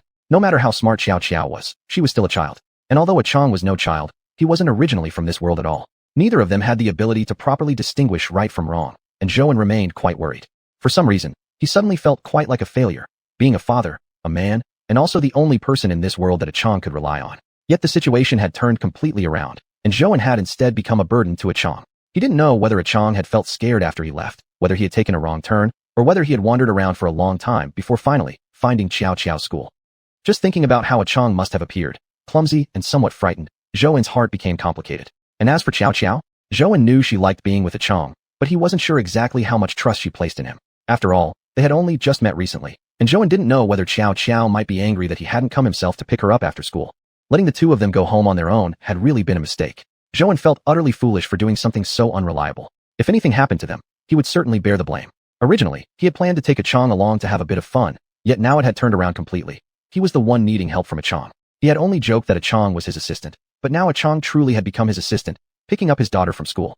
Zhou thought of himself as absolutely ridiculous. After having started a business for so long, he was now a big boss, after all. But what had changed in his life? In many ways, nothing had changed. He remained the same Zhou as ever, alone in his ways, with no one to rely on. When it came to handling situations like this, the only person who could actually help was still just Chang. Chapter 149, Lost and Found. Zhou knew better than anyone else that Chang didn't belong to this world. Chang came from another world. Though he had become a boss and indeed had some money now, Zhou had lost many other things. He couldn't even remember how long it had been since he last cooked a meal for Xiao, or told her a bedtime story. Sometimes when he came home, Xiao was already asleep. All he could do was cautiously peek at his daughter, pull the covers over her, afraid to disturb her. Other times, he stayed at the distillery for several days straight. Recently, he had been busy brewing new liquor and simply hadn't had time to spare. The second round of recruited employees turned out to be significantly worse. They hadn't been thoroughly screened during hiring and therefore lacked sufficient skills. Of course, saying those things now would be exaggerating how bad they were. Xiuxian drove with a mind full of chaos. When he thought about being a successful business owner, yet allowing his life to become like this, everything felt utterly meaningless. For what purpose? Why run a distillery? Why continue pushing forward on this path? Xiuxian himself felt confused. He had only wanted to provide a better life for xiuxian, yet everything had become this way. He even feared making promises anymore, unsure of just how much he could truly accomplish. He thought about Chang. He had said he would take her out to play, yet he had stood her up the first time, making her feel hurt and upset for a long time. Now, another incident had occurred. Although the current trouble had been an unexpected event unrelated to him, ultimately, he had not shown her around properly. Once home, Xiuxian immediately went to xiuxian's room. But when he opened the bedroom door, she wasn't there. Xiuxian suddenly felt panic. Hadn't the two of them come back at all? Where could they have gone? He had originally assumed they would be safe together, but perhaps he had been overly optimistic. In the past, Xiuxian had worried about this exact scenario, which was why at one point he had even taken xiuxian with him on the bus. He had been too careless. After all, xiuxian was only a child, and it had been a very long time. Xiuxian likely couldn't even remember. He felt like he was about to lose his mind. If anything had happened to xiuxian, he wouldn't know what to do anymore. Xiuxian was his only emotional support. Everything he did was for xiuxian. But now, Xiuxian truly felt that things couldn't have gotten worse. He had originally thought xiuxian and Chang had returned home. He had even imagined walking through the door to see the two of them arguing and laughing happily around him. Yet now, things looked far more serious than he had imagined. Xiuxian dared not even imagine what he would do if something had happened to them. Xiuxian was his only pillar of strength. Without her, Xiuxian didn't know what purpose any of this would serve anymore. What about Chang? What had she done wrong? Originally, he had just wanted to bring her out to see and experience something, but now look, he had lost her. Chang had never belonged to this world in the first place. Xiuxian thought he had truly been irresponsible to let her go pick up xiuxian. Xiuxian squatted on the floor. He didn't want to think about those horrifying possibilities, but couldn't stop his mind from racing. Once again, he picked up his phone and dialed Chang's number, but still, only a cold robotic voice responded. The phone was switched off. Xiuxian clearly remembered that there had been battery power left. Why had it turned off? What exactly had happened? In Xiuxian's mind, terrible news headlines kept flashing by. There was no doubt that Chang was exceptionally beautiful. If they had really encountered someone with ill intentions, Xiuxian honestly believed there would be nothing special about Chang and xiuxian that would distinguish them from anyone else. Xiuxian was clever, yes, but she had also always been well protected and lacked awareness of danger. Xiuxian had thought before about teaching xiuxian some self-defense techniques, but had never found time to tell her. Frightening headlines kept flashing through his mind. He didn't want to think, but his brain betrayed him. Xiuxian collapsed onto xiuxian's bedroom floor, the coldness of the tiles unable to bring him back to his senses. He had been too careless. He really didn't know what to do now. Where were xiuxian and Chang? And at this moment, trouble had suddenly come knocking. A thought hit Xiuxian. Could they have been kidnapped by a rival distillery? Right when his distillery was already in trouble, Xiuxian began seriously suspecting whether xiuxian and Chang had been kidnapped. But suddenly, he thought again that maybe he was being too ridiculous. Although such things were indeed possible, those distilleries wouldn't dare break the law just to get to him. Then where had the two of them gone? Xiuxian truly was terrified. Sitting there wasn't going to solve anything. Xiuxian thought for a moment and decided to go out and look for them. Perhaps the two of them had walked too slowly, or maybe they had just gone out for a stroll. Xiuxian tried his best to control himself, not to indulge in wild imagination, and grabbed his keys before heading downstairs. It wouldn't be long before it got completely dark. If that happened, things would become much worse. Xiuxian truly felt some fear, some sense of breakdown. Suddenly, he thought of xiuxian's favorite restaurant. Perhaps the two of them had gone there together. It wasn't impossible. Chang also liked that restaurant very much. Thinking this, Xiuxian immediately headed out to go to the restaurant. If xiuxian and Chang weren't there, he truly wouldn't know what else to do anymore. That restaurant was now his only hope. However, just as he reached the entrance of the residential complex, Xiuxian suddenly noticed two figures in the distance ahead, one tall and one small, chatting and laughing happily. For a moment, Xiuxian felt his legs go weak. He couldn't believe his own eyes. The feeling of having nearly lost them and now found them again almost brought him to his breaking point. At that moment, xiuxian and Chang also noticed him. They immediately started running toward him, shouting, "Dad, why are you here? Do you know we're back? Did you come to pick us up?" Looking at his daughter's happy smile, Xiuxian tightly embraced xiuxian. He knew he truly owed her so much. He scooped xiuxian into his arms, then looked at Chang. She was staring at him with wide eyes, puzzled, seemingly wondering whether something had gone wrong. With one arm around xiuxian and the other reaching out to pull Chang into the hug, Xiuxian felt like he had been through far too much in just the past 1 or 2 hours, a roller coaster of emotions. Thankfully, the two of them were unharmed. Thank goodness they had kept themselves safe. Thank God that the worst hadn't happened. "Xiuxian, did you and Sister Chang go to the supermarket?" Xiuxian asked, looking at the shopping bag in Chang's hand. He tried to keep his emotions under control, though deep inside, he was actually somewhat angry. Why hadn't the two of them just stayed at home and waited for him to return? Chapter 150 Early Shift. Why had they dared to go to the supermarket by themselves? Why couldn't they have just saved him a little trouble? Why did their phones have to be turned off? Why couldn't everything wait until he got back? At that moment, he truly thought something terrible had happened to them. For the first time, Zhou felt like a completely failed father. He had truly believed he had been doing well all these years, that taking care of Xiao alone had been no problem at all. However, after meeting Xiao's teacher, Zhou realized how much of his love had actually been lacking. The same situation had occurred again now. Zhou realized he really wasn't able to properly take care of Xiao. He didn't know how many more times something like this could happen, especially because Zhou knew this was truly his own fault. If he had only been more patient then, taken a bit more time to ensure their safety, or delivered them both home safely, this situation wouldn't have happened. Right now, he couldn't even remember clearly what he had been thinking at the time. Why couldn't he have just calmed down first and driven them home? Or called Auntie Zhou to see if she could come in early? No matter how he thought about it, if he had been able to spare some time and calm himself back then, nothing like this would have happened. Zhou really felt terrible, filled with self-reproach. For the first time, he felt such fear, afraid Xiao would get lost, and worrying about Xiang's safety. If he hadn't been able to safely return her to the Cold Pond realm, Zhou didn't know how he would face the Cold Pond realm again. And Xiang trusted him so much. Yet he had placed her in such a dangerous environment. Zhou truly felt he had made a huge mistake. He had originally wanted to protect her, but now it seemed as though he had only pushed her into the fire. We went to the supermarket. There was nothing at home to eat, and both of us were really hungry. Zhou suddenly remembered it was his fault. Lately, he'd taken a break from everything, busying himself with matters at the distillery and forgetting to restock the fridge. Indeed, this was his error. If he had only checked the fridge, this wouldn't have happened. Now, several hours had already passed. Zhou felt like crying and didn't know why. He really wanted to cry. All of this was entirely his own doing. Xiang, I tried to call you, but your phone was off. What's going on? When Xiang heard Zhou say this, she immediately took out her phone, only to find that it wasn't working. It must have been out of battery. It seems like my phone has no power left. I don't know why either, Xiang answered. Zhou felt a complicated mix of emotions. He didn't know how to process his own feelings anymore. Within just these past 2 hours, Zhou had experienced immense highs and lows, great joy and great sorrow. Just earlier at the entrance to the residential compound, when he saw the two of them, his whole body had seemed to go weak with relief. Even now, he still hadn't completely shaken the lingering fear. If anything unexpected had happened here, it would have been entirely his fault. If he had only been less impulsive, taken the time to calm down and first taken them home, none of this ever would have happened. At the end of the day, this was all his fault. Suddenly, Zhou felt like maybe he had never properly taken care of Xiao at all. Perhaps he had neglected her far too often. He didn't know what Xiao truly thought of him, whether she had formed some misunderstanding. In the past, his friends had told him Xiao was still very young, and that he should find her a new mother while she was still small. Zhou had never taken those words seriously. He really believed he could do it alone. Later, after opening the distillery, Zhou believed he had been giving Xiao a good standard of living. Now, however, it seemed clear that although material conditions had improved, the emotional care and attention Xiao needed couldn't be bought with money. Perhaps everyone had been wrong. It was his selfishness that had ignored Xiao's feelings. Xiao was a girl, and girls' emotions were sensitive. He truly felt he had wronged Xiao and failed to take proper care of her. In fact, it was only after Xiao had started elementary school and met her current teacher that Zhou realized his care for Xiao had been far from sufficient. He had genuinely believed there was nothing wrong with the way he raised Xiao alone. Yet he had completely neglected the emotional and psychological aspects. He didn't know whether Xiao sometimes secretly longed for a mother, or even resented Zhou for having somehow lost her mother. Back when his ex-wife was still around, Xiao had loved her mother dearly, always needing to sleep beside her every night. Yet when the two adults suddenly separated, Zhou had only considered his own feelings at the time.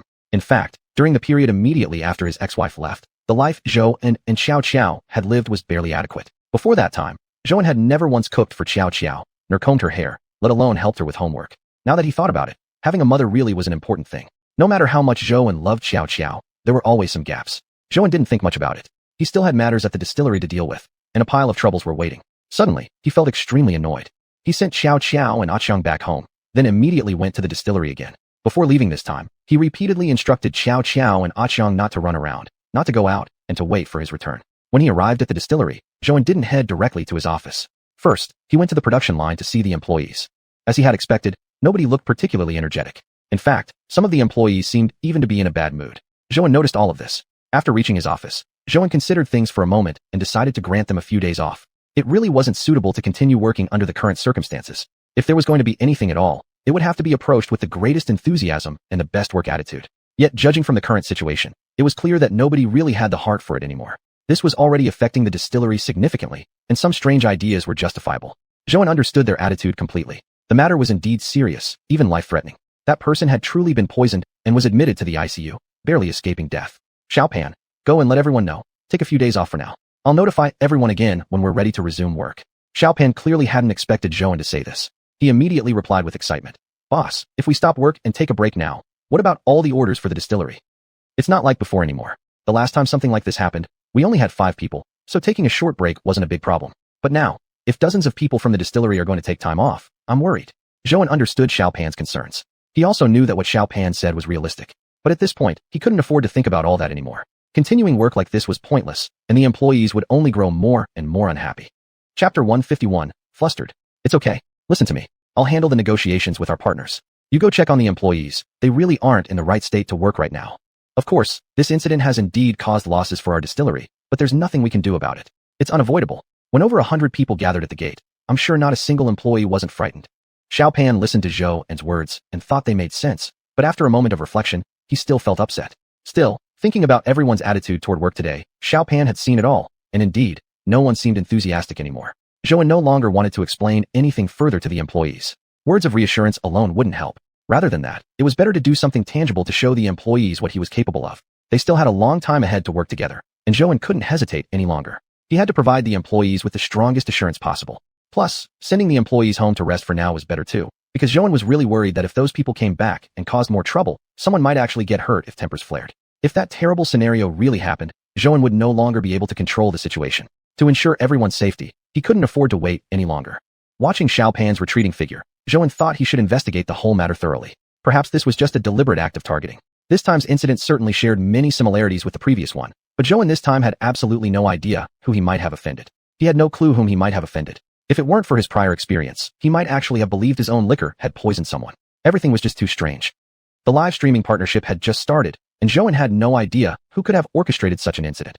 It felt like his only path was being cut off. And things happened so suddenly, as though they had been planned out well in advance. Yet this partnership had barely started days ago. The more Zhou thought about it, the more strange and unfathomable this situation seemed. The impact was bigger than last time, and far more difficult to comprehend.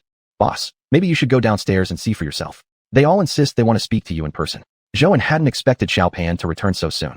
Xiao Pan could have handled this sort of situation alone, Zhou thought, assuming something new must have happened to the employees.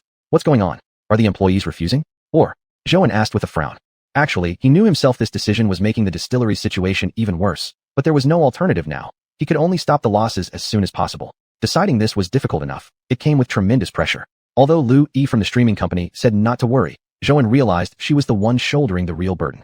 Even though Lu Yi was the streaming company's primary host, Zhou also understood that something like this could be viewed as negative news.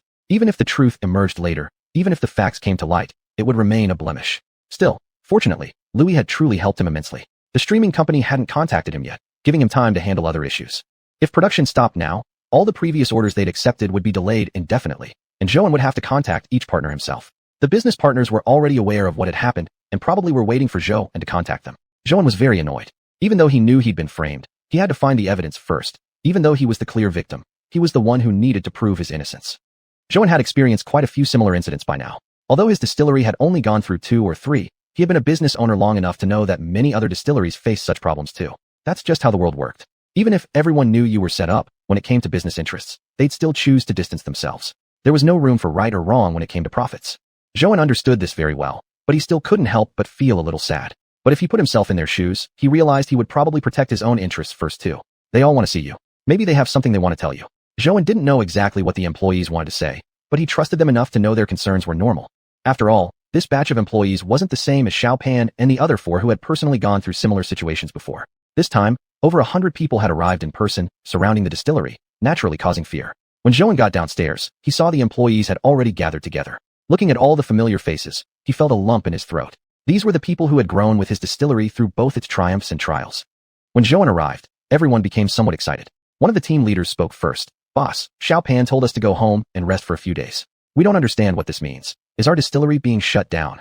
Others chimed in as well, saying, what exactly does this mean? We're just regular employees, small figures who don't understand what you mean, boss. But each of us has contributed to this distillery, and you can't just send us away like this at a time like this. Truthfully, after something like this happened, we've all been anxious every day, not knowing what to do. Our distillery had been going smoothly, and then suddenly something like this comes up. We were barely able to handle it, and we were scared too.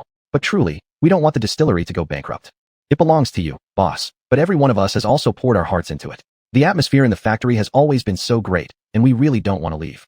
Zhou originally thought everyone wanted to resign and leave the distillery, but he hadn't expected they had completely misunderstood his meaning. He was genuinely touched inside, because this incident was truly unusual, so much so that even he had lost his composure slightly. Listen to me, he said. Zhou, have no intention of dismissing everyone or abandoning this distillery. Everyone can see the effort I've invested into this place. There's no way I'd ever give up on it. No one wanted what happened this time, but we've been framed. While this misfortune has come upon us, we still must pull ourselves together and face everything bravely.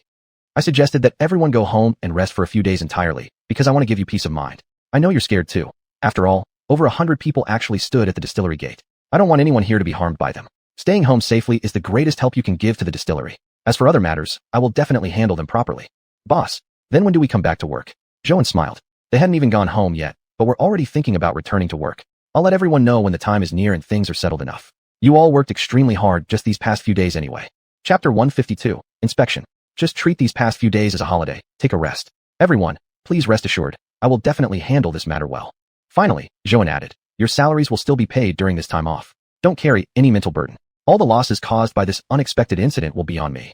Joan truly cherished his employees. He felt grateful enough that they hadn't chosen to leave him or take advantage of his situation at this time. After the employees left, Joan closed his eyes, experiencing the quietness inside the winery. Since the expansion, the winery had rarely had such moments of silence. Every day had been extremely busy, with orders overflowing. Actually, he hadn't yet figured out a good solution for the current difficulties. The patient still hadn't regained consciousness, so for now, he wanted to inspect things himself. He took a deep breath. He couldn't afford to sit idly by and wait any longer. Waiting wouldn't solve anything. If he kept waiting, the winery might really go bankrupt. Joan took off his coat, deciding to inspect the winery thoroughly first. He needed to be absolutely certain that everything was in order, that nothing had gone wrong in any part of the production. Time passed little by little, but Joan found no abnormalities. In fact, all the machines in the winery were inspected regularly. If anything had been wrong, it would have been noticed long ago. Still a bit worried about whether he was professional enough, Joan thought for a moment before taking out his phone and calling a friend. This friend had also been met during a similar incident previously. Luckily, Joan had the foresight to ask for contact information back then. After saying a quick goodbye to everyone, Joan headed home. Auntie Jo hadn't returned yet, and he needed to cook dinner for both his big and small family members at home. When he returned, Joan saw Chong and Xiao sitting together at the desk, both behaving quietly. Joan even felt a bit intrusive upon entering. He smiled and asked, "What are you two doing?" When Chong saw Joan, he handed him the drawing he was holding. "We're drawing Xiao's school. She described what her school looks like, but we don't have a phone, so we just drew it." Joan thought the two were incredibly adorable. Although they were from completely different generations, somehow, they got along so well. "You two play nicely. I'll go prepare dinner for you." Just as he finished cooking, his phone rang. It was a call from that friend. Strangely, Joan felt a bit nervous. Even though he believed his winery was fine, right now, he still couldn't help feeling slightly anxious. He thought to himself, though, that there absolutely wouldn't be any problem with his wine. Although a few employees indeed lacked attention to detail, it wouldn't possibly result in poison being in the wine.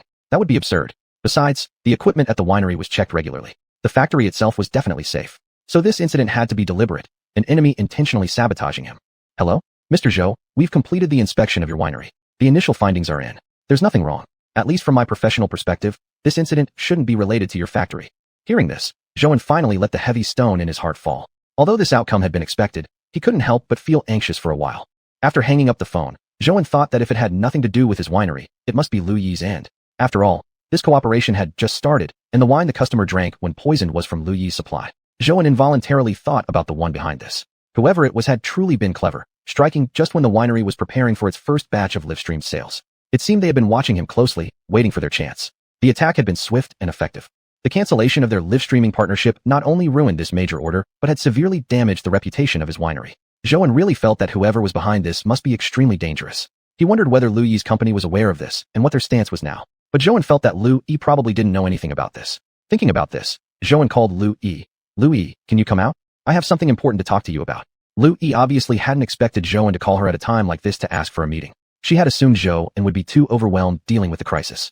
"Sure, I have plenty of time now. The company told me to just go home and rest. They're not letting me interfere with anything else." Lu Yi replied casually. Joan knew Lu Yi hadn't said it on purpose, but he couldn't help thinking deeply. If not for him, Lu Yi wouldn't have been treated like this by the company. Originally, it was Lu Yi who had sought him out for the cooperation. Without Lu Yi, they wouldn't have had any collaboration at all. It was supposed to be a win-win situation, but now, because of him, her career had suffered such a major setback. "Lu Yi, I'm sorry. This is all my fault. If not for me, you wouldn't have ended up like this." On the other end, Lu Yi laughed lightly and said, "Everything carries risk, Joan, don't feel too guilty. Although I can't work right now, think of it as a paid vacation. This past year of live streaming really exhausted me. This is a good chance to take a break." Joan knew Lu Yi was saying this on purpose. She just didn't want him to feel too much pressure. But he knew she herself was already under immense stress. Her company hadn't reached out to him directly, which must mean Lu Yi had taken on all the burden herself. Joan truly felt grateful toward Lu Yi. Without her, He might really be overwhelmed and in chaos right now. Okay. I have some new findings. It's not convenient to talk about over the phone. We should meet in person. Actually, Zhou had a bit of a personal motive too. He wanted to see Lu Yi in person. Only by seeing her with his own eyes could he know her current state of mind. Otherwise, he really wouldn't be able to feel at ease. Live streaming had been Lu Yi's entire life. If she lost this job, she might have to go out and look for work again. Zhou knew how much Lu Yi loved live streaming. He still remembered the time when they first met. How enthusiastically she had told him about how wonderful and promising the live streaming industry was. He knew that this girl had always been trying to change people's negative perceptions about live streaming. Lu Yi had always been a very brave girl. Among countless other options, she had firmly chosen live streaming, an industry that many misunderstood and looked down upon. She had endured so much. Chapter 153 Meeting. But right now, the industry refused to accept her. What's most important was that all of this happened because of him. If it wasn't for him, Lu Yi could now be sitting in front of her screen happily chatting with everyone, becoming a streamer on her own, without suffering those verbal attacks from certain people. Zhou really understood. Although many people said they liked Lu Yi and would support her no matter what happened, when something like this did occur, Lu Yi might become just a topic of idle gossip for many. People might associate Lu Yi only with these unfortunate events, even if she was wrongly accused. When they met, Zhou first studied Lu Yi carefully and found that her attitude was indeed quite positive. This incident hadn't affected her too much, so he relaxed somewhat. Zhou slid the test report in front of Lu Yi. He didn't know how to start explaining the situation properly. Slight carelessness could seem like he was shifting blame onto Lu Yi, but he knew this was definitely not Lu Yi's fault. Therefore, he decided to let Lu Yi see the report herself. She would form her own opinion. If she had something to say, she would bring it up naturally. Lu Yi looked at the report with a furrowed brow. Zhou could tell she was feeling complicated. So the problem wasn't with your distillery after all. If it wasn't on your side, then it must be on my company's side. But the products I received were from your side originally. I really don't understand how this could happen. Initially, when Zhou saw this test report, he also felt the whole thing was strange. It was either black or white. If the issue wasn't with his distillery, then it must be with Lu Yi's company. Of course, it wasn't Lu Yi's problem either. Lu Yi always had only been a promoter. She simply introduced the product to the public. The management of this alcohol had nothing to do with her. Lu Yi, I only have a hypothesis right now. I don't know whether it's correct or not, but I have some questions for you. That's why I wanted to meet you alone and speak to you face to face. Just go ahead and ask me anything. If I know anything, I'll definitely tell you. I just don't know what information could be useful to you now. Zhou really felt touched. After all, Lu Yi was also a victim. In fact, even more innocent than himself. Originally, she wanted to cooperate with him, but now, she was dragged down by his problems. When this issue came up, what exactly did your company tell you? My company didn't say much back then. They just told me not to go on live stream for now, and to go home and rest for these 2 days. Zhou felt that there might be more to it. Perhaps Lu Yi had forgotten, but it shouldn't have been only that little bit of explanation. Think again. Did your company tell you anything else? When Lu Yi heard Zhou's words, she thought again. The company told me to go home to rest, not to make any comments online, and not to interfere with this matter. They said they would handle it themselves. Handle it? Zhou suddenly thought that from the time the incident occurred until now, Lu Yi's company had shown absolutely no attitude. He couldn't understand how this qualified as handling the matter. Although previously, Zhou thought that Lu Yi had personally put a lid on everything. Now he suddenly felt that he'd been too naive. After something like this happened, her company immediately asked Lu Yi to go home and rest. They didn't let her get involved in dealing with the matter at all. Rather than protecting Lu Yi, it was more likely they were worried she might interfere with their plans. Moreover, Lu Yi probably didn't even know what her company was thinking. She wasn't really on the same boat with them. They had simply used her as a money-making tool. Lu Yi, before you came to me for this cooperation, who told you about me? Was it someone else, or did you find out about me yourself? Zhou suddenly felt that this collaboration might not have been accidental at all. Perhaps someone had orchestrated all this. Right? My decision to cooperate with you was just a coincidence. I originally did know who you were. After all, you are quite famous. However, I never planned to talk business with you. That would have been overly ambitious and not worth the effort. Lu Yi paused, then continued. Live streaming is still not entirely accepted by the public. Spending time planning to contact you would most likely result in a rejection, which wouldn't be worth it. Zhou wasn't upset with Lu Yi's words. What she said made a lot of sense, actually. It was something Zhou had wanted to ask her about for a long time. He just hadn't had the opportunity until now. Go on. Why did you later decide to approach me then? One time when I went to the staff room to rest, my director saw me and brought up your distillery. I felt like what he said made sense. Maybe I should give it a try. Although my work in live streaming is going quite well, I do want to take it to the next level. Lu Yi had spoken this much, and Zhou had already more or less figured out the situation. As he had suspected, this was indeed not a simple, innocent collaboration. Perhaps the entire thing had been planned from the very beginning, and Lu Yi was just unaware of it, merely misled. Zhou even genuinely considered the possibility that Lu Yi had been used in a honey trap. After all, Lu Yi was so sexy and beautiful. When Zhou first saw her, he was indeed quite taken aback. He had been moved by her beauty. He didn't even know whether his decision to collaborate with her company had been influenced by Lu Yi herself. If someone else had come to him for this cooperation instead, Zhou wasn't sure whether he would have agreed. Zhou felt it was quite ridiculous. The plan must have started so early. Thinking about it now, this was indeed a passive collaboration for him, not something he had initiated. This contract came about only because Lu Yi had approached him first. and then he decided to accept the cooperation. In that case, it wasn't that others had been constantly waiting for an opportunity. Instead, it was Zhou himself who had provided the opportunity. Now he understood, he had truly been careless. In this industry, there was still much he hadn't seen and much to learn. I see now. I already have a rough guess in my mind, but I don't know if it's correct or not. I'll check again this afternoon. Thank you, Lu Yi, Zhou said, looking at Lu Yi and smiling. At this moment, Lu Yi had also gained some understanding. She realized that Zhou and probably suspected the problem came from her company. After all, this matter had nothing to do with her personally. Although all the goods were originally transferred through Zhou's distillery, the inventory was stored entirely in the company's warehouse. What's more, the company had shown absolutely no reaction to such an incident. It was simply letting things spiral out of control. This affair had clearly brought a terrible impact to their brand, yet her company had not expressed any position at all until now. Lu Yi originally thought this collaboration was already doomed. After all, Zhou was now facing such a major issue. However, just because she had said one sentence to the company, surprisingly, the company expressed willingness to give Zhou another chance. Chapter 154 Sample. Zhou, what are you planning to do now? Zhou looked at Lu Yi, then replied after some thought. I've decided to sue. This matter must go through the legal system. Although Zhou hadn't explicitly said who he would sue, Lu Yi understood what he meant.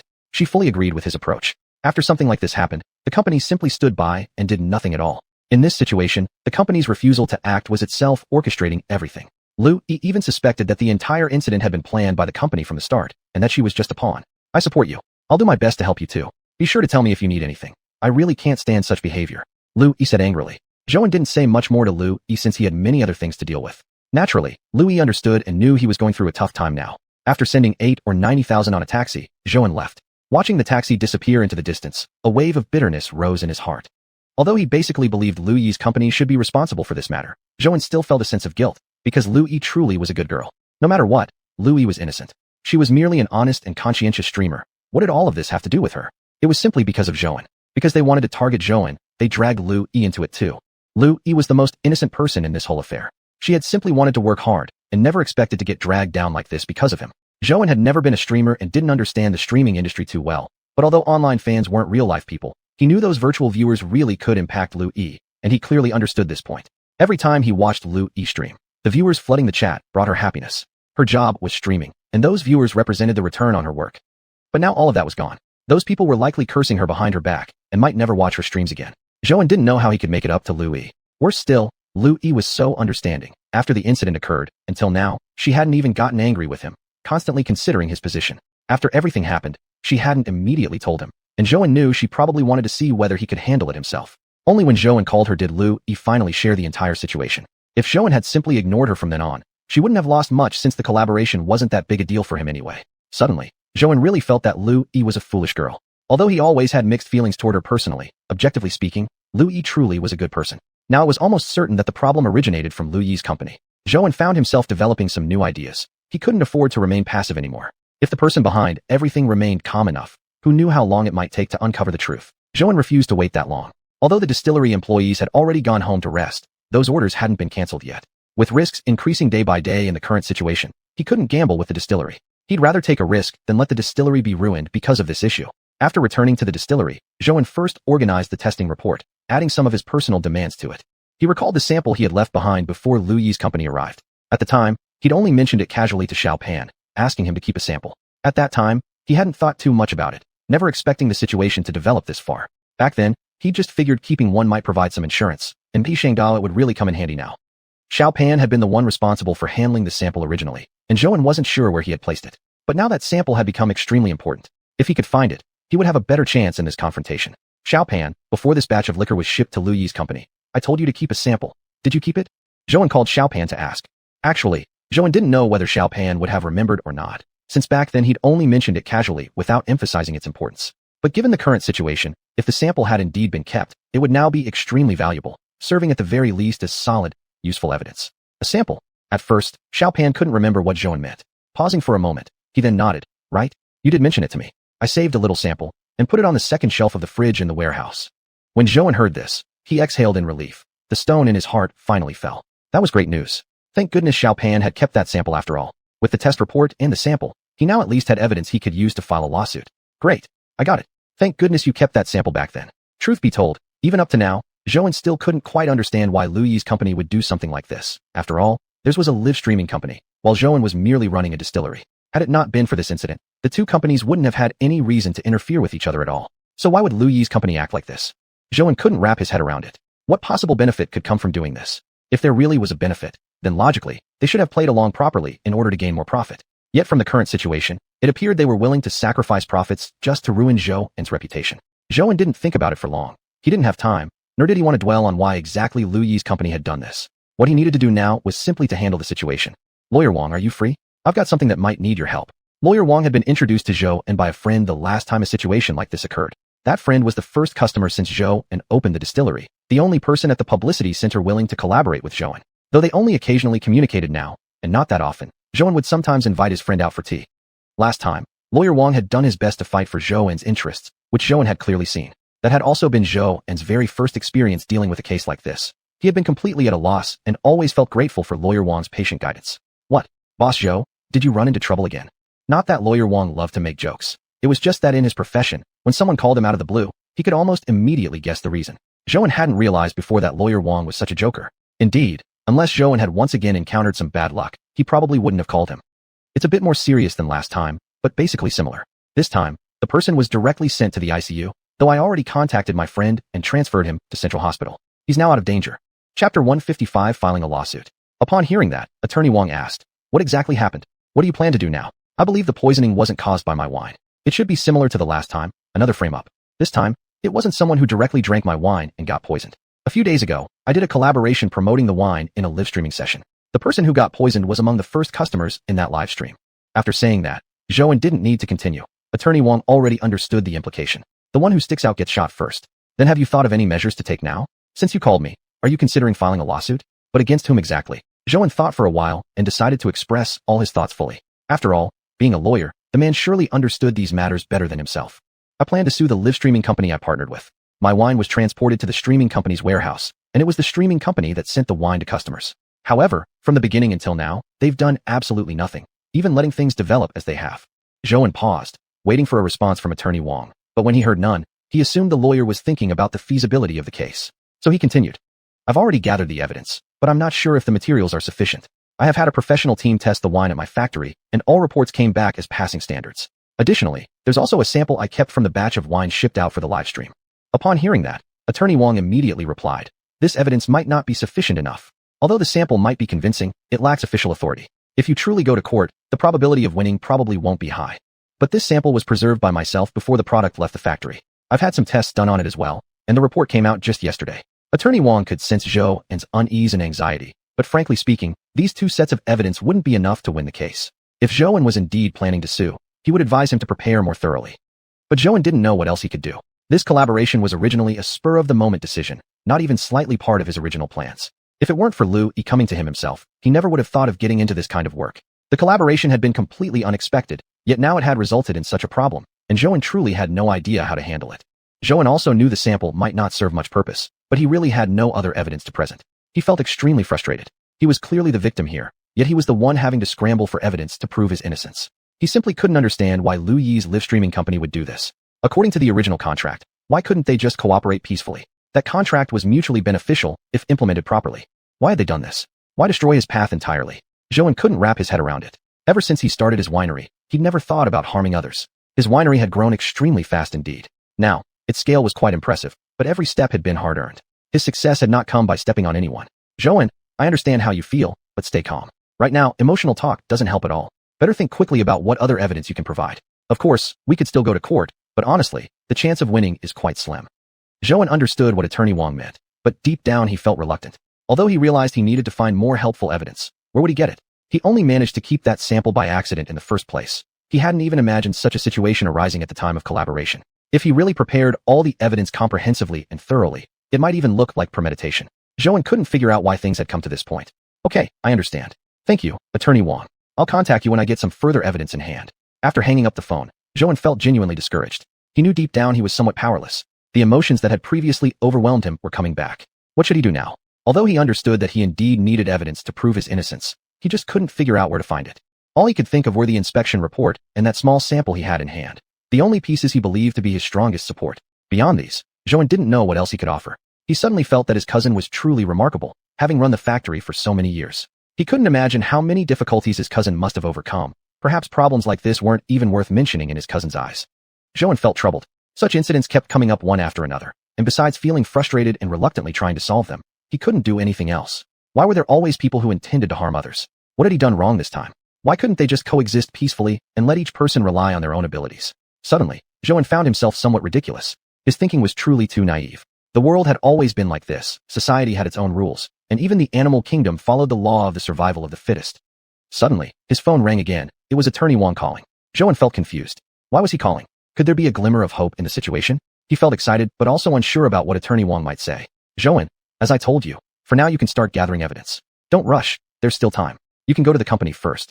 But the things you mentioned to me meet the conditions for filing a lawsuit already. Also, you did sign a contract with them, right? Zhou had actually forgotten. He had originally planned to file the lawsuit first, but when he realized his lack of sufficient evidence, he lost confidence in even proceeding with the lawsuit and didn't mention it earlier.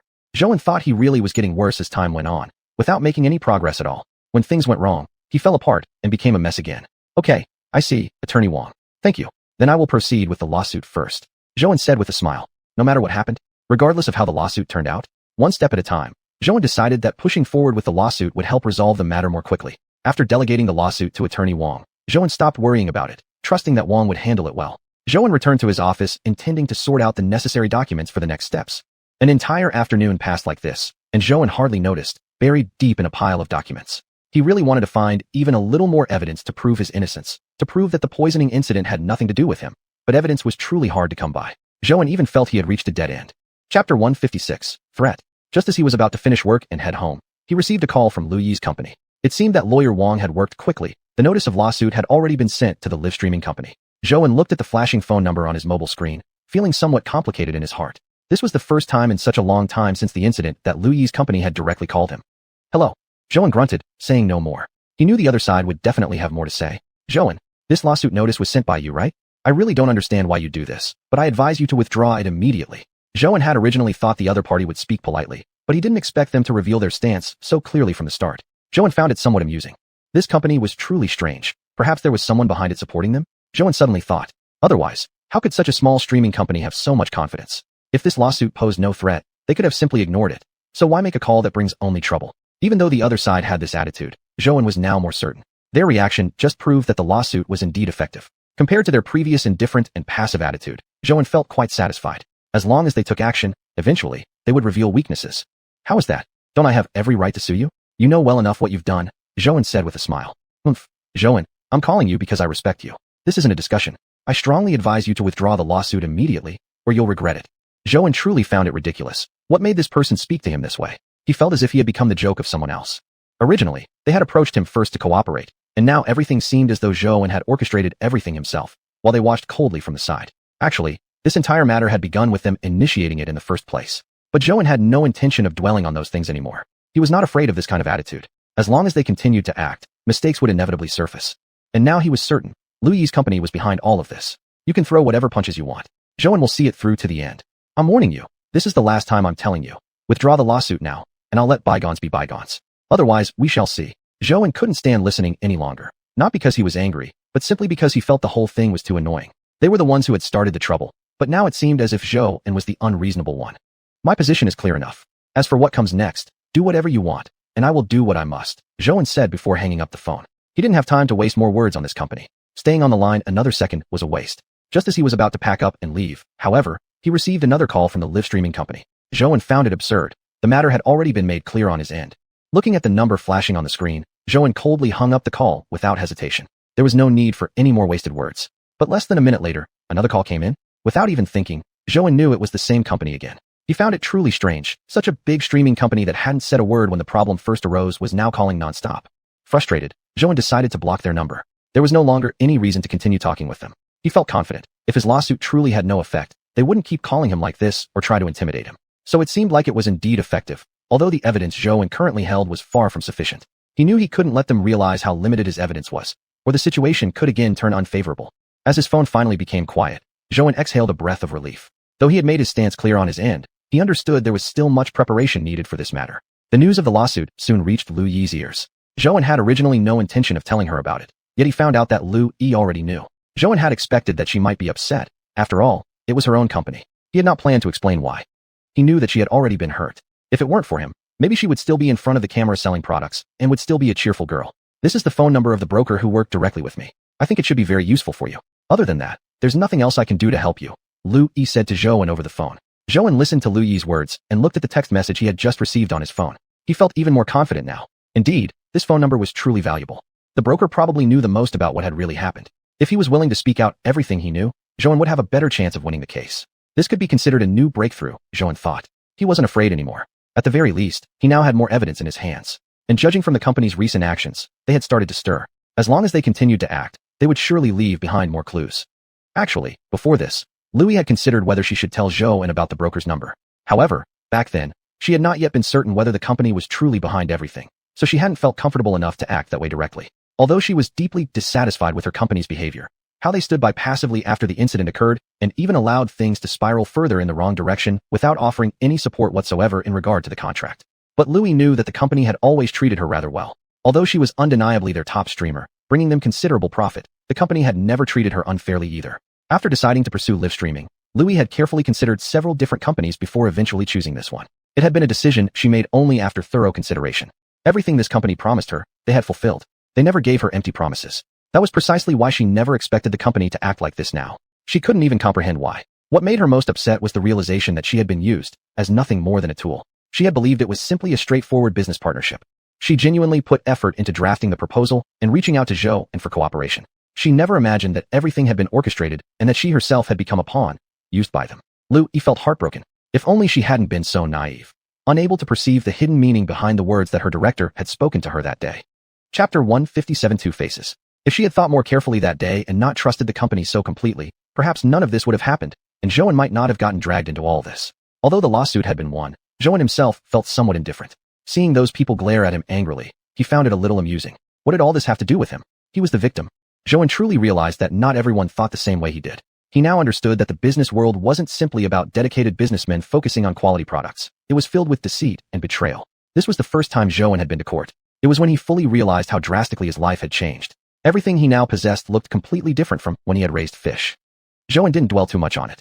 There was still a lot he needed to handle. For him, this battle hadn't ended yet. After leaving the courthouse, Zhou wanted to go visit the unfortunate poison patient. What did any of this have to do with him anyway? He was merely a more innocent victim than himself.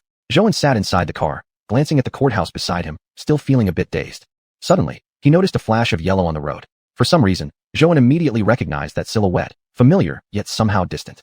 As he recalled his days as a deliverman, though exhausting every day, things had been simpler then. The workload had been heavy, but the work itself was straightforward. Now he owned a distillery, had dozens of employees working for him, and his factory was well known within the industry. Everyone addressed him respectfully as Boss Zhou.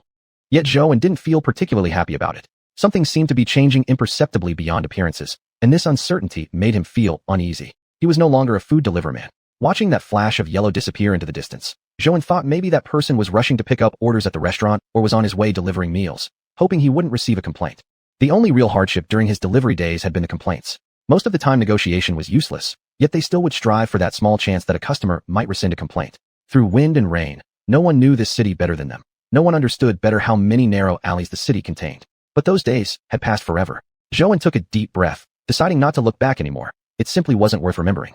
He still had plenty of things waiting to be dealt with personally. He needed to visit the hospital to see the patient and inform them of the truth behind the incident. He had to return to the distillery and prepare for restarting operations.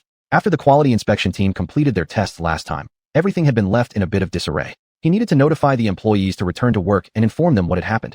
It was essential they were all aware. He must re-establish contact with all the partners. The previous cooperation could begin anew. Zhou was thankful to those partners for not taking advantage of his troubles, only saying they would help him mind his affairs. Zhou also needed to return home to see xiuxian and xiuxian, preparing a warm lunch for them. With Auntie Zhou still not having returned lately, he too had realized it had been ages since he last enjoyed a hot meal. It wasn't exactly about missing the food, but more that he felt sorry for xiuxian, both her and xiuxian enduring the hardship alongside him. Zhou himself couldn't understand when this kind of life would ever end. But Zhou couldn't simply give up all he had worked for. He knew that as long as he kept going, everything would hold its meaning. Arriving at the hospital, Zhou headed directly to the patient's ward. Beforehand, he had called in a favor to get the room number, and it was convenient timing. The case was won, and the patient's condition had improved enough to be moved out of the ICU. Opening the door and stepping in, Zhou felt an ache seeing the elderly couple inside. During his last visit, they had already looked exhausted. Elderly as they were unsuited to staying awake all night nursing someone else, especially under the psychological toll this situation had caused. Compared to when he last saw them, the pair now seemed even more pitiable, their backs more hunched. The patient's mother had none of the vigor she'd shown the last time she'd argued with Joan. Just a few days had passed. Only a few days. Yet Joan truly felt that this elderly couple had aged considerably. Seeing Joan enter, the old couple showed little reaction. Joan himself was content with this indifference. They hadn't driven him away at least. He understood in this hospital room, they all were innocent. None of them had an easy path. Joan could understand their feelings too. Elderly people worrying day and night in this cold, impersonal hospital about their son's life. Uncle, Auntie, I came today because I have something I want to tell you both, Joan said softly as he placed the gift he had brought on the bedside table and smiled faintly. He didn't expect the elderly couple to say much to him. He continued on his own. I just came from court. I sued that unscrupulous company, and I won. Now I can finally explain everything to you both. It was originally that wicked live-streaming company that wanted to harm me. Your son was unfortunate. He was used as a pawn by them. In this matter, we were all victims. Now that the case is settled, there are still some things remaining, including the medical expenses and compensation for your son's recovery. I will have my lawyer help you fight for the best possible outcome. Joan explained the general situation. He knew that he had already gone far enough, fulfilling his responsibility completely. Joan just wanted to clear his own name and remain innocent. The elderly couple was clearly astonished by Joan's words. For a moment, they seemed unsure what to say. Joan certainly didn't expect an apology from them. Even though they had treated him poorly before, going as far as surrounding his distillery with so many people, he understood that they had been forced into it. If blame was to be placed, it would fall on that heartless live-streaming company. They were all victims. Joan didn't want any further entanglement with them. He wanted to put this all behind him quickly. The reason he came to explain was not only for himself, but also for his employees, for the entire distillery itself. This wasn't just a misunderstanding of him. It was a misunderstanding of his distillery and all the people there who had been working so hard to brew the liquor. Joan absolutely wouldn't allow anyone to falsely accuse them of something. That would hurt their feelings too deeply. The patient's mother suddenly grasped Joan's hand. At that moment, Joan realized she had probably understood everything. Boss Joe, I'm truly sorry. Before, I treated you so unfairly. I always knew Boss Joe was a good person. You even helped us get into this hospital. Please, also understand the anxious feelings of a worried mother. For what happened before, I'm truly sorry, Boss Joe. Chapter 158, Don't worry too much. Looking into her tear-filled eyes and seeing her white hair, Joan had actually stopped caring about what had happened before. After all, it was in the past, and the whole thing had just been a misunderstanding. You don't need to think too much about this. I know you all have had it tough too. We were all victims. I just hope your son can recover soon, Joan said gently, squeezing the mother's hand. The elderly man also spoke up. We misunderstood you earlier, and we're truly sorry. You even had us transferred to this hospital. How can we ever thank you enough? Having known this elder for quite some time, this was the first time the old man had spoken directly to Joan. It was only now that Joan felt like this whole incident might finally be coming to a close. It's fine. After all, it was because of me that this happened. I just hope your son will be okay. Stay in this room without any worries. After leaving the room, Joan still felt somewhat unreal. Just earlier, these people had all seemed to despise him and had never shown him any kindness. Although he said he wasn't bothered by it, how could he really not care? Back then in the hospital room, their words made Joan, even now, feel as if he'd truly done something wrong. Just because he was a businessman, they dismissed everything about him and refused to believe anything he said. With this recent incident, Joan didn't bother to explain himself again. From the last experience of trying to explain, he decided not to waste too much effort this time. He knew it would be better to just focus on getting his work done as soon as possible. Before leaving the hospital, Joan went to the payment window once again. He had already instructed his lawyer to seek compensation from the other party for all of the patient's losses. But everything would take time, and there was no certainty about whether the money would actually come through. Joan had already decided before this that he would cover all the medical expenses for now. After paying several more 10,000s of yuan, Joan finally left. Although his friend told him the patient had already been out of the ICU, daily medical expenses would still remain very high. Joan could see how financially limited the elderly couple was. They dressed simply, and regardless of anything else, this incident truly occurred because of him. No one wanted to see such a thing happen. This was painful for everyone involved. Joan really felt that the live-streaming company had gone too far. Why did they do this? Sometimes, Joan felt a deep comfort in who he was, content with the person he'd always been, never losing his original kindness. Running the distillery had brought more problems than during his fish farming days. Many times, he thought he couldn't go on, yet somehow, by gritting his teeth, the challenges became manageable. Being a boss was not easy. Perhaps it was because he'd worked so long as a deliverman before, that he didn't have a broader perspective. Before this, Joan thought that being a boss was just about managing people and giving instructions. But now, he realized reality was completely different from his imagination.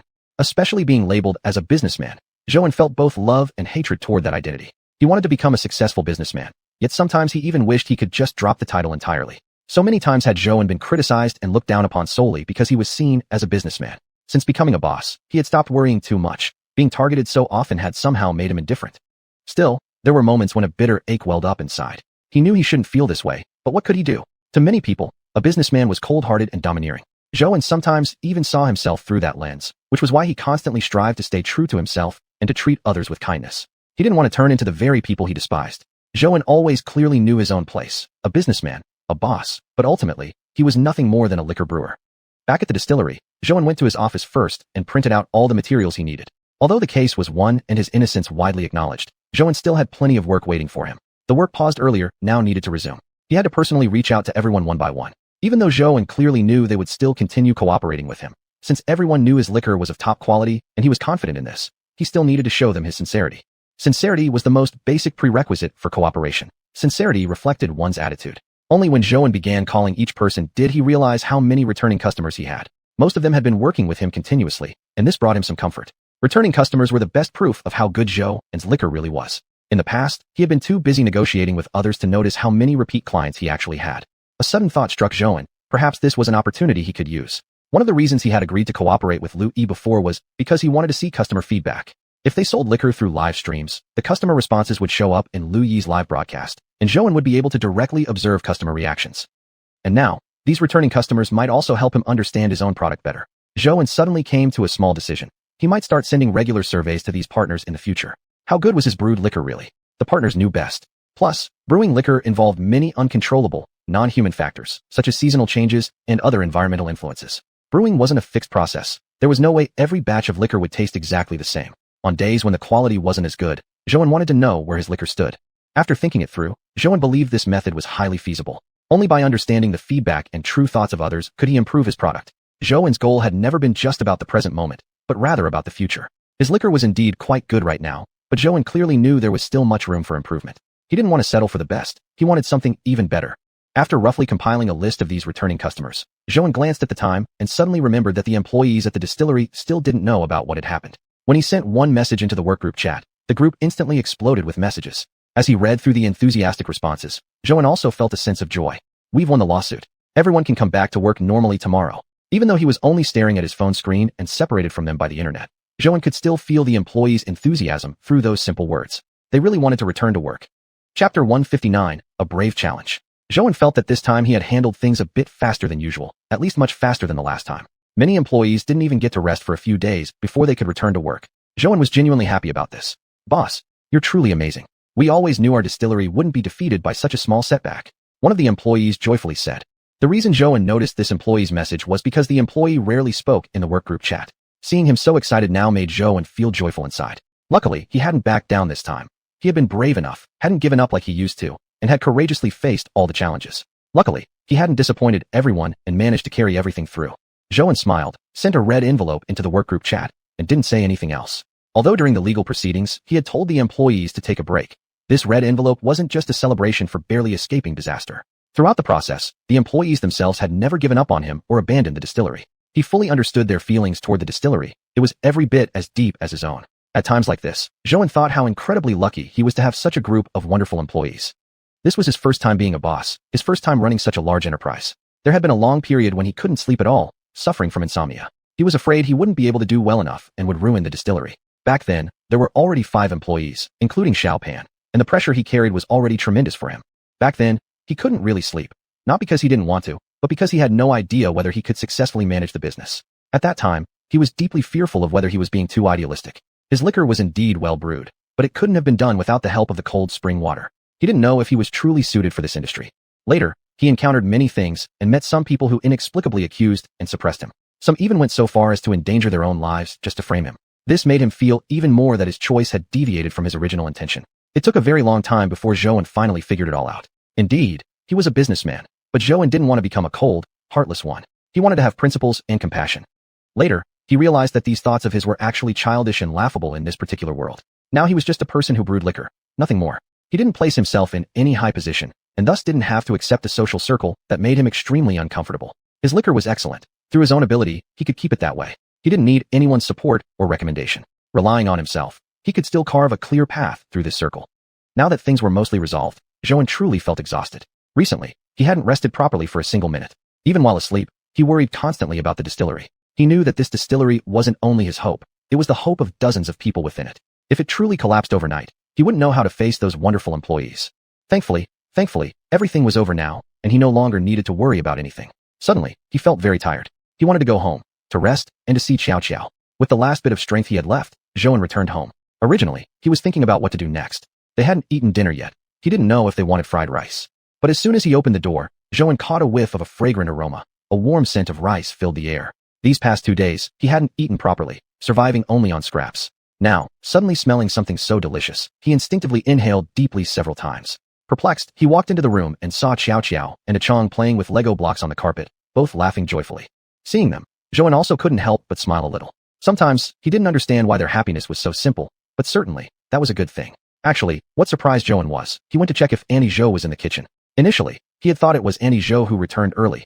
He had even called her earlier, and she had said she couldn't come back yet. But when he pushed open the kitchen door, there was no sign of Annie Zhou. That felt a bit strange. He decided not to consider it carefully and went to disturb the 2 cheerful ones, intending to ask where Annie Zhou had gone. Grandma Zhou? Dad, she hasn't come back yet. Didn't we call her yesterday? Xiao, blinking her big eyes sleepily, asked Zhou. Not back yet. Zhou could no longer hide his surprise. Auntie Zhou hadn't returned, so how could these dishes have appeared here? He walked to the dining table in disbelief. At that moment, Zhou became even more convinced. What he saw was real. He wasn't dreaming, nor was he hallucinating from hunger. Could it be? He turned his gaze toward the 2 on the mat. No, he couldn't believe it. Xiao was indeed very smart, but after all, she was just a child. Xiao, who made these dishes? Zhou sat beside Xiao, stroking her hair. Zhou didn't notice that when Xiao said his name, his eyes darkened slightly. It was Sister Chang. She followed the recipe. Isn't her food super fragrant, Dad? Zhou smiled. Before he could say anything, Chang spoke up. You don't need to pretend to be polite with me. Just say whatever you want to say. This is my first time cooking, and I just followed that instruction booklet and made a few random dishes. I don't even know how they taste. Zhou smiled even more happily. Seeing Chang's innocent deer-like eyes, Zhou felt as if her blinking alone could render him speechless. You really made this? Chang, I really can't believe it. You're amazing. Zhou patted Chang's head, saying in astonishment. We made it together, following the recipe. Xiao and I both cooked for the first time. But you can smell, right? It really smells delicious. Chang said with a shy smile. Zhou found it truly fascinating. Xiao had actually participated in this kitchen battle too. At first, he thought Chang had done it alone, but now thinking about it, Chang probably couldn't even read Chinese characters. Zhou thought the 2 of them were really amusing. Despite their significant age difference, they had become so close. This was the first time in a long while that Zhou had returned home tired, only to find a full table of dishes waiting for him. Although he hadn't taken a bite yet, Zhou already knew they would be delicious. Chapter 160, Causing her trouble. Auntie Zhou hadn't been around for a while. At first, Zhou felt somewhat uneasy, but gradually he began to feel that this was just his original way of life. Truthfully, even when Annie Zhou had been there, Zhou hadn't felt much. After all, she was always an outsider, and he still felt somewhat unfamiliar with her. If it weren't because his work had become too hectic, he would never have hired a nanny to take care of Xiao's life. Since Xiao's mother had left, Zhou had always told himself that he must raise Xiao by himself, that Xiao was a lovely child, the cutest child in the world. Zhou sat on the floor beside Chang and Xiao, watching the 2 of them, feeling truly happy in his heart. He hadn't felt this kind of happiness in a long time. Perhaps this was the feeling of having a family. He had been out and about for these past few days, especially at the hospital. Hospitals were always places filled with human warmth, chilly yet emotional. While at the hospital, Zhou missed home more than anything. Although his home only had Xiao in it, to him it felt incredibly warm. Xiao was his whole life support. All right, let's go eat. Let's taste your hard work, Zhou said, pulling both Xiao and Chang up with each hand. He hadn't felt this kind of happiness in such a long time. Though his body was very tired, his heart felt fulfilled. At this moment, he really felt so blessed. Looking at the table full of dishes and the people he cared about nearby, Zhou even had the urge to cry. As expected, the food tasted as good as it smelled. Zhou thought that Chang was really a clever girl, being able to cook such delicious dishes just by looking at recipes. Originally, he thought the taste might not be very good, and had even prepared himself mentally to pretend to enjoy the meal for their sake. Of course, Zhou ate every last dish, while Xiao and Chang didn't eat much at all. Instead, most of their time was spent watching Zhou eat, as if he were eating on their behalf. Zhou knew they were watching him, but he pretended not to notice. He understood that only by making a big show of eating could he bring them more joy. Sure enough, after finishing all the dishes, Xiao and Chang gave each other a high five in silent agreement, looking like they'd succeeded. Zhou thought that this pair, one big and one small, were simply too adorable. Actually, the food was genuinely delicious. He even exaggeratedly let out a big burp, which made Xiao and Chang burst into giggles, laughing nonstop. Perhaps because he had been full, Zhou felt a new burst of energy. He didn't feel nearly as tired as before. He originally had wanted to take a nap, but now he thought he could play with Xiao and Chang a bit longer. It had been a long time since he'd played games with them. Originally, he planned to take Chang outside for a stroll around the neighborhood, to show her around and help her get familiar with this world. However, sudden events had kept Zhou from taking Chang out until now. He had rushed back home without even resting for a moment at the distillery, all to cook a meal for Xiao and Chang. After all, they couldn't keep eating takeout food, which was not healthy. Yet unexpectedly, the two of them had figured out how to cook by themselves. When Zhou thought about it again, he still felt uneasy. Although Chang was an adult, she actually understood nothing about cooking. And Xiao was still a child. The idea of the two of them cooking alone was really a bit dangerous. However, seeing how happy they looked laughing, he decided not to mention it after all. He would wait for a more appropriate moment to talk about it. If it hadn't been because he had been away from home for too long, making the two of them rely on takeout all the time, none of this would have happened. Zhou felt deeply guilty. Tomorrow afternoon was supposed to be a peaceful and pleasant afternoon, when he would go with Chang to pick up Xiao from school. Yet suddenly he had to receive that important message. Fortunately, everything was over now, and Zhou thought that maybe things had always been destined to happen this way. Something that was too easily obtained might not be that meaningful. But he felt he really owed Chang an apology. After bringing her out, he had ignored her instead, even asking her to go pick up Xiao from school. He didn't know how long she had wandered on that road, or whether she had ever felt lost. He had promised to take her out for fun, yet in the end, he had only caused her trouble. If it hadn't been for him, she would already be in the cold pond dimension by now, where she wouldn't have to do anything. Yet now, she even had to help him take care of Xiao, even starting to study cooking. Thinking about this meal, Zhou felt genuinely happy in his heart. He really hadn't expected that this meal had been made by Chang.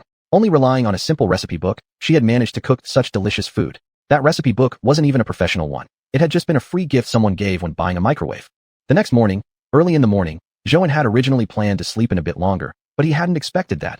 Due to his biological clock, he had woken up quickly. He didn't allow himself to linger any longer either.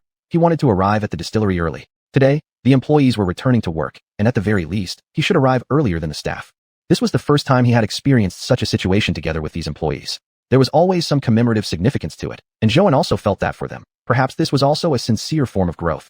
Even though the path was tough, they had to keep progressing. According to his original plan, soon he would continue to expand operations again. If something like this happened after expansion, the impact might be even greater. Only through experiencing such events could one truly grow. The difficulties had already passed, and Zhou no longer felt anything that would irritate him. He knew one must always look forward. Moreover, the way his employees had performed this time also gave Zhou a clearer picture. He now understood his employees' loyalty to the distillery. Facing the Sugog of dawn, Zhou rode his electric scooter to the distillery. He hadn't driven a car. Now that it was autumn, the coolness of the morning also helped keep him alert. Zhou now truly felt that some things had already passed. Those difficulties could no longer defeat him. He also felt that he really was different from before. As soon as he parked his scooter in the small garage beside the distillery, Zhou walked toward the distillery entrance and saw Lu Yi. This matter had ended, but Zhou hadn't yet gone to find Lu Yi. Perhaps they should also have a good conversation. Zhou had originally planned to go find Lu Yi after handling all the matters at the distillery, but maybe she already knew the final outcome of everything. Chapter 161 as expected. Although Lu Yi had also strongly supported him, and it was she who provided the most important witness, the middleman, without whom it would have been impossible to win the case so quickly. Still, Zhou couldn't shake the feeling that something wasn't quite right. That company was, after all, Lu Yi's company. Zhou had heard her say before that it was a company she'd carefully considered for a long time before choosing. After quitting her previous job, Lu Yi started learning about live streaming. She had interviewed with many live streaming companies, but had never been truly satisfied, except with her current one. If it weren't for this incident, Lu Yi would never have ended up in this situation. Zhou knew that Lu Yi's status within the company was quite high. Her income from live streaming alone surpassed most of the company's other streamers. If not for this incident, Lu Yi would still be doing smoothly in that company, likely rising higher and higher. She had truly become an exceptionally talented streamer.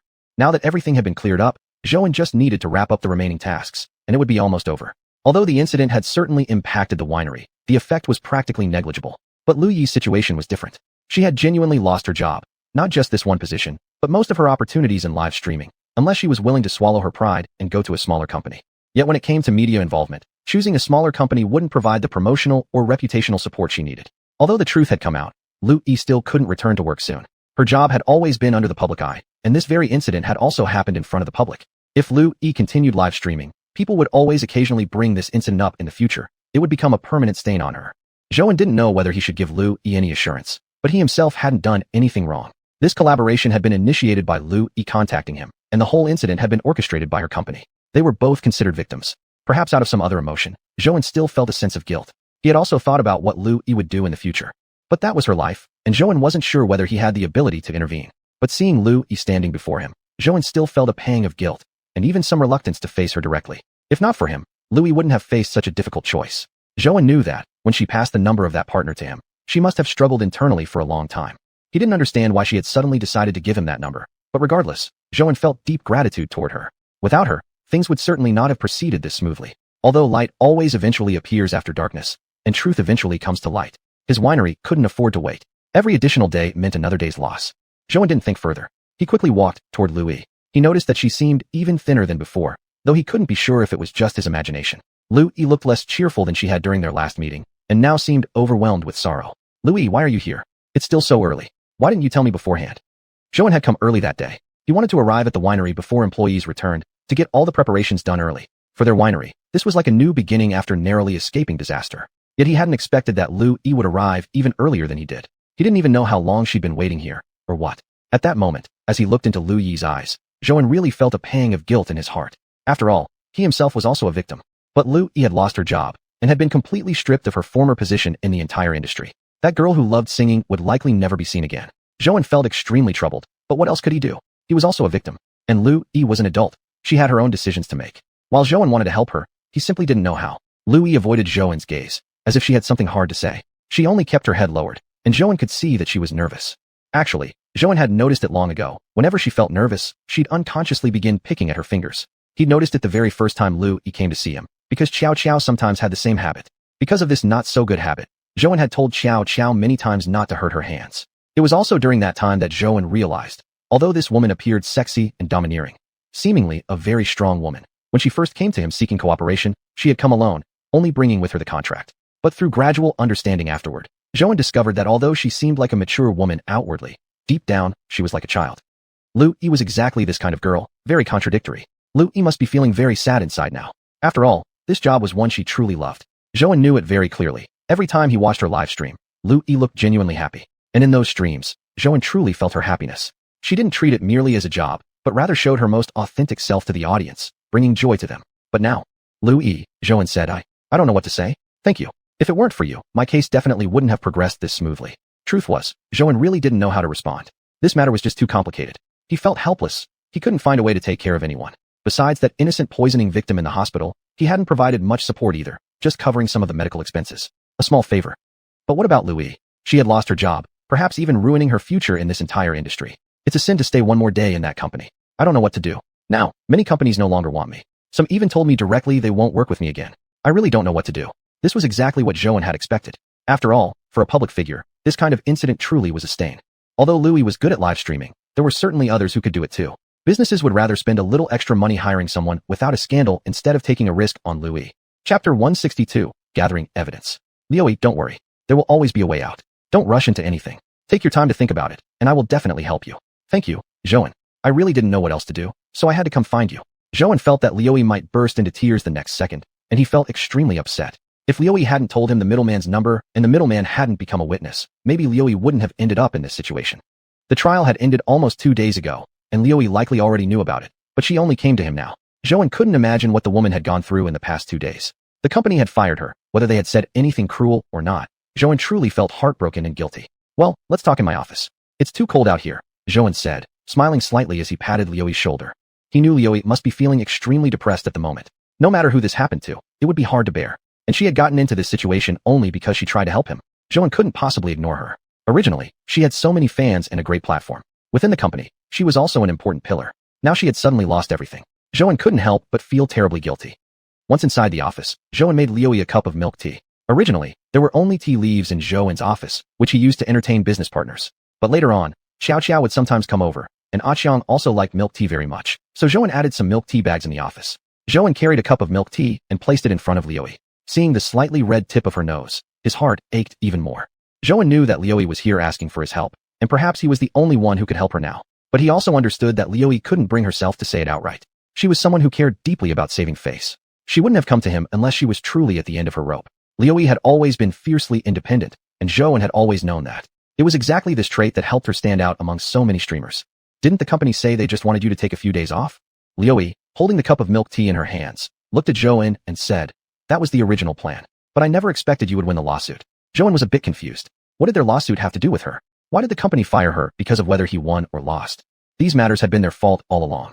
This was just the natural consequence of their wrongdoing. Zhou still didn't understand why the streaming company would act this way. When had he ever wronged them? He was merely running a winery. Ever since he started his business, Zhou had never planned to harm anyone. He only wanted to focus quietly on developing his own products. But along the way, Zhou had encountered far too many such false accusations and betrayals. He was really tired of these kinds of situations. Why couldn't people just be a little kinder? Why were some people always plotting to harm others? They never thought you could actually win this lawsuit. They had erased all the evidence beforehand. According to their plan, there was no way for you to win. But now that you've won, they suspect someone inside the company leaked the information. I was the only person who was close to you in the company, and somehow they found out that I gave you the contact details of the supplier. At this, Zhou understood. It was his own fault that Liu had suffered. If Liu hadn't told him about that supplier, she would likely still be working at the company now. Although she had encountered this problem, the company did have certain operational capabilities and was indeed quite powerful. They could definitely help Liu rise again and return to her live stream. It wouldn't be a huge issue. Actually, even though this incident might seem like a stain now, if it's managed properly later, it might not be a serious problem at all. After all, Liu was truly a great host. Everyone could see that. Some people had gotten poisoned this time, but ultimately, it wasn't even her fault. She had merely been promoting the wine. But now it was too late. She had already been fired from the company, and it was because of him. Zhou truly felt guilty in his heart. Liu had sacrificed her job, sacrificed herself, just to achieve this victory now. Zhou had originally thought he had made great progress this time, handling things much faster than before. He truly believed he had grown. But now it seemed that wasn't growth at all. It was just because this time he had met Liu, such a kind girl. If it weren't for Liu, he might still be anxiously tied up in legal battles, struggling to gather evidence. And based on what Liu had said, the streaming company had likely started planning this from the very beginning, even erasing a lot of evidence beforehand. No wonder Zhou had found nothing. If not for that supplier, he wouldn't have known where to even start searching for proof. Liu, I'm sorry. I never expected things to turn out like this. I didn't know that simply having the supplier's contact number would cost you your job. Although Zhou had only met Liu a few times, and they rarely chatted, every brief interaction had allowed him to feel Liu's deep passion for the streaming industry. It was like if someone were to take Xiuxian away, Zhou would also feel terrible. Xiuxian was the entire support of Zhou's life, and streaming was Liu's life goal. She had ignored the opposition of so many people, even facing ridicule that streaming was just wasting time. Yet Liu had persisted in pursuing this path despite such strong criticism. And now, it had been cut short all because of him. Zhou truly couldn't forgive himself. Why did all these things have to drag so many people into them? The patient still hadn't regained consciousness, although he had already been moved out of the ICU. But he had been unconscious for many days. As for Liu, she had lost her job because of this incident. Her job was her entire world. Zhou really didn't know what to do. Although their conversations and interactions had always been very brief, in those short moments, Zhou could feel Liu's passion for the industry. It was hard to say whether Zhou had been influenced by her, but the streaming industry didn't seem as he'd once imagined. It was slowly changing his previous impression. Chapter 163 Helping Out. But now, Liu had nothing left. If that company terminated her contract, Zhou thought that Liu definitely wouldn't go to any other live streaming company either. And the company Liu was currently at was already an industry leader. If this company fired her, no one else would dare to hire her. So what should be done now? Zhou truly felt anxious. Why had the world turned out this way? Why were so many innocent people getting dragged into this mess? After I finished speaking, the reason it took me so long to come find you is because I was afraid you'd blame yourself too much. This was my own decision to make. I'm already an adult, and I will take responsibility for my choices. You don't need to think too much about it. The truth is, I really do need your help now. I don't know what to do next. There's absolutely no way I can go back to that company, and I know other companies might also refuse to sign me. This was exactly what worried Zhou the most. Other companies would inevitably follow the rules set by this big company and also refuse Liu. After all, if any company were to accept Liu, it would imply approval of her actions, essentially pulling themselves into the mud alongside her, which nobody would choose to do. It would simply be a foolish move. But what could be done now? She couldn't audition for other companies, and the current company didn't want her anymore. So where should she go? Zhou understood what Liu meant. Although this was definitely her own decision, Zhou couldn't help but feel guilty. Other companies wouldn't accept Liu. Wait. Suddenly, Zhou thought, if that was the case, they simply needed to find another live streaming company. An idea suddenly sparked in Zhou's mind. However, he wasn't sure how feasible this idea could be since he indeed knew very little about the live streaming industry. Liu, what exactly do you need for live streaming? Zhou asked, knitting his brows. Liu hadn't expected Zhou to suddenly ask this question. It surprised her a little. You don't actually need much for live streaming. That's why so many streamers are getting into it now. You don't need complicated scenarios or equipment conditions. Basically, just a phone and a flashlight can get you through a live broadcast. Zhou didn't expect it to be this simple. He'd assumed it would have far more requirements and equipment needs, given how huge this platform was. That night, he began to think that maybe his idea was actually worth a try. Yet again, he considered whether this idea was practical or not. Since becoming a boss, Zhou had learned a very useful lesson. Never be overly confident in what you say. You should be sure you can do something before you promise anything. Zhou hesitated for a while, wondering if he should share his idea now. He didn't want to raise Liu's hopes for nothing. Liu, is there a lot of strict requirements for live streaming? Like, do you have to be highly professional or something? For selling products during a stream, yes, basic product knowledge and popularity are necessary. But aside from that, I don't really think about what I need to do next. That's what makes it the most fun for me. I really enjoy the feeling of connecting with viewers across great distances. It makes me feel warm, and during live streams, I feel like I can show my truest self. Zhou knew that Liu always felt this way. As she spoke, Liu's eyes lit up with a familiar sparkle. After considering for a while, Zhou decided that he should at least give it a try. After all, sometimes you only know if something suits you once you've tried it. After hearing Liu speak, Zhou also felt a bit comforted. Liu was indeed a very remarkable girl. Even facing such circumstances, she still remained strong. A typical girl might have already given up, considering this job currently led nowhere. But Liu was different. Despite everything she had gone through, she still persisted in pursuing what she loved. Joan understood that it hadn't been easy for her, and persisting in something wasn't easy. The poisoning incident wasn't minor either. For Lu Yi, she must have sustained considerable psychological damage. It could even become a long-lasting shadow. Lu Yi, why don't you just live stream at my liquor factory instead? Become my liquor factory's dedicated live streamer, specifically to sell our liquor. This idea had actually come to Joan right at that moment. Previously, he'd only considered contacting another live streaming company to explore a partnership. If it was reliable, it could indeed be a win-win project. Though he had been framed this time, the contract itself had no major flaws. As long as they could find the right person this time, someone Joan could truly trust, the plan could still be carried out. Although this incident had happened, Lu Yi had indeed streamed for 3 days on the live platform, and Joan already had a rough idea of the income. It was truly a very considerable number. Joan felt that perhaps he shouldn't give up on this path. Maybe this was the way to elevate his liquor factory to a higher level. It's just that he hadn't yet encountered the right live streaming company and hadn't been fully prepared in this regard. Originally, he had planned to wait until the liquor factory fully stabilized and returned to its former state before approaching a live streaming company. But now, perhaps it would be better to cooperate directly with Lu Yi. After all, she already knew how to stream. If they worked together, it would involve only the two of them, with no one else interfering. Moreover, Joan planned to set aside one of the warehouses exclusively for storing liquor for the live stream. That way, orders from the stream could be shipped directly from Joan's factory. Lu Yi was also at a stage like this. Rather than continuing to search aimlessly for another job, cooperating would perhaps be a very good opportunity. Joan knew the contract itself was indeed flawless, and Lu Yi was already very well known in the streaming circle. As for the poisoning incident, Joan thought maybe it could even become an opportunity to draw attention to the live stream. If handled well, everything would be fine. The more he thought about it, the more feasible this plan seemed. Perhaps they really could give it a try. After all, they had already endured such great winds and waves, so they surely wouldn't hesitate over a mere idea. After all, even if it truly failed, there would be no significant loss. Whether they had promotions or not, they would continue brewing liquor endlessly. And even if the live stream yielded no results, nothing would have been lost. They could also observe the netizens' current attitudes toward Lu Yi. No matter how he looked at it, this was a workable plan. But Joan didn't know what Lu Yi herself thought now, whether she would be willing to cooperate with him. Chapter 164, The Idea. And with something like this just happening, Joan didn't know whether she still had the courage. Lu Yi hadn't expected Joan to come up with such a plan. It was completely outside of her own plan. Originally, she thought Joan would help introduce her to a job, maybe let her do odd jobs at his distillery, or help him out in small ways.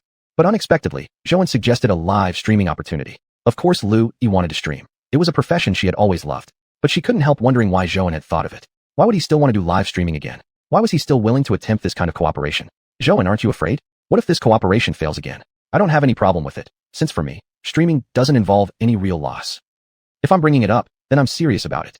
Lu Yi, don't worry. Although the last cooperation ended up such a failure, I've thought it through myself, and it really wasn't about Hedong at all. It was just that the streaming company was too greedy and unethical. But now, if you're willing to cooperate with me, of course I'm willing to trust you. If we work together, I believe we can sell the liquor really well. The original contract itself wasn't a problem, it just lacked customers. But you're already well known in the streaming industry. I believe you can effectively promote the product. Perhaps this poisoning incident could even turn into positive news, how they had been falsely accused and unfairly hurt. Then many people would pay attention to them. And as long as Joan properly clarified everything, there wouldn't be any issues. Though it might seem a bit risky, Joan felt this was actually a chance worth seizing. Without risk, there can be no great success. Joan had always understood this point well. Since failing wouldn't mean significant losses anyway, why not just give it their best shot? Alright, I agree. Lu Yi hadn't expected that Joan could really think of such a solution for her. She had been feeling extremely lost lately, but now, she could see him every day. Lu Yi was truly happy. It was beyond her expectations. But she also worried that Joan might figure out what she was thinking, so she could only secretly enjoy this happiness in her heart. And Lu Yi herself felt this was a great opportunity to turn her life around. If she could hold on and manage it properly, maybe she really could be like how she used to be. No matter what, Lu Yi really loved her past self. She loved that energetic version of herself who danced and moved joyfully in front of the camera. She felt that was the most genuine version of her. Suddenly, she even thought of the proverb, perhaps this misfortune has brought me a blessing in disguise. And this contract might actually turn out to be one. Joan didn't propose this idea to Lu Yi on a whim. He had thought through carefully before saying it out loud. From when Joan returned home yesterday, he began thinking that maybe he shouldn't give in to his depression or despair. Although the event was indeed heartbreaking, perhaps it could be considered a case of a blessing in disguise, too. Although this cooperation had now become a complete mess, one had to admit, if the collaboration was really carried through properly, it could become a quite successful one. And he had thought carefully. He was convinced that the main reason this had turned out the way it did, and even ended up in court, was the fault of that streaming company. If the company had shown more sincerity, there wouldn't have been this problem at all. Perhaps they'd have already been making substantial profits by now. While several companies had already started operations, not many were performing well, as live streaming was still an industry not widely accepted by the general public. But just because it wasn't widely accepted didn't mean there weren't users. Otherwise, more and more streaming companies wouldn't continue opening. More users were watching live streams on mobile phones daily, and although the number of streamers wasn't high, there was solid data to support this trend. The number of viewers continued to increase steadily, and according to the current trend, there was still a long future ahead since the peak hadn't even been reached yet. Perhaps the liquor distillery industry should also keep up with the times. In the past, they brewed and sold their own products. Later on, with the development of branding, brand marketing became common. But even until now, operating the same way as it had been done more than 10 years ago might truly require innovation, since the era was clearly changing. Xiuxian had always known that without change, real success could never be achieved, even though his distillery was currently doing fairly well. However, if he wanted to achieve excellent profits in the future, he absolutely couldn't remain stuck in old ways. Because although it seemed successful on the surface, in reality, it was just clinging to outdated methods. This wasn't what Xiuxian wanted. What he pursued was far beyond immediate benefits, but long-term gains. What he wanted to offer xiuxian wasn't merely comfort in daily life, but the ability for her to rely on herself in the future and do what she truly wanted. It was only because this unscrupulous partnership hadn't fully concluded yet that Xiuxian simply thought about it in his mind. But when he saw Lu Yi, Xiuxian suddenly thought maybe he should ask her if she had any interest in this aspect. After all, Lu Yi was indeed a great candidate, although there might still be many people online cursing her now. However, if public relations and marketing were handled well, even that previous incident could become a highlight. After all, they were both falsely accused, not guilty. Now that the lawsuit had already started, as long as the evidence was presented to netizens, there wouldn't be much negative impact. The worst possible outcome was some bored individuals making sarcastic comments. But once the truth came out, whatever others thought no longer mattered. People generally had common sense, and Xiuxian thought perhaps Lu Yi really could try this cooperation with him. With Lu Yi's exposure and Xiuxian's liquor already somewhat well known, Xiuxian believed this path would work out very well and be a great success. Moreover, this event had given Xiuxian a lesson. If the liquor had not been delivered to the live streaming company's warehouse, but shipped directly from his own distillery, none of this would have happened. He had indeed been too careless back then. But at the time, he hadn't expected that live streaming company to betray him like this. It was supposed to be a mutually beneficial collaboration. And that was such a large company. Xiuxian never expected they would actually go so far to destroy him, even at the expense of themselves. Thinking about it now, it was really ruthless. What kind of hatred or grudge did they have against Xiuxian? He really couldn't understand. Perhaps that company was just a front. Xiuxian had considered this before, that there might be someone behind the scenes supporting the streaming company. Otherwise, they wouldn't have dared to take such a huge risk to frame him. Chapter 165, Implementation. What he could think of, they could think of too. Xiuxian absolutely didn't believe they would just give up like this, and he certainly wouldn't believe they would dare provoke him directly unless there was someone behind them. However, Lu Yi had now agreed to cooperate with him, which made Xiuxian feel very relieved. After all, it was because of him that Lu Yi ended up in this situation.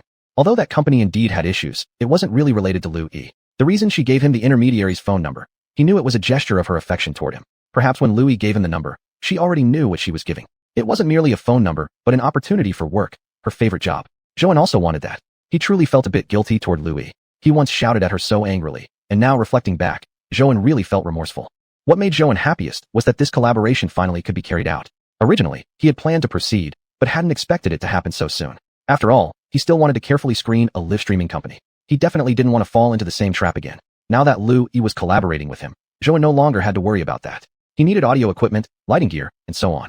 Xiuxian felt fortunate that he came early today. Otherwise, there wouldn't have been enough time to complete everything. He only wanted to finish setting up this live streaming room as quickly as possible so Lu Yi could come to work sooner. That way, she wouldn't be left at home thinking aimlessly all day. Because the room used to be a small storage room filled with miscellaneous stuff. Once Xiuxian cleared everything out, the room actually looked much bigger. However, the walls were still cement, and the interior had no decoration at all. Thinking about it, Xiuxian called an interior design company. After all, this was for live streaming, so Xiuxian wanted the environment to look better and make viewers feel more comfortable. Although Xiuxian couldn't be the one to stream, when he watched Lu Yi's live streams, he always paid attention to where she was, what kind of environment she was in. Xiuxian thought the setting was an important factor too. Busy for half a week, Xiuxian finally finished setting up the live streaming studio. These past 2 days, he barely managed anything else related to the distillery, focusing entirely on this live studio, fearing Lu Yi might grow impatient waiting at home or even change her mind.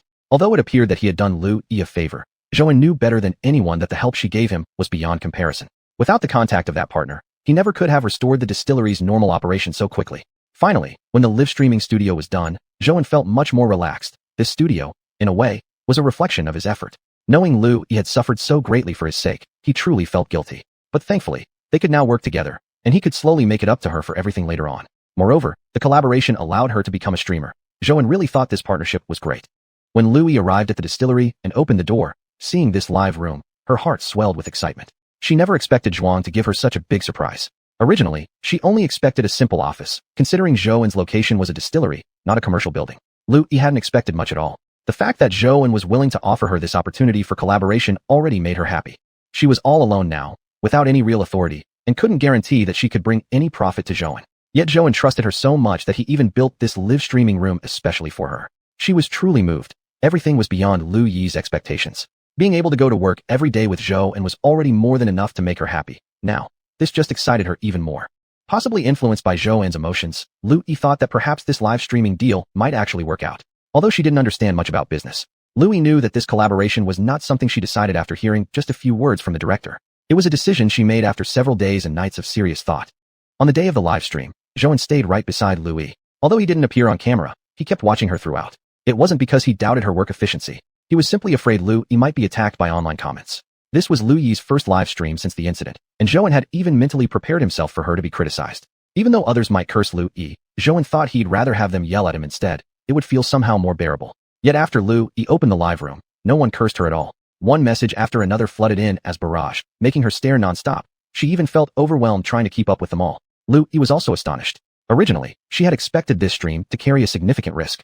After all, this was her first live broadcast since the incident, and she hadn't even made any personal response to it yet. Only an official statement had been released. She looked at Joan in shock, finding the entire situation incredibly miraculous. Although she had only been in the live streaming industry for a little over a year, normally, according to past patterns, netizens shouldn't be reacting like this. She found it extremely odd. Could it be that the live stream was still ongoing, so Lu Yi couldn't ask Joan anything right then? Instead, she secretly picked up her phone beneath the table and sent him a message. Joan, did you do something? Joan felt his phone vibrate, and, when he picked it up, saw that it was a message from Lu Yi. He found it a bit amusing. She was sitting there appearing perfectly serious during the stream, yet secretly carrying out little antics beneath the table. How adorable. Receiving Lu Yi's message, Joan felt reassured. It seemed his earlier worries had been unnecessary. None of the terrible things he feared had happened. After returning home last night, Joan had thought about how the renovation of the live room was nearly complete. Once it finished, work would begin, and Lu Yi would start her job. If Lu Yi were to return to work, she would surely face an onslaught of online comments. Thinking about this repeatedly, Joan decided to register a Weibo account. Under the company's name, he posted a statement clarifying the full story and provided evidence by uploading related materials and court data online. Based on Lu Yi's current reaction, it seemed netizens now knew she was innocent and weren't giving her a hard time anymore. Moreover, Joan had casually portrayed some misfortunes in the statement, not expecting it to work out so well. He had simply added a few extra sentences. Gradually, he saw netizens getting excited, spamming comments like, "Welcome back Lu Yi," and "Long time no see," which also made Joan genuinely happy for Lu Yi. Chapter 166. The Gains. He could feel that the nervousness Lu Yi used to have had completely disappeared. Now, in front of the camera, she looked so calm and genuinely happy. The live stream lasted about 3 hours, not too long, since the contract had just started.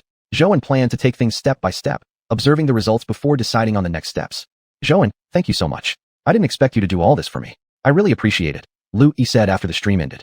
Joan thought it was nothing. In fact, he felt more grateful toward Lu Yi. She had helped him immensely, almost saving his distillery, and perhaps even saving him personally. "No need to thank me.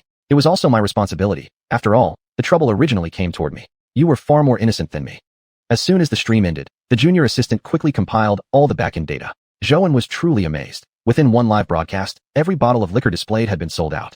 Lu Yi took a glance at her phone and browsed through the comments. Many messages asked her to restock more varieties, saying lots of people missed out. "Joan, maybe we should really consider scaling up next time. Look, so many people said they couldn't grab any bottles." Joan saw Lu Yi's phone and felt genuinely joyful. He had never imagined the audience would love it this much. Looking through the private messages, Lu Yi also seemed excited. Joan felt thrilled too. Though he had always thought a live broadcast might be worth a try, seeing the numbers climb rapidly still stirred great emotion within him. Of course, the key to this event wasn't himself, it was Lu Yi. Even if his liquor sold well, it would be hard to reach people nationwide. However, live streaming was different. No matter where you were, as long as you had a smartphone, you could watch and buy the product nationwide, not limited to local customers anymore. "Lu Yi, really thank you. You're amazing." Joan patted Lu Yi on the shoulder. Deep down, he understood that the high sales figures mainly came from her efforts. Lu Yi hadn't created a new live stream account from scratch, but had used her old one. That meant she didn't have to start over with a new fan base. Her previous fans followed her back, and new viewers were attracted as well, since her current focus had changed. Currently, Joan had no intention of expanding the distillery into other ventures. According to his 5-year plan, for the next few years, they would solely focus on producing liquor. Unless something unexpected occurred, Lu Yi would continue helping him sell alcohol, meaning her live stream room would likely carry only alcohol in the future, an alcohol specialty streamer. Joan had seen data on his phone indicating that most streamers weren't well established yet, and only a minority successfully drove product sales. If they executed this well, they could certainly carve a niche for themselves and gain recognition in the field. "No problem, let's keep working hard together. Without you, I might still be unemployed right now." Joan glanced at the time, nearly the end of work hours. The whole situation made him feel genuinely cheerful. Initially, he thought this pre-sold liquor inventory might barely be sold out. But he never expected that not only did it sell out, there were many customers who couldn't grab a bottle and even expressed frustration. Yet, Joan found the situation somewhat amusing. Everything had turned out better than he'd anticipated. Today marked about a week since the distillery resumed operations. It truly was a joyful occasion, and Joan felt like a celebration was necessary. This was also the first time he collaborated directly with Louis. Though he had always recognized her capabilities, they had never worked together directly before. It felt strangely satisfying.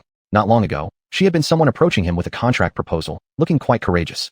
But Joan knew she was, at heart, just a girl who had been extremely nervous inside. Moreover, using her pre-existing account with many followers greatly contributed to their collaboration. Joan really felt that Louis was a great girl who had helped him a lot. Almost time to clock out. Let's get things sorted up. I'll treat you to dinner, Joan smiled. Back when Louis had given him the middleman's number, he had already planned to take her out for dinner, as a way to thank her, assuming they probably wouldn't interact much again afterward. Yet he never expected they'd have not only further interactions, but actually become co-workers working in the same place. Joan truly felt this was just too incredible. Sure, wait for me while I get myself together. I don't think I can go out like this. Joan took a look and found it somewhat amusing. Because of the live stream, she had put on heavy makeup. Although she looked really nice on camera, in reality, it appeared a bit exaggerated. Of course Joan was willing to wait for her. After all, he was the one who invited her for dinner, and Louis had helped him tremendously, bringing him huge profits. Due to the nature of her work, Louis had brought over most of her cosmetics and skincare products. For live streaming, one still needed to maintain a perfect image. Without a good appearance, not many viewers would want to watch. Louis looked into the mirror. The girl in the mirror wore heavy makeup, yet she still thought she had some charm. She had never disliked her own looks. From childhood, people had always praised her for being beautiful, and Louis was one of those girls who looked very slim, yet had a stunning figure. She also preferred wearing sexy clothes and liked showing off her figure. After spending a long time getting ready, Louis headed to the restaurant. Fearing they might not get a table reservation, Joan had gone ahead first. Sitting in the car, Louis truly felt unbelievable. After all, not long ago she had been thinking every day about how to meet Joan. Their relationship really didn't justify seeing each other daily, and Joan's attitude toward her had been cold. Yet she couldn't let go. Being with Joan genuinely made her very happy. She couldn't explain it herself, but she really liked Joan, wanted to see him every day, and wanted to be with him. How had things developed to this point now? A few days ago, she'd been extremely worried because she'd lost her job, although she wasn't completely out of other job options. Chapter 167 Psychological Preparation. Louis simply didn't want to force herself to compromise, and she really wanted to continue working in the live streaming industry. Live streaming was a job she truly loved, and she also greatly enjoyed being in front of the camera. Now she had work again, and better yet, she could continue streaming. Most importantly, she could see Joan every day. Working inside his winery, Louis truly felt the surprise had come far too suddenly. She still hadn't fully processed it until now. What touched Louis most were the live chat comments. Joan had even explained the entire matter clearly online the night before, and in truth, this decision was somewhat risky for Joan. Although the truth had already come to light, it still remained a risky move for the winery. After all, this was an unfortunate incident. The patient still hadn't regained consciousness and had truly been admitted to the ICU. Regardless of the circumstances, it wasn't something that should be widely spread. But Joan took that risk. Deep in her heart, Louis truly felt moved. This was his way of protecting her and taking responsibility. Perhaps because Joan now regarded her as his employee? Initially, she was really worried that her first return to live streaming would encounter difficulties, even though she had been subjected to online attacks before. But Louis knew things weren't that simple this time. The incident was serious and had nearly caused a fatality, and it had happened right in her live stream. This was her very first time promoting alcohol. Before the live broadcast, Louis had repeatedly tried to mentally prepare herself. She didn't want to appear too weak. She truly loved her profession and couldn't let a few attacks derail her career. Yet, deep down, she still felt fear. When she clicked into the live room earlier, Louis truly felt as if her heart had jumped up to her throat. Though she kept telling herself she had to overcome these difficulties, maybe nobody would even come watch her stream anymore. She had mentally prepared herself for that. Yet when she clicked in, Louis's heart still quivered. Seeing the rapid scrolling of comments, she even dared not read them at first. Looking at those messages, Louis was initially surprised, but after a moment's thought, she figured out the reason. Actually, even though a long time had passed, Louis still felt touched thinking back on it. She truly believed Joe and was a great man who could even think of doing this. But what could she do? She might truly be unable to leave Joe inside, but Joan probably only saw her as a friend now. Looking out the window, Louis exhaled slowly. Whatever, let it all be whatever it wants. As long as I can be happy now. She just wanted to stay beside Joan every day and work with him. This feeling of collaboration was simply wonderful. After arriving at the restaurant Joan had reserved, Louis saw Joan waiting for her at the entrance. At that moment, she felt as if Joan were a prince, standing there waiting for her. But Louis didn't know if she was really the princess. Louis, you look really beautiful today. This was the first thing Joan said after seeing Louis. She didn't expect him to suddenly say something like that. A complex emotion rose in her heart, and she didn't know how to respond. She even felt somewhat shy, probably because those were words spoken by someone she liked. Thank you. Let's go eat. After entering the restaurant and sitting down, the waiters immediately started serving dishes one after another. Needless to say, Zhou truly understood how to order well. Perhaps he had gained quite extensive knowledge of this restaurant. Until after the meal, Zhou still felt somewhat dazed. This was the first time he'd had a conversation with a woman about his own winery. Although he wasn't inexperienced in relationships, just like when he was with xiuxian. But thinking back to that relationship, Zhou felt somewhat remorseful. He didn't know where xiuxian was now or how she was doing. Had she been doing well lately? Why had there been no word from her? Although he had long since moved on from xiuxian, he still wanted to know if she was living well. After all, everything had been his fault. If it hadn't been for him, she wouldn't have left this city, a place where she had lived for many years. Originally, he hadn't intended to talk about his winery with Lu Yi. After all, she probably wouldn't be interested in business-related topics. Yet, unexpectedly, Lu Yi listened intently, and her reactions were just too adorable. Suddenly, Zhou felt that maybe he wasn't that bad after all. Moreover, Lu Yi was someone with a special vision and perspective, definitely not someone who easily accepted the status quo, filled with inner ambition. Take this live stream as an example. Lu Yi had also told herself that perhaps in the future, she could try branching out into other areas, not just promoting alcohol, but maybe even producing wine glasses and other related products as a side business. Zhou hadn't really considered that yet. After all, he only wanted to focus on his current business first. His 5-year plan didn't include developing side ventures, because his wine business still wasn't very stable, only financially promising. Why did you decide to open a winery? Lu Yi asked curiously. Zhou smiled. Countless people had asked him this question before, but he always had the same answer. But now that Lu Yi was asking him, Zhou didn't want to give her a formal or rehearsed response. He knew she truly cared about him, and he didn't want to sound superficial. To be honest, I never imagined I'd open a winery. At least 2 years ago, I couldn't have imagined what I'm doing now. It all started because of some circumstances. I lost my job. My cousin runs a winery, and when I was younger, I really enjoyed helping him out at his place, so I decided to give this path a try. Reflecting on the changes over the past few years, Zhou truly felt time had flown. His winery had already been operating for over a year, and yet the memory of raising fish still felt so vivid. Although he hadn't raised any fish in a long time, there were still several fish in his cold pond space that had grown very well, but he hadn't visited them in quite some time. Ever since leaving that line of work, he seemed to have stopped keeping up with it altogether. Time had truly passed quickly. Zhou now felt like a completely different person compared to before. Reflecting back, he even felt like laughing out loud. He really felt proud of himself now. After all, not long ago, he was only a deliverman. From being a food delivery rider to becoming a winery owner, Zhou thought he had really accomplished a lot, and he hadn't even started his winery under ideal conditions. But thanks purely to the quality of his wine, he had earned a place in this industry. The saying was true, good wine needs no advertisement. Its aroma alone can reach far beyond the deepest alleys. That was truly the case last night. Although there had been many difficult moments over these 2 years, times when he felt completely overwhelmed, even doubting whether he was truly suited for this industry or not. Chapter 168 Expectation.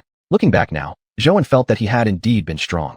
He never gave up and kept persevering until now. Although the distillery hadn't fully recovered yet, Zhou knew this incident had indeed brought a significant impact. Right now, the live streaming contract was really going to bring him a huge profit. Thinking about this contract, Zhou felt very happy. Meeting Lu Yi was such a blessing. If it weren't for her, his distillery might have already been abandoned. If it weren't for her, Zhou might not know where he would be now, perhaps wandering the streets, lost and confused. Everything was slowly getting better now, just waiting for the distillery to become even more stable. Moreover, given the current development, once the live streaming contract was completely secured, expanding the distillery again would be just a matter of time. The two people in the car didn't talk much. Zhou didn't find anything strange about that, since neither of them were particularly talkative. Lu Yi only stared through the car window, glancing at Zhou inside, barely visible. She felt that this period had passed very quickly. Not long ago, Zhou wouldn't even acknowledge her or say a single word to her. Yet now, they were sitting in the same car, with Zhou driving her home. Not long ago, Lu Yi was already a streamer with millions of followers. Although she still had millions now, fundamentally, it felt different. Though she believed in Zhou's abilities and had confidence in the cooperation, Lu Yi still felt a little worried in her heart. She wasn't sure whether she could really handle this, because this live streaming was different from before. According to the image Zhou had set for her, she needed to start learning and acquiring some knowledge about alcohol. Moreover, she would be streaming directly at the distillery starting tomorrow, working alongside Zhou and every day. To Lu Yi, life recently hadn't been too bad. Although compared to the past, there was still much missing. After all, Zhou was merely a distillery owner who didn't understand marketing or promotion. Lu Yi felt that even though her popularity hadn't dropped much compared to before, some promotional effort was still necessary. She thought she should probably focus more on that aspect. Because this was a collaboration with Zhou, she didn't want him to underestimate her. She wanted to perform very well. In fact, this was the first time she had worked this closely with someone else, and it indeed felt quite risky. If she hadn't had so many followers previously and was merely a newcomer, Lu Yi truly would have doubted her ability to carry this out. Lu Yi also turned her head and looked at Zhou as he concentrated on driving. Her heart stirred slightly. She thought that at this moment, Zhou seemed especially gentle. She was a bit captivated. Whether it was her own fault or not, Lu Yi really felt that what she wanted was becoming more and more. Yet she knew she couldn't think too much now, because their relationship had just begun to develop, getting closer and closer, and perhaps would need some more time. She didn't want to scare Zhou away. In fact, This was the first time Lu Yi had ever felt such genuine affection toward a man. She found Zhou truly special and unforgettable. What Zhou had told her last time, she still clearly remembered. Yet Lu Yi didn't want to give up on him. Even though she knew Zhou might not have feelings for her, she still wanted to make more effort, hoping to gain even more. Whatever the case, working at the distillery was definitely a good sign. Moreover, Zhou had even specially built a live streaming room for her, a gesture Lu Yi had never anticipated. Initially, she had worried about the inconvenient conditions for live streaming at the distillery, yet work was already beginning this quickly. Days without work, on the other hand, were hard to endure. Lu Yi had always believed her ideal life would be lying at home, doing nothing. But recently, when that dream actually came true, she found herself becoming quite anxious. Perhaps working really was what enriched most people's lives after all. The car slowly pulled up to the Xiao, where Lu Yi lived. It was the first time Zhou had come here, since although they had met occasionally before, he had never actually driven her home. Well, I'll go up first, Zhou. Thanks for dinner. Lu Yi smiled at Zhou. When Zhou saw Lu Yi smiling so happily, he couldn't help but smile too. He felt that Lu Yi seemed a bit different than before, somehow more adorable. As Lu Yi got out of the car, she originally wanted to invite Zhou up for a while, but thought better of it. She was alone at home, and it was already getting late. She didn't want Zhou to realize what she was thinking. Lu Yi didn't want Zhou to see through her feelings. She was afraid he might reject her, just like last time. Alright then, I'll go first. See you tomorrow, Lu Yi. Watching Zhou's car slowly disappear from her sight, Lu Yi felt an overwhelming sense of happiness. Recently, she had indeed gone through a difficult time. That company was truly one she had really liked. When she first applied, she had even chosen it over several other companies. But now everything was gone. Lu Yi truly felt a lingering sense of bitterness inside. And as a streamer, facing such a situation, it would be very difficult to stand again in any other company. After all, no company would be willing to hire a streamer with negative news attached to her name without reason. However, now everything had been resolved. She no longer needed to worry. The situation had turned out even better than she imagined, and the future was worth looking forward to. After arriving home, Zhou wanted to check on Xiao in her room to see whether she was already asleep. As he opened the door, Zhou suddenly remembered he hadn't sent Chong back. These 2 days, Chong had always been helping take care of Xiao. Thinking about this, Zhou suddenly felt a little sad. Originally, he had intended to spend time with Chong, yet now he had been troubling her constantly. When he opened the door, Zhou found it quite adorable. Xiao had already fallen asleep. It wasn't that early anymore, after all, but he didn't expect to see Xiao and Chong sleeping together. The two of them looked so peaceful. The sight was so heartwarming that Zhou even wanted to take out his phone and capture it in a photo. He had indeed neglected them a bit these past 2 days. With the distillery issues only partially resolved, for things still weren't completely settled, he had actually left most of the remaining problems to Xiaopan. These past days had mostly been occupied by Lu Yi's live streaming setup. This was Zhou's first time dealing with something like this. He was completely unfamiliar with it. He had asked others to help set everything up. Maybe he just needed a bit more time, Zhou thought. Give it a little more time. He would definitely arrange a few full days to spend with these two little ones playing together. Chapter 169 Thoughts. The reason he said to wait a while longer was because Zhou now had some ideas of his own. He thought perhaps it was time to start preparing to expand his distillery. However, this time he didn't want to merely expand in the same way as before. Zhou quietly walked to the side of the bed and pulled the covers over the two adorable figures. Originally, Xiao had been the one to take a liking to Chong, but unexpectedly, Chong seemed to like her even more. Seeing the two of them sleeping together, he was really worried they might catch a chill. Zhou saw the illustrated book by the bed and thought to himself that, even if these two little ones were to leave his side someday, it didn't seem like they'd be missing him much. They really had hit it off well.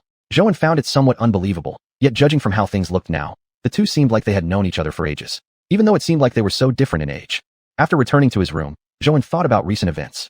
He had originally felt a bit weary, but now, having truly returned home, he felt unusually wide awake. Everything that had happened recently had caught him somewhat off guard. Though the issues had now seemingly been resolved, reflecting back on them still felt somewhat unreal. There had been betrayal, someone poisoned, a court trial, Lu Yi's dismissal, and many other such incidents. All of these left Zhou feeling overwhelmed. He never imagined things would grow this complicated and troublesome. In his mind, all he had wanted was simply to operate a distillery. Competition was one thing, sure, but he had never intended to snatch anything from anyone or compete directly with anyone. So why was he facing all this now? Perhaps where there is competition, there is also harm. Zhou felt it somewhat ridiculous. Everyone within the industry knows that what happened was a setup. Yet why do people still behave this way? As though they're simply following an unspoken rule? Zhou felt extremely bored, yet he had no desire to be hurt like this again. He knew, however, that he didn't really hold much authority in this circle. Though he received invitations to every gathering of distillery owners, Zhou understood that no one truly respected him. It was simply because his liquor actually sold well. They called him over politely, nothing more. But Zhou still attended, because he wanted to understand their opinions about him, because those opinions were essentially opinions about his distillery, and he needed to know them. Besides, he had considered trying to make 1 or 2 friends within the industry. Though he realized that might not be reliable, he still held the hope. Going solo forever was never the way to go. Perhaps it was time for their distillery to expand again, and he must make everyone see that he was someone who could not be defeated. No one could ever treat him like a lab rat to be exploited. But for now, perhaps some additional time to recover was necessary, because the recent events had definitely left a considerable impact, one that could not simply be ignored. Yet, in truth, Zhou felt he could no longer afford to wait. Maybe it was time to consider taking further measures. While having dinner with Lu Yi, she had told him something which now, upon reflection, he found quite reasonable. Lu Yi had mentioned a certain former business partner, someone very well known in the industry. The name she said was indeed someone he recognized as a big name. Back when his distillery was merely a small workshop, he had already heard of this person. But Zhou didn't know that this now-renowned figure also used to be small once, an operation much like his current distillery, only selling one kind of product, without any sidelines or other products. Zhou himself had thought deeply about the risks involved in his current distillery operations. If the liquor market experienced severe fluctuation one day, there was a good chance his distillery wouldn't survive, considering he didn't yet have a large customer base, and his stable partnerships were still in early development. It really was a high risk. Perhaps he should follow the example of the owner Lu Yi had mentioned. He should consider learning from him and expanding into a few additional business lines. Would producing wine utensils be an option? No, not really feasible, Zhou thought. Unless he could cooperate with existing wine utensil manufacturers to sell their products together with his liquor, but that wouldn't exactly be something conducted directly within his own distillery. Again and again, Zhou found his thoughts circling back to xiuxian and chong, their favorite snacks. Suddenly, he remembered that he hadn't really been paying enough attention to xiuxian recently. Her tooth decay had become quite severe. If she didn't reduce her snacks soon, he was seriously worried she might end up losing all her teeth. As for snacks, Zhou thought that perhaps it really was worth trying this direction. After all, producing snacks wasn't such a difficult task. As long as there were capable staff to guide things along, it could more or less be managed. The most important thing was safety. As long as the products were safe and could pass inspections, there wouldn't be much to worry about. Zhou admittedly didn't know much about the snack industry, but conveniently, he had a friend who worked in this field. If he truly intended to start this new business, he could go ask for advice. Originally, not long ago, Zhou had also planned to expand, but he felt it better to wait until the current batch of liquor finished production and all the funds had been collected before beginning any expansion. But now, he couldn't afford to wait. Unexpected incidents could always happen, and he didn't know what trouble tomorrow might bring. Worse, he lacked the means to stand against those who targeted him. There were too many people in the distillery, and he couldn't just go looking for trouble. Sometimes, even if he knew who was responsible, there was nothing he could do in retaliation. Perhaps the only solution was to become stronger. Only when he was truly powerful could he face all sorts of unexpected threats. In the past, Zhou had only wished to steadily climb forward step by step. After all, his dream was simply to give xiuxian a good life. To Zhou, as long as he could provide xiuxian with a good life, that would have been enough. But now, he no longer felt that way. He believed that true stability lay in making himself formidable. Only when he was strong enough could he avoid being bullied, and he wouldn't have to deal with such incidents again and again. Incidents that left him feeling helpless and repeatedly harmed his distillery and himself with no benefit whatsoever.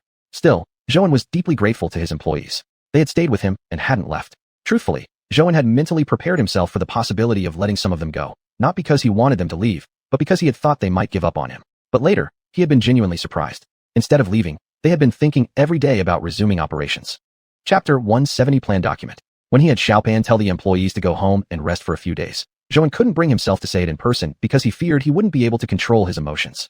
He couldn't bring himself to speak those words directly to his workers. After all, Zhou was very familiar with each and every worker. To him, the distillery was his second home. Without those people, there would be no distillery. Without them, there wouldn't be the Zhou of today. The reason he now had the confidence to start a new business and the ambition to expand operations was precisely because his distillery workers gave him tremendous confidence and trust. Except for those few employees from last time, who had indeed somewhat disappointed him, it was also mainly because Zhou himself hadn't supervised properly. Besides, he hadn't provided sufficient training after hiring these workers, which was also largely his fault. Thinking this way, Zhou felt that he really should try. Although he didn't understand much about this area yet, when he first started the distillery, he also knew nothing. Now that the distillery had developed to this stage, Zhou felt that maybe he really should take a bold chance. Moreover, he had already earned quite a lot of money, and now had the financial capacity to try something new. Though the risk was great, he knew that without risk, there was no return. Risks and rewards always went hand in hand. It was almost midnight, yet Zhou felt no fatigue at all. He even thought he could finish writing the plan document overnight. Back at the distillery earlier, Zhou had felt extremely exhausted. After all, these past few days he had been preoccupied with Lu Yi's live streaming and hadn't had time to truly rest. Yet now, Zhou felt full of energy again. If this endeavor succeeded, his progress wouldn't just be minor. In the future, there might not be these tiny little disturbances bullying her anymore. Before, Zhou thought that being oppressed didn't matter much. As long as they didn't cross his red line, he could endure it. But now things were different. He had a responsibility to the employees at the distillery. If the same incident happened again, he couldn't imagine what would happen to his employees. He understood that, if he were an employee and saw over 100 people surrounding the distillery where he worked, he might also feel very scared. Zhou didn't want his employees to feel like this. Originally, he couldn't offer the workers much. His distillery was indeed very hard to manage because there were too many orders and the daily output demands were too high. Zhou just wanted to do his best to make sure his employees had a comfortable working experience. Early the next morning, Zhou went to the distillery. In fact, he hadn't slept much the whole night, only dozed off for a short while just before dawn. After waking up and making breakfast for xiuxian and others, he went out the door. He was really excited. He felt that this snack business could genuinely be launched. A successful boss couldn't rely on just one business alone. If one day something unexpected happened or the market had major fluctuations, he believed that his distillery might face serious risks, even though everything seemed calm and fine now. The reason he arrived so early was because Zhou wanted to review once again the business plan he'd hastily drafted the previous night, checking for possible omissions. He thought maybe his focus and efficiency weren't at their peak late last night. He had written the plan simply driven by passion.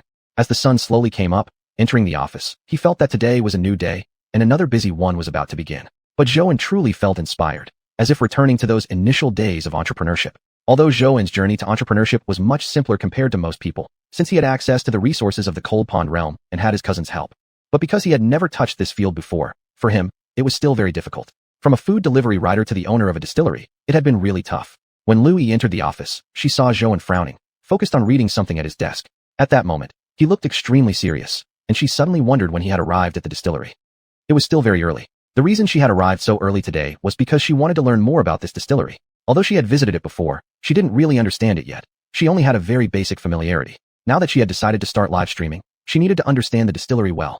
If she could introduce it to the audience during her live broadcast, it might add another layer of credibility. Zhou looked up and saw Lu Yi standing outside, staring at him. At that moment, Zhou felt a bit disoriented. Actually, an hour ago, Zhou had already been waiting for her. Because when Lu Yi first came to Zhou with that report, Zhou thought it was done extremely well. And later, after some investigation, Zhou learned that Lu Yi had completed that entire plan completely on her own.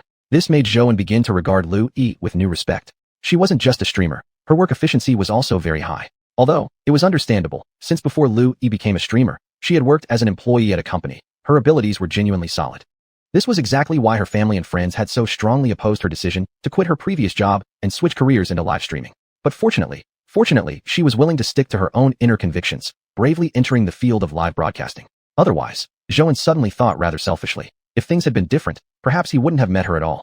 Hey Lu Yi, come here for a moment, and help me with something.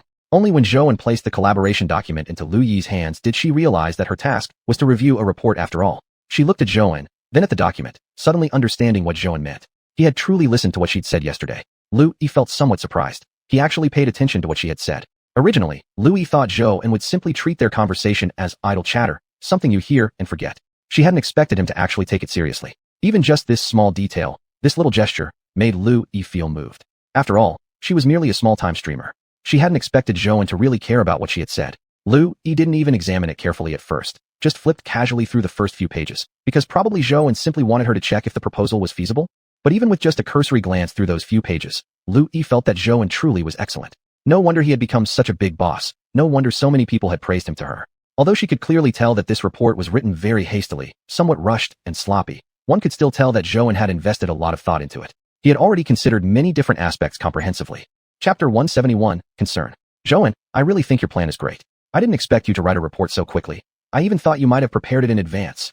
Looking at her reaction, Zhou couldn't help but smile. After hearing what you said yesterday, I got this idea when I went back home. The more I thought about it, the more feasible it seemed. So I stayed up all night and wrote the report. Do you really think it's good? Do you have any suggestions? Feel free to tell me. Lu Yi flipped through a few more pages. She felt this plan might actually be quite solid. She had previously considered Zhou's liquor factory, and she knew it still carried quite a bit of risk. Although it was currently stable, if any fluctuations occurred in the alcohol market, it could be among the first to suffer. If that were the case, it was better to prepare in advance. Thinking back to what Zhou had told her before, Lu Yi still felt somewhat disbelieving. Zhou had actually gone through so much in the past. Who could have imagined that such a big boss as Zhou used to be just an ordinary food delivery rider? At least Lu Yi had never imagined that his past was as humble as that of a food delivery worker. Although Zhou mentioned it briefly and casually, Lu Yi understood how difficult it must have been. Difficulties most people could hardly imagine. For him to rise from an ordinary delivery rider to his current position in just 2 or 3 years, it must have been incredibly hard. Although she had heard many people call Zhou a rising star and a dark horse in the industry, Lu Yi had never expected him to be this impressive, actually climbing his way up from being a food delivery rider. The current competition was extremely fierce, yet Zhou's distillery had become so large and stood out in the industry. That was truly admirable. Moreover, transitioning from a delivery rider to his current success, he had even written such a detailed report. Looking at the document in her hands, Lu Yi couldn't detect any sign of inexperience on Zhou's part. Though it indeed looked somewhat hastily written, with most parts appearing a bit casual, there were many small details that Zhou had clearly considered. Lu Yi truly felt that Zhou exceeded her expectations. He was much more capable than she had imagined. even brighter than what others described him to be. Zhouan, your report is definitely rough around the edges, but it's also genuinely impressive. I really believe your proposal is viable, Lu Yi said with a smile. She meant it sincerely. Before doing live streaming, Lu Yi had worked for a while at a large company, so she had some knowledge in this area. Looking at Zhouan's report alone, one would never suspect that he wasn't a seasoned expert. Zhouan looked at Lu Yi. It seemed he had confirmed that her words were from the heart before finally smiling. Lu Yi noticed that his previously furrowed eyebrows finally relaxed. Since this was the case, Zhouan felt he could start working on this project right away. He didn't want to wait. The faster, the better. Although many details of the plan were still unclear, he could start by checking out potential factories, and he also needed to thoroughly understand this business sector. As for the snack business, he indeed didn't understand much about it. This time, he had relied entirely on his intuition, with no guarantees. Thinking about it, Zhouan did feel a little uncertain, but at worst, it would only result in some losses. Hey, how have you been lately? Zhouan called his friend. His courage to venture into this field was largely due to the fact that he had a friend who actually ran a snack factory, someone who could help offer some advice. Boss Zhou, cut to the chase, okay? I'm in the middle of something. Between us, let's skip the small talk. Actually, Zhouan hadn't met this friend during business cooperation. The reason Zhou became friends with him was during a dinner party for distillery owners. This friend had been brought along by someone else. At that time, Zhouan had just wanted to finish the gathering quickly and leave. But when he went outside for a smoke, he bumped into this friend. Both smiled awkwardly at each other back then, both being in a place not entirely of their choosing. That was how they met. Zhouan laughed. Okay, I won't waste your time. I'm planning to expand my factory a bit, branching into the snack business. That's why I called you, looking for some guidance. Awesome, bro. It's been a while. You truly keep surprising me. Have you already found a factory you like? Zhouan knew he hadn't made a wrong call. Although he had basically drafted the proposal, he was still somewhat at a loss about what to do next. Now, however, he was lucky to have this friend who could help him out. Not yet. Should I be looking for a factory already? To be honest, I haven't finalized the detailed plan. Right now I only have a rough outline. I called you just to ask, what should I be doing now? I want to make this plan concrete as soon as possible.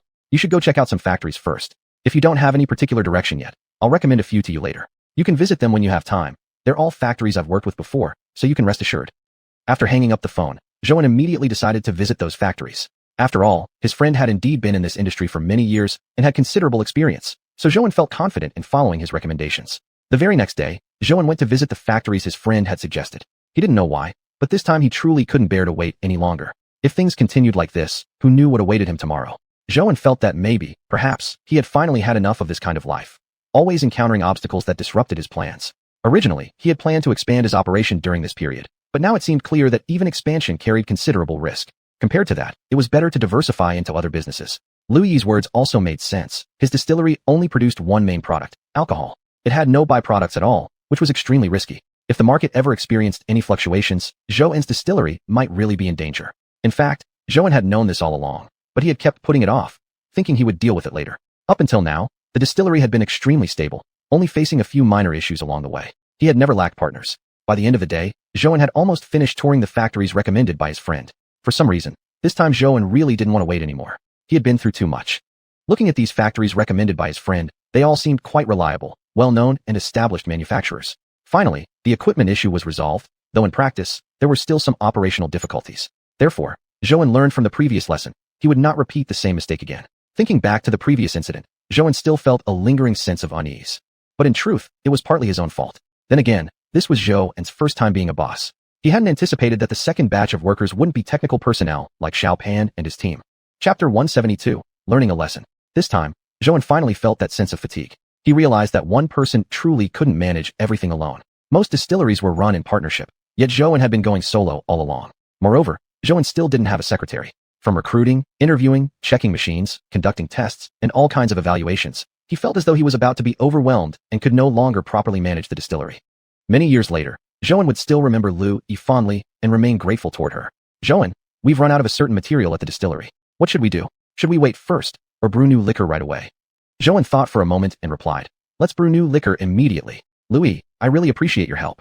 Recently, orders for new liquor had increased slightly compared to before. Additionally, many partners had reported that the new liquor was superior. Although the live streaming had been interrupted previously, once resumed, it was generating the same great returns as before, consistently growing in success. Zhouan even began to worry whether his distillery could produce enough of the new liquor, as he had signed 2 new contracts specifically for the new brew. This worked out well. Now they could produce more and have greater stock, eliminating his concerns about insufficient inventory. He had been extremely busy lately, feeling just like during the early days of his entrepreneurship, taking on everything himself, having to personally handle every matter related to the distillery. At one point, Zhouan had also considered bringing Old Li on board as a partner, as he was someone Zhou deeply trusted. But Old Li declined. He believed he lacked the necessary experience and had spent over 30 years raising fish. Too long a time to want to switch careers now. Zhou knew it wouldn't be fair to pressure someone into a partnership. Joining forces wasn't simply about investing money. It involved many burdens and responsibilities. From inspecting the factory, sourcing equipment, contacting suppliers, handling staff recruitment, to mastering complicated production steps, Zhou worked hard to gradually learn each task. Even though the process had been extremely challenging, comparable in difficulty to founding the distillery itself. Yet every time he thought about these troubling matters, Zhou resolved to persist just a little longer, to grit his teeth and keep going. This cooperation deal, if successful, could bring benefits he couldn't even imagine at present. At the very least, it would make him more confident and significantly reduce his future risks. Truthfully, Zhou had been aware of this issue from the beginning. It originally had been something he planned to take care of while setting up the distillery, but it had been left unresolved until now. Otherwise, his distillery might already be in an even better condition. But now that things had reached this point, he had no choice but to move cautiously forward, taking one step at a time. The matter of the snack factory would not stabilize anytime soon. Zhou indeed felt exhausted. Luckily, his aunt had recently returned to work. For a while before that, she had been on break, and during that time, Zhou felt like a spinning top, constantly on the go with no chance to catch his breath. It was precisely at this moment that Zhou truly realized how invaluable Lu Yi was, like his guardian angel. Without her, he couldn't even begin to imagine how many more tasks would overwhelm him. While he had also been the only one doing everything previously, this time, Zhou found it unusually exhausting. Perhaps it was because he hadn't had a proper rest throughout this entire period. Although Zhou knew he was still young, with plenty of energy and time, there were many tasks he still couldn't handle with true proficiency and ease.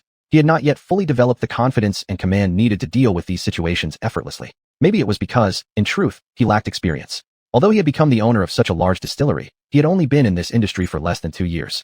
Sometimes, Zhou thought to himself that reaching his current level in just 2 years wasn't too bad at all. Still, he kept pushing himself harder, knowing that these achievements were probably still insufficient. He wanted to achieve far more. In addition, Zhou wasn't particularly money-driven. If he were the type who prioritized wealth above all else, he wouldn't have once been merely a simple food delivery rider. It was more about wanting to provide Xiao with a better life. Although now he couldn't personally take care of her because of his workload, he could hire his aunt to do so instead. While not quite as fulfilling as doing it himself, it at least ensured a certain level of security and comfort for Xiao. That's the privilege of having money. Truthfully, before this, even though being a deliveryman offered some freedom, such as accompanying Xiao every day, there were still times when he became overwhelmed. Like the day Xiao's mother left, when they'd had an argument. If Zhou could have finished work just a little earlier that day, arrived home just a little sooner. That way, she wouldn't have returned home soaked and in such a condition. Zhou felt deep pain and regret thinking about how Xiao had been that night. Zhou felt disappointed in himself. He never wanted to revisit that painful memory again. It wasn't anything good. Right now, all he wanted was to give Xiao a great life. Whatever it took, no matter the sacrifice, he wouldn't hesitate as long as it brought her happiness. Although now he finally had some money, and despite his busy schedule, he could even hire a nanny. Still, the present situation remained unstable, which made Zhou uncomfortable. He didn't like this unpredictable lifestyle. Even though working as a delivery rider had been tiring, at least it had been stable. At the very least, back then he never had to worry about so much. Now things were different. His distillery could suffer losses and might even be ruined. If a market fluctuation were to occur, his entire distillery business could vanish overnight from this industry. Zhou didn't want to burden her with these worries. He just wanted her to live a stable life, even if that meant he stopped expanding business altogether. He had hoped for daily big orders, maintaining his position firmly without ever having to worry about competition. However, Zhou had only recently realized this ideal was impossible to achieve. One must be the strongest to protect oneself from harm. Only then could one be confident and fearless in facing schemes and plots. Thankfully, things were now settling down. The cooperating partners had been mostly finalized, and Zhou already had a general direction for the equipment. Although many issues remained unsettled, this progress was already a major breakthrough, laid the foundation solidly, with the rest gradually filling in through discussion and planning. Although this process only took half a month or so, in reality a lot of time had been wasted. Originally, these matters could have been settled easily, but Zhou hadn't expected to encounter something that angered him so deeply. Among the cooperative suppliers, one of the bosses happened to be a friend of a former partner of his. If Zhou's guess was correct, this particular supplier had actually been brought in by another distillery owner specifically to sabotage him. Chapter 173. Can he handle it? However, none of their plans had ever succeeded, as Zhou had already seen through their scheme beforehand. He never expected them to be so foolish, perhaps because they trusted him within the circle, thinking he lacked experience? Actually, they weren't that foolish. It was just that Zhou had received help from his cousin. Reflecting on this matter, Zhou finally settled an outstanding favor he owed his cousin. If it weren't for his cousin's kind reminder, he might really have fallen into their trap. Therefore, what was originally planned to be resolved in a week dragged on for more than half a month. After all, things rarely go entirely smoothly. Zhou had already realized this long ago. It had been quite some time since he'd last felt bothered by such issues. After all, he was someone who had gone through many experiences, from being a food delivery rider, to a fish farmer, and now a winery owner. His life story could practically be written into a book. Thus, no matter how big the problem, Zhou now felt it wasn't a big deal. Maybe things would pass if he just gritted his teeth and pushed through. As long as he worked hard and maintained a kind heart, perhaps it wouldn't really matter much in the end. Moreover, many things were still under Zhou's control. So far, he hadn't really stumbled badly in anything. It was also because his wine was genuinely excellent, never causing any production gaps. At least during the stable operation of the winery, there were daily order surges. He never accepted distributors, and this was exactly where Zhou's confidence lay. He hoped the snack factory would also perform this well in the future. On this day, Zhou finally managed to take a break. Most machinery issues had been nearly finalized, and the relevant quality inspection reports had also been submitted. Now he was just waiting for the results. Once the results came in, he could proceed. Suddenly, Zhou thought that the weather today was quite nice, and he wanted to visit Louis. It felt like he hadn't spoken with her properly for quite some time. Since the morning he had shown her the report document, they hadn't talked about anything else. Not because of anything specific, but simply because Zhou had become incredibly busy. Zhou knew deep down this wasn't exactly right. After all, Louis was only a streamer in the winery, yet he had let her help manage so many things. Zhou truly felt a bit guilty. Perhaps he should treat her to a meal. Suddenly recalling that he had promised Louis to take her out for a meal and never got around to it, he thought, better now than later. Why not do it today? Besides, today Zhou had some free time. Yesterday, when he spoke with Xiao Pan on the phone, Xiao Pan said that the winery was now relatively stable with no major issues. Zhou considered this, checked Lu Yi's streaming schedule, and decided to give her a call. Hello, Zhou. Did something happen? Lu Yi asked anxiously. Zhou hadn't thought much of it at first, but upon hearing this sentence from Louis now, he realized suddenly how unfair he'd been recently. Every time something happened, he'd just call her.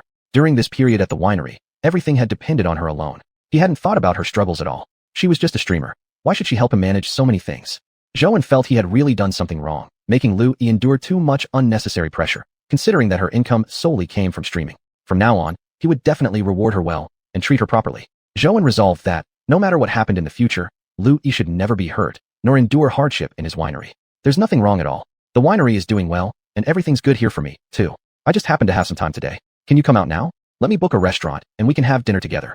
Upon hearing Zhou's words, Louis became genuinely happy. She was almost unable to immediately process that Zhou had just invited her for dinner, especially at this time. Suddenly, she felt like she had a new opportunity. Perhaps she really could try again, be more proactive, work harder, and position herself where he could see her clearly, so that one day Zhou would notice her. It was only when Zhou saw Louis that he felt ashamed of himself. Compared to before, Louis appeared much thinner. She had clearly lost a lot of weight. Zhou didn't know exactly what Louis had been through, but he knew one thing. The problem was his.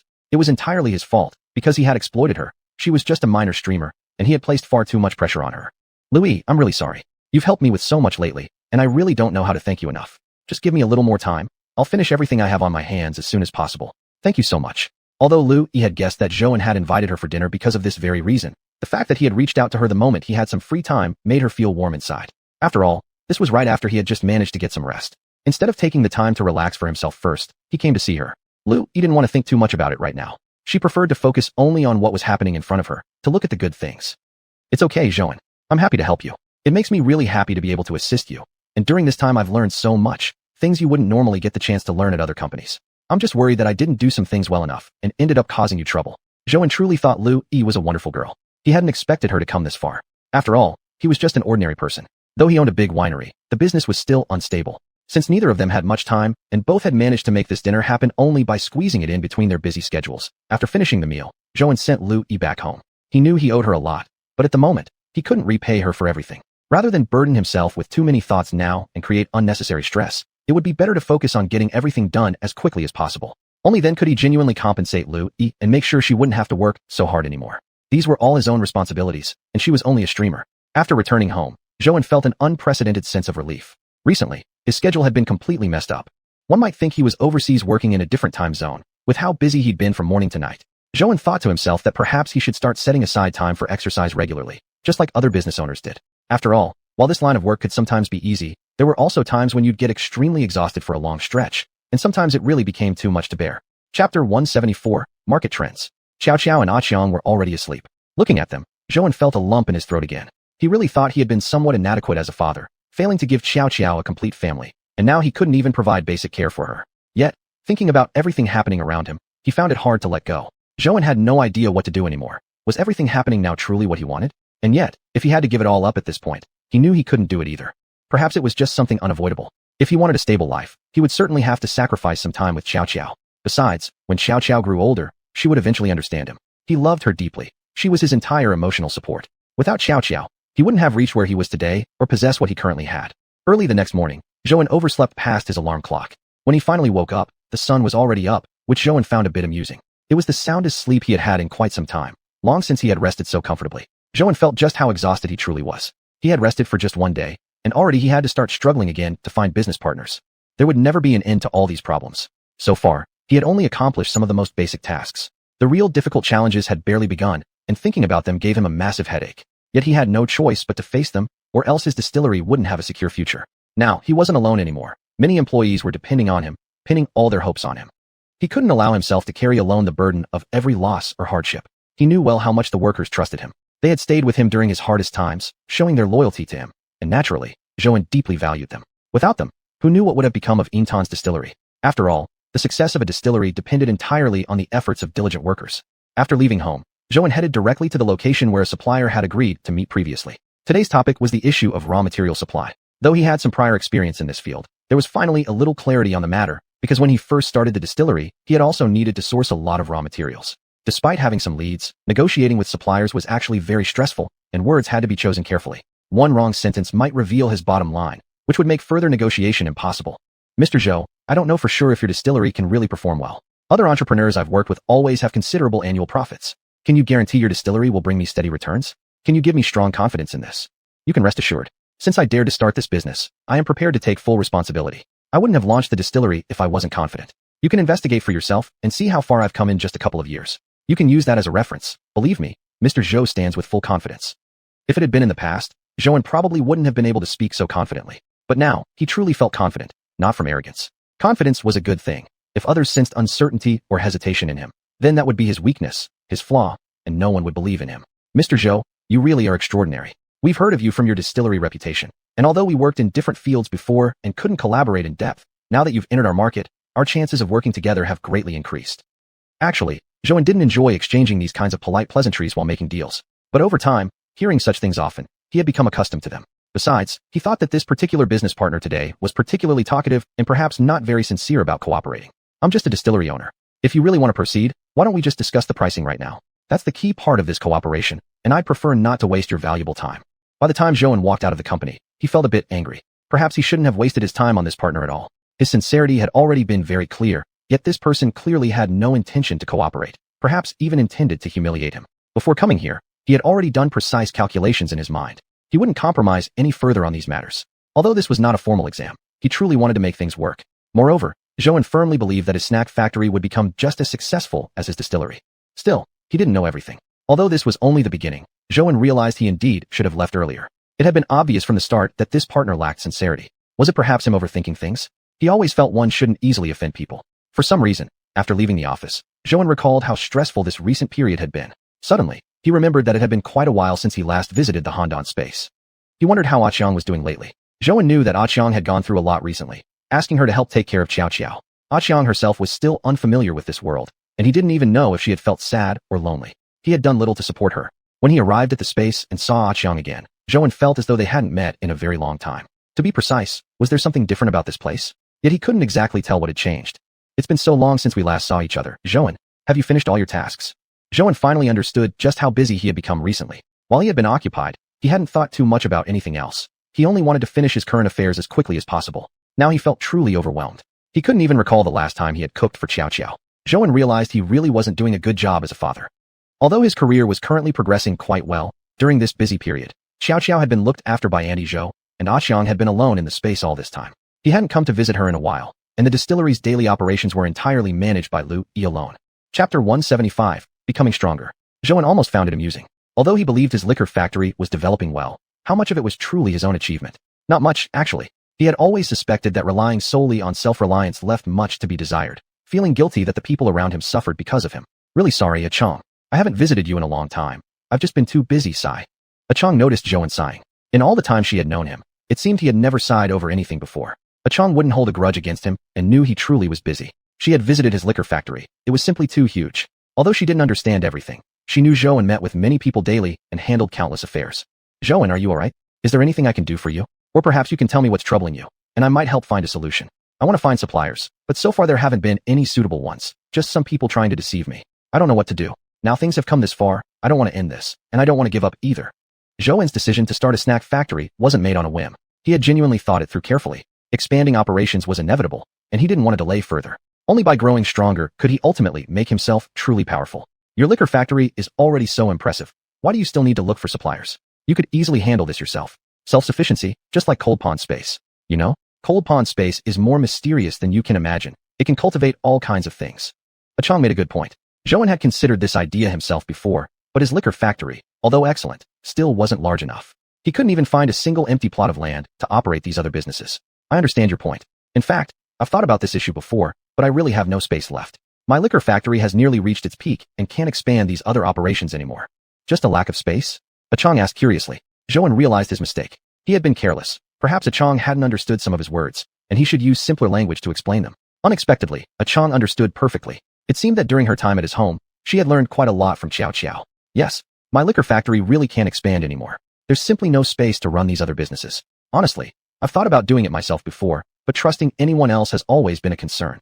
If the only problem is the lack of space, perhaps you could consider using Cold Pond Space. There's plenty of room here. As you already know, lately only I've been here, and the space is indeed vast. If you're willing to establish your business here, I would of course be very happy to welcome you, and I'm sure Cold Pond Space is capable of supporting whatever operations you need. Zhou hadn't expected Chang to say this. Initially, he thought Chang hadn't understood what he meant. But hearing this, Zhou began to think perhaps he should really give it some consideration. He hadn't yet thought about utilizing Cold Pond Space for such purposes, perhaps because it had been such a long time since he had visited. He had almost forgotten how much Cold Pond Space could offer. In his heart, Cold Pond Space was ultimately a gift from heaven, something given to him by fate. Without Cold Pond Space, perhaps he wouldn't have achieved everything he now possessed. Ultimately, at the very beginning, it was Cold Pond Space that had given him confidence and the courage to pursue these ventures. If this truly worked out, it would be fantastic. It could save a substantial amount of money. Of course, if he really wanted to do this on his own, he could also rent more land elsewhere, but the associated cost would be significant. Given his current budget constraints, that was rather impractical. With this solution, Zhou would be able to produce some of the raw materials himself and handle subsequent processing as well, establishing a fully independent snack factory. No longer would he rely on any external entities. He could make snacks entirely on his own. If this plan truly became a reality, Zhou didn't know how much money and effort could be saved. After all, relying on oneself was better than relying on anyone else. Only by depending on himself could Zhou achieve true stability. Negotiating with others, for now, would only enable him to spot the traps laid by rather obvious fools. He wasn't entirely sure about his own ability in such matters. Chang, perhaps I really should think about this seriously. It seems I was just too busy and forgot about the potential of this place. After exiting Cold Pond Space, Zhou returned home, determined to give the matter some serious thought. If he truly pursued this course of action, it could bring him many benefits indeed. However, there was an issue. Up until now, only Zhou had ever entered and exited Cold Pond Space. It was a secret known only to him. Zhou wasn't sure whether he could actually tell someone else about it. But if he didn't tell anyone, then the work inside Cold Pond Space would have to be done entirely by himself alone. Zhou wasn't certain whether he could handle everything on his own. Since you always treat me to meals, I feel bad about it. Why don't you come to my place? I'll cook for you personally. Zhou hadn't expected Lu Yi to say this. She was actually inviting him to eat at her house. He wasn't sure whether he should accept.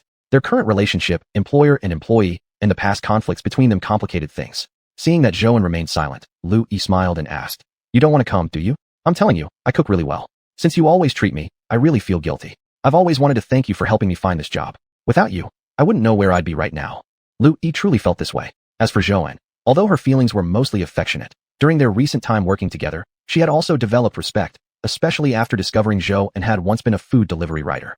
Lu Yi now thought of this man as someone far beyond her original expectations. He was even more remarkable than she had imagined. She had lost her job, yes, but ultimately, it was her own choice. If she hadn't willingly resigned, no one could have forced her to do anything. Although Zhou might bear some responsibility in that matter, ultimately, he was also a victim. Now he had helped her find a new job and placed such trust in her. Lu Yi really felt she couldn't live without this man. He truly fascinated and captivated her. No, I just thought it might be too much trouble for you. If that's the case, I'd be truly honored. Because Zhou still had some matters to attend to, he left the liquor factory. Although the snack factory had more or less stabilized, maintaining steady order volumes and pricing still required attention. Chapter 176, Ordinary Relationship. Letting me see it still makes me feel uneasy. Food safety is a very serious issue and should never be taken lightly. Today, he had an appointment with an industry expert, wanting to ask about some things to be mindful of when making snacks. Although the certificates from all departments had already been issued, he still felt a bit uneasy, as if there was something he did not do well enough. Perhaps he was just being overly cautious. When he first started the distillery, he had been the same way, and in the end, nothing had happened. After confirming the time with Lu Yi, Zhou left. Actually, he felt that if he didn't leave then, his face would burn up completely. He definitely didn't want Lu Yi to realize the subtle feelings he had inside. Although he was indeed a grown man in his 30s, this was still the first time a girl had invited him to her home, especially one who liked him. Since their conversation last time, when he had made things clear, Lu Yi had not expressed her feelings again. Yet, Zhouan could still feel Lu Yi's feelings for him. At times, he even felt that Lu Yi was a person like Zhouan himself, doing all this just to try again, trying to seize an opportunity. No matter what, Zhouan felt somewhat guilty. He couldn't quite figure out what his feelings toward Lu Yi actually were. Right now, there were just too many things on his plate, and he didn't have enough energy to think much about these matters. The relationship between him and Lu Yi could only move forward step by step. Just thinking about going to Lu Yi's house the next day made Zhouan feel excited, although he couldn't figure out why. He even no longer had the confidence to say he didn't like Lu Yi. If he still insisted he didn't like her like this, even he himself wouldn't believe it anymore. The more you look forward to something, the faster time seems to fly. Before he knew it, the time he had agreed upon with Lu Yi had arrived. Standing in front of his wardrobe, looking at the pile of clothes before him, Zhouan felt he didn't have a single nice piece of clothing. Suddenly, he thought of something and found it somewhat amusing. What was he thinking? It was just a simple meal after all. Zhouan felt he was being a bit ridiculous, always unable to help thinking about other things. Until he stood in front of Lu Yi's door, Zhouan still hadn't completely regained his composure, feeling as though his relationship with Lu Yi had already slipped out of his control. Clearly, he had said before that they should keep some distance, yet here he was, now standing at her doorstep. Ding dong, ding dong, ding dong. Zhouan cautiously pressed the doorbell 3 times. His heart beat faster with growing excitement, not knowing what to do at all. What should he say when he met Lu Yi later? He also wondered whether Lu Yi would find him acting strangely. After all, not long ago he had said they should keep their distance, and yet now, thinking about it, Zhouan knew he himself looked rather ridiculous.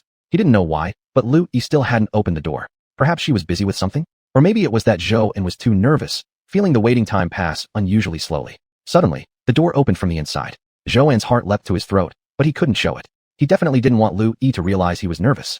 After all, he was the owner of a major distillery. He had to remain calm. Sorry, I was cooking in the kitchen and didn't hear the doorbell. Seeing Lu Yi at that moment, Zhouan felt completely at a loss. She was wearing a black dress, just a simple one, yet Zhouan felt it was incredibly sexy.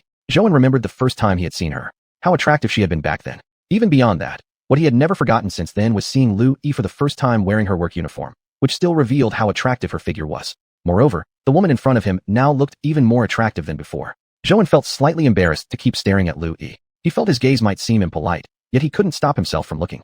No problem, I just arrived myself, Zhouan said nervously. He really felt that if he said just one more sentence, he would become a stutterer. This was the first time Zhouan had felt such a strange sensation toward a woman. He truly felt he couldn't control his eyes anymore, but he simply wanted Lu Yi to stand before him. Even if it was just like this, the two of them silently standing here together, Zhouan felt extremely satisfied. Hurry in, what are you standing at the door for? Take off your shoes first. I'll go back to the kitchen, my dishes are still cooking. No, I can't be like this, Zhouan thought to himself. Reflecting on his previous lovesick expression, Zhouan felt deeply embarrassed. Fortunately, Lu Yi probably hadn't noticed. If Lu Yi had detected these subtle feelings of his, Zhouan wouldn't know where to put his face. Just as he finished changing his shoes, Lu Yi ran out again. My food is almost done. Why are you just standing there? Come on, sit down. As she spoke, Lu Yi grabbed Zhouan's hand and pulled him onto the sofa together. Looking at Lu Yi's hand holding his, for some reason, Zhouan became somewhat certain. He was convinced that Lu Yi definitely still liked him, even suspecting that maybe Lu Yi wanted something to happen between them. Still, he wasn't entirely sure. After all, he had already made his stance clear before. And Lu Yi wasn't some girl with nothing going for her. If she wanted a relationship, she had countless options. She was naturally very pretty, capable, smart, and attractive. If she wanted love, there was absolutely no shortage of people. Actually, Lu Yi herself also felt slightly excited. She was worried that Zhouan would shake off her hand, but thankfully, he didn't, which brought her a great deal of relief. Originally, she had planned to continue cooking, but she couldn't stand this calmness any longer. She truly wanted to try and understand exactly what Zhouan's current attitude toward her was. He had agreed to come to her home for dinner and agreed to eat something she cooked herself. But Lu Yi was still unsure about what their current relationship status was. If Zhouan knew she liked him, would he still have come today? Lu Yi wasn't sure at all. She even didn't know whether what she was doing now could make Zhouan like her. Now, she no longer thought about it so much. As long as Zhouan was willing to come, that itself was already progress. Today's dinner must be incredibly delicious. She must not let Zhouan underestimate her. Can I help you with anything in the kitchen? Just tell me. No need, you sit down. There's tea here for you. I'll go finish cooking first. Chapter 177, Losing Control. The moment she closed the kitchen door, Lu Yi felt a tremble in her heart. Looking at her hands, she could almost still feel the lingering warmth from Zhouan. Why? Perhaps because she really liked Zhouan too much? Zhouan, sitting outside, was equally uneasy. This was his first time visiting Lu Yi's home. Staring at the photos hanging on the wall, he became mesmerized. It's true what they say. Beautiful people are cute even from childhood, Zhouan thought as he gazed at Lu Yi's childhood pictures. She looked so adorable. Never had he imagined this sexy woman could once be so cute. Did this tiny little girl know she would grow up to be so sexy? Zhouan suddenly thought that maybe Lu Yi herself wasn't even aware of how attractive she was. Just thinking about her calm demeanor earlier made Zhouan feel a little sleazy. Lu Yi's home wasn't big. A single glance was enough to see its layout. Probably because she lived alone, there really wasn't a need for a bigger space. Though small, every part of the apartment, even the tiniest corner, was decorated warmly by Lu Yi. When Zhou entered, he immediately felt that cozy atmosphere. He felt Lu Yi's house was more of a home than his own ever was. Maybe girls were just naturally gifted in that aspect. Zhou thought of his own home, which now had 4 people including Annie Zhou and a Chong, yet still felt devoid of a real sense of home. Compared to Lu Yi's home, Zhou felt his own house barely counted as one. Suddenly, Zhou noticed a certificate behind the TV wall. He didn't know why he wanted to take a closer look. Deep down he knew it wasn't quite right to snoop through someone else's belongings, especially considering this was his first visit here. But curiosity overpowered him, and so, without holding back, he walked over and picked one up. Unexpectedly, there was a neat stack of certificates belonging to Lu Yi. Zhou was stunned. He hadn't expected Lu Yi to be so outstanding. Everything was arranged so neatly, as if never touched before, yet somehow filled with emotion.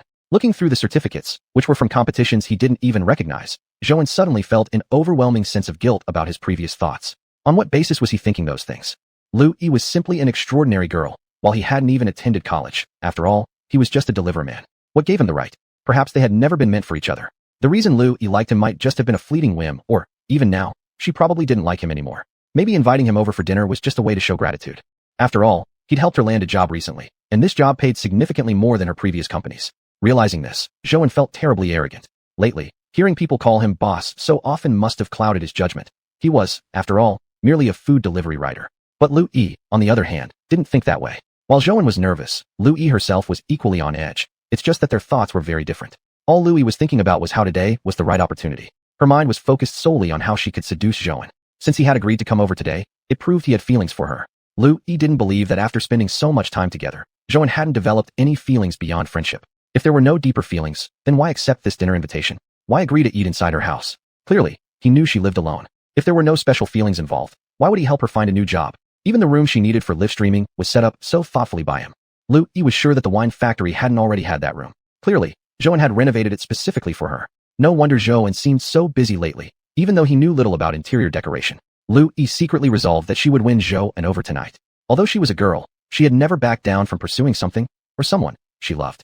This was the first time she had truly fallen for a man so deeply. In college, she had seen many handsome guys, but none had ever captivated her heart the way Zhou did. Her affection could even be described as obsessive. Dinner's ready, dinner's ready. Come quickly to eat, Lu Yi said, opening the kitchen door with a smile. When Zhou heard her voice, he immediately looked toward her. Lu Yi's face was flushed red, probably because the kitchen was quite hot.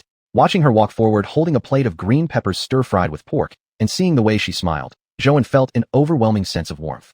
He went into the kitchen to help carry the dishes with her. Since it was just the two of them, Lu Yi hadn't prepared too many dishes. Only 3 main dishes and 1 soup, which was more than enough for them. Today, Lu Yi had a plan. Although she knew many other delicious recipes, she didn't cook them all today. She figured there would be plenty of opportunities in the future. Until both of them sat down at the dinner table, Zhou still felt somewhat nervous. He realized Lu Yi had exceeded his expectations. He originally thought, like many modern women, she probably didn't know how to cook well. But unexpectedly, her cooking skills were actually amazing. Just looking at the dishes alone had already made him drool. Sure enough, this dinner was truly no ordinary meal. As soon as Zhou took one bite, he felt something brushing up against him beneath the table. He instinctively looked at Lu Yi. The woman sitting across from him showed no reaction at all, as if the foot placed gently against his leg wasn't hers. Zhou found this woman utterly amusing. How could she be so cute? Yet why had he never noticed Lu Yi was such a lovely girl before? He didn't dare move, sitting still obediently and letting her take advantage, not knowing exactly what he should do. At their age, Lu Yi naturally understood exactly what Zhou was thinking, but she just didn't want to say it out loud. She believed that certain things, if revealed too soon, would ruin the charm. However, she also didn't wish for things to progress too quickly.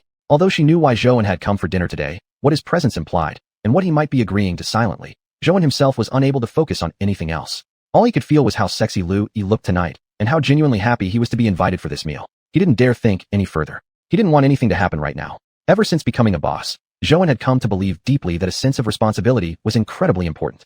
Chapter 178 The First Time I Liked You. He didn't know exactly when it started, this strong sense of responsibility. It wasn't that he had been irresponsible before, but he just hadn't felt this kind of intense sense of duty. Now, though, he felt like he should be responsible for everything. If he couldn't take responsibility for the things that happened to him, that would be irresponsible. Maybe it was because he wasn't alone anymore. There were so many employees at the distillery who depended on him. The recent incident had a huge impact on him, and he didn't want his employees to feel scared again. Zhou felt that, as a boss, he had been a complete failure, and all his employees trusted him. Zhou didn't want to disappoint those people. If he couldn't be responsible for Lu Yi, Zhou didn't want to get into any kind of inappropriate relationship with her. After all, they were just ordinary friends for now. In fact, Zhou wasn't even sure if they could really be considered ordinary friends. His attitude toward her had always been distant. Things had only gotten better since they started working together. Reflecting on the things he'd said to her before, Zhou now felt they had been too harsh. But since things had already happened that way, all he could do was try to make amends slowly. He knew that Lu Yi probably truly liked him. Otherwise, she wouldn't have invited him over for dinner, and even cooked personally. Only, Zhou himself wasn't sure about his feelings right now. He didn't know whether he liked Lu Yi or not. Even less could he say whether, if they were really together, he could give her a good life. He was a divorced man. He wasn't a 20-something young man full of youthful energy. He had to be responsible for every choice he made. If he couldn't guarantee a future for both himself and Lu Yi, Zhou believed he shouldn't allow whatever was happening to continue. Also, he couldn't be certain about her feelings. How exactly did she see him? In her mind, did she find him strange? He had made his attitude very clear before, but now he was having dinner at her house. Perhaps in Lu Yi's mind, they really were just regular friends. But what did she mean now? This was clearly a blatant hint. Zhou could no longer make excuses for her. Perhaps it really was exactly as he suspected, but Zhou didn't want to think about it. He just wanted everything to stay simple. The only reason he had agreed to come for dinner was simply to have a regular meal. If anything did happen, it would just be because Zhou wanted to have dinner with Lu Yi. He didn't know why. Maybe it was because Lu Yi had helped him too much, or perhaps because he owed her too much, or maybe just because she was so beautiful and had such a sexy figure. All these were reasons. In short, Zhou refused to admit there could be other emotions between him and Lu Yi. He didn't want to admit any other feelings toward her. Right now, he just wanted to finish his meal quickly and leave. He thought that if he stayed any longer, he really wouldn't be able to control himself. Although right now, he hadn't done anything and wasn't even certain about his own feelings. Zhou also couldn't promise he would always remain calm. After all, Lu Yi was just too sexy and so beautiful. Zhou didn't know whether he could survive this encounter. Lu Yi, hurry, let's eat. Zhou couldn't take it anymore. He felt that if Lu Yi continued acting like this, he really wouldn't be able to eat. And besides, he was a man. Wasn't Lu Yi the least bit afraid of him? Looking at Zhou like that, Lu Yi found it hilarious inside. She never imagined she'd get to see the day when Zhou looked so helpless. Lu Yi naturally knew he might be a little angry, but what could he do to her? This house was hers. The dishes before him were hers. Even the chair he was sitting on was hers. All these things filled Lu Yi with happiness. She had been waiting for this day for a long time, had imagined this scene countless times. She truly liked Zhou. They had known each other for so long. Lu Yi felt that if everything had gone her way, they might have already been together by now. Hearing Zhou say that, Lu Yi didn't want to care at all. She knew that Zhou was trying to maintain the last vestige of his cleverness, and it was precisely Lu Yi's role to dismantle that. This tiny amount of cleverness was completely crushed. She didn't want Zhou to act too formally around her. Lu Yi had always known exactly what she wanted to do. Even more, she clearly knew what it was she wanted. She liked Zhou. She wanted to be with Zhou. It was that simple. If it hadn't been for that unexpected conflict last time, perhaps they would have already become a couple. Lu Yi thought about it and felt a bit regretful, but everything had already passed. Now, things were still going according to her plans. You eat first. I'm not very hungry. These are dishes I'm good at cooking. Try them and see if you like them. Looking at the woman across the table smiling so sweetly, Zhou felt truly frightened deep down. But for some unknown reason, he didn't want to bring the matter up directly and could only try his best to control his emotions. This was probably the most uneasy meal Zhou had ever had. Although he had already spoken up about it, Lu Yi's feet never stopped moving under the table. Zhou felt somewhat helpless. He didn't know what else he could say about the situation, and oddly, he didn't seem to dislike what was happening, though he refused to admit he was enjoying it. This might be the fastest meal he had ever eaten, he thought. If he continued like this, he feared he might get a heart attack. It was just too intense. He hadn't expected Lu Yi to be this kind of girl. Although she always dressed very seductively, at work she was always very serious. He never imagined that privately, she would act like this. Finished. Are you full? Lu Yi smiled and asked Zhou. Looking at her, Zhou wondered, had he overthought things? Wasn't this simply a normal question? Besides, this meal was personally cooked by her. Maybe she just wanted to ask about her cooking skills? Still, Zhou couldn't help feeling that her words carried some hidden meaning. How was the food? Didn't she already know the answer? From the moment he took the first bite, her feet had never been still. They kept brushing against his legs. He even felt a bit curious. Didn't Lu Yi feel the least bit fear toward him? After all, he was still a man. Or maybe he hadn't shown her enough seriousness before, so she thought of him as a pushover?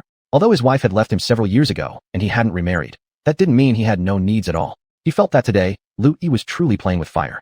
Chapter 179, Temptation. What do you think? Shouldn't you know best?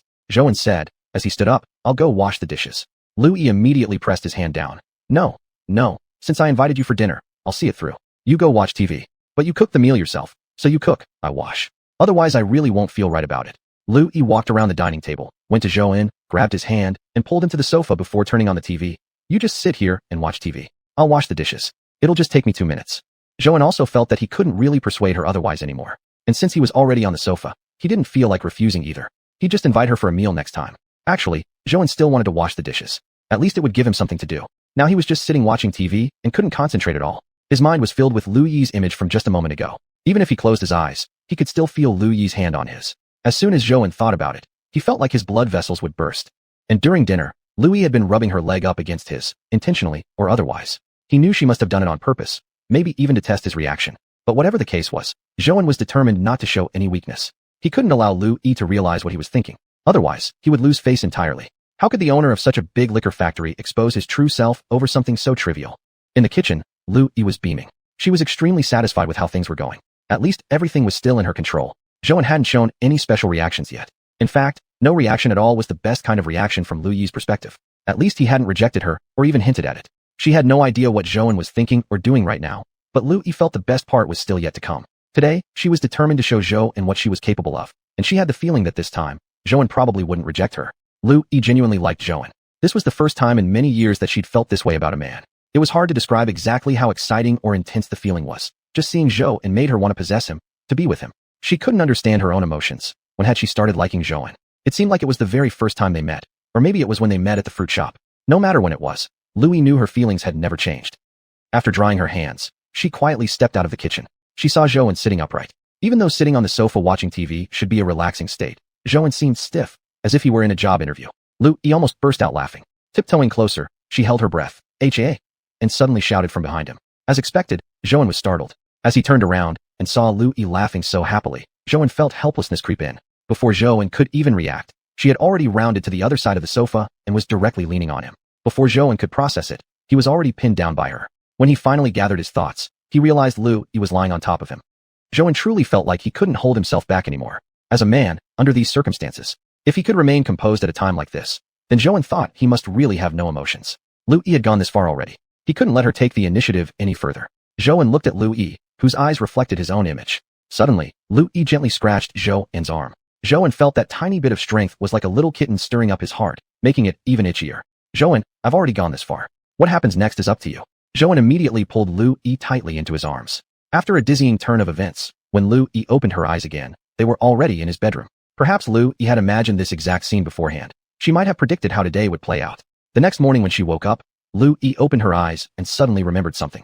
Immediately, she turned her head and saw Joan still sleeping beside her. Her heart stirred with complex emotions. Suddenly, many scenes flashed through her mind. Last night, had they really? She was afraid to think about it further because it was just too embarrassing. Even though she had been the one to take the initiative, Louis was inexperienced in such things. Besides, she hadn't lived this kind of life for a very long time. Joan was truly an unexpected man in her life. She had never imagined that one day she would become so deeply, obsessively infatuated with a man, and even take such initiative. In every previous relationship she had ever had, she had always been the pursued. But this was the first time she had bravely chased someone else, and also the first time she had invested so much thought and effort into someone. No matter what, they were finally together now. Louis couldn't believe they had actually gone that far.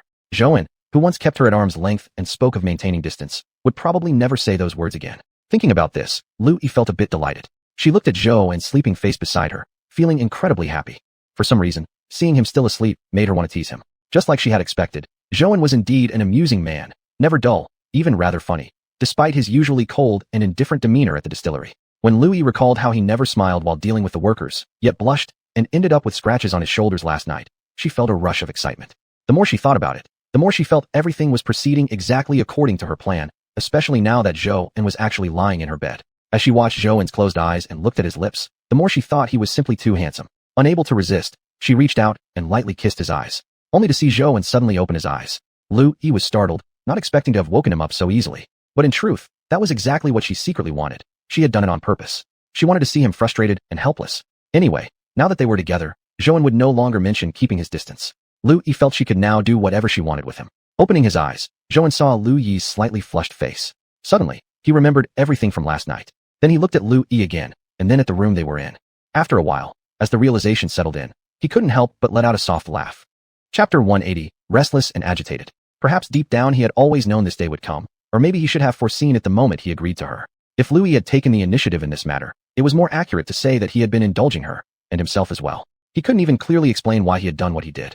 He had already told Louis clearly before that they should keep their distance, and he had even said he didn't like her. So what exactly did his actions mean now? Suddenly, he felt like he didn't quite understand himself anymore. Yet he knew one thing for sure, he truly liked Louis now. He enjoyed being with her, and more than that, he enjoyed the way he felt around her. Joan wasn't acting purely on impulse. He knew he genuinely liked Louis. He wasn't sure when exactly he had started to feel this way, but he always found Louis to be a very warm and comforting person. She seemed tougher and more hardworking than others. But because of the harsh words he had spoken to her in the beginning, Zhouan had always been somewhat uncertain about his own feelings. After all, they had had that conflict before. Looking at Lu Yi's blushing cheeks, Zhouan found her absolutely adorable. Unable to resist, he kissed her lightly. Lu Yi smiled, perhaps out of shyness or something else, feeling somewhat embarrassed. So she curled away from Zhouan and kept rolling around on the bed. Zhouan watched as, now and then, an arm peeked out from under the covers, then a shoulder. It stirred something restless in him. He thought to himself that Lu Yi was far too unaware of how dangerous this was. Again, last night's intimate moments surfaced in his mind. Zhouan also felt somewhat puzzled by himself. He hadn't had such experiences in a long time. Back when he was starting his business, things had been too hectic. He hadn't even had the energy to think about such things. Just managing work every day was already a full-time job. Life had been so demanding that he hadn't really given these things a second thought. And even after becoming the boss, many women had shown interest in him. Some of these opportunities came up at social events, where most attendees brought their female companions. Zhouan, however, always attended alone. Fellow business owners would often notice his single status and arrange for some female company beside him. Those women were indeed beautiful, and perhaps accustomed to this environment. They were quite skilled at being charming. But Zhouan never felt much of anything. In fact, sometimes he felt a bit annoyed. After Xiuxiao's mother left, Zhouan hadn't really engaged in anything like this for a long time. Sometimes, he even thought he might have moved past that phase of life. Perhaps he had even suppressed all such desires. But recalling Lu Yi's responses last night, a restless feeling stirred in him again. He didn't know what had come over him. Why had everything changed once he met Lu Yi? Why did he suddenly feel this strong, deep affection? The kind that made him want to possess her completely and always be by her side. Zhouan had never felt this kind of intensity before. It had only been last night, yet already he felt stirred again. Feeling a bit shy, he wondered what Lu Yi would think of him if she knew how he felt. Stop moving, or I won't be held responsible anymore. Zhouan whispered in her ear as he suddenly grabbed her arm and pulled her atop him. Lu Yi was momentarily dazed by his sudden action. When she finally understood, she felt not only amused but also found this whole scene surprisingly cute. Why did he have to whisper right next to her ear? It was ticklish, and Lu Yi wanted to laugh, but she didn't want to ruin the mood. Laughing now would probably make her seem too unromantic. Clearly, she could tell what Zhouan was thinking. They weren't exactly strangers anymore. He had taken the initiative many times before. Now that they were together, it was his turn to take the lead. Though she personally didn't care much about who took the initiative, who started what. Now that they were together, what did it matter? Still, she wanted to tease Zhouan a bit, wanted to see how restless and agitated he would become. Seeing her seemingly unaffected expression, Zhouan suddenly felt deeply frustrated. This woman was playing with fire.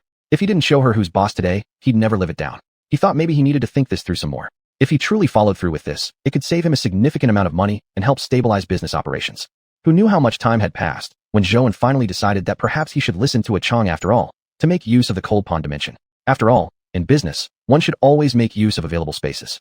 Only by using the resources in one's hands rationally could one prevent wastage of those resources. But now, things needed to be handled first by finding Fan. Perhaps this wasn't entirely true. Previously when he had raised fish, he had also operated within the Huantai country, and eventually solved problems with similar methods or by taking bold chances. He should stop thinking about such matters. In the end, no matter how big the problem was, it would eventually pass. There was nothing that couldn't be resolved. Zhouan decided not to waste time on this issue anymore. He resolved to handle some paperwork first. To start a snack factory required certifications from certain government agencies. Zhouan needed to obtain those qualifications first before proceeding further. Without these certifications, any effort he made would be a waste. Perhaps because it had been a long time since he had gone through such procedures with the winery, Zhouan felt the process for these new qualifications had become much more complicated.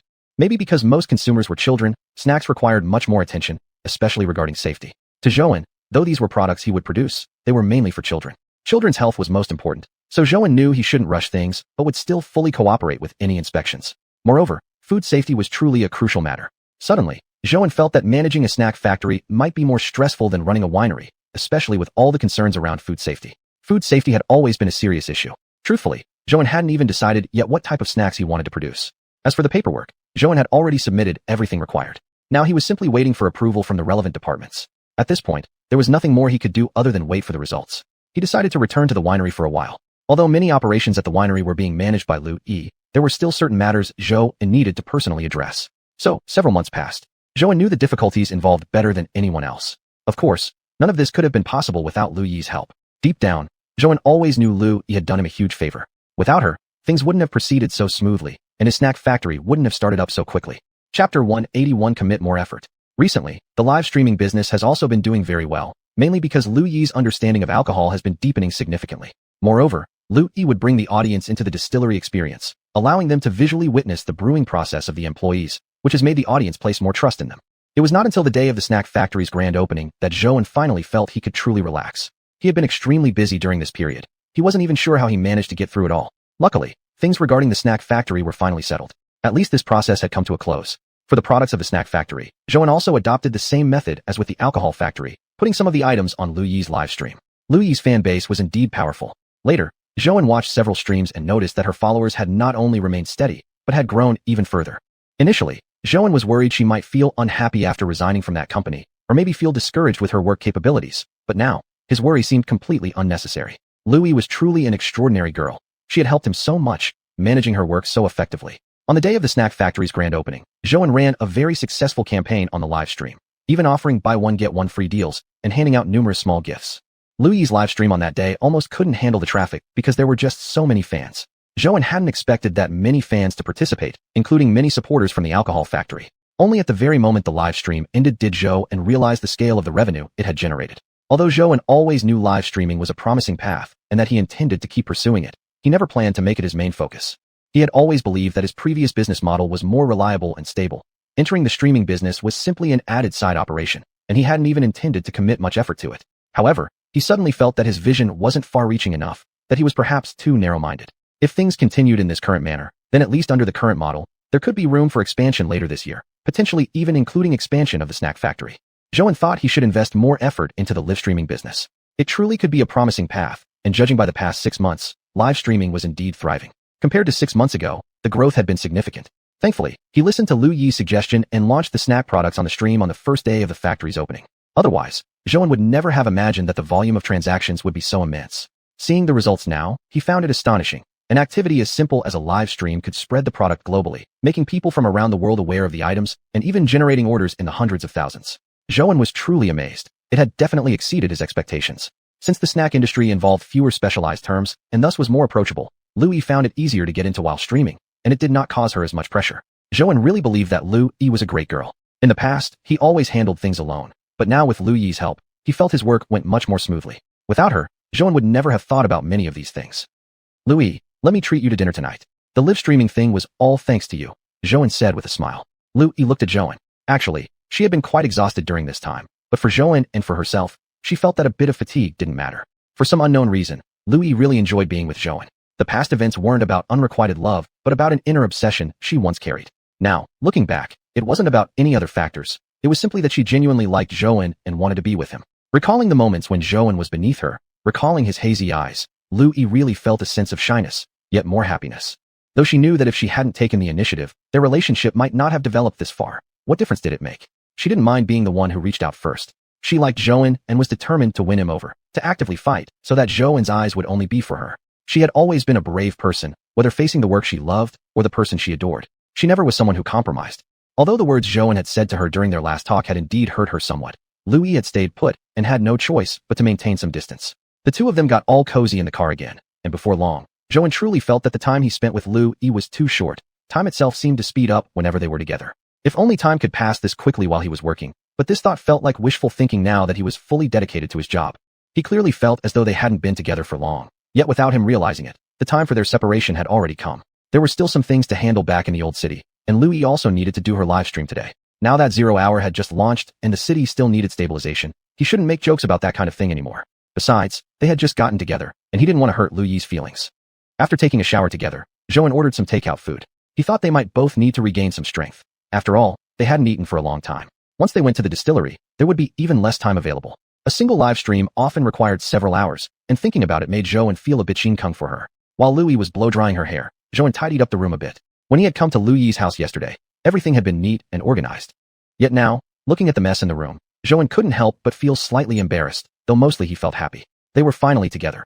Only within the past 2 days, they had become a couple. His heart was filled with love, joy, and gratitude toward Lu Yi for being such a stubborn, pig-headed girl. If it hadn't been for Lu Yi's boldness, he couldn't imagine how long it might have taken them to finally be together. Although she herself also liked Zhouan, she had once been uncertain if she could be brave enough to confess her feelings to him.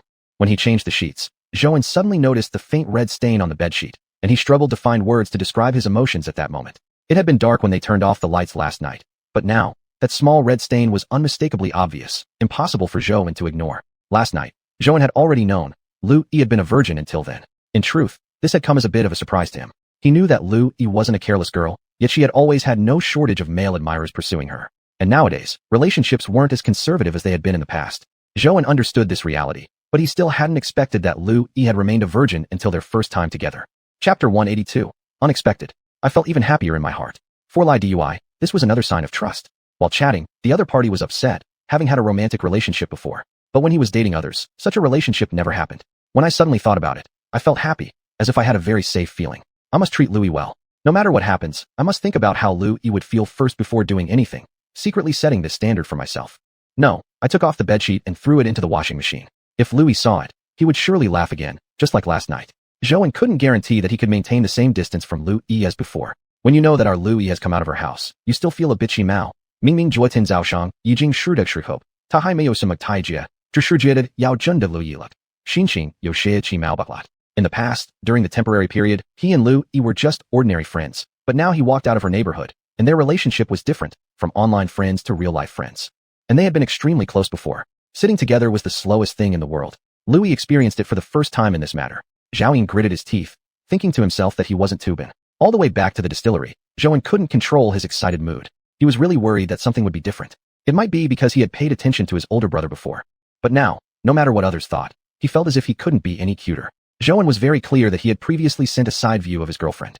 If he wanted to know what his girlfriend looked like, together in the office, he took a look at Louis, previously cute and lovely. Suddenly, he remembered something and worriedly asked, "Is there anything uncomfortable on your body? Does it still hurt?" Louis completely didn't expect him to ask this question. He was annoyed. After all, he was sometimes a bit open-minded, but not to this extent. And now they were inside his office. He didn't expect that this question would be asked, but the concern here touched his heart. It felt quite tender, showing care for her feelings. Actually, now they were already at the distillery, getting ready for work. "It's fine, forget about it. You should go to work now." Louis pushed him away, blushing. Indeed, male and female strength is very real. Louis pushed him for a while, but couldn't move Xiuxian at all. Xiuxian was still standing there stunned. Louis found this a bit strange. "What are you doing? Go to work quickly. I also have a live broadcast soon." Xiuxian glanced at the time.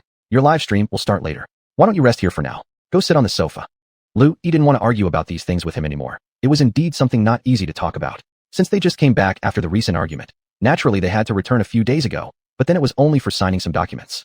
The time period since the argument had been managed entirely by Louis. Xiuxian's personnel were very relaxed and also understood that Louis's capability was indeed quite poor. Suddenly, he became interested in Louis's work before going live. Originally, he thought Louis was merely a small employee at the company, but he didn't expect that Louis could do so many things. It was really beyond Zhao Zhao's expectations. At least before, he didn't expect Louis had this ability. Now that he was back, he should resume normal operations and couldn't trouble Louis anymore. He had to handle some business and follow up. Furthermore, the way each person dealt with things was different.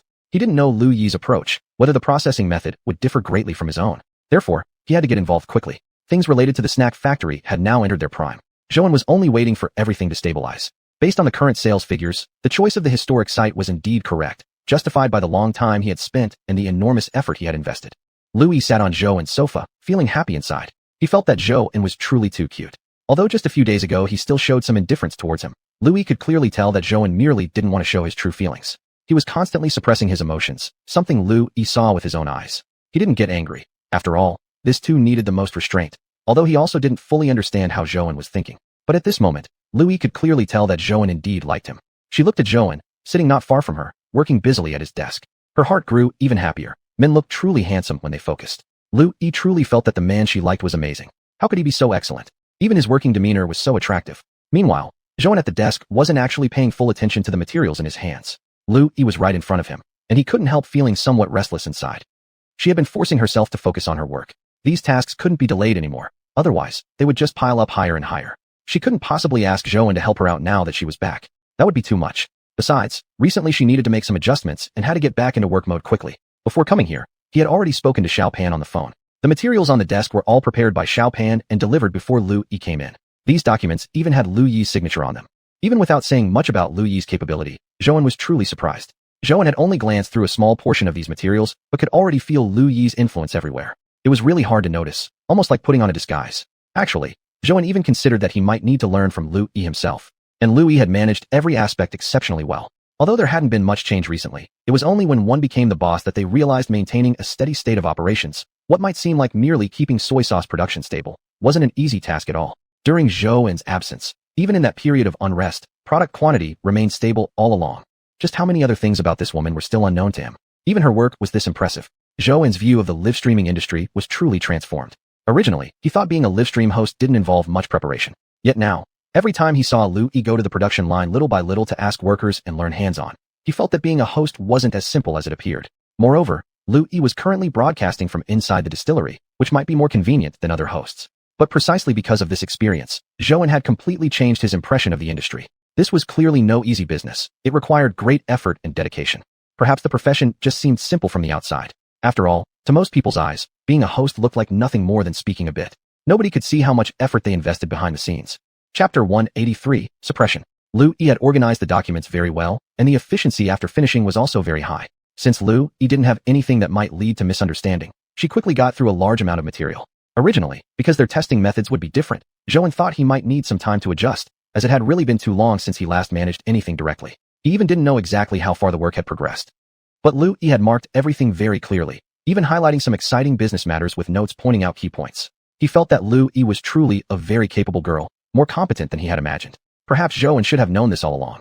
From the first time they met, Lu Yi had come to talk with him about a cooperation. It was the first time he had ever seen a girl come alone to his winery, just one person, carrying a bag and some documents to find him. That kind of determination was really rare. Yet back then, he also didn't understand why he had decided to give her his time. In fact, he could have let Xiao Pan handle the talk, but now Zhou couldn't remember clearly why he had changed his plans and made time for her. Perhaps it was indeed because of her beauty, or maybe her figure had intrigued him, yet he still remembered how the negotiation had proceeded clearly. Zhou was not unprepared to take risks. Quite the opposite, he had prepared very thoroughly. Although back then Lu Yi was pretending to conceal her identity, he could still tell that before coming to his winery, she must have already done a lot of research on him online. Moreover, regarding the live streaming contract Lu Yi had brought up back then, Zhou indeed hadn't placed many limitations on it at first, because he was still relatively unfamiliar with this industry. His winery was just a small company that had barely established itself. If it managed to rise quickly, it was simply because it was a dark horse in this industry. But back then, everything Lu Yi said truly shook Zhou. And when Zhou asked follow-up questions about the cooperation, Lu Yi responded calmly and clearly. Zhou had felt back then that this girl wasn't simple at all, and maybe that was when this feeling had started in his heart. If Lu Yi had been an ordinary girl, she wouldn't have dared to do such brave things, wouldn't have dared to come alone to negotiate with him personally, and certainly wouldn't have been so charming and proactive. Her intentions were quite clear, but there was nothing dangerous about her approach. On the contrary, Zhou felt a strong urge to treasure her. In Zhou's circle, it was rare to see a girl this proactive. If he had to name one, it might be those women who threw themselves at him once he became a boss. But those women were in a completely different category from Lu Yi. When Zhou took Lu Yi out for lunch, he realized this was actually the first time in a long while that they had shared a meal together. Although Lu Yi had worked at his winery for a short period, Zhou had barely been around the winery during that time. Occasionally he visited, but never stayed for lunch. Even during that phase, his 3 meals a day had mostly been rushed and uneventful. Looking back, before he and Xian and xiuxian had gotten together, they also used to eat lunch together. But now, even though his feelings had changed, he felt that the emotions they shared in these moments were stronger than ever. After lunch, Zhou took Lu Yi to the temporary factory and market. It had already been open for 2 days, but he hadn't visited yet. Although the location wasn't far, Zhou hadn't found time to bring her there. The smooth opening of the operation was inseparable from Lu Yi's assistance. Without her stepping in, Zhou wouldn't have been able to resolve the temporary factory issue so quickly. Great. Of course I want to go. I haven't been there yet. Is it similar to the winery? Lu Yi asked with big, curious eyes. Zhou looked at Lu Yi, feeling a little bit of affection. He gently stroked her hair and smiled. It's quite different. They're completely different kinds of business. Let me show you. When they arrived at the temporary factory and market, Lu Yi finally understood how different it was from the winery. Indeed, the two were worlds apart. Compared to the winery, there were more workers but fewer machines at the temporary factory, probably due to safety concerns, so there were more departments. Zhou had proactively set up a supervisory department in the factory, which allowed him to feel assured about Lu Yi only after subsequent inspections by the Quality Supervision Bureau. Lu Yi truly was an incredibly considerate and lovable girl. She always handled things silently yet appropriately, with the perfect touch of restraint. Lu Yi really felt that Zhou was incredibly impressive. Perhaps she hadn't fully realized it yet, but after working with him, Lu Yi had never felt such a strong sense of school from any other collaborator. She had a premonition that he would go even further and reach even greater heights. His head start wasn't just from opening a winery. He might soon expand into much larger-scale businesses. Thinking about this, Lu Yi felt somewhat incredulous and recalled again what Zhou had told her last time. She couldn't possibly associate Zhou with the word flawless. This seemed unimaginable. Although Zhou didn't live extravagantly or wastefully, he wasn't low-key in every aspect. On the contrary, he had always maintained a very humble presence. Yet he showed no signs of complacency, and his achievements were indeed quite perfect. Zhou's development had clearly been rapid. Within such a short time, he had already opened a second factory. Moreover, during these days when Lu Yi often worked with Zhou, she found managing his winery wasn't particularly difficult. Once stability was maintained, profitability was ensured. Because of this, Zhou never lacked orders or cooperative partners. He had plenty of clients, and there was never a day he had to worry about having no business. Also, from merely selling snacks, Lu Yi had sensed how powerful Zhou's repeat customers and loyal patrons were. Many customers supported him because they had been waiting specifically for his products. After returning from the winery, Lu Yi couldn't help but think again. She felt Zhou really was extraordinary. But as for herself, could she really match up to Zhou? At present, she was only a live streaming host, an occupation that most people didn't respect. Although Lu Yi herself didn't believe that was the case, she still couldn't escape others' opinions or society's reality. Lu Yi tried hard not to think about these things. Today was her first day being with Zhou, and she didn't want to worry about anything that might happen in the future. Regarding her feelings for Zhou, Lu Yi simply wanted to take things one step at a time. Chapter 184. Letting go of xiuxian. Today's live stream focused on life best products purchased in the market, snack factory products for the grand opening event, which was now quite large. Zhou had temporarily shifted to promoting alcohol products from the distillery, but he had stepped back a bit and was now primarily focused on the snack market business. Lu Yi had originally discussed with him whether many of the distillery's fans would be unwilling to carry so many unrelated products. He himself had watched the situation and thought that suddenly switching his unlisted products to snacks might be too risky and too rushed. But Zhou didn't think so. He wanted to send a message to the fans. His ambitions weren't just limited to liquor. He had bigger plans, and he wanted to expand much further than just maintaining what he currently had. Lu Yi listened to Zhou's explanation and found it quite reasonable. If he had started off by giving consumers or viewers too rigid of an impression, he might have unintentionally boxed his brand into a very narrow category. Zhou wanted his products to be immediately recognized as coming from his own factory, not just liquor reminding people of Zhou. His ambitions weren't limited to alcohol. Now he had snacks, and in the future, even more. As expected, Zhou had long-term vision. He was truly ambitious and highly driven. Initially during the live stream, Lu Yi did worry whether this approach might result in less than ideal revenue. But after actually experiencing the live stream, Lu Yi finally understood the confidence in Zhou's words. He indeed had every reason to feel confident. Not only did he sell out every product featured in the live stream, but many customers started placing advance orders, and most of the private messages urged Lu Yi to push Zhou and to speed up production. As someone who had known Zhou's customers, it was undeniable how impressive Zhou really was. In the area of influence, Zhou truly excelled. Although she had worked in similar areas before, compared with Zhou, it was like comparing small magic to powerful sorcery. When he got home, Zhou was holding the small cake he had bought for Xiao. Luckily, he had returned not too late. The bakery was still open. Otherwise, he wouldn't have known how to explain to Xiao. Hearing the sound, Aunt Zhou walked over toward him. Mr. Zhou, Xiao is already asleep. So early. Zhou felt a bit strange. At this time, Xiao should have still been doing homework. But now, Aunt Zhou hesitated, looking at Zhou as if making up her mind. Mr. Zhou, Xiao's been in a bad mood lately. You had promised to take her out to eat the day before yesterday, but you were too busy to do so. The little girl has been down for the past couple of days. That day before the snack factory's opening, Zhou had originally planned to take Xiao to her favorite restaurant, but there had been an unexpected problem at the snack factory. Since the factory was set to open the next day, Zhou had no choice but to deal with the problem. He had been preoccupied with preparations for the past couple of days and hadn't even had time to explain to Xiao, which made him feel guilty. So she really was upset, holding a grudge against him. When he had chatted casually with Oldly before, Oldly had advised him that Xiao was growing up now and that he couldn't afford to be careless, or the child would feel hurt inside. I understand. Thank you for telling me, Aunt Zhou. You should rest now, Zhou said gently with a slight smile. He went to the kitchen and put the small cake into the refrigerator. It was Xiao's favorite dessert. He just hoped she would feel better when she saw it. Suddenly, Zhou thought of xiuxian. A couple of days ago, xiuxian had found it too lonely in the space realm and had made plans with Xiao to meet often. Zhou had also realized that he had been too busy lately to find time to visit xiuxian in the Cold Pond realm. Moreover, Xiao and xiuxian got along quite well, so he had brought xiuxian out of the Cold Pond realm. But now, in Xiao's bedroom, there was only Xiao alone. Zhou felt puzzled. Had xiuxian returned to the Cold Pond realm by herself? That shouldn't be possible. Xiuxian always consulted him before doing anything important, and Zhou had also told xiuxian that for any emergencies, she should talk to Aunt Zhou and have her call him. Zhou thought perhaps xiuxian was elsewhere. Xiuxian, are you here? Zhou tried calling out cautiously. Silence for a moment, and still no response came from xiuxian. He went to his own bedroom. Maybe xiuxian was in his room? As soon as Zhou entered his room and turned on the light, he found no xiuxian inside. Just as he suddenly heard a sound from the bathroom door swung open. Before Zhou could react, he saw xiuxian walking out of the bathroom completely naked. Zhou was completely stunned. He had never expected xiuxian to appear before him like this. After a moment of confusion, he finally gathered his thoughts. Although xiuxian was taking a shower, Zhou had previously told her that if she needed anything, she could use the bathroom in his bedroom, since Aunt Zhou was using the other one. But even so, Zhou had never imagined that xiuxian would come out completely naked. Last time in the space realm, he had clearly told her she must wear clothes. Zhou, you're back? xiuxian asked, somewhat delighted to see him. Her voice broke the silence, and Zhou quickly snapped back to reality. He hurriedly grabbed some clothes from the nearby wardrobe. Yeah, I'm back. xiuxian, why aren't you wearing anything? He asked while helping her dress. I didn't know what to wear. Isn't it fine like this? xiuxian said it with such seriousness that Zhou didn't quite know how to respond. He was a grown man, and Zhou never would have imagined a day would come when he would feel so helpless in front of a woman. xiuxian was genuinely innocent. Although she had started to understand this world a little, it was still mostly unfamiliar to her. She had never left her own space realm before. Zhouan could hardly imagine what it must feel like to stay inside such a space for a long time.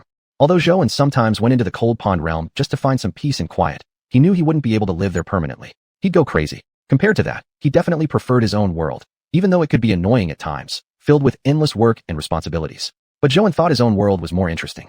I'll explain more to you later. Zhouan smiled as he looked at xiuxian. He truly felt that xiuxian possessed a kind of charm, something that always helped him relax. No matter how tired he felt after work, as long as he talked with xiuxian for a bit, he felt his energy and spirit return. Chapter 185, Innocent. Moreover, xiuxian made a very suitable listener. Since she knew nothing about his world, she wouldn't judge every decision Zhou had made using mundane perspectives. Although xiuxian was from the cold pond dimension and not from the same world as himself, for a long time now, she had helped Zhou in a great deal. If it weren't for xiuxian, his distillery probably wouldn't exist anymore. It might have already gone bankrupt. Recently, as he had been managing the snack factory, xiuxian had been constantly assisting him and taking care of xiuxian. If it weren't for xiuxian would likely be even angrier at him now. Although Zhou had never spoken these things out loud, he was always aware of them. He truly felt grateful for all the help xiuxian had given him. Have you eaten? xiuxian allowed Zhou to help her dress, occasionally lifting her hands. No, I just got back. I couldn't find you and didn't expect you were taking a bath. Upon hearing this, xiuxian frowned. You haven't eaten yet? Then let me go cook for you now, okay? She hadn't even finished dressing yet. As Zhou dressed her, he found the task more difficult than running his distillery. Although he tried his best not to think about it, he couldn't avoid touching her body occasionally. Zhou felt like he was about to lose control. And xiuxian wore such an innocent expression, seemingly understanding nothing at all. Zhou felt ashamed for having such thoughts in his mind. They felt dirty and indecent. Would she even understand how this situation would play out? Probably not. She might not even understand what he was talking about. xiuxian really was too innocent. More innocent than any girl he'd ever met. You can cook. Zhou assumed xiuxian was only joking.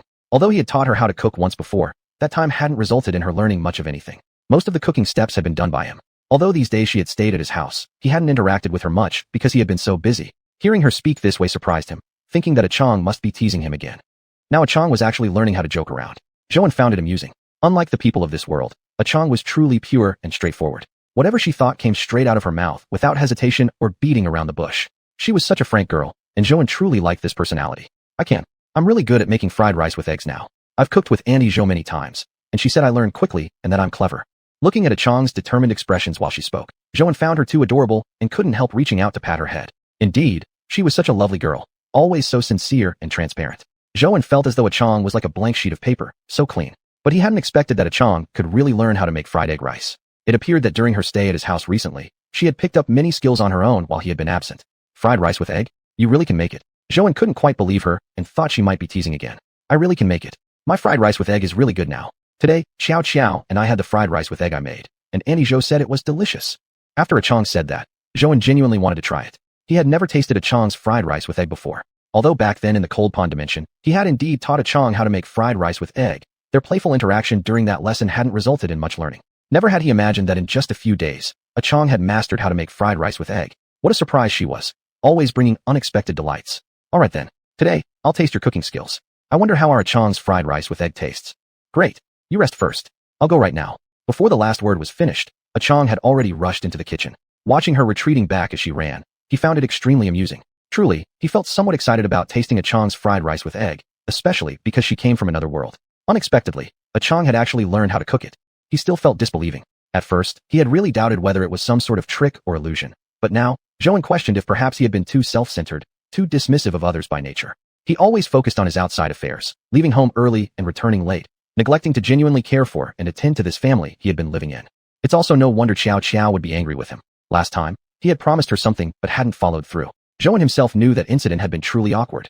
But recently he had been so busy, occupied with the snack factory's opening, with many more things still needing handling, like following up on orders. He absolutely had to stay on top of everything. Zhou actually felt conflicted too. If given a choice, he really wanted to grow up alongside Xiao, to experience his world together with xiuxian. But now, it seemed nearly impossible. The workload at the snack factory was just too much, and the distillery still had many things requiring attention. There was simply too much to handle. Plus, recently the distillery had begun preparing for expansion, so Zhou couldn't afford to be careless. He estimated he'd be even busier in the coming period than he had been before. He didn't know what to do either.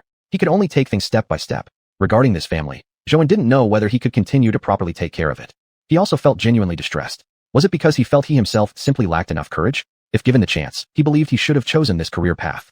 This profession, this status, and that title of Boss Zhou had given him so many things, allowed him to buy anything without worries, and offered him a glimpse into high society. Though it wasn't his ultimate goal, Having a bit more comfort now could still be considered a good thing.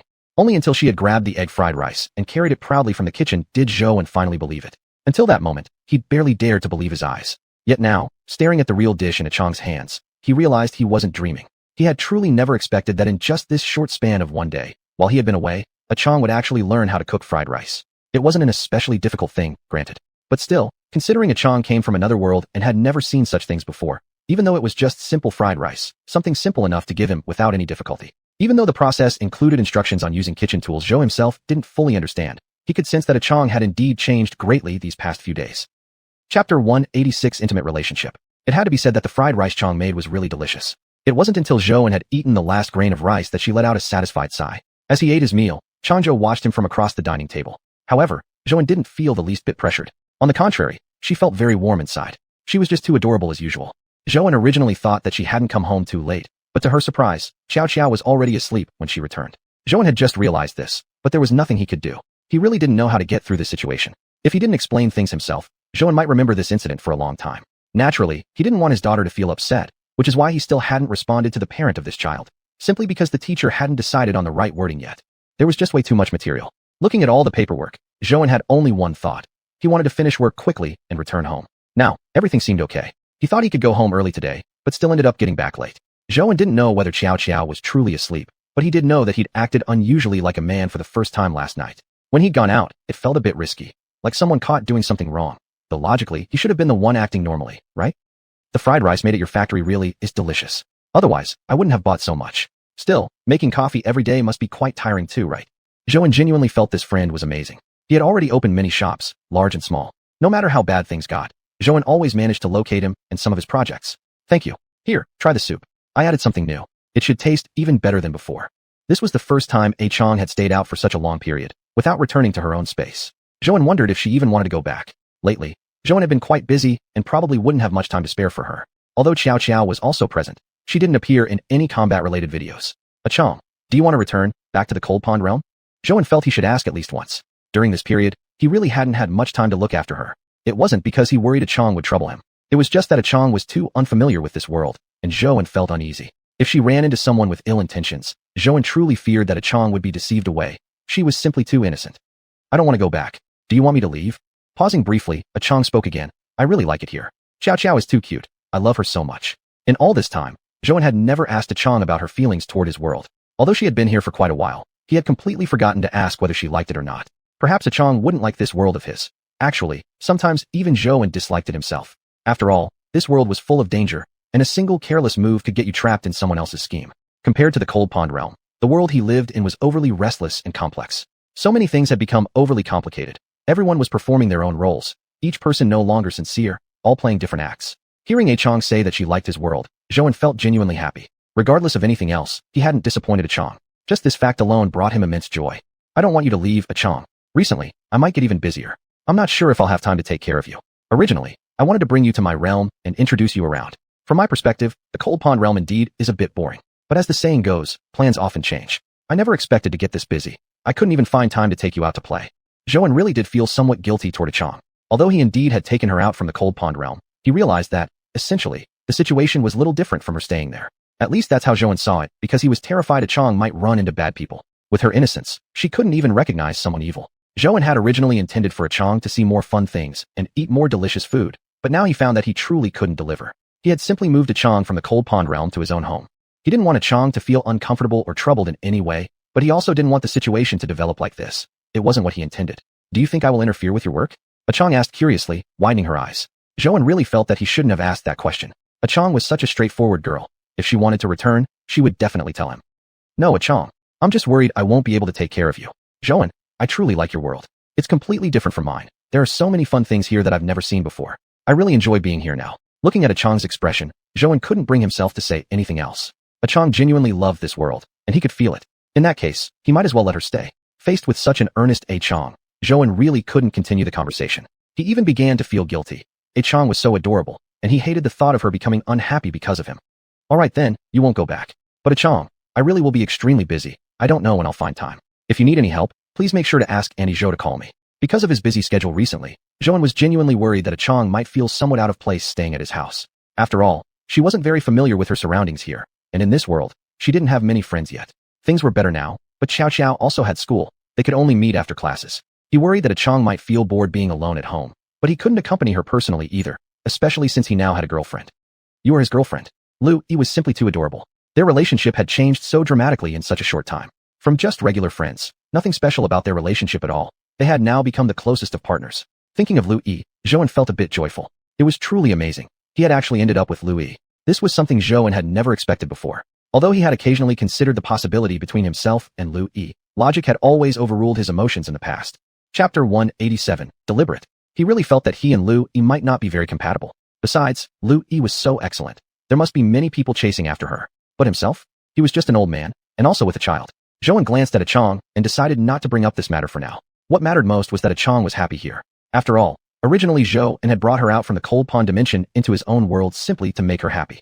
If that was the case, then let Chang stay here. It shouldn't cause any big problems, since Annie Zhou was also here and could help look after her. That way, Zhouan could also feel at ease. Everything would be fine after this period.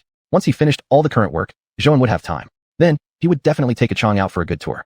When Zhouan arrived at the winery, he found that Lu Yi had already come. He really hadn't expected that Lu Yi would arrive so early. During these past days, he hadn't visited the winery. He didn't know how Lu Yi had been getting through this period, handling so many tasks for him, studying the wines of the winery, and also doing live streams. When they first started cooperating, Zhouan had watched a few of her live broadcasts. Lu Yi indeed did very well. At first glance, the majority of sales results might not show any obvious difference. But after watching for just a few minutes, one would realize that their streaming styles were entirely different. Lu Yi's live streams weren't filled with empty and meaningless chatter. Many people might view the streaming industry as a way to rip off money. But when watching Lu Yi's live stream, one would have no such feeling whatsoever. Lu Yi was genuinely dedicated and invested, carefully delivering opinions and presenting precise introductions about their products. Moreover, one could clearly feel that Lu Yi had done a lot of preparation in private rather than just improvising. And indeed it was like this. Zhouan knew that when they first started working together, the amount of time Lu Yi spent daily at the winery was even as much as his own. Even though he was merely a host, he only needed to come to the winery for live streaming on schedule. However, Lu Yi had been arriving at the winery at the same time as Zhouan did, just to experience together with the employees the entire brewing process, to understand better the products he was promoting. Zhouan had always known all these things, which was why during the period of his absence he felt particularly at ease cooperating with Lu Yi. He even felt that he was extremely lucky to have retained Lu Yi in his winery. This partnership really was the most relaxing one he had ever experienced. More importantly, Lu Yi had helped him immensely during this period at the winery. Without Lu Yi, he probably would have ended up in the hospital due to exhaustion. The number of tasks related to the winery that others had been willing to delegate to him was nearly overwhelming. Although Zhouan hadn't carefully inquired about the details before leaving, he already had a rough idea. Now that he was back, he could better understand how hard Lu Yi had been working during this time. The materials were neatly arranged, and everything was labeled very clearly. These were all the results of Lu Yi's dedication. Zhouan saw everything and had it all in his heart. He wondered whether Lu Yi had been arriving at the winery this early the whole time, even earlier than himself. Today, Zhouan had come early, and Lu Yi was still earlier than him. This made Zhouan feel especially guilty. Lu Yi, why did you come so early? Upon hearing this voice, though, Zhouan turned around and saw the night. Only when he saw the evening did he realize that the night had returned to the winery. I came to check the equipment. It's about time for quality inspection this week again. Don't worry, I'm back now. I'll take care of this. And also, thank you so much for everything. Hearing these words, Lu Yi felt somewhat happy, yet thought Zhouan was being too polite. I almost forgot that you really came back. It's okay. I'm used to working at this hour. For some unknown reason, hearing Lu Yi speak this way made Zhouan feel somewhat sad. Lu Yi had truly gone through a difficult time these past days. He hoped he could properly compensate him in the future and let him rest well. After all, Lu Yi's job wasn't particularly demanding originally. He only needed to work for a short while each day, even though preparations did require much time. But it really wasn't necessary to spend so much time here. If it weren't for him, Lu Yi's life could have been much easier. Compared to Lu Yi's previous company, the current work situation at the winery was probably somewhat exploitative for Lu Yi. Even though Zhouan paid Lu Yi more than his previous company did, Zhouan still felt as though he had somewhat exploited Lu Yi. Come on, let's go have dinner. Zhouan walked to Lu Yi's front and calmly took her hand. Holding a woman's hand felt different from holding a man's. Compared to Zhouan's rough hands, Lu Yi's were delicate and tender. No matter what idiom was used to describe her hands, it wouldn't be an exaggeration. Lu Yi hadn't expected that tonight. In the winery, Zhouan would hold her hand. Although they were indeed in a romantic relationship now, Lu Yi still felt uneasy. After all, other employees would arrive soon, and they were about to go have dinner together. Surely some employees would see them. Lu Yi didn't know what Zhouan was thinking. But since Zhouan showed no obvious reaction, Lu Yi decided not to overthink. If Zhouan could be so open and straightforward, there was no reason for him to be secretive either. Truthfully, he had never wanted to hide their relationship. However, the main concern was that it might have a negative impact on the winery, where the boss worked. Lu Yi had wanted to ask Zhouan last night about his thoughts on this. After all, they couldn't continue a secret relationship forever while working together. Lu Yi wasn't the type of girl who would suppress her own feelings. Although he couldn't say this situation really made him feel oppressed or weichic, Lu Yi still wanted to make their relationship public. Their relationship wasn't something to be ashamed of, was it? He liked Zhou, and Zhou liked him back. This was a legitimate and justified relationship. So why couldn't they make it public? Now, Zhou had given his answer through this action. It meant he was giving Lu Yi the best response possible, though he hadn't clearly verbalized his feelings. However, his actions already spoke for themselves, fully demonstrating his intentions. Lu Yi truly felt very happy. Originally, she had indeed been troubled, wondering how to bring up this matter with Zhou. After all, this issue couldn't be avoided. She couldn't pretend to be an ordinary person in the winery when Zhou was around, pretending only to be colleagues. Lu Yi truly didn't think she could do that. Why are you doing this? Aren't you afraid of what others might say? Lu Yi glanced at Zhou and deliberately said this. She already knew why Zhou did it, but still wanted to hear it directly from him. What was his explanation? Chapter 188 Pointing Fingers. Although Lu Yi clearly knew Zhou's feelings, she still wanted to tease him a little. What's wrong? Don't you want to go public with me? Do you think I'm not presentable enough? Lu Yi was amused by Zhou's reaction. That wasn't what she meant at all. She had only wanted to play with him a bit, but Mei Shangdao, Zhou turned the tables on her, leaving Lu Yi both annoyed and amused. Sure enough, as soon as they walked into the cafeteria, Lu Yi noticed many people circling around them, though they didn't come forward to ask anything directly. It was different from what Lu Yi had expected. She had thought someone might even confront them face to face. Lu Yi had even prepared how she would respond, but no one ended up asking her anything. Well, considering that Zhou was the factory owner, everyone probably would wait until the boss wasn't around to ask, Lu Yi thought. She really felt like she had no brain sometimes. So, under the occasional sidelong glances from others, they finished breakfast. Lu Yi truly felt this was the most anxious meal she'd ever eaten. After all, she had never been watched by so many people like this before. It was like she was some kind of rumored female lead in a scandal. Lu Yi found it a bit ridiculous, but seeing how calm Zhou looked, she felt like she was overreacting. She wouldn't act like someone who had never seen the world before. Now that she was officially Zhou's girlfriend, she must also appear as composed as he did. Because of the snack factory matters, there was still much to deal with. Although the factory was already operational, the follow-up business and customer service still needed attention, including warehouse logistics and other issues. Though most of these problems were relatively minor, they were still quite tedious to handle, and Zhou needed to supervise them in person.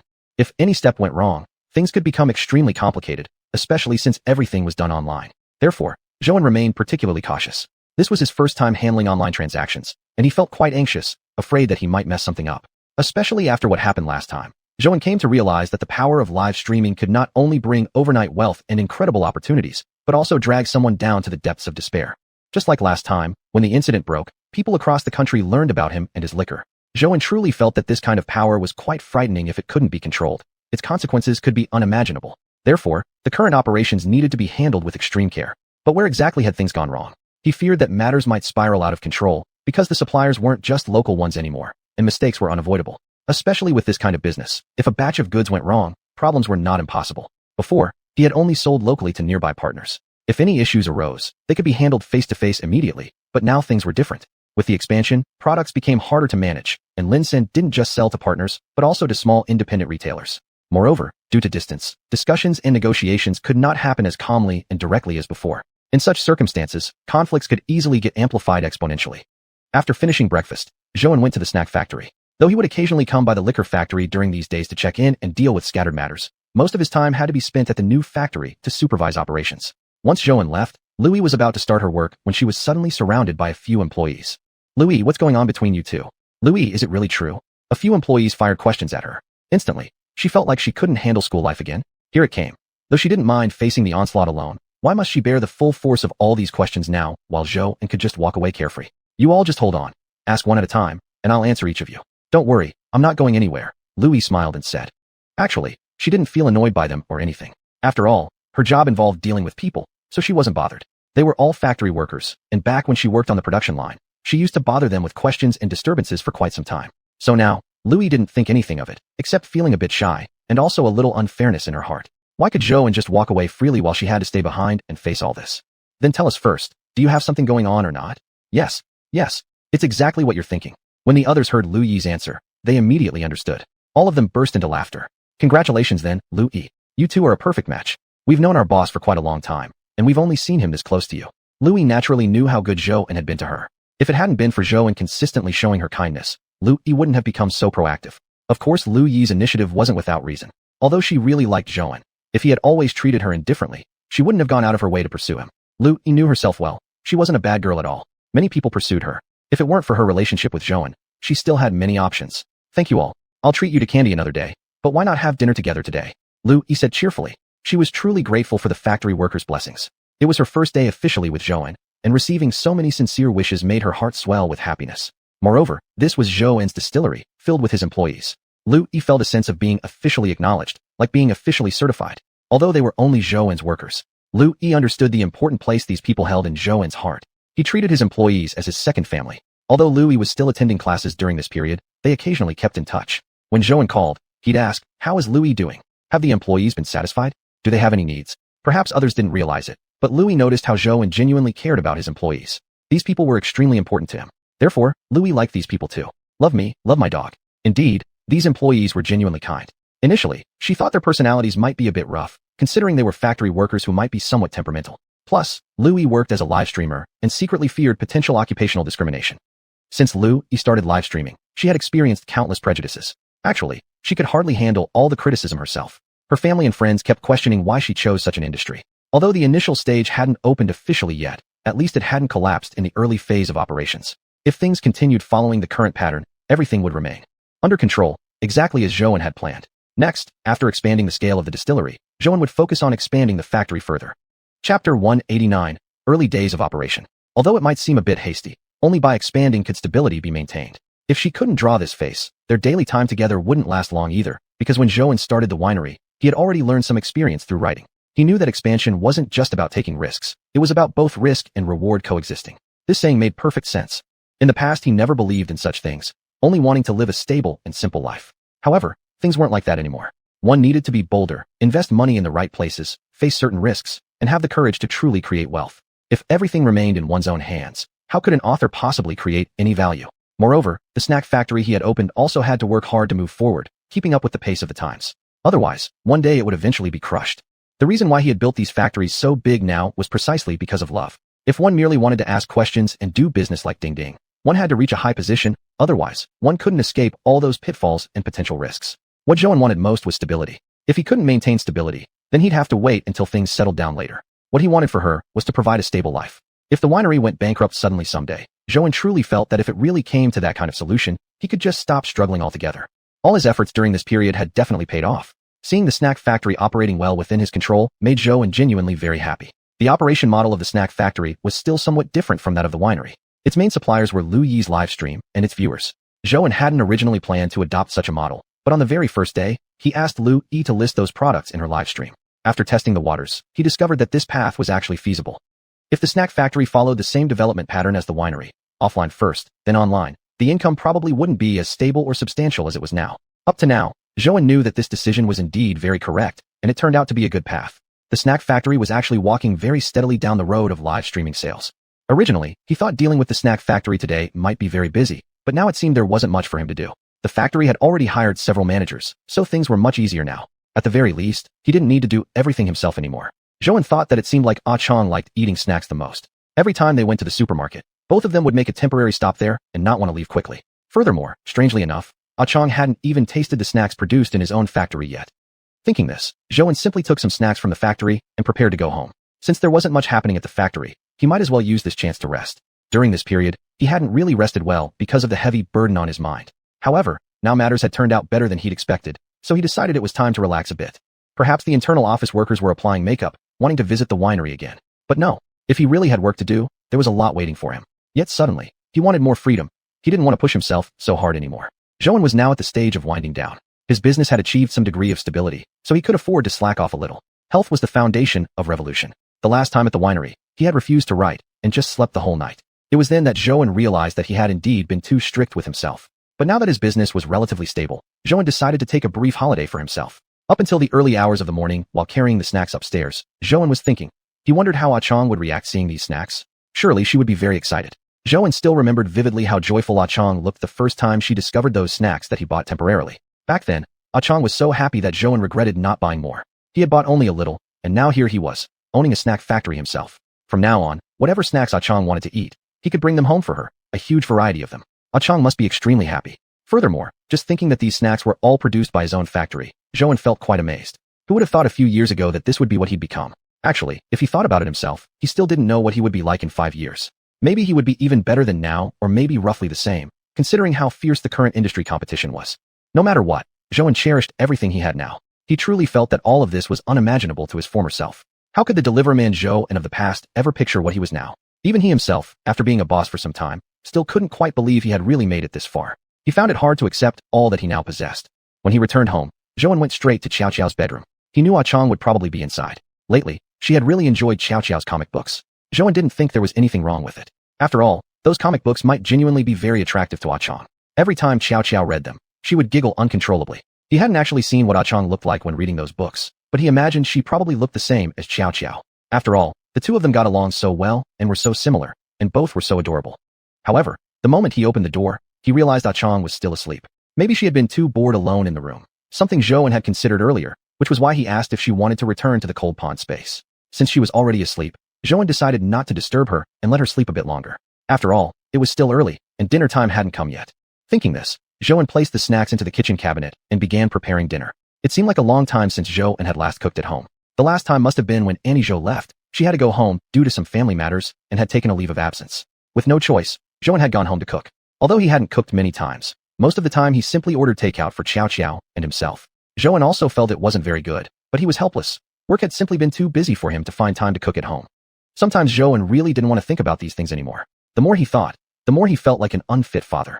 When facing Xiao Xiao, he truly felt a sense of guilt. He didn't know whether this current life was good or bad. Chapter 190, back again. Everything was supposed to be for Xiao Xiao, but now things had turned out like this, and Zhou couldn't even figure out what he was doing anymore. When would a stable life finally become a reality? When would everything finally turn out exactly as he had imagined? He had no choice but to stop thinking about these things. Thinking too much only made him more anxious. The situation was already irreversible, and there was no way for him to back out now. It was impossible to stop halfway anyway. The only thing left to do was to keep moving forward, doing better and better, until nobody could say anything against it. The snack factory was doing pretty well at the moment. At least so far, Zhou had no regrets about starting this project. It was something he had decided on a whim, not something he had planned for a long time. Originally, his plan had been to expand the scale of the liquor distillery further. Compared to that, the idea of starting the snack factory was completely impromptu. Luckily, it had turned out well. The operation was stable, and the market response had indeed been positive. Zhou was relieved he hadn't lost money on this venture. Zhou wasn't afraid of losing money in the first place. He had some funds available now, and the liquor distillery itself was also operating smoothly. Still, he worried that he was wasting time. He truly didn't want to waste time anymore. Especially after reaching this point with the liquor distillery, Zhou had come to deeply appreciate the value of time. He now believed that every minute and every second was beyond price. The saying time is money truly made sense. But when he was still a deliverman, he never used to think like this. Thinking back now, that former self of his did seem a bit foolish and perhaps wasted too much time. No wonder Xiao Xiao's mother always scolded him for having no ambition. Looking back now, his former self truly had lacked purpose. If he had the choice, he would certainly choose to be who he is now. Though he was tired every day and even had no time to take care of Xiao Xiao, the days now were fulfilling, full of progress, and each step forward was successful. Even though he couldn't spend time with Xiao Xiao, all this effort would provide her with a better future, a better environment for growing up, opening the door for better opportunities. Perhaps it was only when one reached a certain level could they truly see a wider world. For a long time, Zhou had questioned whether what he was doing now was really good for the family, good for their household. But now, Zhou clearly understood that without a certain level of financial capability, there was nothing he could offer Xiao Xiao, no way to give her anything that would make her stand out. The current direction was the right one, and he wanted Xiao Xiao to start life with a significant advantage over others. Xiao Xiao came from a single-parent household, and Zhou knew very well how guilty he felt about this.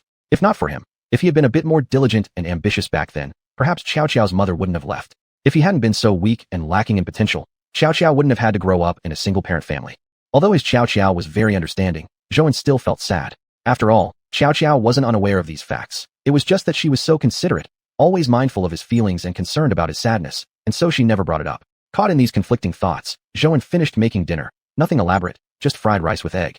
He knew both Xiao Xiao and Ah Chong loved fried rice with egg. It was the simplest of dishes, yet for some unknown reason, the two of them really enjoyed it. Zhou didn't even want to think about why they liked it. Those two were weird people to begin with, at least according to him. The fact that two people so completely different somehow got along so well was strange enough on its own. Since they loved fried rice, Zhou didn't mind cooking it for them. After dinner was ready, Zhou went to Xiao Xiao's bedroom to wake up Ah Chong. That girl really could sleep. Zhou had no idea when she had fallen asleep, but now dinner was done, and Ah Chong was still sleeping soundly. Watching her peaceful expression as she slept, he thought she looked rather cute. He even felt a bit guilty about waking her up. But if he didn't wake her, she wouldn't be able to taste this delicious fried rice. Besides, it was still early. She could always go back to sleep later. Ah Chong, wake up and eat. I made your favorite fried rice. Zhou gently patted her arm. Ah Chong slowly opened her eyes, and seeing it was actually Zhou calling her, she thought for a moment it might be a dream. It's really you. You're back. Ah Chong really hadn't expected it. Zhou had actually returned. She hadn't seen him for several days. When Zhou left last time, he had told her he would be very busy recently and asked her to stay here properly and play with Xiao. She never imagined he would already be back now. Perhaps he wasn't that busy anymore? Would they be able to meet every day from now on? Thinking about this made xiuxian extremely happy. It had truly been a long time since she last saw Zhou. In this world, the only person xiuxian trusted was Zhou. Right, I'm back. I've already prepared dinner. Quickly wake up, let's go eat together. After waking her up, Zhou left the bedroom, allowing her to change inside. Now xiuxian already understood how to dress herself, which Zhou found somewhat comforting. No more awkward situations like last time would happen again. There was something on Zhou's mind. He was still wondering whether he should mention it to xiuxian later. He had considered this for a long time. At this time, Annie Zhou had gone out shopping, and Xiao was at school. Today was also a rare day off for him. Normally, he would be working right now, but xiuxian didn't have a job or much to do. Of course, Zhou didn't feel that xiuxian was being unnecessary or inconvenient in his home. He just wondered whether xiuxian might find things a bit boring here. Truthfully, there was little he could do to accompany xiuxian anymore. Originally, the liquor distillery alone was enough to keep him busy, and now with the new snack factory added, Zhou genuinely felt stretched thin. He could hardly guarantee he would be home every day. Especially while cooking just now, Zhou felt as though he was becoming busier and busier. He had even become somewhat unfamiliar with his own kitchen. Therefore, he was thinking whether he should find something for xiuxian to do. He had mentioned it to her previously, asking if she wanted to return to the Cold Pond realm. He could tell that xiuxian indeed really loved this world and enjoyed playing with Xiao. But Zhou had no choice. He simply couldn't accompany her anymore. Even if she stayed here, she would spend most of her time in the same way as she did back in the Cold Pond realm anyway. Chapter 191, Nothing Unexpected. Especially after just seeing xiuxian asleep, Zhou felt a slight sense of loneliness. Most people in their world had things they needed to do. Zhou wondered whether he should assign a job to xiuxian too. Until xiuxian was nearly finished eating, Zhou was still thinking about this matter. He thought maybe he really should discuss it with xiuxian and encourage her to express her own thoughts, regardless of what she might be thinking. After all, he was genuinely concerned that she might not be enjoying herself here. Since they had already left the Cold Pond dimension, they should be happy. However, Zhou admitted to himself that this situation was partially his fault, as he hadn't anticipated becoming so busy. Originally, he had genuinely planned to bring xiuxian out from the Cold Pond dimension for a bit of fun, but now, with everything happening the way it had, after bringing her out of the Cold Pond dimension, she could only stay at his home. Though none of this had been Zhou's intention, things had ended up this way regardless. Now what they had to do was face the reality and search for solutions.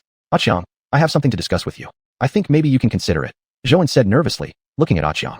He was afraid she would overthink things, especially since last time when he mentioned wanting her to return to the Cold Pond dimension, xiuxian had clearly been upset. Actually, he didn't intend to ask xiuxian to leave, but he felt xiuxian might be bored or not adapting well to certain aspects. After all, Zhou couldn't stay by her side all the time, and most of the time xiuxian was alone in this world. However, when Zhou mentioned it last time, xiuxian had clearly become angry, even doubting whether his words were genuine. Since then, Zhou had become careful in speaking to her, afraid of being misunderstood. Okay, go ahead, tell me. xiuxian smiled and said, looking at Zhou. Well, I was wondering if I could invite you to work at my factory. I'm afraid you'll be bored at home, and I will be very busy these days, so I might not be able to take good care of you. After saying that, Zhou watched xiuxian's reaction carefully, eager to see how she would respond. He didn't want to make xiuxian unhappy, but neither did he want her to stay at home unhappy, considering there was no one else around to talk with her. Work? Do you think I can do it? I'm scared, I might mess up and cause trouble for you. Was it the same factory I visited before? Would the job be complicated? I'm scared, I won't be able to do it. Zhou saw her furrow her brows, thinking she was thinking about something serious, but apparently she was worrying about these things. Actually, Zhou had already made his decision. Since he had said these words, he had definitely chosen some easy tasks for her, because he fully understood xiuxian's special circumstances. Moreover, he wasn't even planning to send xiuxian to the winery. Although, perhaps the winery could be a better choice in terms of what she already knows. And since xiuxian had visited several times already, the winery was somewhat familiar to her. Yet Zhou did not have that plan. He wanted to send xiuxian to the snack factory. Don't worry, I'll help you get used to the job, nothing to be concerned about. It's not anything particularly difficult. If it were difficult, I wouldn't assign it to you. xiuxian, rest assured. No, it's not the winery you visited before. It's another factory. I've been busy with it lately. I've opened a snack factory, mainly producing snacks. Zhou decided not to let xiuxian go to the winery because the processes there were actually a bit more complex compared to the snack factory. While it might seem like the winery would suit xiuxian better, since she already had some familiarity with it. But Zhou felt xiuxian might actually enjoy the snack factory more. After all, xiuxian liked eating snacks herself, so the snack factory should feel more appealing to her. A snack factory? So there'll be a lot of delicious food? Is it the same as the snacks you bought for me? Are they the same? xiuxian asked in surprise. Just as Zhou expected, xiuxian showed interest in the snack factory immediately, her eyes lighting up as soon as he mentioned it. Seeing her delighted expression, Zhou felt a bit amused. For such a grown-up person, she was still so adorable. Zhou really thought xiuxian was a lovely girl. That's right, it's the same kind of snacks I bought for you, maybe even tastier. So xiuxian, would you like to go? Zhou realized that xiuxian must have been thinking about these things herself, and he thought he should have thought of this sooner. Instead, at home, he'd been brooding over these difficult thoughts. He should have realized this much earlier. If he had thought of this earlier, Xiang wouldn't have felt so sad. Just thinking about Xiang reminded Zhou of how she had become more idle and less cheerful since meeting him, which made Zhou feel a bit sad himself. If it weren't for him, Xiang might still be that girl in the cold pond dimension who knew nothing but to smile happily. Although the cold pond dimension was extremely boring, it had given Xiang a kind of innocence and kindness that no one else in this world possessed. In Zhou's eyes, this was extremely precious, more valuable than anything else. After finishing the meal, Zhou washed the bowls. During this time, Xiang stood beside him, watching him as if afraid he might run away. Zhou could tell exactly what she meant. Since he had already brought up the topic of work, Zhou knew Xiang must be feeling excited inside. It might be because she feared she wouldn't do well, or it might be the thrill of going to a new place. After all, this world was still very new and strange to Xiang. But Zhou didn't plan to speak up. He enjoyed watching Xiang follow him everywhere, like a shadow. Wherever he went, she followed closely behind. To Zhou, she looked incredibly adorable. When can I start working? As expected, Xiang couldn't hold back and finally asked the question. Zhou felt like smiling. Do you want to go today? Or we can go tomorrow. It's up to you. When would you like to go? Upon hearing this, Xiang grinned. Really? Anytime I want. Then can I go in the afternoon? I want to start working right now. Zhou truly found Xiang's expression absolutely adorable. He even wanted to take out his phone and record her like this. This was the first time in a long while that Zhou had heard someone actually express eagerness to work. In this world, most people hated working. Xiang, who had never worked before, naturally felt very excited about it. She just wanted to dive into work immediately. All right, I'll take you there later. I've suspected for a while that you might be bored here. I'm sorry, Xiang, I didn't think things through properly. I was really too busy these past few days. Chapter 192, Caution. It's fine, I'm not really bored either. After all, he is still inside the space. I'm just by myself. Besides, the cold pond space isn't as fun as this place. Zhou, you should know that too, so there's no need to worry about such things. Whatever happens, I will have work to do soon. Thank you, Zhou. If it weren't for you, I probably wouldn't have been able to come to this world. Thank you so much for showing me so many things and letting me experience so much. I've never felt anything like this before. Of course, the reason Zhou to all this wasn't for Xiang to thank or be grateful to him. Zhou simply thought Xiang was a good girl, and also genuinely believed the cold pond space was just too boring. He wanted Xiang to see the outside world, to see his world. Although at times, he really disliked his own world. There were always things in this world that made him unhappy, but he had to admit it was indeed more interesting, especially after he had experienced the space. Even then, he still thought his own world was more intriguing. He wanted Xiang to see his world, wanted her to see what kind of place it was. What was here, what beautiful and fun things existed. He wanted Xiang to see all of it. By the time afternoon rolled around, and it was nearly time to start work, Zhou took Xiang together to the snack factory. It was Xiang's first time visiting the snack factory. Although it had already opened a few days ago, he hadn't had the time to bring her here yet. Unfortunately, today he couldn't bring Xiao. She still had school. Zhou thought he would wait until Xiao had a holiday and then bring her here. At that time, she would surely be very excited. After all, this was a place where snacks were produced. Although it was a factory, Xiao would definitely find it interesting. Zhou could already tell this from Xiang's expression. At this moment, Xiang stood at the entrance of the snack factory, staring at everything inside. She could even smell the scent of snacks wafting through the air. Zhou really felt that this was kind of amusing, so it wasn't hard to imagine how Xiao would react when she arrived here. Is this the snack factory you were talking about? It's so big. Yes, this is the place I mentioned. In the future, you'll be working here, and I'll also be here often. Don't worry, Xiang. There's nothing to be afraid of. Xiang didn't look the least bit frightened. On the contrary, she seemed very happy. Zhou thought her eyes hadn't glanced at him even once since stepping out of the car. They had only focused on the snack factory. Well, after all, from the time she left the cold pond space until now, Xiang had been staying only at his home, going nowhere else. Occasionally, when Zhou thought about his daily routine of heading to and from work, he realized he didn't have enough time to take her out when he wasn't at home. By the time he returned, they had already gone to sleep. Zhou took Xiang into the factory, feeling that if he didn't hold her back, Xiang might have stood at the entrance forever, gazing inside. Just follow me, Xiang. Don't be afraid, and don't get too excited. Work is also very boring. Zhou had really never expected that when he returned, Xiang had already learned the job. Although the work itself wasn't hard, he still hadn't expected her to adapt so quickly. Besides, he hadn't been away for very long. Because he kept thinking of Xiang being here, he didn't stray too far away today, her first day on the job. He finished his tasks quickly and came back. He truly hadn't expected Xiang to learn so fast. Even though these were simple tasks, everything here was still unfamiliar to her, since she had never encountered any of this before. Even everything in this snack factory was new to Xiang. Originally, Zhou's intention was only to bring her here today to get familiar with the environment. Truthfully, he also knew that Xiang probably would prefer to go to the winery instead, as that environment was more familiar to her. Although the snack factory might have been more to Xiang's taste in comparison, she had not even been here once yet. She hadn't worked at the winery either and had never touched such work, but for Xiang, the environment there would feel more comforting. Yet Zhou hadn't expected that once they arrived, Xiang wouldn't even look frightened, her eyes sparkling instead with enthusiasm. Zhou could clearly see her eagerness for the upcoming work and how much she liked this snack factory. Even though she hadn't started working yet, Zhou knew that she was extremely interested in this snack factory. So, what originally was supposed to be a day of simply bringing her to visit and adapt to the factory environment had now turned into immediately putting her to work. Zhou felt that he had truly underestimated Chang. She was braver than he had imagined. Although everything here was so unfamiliar to her, her performance was still remarkable. Putting himself in her shoes, Zhou thought for a moment and realized he himself would not have been able to do this. He still remembered when he first discovered the cold pond space. Back then, Zhou had truly been terrified. After all, in his entire life, he had never seen such a world before. At that time, he didn't even know whether the cold pond space was really a world.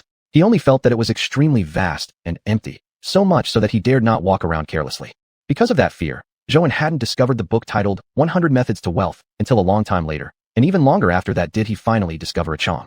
If he had been as brave as a Chang was now back then, perhaps Zhou and a Chang would have met much earlier, without having to wait until now. Seeing Zhou return, a Chang smiled. Zhou, look at what I did. Is it correct? And he said I did quite well, just a bit slow. Zhou bent down and looked at the packaging in front of a Chang. Yes, you did it correctly. It's fine. When you've worked here longer, your speed will improve. He said this sincerely. He truly hadn't expected a Chang to adapt to work so quickly. Actually, it would have been okay if a Chang hadn't worked today at all. After all, Zhou had only wanted her to come here to get used to the snack factory environment. He wanted her to experience this working environment. As for actual tasks, Zhou had not intended to let her start working so soon. He only wished for a Chang not to be so bored. He spent little time at home, and Xiao had school every week, only being at home on weekends.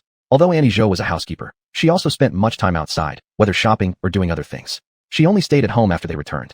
Therefore, a Chang truly felt quite bored at home. Zhou didn't want her to feel sad. He only wished for a Chang to live happily. Of course, right now he still couldn't stay at home or take a Chang out to play. Certainly, Zhou knew a Chang really liked this world of his. If she could adapt well to this world, then naturally he would be extremely pleased. Chapter 193. I'm here for you. Although the cold pond space was indeed a Chang's home, it was undeniably boring there.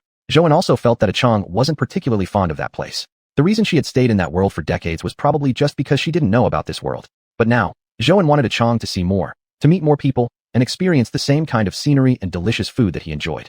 He himself wasn't even sure exactly when he had started thinking this way. It wasn't only about wanting Xiao to have a stable life anymore. He wanted a Chang to have a good life too. Even though he understood perfectly well that a Chang and he were not from the same world, the fact now was that a Chang had indeed managed to come out and live in his real world. I know. You're the one who arranged this job for me and made it easy. Thank you, Zhou. A Chang said with a smile. Zhou didn't do it, so she would thank him. He just wanted to make a Chang a bit happier. It's nothing. Just work here, a Chang, and if there's any problem, have them call me. What are you going to do? A Chang looked at him curiously. Zhou didn't know if it was just his imagination, but for a moment, he seemed to notice a hint of fear in a Chang's eyes. She hadn't shown any fear when arriving at the snack factory, so he hadn't expected it now. Zhou also knew that although a Chang was indeed a brave girl, in this world, she only knew him. But there was nothing he could do. He didn't understand himself why. Before he started dating Lu Yi, he hadn't felt this way. But now that they were in a relationship, he just wanted to be beside Lu Yi all the time. In fact, he didn't even want to work anymore. Just wanted to be with Lu Yi. A Chang, don't worry. I have some things to handle at the winery. You just work here. Don't worry. I will come immediately if anything happens. After saying that, Zhou actually felt a little uneasy. He thought he might have been too much. Even though he really did suggest that she find work so her life wouldn't be so dull, he now suddenly abandoned her not long after bringing her here. That did seem a little. All right, then go take care of your things. I'll be fine. A Chang looked at Zhou and said, as if she had made up her mind. Early the next morning, Zhou woke up early, not knowing exactly why, since the alarm hadn't even gone off yet. Maybe it was because he had things on his mind. Now that a Chang was working at the snack factory, he always felt something wasn't quite right. He kept worrying that she might run into some trouble without telling him, or even get bullied. After all, he wasn't too familiar with the employees at the snack factory. And because the hiring had been rushed, he hadn't had time to interview each applicant personally. Most of the recruitment had been handled by other managers. He didn't want a Chang to think he had ulterior motives. He truly just wanted to give her something to do, so she wouldn't be so bored. Thinking about this, Zhou felt very guilty. His original plan was just to bring her to this world to have some fun, to show her more things, but now instead, he had made her start working in his factory. He really felt he was being too harsh. But recently, he really had been extremely busy, unable to spare any time to go out and play with her. In fact, it had already been a long time since he last had dinner with Xiao. Zhou really couldn't help it. During this period, the snack factory was in a critical phase of rapid growth. One small mistake could easily make the factory unstable. Although currently everything still seemed stable on the surface, Zhou knew it was just an illusion. It wasn't real stability. In this industry, the market was already nearly saturated. Zhou's customer base wasn't growing much. Most of them were either from the winery or customers who had switched over to support him from his winery days, plus some of Lu Yi's livestream followers. Otherwise, he actually didn't have that many orders. Looking at it this way, Zhou's snack factory still wasn't very stable and had many potential risks, not even comparable to his winery. But even so, Zhou felt anxious. He realized, however, that this was not something that could be rushed. Anxiety wouldn't help. Rushing things would only lead to mistakes. After all, Even at the time when the winery seemed stable and he thought it had become established, those problems still happened. Zhou understood there was no such thing as absolutely stability, especially in the beginning. The stability at this point was just temporary, an illusion of calmness that was only shown to others, while in reality, things were actually in a state of constant turbulence. He could only hope Amei wouldn't encounter any annoying situations. However, at his own snack factory, Amei could do some simple tasks and pass the time, which might cheer her up a little. Judging from Chang's current state, her work at the snack factory seemed to be going well. At least so far, she hadn't shown any signs of unhappiness. Last night, when Zhou picked her up after work, she had been genuinely happy, only slightly complaining about being a bit slow. But she had also realized that speed was something that couldn't be rushed now. The real reason Zhou wanted Chang to work at his factory was truly just to make her happy. And now, he genuinely admired her. Although it was a simple job, if it were Zhou himself, he probably wouldn't have adapted as quickly. Chang's ability to adapt was truly quite strong. Zhou really felt that Chang had surpassed his expectations. She was smarter than he had imagined. It was just that this world was completely unfamiliar to her. Zhou believed that once Chang gradually became more familiar with this world, she would definitely become very capable. Perhaps she would even reach the same level as him, or maybe even surpass him. It was just that she didn't belong to this world. Zhou still remembered how when he first wanted to start the snack factory, he had trouble finding an empty space large enough to be self-sufficient. Back then, it was thanks to Chang reminding him that the cold pond space could be utilized. Otherwise, Zhou wouldn't have thought of it at all. The cold pond space really did have a vast amount of space, and most of it was open area. If used properly, it would be an incredibly valuable resource, though figuring out exactly how to use it had been a challenge. Still, the cold pond space was truly a space of immense value. So Zhou genuinely felt from the bottom of his heart that the cold pond space was a gift from God. Without it, Zhou wouldn't have the things he had now. Perhaps if he hadn't, by some accident, entered this world and discovered the cold pond space, he might still be delivering takeout even now. Chapter 194, Something Within the Plan. Only now did Zhou begin to realize that each person's life was different. He had never even thought about pursuing anything before, but now things had changed. Zhou knew that only by continuously striving and working hard could he truly live the life he wanted. Although the current life was indeed very hard, Zhou had to admit that he genuinely liked it. If he had to give up everything he now possessed, he truly felt he wouldn't be able to do it. Things that he didn't have before, he now possessed. Although this life hadn't fully stabilized yet, Zhou really felt that he was on the way upward, wanting to achieve more, to do even better. Even saying that the time when he delivered food before was nothing but a waste of time. If he could do it all over again, that earlier Zhou definitely wouldn't act like that, wasting each day in confusion. Although back then he truly had no resources to speak of. If he had already set a goal for himself back then and worked hard toward it, at the very least, he could have shown Xiaoxiao's mother his ambition, and maybe she wouldn't have left. Xiaoxiao wouldn't have had to grow up in a single-parent family either. Zhou had always known that he owed Xiaoxiao something. If it weren't for him, her mother wouldn't have left.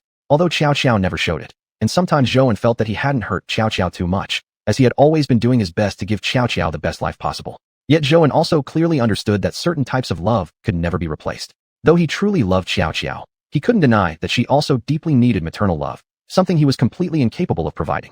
After sending Xiaoxiao to school, Zhou then took Xiang with him to the snack factory. This time, Zhou only brought Xiang to the entrance of the snack factory. Today, he didn't plan on going inside. After all, in Zhou's heart, Xiang was also an important person. If it hadn't been for Xiang, his work wouldn't have progressed so smoothly.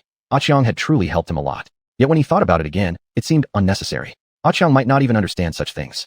Plus, if the two of them met and some conflict arose again, Zhou was confident he could handle their relationship well. Even if Xiang didn't really understand what romance was, she probably wouldn't be able to comprehend their relationship. So after thinking about it, Zhou decided not to say anything. Better not to make things complicated. Now things were going fine. All he needed was to prevent them from meeting each other.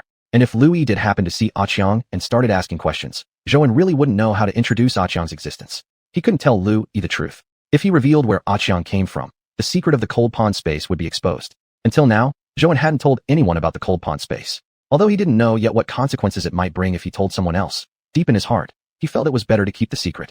Moreover, the cold pond space had brought him too many things for him to betray its existence and let more people discover and destroy this quiet space. So if Louis really asked about it, Zhou truly wouldn't know how to answer, nor did he want to lie to her. After all, the reason things went bad with xiuxian before was because he had lied to her. In the end, he didn't even know how to explain it anymore. Zhou understood that in a relationship, deception was the one thing that should never happen. Lying about something like this meant you had to lie countless times to cover it up. After weighing it all again and again, Zhou decided not to let them meet anymore. After all, Xiang worked at the snack factory, while Louis worked at the winery. They really didn't have much opportunity to meet anyway. This was just fine. Zhou himself knowing was enough. As for the rest, he would let things develop naturally. He didn't want any unexpected complications. Until Zhou left the snack factory, he still felt deep admiration for Xiang. He truly hadn't expected Xiang to adapt so quickly. This world was entirely unfamiliar to her. After leaving the snack factory, Zhou didn't immediately head to the winery.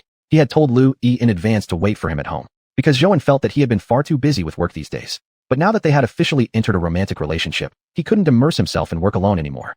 On the way to take Lu Yi to the winery, Zhou felt very complicated inside. He didn't know whether what he was doing now was right or wrong. Their relationship had developed too quickly, and everything had gone out of his control. Originally, he had indeed considered whether he should pursue further development with Lu Yi, but it had only been a fleeting thought, never expecting things to spiral out of control. Now that things had already gone this far, Zhou had never been the kind of person to back down. He would just take one step at a time and see what happened. However, he and Lu Yi hadn't even properly gotten to know each other yet. Zhou didn't even know some of Lu Yi's personal preferences. Although these things weren't particularly important, they could still slowly learn more about each other. Yet Zhou had a bigger worry on his mind. He wasn't sure whether he should now tell Lu Yi about his family situation. He had been married before. He was divorced, and now raised an elementary school-age daughter on his own. Zhou really didn't know whether he should bring this up now or just wait until later. He didn't sleep well the entire night, constantly thinking about it. He knew that talking about these things at this point might be too soon. After all, judging from their current relationship status, they were simply starting to date, and Zhou couldn't even be certain if they had a future together. Recalling his past relationship with xiuxian, Zhou still felt regretful about his actions. If he had been more honest and straightforward back then, maybe things wouldn't have turned out the way they did. Zhou understood that the reason for their breakup wasn't only due to his deception. It also had much to do with his neglect after they began dating. Still, the main cause had been his dishonesty. Now, as he looked back, he couldn't even remember why he had thought that way back then. But if given a second chance, he would have definitely told xiuxian about his situation much earlier. When two people fall in love, isn't honesty the most important thing? Although Zhou had already moved past that painful relationship with xiuxian, he still couldn't help but feel guilt when he thought back. If only he had revealed his true situation to her sooner. Unfortunately, there was no if.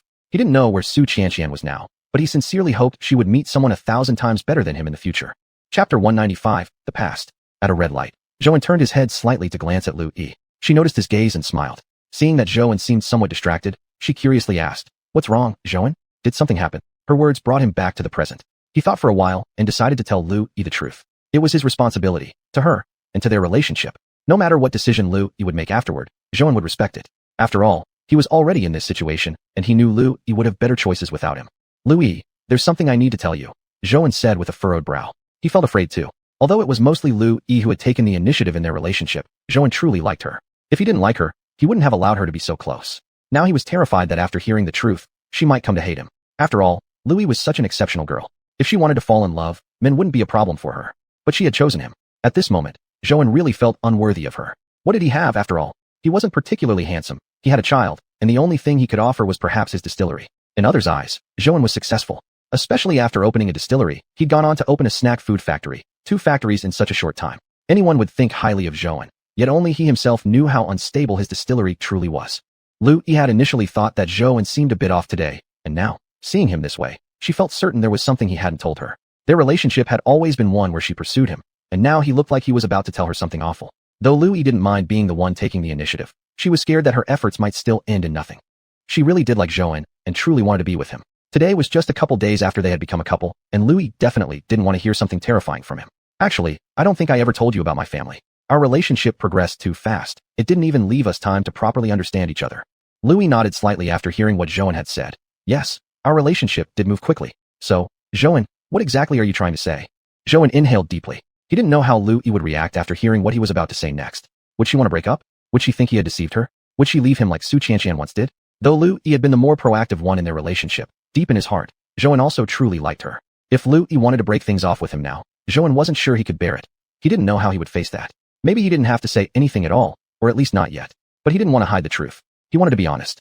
He wanted Lu Yi to understand him more deeply. He needed to tell her the truth.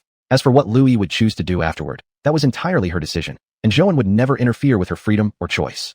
"Lu Yi, listen carefully to what I'm about to say. I was married before, though not happily. My wife left me before we had even really gotten together. We have a child, and I'm raising him alone now. He's already in elementary school." Lu Yi never expected Zhou to reveal something like this. Though she was prepared to hear something shocking, she could never have imagined Zhou had such a past. She didn't know how to react for a moment. Why would Zhou bring this up with her now? Was he being honest with her?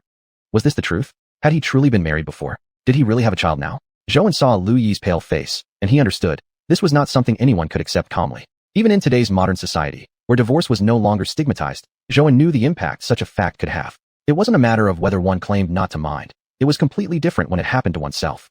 Zhou himself couldn't find the words to explain further. His heart was a mess. Looking at Lu Yi's current state, he didn't know what to do either. But he had no regrets. He knew he had to come clean today.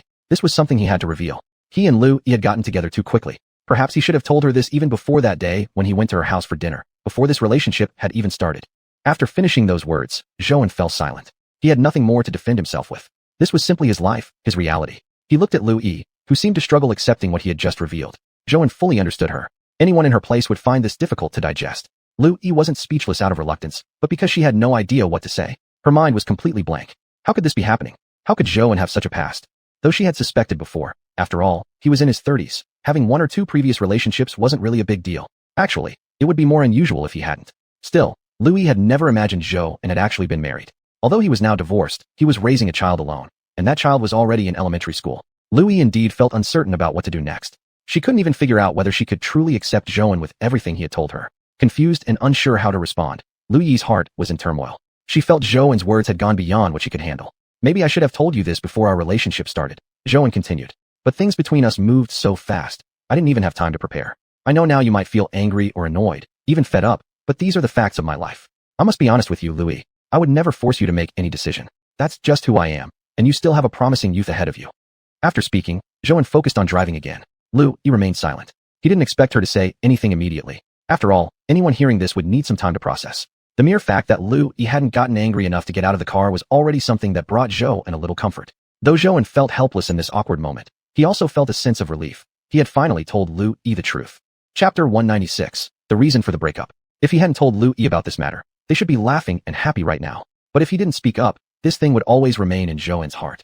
Zhou didn't want to use this issue to mask the reality. He wanted to present everything exactly as it was. Lu Yi was still young. She had a large fan base, and admirers were never scarce. She was so incredibly beautiful. She had the right to pursue happiness.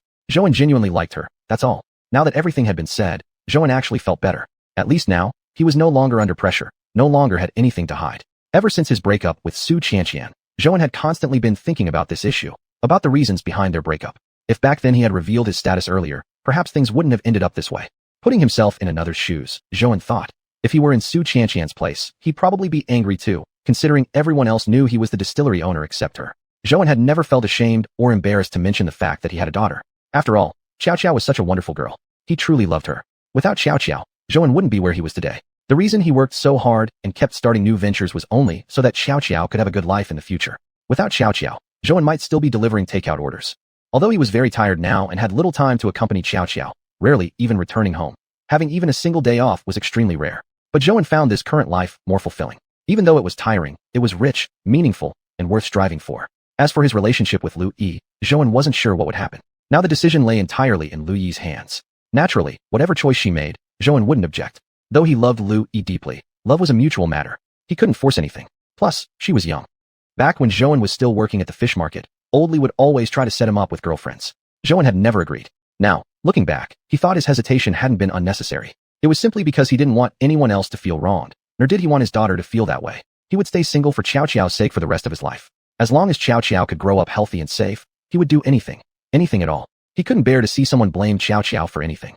Although many people said it was inconvenient for Zhou to raise a child alone, and some even suggested finding Xiao's mother and handing the girl over to that woman. But Zhou had never considered such a thing. Xiao was his most beloved daughter, the person dearest to him in the entire world. Even if he fell in love again and found someone he loved deeply, if that woman couldn't accept Xiao, he would never even think about giving Xiao away. If they were to break up now, Zhou wouldn't be unable to accept it. It wasn't as if he had initiated this relationship. Though he did truly love Lu Yi, he still retained a bit of clarity. He knew what kind of person he was and was well aware of the situation at home. Zhou never wanted to deceive anyone. All he wanted was a peaceful life without causing unnecessary trouble for others. After Zhou had said those words, Lu Yi didn't speak again. As they passed a few traffic lights, Zhou glanced at Lu Yi's expression. It was clearly pained. Perhaps indeed, from the very beginning, Zhou should have confessed this openly. At the very least, he should have spoken about it that day when they had dinner at her home. But he didn't. Now Zhou felt extremely regretful. He seemed to have made another mistake. Yet at that time, he had been selfish. Everything felt so good that day, and he didn't want to ruin it. Zhou desired things. Right now, for example, he only wished Lu Yi wouldn't mind all of this and would be willing to stay with him. That previous relationship had deeply affected Zhou. It had filled him with self-doubt and fear. When it came to being with Lu Yi, Zhou had been afraid to take the initiative. Without Lu Yi taking the first step, perhaps they still wouldn't be together today. It wasn't because he didn't like her. It was just that Zhou was very afraid of their relationship, and he feared it wouldn't last more than a few days. He knew exactly what kind of person he was. Nobody understood himself better than Zhou did. He even knew that Lu Yi might leave him after finding out about this. He had already prepared himself for the possibility of Lu Yi leaving. No matter what choice Lu Yi would make, Zhouan would support her. It was her freedom, and he had no right to interfere. The car slowly stopped in front of the snack factory. Zhouan didn't know what else there was to say. He had already thought through everything he wanted to say. What remained now was for Lu Yi to think it through slowly on her own. Lu Yi got out of the car by herself. Zhouan watched her retreating back, and his heart felt complicated. However, he had already sensed this reaction from her earlier.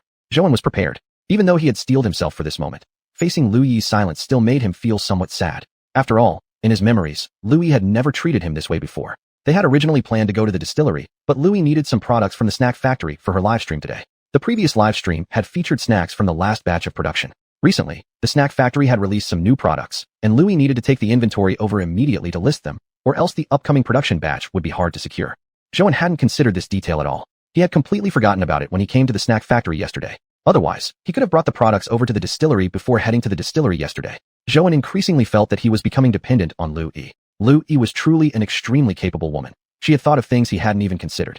Especially after becoming familiar with the operations at his distillery, her work performance had been even more impressive.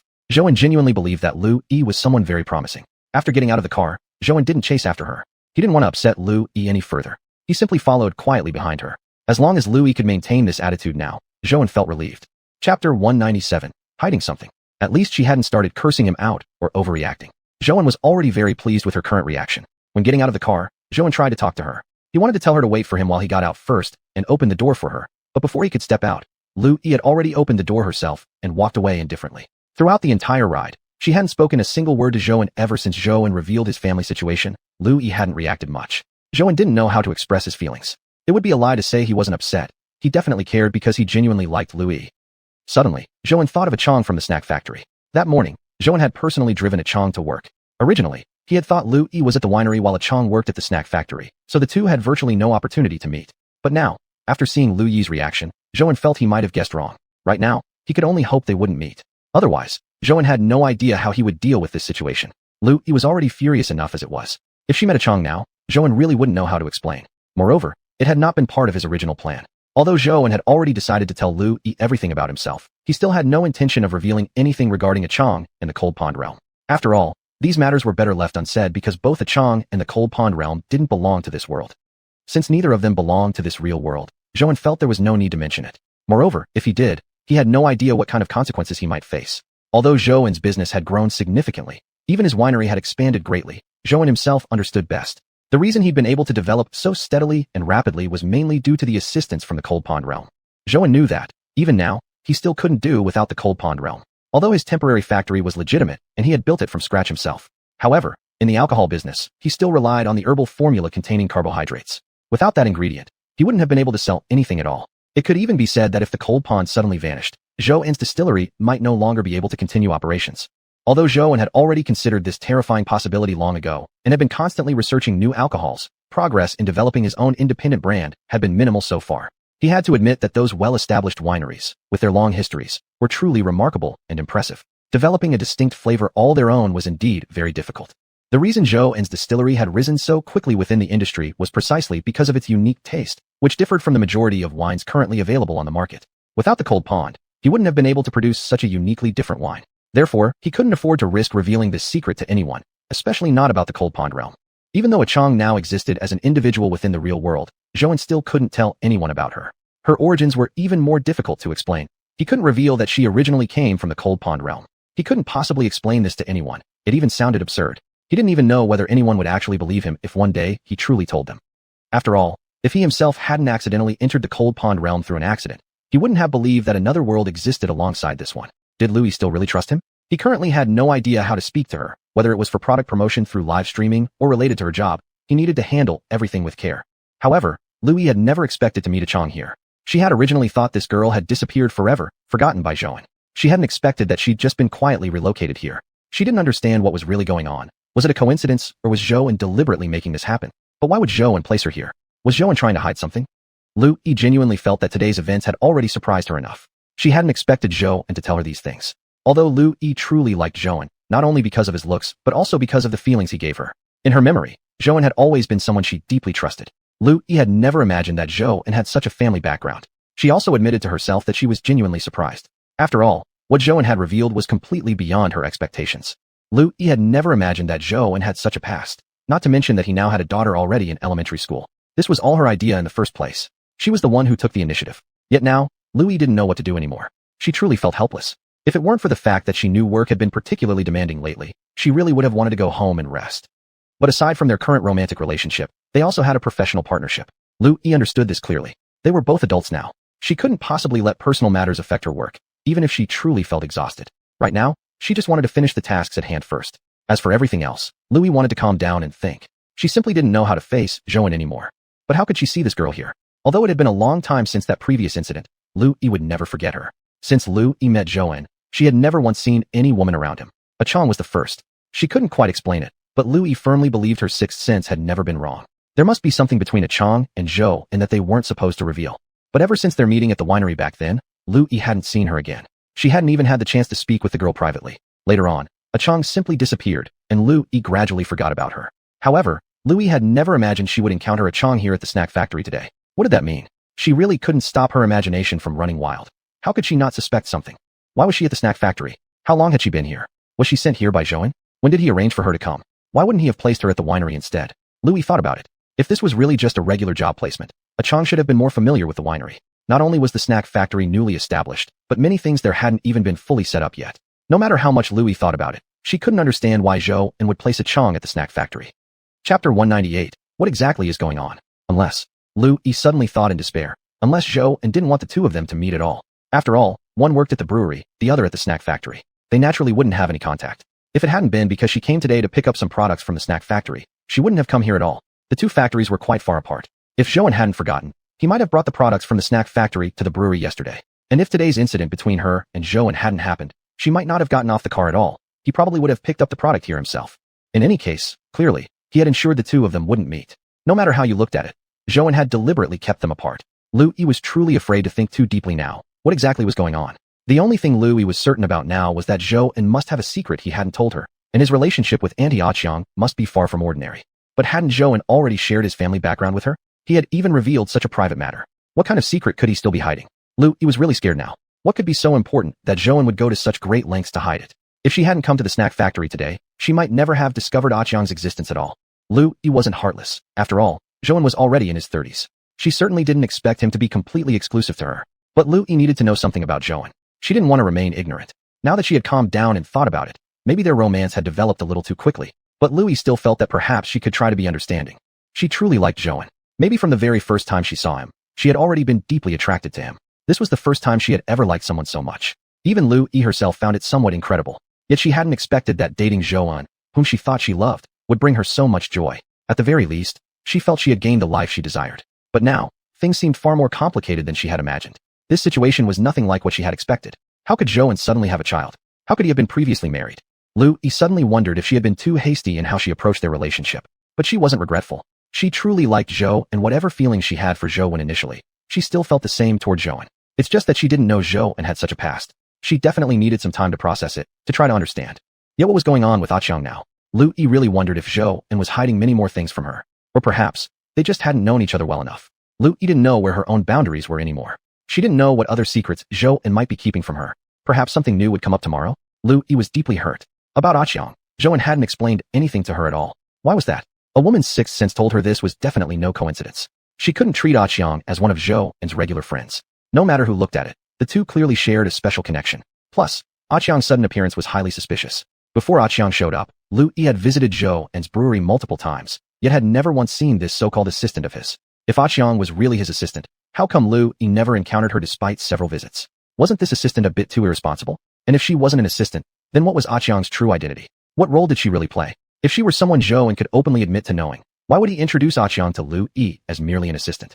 There was no reason to hide her true identity. Louis truly felt she couldn't understand Zhou anymore, and she was even more confused about what Xiuxian's role really was. Maybe Zhou genuinely wanted to be with her and take responsibility for their relationship. But why hadn't he fully explained everything? Regarding Xiuxian, he hadn't uttered a single word of explanation, acting as if this person didn't even exist. In fact, if it hadn't been for her random visit to the snack factory today and her chance encounter with Xiuxian, Louis probably wouldn't have ever thought of this girl again. Before this, she had assumed Xiuxian was just a passing acquaintance in Zhou's life. After all, he was a boss of such great stature. Louis could understand such matters, and wouldn't even blame Zhou for them. Even if he sometimes didn't want it, there would always be some girls eagerly pursuing him. But now it seemed this girl was truly different. After all, she had reappeared instead of vanishing. Lu Yi was certain this was all arranged by Zhouan. There was no way she could have come here without his arrangement.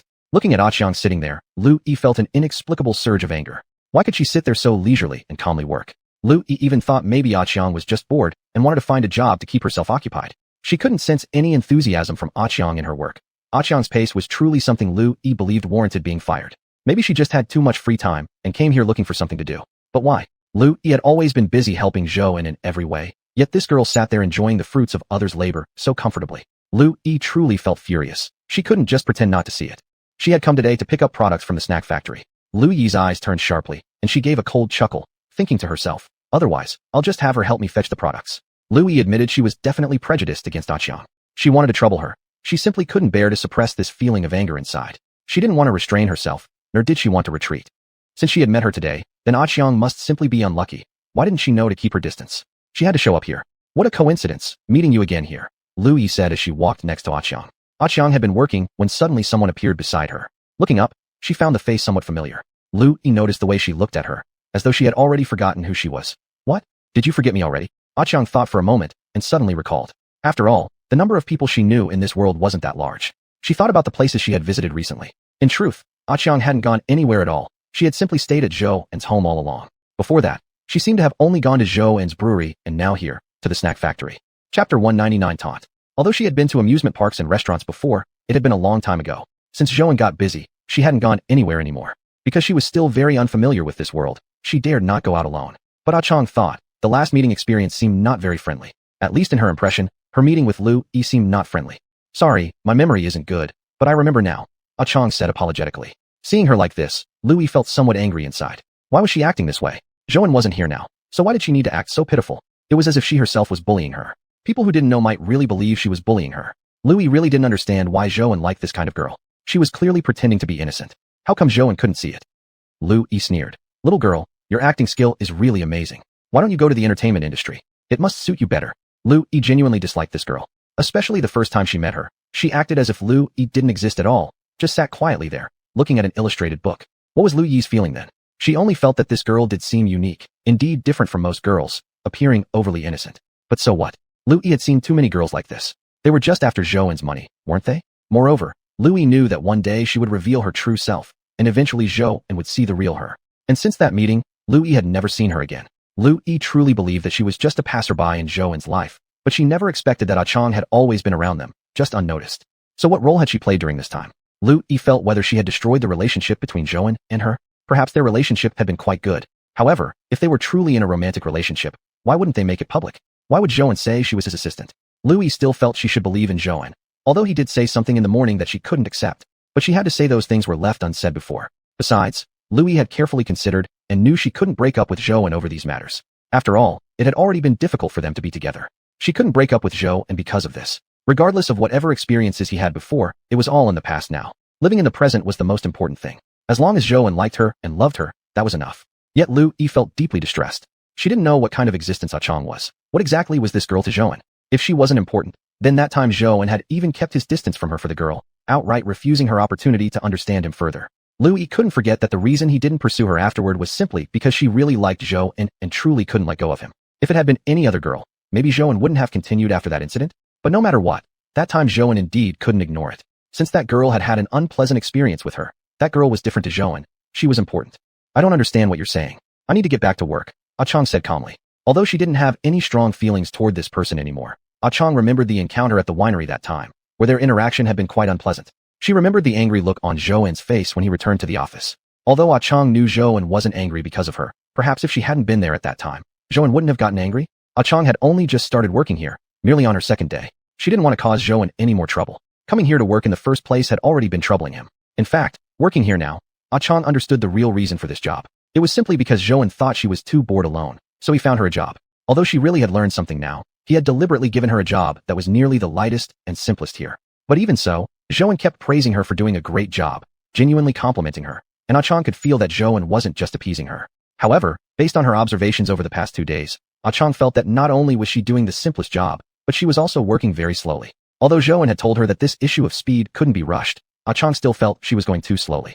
She understood what Zhouan meant, and having this job really was much better than before. Although she truly enjoyed this world, there was no denying that when no one else was at home, she didn't know what to do with herself. Even though she had gradually become familiar with Zhou and visiting her home, because she wasn't used to the lifestyle here, Chang could only repeatedly look through Xiuxiao's extracurricular books. Most of the text she couldn't understand, only grasping the simplest illustrations, and she indeed found it extremely boring.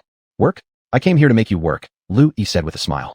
Chang somewhat didn't understand her words and looked up at her curiously. Go get the products I need from your manager. Just go directly. I've already called him. Chang thought that perhaps what she said was true. During the morning meeting, the manager had mentioned something about this.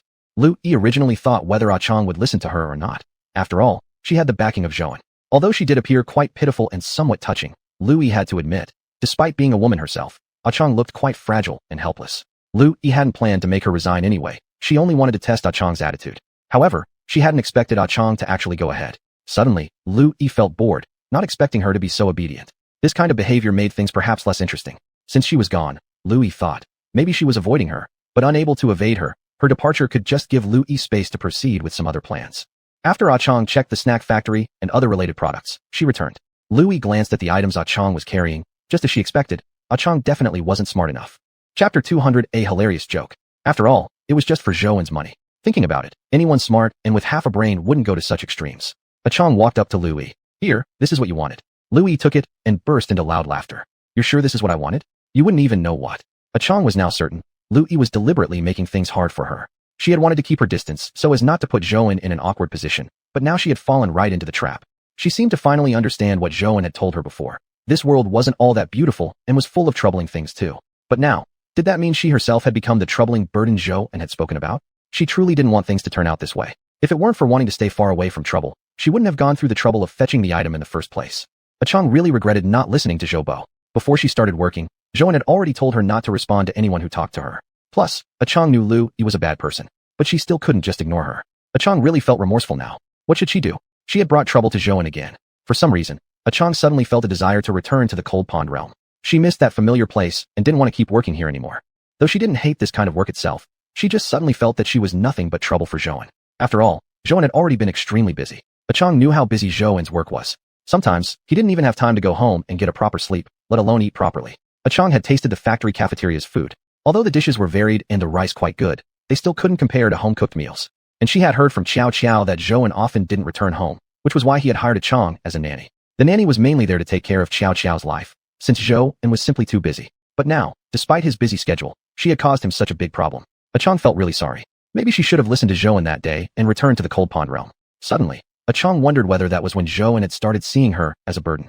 After all, she had brought him nothing but trouble. She suddenly felt like a burden. Yet she really loved this world, and she truly liked Zhou and Xiao. She enjoyed the feeling of being with them, and even the sensation of being in this world. Although at times she had felt a little bored staying home alone, she had to admit she genuinely enjoyed being in this world.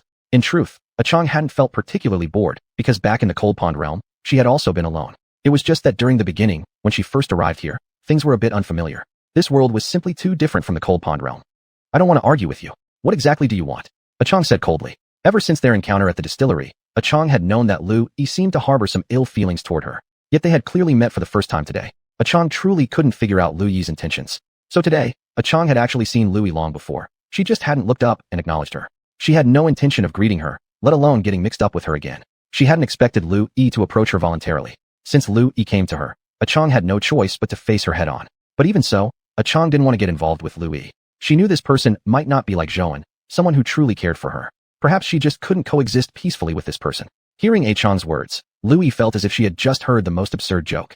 She now thought Chang was quite amusing, different from the other girls she had met. Maybe she had underestimated this girl. After all, if she didn't have some skill, she wouldn't have managed to keep Zhouen's attention for so long. Moreover, this girl was indeed impressive. Even with Zhouen clearly not around, she was still acting pitifully, truly unusual. Young girl, you should have a little conscience. You really made this uninteresting. The one who made the mistake was you. Lu Yi also wondered whether she was perhaps being too harsh, but she couldn't suppress the anger bubbling inside her. She was really furious. Why was it fair? She had also been helping Zhouen at the distillery, busying herself back and forth countless times. How many times had she felt overwhelmed? But because of Zhouen, she always thought she could persevere by gritting her teeth once more. But what about this girl? She had been staying here in luxury, so why? Why was she able to easily possess and enjoy all of this? Although she had never worked at the snack factory, anyone could clearly see that the girl was doing the simplest tasks. There were practically no demands on her speed or daily workload at all. Originally, Lu Yi had no intention of giving her a hard time, but the moment she saw the girl doing her work so carelessly, a surge of anger boiled up from within her. She had tried her best to control herself and not do anything excessive, but Louis realized she just couldn't help it anymore. How many things had Zhou not told her yet? How many secrets did he still keep from her? If she hadn't seen a Chang here today, would she have never known about her existence by Zhou's side? Were there other girls around Zhou? Was this girl merely the one Louis had seen, or were there more? Louis really didn't know. After finishing some tasks, Zhou came to find Louis. Although he knew she was still angry with him, it was indeed his mistake, and being at a disadvantage, Zhou had no choice but to pay extra attention to Louis. He truly liked her a lot and didn't want to lose her because of this incident. Actually, he had considered postponing the conversation to wait until Louis liked him even more, until their relationship stabilized, and then tell her everything. However, Zhou felt that doing so would be terribly unfair to Louis. Instead, it might be better to reveal the truth now, while Louis's feelings for him weren't too deep, and let her make her own choice. That way, both would be happier in the future. Especially considering his previous relationship, Zhou knew that if he had told xiuxian the truth earlier back then, perhaps their story wouldn't have ended like that, and maybe xiuxian wouldn't have left the city either. Chapter 2:1 Adjustment Period. Zhou knew that xiuxian was actually a very honest girl. If it hadn't been for their breakup, she would never have made such a bold decision to leave her work behind and come to a strange city. He wondered how she was doing now. Every time he thought of xiuxian, Zhou felt a deep sense of guilt, although he knew he had already moved on. He couldn't help feeling guilty because, after all, he had been the one in the wrong. In any case, Zhou didn't regret telling Louis about everything today. He even thought he should have told her sooner. He just hadn't expected that Louis still liked him. After all, not long ago, he had already made his position very clear. He had thought Louis wouldn't like him anymore. Actually, the matter wasn't even fully resolved yet, but Zhou felt somewhat uneasy. He was afraid that if Louis came here, she would discover a Chang. Not that a Chang was someone to be ashamed of, but because his current relationship with Annie Sixth was in such a delicate state. He couldn't let a Chang's presence make things even worse between them. A Chang certainly wasn't some shameful secret, but Zhou hadn't yet figured out how to explain a Chang to Louis, and there was definitely nothing ambiguous between a Chang and him. It was just that a Chang came from the cold pond dimension, and Zhou had no way of telling anyone about that. But Zhou hadn't expected that despite his nervousness, the two women would eventually meet anyway. He didn't know what to do now. He suddenly felt a headache coming on. Perhaps he should have realized it sooner. Maybe he should have made up some excuse and told Louis about this girl, a Chang, in advance. Now what should he do? They had met, and Zhou sensed the atmosphere had become awkward. From afar, he could already see a crowd surrounding the two of them. Zhou hadn't approached them yet, but he already understood what had happened. Surely Louis was giving a Chang trouble again. Not that Louis was that kind of girl in Zhou's mind, but he simply believed a Chang wasn't the type to provoke conflict with others. Zhou knew a Chang listened to him, and that she truly was a peaceful girl. She wouldn't confront others unless someone provoked her first or made things difficult for her. Zhou felt really conflicted. What should he do now? Louis was still angry with him. If he showed up now to defend a Chang, Louis would definitely be even angrier. They had only just started dating, yet Zhou already felt like they were on the verge of breaking up. Although he knew most of the blame was his, Zhou still felt uneasy inside. Clenching his fists, Zhou walked toward them. He felt that if he didn't show up now, things between the two of them might spiral out of control. In the past, one of the reasons Zhou hadn't wanted a Chang to come into his world was so that she wouldn't have to face situations like this. Although the cold pond dimension was indeed very boring, it had to be said that it was also very safe. At least a Chang wouldn't experience these kinds of unpleasant emotions there. Zhou didn't want a Chang to feel sad. After all, she was originally such a carefree girl. He had never seen another girl as pure and innocent as a Chang.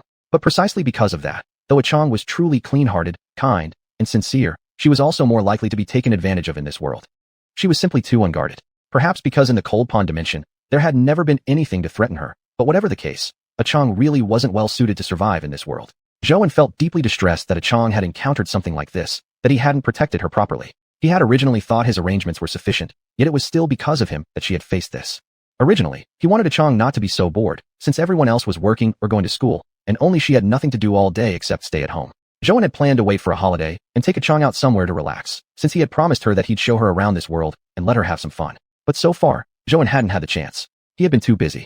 These past few weeks had been the busiest time he'd had in years. He didn't even have time to eat dinner. What happened? What's going on? What's going on with you two? He ran over anxiously and asked. Louis inwardly scoffed. She had known he would come eventually. After all, this was where the person he liked was. Although Louis was unwilling to admit it, she had to acknowledge the truth, that if Zhou didn't have feelings for a Chang, he wouldn't have kept her by his side. The snack factory had just opened, and he immediately brought a Chang here to work. But clearly, this wasn't really a job. It was obviously something he had arranged just to give her something to do because she was bored. It was something anyone could see, and Louis didn't want to fool herself anymore. Right now, she simply wanted to know Zhou's true attitude. She wanted to see how Zhou would choose now. Would he still ask her to leave like last time? After all, they were already boyfriend and girlfriend now. In truth, Louis felt somewhat insecure inside.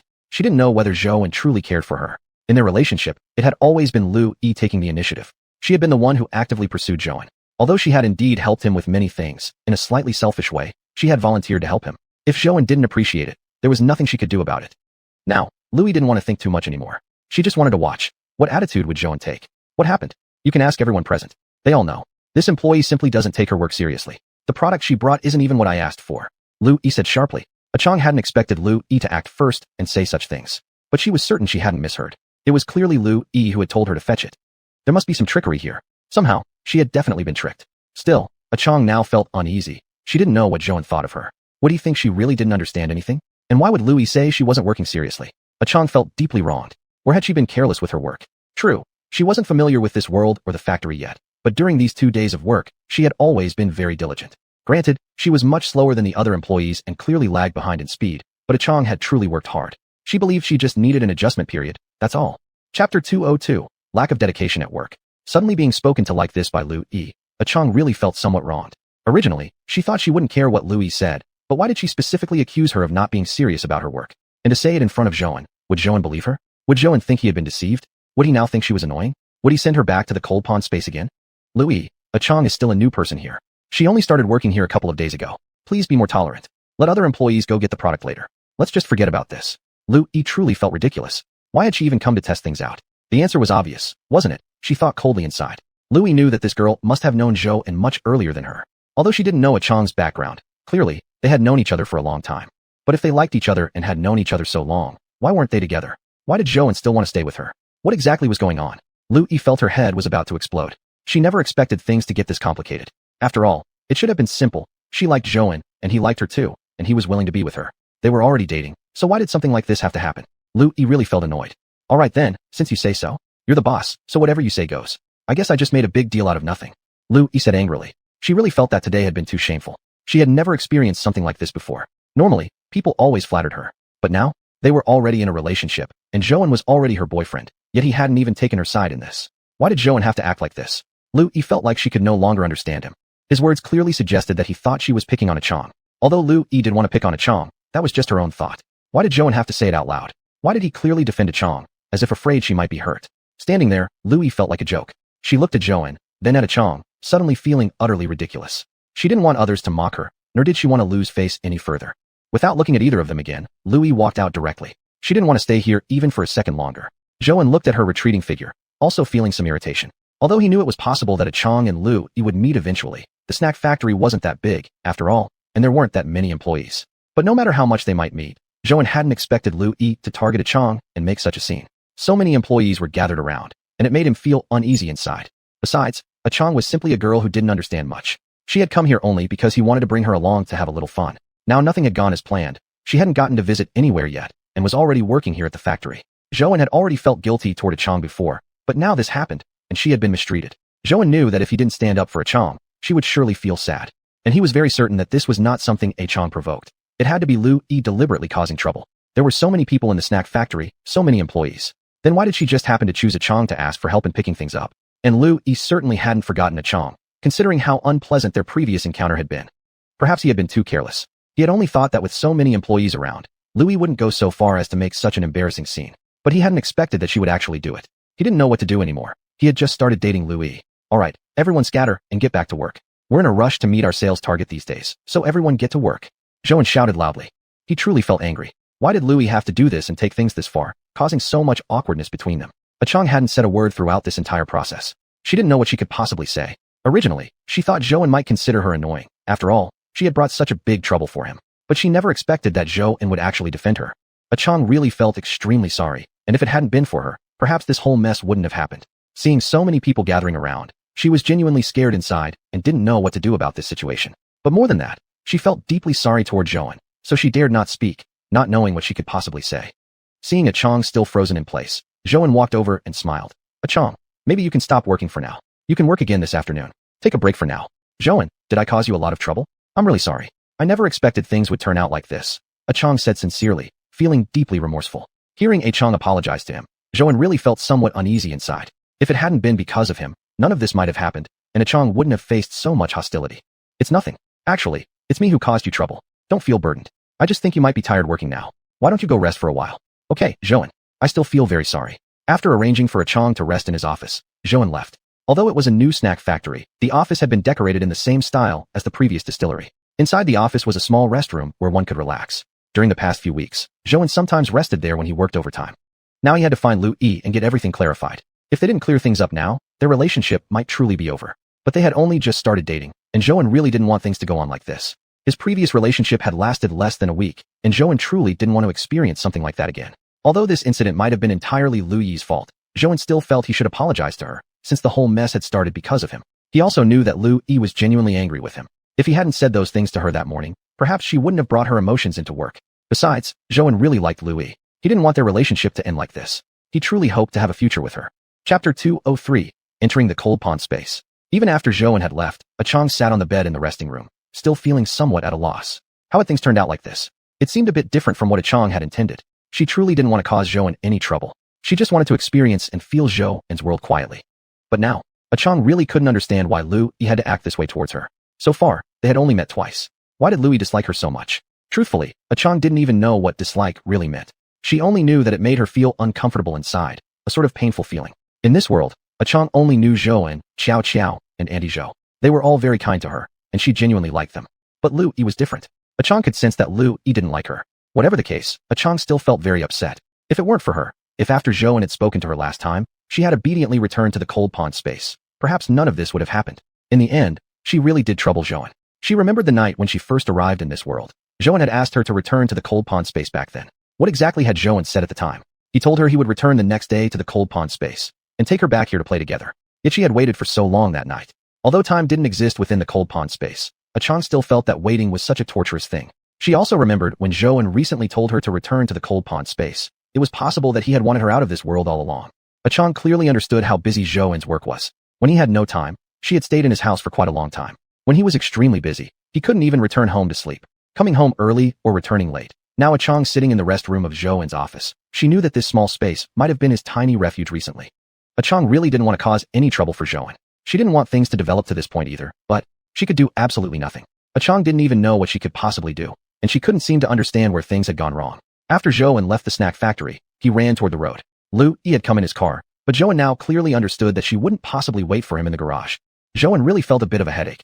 How should he explain everything to Lu Yi? He and Chang didn't have anything going on, nothing that couldn't be shown in the open, yet somehow, it was indeed his fault for not handling things properly.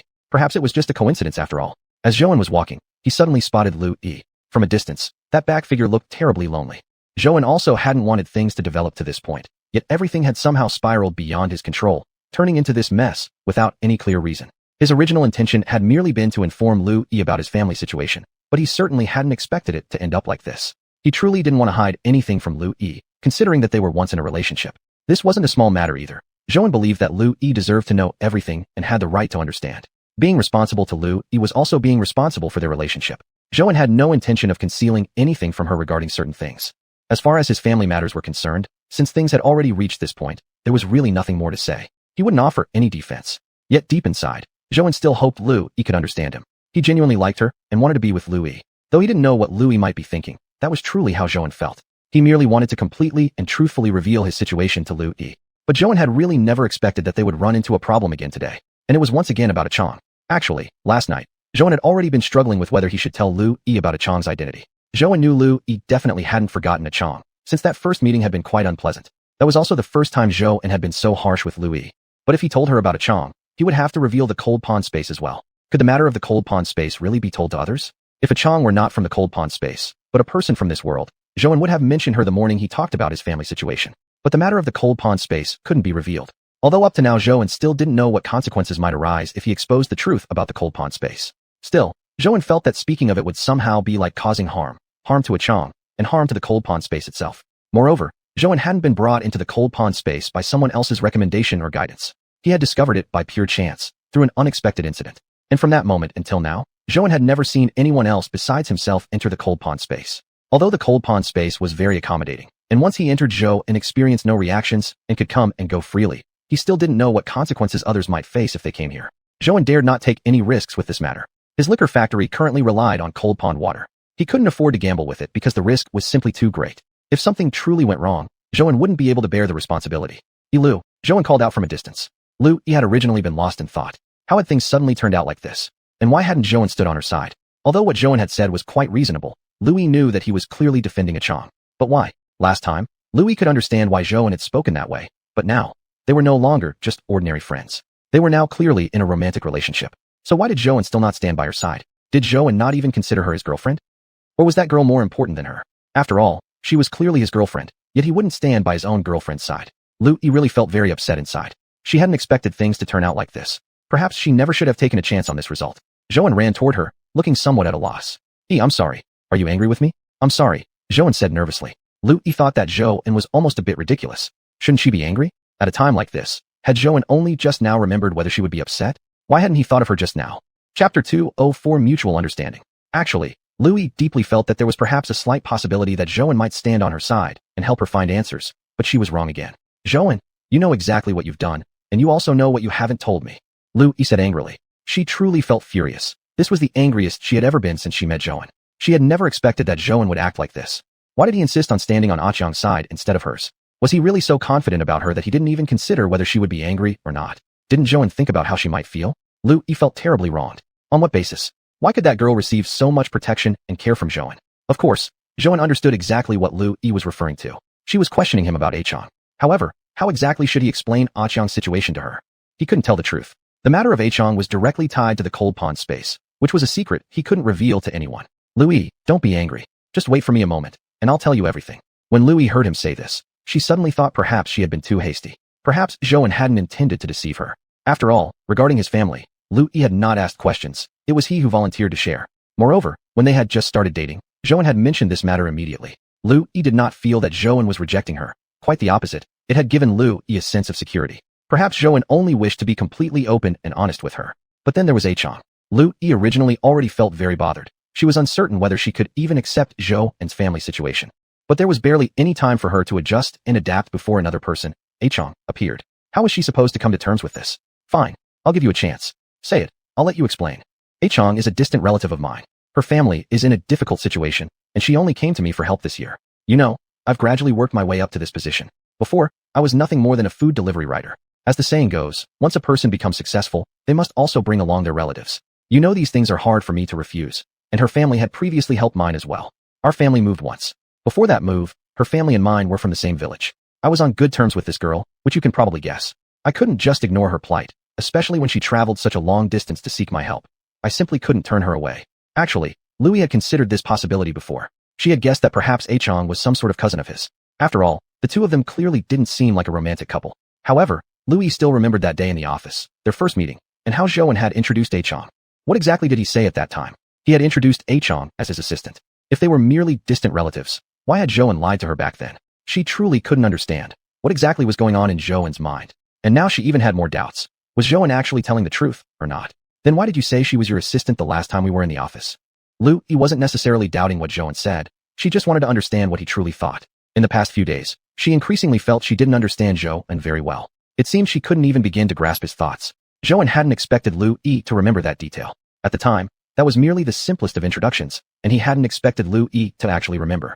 Back then, he didn't think much of it. After all, when bringing along a girl, he needed to offer a general introduction. He had even told the factory workers that he had hired a new assistant. Unexpectedly, Lu Yi suddenly arrived at the distillery to discuss business cooperation. Since he had already told others xiuxian was his assistant, he had to remain consistent. He hadn't expected Lu Yi to remember that. Actually, there had been a lot going on at the factory during that time. Sometimes, Zhou felt overwhelmed by work. Out of necessity, he truly felt the need for an assistant.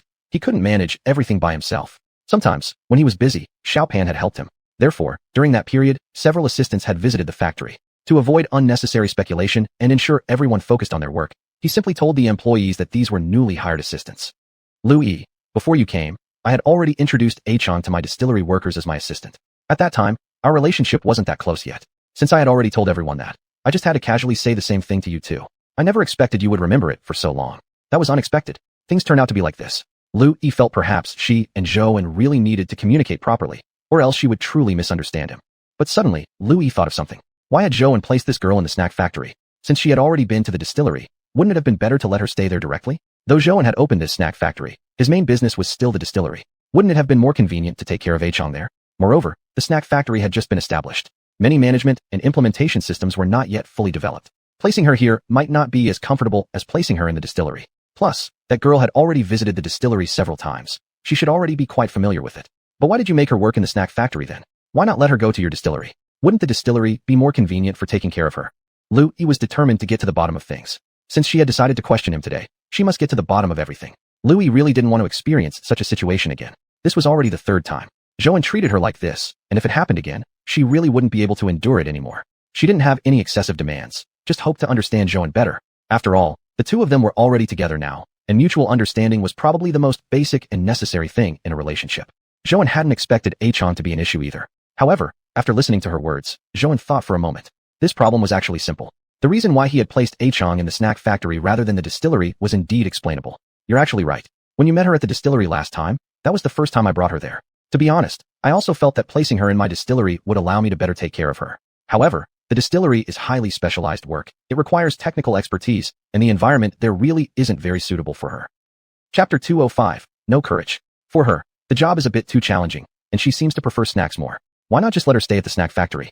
It's just opened, so it's actually quite timely, although she had to wait longer than expected.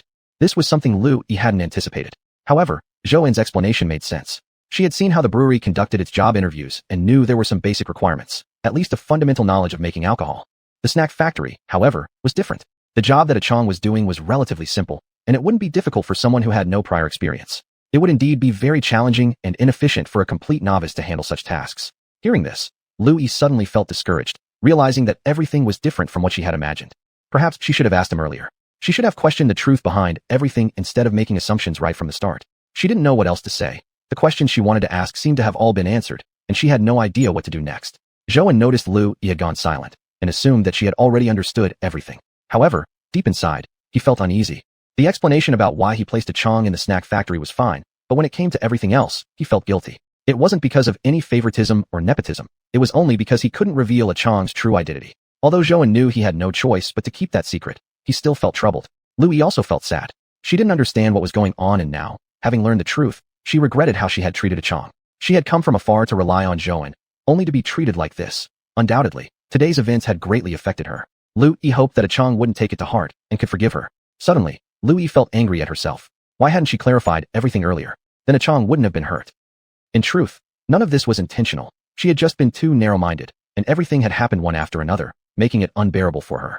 Though now she understood that Joan also had his own reasons, Louis still felt a bit sad and oddly disappointed, though she couldn't explain why. But deep down, she knew. She liked Joan, and she really wanted to be with him. She was sad now, but she had never considered breaking up with Joan. Although this incident had indeed upset her, she thought perhaps it wasn't such a big deal after all. Since it was already done, the only thing to do was accept it. As long as Joan truly loved her and wanted to be with her, Louis thought it would be okay. After all, she wasn't the unreasonable type. What she wanted was simple, just to be in a relationship with Joan and be together with him. Especially now, she knew that Joan liked her. Otherwise, he wouldn't have explained everything to her at this moment. After all, Joan must also know that revealing this to her would put him at a disadvantage. Yet he still chose not to hide anything. Louis felt that perhaps he really wanted to be honest with her. Seeing that Louis still hadn't spoken, Joan also started feeling anxious. He didn't know what she was thinking. Honestly, he lacked confidence in being able to assure himself that Louis would firmly choose him. After all, his family background and situation were already out in the open like this. Unlike a business, one's family couldn't be changed or improved. It simply had to be accepted as it was. Joan knew that Louis was still young and that her career was thriving now. Although in the past she had gone through something because of him, things were different now. Her career had become quite successful, and even without him, she would still be able to find a good job. In fact, working here was already very tiring for her, not just because of live streaming, but also because she helped Joan with many tasks. Though Joan didn't understand the industry well, he knew that no matter where she went, Louis would be doing better than now. At the very least, much more relaxed. Louis, the choice is yours now. I won't pressure you. If you really can't accept my family background, it's fine. Louis felt extremely upset. She knew how hard it must have been for Joan to say these words. He must have struggled greatly. She stood still for a moment longer, then looked at Joan and asked, Joan, do you love me? She didn't know what else to do, but at this moment, she couldn't bring herself to break up with Joan or walk away from him. Now this was exactly what she wanted most, to be with Joan. They had just started dating, not even 2 days had passed. If that was the case, Louis thought it would be better to face reality directly. His family background was what it was, something that couldn't be changed, so there was no need to change it. She decided to accept it as it was. Right now, she only wanted to know one thing. Did Joan really like her? If Joan truly liked her, Louis thought there would be nothing left to worry about. Joan hadn't expected Louis to suddenly ask him such a question. His mind went blank for a moment, but of course he did like Louis. If he didn't truly like her, he wouldn't have gotten so serious with her so early on. More importantly, he wouldn't have told her about his family background so soon after starting their relationship.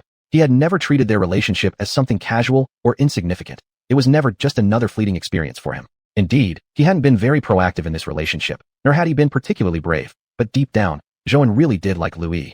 That much was clear in his heart. Even now, he still felt a bit confused. He couldn't quite understand how they had gotten together so quickly.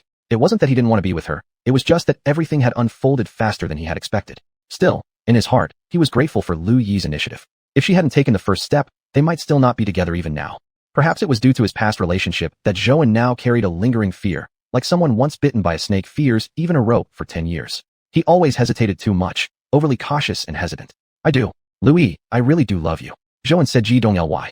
After a brief pause, he continued. I know we just started dating, and only a few days and I told you something so difficult to accept. Honestly, I deeply regret waiting so long to tell you this. But until now, I never found the right moment. You also know our relationship has progressed quite quickly. Chapter 206, The Unspoken Reason. Maybe you think that it was entirely your initiative for us to be together. But Louis, if it wasn't for me constantly indulging you, you wouldn't have had the confidence to be so proactive. I admit that I truly like you too. I'm telling you all these things now because I don't want to hurt you or make you feel deceived. I genuinely want to be with you and envision a future with you. The reason I told you so soon is because I truly want to give us a chance, to give our future some hope. Louis didn't expect Zhou to say so much. Since he had confessed that thing to her, Zhou hadn't spoken like this anymore. She didn't know whether it was because he had nothing more to say, or simply didn't dare to. But now, it seemed like maybe she had thought too much. For some reason, while Zhou was speaking, Louis actually felt a bit sorry for him. It seemed like he was trying to hold on to her. So was that what he meant, to give them both a chance? Had Zhou actually thought about their future together? Although it was indeed Louis who had made the first move, she couldn't deny that she had desperately wanted Zhou's response. She never expected that she wasn't the only one striving for their relationship. Zhou had been thinking about their future as well. Louis felt genuinely moved. However, when she thought again about the fact that he already had a daughter, Louis couldn't help but feel a strange sensation inside. Actually, she didn't mind that Zhou had been married before. At his age, not having any emotional experience would be unusual. After all, he was already divorced, so Louis didn't feel too strongly about it. Besides, in this era, people generally didn't place much emphasis on such things anymore. If they're compatible, they stay together. If not, they separate. She didn't see any reason to hold such matters against someone. But even so, it was different when there was a child involved. How could she avoid interacting with his child in the future? Would his daughter like her? Louis felt troubled just thinking about it. She really felt overwhelmed. She didn't know whether she was strong enough to handle all these issues right now. Even though she truly liked Zhou, Louis wasn't confident that she could get along well with his daughter. But she had to admit, what Zhou had just said moved her deeply. She felt that perhaps she should try to accept everything. Before Zhou spoke these words, Louis really believed that she was the only one putting effort into this relationship. Though it didn't bother her much, getting Zhou's response really made her incredibly happy. So, can you promise that I will get along well with your daughter? What if she doesn't like me? Louis frowned as she spoke. Zhou hadn't expected Louis to suddenly ask this question. He couldn't help but smile. Of course she will. My daughter is very lovely and especially understanding. You can believe me, as long as I like you, she won't dislike you either. Seeing that Louis said this, Zhou understood what she meant. Maybe she was still young after all, and anyone in this situation would have difficulty letting go. He didn't find Louis annoying in the least at this moment. He knew she needed his care, and even more, his explanation. Louis, maybe you now see me as a rather capable person. Like you said before, I own a winery, and objectively speaking, my winery has indeed been quite successful. Right now, it also seems to have a promising future. Within the industry, my winery is regarded as a dark horse. When Li Jinyang's market had almost reached saturation, it only took me 2 years to reach my current position. Sometimes when I think about these things, these irrefutable realities, I feel like I am indeed quite capable. Now I've even opened a liquor factory. Although this one hasn't been around for very long, judging from the current situation, the market response should be quite good as well. I understand all of these. But Louis, you know what? Do you know that I used to deliver food? 2 or 3 years ago, I was just a food delivery guy, braving wind and rain just to get a meal to customers on time. I often got into traffic accidents because of customers refusing to accept orders. Back then, I wasn't like I am now. I just lived day by day, taking things as they came, getting by on a small salary, always trying to find happiness in hardship. I used to think life back then wasn't bad either, but looking back now, I truly think I was so foolish. Can you understand how I feel? I got divorced from that wife when I was still a food delivery guy. She just couldn't stand the way I was back then. To be honest, when my ex and I first got together, we really did have feelings for each other, but after we got married, everything changed. Reality is just reality. We had a child, and raising a child indeed requires a huge amount of money. Without money, talking about anything else is pointless. Reality turned out to be really harsh. Our relationship didn't hold up either. At that time, I didn't even want to go home tomorrow. Before long, she left me. Actually, I feel really lucky that she didn't take my child away. If she had taken my daughter back then, I probably wouldn't have everything I have now. The reason why I started my own business now and work so hard to earn money is all to let my daughter live a better life in the future. I don't want her to live like me, and even less do I want her to live a life of frugality. I rarely talk about these things with others. I don't know what you will think after hearing them. I guess these are indeed things from my past. Sometimes, I actually find my current achievements very unrealistic and even surreal. It feels like I'm still living in my past identity, even though my life now is completely different from before. Thinking back at those days of just idling away my time and doing nothing, I now find it really ridiculous. To be honest, I still don't really understand now. How could I have thought the way I did back then? Why was I so unpersuasive with you? Why didn't I show any motivation or ambition at all? Louis never expected Zhou and to tell her so much. These were things from his past that she had never known before. It turned out Zhou and had such a background. She used to only know that Zhou was a food delivery guy, but she had never imagined that Zhou had gone through such a period of life. Even though it might seem like she wasn't affected by it at all, Louis herself knew how could she not care? It turned out that Zhou had also experienced a low point in life, living in a slump. But no matter what, seeing how Zhou is now, Louis genuinely felt happy for him. At least he didn't give up on life, nor did he give up on himself. Chapter 207. Overwhelmed by helplessness. Zhou, I'm really grateful that you were willing to share your past with me. I never imagined you had gone through such a difficult time. For some reason, I suddenly feel very sad. Sad that I didn't come into your life sooner and be by your side. I also hope you can understand me. This is the first time I've ever been so proactive about chasing after someone, about liking someone. I really like you, so I just can't give you up and break up with you over this matter. You already know how much I like you. When you first asked me to hold you and then told me to stay away, I actually thought about giving up, about getting rid of these feelings. But later on, I realized I just couldn't do it. Even in the moment when I was struggling with myself, even when I was under the influence of alcohol, I still felt the same way about you. I simply can't let you go. Even now, as you tell me all this, I still can't give you up. I don't even know if I can get along well with your daughter. I don't know if we will hit it off with your daughter either. I'm really confused and lost, but I truly just can't give you up. I admit that I do need some time. It's hard for me to accept this situation all at once. Zhou, can you understand me? Zhou certainly understood Lu Yi's position. He never intended to pressure her into making a decision quickly. He just wanted to make sure she understood his feelings and didn't misinterpret his intentions. He truly wanted to build a future together. When Zhou said all this, Louis also felt that perhaps these concerns weren't that big of a deal. As long as they truly loved each other, that should be enough. Love is always difficult, yet so precious. She couldn't change anything about the situation, and she hadn't done anything wrong either. She just didn't know what else to do, except accept it. Louis, I didn't mean to pressure you. You can be assured that you have full authority to decide how to proceed. Whatever decision you make, I won't object. Give me some time to process this, Louis said, looking at Zhou. Zhou noticed that Louis no longer seemed angry at him. A wave of relief washed over him. Although the situation was undoubtedly his fault, and he had already prepared himself for the possibility of her leaving him, he couldn't deny that he would deeply miss her. He really liked Louis. She already held a very important place in his heart. It had been a long time since he had met a girl who was as straightforward and honest as Louis. Louis was very different from most of the girls he had encountered. She was straightforward and said exactly what she thought. Most people in the entertainment industry were deceitful and manipulative, a truth he didn't realize until after he entered the industry and realized how different reality was from what he had imagined. He really disliked all the scheming and mutual suspicion. What made Louis special was that she truly was a very straightforward person. She openly expressed her happy or unhappy feelings without pretense. Zhou really found this quality rare and precious. In this world, most people end up conforming, but Louis hadn't. She still maintained her honesty and warmth. So you're not angry anymore? Then shall we go back to the factory now? We still have a live stream to do today, Zhou asked. Louis suddenly remembered that she still had work left to finish today. She had been so preoccupied with things between her and Zhou and that she completely forgot about work. This was the first time in a long while, since she started working in live streaming, that she had completely forgotten her job. She suddenly found it amusing. If you hadn't reminded me, I would have forgotten about work entirely. Fortunately, it's still early. Let's go back to the factory. Zhou assumed she didn't want to work. Are you feeling unwell? If so, we can skip the live stream today. I can make an announcement to the fans later. No, let's just go to work. We're already here anyway, and I'm fine. I can definitely do the live stream. As Louis said these words, she was indeed feeling conflicted inside. Right now, she really didn't feel like working. She wasn't sure what exactly was going on inside her mind. She seemed indifferent, neither sad nor happy. Yet her rational side reminded her that work had to be done. She had made a promise to showcase the products in today's live stream, and had already made that clear to the fans. She couldn't let them down.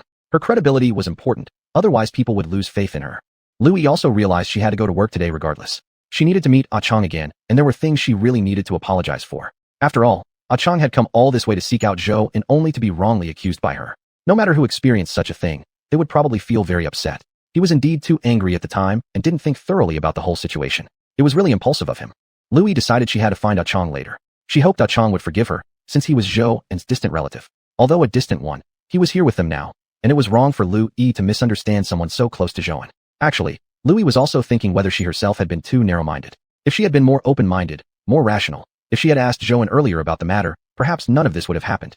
This incident left a deep lesson for Louis. She must never act this way again. For Ah Chong, her actions probably had deeply hurt her. What had Ah Chong done wrong? She must have felt very upset and wronged by such misunderstanding. Moreover, Ah Chong appeared to be such a lovely girl. Louis couldn't stop thinking about how Ah Chong must be seeing her now.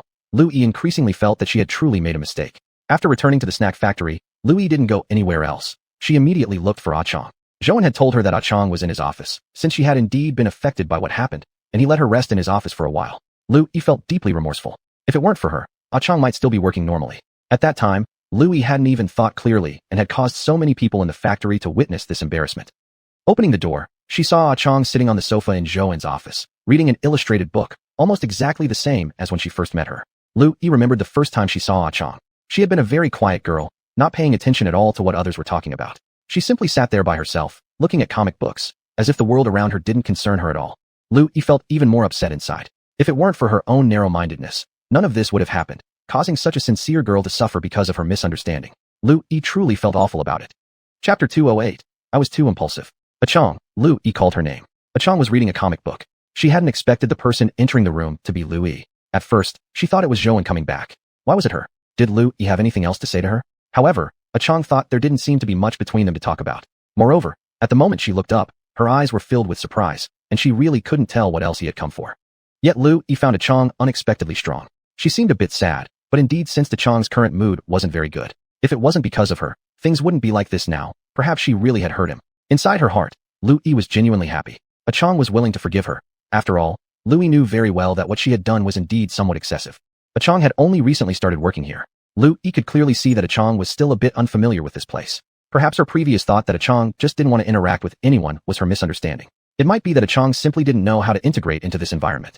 Although Zhou hadn't said anything to her, Lu Yi could also understand. After all, it wasn't easy coming all this way to seek his help, and for a girl to take such a big risk, besides Zhou, she had no one else here. Yet because of her petty jealousy, Ah Chang had suffered such great harm. Lu Yi really felt bad about it, and the moment she heard Ah Chang had forgiven her, Lu Yi was genuinely happy. During this short time interacting with Ah Chang, Lu Yi truly felt that Ah Chang was actually very pure and innocent. She seemed to possess a kind of innocence that many people lacked. Lu Yi didn't know how to describe it, but the feeling was unique, and Lu Yi liked it very much. Actually, the first time they met, Lu Yi had sensed this kind of presence in the live stream. She just hadn't wanted to admit it back then. At that time, Lu Yi had only thought Ah Chang was intentionally pretending. After all, how could someone so pure actually exist in this world? Nowadays, the competition pressure in every industry is so intense, and everything has become complicated. Lu Yi seemed to have not talked openly and honestly with anyone for a very long time. But facing Ah Chang at this moment, Lu Yi felt some guilt. She truly felt a sense of inferiority. Although she had so many fans and seemingly was much better off than Ah Chang, appearing more like a successful woman. But what did that matter? Lu Yi clearly knew that the biggest difference between herself and Ah Chang was precisely that she didn't have the purity and innocence within Ah Chang's heart. Because there was still live streaming work to do, Lu Yi didn't chat with Ah Chang for too long before leaving. Zhou was very pleased to see how they were acting towards each other now. After all, prior to this, although they had met only twice before, they had always been at odds with each other every time. The current situation was really the best possible change, and Zhou was genuinely happy, truly liking their relationship as it was now. To Zhou, Ah Chang had already become like a family member. Zhou didn't want Ah Chang to feel any pain. He didn't want to neglect her. Sometimes, Zhou didn't even fully understand his own intentions or why he always felt that way in his heart. He felt that Ah Chang was a girl who needed someone to cherish and care for her. She was truly innocent and naive. But who would have thought that this entire situation had been made possible through his own lie? Zhou still felt a little strange inside. He didn't know how to explain it either. It was just that he really had no other way to tell Lu Yi the truth about everything. Except by telling a lie, he genuinely didn't know what else to do. He had indeed considered telling Lu Yi everything, so that in the future, there would be no need for further hesitation. At least, when facing Lu Yi, he could be honest and open about everything. However, the more Zhou thought about it, the more unlikely it seemed. He couldn't possibly tell anyone about the cold pond space. It was just too dangerous. He couldn't risk the distillery for that. Just as now, it wasn't just his own business anymore. So many employees depended on the distillery to make a living for their families. And the distillery had reached this point not only through his efforts alone, but also through the contributions of many employees who had developed deep emotional attachments to it. Zhou knew the employees really loved the distillery. They didn't just see it as a job, but rather as a passionate part of their lives. Zhou was truly touched by that as well. If this had happened a very long time ago, perhaps the old Zhou might have been willing to take the risk.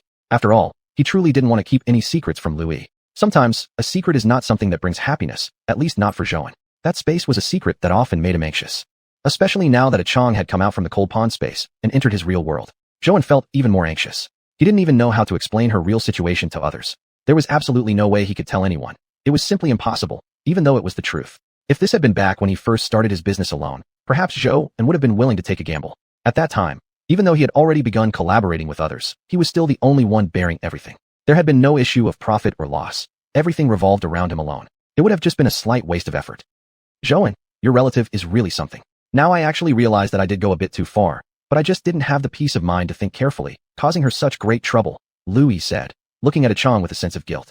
Looking at Lu Yi like this, Zhouan felt a bit of tenderness inside. He had always thought Lu Yi was this kind of girl, frank and direct, and Zhouan really appreciated this side of her. Although Lu Yi was a girl with a strong personality, Zhouan knew that her temper was actually quite reasonable. As long as she realized her mistake, she would definitely correct it immediately. Just like now, she was willing to let go of her pride and all her dignity, immediately going to sincerely apologize to a Chong.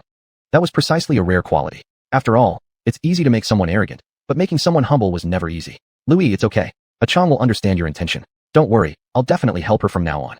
Now the distillery was basically stabilized, and the zero-time factory was nearly completed as well. They just needed to do some further promotion later, and next would be to improve the work further. But suddenly, Zhouan felt work had more or less stabilized, yet there were still some problems he couldn't resolve, like family issues. Although Zhouan truly thought Annie Zhou was a very decent person, and he hadn't encountered those terrible people reported in the news either. Chapter 209, wanting to settle down. But Zhouan still wanted to have his own time to take care of Xiao. After all, he had promised her before that he would take good care of her. But what exactly was the situation now? Zhouan felt that everything was a bit different from what he had imagined. He wasn't sure where he was heading, but he did realize that things weren't quite how he had envisioned. He had even forgotten how life used to be with Xiao. Back then, he would wake up every morning to prepare breakfast for her and send her off to school. Although those days had been extremely exhausting, they had also been genuinely joyful. But now, Zhouan couldn't even remember the last time he had told Xiao a bedtime story. Sometimes, Zhouan truly felt like a terrible guardian. He had promised Xiao a good life, but despite making that promise, he simply couldn't fulfill it. Zhouan recalled something he had heard from a Chong. Even though a Chong was from the Cold Pond dimension, he could still sense Xiao's unhappiness. If a Chong hadn't revealed the secret hidden within Xiao's illustrated book, Zhouan might never have realized the nature of the tension between himself and Xiao. Or rather, the tension that Xiao had placed herself in. Within that picture book, there was one illustration that Xiao had drawn herself. It depicted a self-portrait of both Xiao and Zhouan. Beside them was a birthday cake. When Zhouan saw it, he finally realized how neglectful he had been. He truly felt terrible. He really hated to admit that he had completely forgotten Xiao's birthday. Now, he couldn't even recall what he had been doing on that day. But perhaps it hadn't seemed important back then. Maybe he had been too busy with work, he thought. That was the first time Zhouan had felt so deeply anxious about Xiao. He had promised her before, promised that he would definitely take good care of her. And yet now, Zhouan felt like an awful, terrible person. How could he tell Xiao that everything he did was for her? How could he let her know he truly cared about her? What Zhouan had done was indeed for Xiao's sake. He had personally gone through those painful, confused times, and he never wanted Xiao to experience the same. Even less did he want her to follow the same path he had taken. That path led nowhere, and all it brought was more missteps. Zhouan truly wanted to give Xiao the best possible life, one free from the financial hardship of the past. Thinking back to those days, those nights, he felt them deeply etched in his memory. Today, although each day is busy, it's the kind of life Zhouan wants. But he can't deny that his past remains the most unforgettable. Perhaps it was precisely because of the hardships he experienced back then that he still feels like living in the past. He hasn't even come to fully believe that everything he now holds is real. Every time someone called him Boss Zhou, he would momentarily feel dazed. Were they really addressing him? Was he really Boss Zhou? Had he truly changed? Sometimes he couldn't stop asking himself these questions. Yet Zhouan thought that perhaps he was being foolish. Why question himself when he had already come this far? Zhouan was truly grateful for the Cold Pond dimension for giving him this opportunity, allowing him to start a business bravely and reshape his life. Perhaps many people were like him, but few had been as fortunate as he was to have encountered the Cold Pond dimension. Yes, the Cold Pond really felt like a gift from heaven. Although he's incredibly busy now, Zhouan believed he had learned that perhaps he should continue pushing forward. He truly loved Xiao, but he also knew what he could offer her wasn't just the things he now possessed. Perhaps Xiao would understand one day. He truly loved her. He was just far too busy at the moment. Lu Yi's livestream today was from the snack factory. After arranging her work schedule, Zhouan left. He would come back later to pick her up after work. Suddenly, he thought perhaps he should invite Lu Yi to go with him to pick up Xiao from school. They should really meet each other. It had already been so long, and since he and Lu Yi were now officially in a relationship, this was something that would inevitably happen eventually. He had no idea how the two of them would get along. Zhouan could only hope they would treat each other kindly. He believed deeply that Xiao would understand him. Truthfully, Zhouan didn't have much strength in his heart either.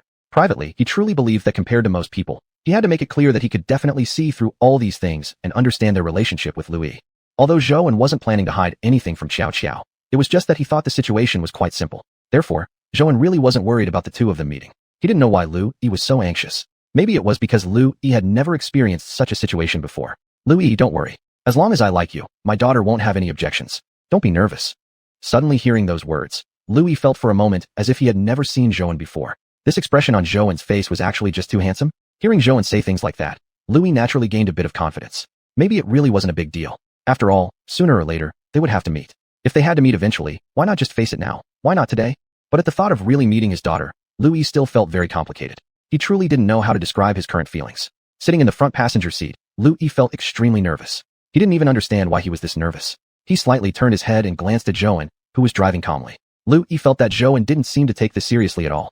Didn't Zhouan feel even a bit nervous? Didn't he worry at all about whether he and Xiao would get along well? Lu Yi was really curious about what Zhouan was thinking. But seeing Zhouan remain so calm tonight, Lu Yi decided not to be nervous anymore either. After all, perhaps it really wasn't that big of a deal. It was only a child. And even if he didn't know how to entertain a child, maybe that wasn't a serious problem. Perhaps because he was too nervous, time passed extremely quickly in Lu Yi's mind. Before he even realized it, the car had already stopped near the school, and Lu Yi was still not fully aware of the moment. He really felt an intense tension, even wanting to escape suddenly, regretting agreeing to meet Zhouan's daughter today. Lu Yi had already thrown away the small confidence he had back when entering the car. Now, he only wanted to run away as soon as possible. Chapter 210, under a lot of pressure. She really didn't have much experience interacting with children, probably because there weren't any kids in her family either, and her job was relatively convenient in that it only required working with equipment.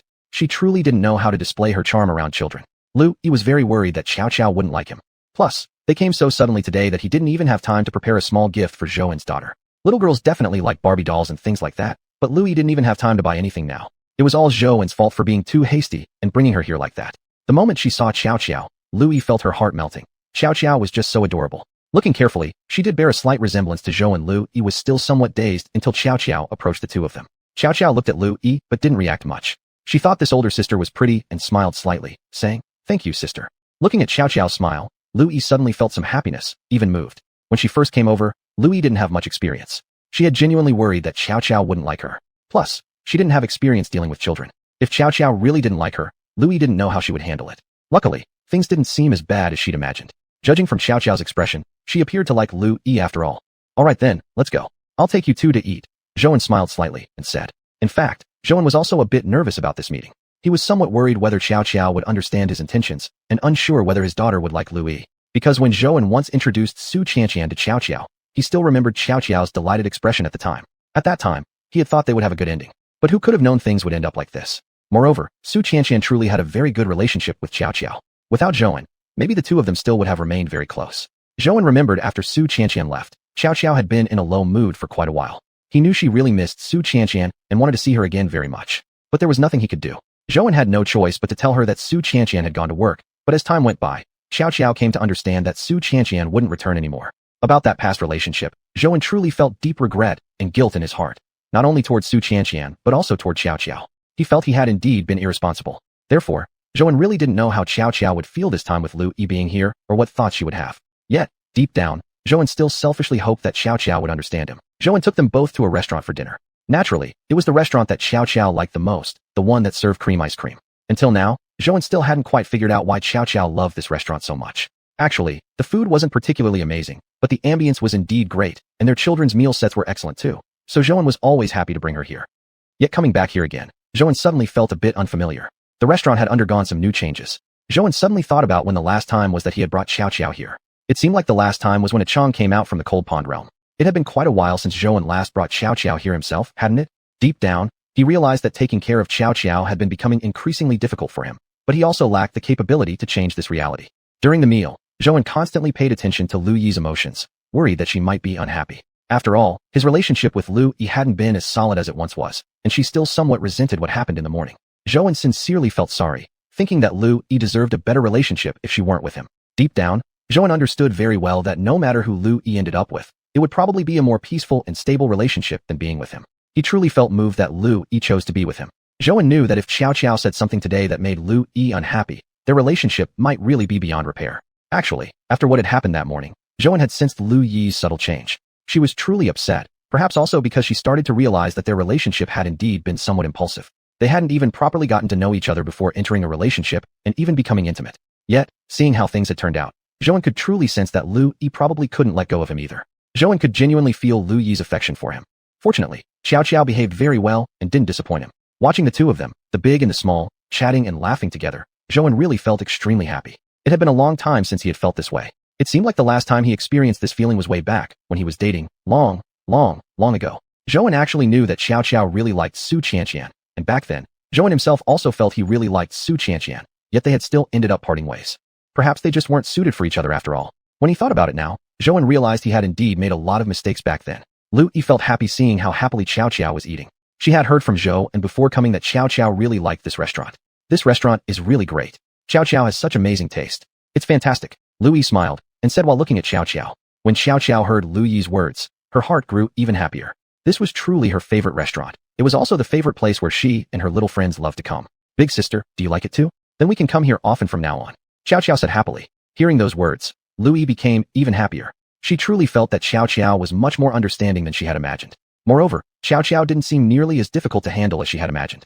Although Lu Yi really lacked experience in interacting with children, judging from the current situation, Lu Yi truly felt that kids were actually quite simple and easier to communicate with. At the very least, Zhouan's daughter hadn't made her feel disliked, nor had she given any impression of being difficult or ill-mannered. Maybe it was because Zhouan had raised her well. Besides, Xiao Xiao really was too beautiful and cute. Lu Yi really liked her. Zhouan looked at the two of them harmonizing so well together and felt especially happy inside. He could clearly see that Lu Yi was intentionally trying to make Xiao Xiao happy. Maybe she still felt quite a bit of pressure in her heart. Chapter 211. Meet often. No matter what, seeing Lu Yi doing his best to cheer Xiao Xiao up, Zhouan felt truly happy from the bottom of his heart. He hadn't expected Lu Yi to go this far for him. After all, Lu Yi was still a woman who had not experienced much in life. But now she was willing to patiently talk to his daughter and put effort into making the woman he loved happy. Zhouan genuinely felt Lu Yi's sincerity and understood how deeply she liked him. Sometimes, Zhouan even felt that he didn't deserve Lu Yi's affection.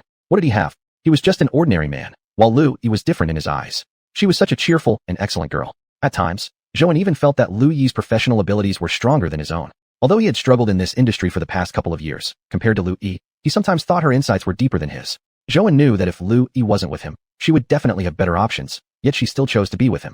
He felt that he couldn't be irresponsible toward her and needed to give her a satisfactory response. After dinner, Zhouan felt it had been a long time since he last took Xiao Xiao out for fun. Plus, this was technically their first outing as a group of three, a small gathering. Since it was the first time Xiao Xiao and Lu Yi had met, Zhouan didn't want to part them so soon. The dinner had gone well and happily, so why not further deepen their connection? After helping Xiao Xiao into the car, Zhouan held Lu Yi's hand. He looked at Xiao Xiao inside the car, then at Lu Yi. With some emotion in his voice, he said, Lu Yi, thank you so much today. I'm really moved. I know this kind of thing has never happened before in your life experience. I'm very grateful. Lu Yi hadn't expected Zhouan to say this suddenly, and she suddenly felt a little shy. Actually, she herself hadn't anticipated that she could handle the situation so well, much better than she had expected. Perhaps she initially thought children were difficult and unreasonable, and since she lacked experience with kids, she had felt nervous. But now, looking back, it didn't seem like such a hard thing after all. Well then, you'd better treat me better in the future. Otherwise, I will be mad, Lu Yi said, pouting her lips. Of course I will. And you know I rarely compliment people. I think I can be pretty awkward with words, Zhouan replied. Looking back, Zhouan increasingly felt that he owed Lu Yi too much, not just because their relationship wasn't equal, but because Lu Yi had invested far more than him and had always been the one who initiated things more often. You can rest assured. I will definitely treat you well, Lu Yi. Now get in the car. I'll take both of you shopping for some nice clothes. The three of them went on to walk around the mall. Originally, Zhouan had planned to buy things for the two of them, but unexpectedly, Lu Yi didn't want anything for herself, and instead bought many clothes and toys for Xiao Xiao. Zhouan knew Lu Yi was still somewhat nervous and really cared about Xiao Xiao's opinion of her. Possibly because Lu Yi lacked experience in this area, she paid a lot of attention to how the girl viewed her. In fact, Zhouan had told Lu Yi many times that even if Xiao Xiao didn't truly like her or they just didn't get along, it wouldn't matter. It was, after all, their personal relationship. Also, Xiao Xiao wouldn't be unreasonable about it. But Lu Yi still felt nervous, and Zhouan knew that perhaps there wasn't much he could do to help her feel more relaxed. Zhouan had also thought about what he would do if Xiao Xiao truly disliked Lu Yi, but later he thought, although he really loved his daughter and valued her opinion, if she genuinely didn't like Lu Yi, he still couldn't abandon Lu Yi. All he could do was try to slowly help them build a better relationship over time. When they walked out of the mall, Zhouan's arms were full of bags of things he had bought for Xiao Xiao. He could also clearly see that Xiao Xiao had really enjoyed herself today. Zhouan felt especially comforted in his heart.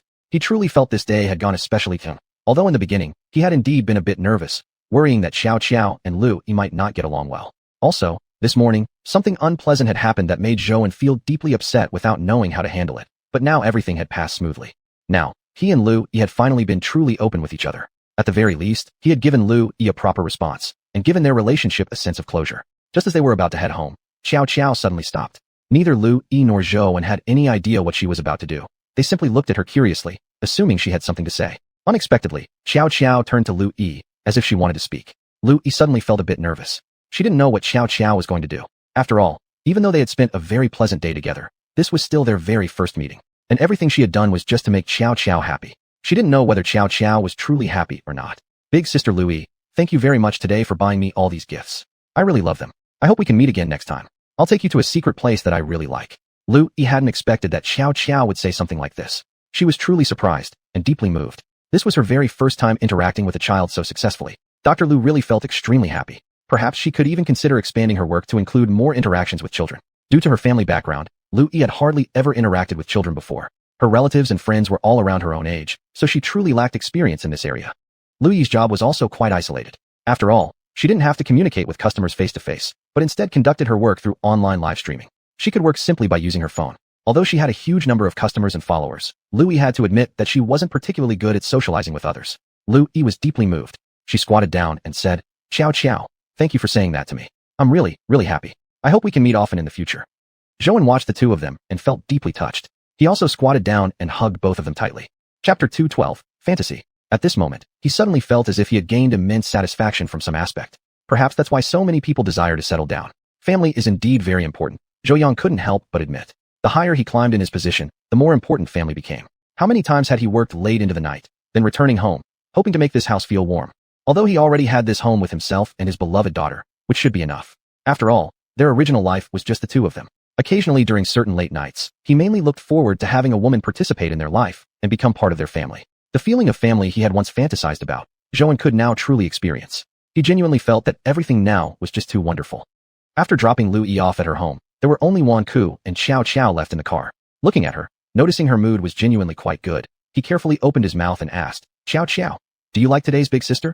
Though Zhouwen knew today had gone extremely well, and there had been no conflict between them, their interactions had been very harmonious. He still wanted to hear his daughter's true thoughts. Zhouwen actually knew how considerate his daughter was. If Xiao had truly disliked Lu Yi today, he wouldn't have shown it directly. Xiao had always been such a sensible child.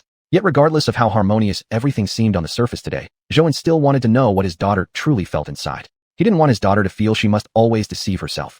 "Not bad. She gave me a lot of gifts," Xiao said, rolling her eyes slightly. Actually, the outcome of today's activities was acceptable. However, if she had to rank them by preference in her heart, she would say this big sister wasn't her favorite. Moreover, this sister bought her so many things, she actually felt a bit overwhelmed and flattered. For some reason, she always felt a bit embarrassed. "Xiao, this big sister is a woman Dad really likes now. I hope you two can get along well too. In the future, this sister will appear often and play with you." Zhouwen felt it necessary to speak these words to his daughter. After all, his daughter's feelings were also very important. He wouldn't really sacrifice his daughter's feelings for love. He also knew Xiao's mind was delicate, and so most of the time Zhouwen would directly tell Xiao his thoughts. He didn't want her to misunderstand him, and he understood even more that she was a very thoughtful child. He knew sometimes she would keep what she thought inside her heart without speaking it aloud or showing it. He didn't want his daughter to live so unhappily. Zhouwen's greatest dream was for his daughter to grow up happily, enjoying a joyful childhood without having to care about anything. "I understand. But why didn't Dad bring Annie Chang to be with us today?" Xiao truly felt curious. After all, during this period of time, whenever there was a romantic occasion, she would always go out to play with them. Especially when going to this particular restaurant, every time it was with him. Yet this time, Dad brought another big sister instead, and Annie Chang wasn't here. Had Annie Chang left her too? Xiao really liked Ah Chang. They got along well together, though there was quite a large age gap between them. Xiao genuinely found Ah Chang quite likable. Zhouwen hadn't expected the question to come up suddenly like that. However, now that it was asked, Zhouwen felt he should answer. Also, Zhouwen actually understood what Xiao was worrying about. She didn't just randomly ask such a question, possibly because of the previous incident with Mr. Su, which had quite an impact on Xiao. Maybe in her heart, she sometimes felt quite insecure, especially since Annie Chang had suddenly appeared before her. If Zhouwen's guess was correct, then Xiao must be very worried that Ah Chang would suddenly leave her too. He suddenly felt a bit pained. Perhaps he truly had brought a lot of negative things into Xiao's life. Over such a long time living together, Zhouwen also knew how much Xiao liked Ah Chang. He loved being with and spending time with Ah Chang. Even if they didn't talk or play games, just sitting together and looking through picture books made Xiao extremely happy. "Xiao, Annie Chang has some things to do recently. She's been very busy with work, so today Dad didn't invite her to come with us," Zhouwen patiently explained. Xiao seemed a bit disappointed. Zhouwen suddenly felt a pang in his heart. He hurriedly asked again, "Xiao, do you miss Ah Chang? Don't worry, I'll bring you to see her again in the future." Sure enough, hearing Zhouwen's words, Xiao immediately brightened up. "Really? Then you mustn't lie to me. I really like Ah Chang." Zhouwen hadn't expected his daughter's genuine feelings would make her confirm it again. At this moment, he suddenly realized the impact Xiuxian's departure had on Xiao. Yet during that time, he hadn't considered his daughter's emotions at all, even though she had questioned him repeatedly. It wasn't until this moment that Zhouwen truly felt the sadness hidden deep within Xiao's heart. Perhaps earlier, he really had overlooked all these emotions she had been holding inside. "Xiao, then, what do you think of today's sister? Do you like her?" 3 weeks ago, he had told Lu Yi that as long as he himself liked her enough, his daughter's opinion wasn't particularly important. But Zhouwen still wanted to have his daughter's support, because Xiao had indeed been a great emotional pillar for him. Without Xiao, perhaps the ring wouldn't have reached its current state. So, back then, he had no choice but to ignore her feelings. If possible, he would rather find someone who could support their relationship. Although today, they seemed to get along extremely well, and Xiao Tao was indeed very happy today, Zhou still felt a bit uneasy. He genuinely wanted to hear from his daughter's own mouth what she thought about today's meeting. Moreover, Zhou wanted Xiao to affirm their relationship, to affirm Lu Yi, because Lu Yi in her own right was truly an excellent girl. And today, Lu Yi had truly moved him deeply. Although he couldn't completely put himself in her shoes, Zhou could still feel how much effort Lu Yi had put in today. He probably really went out of his way to make Xiao happy. I like her. Then, who do you like more, Chong or Lu Yi? Chapter 213. It's just the first meeting. Zhou hadn't originally planned to ask such a childish question. He felt it was unnecessary. No need to compare the two of them together. There was suddenly some uncertainty in the central branch. Possibly today, Xiao had been thinking all day about why she didn't go out with them. Maybe Chong really held a very important place in Xiao's heart. Daddy, I like Sister Chong more. Zhou wasn't entirely surprised by Xiao's answer. Perhaps deep down, he already knew that Xiao probably liked Chong better, since they had spent more time together and understood each other better. After all, today was just the very first time Xiao had met Lu Yi. Zhou knew in his heart that Xiao would give this kind of answer, yet he still couldn't help feeling a bit sad. Even though he had known from the start that there was no need to ask such a question, the answer was crystal clear to him, and that today was merely the first time Xiao had met Lu Yi.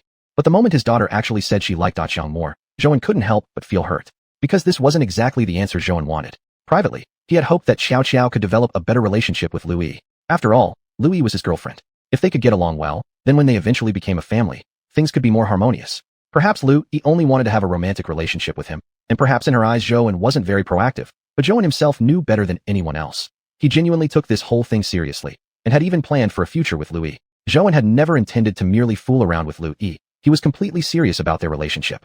Moreover, he was developing things with a long-term perspective. He truly hoped to build a family with Lu Yi and welcome her into his and Xiao's life. Although he had told Lu Yi not to feel too nervous, that was just because he didn't want her to be nervous. He only wanted her to get along well with Xiao. Still, Zhou preferred that Xiao and Lu Yi could become very close. That way, if they truly became a family in the future, there wouldn't be so many conflicts. Why is that, Xiao? Daddy wants to tell you that in the future, you might spend more time with Sister Lu Yi. And Sister Lu Yi is someone Daddy really likes. I also hope that you two can get along very well. Do you understand, Xiao? Zhou never kept anything hidden from Xiao. He spoke directly to his daughter. He knew that if he didn't, his daughter might come up with some wild thoughts in her mind. Instead of letting her imagine things on her own, it was better to tell her directly. He also fully trusted his daughter. She wasn't a childish girl. Although Xiao was only in elementary school, Zhou knew she had always been very mature, with her own perspective. He believed that helping her understand wasn't only about making her understand his thoughts, but also about helping her develop her own judgment. It was only after reaching his current position that Zhou realized how impressive it was for someone to have their own independent judgment. Sometimes, one couldn't simply follow the crowd, blindly following public opinion. One needed to learn how to think independently, or else one would just become indistinguishable among the masses. Zhou wished Xiao could have her own thoughts. Whether they were right or wrong didn't matter. As long as she could hold an opinion of her own on an issue from a proper perspective, he felt it was rare and something worth supporting fully. Daddy, I know you like Sister Lu Yi. Is it like before, when you liked Sister xiuxian? Zhou hadn't expected Xiao to ask him such a question at all. He hadn't imagined she still remembered xiuxian. He had thought Xiao had long forgotten about her. Though xiuxian had indeed been a very important person in Zhou's heart once, now, to him, she was just a complete stranger. They hadn't seen each other for a very, very long time, and he had long since let go of that unfinished love. But, just as Zhou had suspected, Xiao still hadn't forgotten xiuxian. Perhaps back then, their relationship really had been very close indeed, but Zhou had failed to keep xiuxian. And afterward, he hadn't properly explained the matter to Xiao either. He had only deceived her, telling her that xiuxian had just gone on a business trip. That event had likely left a deep impression on Xiao. Perhaps she had also been afraid then, or perhaps she had been deeply hurt. Xiao, you're right. Daddy really likes Sister Lu Yi now, and Daddy also hopes that you will like Sister Lu Yi. If the two of you can get along well, Daddy will be very happy too. After a pause, Zhou asked again, but why do you like Sister Chong? Xiao, can you tell Daddy? Daddy, even though Sister Lu Yi bought me so many presents today, I didn't feel especially happy. I don't know why. Although these are all things I really like to eat, I actually felt a bit pressured, like when I have an exam and feel really uncomfortable. Zhou was delighted by his daughter's description. He thought she was so adorable for comparing this situation to having an exam. Also, I don't think this sister really likes me that much. She doesn't seem like she genuinely wants to be friends with me because she didn't talk to me much today. She kept praising me the whole time, but we just met for the first time. How does she even know what's good about me? This time, Zhou was truly surprised. Once again, he had to update his perception of his daughter. Originally, he thought Xiao was just somewhat mature, but now he realized she was truly mature. She actually had her own boundaries, even regarding this matter of a first meeting. Zhou thought deeper about it, and realized perhaps his daughter had her own views on interpersonal relationships. There must also be a bottom line in her heart. Although Xiang's sister is such a grown-up adult, she doesn't seem to understand anything at all, you know? Daddy, when we read picture books together, She couldn't even read those very simple Chinese characters. But Xiuxian's sister is really nice to me. Every time I drink water, she always checks first if the cup is still hot. Xiuxian's sister is extremely careful and thoughtful. I really enjoy being with Xiuxian's sister. And I can also feel that Xiuxian's sister really likes me too. She doesn't dislike me at all. She really is a very good friend of mine. Zhou hadn't expected his daughter to say so much to him. He knew that when his daughter spoke these words, she was truly very serious. He couldn't bear to interrupt her while she was talking. Chapter 2:14 Uncomfortable. It was at this moment that Zhou finally realized how deep the bond between his daughter and Xiang truly was. Although they rarely saw each other, especially now that Xiang had a job, Zhou hadn't allowed them to spend time together as often. Part of this was because Zhou felt that, now that he and Lu Yi had become an official couple, it would be inappropriate for Xiang to continue staying at his home. Additionally, the snack factory was quite far from his house, making commuting inconvenient. Thus, he arranged for Xiang to live in a dormitory on the factory grounds. But in order to make Xiang's life as comfortable as possible, Zhou used his authority. After all, he was the boss. He gave Xiang a private room instead of putting her in a shared dormitory with other workers, knowing full well how uncomfortable life with others could be. Xiao, Daddy knows now, and Daddy also thinks Xiang is a wonderful person. I know how close the two of you are. But please remember what Daddy said just now, be polite to Lu Yi. She's also someone I really care about. Zhou didn't intend to force his daughter into liking anyone. After all, that was her own choice. When it came to choosing friends, Xiao was capable of making her own decisions. Zhou also felt she had chosen well. He was genuinely at ease knowing his daughter was close with such a good girl. When they got home, it was already quite late. After tucking Xiao into bed, Zhou returned to his room. For some reason, he felt a sudden wave of longing for Xiang. It felt like it had been ages since he'd seen her, though in reality they had met that very morning. Except the meeting had ended unpleasantly. Now recalling their encounter that morning, Zhou was reminded of how helpless Xiang had looked in the middle of a crowd. Perhaps she still had no idea what had recently happened around her. But Zhou didn't want her to know. After all, it wasn't good news. He wanted Xiang to live a quiet and peaceful life, simple work and a simple life. Xiang was really too naive. Zhou had known all along that if he stepped back and let her fend for herself in this world, she would certainly be taken advantage of. Just like today, Zhou understood that Lu Yi might have just acted impulsively, overwhelmed by emotion. But objectively speaking, Xiang had been treated unfairly. Even so, Xiang hadn't said anything, just stood there quietly and silently, as usual. Watching her then had tugged at Zhou's heart. That was exactly what he feared most, seeing Xiang hurt by anyone. Not even himself could bring her harm. Perhaps it was because he knew she came from the cold pond space, knew how kind and pure-hearted she was. Perhaps it was also because she had helped him countless times. So he wanted even more to protect and take care of her. He never wanted her to suffer the slightest harm in this world. And from what his daughter had said, Zhou was convinced that Xiang truly cared for Xiao, and the two genuinely got along well. That deeply touched him. In fact, if possible, Zhou wouldn't mind including Xiang in his family. He also liked her very much. In his heart, she occupied a special place, one of great importance, for all the help she had given him. Perhaps only Zhou knew that, but he still kept every bit of gratitude deeply embedded in his heart. Without Xiang, his winery might have long been out of business. All the past difficulties they faced, it was she who had guided him with ideas and calmly analyzed the situation for him. And today, because of the rush, he hadn't even had the chance to explain properly to Xiang what had happened. Though Zhou indeed didn't want her to learn about the recent troubles, he still felt he owed her an explanation. Otherwise, he knew he would keep thinking about it. Instead of letting her imagine things worse than they were, he should just tell her the truth himself.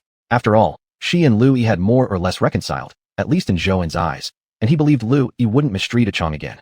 So he thought Xiang deserved to know what had happened. Thinking this, Zhou immediately took the car and headed toward the snack factory. He really wanted to see Xiang right now, even though he realized it was late and somewhat inappropriate. Xiang was likely already asleep, yet he still deeply wished to see her, even just for a moment. Thankfully, he had arranged for her to stay in a private dormitory earlier. Otherwise, going to her now might have been an impulsive mistake, with so many other employees around. Although Zhou knew deep down that he really missed Xiang and wanted to see her immediately, he also didn't want the other employees to find out about this meeting. He was aware they might gossip behind their backs. Zhou himself didn't care all that much. After all, other people's opinions weren't important to him. But Xiang was different. She worked here, and if things turned out that way, it would place her in a difficult position. He couldn't let her face that kind of dilemma. So now, Zhou truly felt relieved about the decision he had made earlier. Although at the time, he hadn't considered how convenient it would be for visiting her late at night. He had genuinely wanted Xiang to live more comfortably. After all, as the boss, using a bit of his authority wasn't a big deal. Actually, Zhou always felt a little guilty about this. After all, even if Xiang didn't move out and chose not to live in this employee dormitory, she still could have stayed at his home. The distance between his house and the factory wasn't really that far. Plus, the morning commute was quite convenient. Yet, Zhou still didn't want Xiang staying at his home, partly due to inconvenience, and partly because he didn't want Lu Yi to feel worried. But he couldn't let Xiang find out about these reasons. If she knew, she would definitely feel hurt. Zhou didn't want to hurt her feelings, so he had to make up an excuse to deceive her. Luckily, Xiang was quite easy to deceive. After all, she really was too simple-hearted. Zhou knew how much she trusted him. Whatever he said, Xiang never doubted. That's why Zhou sometimes felt terribly guilty whenever he had free time. Thinking about Xiang always filled him with a sense of remorse. He knew how much she trusted him, and yet he had betrayed that trust. The car came to a slow stop in front of the snack factory entrance. Relying on memory, Zhou headed toward the employee dormitory, trying to recall which room Chang lived in. This was the second time Zhou had come to her dormitory. The first time had been when he helped Chang move in a few belongings, even though, in this world, Chang actually owned very little. Chapter 215, Puzzling. Yet after arriving here, Zhou had bought her quite a few things, big and small, clothes and daily necessities, all of which he had already prepared for her. Seeing that Chang's room still had the light on, Zhou suddenly felt a bit happy. If Chang had already gone to sleep, he really wouldn't have known whether he should wake her up. Fortunately, Chang's light was still on. She hadn't gone to bed yet. Zhou suddenly felt curious. Why wasn't she asleep at this hour? According to the snack factory Shaban time, she should have long since rested. Zhou didn't dwell on it further, thinking there was no use speculating here. He might as well ask Chang directly. Actually, it had been quite a while since he and Chang last spent time together like this. Zhou felt a bit nostalgic. So much had happened lately, especially with the snack factory, which had been set up very hastily. Even now, many systems were still not properly in place. Now, Zhou could barely remember why he had been in such a rush back then. Chang had been out of the cold pond realm for so long, yet he hadn't even had a proper conversation with her. Every time they exchanged just a few words, there would be another phone call interrupting. And Zhou genuinely wanted to go out and have fun with Chang. Originally, that was the plan, to show her around this world. But due to his own busyness, he had no choice but to leave her in his own house. Zhou knew that during that time, Chang must have been quite bored. She had originally thought he would take her out to see the world, to show her some interesting and fun things. Unexpectedly, though, he had just left her at his house, making no difference from when she was in the cold pond realm. Now things were slightly better. Although she no longer had to stay in his house, and no longer needed to be so bored, he had given her a job. But even so, Zhou himself knew that work was still pretty dull. He knocked on the door, waiting for Chang to open it. For some reason, Zhou felt a bit nervous. He thought this was a little strange. What was he actually doing? He couldn't quite understand himself lately. But he did know that now, more than anything, he wanted to see Chang. He didn't know what Louis would think if she knew he was now standing at Chang's door. But Zhou didn't want to think too much about it anymore. He didn't want to dwell on those things. He just wanted to see Chang right away. Chang had just been spacing out, wondering when she could return to Zhou's home again. She had only been working here for a few days, but Chang truly missed Zhou's house already. She genuinely felt that Zhou's home was very warm. Moreover, she hadn't seen Xiao for a long time, and she really missed her. Yet Zhou had only told her to stay here, without saying how long that would last. In fact, Chang herself didn't know whether this life really was what she wanted.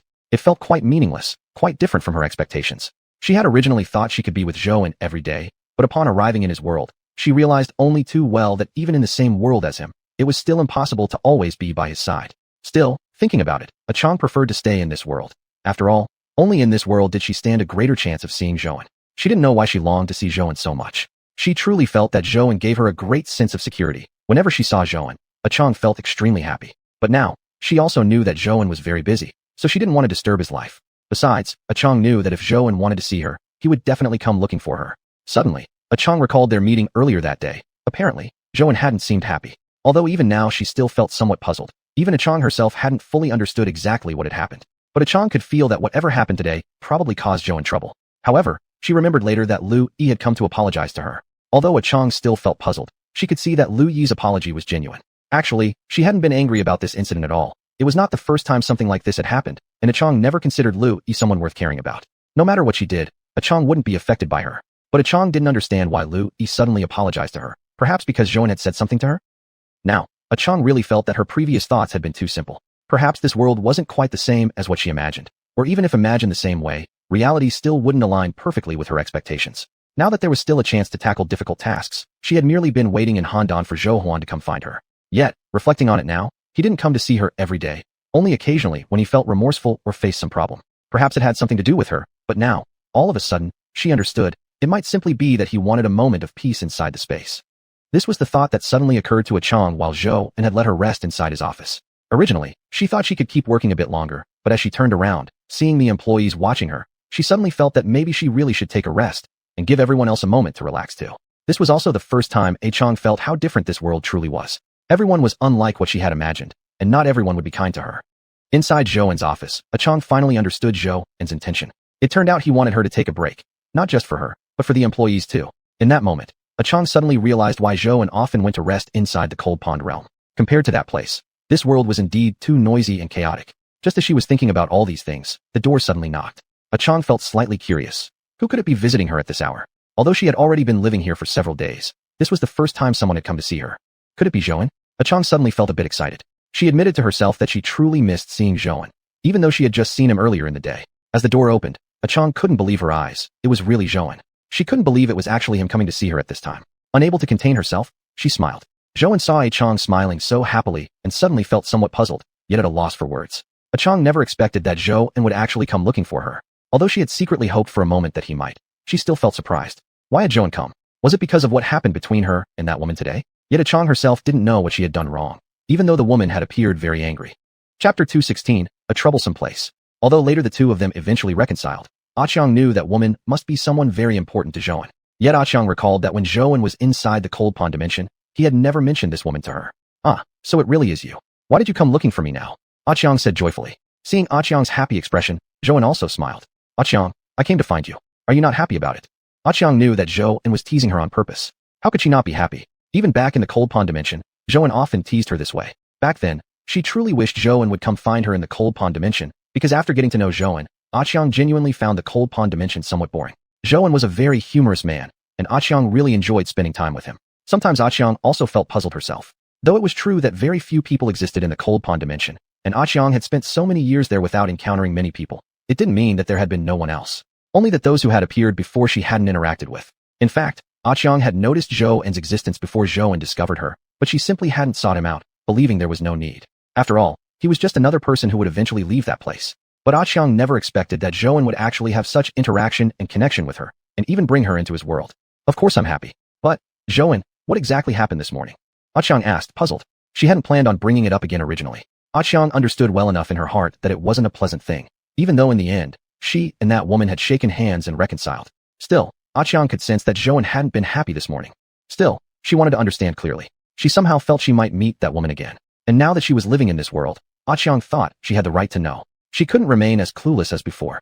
In fact, now Chang understood the things Zhou used to tell her. Perhaps she really had thought too simply about this world. Before, Zhou had told her that the cold pond dimension was a good place, a precious place. At that time, she had always failed to understand why Zhou would say that.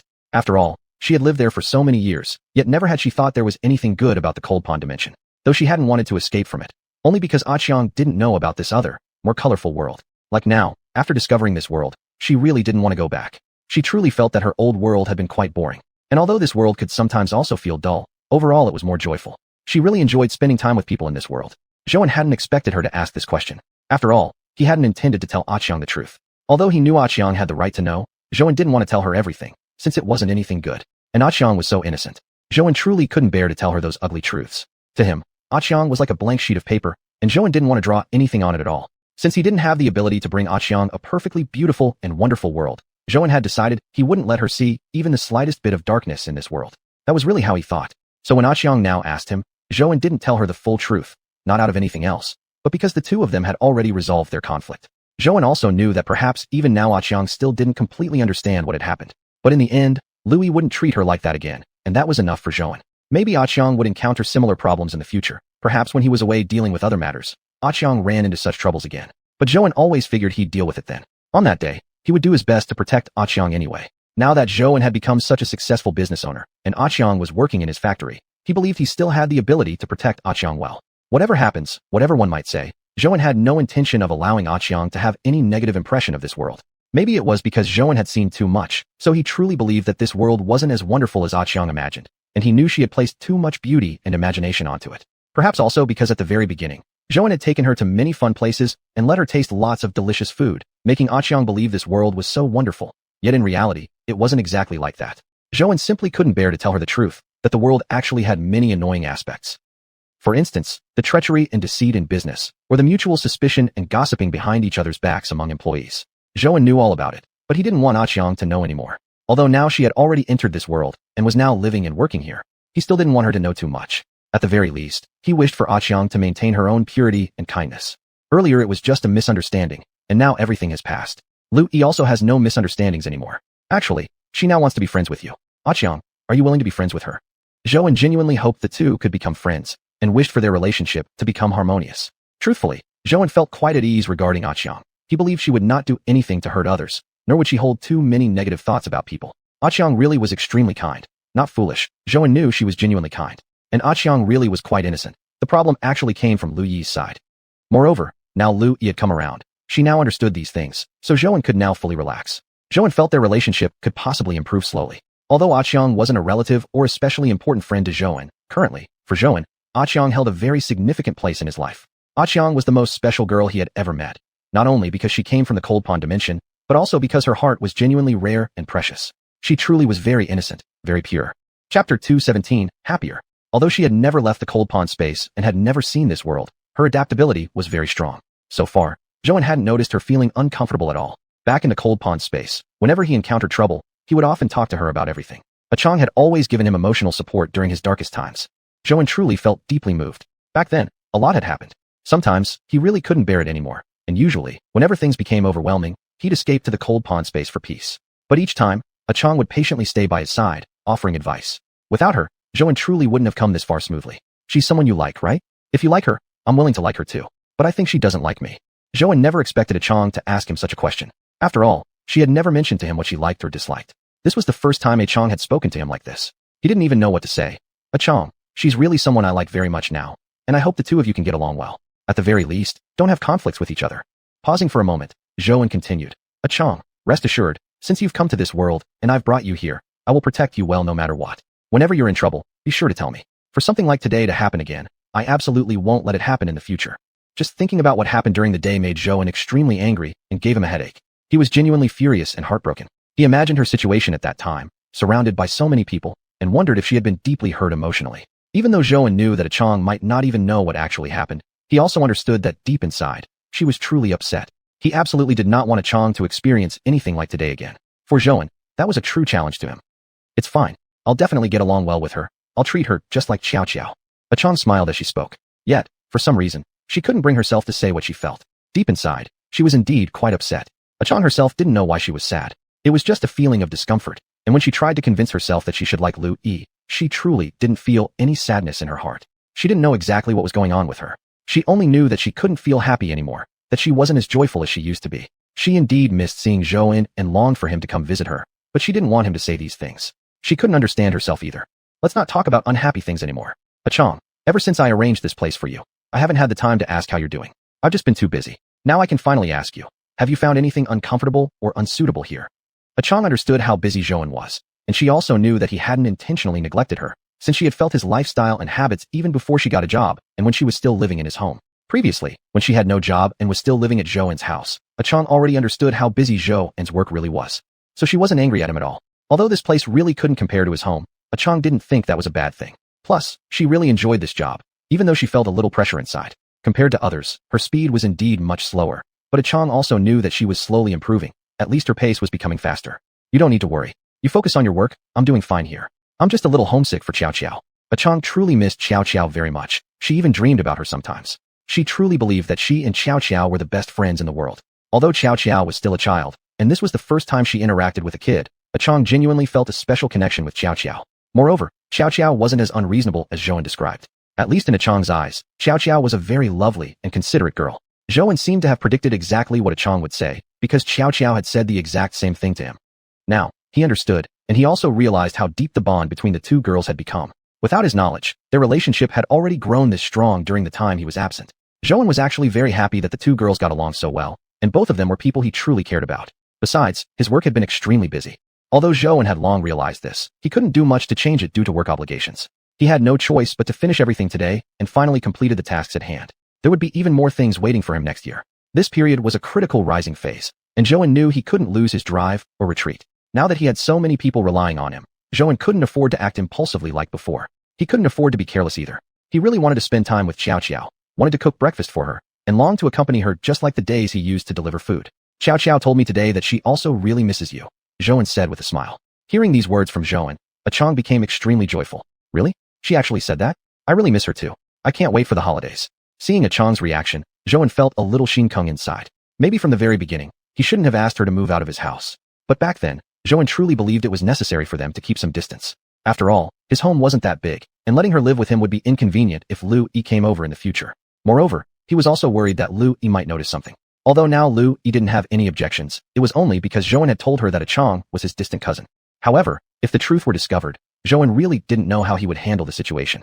It wasn't a big matter to begin with, and he didn't intentionally want to deceive Lu Yi. It was just that Xiang came from the Cold Pond space, and Zhou couldn't explain this to Lu Yi, so he had to make up a beautiful lie. Zhou truly believed this lie was well-intentioned, and he never intended to hurt Lu Yi. Xiang, after working for so many days now, how do you feel? Has anyone else treated you badly? Chapter 218, somewhat ridiculous. Zhouan wasn't scared at all. Chang was working in his factory, so he had no reason to worry she would bring him any trouble. What Zhouan truly worried about was if Chang might get into any conflict with the other employees. He didn't know whether Chang could handle social interaction well. After all, now that she had entered his world, there was no avoiding communication with others. He wasn't sure if Chang could handle these kinds of interactions well. Maybe because of bad experiences he had back when he was breeding fish, he was very afraid of others gossiping about him behind his back. He knew all too well how much seemingly light-hearted teasing from others could hurt. Zhouan would always remember that morning. He thought he would never forget why he left the circle of fish breeding. Breeding fish had been extremely difficult, but the hardest part was that final day, when everyone had rejected him. That feeling of betrayal, distrust, and being ignored. He truly never wanted to feel that again. If it happened once more, Zhouan wouldn't know what he'd become. He was deeply concerned Chang wouldn't adapt well in this world, worrying she didn't know how to interact with others or make friends. Living alone in this world without friends was simply impossible. Even if she couldn't find sincere friends, she still needed people she could keep in contact with. Doing things would be much easier that way, wouldn't it? Zhouan himself didn't know how to explain these thoughts to Chang, nor did he have the time to explain them. Perhaps Chang already understood instinctively how things should be done. Actually, Zhouan wasn't overly worried. After all, he got to know Chang slowly through their time together. He knew Chang was a good girl. Once you interacted with her a bit, you'd realize just how innocent she truly was. I'm doing fine here. Those employees treat me very well, especially one older sister. She's really kind to me. She calls me to eat together and patiently tells me what to do whenever I don't understand something.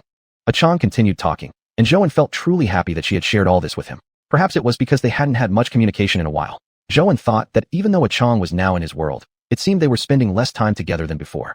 Even though Chang had been in the Handan space before, Zhouan had frequently gone to visit her. Although most of their meetings had centered around resolving difficult issues, there were times they genuinely got along well, even more so than they did now. Thinking about this made Zhouan feel very guilty. He truly felt that current life was straying further and further from what he wanted. Although his job had become fairly stable, it required significantly more time and effort. But regarding family matters, Zhouan really felt tremendous guilt, not only toward Chang, but also Xiao. It seemed like it had been far too long since he had sat down for a sincere conversation with Xiao. He knew how dependent she was on him. After her mother left, Xiao had changed completely. Although she was still a child, compared with other children her age, she had become far too mature. Zhouan didn't want Xiao to grow up so fast. He wished she could have a carefree and happy childhood like other children. However, Zhouan also understood that maybe such a joyful childhood was something Xiao could never truly have. This was why Zhouan worked hard, pushing himself more and more, trying to create a good living environment for Xiao, at least ensuring she wouldn't fall behind at the starting line. If money could provide Xiao with a good educational environment, a higher starting point, then Zhouan was willing to invest this time. Yet despite his willingness, it also hurt his heart. He knew Xiao must be sad too, especially when he saw the drawing she had created in that picture book. Perhaps she had been deeply hurting all along. But Xiao had never mentioned these feelings to him, never complained that he hadn't been there to accompany her. Especially since Zhouan repeatedly promised Xiao that he would take good care of her, telling her that even though her mother wasn't around anymore, Dad would definitely take good care of her. Those were the words Zhouan still remembered clearly. But he hadn't truly fulfilled that promise, and he felt terribly guilty. If there was one thing Zhouan had done right in his entrepreneurial journey, it must have been hiring Auntie Zhou as the nanny. Although Zhouan had always believed he didn't need a nanny, he had to admit that Auntie Zhou truly loved Xiao and took excellent care of her. At the very least, Zhouan could focus on his work without worry, something he hadn't expected. In the past, he thought he could handle everything himself and didn't need help. But later on, he realized he couldn't do it all alone. That was when Zhouan truly understood how important a household could be. The things he had once told his friends now made him feel somewhat ridiculous. Chang, then, do you like this world? Do you want to go back home? Zhouan asked with concern. He had asked this question to her before, and back then he hadn't thought too much about it. He only wanted Chang to live a happy life. As long as Chang could live well, Zhouan wouldn't feel any psychological burden. There was a time when Zhouan had been so busy that he barely had time at home, and Xiao had school to attend. Zhouan knew that bringing Chang out, but not being able to care for her properly, was somewhat irresponsible. So he had mentioned to Chang whether she wanted to return to the cold pond space. Although Zhouan also knew how boring that space could be, no matter what, it had always been her home. It would at least be safer than leaving her alone here. But now Chang was working here, and Zhouan had no idea what she truly thought these days. He really felt that maybe sending her back to where she belonged would be better for her. I really like it. I like this world very much. Zhouan, don't feel guilty about me. I truly enjoy this place, and I think everyone treats me really well. I know how busy you are, and even before, when I stayed at your house for a while, I could really sense how hectic your life was. Back then, I just occasionally heard you complain, but now that I'm actually here, I understand just how busy you really are. You really don't need to worry about me. I believe I can take care of myself. And if anything happens, don't worry, I'll definitely contact you. Chapter 219, A Bad Feeling. In this world, I only know you, so there won't be much going on, and I'll definitely contact you first no matter what happens, Zhouan. Zhouan didn't expect Chang to say so much. Actually, he didn't have any ulterior motives. He was just genuinely worried whether Chang would want to return. He worried that Amei might not be happy here, because Zhou knew Amei had a great deal of imagination about this world. She always thought this world was incredibly wonderful, but in reality, it wasn't like that at all. Zhou really believed Chang had simply not seen the realistic side of this world. Chang, I'm just afraid that you might get hurt in this world. Like what happened today, there might be more events like this in the future, and I don't know if you can handle them all. This world isn't as good as you imagined, and everyone is different. I might treat you very well, but that doesn't mean everyone else will do the same. You must always be cautious and know how to protect yourself. I understand what you mean, Zhou, so don't worry. These past few days, I've generally figured out how people live here, and I know I can take care of myself now. If one day I really decide to leave and return, I will definitely tell you. You can rest assured. Focus on your work. I'll definitely let you know if anything happens. Please don't worry about me. I know you probably think I haven't been having an easy time with work or maybe I've run into some trouble, but for me, whether it's trouble or smooth sailing, I value it all very much. No matter what happens, everything feels extremely precious to me. In the cold pond space, there has always been only you, and nothing ever happens that I need to solve or take action to change. That space is empty. I know there's no need for me to elaborate. You already understand. Although that space is indeed quiet, in reality, it's actually very boring. I don't want to return. Actually, Zhou had considered this too, because he had also thought about it from a Chang's perspective. That space truly was extremely boring. Zhou knew that although he often went there, it was just to find some peace and quiet. However, if he really had to live there permanently, he'd absolutely refuse. Although the world he lived in was full of traps and human hearts were particularly complex, he had to admit that Zhou felt his world was more interesting. Every difficulty and trouble had its own meaning. Even though he understood this in his heart, it was still a different matter. Zhou still wanted to hear Chang personally tell him that everything was fine. Only when Chang said for himself that nothing serious had happened could he really relax and feel reassured. Then that's good, Chang. I truly don't want you to be hurt in this world. My work is indeed very busy, and maybe sometimes I can't be there for you when needed. I hope you can take good care of yourself, without worrying about others' opinions. Just protecting yourself is enough. Don't let anyone bully you. After glancing at the time, Zhou was surprised to find that 2 hours had already passed. He really hadn't expected time to pass so quickly, but he didn't feel tired at all. On the contrary, Zhou felt extremely happy. He felt he had made the right decision to come. Indeed, Chang was his benefactor. He didn't know exactly when it started, but whenever Zhou encountered things that upset him or felt mentally disturbed, he liked going to the cold pond space. He used to believe he enjoyed the quietness of the cold pond space. But now, perhaps it wasn't quite like that. Maybe what he truly enjoyed was simply the feeling of being with Chang. There was something about Chang that brought calmness to people. And when Zhou was with him, even the biggest troubles would fade into the background. At least for a moment, he could find some peace and completely relax. Zhou really enjoyed the feeling of being with Chang. As he was leaving, Zhou genuinely felt a tinge of regret. Perhaps he really shouldn't have let Chang move out from his home. Actually, letting Chang move out made Zhou feel quite uncomfortable. He knew that although the basic facilities here were complete, and Chang repeatedly told him not to worry about her, Zhou still realized. No matter how comfortable this place was, it wasn't as comfortable as his own home. Since Chang had lived at his place for such a long time, moving her to stay in an employee dormitory made Zhou feel uneasy deep in his heart. But there was nothing he could do. Zhou understood that some distance had to be maintained. Since he couldn't offer Chang any kind of promise or assurance, keeping that distance became necessary. Besides, he and Lu Yi were already in a romantic relationship. If Lu Yi found out about this, things would likely become even more complicated. Right now, everything was just fine, though he did feel a bit guilty that Chang had to live here. At the very least, in front of Lu Yi, Zhou no longer had much to worry about. After leaving Chang's dormitory, Zhou didn't go anywhere else but drove straight back home. But what he didn't know was that all of this had actually been witnessed by someone else. When Zhou left Chang's dormitory, he happened to run into an employee from the snack factory. Well, to be precise, the employee had merely run into Zhou. At that moment, Zhou was deep in thought about his conversation with Chang. He didn't pay much attention to anything else, not even the fact that there was someone beside him. Lu Yimin looked at the photo in her phone and couldn't help but find it amusing. She hadn't expected something like this to happen to her. In the photo, Zhou was seen stepping out of Chang's dormitory, both of them laughing together. And at this hour, too, Lu Yimin couldn't suppress a slight curl of her lips. Perhaps she had just stumbled upon some sensational piece of news. Maybe from this moment on, things would start to change. However, Zhou remained completely unaware at this point. He didn't even know he had already been noticed by someone else. After Zhou left Chang's dormitory, he returned straight to his home since it was already late. There was still a lot to handle in the next 2 days, so he washed up and went to bed. If time could be relived, Zhou would definitely pay closer attention to any unusual people or events around him that night. Perhaps he should have been able to notice something, but at that time, he simply hadn't been cautious enough. He had also completely forgotten that too many eyes were around. There was no way he should have come looking for Chang at this hour. It was already nighttime, and she was Chang after all. Didn't everyone in the snack factory know how special Chang was?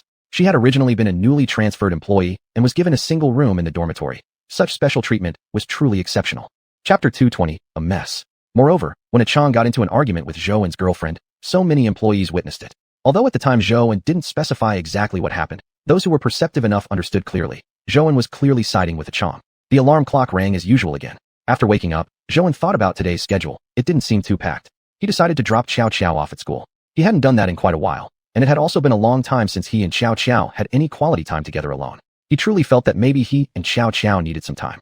Although they lived under the same roof every day, Zhou knew he hadn't been a good father to his daughter recently. While driving toward school, a gust of cool wind blew through, and Zhou began recalling the days before. He rarely drove to school before, unless it was an urgent matter.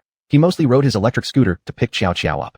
He loved the feeling of riding the scooter. Even though it was slower, it always felt safer and more relaxed to him. He really enjoyed having Xiao Xiao along with him on the scooter. Xiao Xiao, has anything fun happened at school lately? Dad hasn't talked to you much lately, Zhou said pitifully.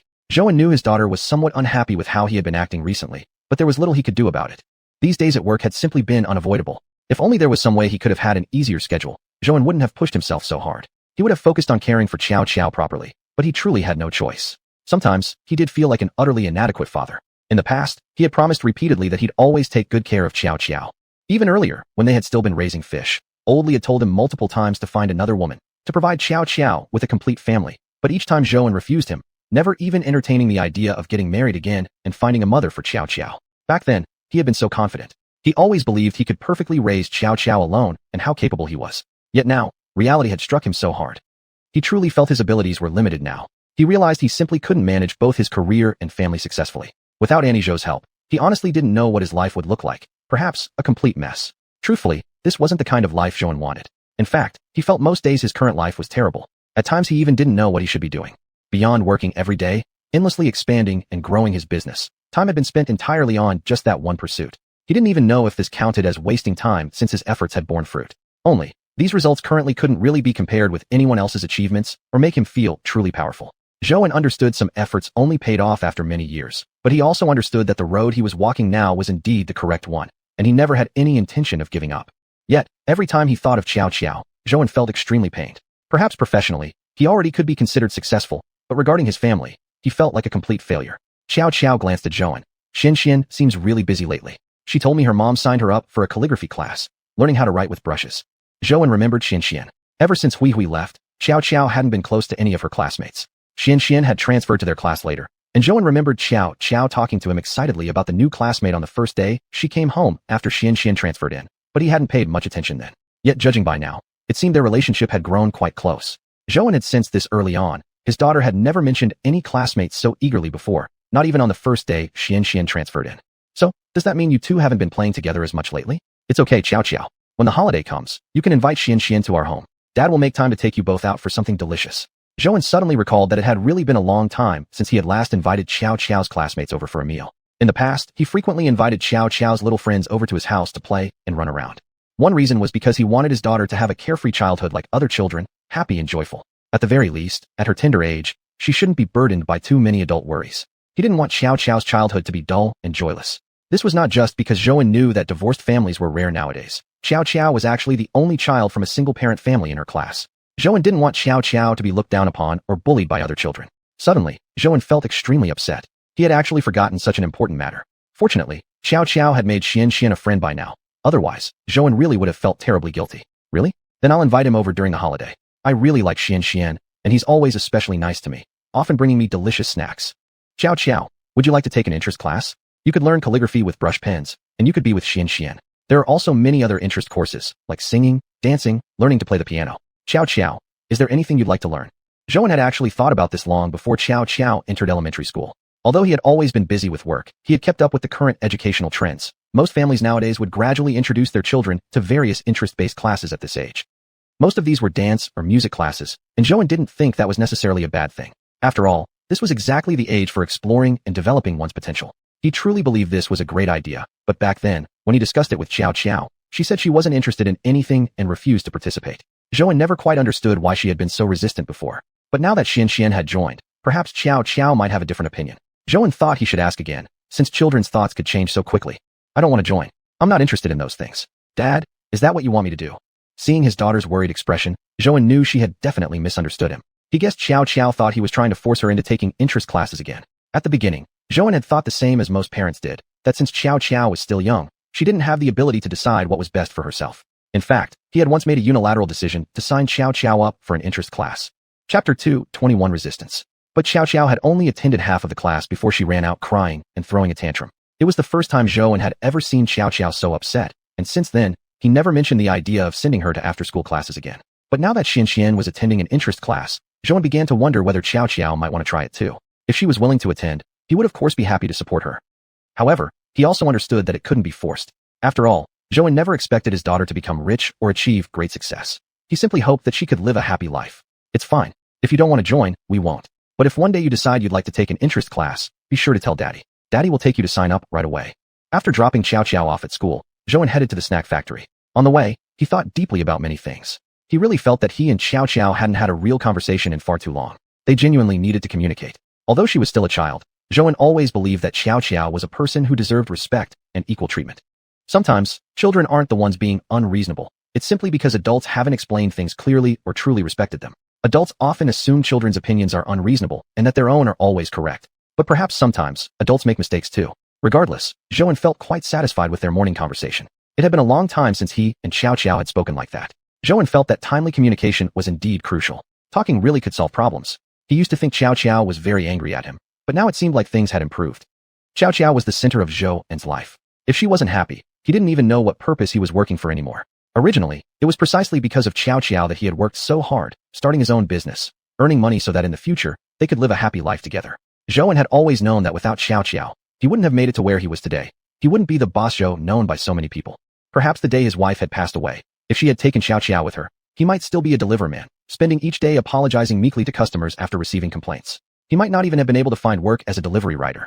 Zhou would never forget the reason why he left the food delivery industry. He would always remember that he had resigned voluntarily.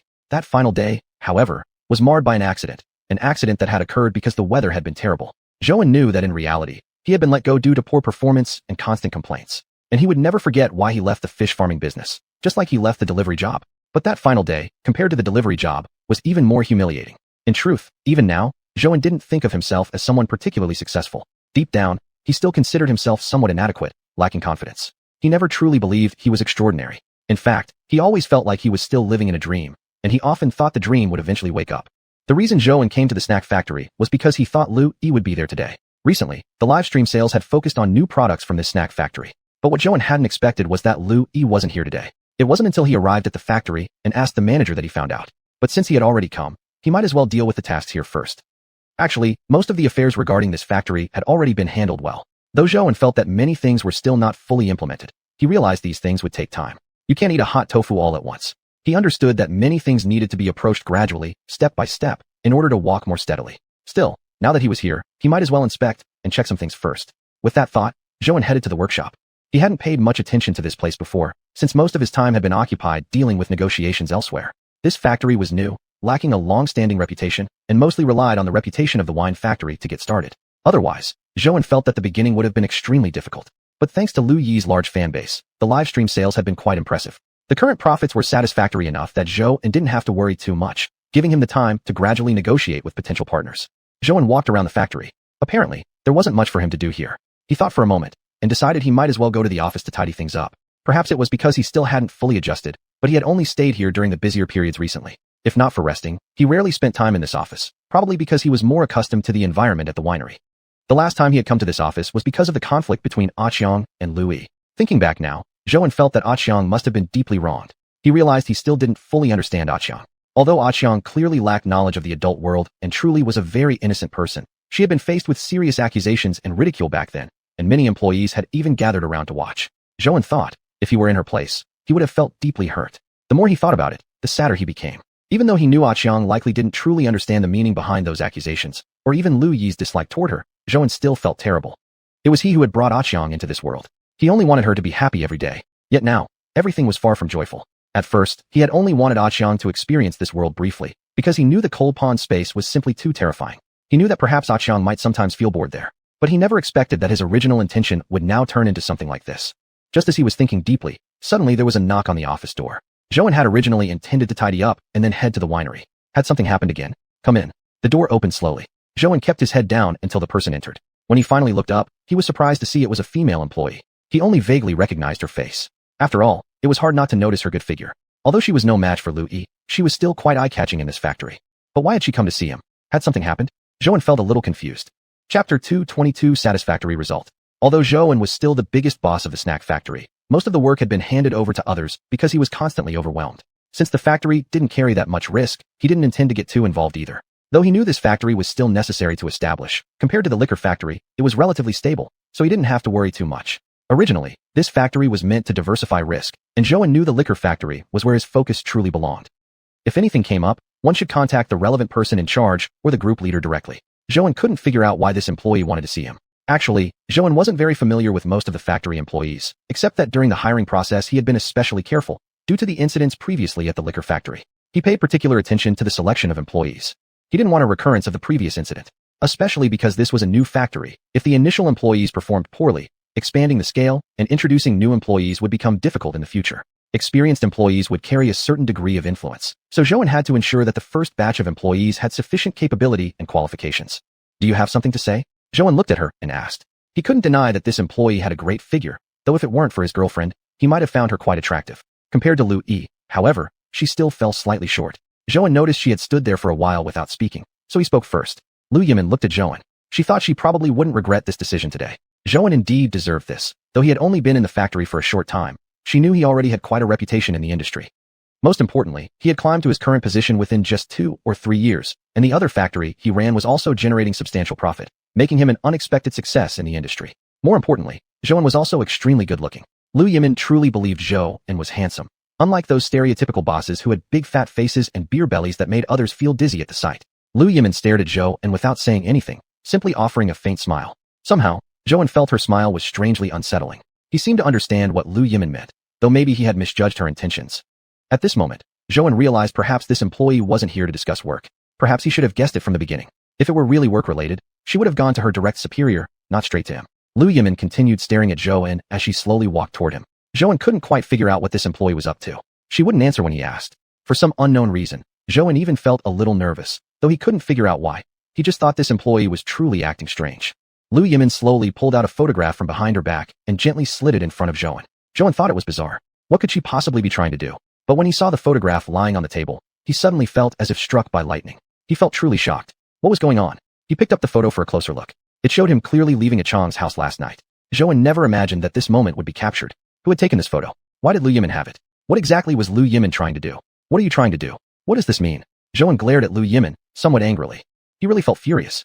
That this sort of matter could be photographed, it was truly too despicable. He knew that this matter might not be easy to explain now.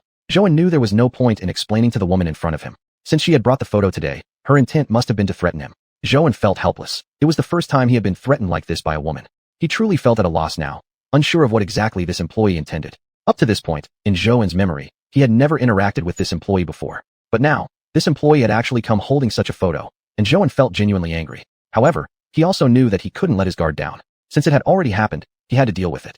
Lu Yimin was extremely satisfied with Zhou's reaction. This was exactly the result she wanted. Seeing Zhou in this state, she was almost certain she had played the right card. She hadn't made a mistake. She truly believed that last night had been a gift from heaven. Originally, she had only been heading back to her dormitory, but because of some delays, she hadn't returned until so late. Never had she expected to witness such a scene. This truly was a great gift from heaven. If she failed to cherish this card in her hand, Lu Yimin really thought she'd be an idiot. Lu Yimin didn't answer Zhou's question either. She merely looked at the photo, then at Zhou, before climbing directly onto Zhou. Slowly, she wrapped her arms around him, drawing closer, and placed a gentle kiss on his lips, just a light peck, then smiled shyly. Zhou was completely stunned. He didn't know what this employee was trying to do. How did everything suddenly become like this? But there was nothing he could do. He had to admit, he felt something. Zhou couldn't bring himself to push her away. It had to be said, Lu Yimin's figure was truly amazing. Although she didn't look as attractive as Lu Yi, Zhou suddenly thought maybe the two women weren't actually comparable. Lu Yi was naturally sexy, yet Zhou knew that deep down, she was actually quite shy. Lu Yimin gave him a different feeling. Though she didn't appear as sensual as Lu Yi, she somehow drew his eyes even more. He grabbed her shoulders. What are you trying to do? Looking at his expression, like he wanted to devour her, Lu Yimin felt no fear at all. She knew she possessed enough charm, enough to captivate Zhou. I know you're dating Lu Yi, Lu Yimin smiled and said. Instantly, Zhou understood exactly what Lu Yimin meant. Just as he had expected, she was using this as leverage against him. In truth, Zhou had never hidden his relationship with Lu Yi. He simply thought it unnecessary to announce it around the factory. In the liquor factory, every employee already knew he and Lu Yi were a couple. But this was a new factory Zhou had just established. He wasn't yet close with these employees. Besides, the two of them rarely stayed here, so he had never formally introduced his relationship with Lu Yi to the staff here. Chapter 223. I've treated her unfairly. Zhou knew that Lu Yimin wanted to use this photo to threaten him. He also understood that if she really sent this photo to Lu Yi and Lu Yi found out, he and Lu Yi might not be able to continue their relationship. Zhou truly didn't want things to reach this point. Although he indeed went to a Chang's dormitory last night, nothing had happened between them. There was no way he could ever have a relationship with a Chang. He understood his own heart better than anyone else and knew exactly what he truly wanted. But it had to be admitted, if Lu Yi saw this photo, he would be left with no way to defend himself. He had already told Lu Yi many times about his relationship with a Chang, but now things had become complicated. Zhou really didn't know how to explain the situation to Lu Yi, but he truly had done nothing. Deep down he was clear. Although the relationship between him and a Chang was indeed very simple, a Chang didn't belong to this world. She came from a cold pond dimension. Zhou didn't know whether Lu Yi would understand this or whether she could keep such a secret. He couldn't afford to take the risk. Yet Zhou knew that once certain things were spoken aloud, they changed entirely. He truly didn't want anyone to find out about the existence of the cold pond dimension. It was his weak point. If others found out, he believed his peaceful and comfortable life would be over. He really couldn't guarantee whether Lu Yi would believe him or not. His confidence wavered. He wasn't even sure whether Lu Yi still believed his claim that he and a Chang were distant relatives. For some reason, when he thought back on that lie now, he almost found it amusing. Right now, he felt truly uncertain and powerless inside. Truthfully, he deeply liked Lu Yi. He only wanted to build a long and lasting love with her. In fact, he had already thought ahead, planning to gradually involve Lu Yi into his life. He had long-term intentions for their relationship. If she left him over something this minor, he would truly be devastated. Zhou genuinely wanted a stable romantic relationship. Was that really such a difficult thing to attain? Zhou looked at this woman sitting on him, suddenly filled with a sense of helplessness. He didn't know exactly what she wanted. So far in this situation, he had been entirely passive. Zhou had never been treated like this before. Since starting his business, even though he was truly an industry novice and a newcomer, at business gatherings, he had never been suppressed or belittled by anyone. Although he had never attempted to court others either. He always managed everything alone, striving the hardest and working the hardest, yet Zhou had never felt this powerless. She sees this picture of us. What do you think she'll think? Will she break up with you? I'm a woman. I'll tell you honestly. If it were me, I'd definitely leave you. Besides, I've seen your girlfriend. She's so pretty, and I've heard she's also an internet celebrity. Someone so beautiful. Don't tell me her admirers aren't already lining up all the way to France.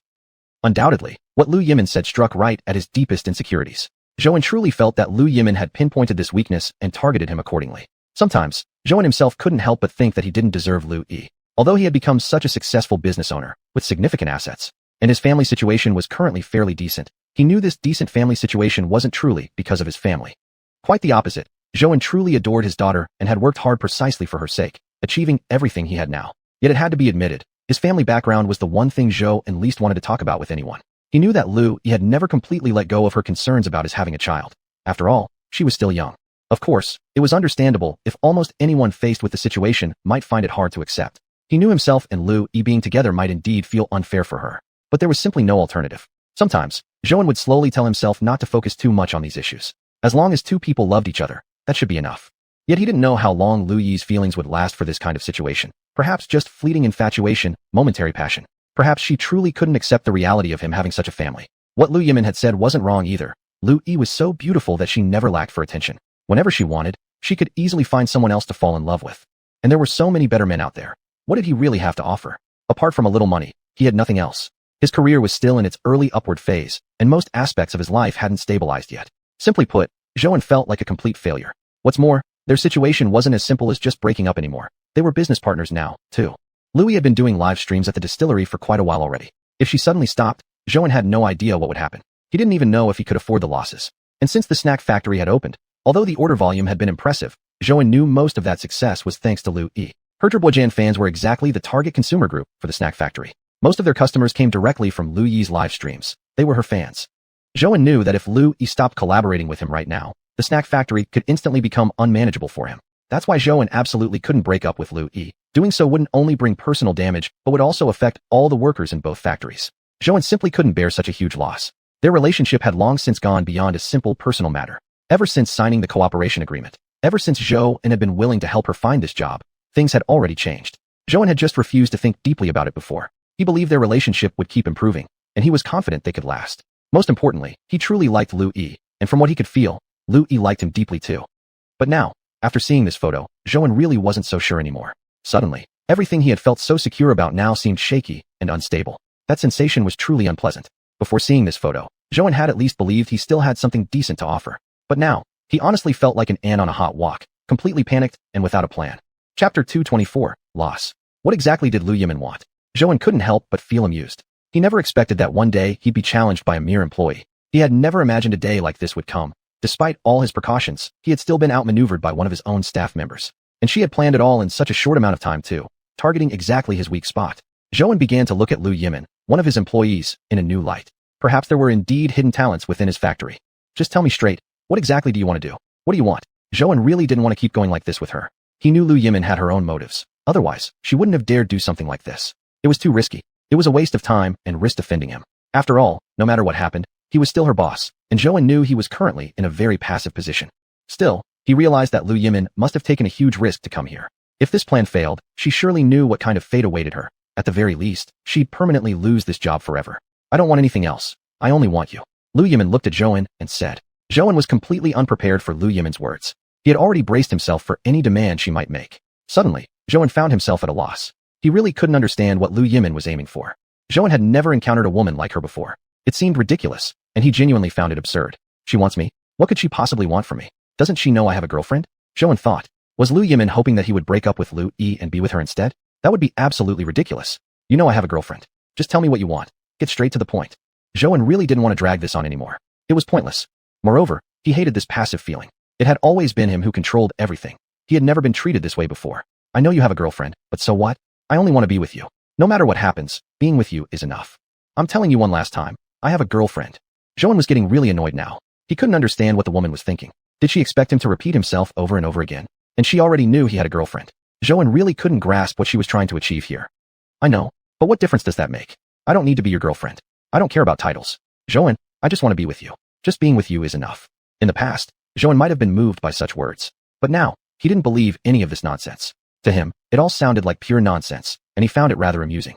He was growing impatient. But now, at least Zhou understood Liu Yimin's intentions. She wanted no title or recognition. She simply wanted to be his mistress. This was something Zhou had never personally encountered before. Sure, many women had thrown themselves at him before, but they had always only cared about his money, and they would always back off the moment he showed a little resistance. But Liu Yimin was clearly different. That made Zhou feel somewhat intrigued. Perhaps Liu Yimin was a gift from fate. Zhou truly believed this now and was starting to feel more and more that he was a man blessed by destiny. Ever since he discovered the cold pond space, everything had changed. Besides, Liu Yimin had such a great figure. Zhou couldn't see any reason to turn her down. Maybe he really should give it a try. Also, since Liu Yimin had gone this far and made it clear she didn't care about official status, maybe Zhou should just give in to her wishes. After all, he felt like he had nothing to lose. He couldn't possibly break up with Liu Yi right now. Doing so would lead to losses that Zhou couldn't even imagine. He couldn't afford those losses. Not yet, at least. Whether it was the liquor distillery or the snack factory, much of the operation still relied on Liu Yi. Without her, things might become unmanageably difficult for him. Now that it had come to this, and Liu Yimin had clearly stated she didn't want any official recognition, it seemed reasonable to simply grant her wish. To Zhou, it seemed like a profitable arrangement with no real downside. Truthfully, Zhou had never been especially sensitive about romantic relationships. To him, they had never been an essential part of life. After his wife left, Zhou didn't really have any strong desire to find a new girlfriend. It was just that whenever he thought of Xiao, he felt like he couldn't bring himself to pursue anything like that again. Zhou only wanted to give her a good life. He wanted Xiao to grow up healthy and happy within this family. Zhou had always known exactly what he wanted. Although he had indeed done many regretful things in the past, things that still made him feel ashamed when he thought about them now, he truly believed that if he had been a little more ambitious back then, even just a bit less pathetic and depressed, he wouldn't have ended up like this today. Even though Zhou was undeniably successful in the eyes of many, and at times even felt somewhat satisfied with himself.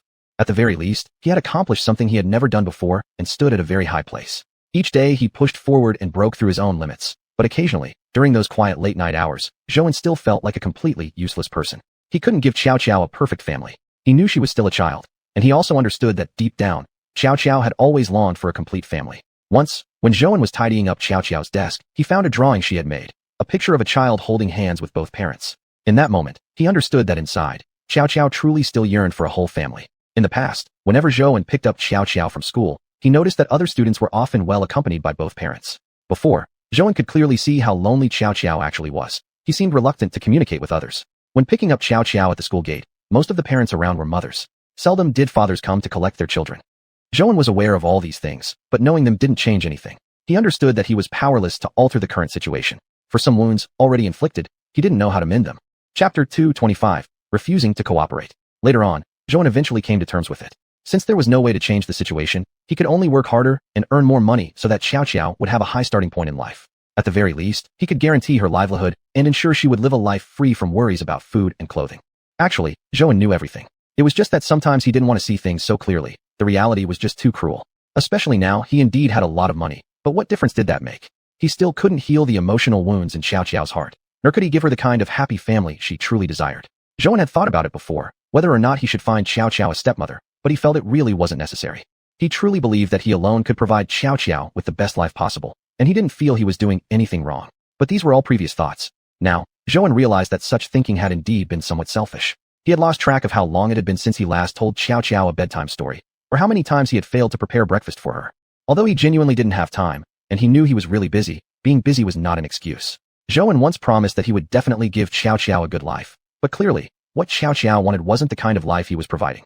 Zhou also knew Xiaoxiao wasn't truly happy inside, but he felt powerless to change that, and could only continue on this path, working even harder to earn more money, yet somehow he couldn't stop anymore.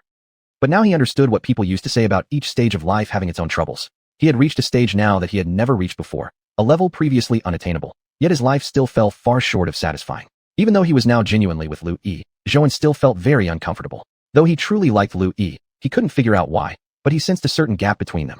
Maybe it was because he used to watch many of Lu Yi's live streams and knew how many fans she had. Only after they started dating did Zhou realize how strong his controlling and possessive instincts were. He felt he lacked confidence in the relationship with Lu Yi. For some reason, perhaps it was the emotional scar from his past relationship with xiuxian. He might not truly be ready to accept a new relationship yet. After all, this relationship wasn't exactly something he initiated. If Lu Yi hadn't invited him that night, Zhou and she might still be ordinary acquaintances. Zhou often wondered whether their relationship was somewhat forced or immature. Maybe it shouldn't have happened. Perhaps they should have waited until both were in a more mature phase of life before getting involved. Zhou really felt their relationship had developed too quickly. Also, Zhou didn't particularly like the feeling of being controlled by someone else. Compared to that, he preferred to be more active himself. Although he knew he loved Lu Yi, there were moments when he felt that love wasn't so strong. Since getting together with Lu Yi, Zhou always felt a sense of guilt. Did he feel like he was deceiving Lu Yi? He knew Lu Yi wasn't really fond of his family situation, and he could see during their meeting with Xiaoxiao that Lu Yi tried hard to maintain a good relationship with Xiaoxiao, always trying to make her happy. Although he felt happy that Lu Yi could go that far for him, he couldn't help but wish Lu Yi could act more naturally and hope Xiaoxiao would genuinely grow to like her. Zhou didn't want either of them to suffer emotional pain. As Zhou accepted that his family situation couldn't be changed, he also knew Lu Yi had some underlying concerns. Although she said she didn't mind and that she wouldn't break up with him because of it, he realized that it was just a matter of time before those feelings surfaced. If they truly stayed together for too long and neither could let go, once that day finally came, neither would be able to walk away. Zhou knew Lu Yi would inevitably be affected by the fact that he had a child, especially since Lu Yi was young, beautiful, and professionally capable. Though after the incident she experienced, many companies refused to work with her. The incident had long passed. In Lu Yi's industry, although Zhou wasn't entirely clear about the details, through working with her, he had gained at least a basic understanding over time. Actually, the requirements weren't particularly strict, especially public opinion. If handled properly, it wouldn't have much impact. In fact, it could even turn a defeat into a victory. The reason why Lu Yi's previous company directly fired her was also because the situation gradually started moving in a negative direction. Looking back now, if Lu Yi's company had done better in terms of public relations at that time, perhaps things wouldn't have ended like that. Perhaps time would have conveniently worked in their favor. It was only because they failed to seize the right opportunity. And now so much time had already passed. That incident had long been forgotten by everyone. Besides, Zhou had already posted a public statement online, proving Lu Yi's innocence. With that in mind, even if Lu Yi left him, she would still be able to find a good job, still have a place to prove her own abilities. Especially now, after staying in his company for such a long time, she had gained much more experience. Zhou knew Lu Yi had never been someone who focused only on the present. He knew she had been continuously learning, and now her live streaming fanbase had grown even larger. Actually, right after that incident last time, Lu Yi had lost many of her live streaming followers. But those numbers had long since recovered, and now her Zhibojan actually had even more fans than before. Zhou understood this was all something Lu Yi deserved. He knew she worked extremely hard, and he understood that her live streams were truly different from others. It made sense that she could attract so many fans. Yet although he understood all of this, he still felt inner unease. He knew he didn't really have anything impressive to offer in comparison, and he also wondered whether she might eventually leave, just like his ex-wife had once done. Even though Zhou was now a major business owner, at least now he was widely recognized, and the factory under his operation had achieved excellent performance. This still wasn't enough to guarantee that he could maintain this level of success forever. Chapter 226 Unique Experiences. He didn't know what tomorrow would bring because his liquor distillery might face risks at any moment. Previously, Zhou thought that maintaining the current state of his distillery would suffice, even if constant progress might be needed. But now maintaining the status quo seemed like a very difficult task. Because of many issues, the market had become extremely volatile. He wasn't sure how long his distillery could last, and right now he had no way to immediately change direction. He could only continue with the current production and operation model. If the day came when the market suddenly collapsed, it was possible that his distillery could vanish from the market overnight. With the intense competition pressure currently, Although his distillery was indeed referred to by many as a dark horse in the industry, Zhou knew that his distillery actually had no significant history.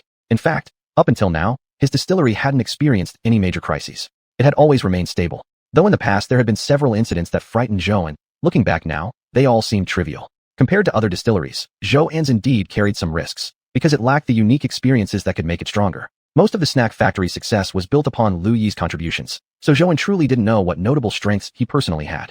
Actually, not long ago, during the time when he wasn't at the distillery, Zhou had thought deeply about his progress over the past few years. But now, it seemed as if he had hardly moved forward at all. In truth, he really felt as if he hadn't changed much. Compared to the past, he was still fundamentally the same person. Among many people, Zhou was indeed no longer simply a delivery rider. At least he had seen more than before and occupied a higher position. But he often felt no different from a food delivery rider, and frequently even thought that one day he might wake up and be back in that former position again. Especially because Zhou knew that his success to this day was only because of the help from the cold pond water. Without the cold pond water, he might have instantly reverted to being a delivery rider. Although being a food delivery rider was not necessarily a bad profession, Zhou knew that people always aim to rise higher. He did not want to backtrack. Especially when someone has reached a high point, the process of falling from the cliff into the abyss was indeed an excruciating one. He did not want to experience such things, which was also why he had started the snack factory. Because the snack factory could be entirely under his own control, and regardless of whatever problems arose, as long as its operations went smoothly, he wouldn't have to worry about other uncertainties. But the distillery was different. Zhou knew that the distillery was not fully under his control. Even if he managed it well, maintained good partnerships, ensured high sales, and made excellent liquor, without the cold pond water, he probably still would have achieved nothing. Without the silent and consistent contribution from the cold pond water, Zhou knew his liquor wouldn't even sell. Though since the last incident, the cold pond water had not experienced any further problems, Zhou's heart carried fear every single day. To him, each day was filled with anxiety. He had even considered starting over from scratch. Sometimes he truly felt like giving up the distillery entirely. Although the distillery was indeed a very successful enterprise and the strongest achievement Zhou had to his name, it was undeniable that it also filled his daily life with worry. And although he knew all of this, Zhou also realized that for now, he still didn't have the courage to transfer ownership of the distillery to someone else. He knew that most of his current income still relied on the distillery. That's what Zhou found both frustrating and realistic. Even though he knew he had worked very hard, if one day the cold pond water ran into problems, all the effort from him and his employees would be for nothing. He absolutely could not allow such a scenario to happen. So for now he could only continue walking the same path as before, though he must take additional steps to diversify the risks. Thus, he established the snack factory. But Zhou also discovered that running a snack factory wasn't a simple matter. Initially, he had planned to use the same marketing strategy as used with the distillery, but he found that the snacks his factory produced weren't much different from those already available on the market.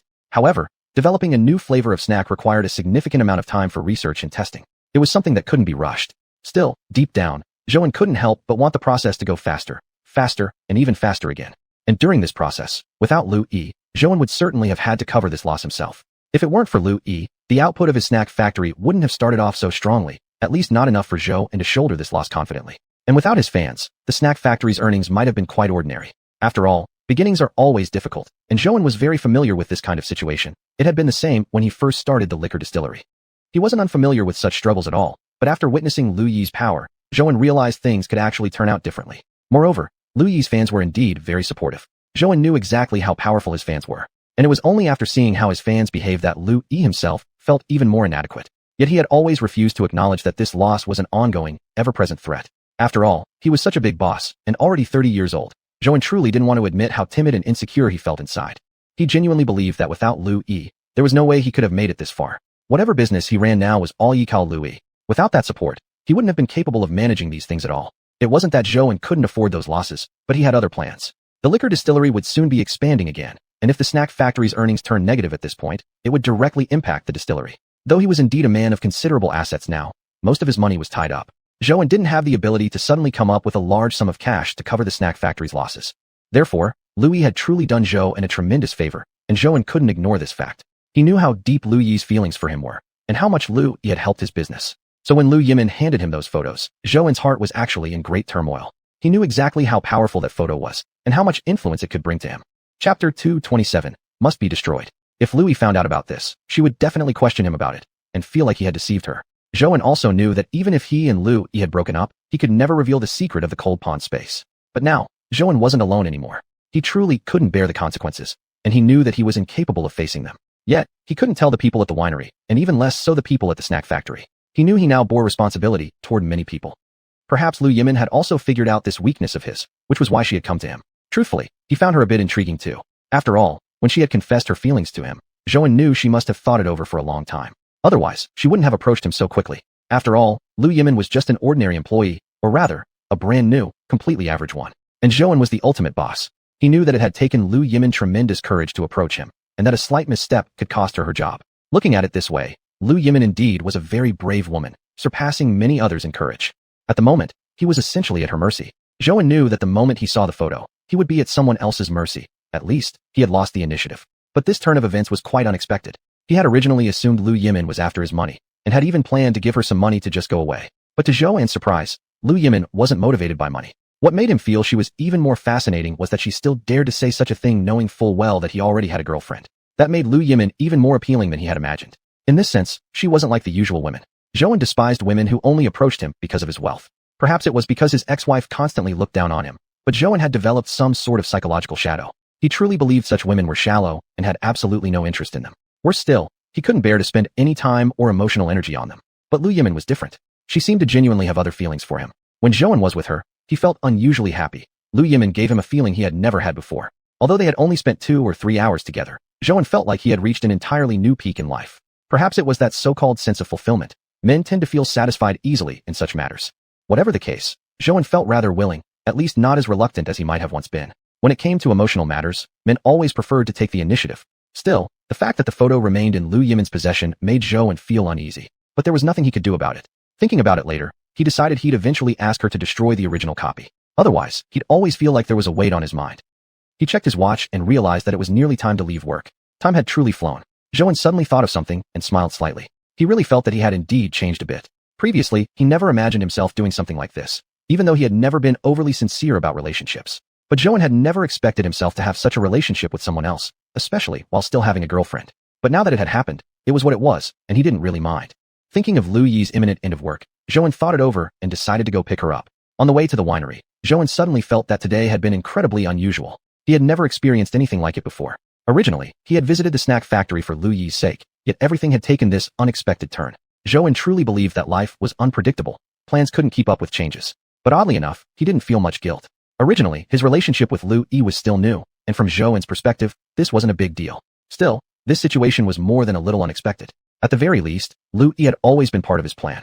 In fact, prior to today, Zhou hadn't even known Lu Yimin's name. Although he found her face familiar, he had never asked for her name before, nor had he interacted with her much. Zhou didn't know whether this beginning was a good or bad thing. Yet for now, he wanted to continue. He had never considered himself an overly sentimental person. To him, love and dislike didn't make much of a difference. He had long become indifferent to emotions. The reason Zhou felt somewhat complicated now was that he had initially thought he needed time to accept everything. Not because it was impossible to accept someone new in such a short period of time, but simply because it all felt a bit strange. He thought again about his relationship with Lu Yi, and there seemed to be nothing inappropriate. Even in the worst case, Zhou knew he could never let Lu Yi know about other things right now. At the very least, he would not break up with her. If they were to break up, Zhou understood clearly that given Lu Yi's temper, their cooperation might also come to an end. Zhou could accept the two of them breaking up, but he couldn't bear the termination of their collaboration. He had to admit that this partnership with Lu Yi had brought him considerable benefits. Sometimes Zhou also felt like he had indeed changed, colder than before. He didn't quite understand why. Sometimes, when he acted, he questioned whether what he was doing was overly emotionless. But later on, he would think, what did emotions really matter? Making money was the bottom line, and only when the money was in his own hands did it truly count. After starting his business, Zhou had met all kinds of people, those who had helped him and those who had betrayed him. Now, he couldn't be bothered to dwell on old matters. Of course, he wouldn't forget those who had tried to harm him, those who once made him feel like a cat on a hot tin roof. But now, he felt no particular emotion. They had simply become unforgettable memories. At times, he was even grateful for the experience those people had brought him, teaching him lessons, making him more mature, and helping him grow stronger through every setback. It was precisely because of them that he had become the person he was today. When he thought about it like this, he questioned whether his original intentions had somehow changed. But he still felt he hadn't done anything wrong. Because now he wasn't just responsible for himself anymore.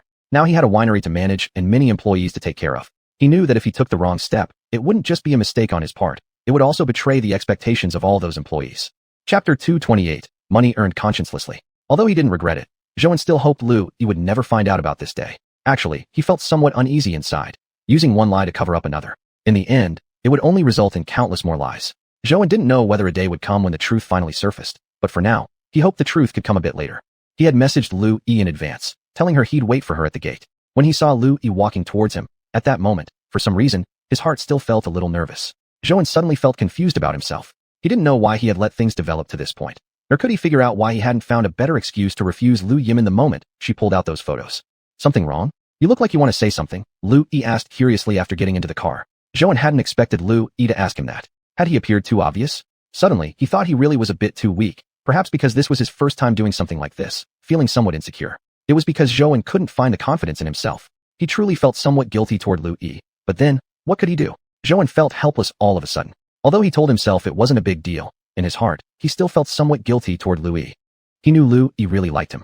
He knew all the things Lu Yi had done for him. While he had been away, most of the liquor factory's business was managed solely by Lu Yi. Also, Lu Yi was busy with her live streams. Although Zhou was not at the factory, every few days he often watched Lu Yi's live broadcasts. Her work had been getting better day by day, and during this time, she'd constantly been helping Zhou manage some business affairs. Later, when the snack factory started operating, it had been solely through Lu Yi's help that it had succeeded until now.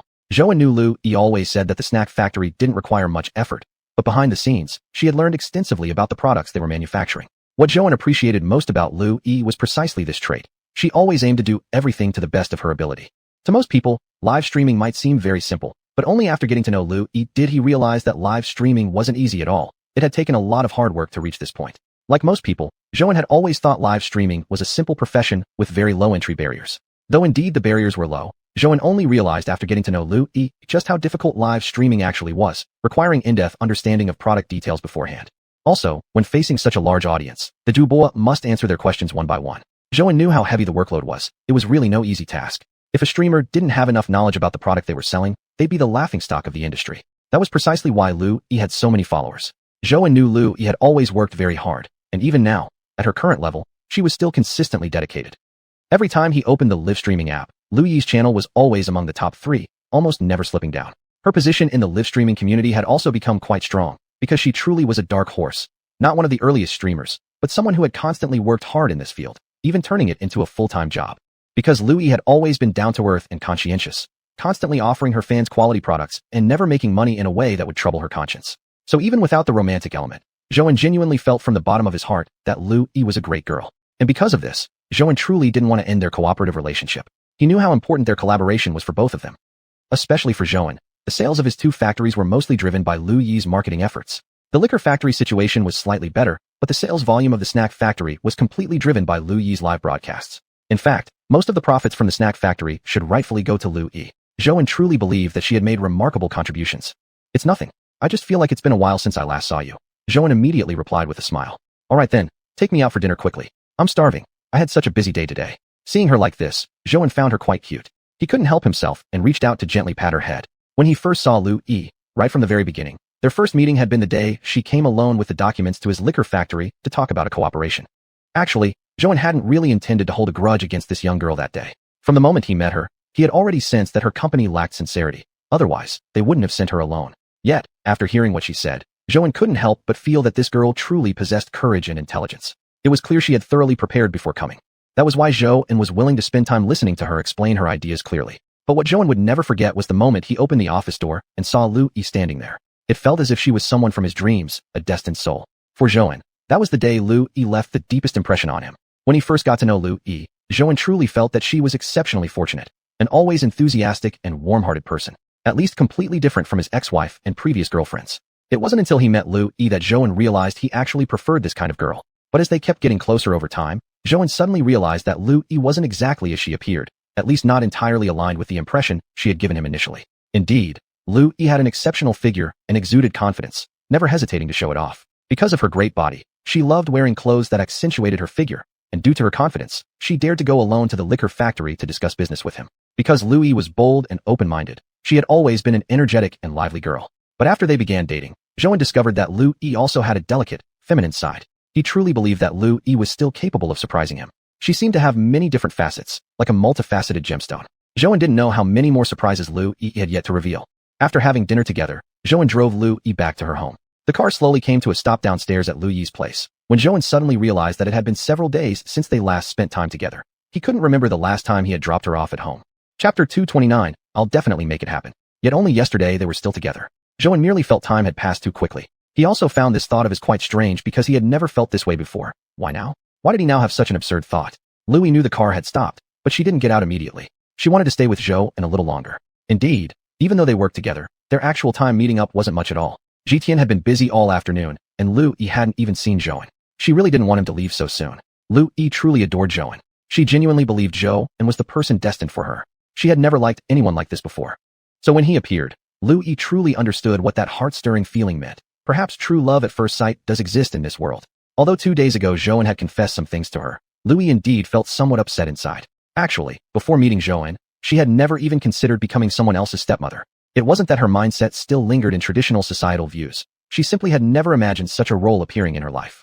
Though she had dated before, she had never experienced anything like this. Besides, she was still so young. Lu Yi really struggled to accept it at first.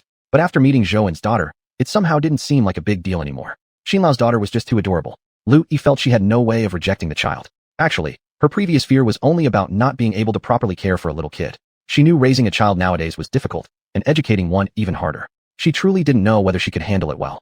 That morning when Zhou told her, Lu Yi really felt a bit overwhelmed. But later, after thinking about it calmly at home, she realized maybe it wasn't that bad. Because she truly liked Zhou so much, she was willing to do anything for him, willing to give up certain things. As long as she could be with Zhou, it'd all be worth it. Lu Yi didn't know exactly when she started becoming so love-struck. Previously, she had never experienced feelings like this. True, she had dated before, but never like this. To her, Zhou had become someone extremely important. She knew since meeting Zhou, many things had changed. Because of certain events happening, Lu Yi increasingly felt that they were perfectly matched. Therefore, she was also willing to tolerate some things she never even imagined doing before. More importantly, she wanted to give them both a real chance. She believed she and Zhou were truly suited for each other. At the very least, even though Zhou now held such a high position, Lu Yi still believed she should give it a try. She had never been a reserved or shy girl. She had always been passionate and open. Do you want to come up and sit for a while? Lu Yi tilted her head slightly to look at Zhou and smiled as she asked. What? You miss me already? Zhou teased deliberately. Lu Yi hadn't expected the Central Committee would say such a thing, but she really thought Zhou was terrible. Since Si who started dating, Zhou seemed like an entirely different person. How had they not noticed this side of him before? Yes, I miss you already. Is that not allowed? Then are you coming up? Lu Yi pretended not to understand his meaning and played along. Lu Yi, give me just a bit more time. Once things over there completely settle down, I will have time again. Then I'll drive you to work and pick you up every single day. Just give me a little more time. Believe me, I'll definitely make it happen. Lu Yi knew Zhou spoke these words seriously. She also knew just how busy he truly was, because they worked at the same place and she was familiar with many aspects of the business. Therefore, Lu Yi never complained about these matters. She understood that Zhou really was overwhelmed. She was never an unreasonable girl. Quite the opposite. Even while in a relationship, Lu Yi remained very rational. She never liked those irrational, temperamental girls, and she always hoped never to become one herself. She didn't know exactly why Zhou suddenly spoke like this, but Lu Yi's heart felt touched, as though her own love had finally been reciprocated. Actually, Lu Yi always felt inside that Zhou didn't love her enough, or at least not as much as she loved him. She always felt that Zhou wasn't particularly proactive in their relationship. But later, Lu Yi realized time would eventually resolve everything. Besides, regardless of how Zhou acted, regardless of what he was like, Lu Yi felt she simply couldn't let him go. Deep down, she truly wanted to be in a relationship with Zhou. Zhou knew deep in his heart that being with Lu Yi was somehow unfair to her, considering his current family situation. Yet he couldn't spend much time with her or show enough care, because his job was just too demanding. Sometimes, he really wondered why he was so busy. He truly wished he could finish everything sooner. But reality was like this, always unpredictable and unexpectedly dangerous. Zhou realized that in the coming years, he might never have a clear boundary between work and personal life. He knew this wasn't good, neither for his family nor for Lu Yi. Still, he could do nothing about it.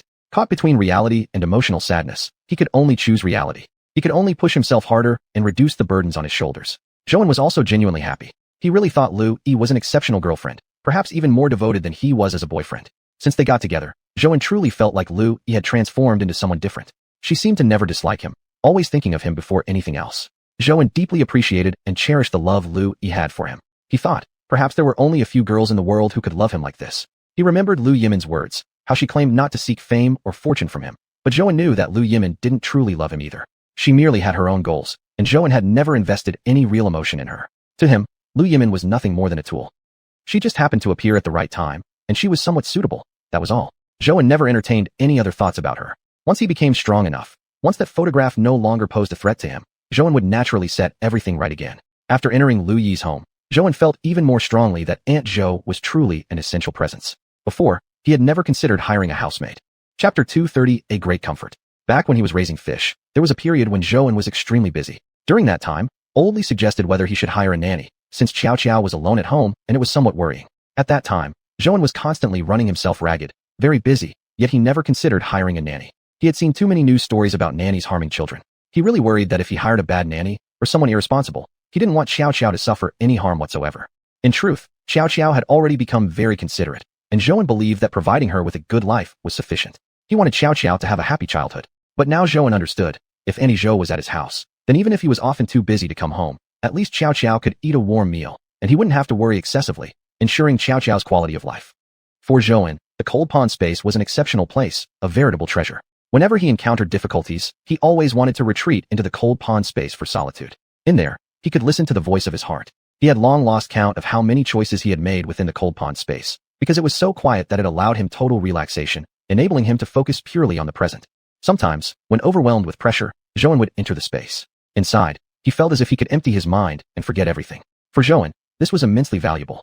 Even until now, old and new, he always maintained this habit. No matter what difficulties or pressure he faced, his first thought would always be of the cold pond space, the place that gave him a sense of security and a temporary shelter. Perhaps everyone has their own refuge. For Zhou, the cold pond space was exactly that, his harbor. Adults also have their fragile moments, and Zhou truly believed that the cold pond space was his greatest and most treasured haven. Since being with Lu Yi, every time Zhou slept beside her, he felt unusually peaceful, completely different from sleeping alone. Lu Yi slept very still, and Zhou loved holding her while sleeping. Though Lu Yi stood about 168 centimeters tall, next to him, Zhou always felt she was like a delicate and affectionate little woman. He really enjoyed sleeping with Lu Yi. It felt exceptionally good. Perhaps because Zhou hadn't experienced this feeling for a very long time. Yet, whenever he was with Lu Yi, Zhou could always feel a homely sense of warmth. Thinking about it, he felt it a bit strange. He had inexplicably yearned for a family these past 2 years. Previously, Zhou hadn't harbored such thoughts, but now he truly felt that home was a very warm place, a shelter. It was a place that made him feel heartened. He didn't want his household to feel cold and indifferent. Sometimes, Zhou genuinely considered finding a mistress for his home. In truth, Zhou wasn't disillusioned with family. Despite having endured a bad marriage before, and even though his relationship with xiuxian had ended without resolution, Zhou had always longed for a family. To him, a family was a secure and warm place. At the very least, it would offer him warmth when he returned home after work. To him, this kind of feeling was a great comfort, a key reason driving him to work hard. He knew that Xiao, in fact, also wished very much for a family. Waking up in the morning, Zhou looked at Lu Yi lying beside him, feeling a sudden sense of happiness arise from deep inside. An indescribable sense of belonging welled up. Zhou also admitted that he truly liked this feeling. He loved the sensation of having someone by his side. The feeling of fighting alone really wasn't pleasant. Zhou had experienced a period where he was deeply immersed in loneliness. Actually, after his ex-wife left, he spent a long time regretting. Although their relationship had indeed gradually faded towards the end, Zhou used to hate returning home. Even during cold, stormy nights delivering takeout, he preferred being outdoors rather than going home. But only after she left did Zhou realize how precious her presence had been. It turned out that having a woman in the house brought such a sense of happiness to a family. Back then, though, Zhou himself had been too immature. No matter how late he got home from work, knowing that there was always someone waiting for him there, no matter how exhausted he felt, a warm meal would always be waiting for him. At the very least, it would give him a sense of warmth and home. It was something Zhou truly believed could not be bought with money, no matter how much he now had. Some things simply could never be purchased. Zhou really felt that he had lost a lot. Things he once held in his hands had quietly left him without him even realizing when. He also didn't understand how he had ended up like this. Whenever he thought of his ex-wife, Zhou felt tremendous guilt. He knew everything was his fault, that she had been pushed step by step into that situation entirely by him. Truthfully, they had once had a good relationship. They had gradually grown close and decided to marry, yet Zhou had never imagined their life after marriage would turn out this way. Because of his limited education, finding work had always been difficult. Delivering takeout was not an easy job. Although the pay was acceptable, it was truly exhausting and consumed far too much time. Zhou knew how much she had suffered by his side. Recalling those days always filled him with remorse. Now he had everything, yet he had lost the warmth of a family. Now, Zhou no longer lived in a cramped little room. He could offer Xiao a happy life and ensure she would never envy other children. But still, some things had been lost forever. He knew he could never give Xiao a complete and happy family again. Deep down, Zhou had always wanted to ask Xiao if her mother had been willing to take her along back then, would she still have chosen to stay? Yet he had never had the courage to ask. He knew the question was rather naive, and since his daughter was still so young, he didn't want to place any extra burdens on her heart.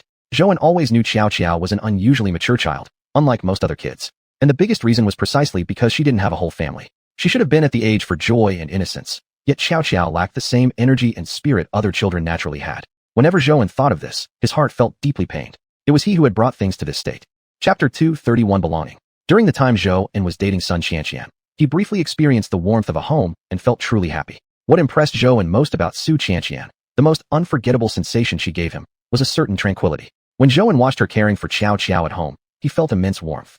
He liked Su Xianxian, who always seemed like a proper housewife.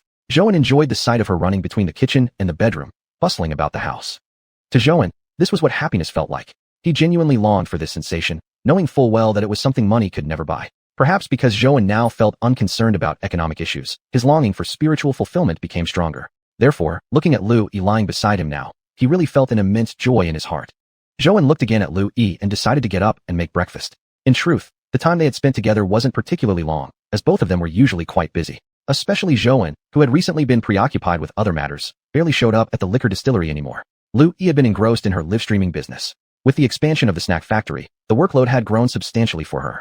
Previously, she had only been responsible for alcohol-related products, but now she had to promote various kinds of snacks, especially since the selection of snacks was so vast. Moreover, Zhouan primarily focused on casual and light snacks, which lacked clear categorization and had a large number of products. Lu Yi needed to familiarize herself with all of them. Actually, at the very beginning, Zhouan had often wondered why he was drawn to Lu Yi in the first place. He was indeed smitten with this woman, especially that day when she was picking fruits for him outside the fruit store.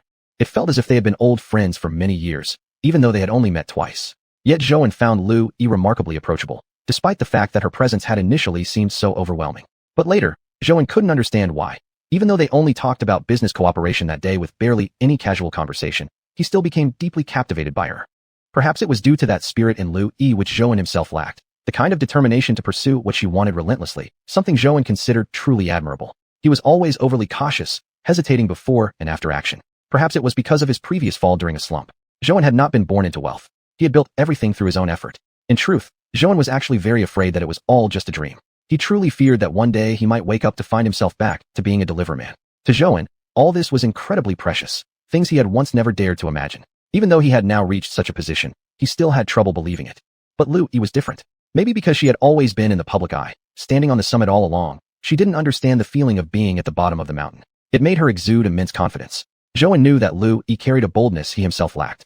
In modern times, interpersonal relationships have become especially difficult, yet Lu Yi still managed to preserve her straightforward nature. Zhouan found this quality genuinely precious. Lu Yi was an extremely passionate person. Upon first meeting her, one might feel she was difficult to approach, but after only a few sentences of chatting, you could clearly feel Lu Yi's warmth. She was enthusiastic about life and supremely confident in herself. Zhouan also knew that Lu Yi had good reason for her confidence. Ever since Zhouan started following her, her live channel had never dropped out of the top 3 rankings. In fact, Zhouan had watched many other live streams, but objectively speaking, he honestly felt that none of them performed as well as Lu Yi did. Especially after their collaboration began, Zhouan truly understood why Lu Yi commanded so many fans, and why so many of them were willing to trust her. The reason many people criticized the industry of live streaming was because most of the transactions weren't face-to-face, but instead conducted through mobile applications for requests and advertising. For some people, this kind of marketing felt intangible and gave the impression that they were easy victims of fraud. Therefore, when live streaming first emerged, many people condemned it. Zhouan himself had been very curious, especially when launching his own snack business, and he never expected that the fans in Lu Yi's live stream could bring such massive business to him. On the very first day the snack business launched, the majority of the revenue came from fans in Lu Yi's live stream. It was on that day that Zhouan truly witnessed the power of Lu Yi's fan base. Before this, although Zhouan understood that for a streamer, the number of followers and their level of activity were extremely important, he had never expected Lu Yi to achieve something so impressive. Thinking back, it was truly because Lu Yi sincerely and wholeheartedly promoted the products she presented. Zhouan had even seen her reject certain collaborations. At the very beginning, when their distillery had only a limited selection of alcoholic products, Lu Yi had considered whether to include some other brands. One particular collaboration stood clearly in Zhouan's memory, a cosmetics brand. Lu Yi was naturally very beautiful, so promoting cosmetics was a very suitable fit. Yet she had refused this opportunity. The reason Zhouan remembered it so clearly was because the cosmetic company had offered a price that required him to hand over certain things. Zhouan hadn't realized how profitable cosmetics could be back then, but Lu Yi declined. She explained that after trying the product once, she found it not that effective. Furthermore, some of the requirements from the company would have meant deceiving her fans and the consumers. At that time, Zhouan had even considered whether to take advantage of Lu Yi, to not be too rigid about the matter. Perhaps some gray areas could be used to meet halfway, but Lu Yi had refused directly. Zhouan truly believed this girl had tremendous courage and decisiveness. Perhaps that was exactly why her live stream remained so popular, because Lu Yi had always approached her work with sincerity. Every product she endorsed had been personally tested and thoroughly understood by her. As for that particular cosmetic product, after using it, Lu Yi found that it wasn't that effective, requiring additional essences to complement it. That sort of bundled marketing went against Lu Yi's approach to product promotion. It was from that day on that Zhouan truly recognized Lu Yi's attitude toward work. He genuinely found her professionalism on that day deeply attractive. Chapter 232 Confidence Capital. Even though she had turned down such a major collaboration, in Zhouan's heart, Lu Yi still seemed to shine. In this day and age, someone who can remain unmoved is truly remarkable. After all, the company had offered an astonishing amount of money. Even Xiuxian, as a boss himself, had felt tempted. Perhaps there were many other moments too, when Xiuxian really felt Lu Yi was gradually drawing him in, and he admitted he had indeed been drawn in. He really liked Lu Yi. Otherwise, he wouldn't have agreed to be with her. Though Xiuxian wasn't a particularly sentimental person, he never forced himself into doing anything he didn't like. And in a way, women were never in short supply for Xiuxian. People in their circle referred to him as a golden bachelor. Yet very few women actually approached him. Logically, men like him should constantly attract women trying to seduce him. However, Xiuxian didn't face such troubles because he had made his preferences clear early on within their circle. Most people already understood what type of women he liked and disliked. It wasn't as though he had publicly broadcasted these things, but Xiuxian knew that even if he himself wasn't worried, there were still certain bosses within the circle who, under the guise of goodwill, might try to trap him. Though he had neither experienced nor witnessed it personally, he had heard enough. Some bosses treated such things purely as transactions. Their goal was simply to get something on you, and once they had that, they'd grasp your weak spot. Xiuxian refused to make those kinds of basic mistakes. To him, such errors were as childish as elementary school homework. Moreover, Xiuxian truly was like that. He genuinely disliked doing things he had no interest in. Back when he worked as a delivery rider, although that job was really hard, Xiuxian never disliked it. Occasionally, when things were slow, he could chat with other riders. Also, the number of orders he received each day was something he could control. If there was anything inconvenient for Xiuxian, it might only be the electric scooter's insufficient speed. Xiuxian really enjoyed the feeling of riding his scooter against the wind. To him, that feeling was incredibly freeing, and he genuinely enjoyed it. Yet he also had to admit that rainy days were really difficult. Still, Xiuxian didn't really dislike that job, at least not back then, and he hadn't even thought of switching jobs. When Lu Yi woke up, she smelled food inside the room. She realized she hadn't experienced that feeling in her house for a long time. She guessed immediately. It must be Zhou, and Lu Yi knew he hadn't left yet, and she'd heard before that Zhou and was quite skilled in cooking. What a great feeling. Lu Yi couldn't help smiling to herself with her eyes still closed. She had long believed that Zhou and was an exceptional man. Sometimes she even thought, if only she had appeared a little earlier, perhaps she and Zhou could have gotten together sooner, and maybe everything would have been different. But maybe it was cruel. In this world, there was simply no if. The reality was, Zhou had already been married and divorced. He'd already had a past marriage, and now even had a child. Lu Yi really didn't want to dwell on this matter. For her, thinking about it brought great sadness. It wasn't that she couldn't accept such things in principle. It was more that Lu Yi sometimes felt her own selfishness. She couldn't stand the thought of her man having had such an experience. Also, she wasn't confident she could get along well with Zhou's daughter. Although they had met once before, Lu Yi always felt that during that hurried meeting, the girl seemed not particularly fond of her. So later, while shopping at the mall, Lu Yi kept buying the girl gifts. That was also the first time Lu Yi had invested herself so much in doing something for another person. She really felt that was her limit, and it was her first such self-doupois. Lu Yi stretched lazily, followed the smell of food to the kitchen, and saw Zhou still stir-frying something. She wrapped her arms lazily around Zhou from behind. "What are you doing, dear? It smells amazing." At that moment, Lu Yi felt truly happy. She genuinely loved being with Zhou. Zhou hadn't expected her to wake up so early. He originally intended to prepare breakfast first, and then wake her up. Now that she had already gotten up, he heard her voice and thought Lu Yi was really adorable. Back when they weren't very close yet, Zhou would think about Lu Yi and find her an extremely sexy, passionate woman. But after they started dating, Zhou began to find Lu Yi truly adorable. In fact, he felt she grew cuter each day. "I'm making breakfast. Go wash up first, then we'll eat." "Oh my, you're just too great," Lu Yi said, rising on tiptoe to kiss Zhou. She truly loved this feeling, like they were already married and living together. Looking at her like this, Zhou felt his heart melt. Although he didn't know exactly what Lu Yi was thinking, he had to admit, he felt as if they had already begun living life together, day by day. When both of them naturally reached that thought, Zhou felt particularly happy. Just cooking a simple meal had reminded him of family life. Suddenly, he found it amusing. Had he really started desiring a family? Zhou thought about it again and realized he didn't necessarily need one that badly. Family was definitely important, but he and Xiao had been getting along okay. The only issue was that his work kept him too busy, and Xiao lacked proper care. Now, however, Auntie Zhou had come into their lives. He had full confidence that she could take good care of Xiao. Auntie Zhou was genuinely a good person, and Zhou felt truly fortunate to have found such a reliable nanny. Besides, there were just too many news reports that scared him. Nannies who abused children or elderly people when the family wasn't home. Zhou really found those stories terrifying. After breakfast, Zhou drove Lu Yi to the distillery. The factory had many things to settle before launching new products in 2 days, so Lu Yi would be quite busy for the next couple of days. Also, the snack factory needed extra hands these days. They were conducting training sessions because orders were pouring in, and they needed to become more professional. Zhou had to go there to ensure quality control. Otherwise, he'd really worry about another incident like the one at the distillery happening again. Food safety was extremely serious business. He couldn't afford to be careless like before. Chapter 233, Wanting a Chong to leave. Zhou never expected that as soon as he arrived at the snack factory, the moment he walked in, he saw many employees gathered together, not knowing what had happened. At first, he thought they might be having a meeting, but then he realized it wasn't like that because they were standing in a very disorganized way, as if they were discussing something. Just one glance, and Zhou knew something had gone wrong again. The scene felt all too familiar. It was just like the last time Lily and Chong had a conflict here. Zhou immediately sensed the situation was serious. Sure enough, he was right. After scanning the crowd, Zhou realized Chong had been framed again. Although he didn't yet know exactly what had happened, he was certain that someone had bullied Chong. Zhou deeply believed that Chong would never cause trouble for him. Chong was truly kind-hearted, and he trusted her completely.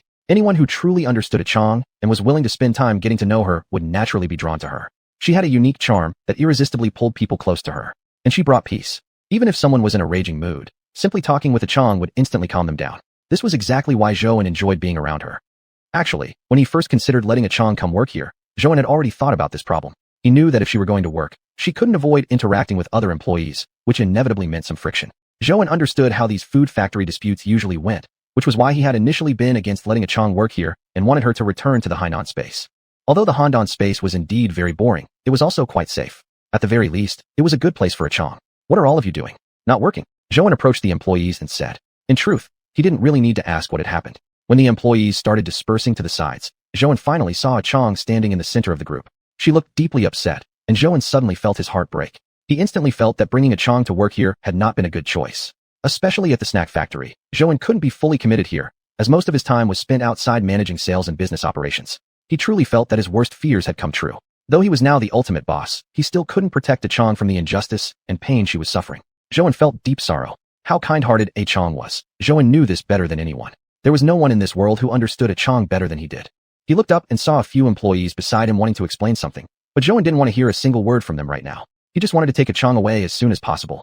He truly felt that this world was far too dirty. Why were there always people scheming against each other? Always creating chaos and unrest. In front of Chong, Zhou truly felt that the dirty thoughts in people's hearts had been fully exposed. These were the very things he hated seeing the most.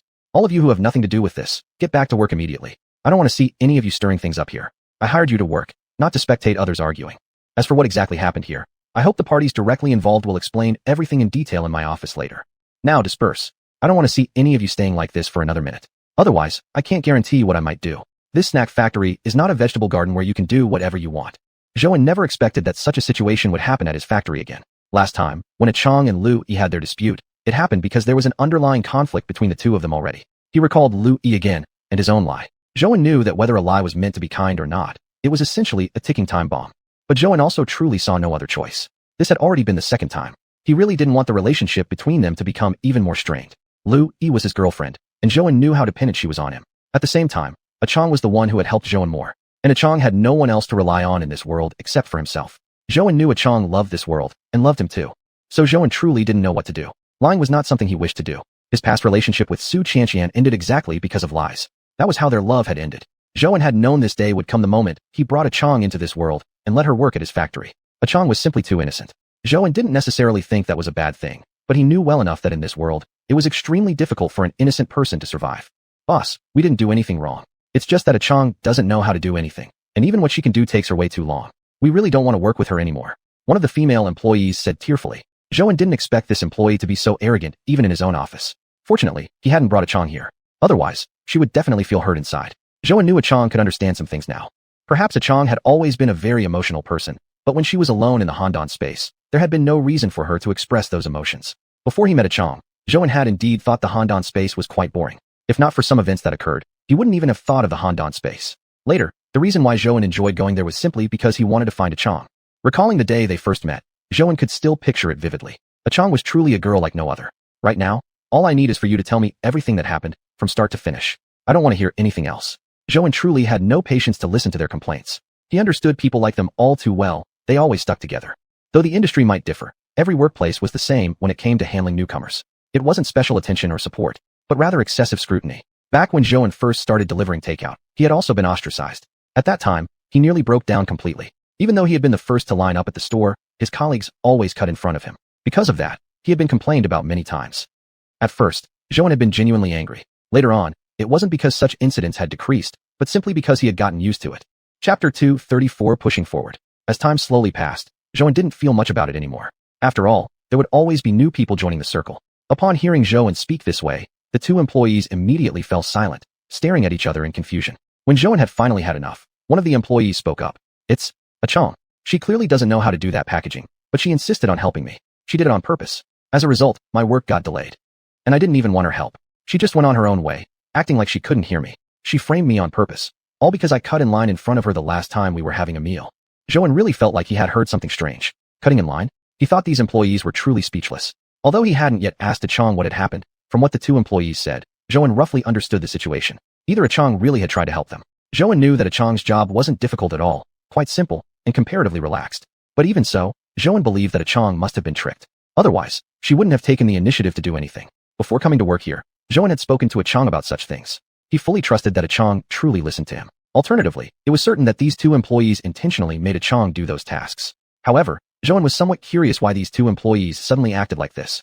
In the snack factory, there should be no one who didn't know that Chang was related to him. From the beginning, Zhouan hadn't intended to hide anything. He assigned Chang the simplest tasks and provided her a single dormitory room.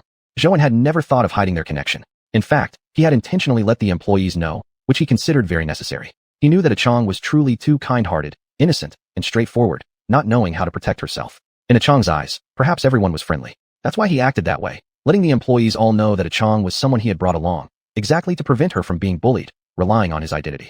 Therefore, now he truly felt it was incredible since he had made it so clear. Zhouan had once worked for others too. Even for a small salary, he knew that was their living money, the money for feeding their families. These two employees both had families. They wouldn't take such a risk unless someone was covering for them or had promised them something. Oui. One of the employees seemed to want to say something, but the other pulled her sleeve. Suddenly, Zhouan became interested in the situation. He wanted to see how long these two employees could hold out and find out who the real person behind them was. In Zhouan's opinion, this was not simply about two jobs, but about two families. He understood the importance of such a job to an ordinary family. Besides, Zhouan was confident about his snack factory. Although his snack factory had just started not long ago, the treatment it offered was genuinely good. Zhouan was confident that the treatment here was absolutely first-rate compared to other factories. It wasn't because Zhouan was rich and generous, but he knew how difficult it was for his employees. Although the snack factory hadn't yet shown much, the liquor factory had already been established for 2 years. Zhouan was very confident that he could make this snack factory perform as well as, or even better than, the liquor factory. He had that confidence. Of course, if it was just him alone, there was no way he could have reached this point. It was because his employees were reliable. The liquor factory hadn't been hiring for a while. Not because the work had become worse than before, quite the opposite. The work was even better now. That's why he felt uneasy allowing others to take over his painstaking work. The Guangdong staff at the liquor factory were handpicked by him, and though they hadn't known each other for long, he completely trusted them. At the very least, he had absolutely no concerns that these people would cause trouble while he was away. He knew they would manage well despite the challenges, and he had full confidence. He truly hoped the employees here could also be as reliable as those in the liquor factory. He genuinely cared for his employees, of course expecting the employees to treat him well in return. Zhouan loved both the snack and liquor factories. Although the temporary venue had been operating for a short time and hadn't generated profits as good as the liquor factory, he truly believed in its potential. To Zhouan, watching the employees become like this now was as if they were his second family. What happened could have been clearly explained to him by the two employees, and of course, he would have forgiven them. After all, he had also gone through similar stages before. He had definitely experienced hard times himself and fully understood how important such a simple job was to an average family. That's precisely why he didn't just immediately fire these two employees, but instead gave them multiple chances. It was because he genuinely wanted to offer them an opportunity. He knew how hard it was to get such a position, and he believed these two employees might not have intended to bully anyone in the first place. Yet, this incident could not be ignored. He had to find out who was behind it all. Otherwise, there would always be someone trying to cause trouble, and Chang wouldn't be able to continue working here peacefully. Or perhaps the real target wasn't even Chang, but himself. Maybe the person behind this simply wanted to provoke some kind of reaction from him.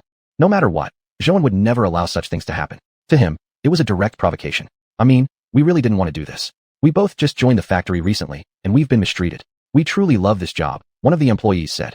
Upon hearing that, Zhouan immediately understood. As he had suspected, there really was someone else behind the scenes pulling strings. Otherwise, newcomers would never dare do something like this. Alright, tell me exactly what happened, Zhouan sighed and said. It's Liu Yimin. Yiminjia. She said you wouldn't blame us, and she promised to take full responsibility if anything went wrong. Originally, we didn't want to harm her either. Even though Chang really did seem clueless at first, she was actually quite nice. Zhouan hadn't expected the person behind this to be Liu Yimin. He really couldn't understand why Liu Yimin had done this. He had thought she wouldn't deliberately cause him trouble, but he hadn't expected her to go this far. Chapter 235, Getting Used to It. Suddenly, everything seemed to spiral out of his control. He really didn't understand why Liu Yimin insisted on doing this. Hadn't he already made himself clear? He had promised not to bring trouble to him. But what was this now? The day after they had met, he had already found her such a job, and after finishing it, he didn't even know what to say. Besides, the nature of their relationship was not something he could openly acknowledge. After this, he really didn't want to continue with it anymore. There were too many things getting in the way. He originally thought that Liu Yimin was also a considerate person, but when it came to love, things really seemed so simple. For Zhouan, forcing her beyond her to Shang was too much, especially in the white-collar market, where this area was practically his domain, yet he still felt the helpless frustration of a victim. He didn't know how Lu Yi viewed this matter, but no matter what Lu Yimin did, today she would have to give him a lesson, let her know where he drew the line. No matter what, although Lu Yimin might look good on the outside, she was sexy, yes, but there was simply nothing she could do that would make Zhou willing to sacrifice anything for her. In fact, from the moment they had gathered that day and pulled out that photograph, Zhou had truly been furious. He just couldn't figure out what Lu Yimin was thinking. In fact, when Zhou had gone to Xiuxian's dormitory that night to find her, he had already considered such a result, but he had also worried that someone might see them. Still, after thinking about it, he was the boss of the factory. What harm was there in someone seeing him? He never expected that his own employee would take pictures. That feeling was like being betrayed.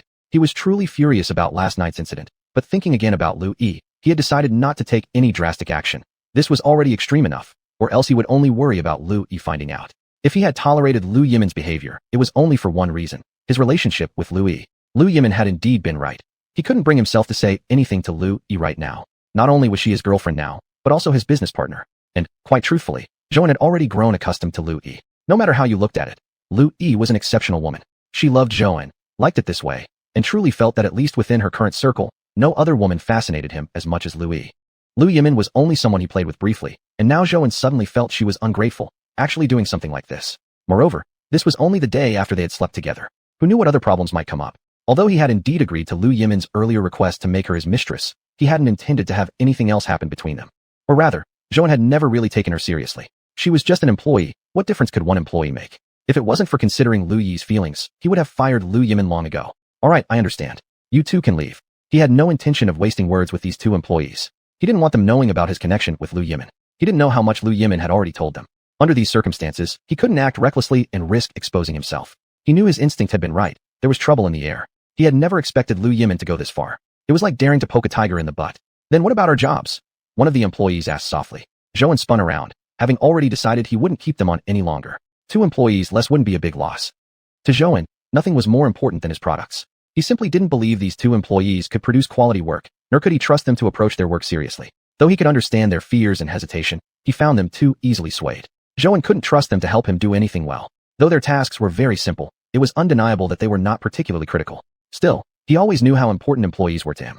Therefore, he couldn't tolerate such an incident occurring. Recently, a lot had happened in the factory. It was time to make an example of someone, or else more and more employees would follow the same path. Although he understood the 2 employees quite well, even without asking further, he knew how important this job was to them. Regardless, there was no way he could continue employing them. What could they do about it? Zhou had to think about the bigger picture. He had to consider his product. Nothing mattered more than his career. As for these 2 employees, Zhou hoped this experience would teach them a lesson and ensure they wouldn't make the same mistake again. Although essentially this incident had nothing to do with them, and perhaps even in their own eyes, they also saw themselves as victims. Their only mistake was having weak wills and forming factions to bully others. Find work elsewhere, Zhou said coldly, glancing at them. This was the second time Zhou had fired employees. Throughout his entrepreneurial journey, he had always deeply appreciated his staff. Zhou truly believed that one of the main reasons he had achieved everything he had today was because of his employees. Otherwise, there was no way he could have come this far. But these 2 times, he could no longer tolerate these employees. They had really crossed into his ideals. Normally, no matter what happened, he could forgive the employees because those matters were unrelated to work. However, this time was different. Just arriving at the factory and behaving like this. How could they possibly move forward later? And with such unstable minds, he still had no idea what exactly Lu Yimin had told them. But regardless of how it played out, the fact that these 2 listened to recordings and made things worse was another matter entirely. He really hated people like this, who had no mind of their own. He didn't know how painful it was to be manipulated by others. Perhaps he didn't know whether or not he even wanted to stay in love. Or maybe Lu Yimin would leave him because of this. He had clearly promised her last night that he would protect her safety, yet now things had turned out like this, causing her to be hurt again and again. Thinking about this made Zhou truly distressed. He didn't know what else he could do to protect this love. Plus there was the issue of Lu Yimin herself. Her live stream had started very early, but she hadn't expected someone like Lu Yi to show up halfway through. This whole situation was really wearing him down. This woman was impossible to understand. After arriving at the break room, Zhou saw A Chong sitting on the sofa, looking somehow sad. Although there was an illustrated book next to her, she wasn't even reading it. Chapter 236, he regrets it. Normally when A Chong came to his office, he would look at the illustrations. Those were specifically bought for xiuxian. But Holland also noticed that A Chong liked looking at them, so Zhou had prepared some illustrated books here as well. Sometimes, Hantan Kongjin felt a bit boring and simple. Well, he rather liked it too, so Zhou wanted to make her happier. But right now, A Chong wasn't looking at the illustrated books. Maybe this time he was truly upset? Perhaps after staying in this world for so long, she had begun to understand some meanings behind things. Perhaps now, she knew what it meant to be sad? Zhou felt deeply pained that A Chong had to experience this. He was also very angry with himself for not protecting Chang well enough. Yet what could he do? She had to persist in staying in this world since she had come here. Ever since he had become the boss here, he couldn't properly protect her. Things were slipping further and further out of his control. Zhou truly felt very sad. How had it come to this point? He had only wanted Chang to be happy before. Although life inside Hantan Kongjian was very idle, it was at least very safe and would never allow Chang to be hurt at all. Perhaps the best place for Chang was still Hantan Kongjian. Although this world was truly wonderful, it also truly contained too many bad people. Indeed, this world was far more complex than Hantan Kongjian. It wasn't as simple as Hantan Kongjian. Zhou would have to find another opportunity these days. He definitely wanted to ask Chang whether she wanted to return to her Hantan Kongjian. Otherwise, he really wouldn't be at ease with her here. Even though he was the boss of the factory, clearly he couldn't protect her well enough. But Zhou's work would only get busier recently. This current period was relatively quiet, but in the future, he would grow even busier. Then, what would happen then? Zhou really didn't understand. Therefore, he had to ask Chang if she was still willing to stay here. When he was younger, he often acted carelessly to trouble others, without considering himself. If that was the case, Zhou would feel very sorry for her. He still wanted her to be happy, wherever she was. As long as she was happy, that would be enough. Now, Zhou even somewhat regretted that night when he shouldn't have gone to find her. If he had known the world would become like this, that night he certainly would have controlled himself and refrained from seeking Chang. In that case, Lu Yimin wouldn't have been able to take the pictures, and there wouldn't have been all these subsequent events. Zhou, thank you for believing me. I'm really grateful, but what exactly happened today? I really didn't. Zhou didn't expect Chang to still thank him at this moment. Actually, he didn't want to hear Chang thanking him at all. He understood that Chang didn't have a choice. And Zhou already understood what had really happened. Without Lu Yimin, Chang wouldn't have faced such an ordeal. Ultimately, it was all his fault. He hadn't protected Chang well enough. He had put Chang into this dangerous situation. If only he had been more cautious that day, had he at least controlled himself from going to find her, Chang definitely wouldn't have ended up in this situation. Actually, when he thought back on it now, Zhou couldn't even remember clearly what he had been thinking that day. He had considered the possibility, yet he still couldn't control himself. Zhou rarely made such stupid mistakes nowadays. He understood that everyone around him could become an enemy, and even his own employees might betray him one day. Chang, I'm sorry. I didn't protect you well enough. I will definitely handle this matter properly and give you a proper explanation. Looking at Chang, Zhou knew that she was definitely affected by this incident. She couldn't possibly not be sad, especially since she had been so full of illusions about this world. Today might very well be the day when her illusions about this world were shattered. Zhou knew that Chang must feel very sad, yet he didn't know how to help her. Since she had chosen to come to this world, these events were unavoidable. Although Zhou had always been worried that Chang might be bullied here, on the other hand, he also wanted Chang to learn more while she was here. After taking Chang to the room to rest, Zhou wanted to talk with Chang for a while. There was nothing particularly important to say. As for this incident, Zhou didn't plan to tell Chang. He knew that the mistake wasn't on Chang's side, but on his own. If it hadn't been for his carelessness that night, or if he hadn't underestimated that woman, Lu Yimin, perhaps things wouldn't have turned out like this. Just thinking of Lu Yimin, Zhou felt extremely angry. He didn't understand why Lu Yimin had to go to such extremes. He was really confused. Originally, he had thought Lu Yimin was a smart woman, at least someone who wouldn't cause him unnecessary trouble. But now it seemed she was anything but simple. It had only been the second day, yet she had already given him such an earth-shattering gift. This was truly a tricky problem for Zhou. In fact, he had thought about Lu Yimin's words that day in the office. He had considered them carefully, yet he still chose to believe her, perhaps partly out of impulse. Her figure was simply too tempting for Zhou to resist. If he had truly wanted to refuse, Zhou would have clearly and directly rejected her that day. But back in the office, Lu Yimin had spoken so definitively and seemed genuinely sincere. Zhou admitted that he had indeed acted on impulse that day. Actually, he rarely acted this impulsively anymore. Suddenly, Zhou felt a bit worried about his own heart lately. Was something changing inside him? He truly feared that he might be becoming someone different. Perhaps it was because he had been in this circle for too long, but Zhou increasingly realized how important it was to preserve one's original intention. He had heard too many stories of people who, after becoming bosses and achieving some success, became arrogant and conceited. These things might seem like nothing more than human nature, but they were also deadly weaknesses. Zhou never wanted to become that kind of person. He knew that even though he had achieved something now, deep down he had always just wanted to remain himself. Yet, when he saw Lu Yimin that day in the office and faced her honeyed words, he hadn't rejected her. Under normal circumstances, Zhou would never have made such a choice. Even if it meant taking risks, he would have bet everything to avoid it. But that day, his actions were clearly weak. Zhou had followed her script completely, and the moment he realized this, he felt extremely annoyed. He hadn't expected to reach such a day. Though he had always been somewhat indifferent toward certain things, he would never allow himself to fall into this state. Chapter 2:37 Humiliation. This was a humiliation for Zhou, and he had always warned himself not to get attracted to anything. He knew that whenever he truly liked something, it would become his vulnerability. Zhou disliked the emergence of such a situation and certainly didn't want others to grasp his weakness. Right now he was in an ascending phase, and there hadn't been any significant incidents in recent times. Zhou truly feared it. He worried deeply that everything he had painstakingly built could collapse into nothing. Previously, he had thought standing at a high position meant winning, but now he no longer believed so.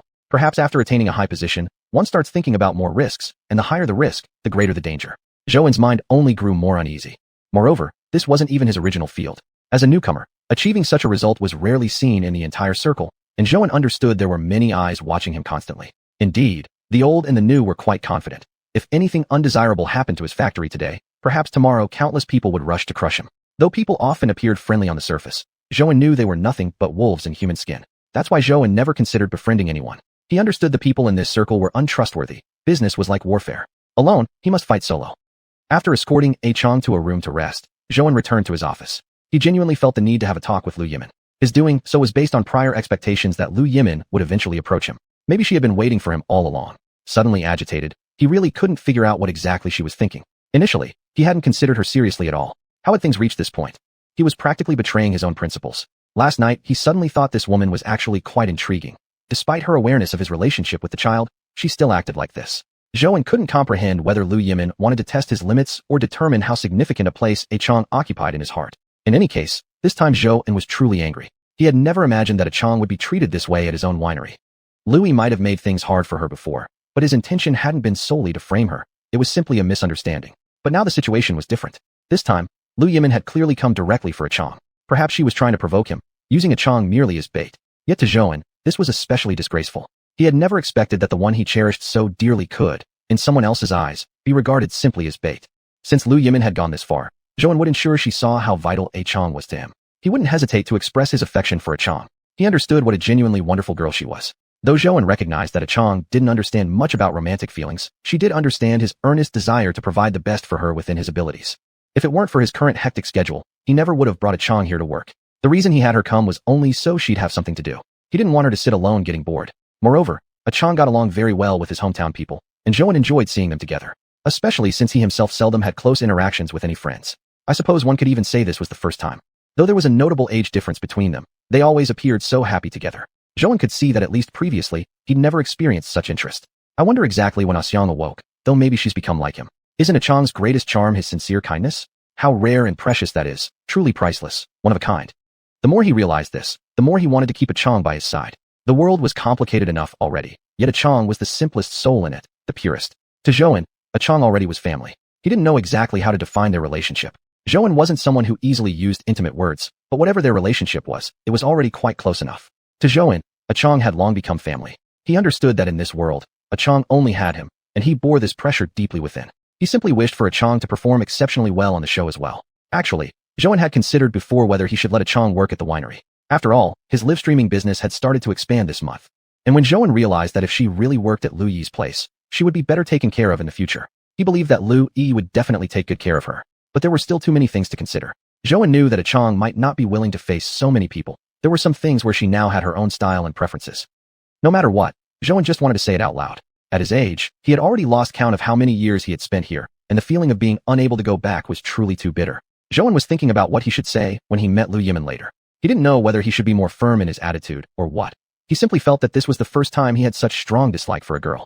He had never imagined that one day he would truly dislike a girl so much, and Liu Yimin was the scariest girl he had ever met.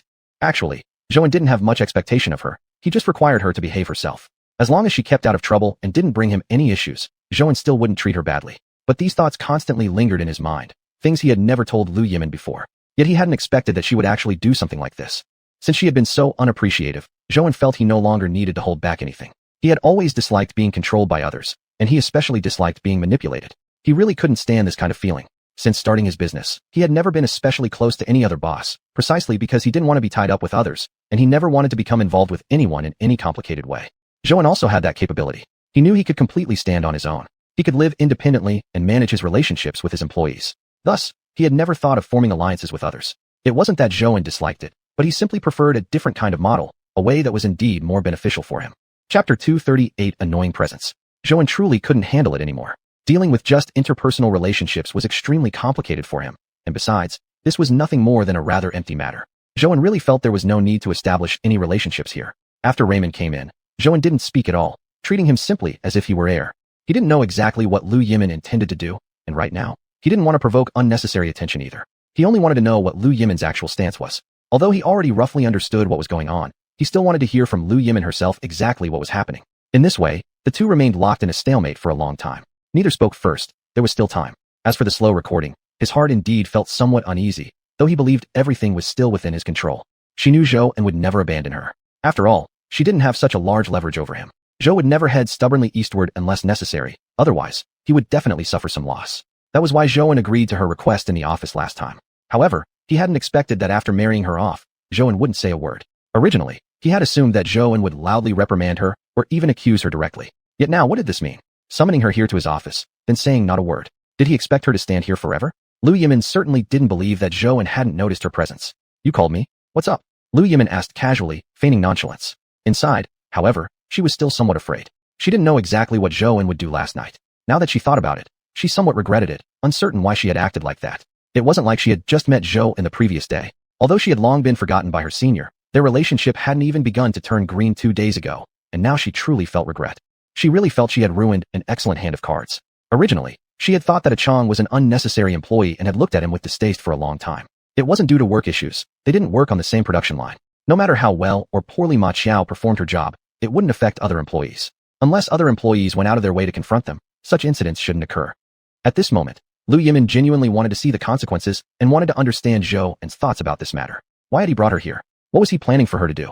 Just sit here? Stand here? Thinking about it, Lu Yimin also felt that she had acted somewhat too impulsively.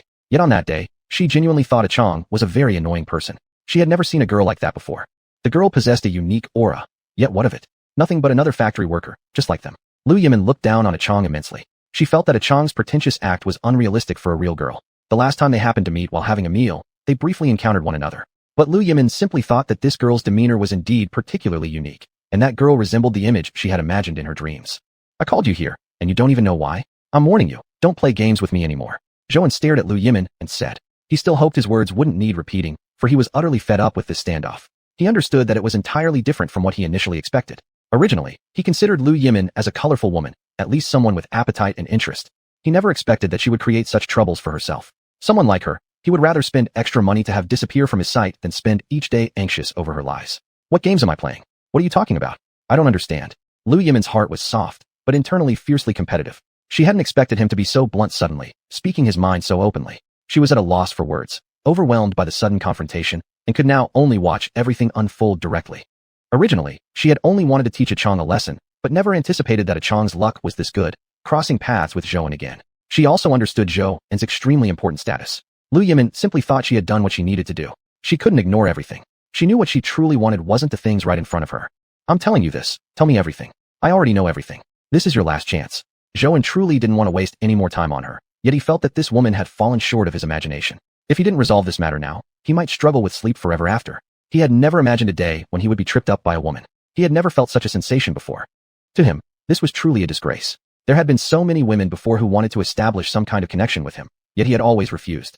The reason he had agreed to this relationship with Lu Yimin was simply because he hadn't considered her as his employee back then, and he felt relatively at ease. Zhou really believed he had an inexplicable sense of trust toward his employees. He thought his employees would never deceive him, that they would always act in his best interest and support his decisions. But he never expected that each person was different. Perhaps he was thinking this way, but maybe some employees secretly complained about the cafeteria food being bad or the workload being too heavy. Zhou felt he had been overly optimistic about his employees, especially those from the snack factory. In fact, these employees weren't under Zhou Tao's supervision either. They had simply been through a relatively strict recruitment process. Zhou didn't know them very well yet. I didn't do anything. Do you really think I'm the one who always goes around saying bad things about others? Why don't you ask a Chang yourself? Hasn't she done any good things either? She acts like an idiot who can't do anything right. Just looking at her makes me angry. Lu Yimin was genuinely scared inside. She hadn't expected Zhou to speak so definitively. Wasn't he afraid that she might send that photo to his girlfriend? Once this thought occurred, it could never be undone. Gradually, she became truly terrified of him. She didn't know what would happen next, nor could she predict what Zhou might do. Could it be that Zhou would really fire her last night? So you're saying you didn't provoke her first? Zhou asked sternly, frowning as he stared at Lu Yimin. Was he recording this conversation again? He had said all these things, but the reason he hadn't directly confronted her yet was because Zhou had been giving Lu Yimin a chance. Perhaps, just perhaps, he had misunderstood something about this woman.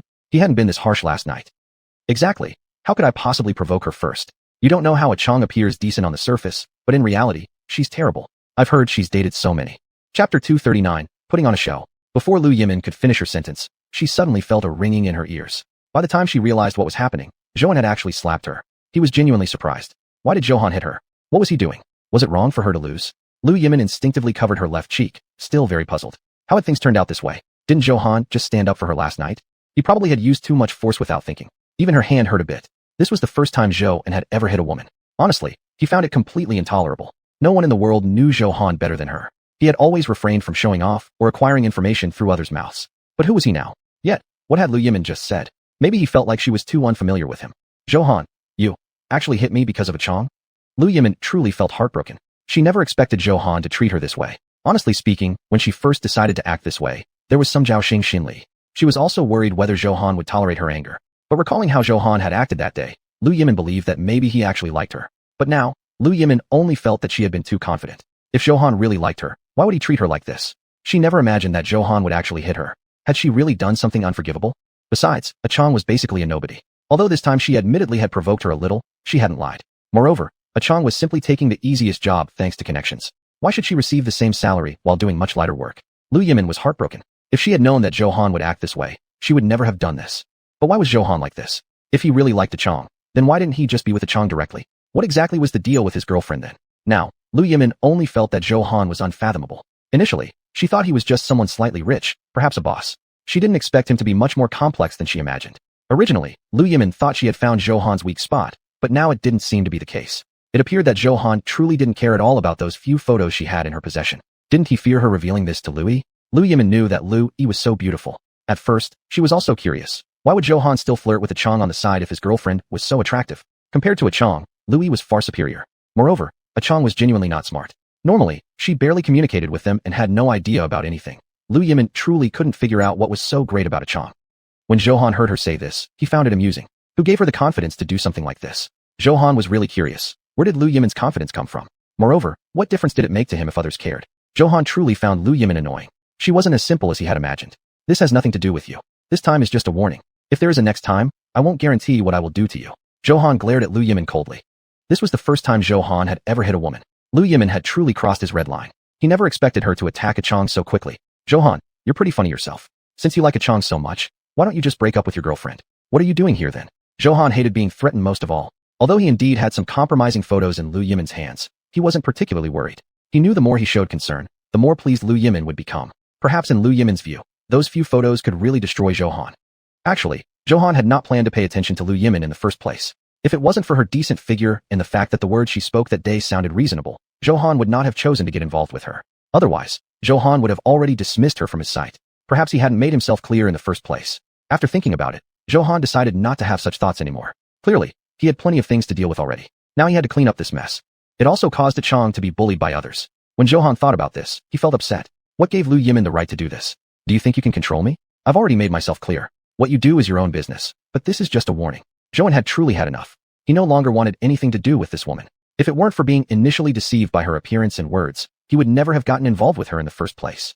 Don't forget I still have those photos of you and a Chong. If your girlfriend finds out. Before Lu Yimin could finish, Zhou interrupted her. He was truly fed up. Honestly, he wasn't afraid of the photos she held.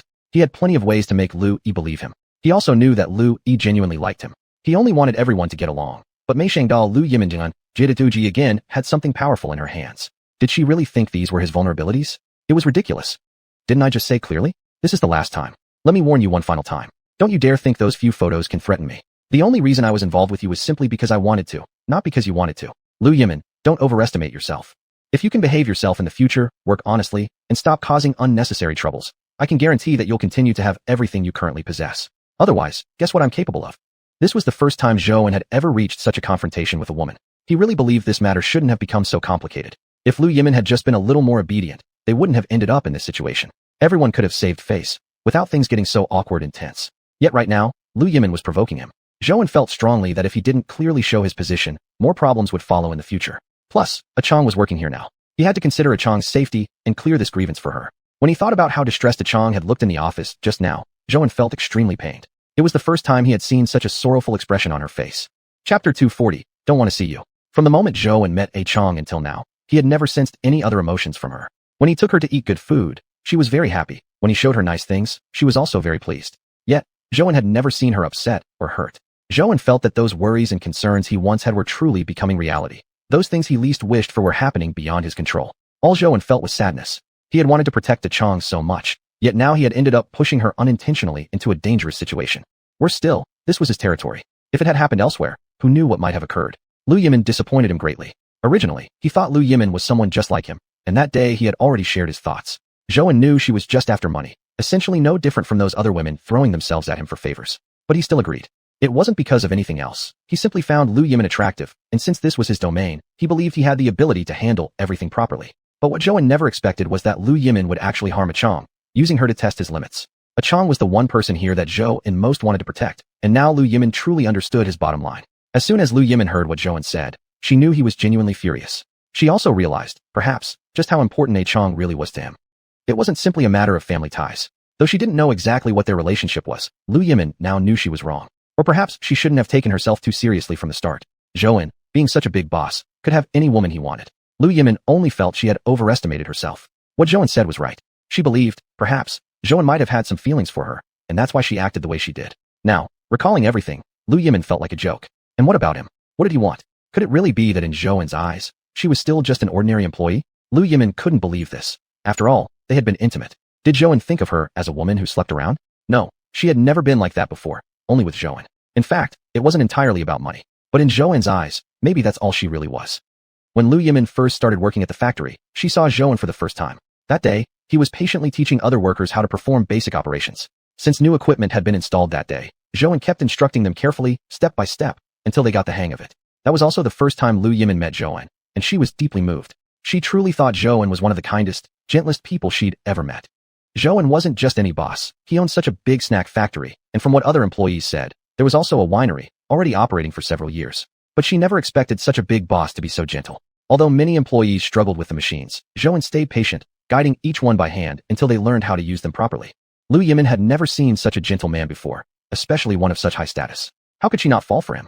Yet, she knew the gap between them was huge. No matter how wonderful Zhou was, flawless in every way, they were two entirely different people. And yet, who could have known? God gave her an opportunity. On that day, Lu Yimin saw Zhou walking out from Chang's room, and she understood. It was something she had considered for a long time. She truly believed it was the chance God had given her, and she must grasp it. If Zhou could be with Chang, why not with her? That's how Lu Yimin felt back then. Although she hadn't worked in the factory long, and didn't share the same work team as Chang, Lu Yimin still had some impression of her. She occasionally overheard other employees talking about Chang too. Chang wasn't particularly capable at work, and was too quiet. Her hiring hadn't been legitimate. Someone had clearly pulled strings for her. Lu Yimin already knew who that person was. She thought, if someone like Chang could get in, so could she. She was far more capable than Chang. Though she was still a new employee, Lu Yimin had several years of experience elsewhere. She also thought she had a better figure. Though Chang's wasn't bad, Lu Yimin's was better. She realized now that perhaps she had been too confident. Reflecting on it now, she was nothing more than a clown. She also knew that Zhou's words weren't just threats. He probably really had the power to do it. If she lost this job, Lu Yimin truly didn't know where else she could go. By this time of year, most companies had already finished their hiring, and Zhou's job offer was exceptionally good. Although she hadn't worked here for very long, Lu Yimin had genuinely felt how Zhou cared for his employees. Honestly, Lu Yimin really didn't want to leave this place. If only there were a second chance, she would never do something so stupid again, never test Zhou's limits like that. Zhou, I'm sorry. I shouldn't have done this. I promise it won't happen again. Please don't let me leave here. I really like this job. Originally, Lu Yimin thought Zhou wouldn't be too harsh on her. After all, they had shared something between them. But now, things seemed different. Just now, Zhou wasn't joking. Lu Yimin could see that. He was truly furious. Lu Yimin really didn't want to lose such a good job because of this incident.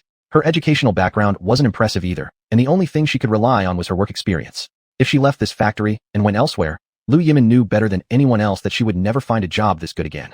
Zhou really didn't want to hear her speak anymore. He couldn't even bear to look at her, feeling disgusted, not only toward Lu Yimin, but also himself. He truly believed he had made a huge mistake this time. He had caused such a big mess. He could only hope that Lu Yimin would behave herself from now on and not cause him more trouble. Otherwise, Zhou wasn't sure what he might do. Just get out. I never want to see you again. After Lu Yimin left, Zhou thought about everything again.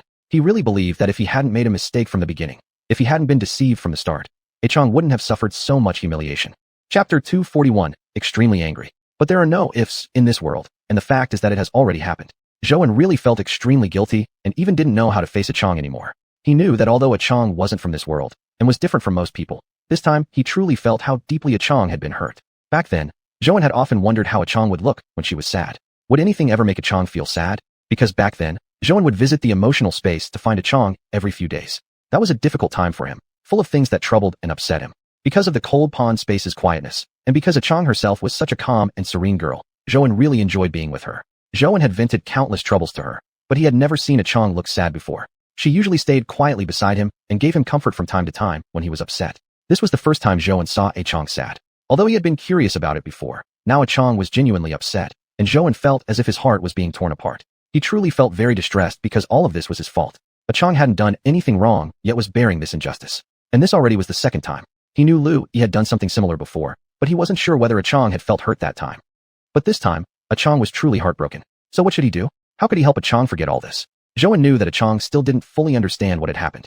She just felt upset. If she came to find him later, Chang would definitely ask him what had really happened. But Zhou wouldn't tell her. He didn't want Chang to know anything painful. Chang should be happy and carefree. Perhaps the cold pond space really suited her best. Although it was nothing but empty, compared to this world, it was too monotonous, even desolate. But it could not be denied that in the cold pond space there was nothing to worry about, nothing dangerous. It at least guaranteed her safety. Unlike here, where everything seemed perfect on the surface, but in reality was full of hidden dangers and complicated human nature. If possible, Zhou still wanted Chang to return to her own world. Then he wouldn't have to worry about her anymore. Every single day, Chang remained here. Zhou worried for her. He wanted Chang to be more cautious, but feared that she wouldn't like being suspicious of others. He knew Chang had too many beautiful illusions about this world, and he didn't want Chang to change herself. She wasn't the one who was wrong. The problem was the world itself. Since she wasn't from this world, it was the world that should change, not her. As for Lu Yimin's situation, Zhou thought perhaps it could be concluded here. What followed would depend on Lu Yimin herself. Zhou believed she must already know what to do. If Lu Yimin continued in this way, Zhou really would drive her away. The reason Zhou didn't immediately tell her to leave was simply because he thought he might give her another chance. As long as she could be more low-key and behave properly in the future, Zhou wouldn't be overly harsh on her.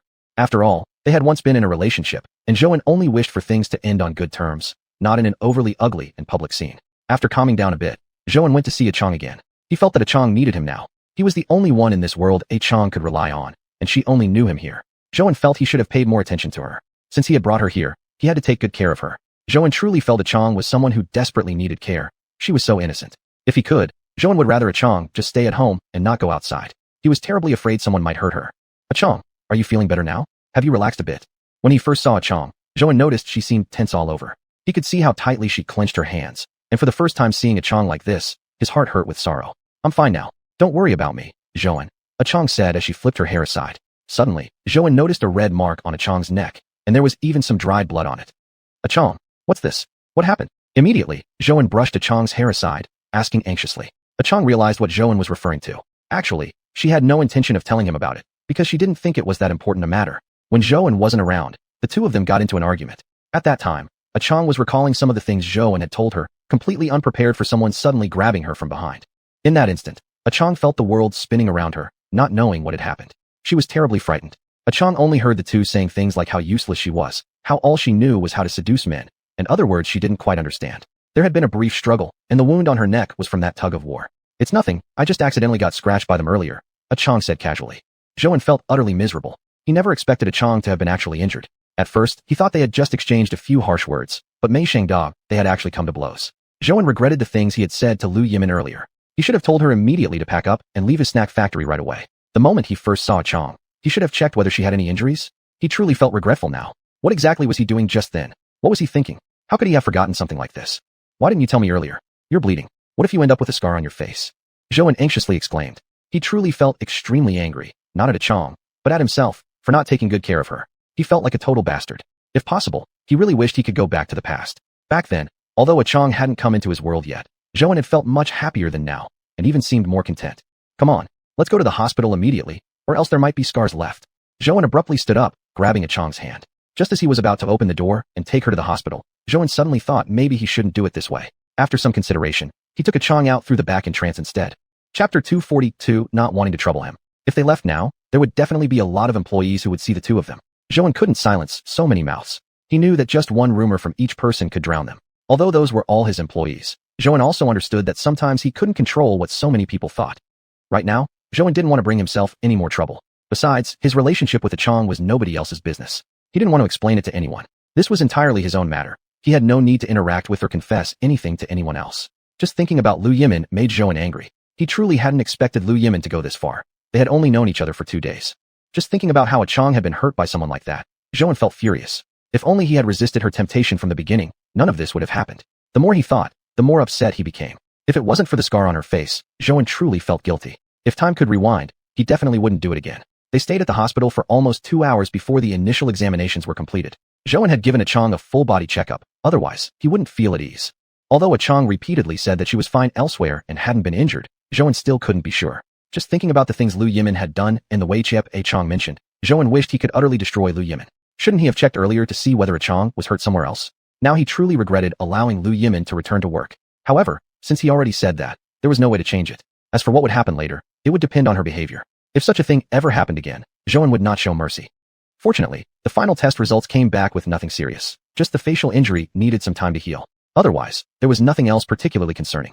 When Zhouan got the test results, he finally felt relieved. He was genuinely afraid that Chang might have sustained injuries he didn't know about. If that were the case, he wouldn't know what to do. Originally, in her own space, Mei was indeed alone and bored, but at least at that time she was very happy and completely safe. Unlike now, unhappy and left with a face full of injuries. After the examination, Zhouan didn't take Chang back immediately. He found a place where they had dinner together. Zhouan thought that it had been quite a while since the two of them had last had a meal together. He realized they had less and less time together. Moreover, Zhouan had something to tell Chang. He truly felt that certain things needed to be spoken now. If anything were to happen again, he wouldn't know what he might do. He certainly didn't want Chang involved in another misunderstanding. Chang, I have something to say. Please don't think too much of it. I'm really worried about you. Although Zhouan hadn't even begun speaking yet, for some reason, Chang seemed to know what he was about to say. In fact, she had always known how deeply he had been worrying about her. But she truly enjoyed being in this world. Chang, do you want to return to the cold pond space? Or would you like to keep working here? Zhouan had wanted to ask this question a long time ago. He really didn't want her to stay here if she was unhappy, but he feared she wouldn't tell him about her discomfort. Zhouan, you don't need to worry about me.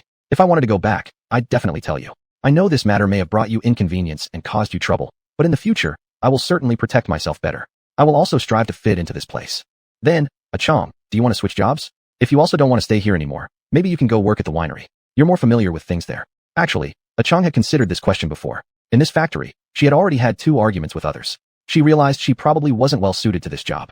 But then Chang thought again. Maybe no matter where she worked, things would be the same. She would always have to deal with bureaucratic procedures and people. Additionally, her capabilities were indeed nothing special. Although she didn't have an especially good relationship with the other workers in this factory, she at least had become somewhat familiar with them. She didn't want to face a new environment and deal with entirely new people, having to build relationships from scratch.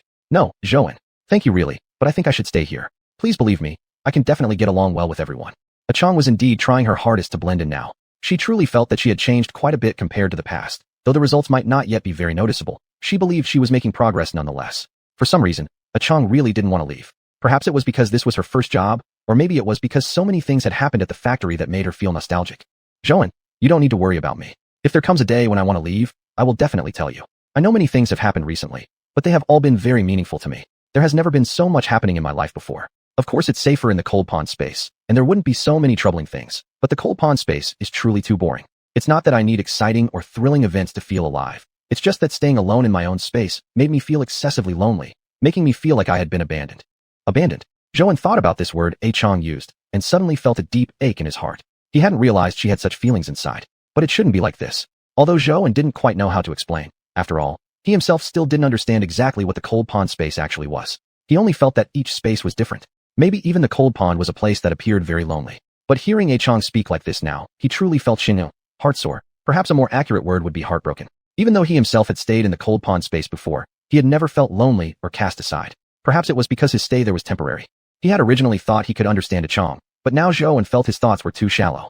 Okay, from now on, if one day you want to go back, please definitely tell me. Don't force yourself. And no matter where you are, I will always support you, and I will always be proud of you. I only wish you happiness. Don't dwell on sad things. As long as you are happy, whatever you decide to do, I will help you. Chapter 243 Accepting It All. Zhouan, don't worry, I understand what you mean, and I will definitely be happy and work well with everyone here. Zhouan looked at Chang again. He was certain now. She wasn't just trying to comfort him to ease his anxiety. Deep down, he had always known that Chang still really liked this world.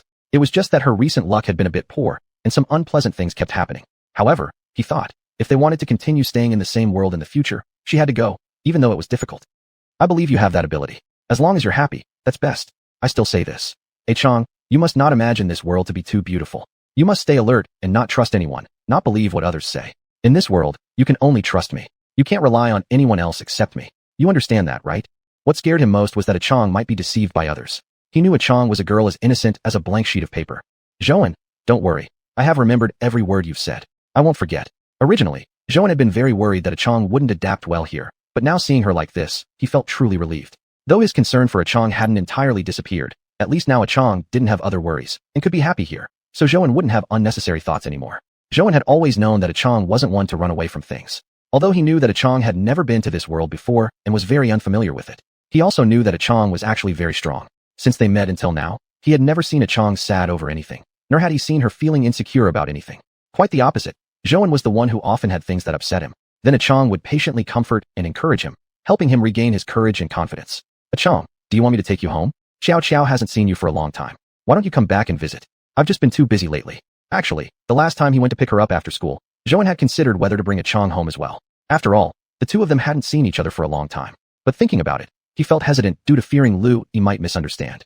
Although he had already explained to Lu Yi about his relationship with Chang, Zhou still thought they should avoid even the appearance of impropriety. He really didn't want to have to explain the matter again with Lu Yi, feeling like it was time this chapter was over. Moreover, Chang's secret absolutely couldn't be revealed to anyone.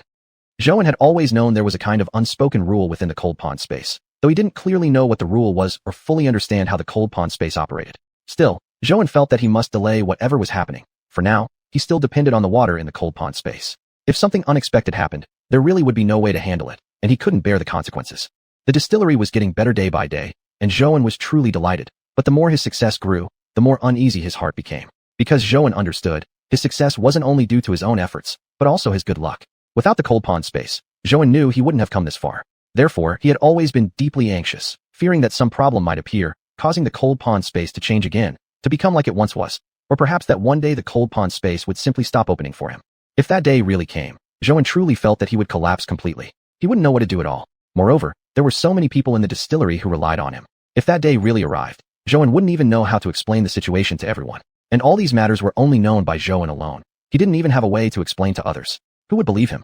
Or maybe no one would even bother to listen to his explanation. In the end, it would just be a single outcome regardless of explanation. Sometimes, Zhou really felt an enormous pressure on his shoulders. Yet, there was no other way. If one wanted to obtain more, one must be willing to bear greater risks. He understood this well. Really? That sounds great. I haven't seen Xiao for so long. I really miss her. Chang said joyfully. Chang had wanted to tell Zhou long ago that she wanted to go home to see Xiao, but she wasn't sure if she should express it directly, because she knew that Zhou was always very busy every day. Although it was important, she had told him that most of her time was spent at the distillery, and if anything came up, she could go find him. Zhou had even given her his phone number, but old Chang knew she shouldn't bother him too much. Originally, just bringing her out from the cold pond space had already caused him enough trouble. Now she was making him arrange her work and even some daily routines. Chang still felt guilty about it. Especially after those unpleasant incidents, Chang still didn't fully understand what had happened at first. But no matter how much she didn't understand, he had already noticed those people's hostility toward her. Although she couldn't do anything about it, the truth was that those things had indeed happened. He couldn't ignore how those people treated her, yet she didn't explain anything to him. However, Chang also knew that this was definitely not a good thing. All along, she hadn't spoken much with others. Actually, it wasn't that Chang refused to talk to them. She didn't want to get along well and be like normal people. She had even tried hard to do so before, but failed. Because they simply had no common topics to chat about. Chang once thought it would be fine if she just treated them like Zhou, but she realized she was completely incapable of doing that. Moreover, her work wasn't done particularly well. At the very beginning, she didn't even recognize the most basic tasks in her job. At first, she hadn't noticed it, but after slowly getting used to the factory work, she began to feel that she truly didn't have much ability. Sometimes she even wondered if she was useless. But she couldn't help it. She wanted to know. Although everything seemed similar, after all, she wasn't from this world. The cold pond space contained nothing, while many things here were completely new to her. Though some matters had already been explained by an xiuxian and introduced to her, there were still many things that felt extremely unfamiliar. Those were things Zhou couldn't explain to her. Chang knew it had nothing to do with him either. She had to gradually adapt to this world. Since she had decided to stay, she needed to patiently accept this world and let it accept her. Chapter 244, What should be done now? But the events of today left her no choice but to stay in this world, and she estimated that even if she still didn't fully understand this, Chang really didn't want to return to the Hainan space anymore. That space was a million times better than this world. There were no accidents, and one wouldn't be hurt by others. But it had to be said that the space was indeed very boring. The experiences gained in this world over a few days were already far richer than those accumulated over many years in that world. The generals in that world had never felt anything particularly special, yet he didn't feel lonely because of that. Rather, it was because he'd never experienced a vibrant, lively atmosphere before. But now she knew there was another place where life was this beautiful, filled with so many people and fresh things, and Chang didn't want to leave. He also really enjoyed being with Zhou and Xiao, as he felt they were like a family. Chang originally came out of a stone, so he was indeed insensitive to emotions. In fact, before meeting Zhou in the Fish Island, he had never thought he was capable of having emotions, because there had never been a moment where he needed to express his feelings. As for just finding some food every day in the Handan space, that was already sufficient for him. Each place seemed the same, though he had walked through them many times. There was a period when he really wanted to know whether the cold pond space might be different, but even after walking for days straight, he hadn't discovered anything different. The saddest part was that no matter how long he walked, everything remained the same, as static as a real garden, without change. In the past, she wanted to meet many people there, but before he could even greet them, those people had already left. Ah-chong also knew why they left. No one could bear a world so lonely, a place of endless darkness and such oppressive feelings where one could only hear the sound of their own heartbeat. If Ah-chong had stayed in that space for too long, he probably wouldn't have been able to endure the environment either. But Zhuan was different, the only one who had stayed there for such a long time. In fact, it was only because of Xiao Hai bringing him out today that he felt the uniqueness of this world. Indeed, compared to others, Zhuan was a special person who offered him special opportunities and enabled him to see so many extraordinary things. Seeing Ah-chong like this, Zhuan suddenly felt a bit pained. Perhaps he should have arranged for the two of them to meet sooner. In fact, Xiao had asked him many times already to play with elder sister Aijia, but each time he refused. And although he understood that Jiao liked Ah-chong more, he still wished Xiao could improve her relationship with Lu Yi. Zhuan himself didn't know why exactly. Perhaps it was out of selfish reasons. He preferred for Xiao to maintain a good relationship with Lu Yi, even though he knew she was more fond of Ah-chong. In truth, he recognized that Xiao and Lu Yi weren't particularly close, and Lu Yi had been making continuous efforts around their concern in important matters. Zhuan genuinely wanted the two to build a better relationship because only then would Zhuan feel like they were all one family. Zhuan truly loved the feeling of being a family. It was warm and filled with a sense of belonging. Especially after getting to know Su Jiejia, Zhuan's yearning for a family had grown even stronger. He increasingly felt that having a family was a remarkably blessed thing. In the past, he hadn't cared much about this matter. Zhuan always thought he and Changchong could live quite well together. Especially now that they had money, they could enjoy a richer and more colorful life together, just like he and Xiao. But after getting to know Su Qiantian, Zhuan increasingly felt that it wasn't exactly the same. It seemed that with a woman as the mistress of the house, the home might feel cozier and livelier. In fact, what Zhuan remembered most clearly was that Su Jiejia had always wanted a complete family. This was also one of the greatest regrets of Zhuan's life. He knew how much he loved Xiao, and that Xiao already had the best life that money could buy. Yet there were things money couldn't buy. Zhuan couldn't provide Xiao with a complete family. Sometimes when Zhuan lay on the bed, reminiscing about the past, during those days, even though their family had lived in poverty, they still found joy amidst the hardship. At least every day back then was filled with happiness. If back then, Su Jiejia had strived harder and worked harder, perhaps their family wouldn't have ended up the way it did. Of course, if that were the case, Zhuan probably wouldn't have gained all he had now either. However, Zhuan also thought that if things had truly gone that way, he might still choose his former family. Perhaps it hadn't been wealthy, but at least it was a very happy family. The more he gained wealth, the more Zhuan realized how important a happy family truly was, not just for adults, who experienced a strong sense of belonging and happiness, but for children as well. He knew that Xiao had always hoped to have a mother. Maybe her memories of her real mother had already faded, or perhaps become vague. Since that woman left, Zhuan had never mentioned mom to Xiao again. He knew that Xiao sometimes missed her deeply, but he was unable to bring it up. In a way, he actually hoped that Xiao could forget that woman completely. He also knew that whenever he went to pick up Xiao after school, Chunhao would always glance, intentionally or not, at the other parents waiting by the school gate. Zhuan understood that Chunhao had already begun to consider picking her up after class, but that was simply impossible. Zhuan knew this would never, ever become reality. Yet during the time when Su Xianjian appeared, their lives seemed to have undergone some changes. When you went to pick up Xiao after school, if Su Qianqian wasn't there, Xiao would ask, why didn't Su Qianqian Jiejia come today? Sometimes, Zhuan felt very happy indeed. His girlfriend was greatly loved by his daughter, which brought him a deep sense of affirmation and acceptance. During the time Zhuan was taking medicine, Xiao always treated Su Qianqian as family, even relying heavily on her. The most extreme case was when Zhuan remembered one period when Xiao didn't even allow him to pick her up after school, which delighted Su Qianqian immensely. Zhuan knew it was because, in Xiao's heart, Su Qianqian had already become part of the family, a family member. Perhaps Xiao really wanted a happy family, but this was something Zhuan could not offer her. What should be done now? What could he do to make everything better? Chapter 245, Troubled. There were times when Zhuan truly felt very troubled. She also wished very much to give Xiao a family, but she really couldn't. Seeing Lu Yi going to such great lengths to make Xiao happy, Xiao felt very moved inside. She also hoped their relationship could improve, so in her private messages, she didn't want Xiuxian and AI to have too much contact. If Xiao could keep her distance from AI, their feelings would slowly fade over time. That way, maybe Xiao would come to like Lu Yi more. Yet, seeing Ah-chong looking so pitiful now made Zhuan feel uneasy again. She really didn't want Ah-chong to be this pitiful. Zhuan had always known that Ah-chong was a very strong girl. That could already be seen back when they were in the Handan space. Ah-chong rarely complained, and always seemed cheerful and carefree. This was the first time seeing different expressions on her face after cooking. Zhuan could feel how Ah-chong felt happy when hearing her say those words. He shared her happiness. Her joy was so simple and genuine. Maybe he really should have introduced the two earlier. Now he truly felt very unfit for not doing so. If he had, things might not have turned out this way at all. Reflecting even on yesterday's events, he asked himself when exactly would she be able to have some time off? But the events of today had really been quite upsetting. He knew how painful it must have been in her heart. Even at one moment, she seemed to regret terribly ever coming here to work. If she hadn't taken this job here, none of this would have happened.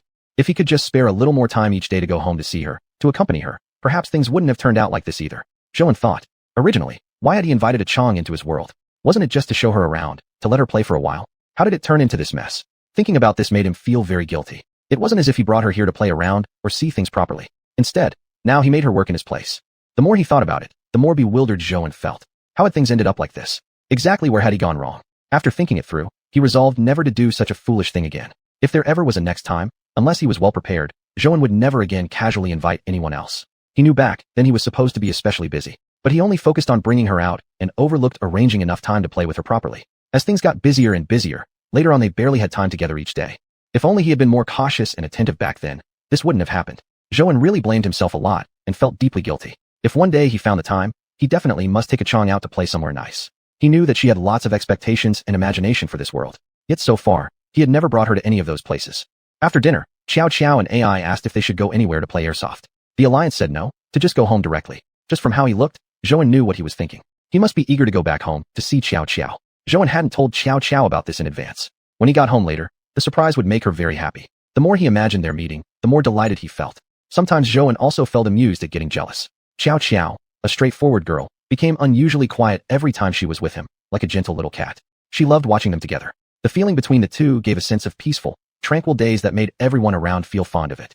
He truly believed that living like this wouldn't be bad at all. Sure enough, when they returned home, they saw a Chong who lived in Zhou's place was overjoyed. The two instantly hugged each other. Zhou never expected their relationship to have reached such a point. Originally, he thought their closeness was just temporary, and maybe they just got along quite well. He hadn't expected them to have developed such a deep emotional connection. Moreover, Zhou had never seen Kai Xiao become so close to anyone. His relationship with xiuxian was indeed very good. But since meeting A Chong, Zhou noticed that Xiao's relationship with her seemed even better. They could be together for 24 hours a day, 14 hours together wasn't even exaggerating. That's no exaggeration at all. Even if the two were together doing absolutely nothing, even without talking, they could still stay quietly together. Zhou really felt quite upset, not knowing why the two of them had become so close. At times, Zhou didn't even know whether this was a good or bad thing. After all, A Chong wasn't from this world. And regarding the Handan space, Zhou knew very little about her. Even now, he still didn't know if she had any special connection to the people from the Handan space. He had even once considered whether AI Jiao might be someone trapped inside the Hainan space. But then he thought again that didn't make much sense either. Even if someone were trapped inside, their memories shouldn't be altered. Hua Chong had once told him that he himself had always grown up outside, not inside that space. So maybe there was still some value in this situation after all. Sometimes he worried though, would A Chong suddenly disappear one day? If that really happened, he truly wouldn't know how to explain it to her. Or what if a day came when suddenly she was recalled back to the Handan space? Would she then have to return there? That's why Zhou really didn't want their relationship to get too close. If they became too attached, the pain and sadness during separation would only deepen. He really couldn't bear to witness such a scene. It would have been better off if they'd never met at all. Though he knew they came from different worlds, seeing the two of them, big and small, hugging closely together now made him feel an undeniable warmth and happiness. Perhaps, instead of fearing what might not yet happen, they could just slow down and enjoy the happiness of the present moment. Besides, if that day ever really did arrive, Zhou thought that maybe he could take Xiao with him to search for a Chong in the Handan Palace. As long as a Chong remained inside the Handan space, its master could surely find her. He didn't interfere with the two of them, instead heading into the kitchen to handle things. When he later came out, he saw the two still engaged in conversation about something. Walking back reminded him of that painting Xiao had drawn last time. He suddenly felt a deep pang in his heart. It was the first time she had drawn something specifically for a Chong. Even though he had seen Xiao's artwork before, those had always been little secret drawings meant just for herself. This was the first time she'd actively gone to look at and admire a Chong's private artwork. Chapter 246 Heartache. Thinking back now, that wasn't just a drawing. Maybe there was also a secret hidden in Xiao's heart. As for the content of that drawing, Xiao had never mentioned it to him before. Actually, in the past, Zhou had asked Xiao whether she wanted him to find another mother for her. From Xiao's attitude back then, Zhou felt that Xiao didn't really need a mother. He knew that after that woman left, it was not only a huge blow for himself, but an even greater one for Xiao. He would never forget that rainy night when Xiao crouched alone on the ground, crying and calling out desperately before her eyes blurred. After that final incident, he heard Xiao calling out mommy, but from that night on, he had never heard the word mommy from her mouth again. If that were the case, maybe it was during Xiao's illness. Suddenly, he felt tremendous pain for his daughter. He knew that Xiao was still a child. At her age, she should be as innocent and carefree as other kids. But Xiao was different. Compared to other children her age, she was more mature and perceptive. After that incident, he truly didn't want her to be like this anymore.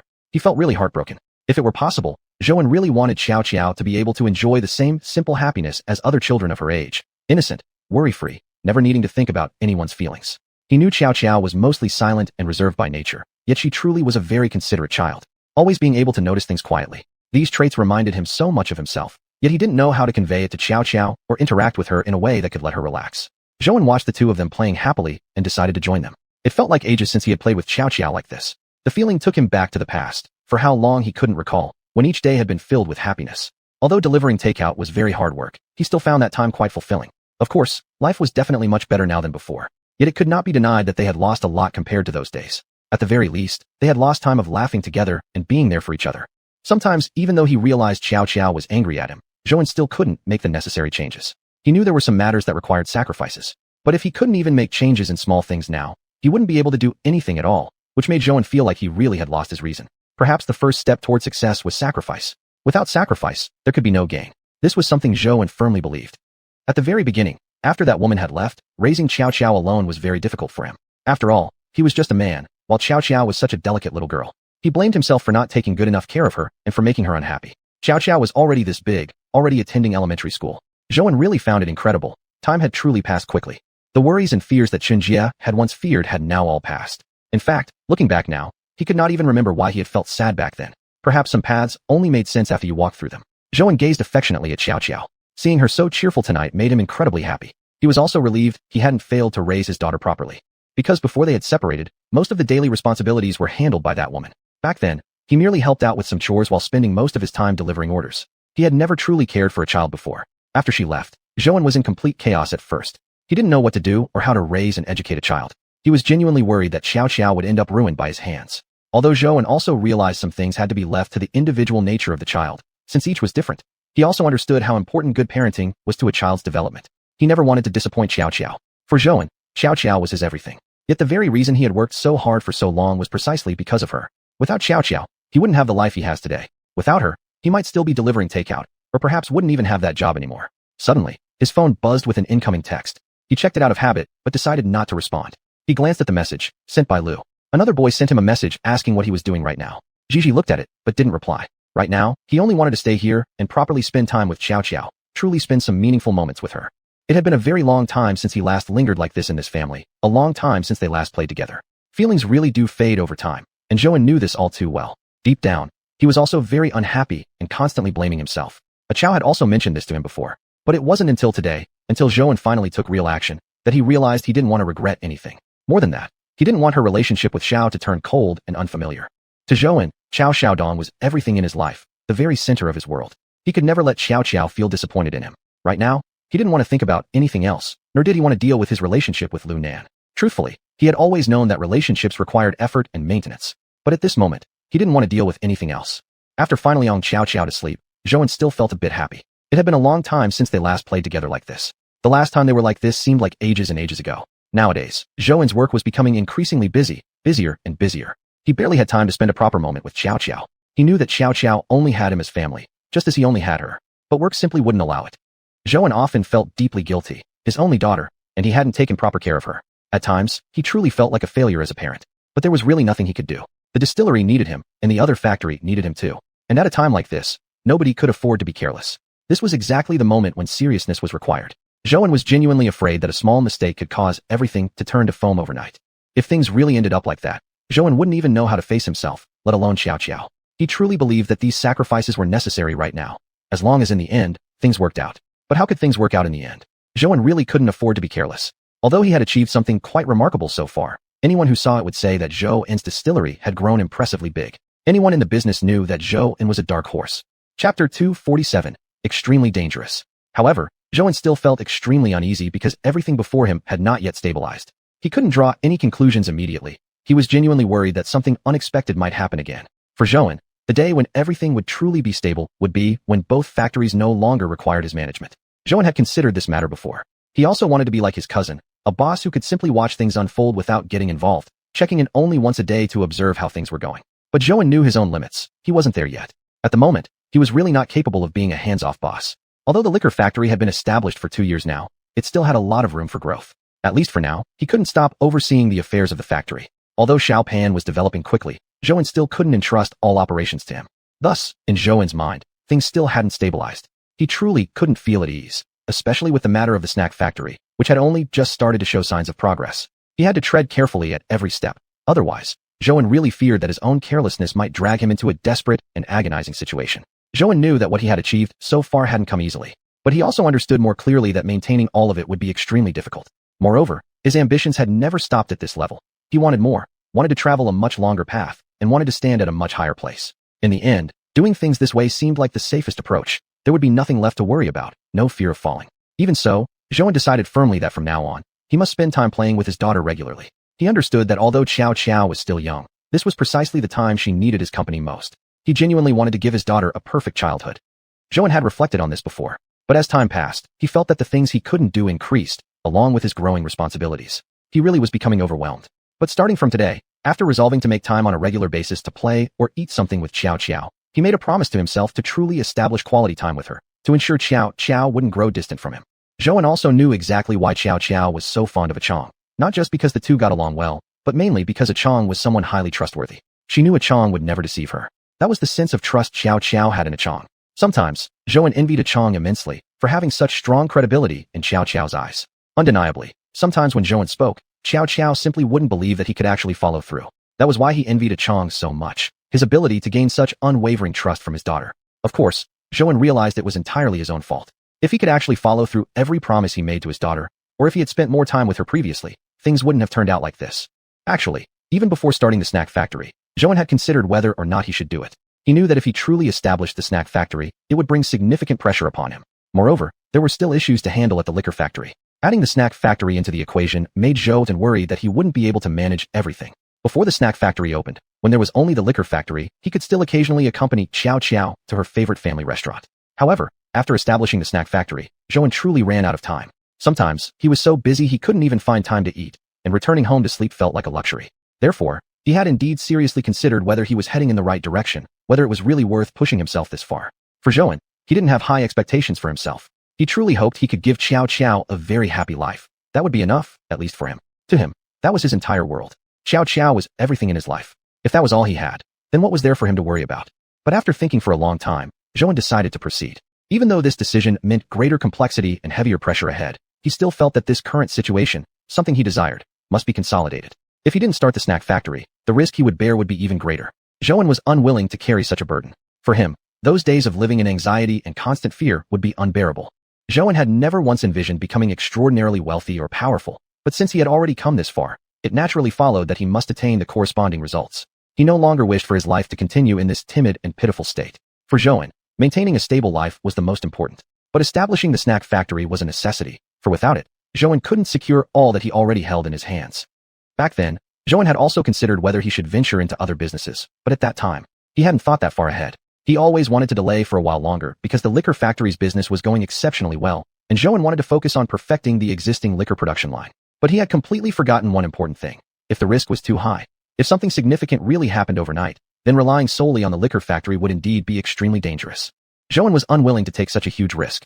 He didn't want to put himself in a situation of such high risk, which was why, after listening to Lu Yi's suggestion, Zhouen immediately decided to establish the snack factory. Zhouen knew very well that with profit came risk. However, he had never actually experienced a true crisis before, because Zhouen understood that if the liquor factory no longer had his direct involvement, it could easily run into major difficulties. He simply refused to allow any problems to arise within the factory. In fact, the liquor factory had already encountered many problems before. Zhouen had always wanted to build a more stable future, which was why he kept delaying and postponing this plan. But now, everything was different. Since Lu Yi's appearance, Zhouen truly felt that his life had become somewhat simpler, not as complex and overwhelming as it used to be. Just like when he went out to set up the snack factory. Although he indeed felt stretched thin at the beginning, scrambling like a headless chicken, not even knowing what to do each day, Lu Yi had gradually helped and guided him step by step.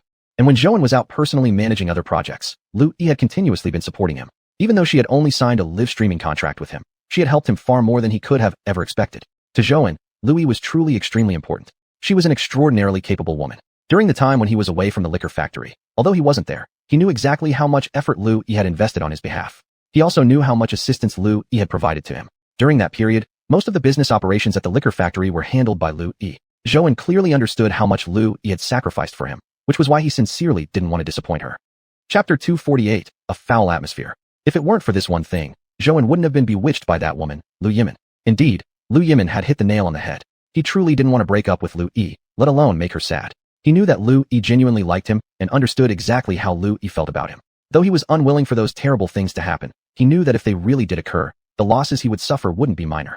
It wasn't simply about losing a girlfriend. Zhou had always understood this clearly.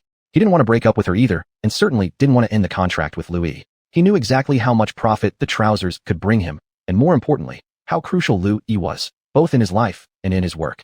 Lu Yi was an extremely capable woman. Early the next morning, Zhou went to wake up Chang, since there was still something he needed to do today, and he couldn't stay at home. Coincidentally, these recent days were particularly busy for him. At one point, Zhou had hoped that maybe after another year or two, his career would truly stabilize. Right now, he certainly needed to make some sacrifices to buy himself time for the future. If one wanted a peaceful and comfortable life, sacrifices were necessary. Zhou had always known this, and that's precisely what he was doing now, sacrificing. If he didn't make these sacrifices now, he would never reap rewards later. On the way, Zhou kept observing Chang's mood. He didn't know whether Chang was happy or not. Though Zhou knew that if he could make the choice himself, he wouldn't want Chang to remain at the snack factory any longer. It was simply too hard for her. After all, Chang wasn't an ordinary person in this world. Zhou thought, and wished the world would be kinder to her. Besides, now that Zhou had some authority, he could perfectly well transfer Chang from the snack factory to the liquor factory. The only question was whether Chang was willing to go. Yesterday, Zhou had asked her this question, and Chang had clearly been unwilling. Zhou didn't want to force her again. He understood that Chang was a separate entity with the right to make her own decisions, while what Zhou needed to do was to protect Chang wherever she might be. Just that much would suffice. Of course, Zhou naturally understood these big principles, but he still felt worried. He didn't know whether she was hiding something from him, though he thought he should trust Chang. Since she had told him her real thoughts, then he should respect her decision. After all, she was her own person. Sometimes he wondered whether he was worrying too much. Perhaps some things never warranted concern. Maybe he just thought too much. But the moment he thought of Lu Yimin working at the snack factory, he became anxious again. He didn't know whether Lu Yimin would do anything else to Chang. Zhou knew that Chang was very sincere and kind. His greatest fear was that Chang would be bullied by others and not tell him about it. That was what he worried about most. At times, he felt that he didn't truly understand Chang. He had no idea what sort of person Chang actually was. She had just arrived in this world, yet she was never timid. Not only that, she didn't even know the resources he held were the largest power here, and yet she had never used him as a shield. Sometimes Zhou didn't know how to handle this. Although he knew he was lucky and privileged, naturally, he neither wanted to force Chang into anything nor attempt to control her life. Now that she had come here, her life belonged to her alone. As for Zhou, he just needed to properly protect her. That's all. But sometimes, Zhou still couldn't help himself. The thing he regretted most was not carefully checking whether Chang had been hurt that day. What he regretted even more was not immediately ordering Lu Yimin to leave the moment he spoke to her that day. Zhou really didn't consider himself a kind person, yet when he had faced Lu Yimin back then, he had softened. He truly hadn't expected himself to be so weak, far too merciful. If he could relive that day, Zhou would definitely not allow Lu Yimin to remain under his authority any longer.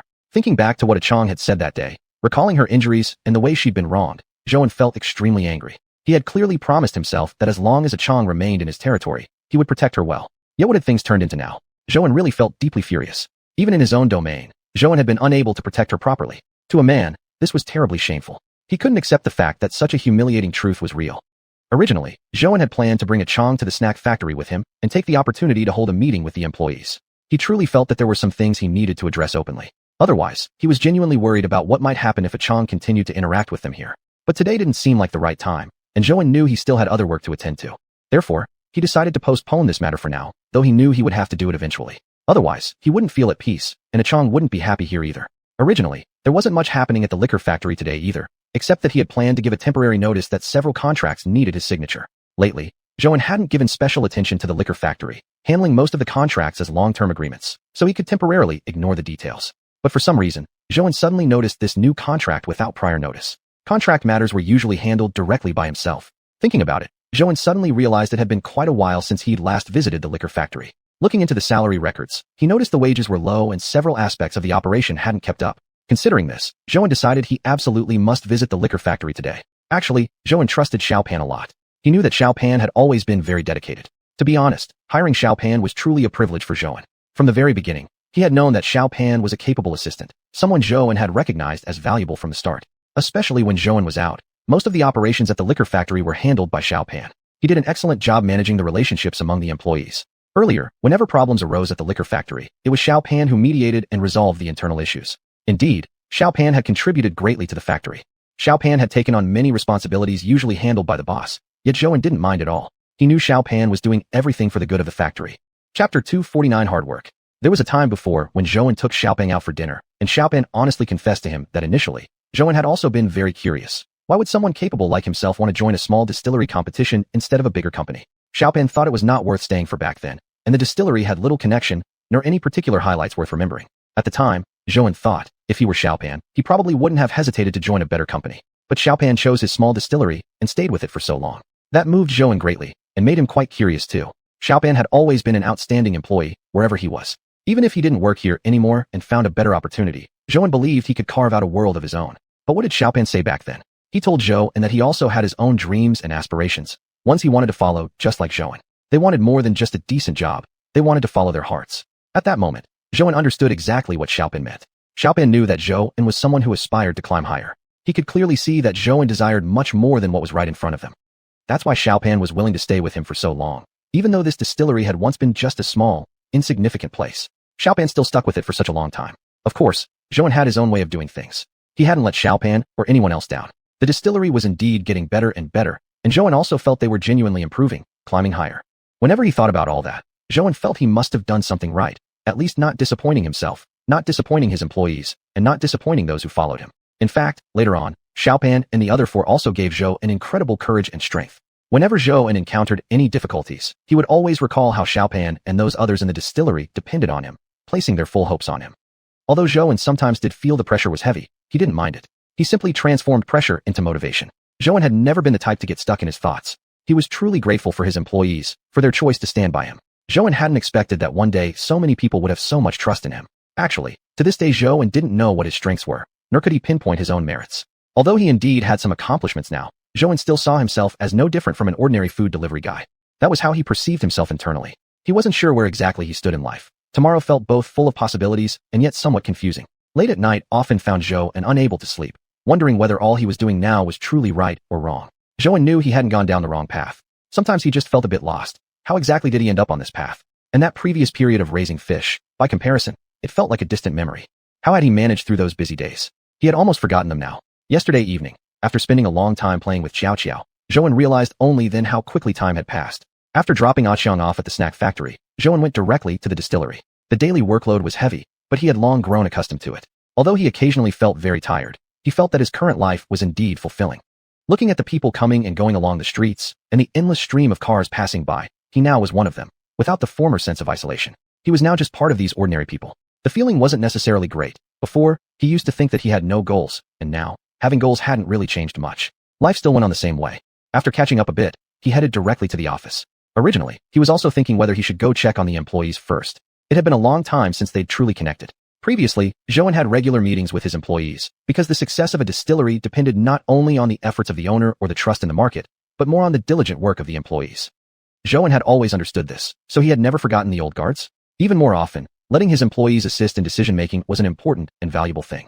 That's why Zhou would communicate with his employees every once in a while, letting them share their thoughts on these products. He knew that although his employees were all very ordinary people, they were the ones who had direct contact with the products, and Zhou believed they had a real grasp of the product quality. But apparently, it had also been a long time since Zhou last discussed things with his employees like this. It seemed like he had handed this task over to Xiaopeng a while ago. Of course, he trusted that Xiaopeng could do it very well, but Zhou felt that some things only carried real meaning when done personally, and that personal involvement allowed a deeper understanding and better control. Still, he wanted to go first and take a look at those partnership agreements. In Zhou's memory, he had absolutely no recollection of those collaborations.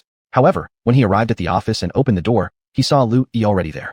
Zhou didn't know why Lu Yi was here. It wasn't yet her working hours.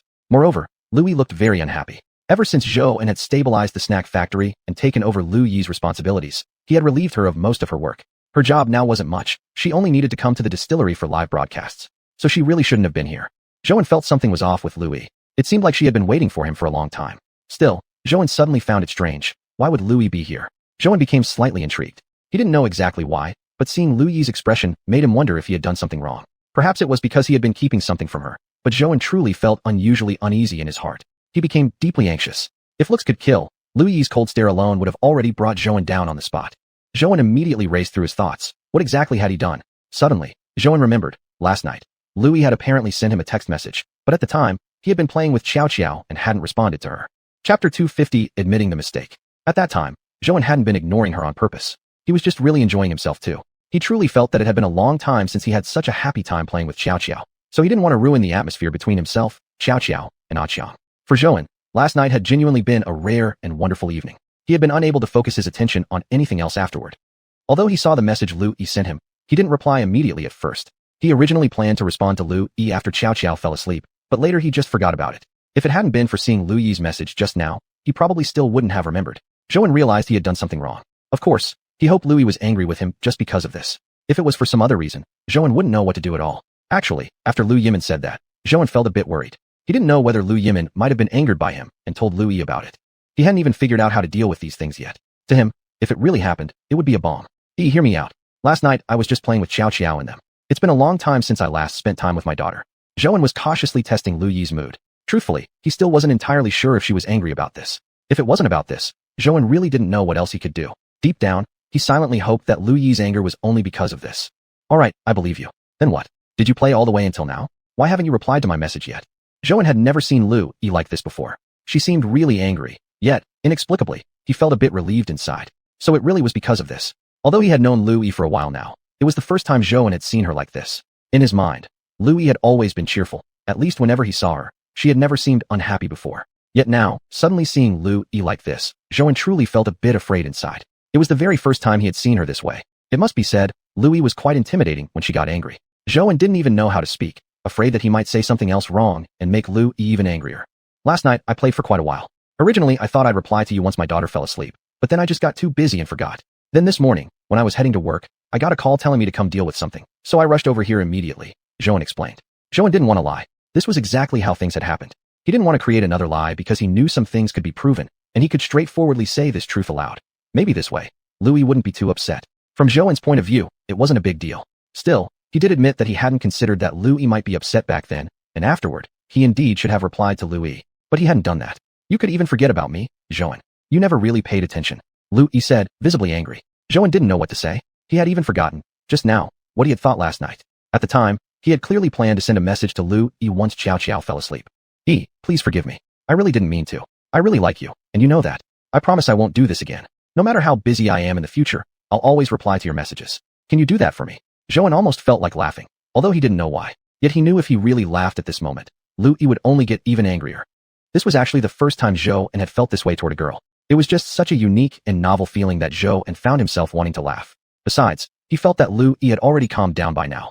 Originally, maybe she just wanted him to give her a proper response. Still, he admitted he was at fault here. Lu Yi's anger was understandable.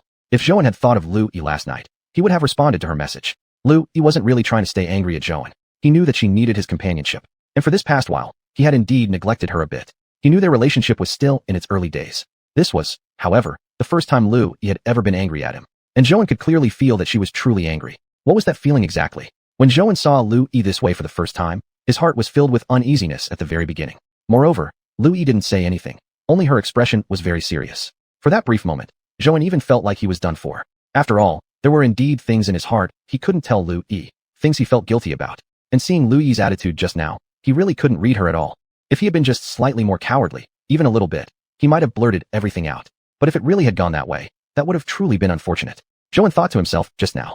Actually, he knew if that matter really got exposed by Lu Yimin, his relationship with Lu Yi would truly be over. Although Zhou always knew how much Lu Yi liked him, he also knew she wasn't a person without boundaries. Quite the opposite. In fact, Lu Yi had her own principles to stick to. If Lu Yi really found out about that matter, it wouldn't just mean breaking up. Their cooperation would also be difficult to continue. Zhou liked Lu Yi, but what he valued more was their cooperation. If their partnership could no longer continue, he wouldn't be able to bear the loss. Currently, the snack factory still relied heavily on Lu Yi. Without her, the factory probably wouldn't have much business left. This was extremely important to Zhou. Although he knew any factory's operation would incur initial losses, Zhou now lacked the funds needed to cover such losses. Although the liquor factory was doing well, Zhou couldn't just divert its money for this purpose. Once money got mixed together like that, future operations would be difficult to carry out. Furthermore, that would be a very risky move. It wasn't simply a matter of temporarily using funds. So right now, Zhou really didn't want to break up with Lu Yi. That was also why he was willing to let Lu Yimin off the hook. He didn't want to act too harshly. Zhou had never been an extreme person. Being overly absolute in his actions wouldn't benefit him either. Chapter 251, Don't Pressure Yourself. Although he knew Xiao didn't have many friends at school, and that she often spent most of her time alone in the classroom doing homework, rarely interacting with others, she had never done anything to harm her classmates. Zhou really couldn't believe it. He couldn't accept that there wasn't some misunderstanding here. He wondered if Xiao was hurt. At this moment, Zhou felt terribly guilty. Sometimes he felt he hadn't taken good enough care of Xiao. In the past, he had even promised her that he would take good care of her, that even if their mother was no longer around, he would look after her well. But what had things become now? He was busy with work every day, and they didn't even have 10 minutes together each day. Zhouan felt very sad, wondering how things had gotten to this point, how their life had become like this. How could Xiao possibly get into a fight with someone else? Though he truly didn't believe it, even the teacher had said so. Perhaps it really was the case. Mr. Liu, I have something urgent with my daughter. I need to leave first. Zhouan hurriedly said. He had to go to Xiao's school immediately to find out exactly what had happened. He still couldn't believe that Xiao had actually fought with someone. Moreover, he was really worried whether Xiao was hurt. He didn't even know whether Xiao could hold her own in a fight. Looking at Zhouan's hurriedly retreating figure, Liu Yi didn't even have time to ask what had happened. But seeing how flustered he was, Liu Yi felt that he must have encountered something urgent, otherwise he wouldn't act like this. The Zhouan that Liu Yi knew had always been calm, serious. She had never seen him so panicky. It must be something involving his daughter. Otherwise, Zhouan wouldn't react like this. Liu Yi briefly considered whether she should follow him, but then she remembered their last unpleasant experience during a family visit, though neither had mentioned it. Besides, if it had happened at school, perhaps her going there wouldn't be appropriate. Maybe it would make Zhouan's child like her even less. On the way to the school, Zhouan's heart was filled with anxiety. Since Xiao entered elementary school, most school events had been attended by his brother, Zhou Wang. This was the first time Zhouan had been summoned by the teacher about such an issue. Usually, the only times he went to school were for parent-teacher meetings or when Xiao had won an award. This situation was completely different. He truly couldn't imagine how his daughter could have done something like this. Maybe he just didn't understand Xiao well enough and hadn't spent enough time with her. If he had been with her more, perhaps he would have known what had happened recently. Now, he tried to recall whether Xiao had shown any signs of abnormality lately, but he couldn't remember anything, because he hadn't really been living with her at all. He had become quite unfamiliar with Xiao. Upon realizing this, his heart sank. How had everything come to this? And he really worried whether Xiao was hurt. Although she often was alone at school and somewhat mature for her age, she was still a small, vulnerable girl, and this worried him deeply. Upon arriving at the school, Zhouan went directly to the principal's office. When he opened the door, there were already other parents of the other child present. Zhouan didn't greet them, going straight to the homeroom teacher. He saw no need to waste time on unnecessary conversation, firmly believing that his daughter wouldn't have done anything wrong. Though he still didn't fully understand the situation, and though he didn't yet know exactly what had happened, he believed Xiao wouldn't have started a fight without reason, wouldn't have bullied others. Therefore, Zhouan was certain the other students must be responsible. Xiao must have been the one being bullied. Thinking of this, Zhouan's heart ached terribly. Teacher, I'm sorry I'm late. What exactly happened? With that, he took Xiao's hand and sat beside her on a chair, quickly examining her from head to toe for any signs of injury. After checking carefully, the only thing he found was a small scratch on her arm. Nothing serious, just something that could happen when children scuffle. His tension eased a little as he saw that Xiao was unharmed and standing right in front of him. Seeing her, Zhouan felt like he wanted to cry. He really felt that he hadn't taken good enough care of his daughter and could only think that he hadn't protected her enough. The other day something had already happened, and now today, Xiao had been bullied at school again. Zhouan truly felt like a mess. He didn't know how to express his current thoughts. He only felt deeply frustrated. In recent years, everyone had said he was a dark horse in the industry, and everyone had said he'd been very successful in his career. But Zhouan knew that, despite his success, he was still hurting inside and hadn't gained anything meaningful. Not even his lifestyle had changed much. Recent events only deepened this feeling. This kind of helplessness felt unbearable. Zhouan didn't know how to change things. It seemed like life would always be this way, yet society always demanded effort. This feeling of futile resistance truly made Zhouan feel incredibly exhausted. What could he possibly do to protect the people around him? He really didn't want much out of life. He just wanted to be with the people he loved, that was all. It's like this, Mr. Xiao's father, please don't get too upset. The other student might have just been joking. He's usually pretty lively and tends to speak without thinking, making fun of Xiao for not having a mother. Maybe he thought she was just a quiet and obedient kid, but he didn't expect that comment to really anger Xiao. The two started arguing, and then eventually started fighting. Zhouan never expected it to be because of that reason. A sharp pain suddenly pierced his heart. For Zhouan, this was an untouchable zone, one where he could never truly succeed. Xiao didn't have a mother. Could it really be that a classmate had mocked her for not having a mother? Had his worst fear finally come true? Actually, even back when Xiao first started school, Zhouan had worried about whether some students would make fun of her for not having a mother. Since Xiao was a girl, she was more sensitive about these things, so Zhouan had always kept in touch with the school, making sure she didn't encounter any problems. But since things had been peaceful for such a long time, Zhouan had gradually stopped worrying so much. He had believed that children probably didn't think about such things that deeply. Chapter 252, A Burden. Zhouan never expected that such a thing could actually happen. He didn't know what Xiao was thinking inside. Would Xiao feel very sad? Zhouan knew that although Xiao rarely mentioned the word mom to him, she still had a special place for her mother in her heart. It was a place Zhouan himself dared not touch, but had always been carefully protecting Xiao, taking care of her inner feelings. Yet he never expected another classmate would mock her so openly. Zhouan felt genuinely, deeply heartbroken. Xiao had never fought with anyone else, let alone with classmates. Although most of the time Xiao was alone, even after being in school for so long, She had only a couple of friends. But Zhou knew all along that she was not a troublemaker, but a well-mannered girl. This was the first time anything like this had happened. Arriving home a bit later than usual, he felt sorrow in his heart too. And most of this was his fault. If only Zhou Han had been more capable back then, today's situation wouldn't have come to be. What a wonderful child Xiao was. She had never given him a moment's worry in school, and seemed so mature and understanding, never pressuring him and always empathetic. He truly felt proud to have such a daughter. He had never regarded his daughter as a burden. Quite the opposite. Zhou had always known that without his daughter, he wouldn't have made it this far or have what he now possessed. Yet he felt that it was he who had dragged Xiao down. If only he could provide her with a complete family, this kind of situation wouldn't happen. He felt truly guilty and blamed himself deeply. Family was never just a matter between a man and a woman. It deeply involved the children as well. Thinking about it now, he felt deeply ashamed toward his child. He truly felt that he was Xiao's burden. The saddest part was that there was nothing he could do to change this reality. He didn't know what could possibly change things. He was helpless. It was a fact he had no choice but to accept. Teacher, you handle this matter as you see fit. Of course, I hope you can be fair. You should already understand the situation at our home. I hope you can be fair. If there's nothing else, I'll go ahead and take Xiao with me and leave. Zhou didn't plan to stay any longer, nor did he want to get into an argument with the other student's parent. There were certain things he really didn't want to deal with. He knew that Xiao was not at fault. She was also a victim. This made him feel incredibly heartbroken. He didn't want to stay there any longer. Right now, he only wanted to be by Xiao's side, to get her away from here, to make her a little happier. He wanted to help her forget this sad thing, just like how they always did, pretending, avoiding, not talking about the matter openly with Xiao. After all, she was practically a grown-up now and had the right to think for herself. But he felt that doing so would actually be unfair to Xiao. He knew that Xiao would truly feel heartbroken. Why couldn't adult issues be resolved among adults? Why must they always affect the children? Zhou just didn't understand.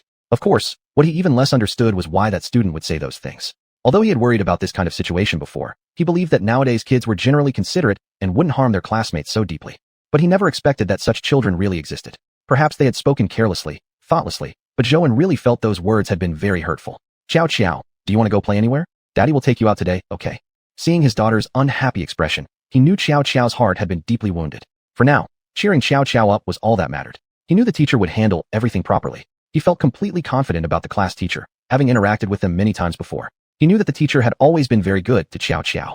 Therefore, he felt entirely at ease leaving this matter to the teacher. He no longer wanted to involve himself in it. He only wanted to take Xiao away from there as soon as possible. This was the first time in a long while that he had found her being bullied at school, and for this reason, he truly felt sorry and deeply ashamed. For any other issue, Zhou believed he had a way to resolve it. No matter what problem arose, he believed he could help Xiao overcome it.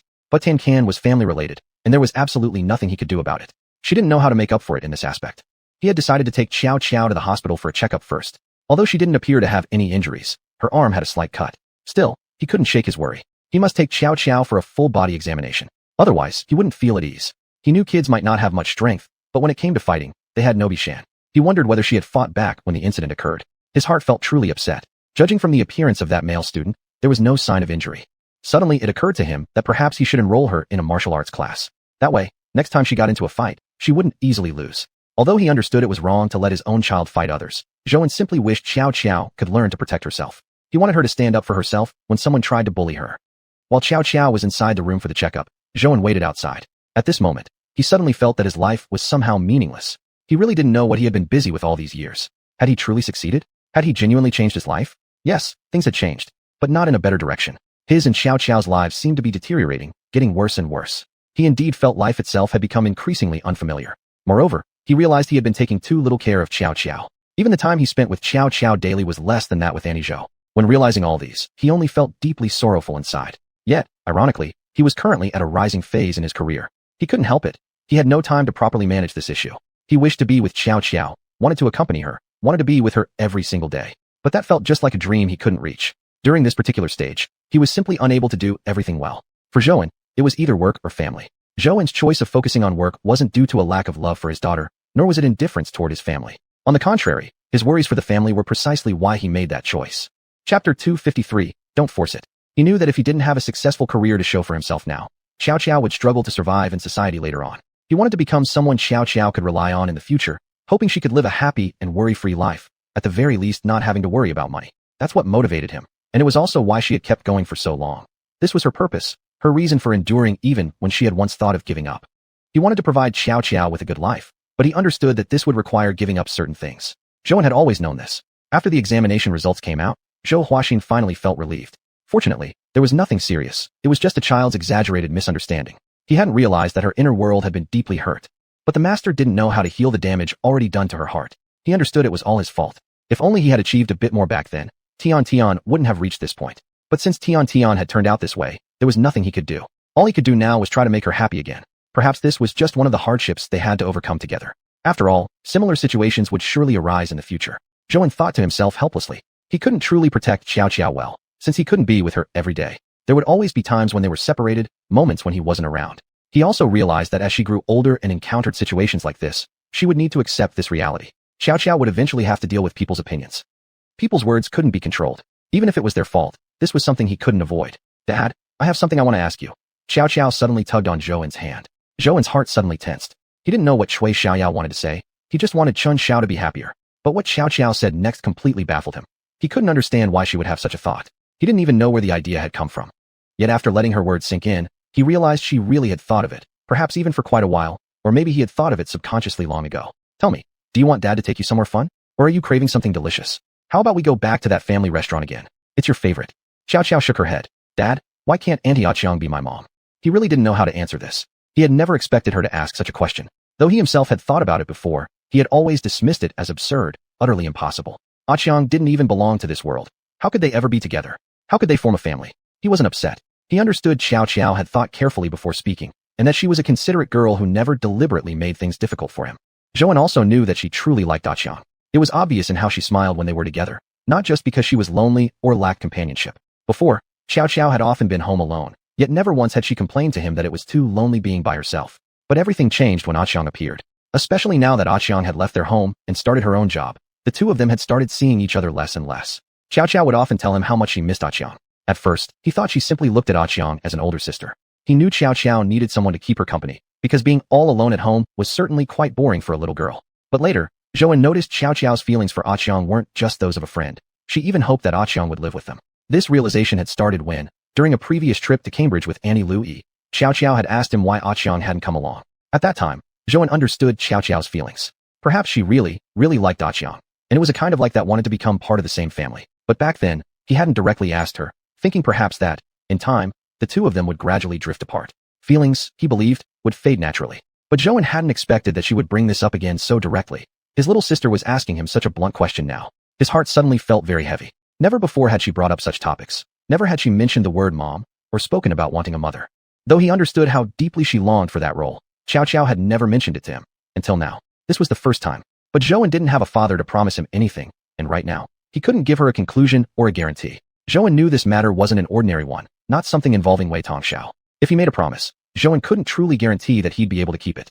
Plus, Xiang's identity was just too special. He had no way of pursuing this matter further. Actually, in the past, Zhou had also thought about love.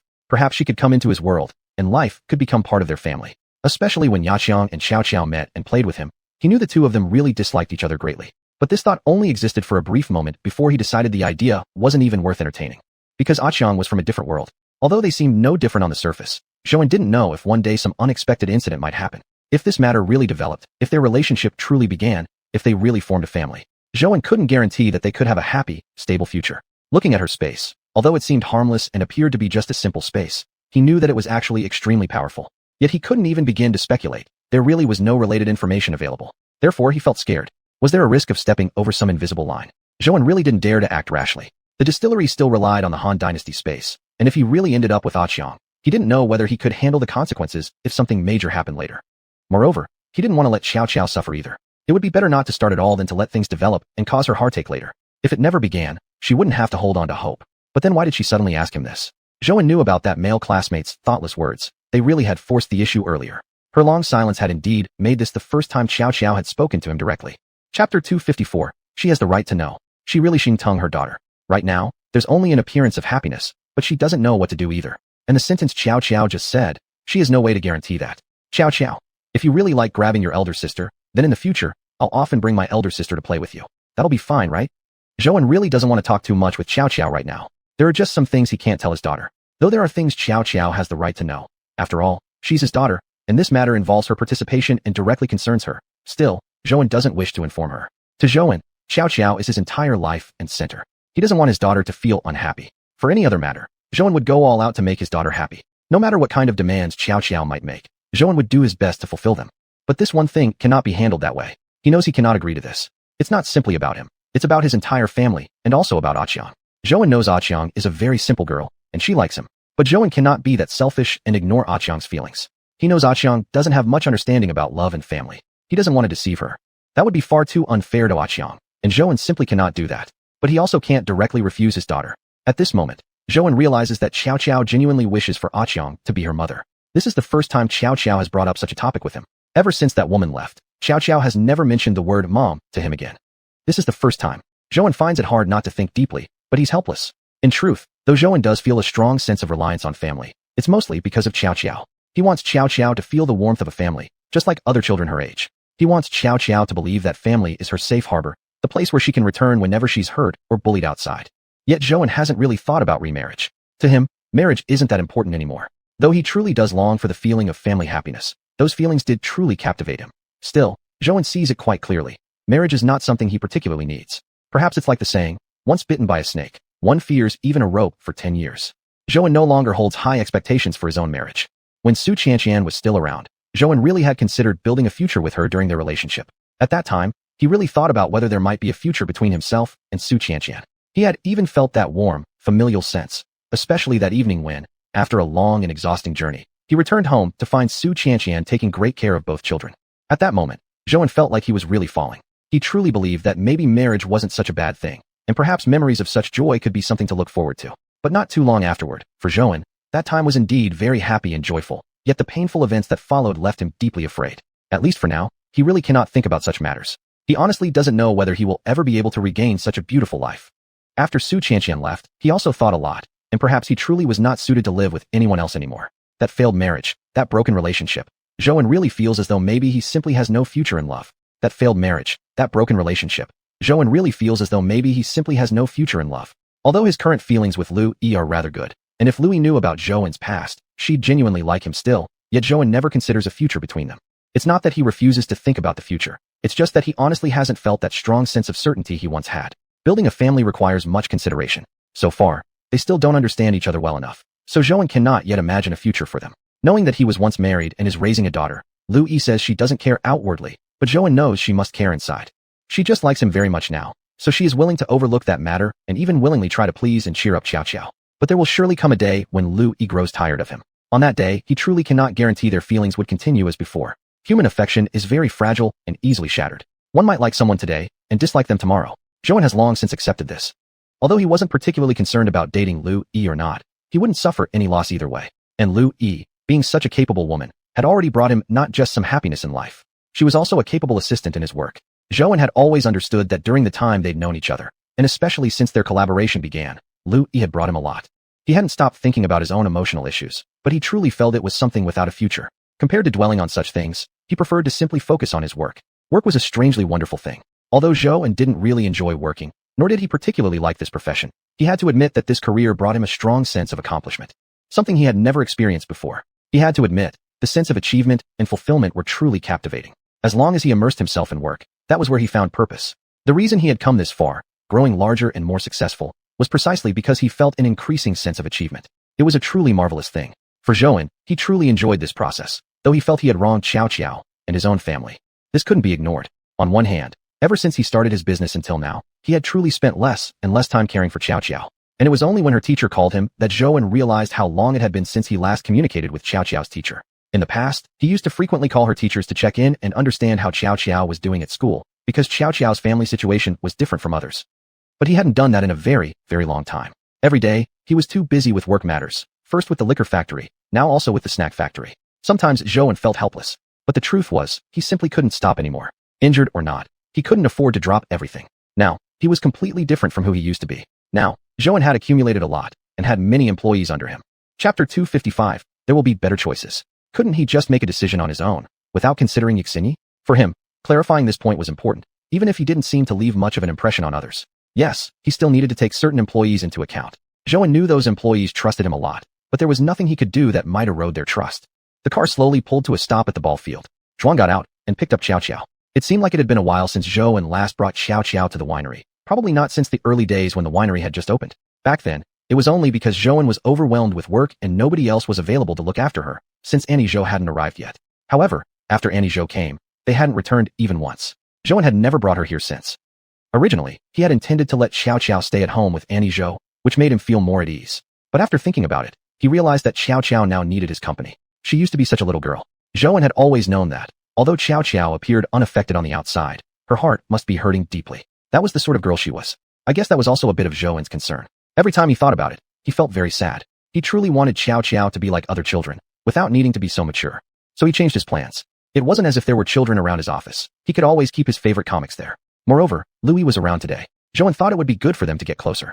Zhou truly had a reason behind this decision. Hearing the things Xiao asked him made his heart feel a little bitter. He didn't know how to respond, but he wanted to keep Xiao and xiuxian from getting too close. Besides, Louis was his girlfriend now. Zhou still hoped that, with some encouragement, they might manage to connect, which would make their future interactions more pleasant. Actually, when Xiao had said those things to him, Zhou was truly moved, for a moment. But he knew it was an impossibility. He really couldn't promise, no matter how much he wished, that if he were gone, he could absolutely guarantee Xiao's happiness. To actually become her mother in an hour, this was a big deal. xiuxian didn't even belong to this world, though only Zhou knew that. He didn't want to tell Xiao this. He knew Xiao might not understand. So all he could do was brush it aside and not let Xiao feel sadder than she already was. Just let her be happy. After bringing Xiao to find Lu Yi, before Zhou could even say a word, Lu Yi walked over. Why did you bring Xiao today? It's been a long time. Xiao, nice to see you. From far away, Lu Yi saw Zhou arrive with Xiao, and for a moment she couldn't believe it. This was the first time since she had been here for so long that she had seen Zhou bringing his daughter. Although Lu Yi didn't know much about Zhou's family life, she thought Zhou wasn't the kind of person who would bring family into work. This was truly a first. She was genuinely curious. Even though she'd seen them coming from a distance, she still had a hard time believing it. The kid had a bit of trouble at school, so I brought her over. Also, I haven't spent quality time with her in a while, Zhou replied. Zhou knew Xiao valued her pride, so he avoided being too direct, knowing Lu Yi would understand his meaning. When Lu Yi saw Zhou running out in such a hurry earlier, she immediately realized something must have happened to his daughter, otherwise, he wouldn't be so flustered. It was the first time, in all the time she had known Zhou, that Lu Yi had seen him in such a panic. It was a side of him she had never seen before. Xiao, it's been so long. Do you still remember me, your older sister? Lu Yi smiled and reached for Xiao's hand. In truth, Lu Yi knew Xiao would never forget her, but she still said it this way. She truly wanted their relationship to grow closer. Back in other tribes, people often said Lu Yi loved writing and playing games. Although Xiao had just started primary school, Lu Yi thought she was different from other girls, seemingly more mature than most grown-ups. Of course, perhaps that was due to her family situation.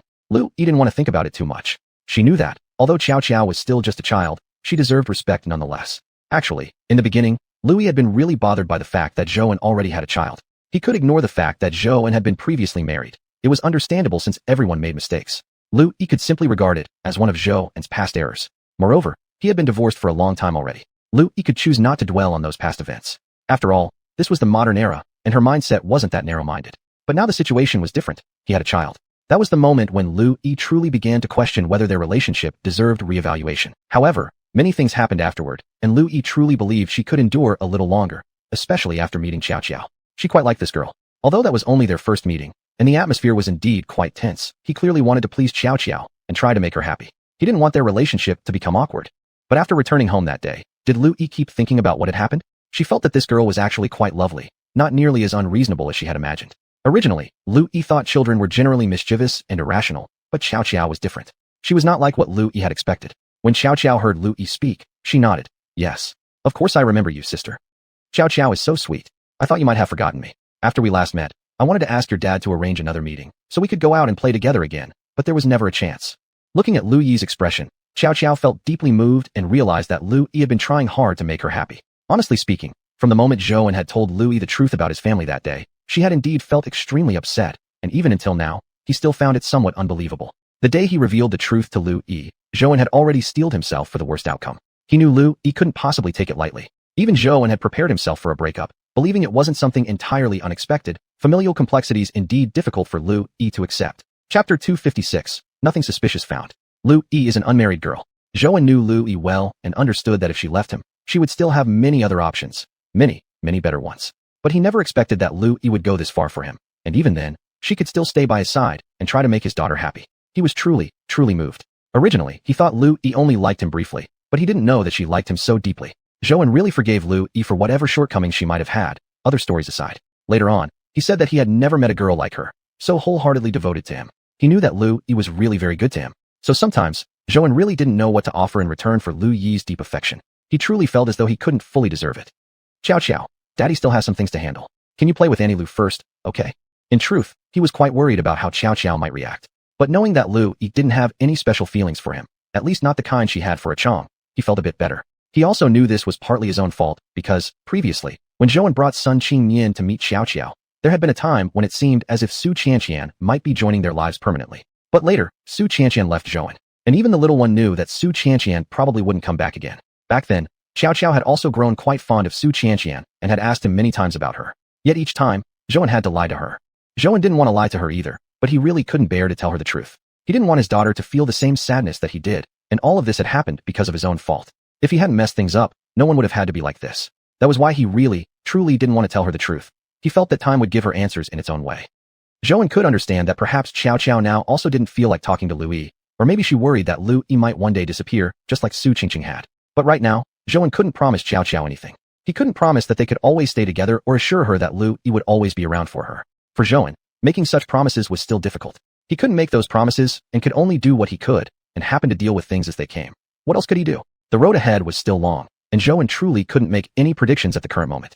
Okay, you go do your thing, Daddy. I'll be good, I promise. Xiao Xiao nodded and looked at Zhou. Don't worry, Zhou. I've got her.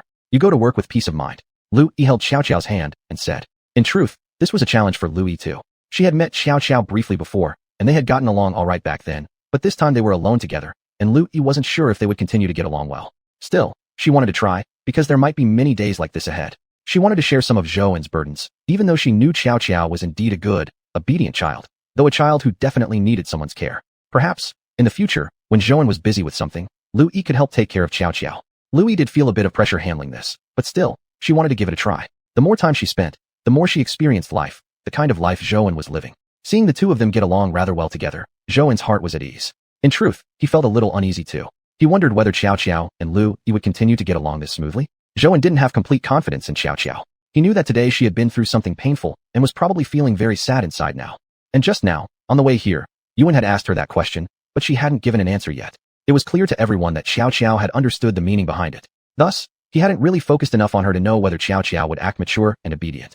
If she were to misbehave today, Zhou didn't know whether Lu Yi could handle it properly.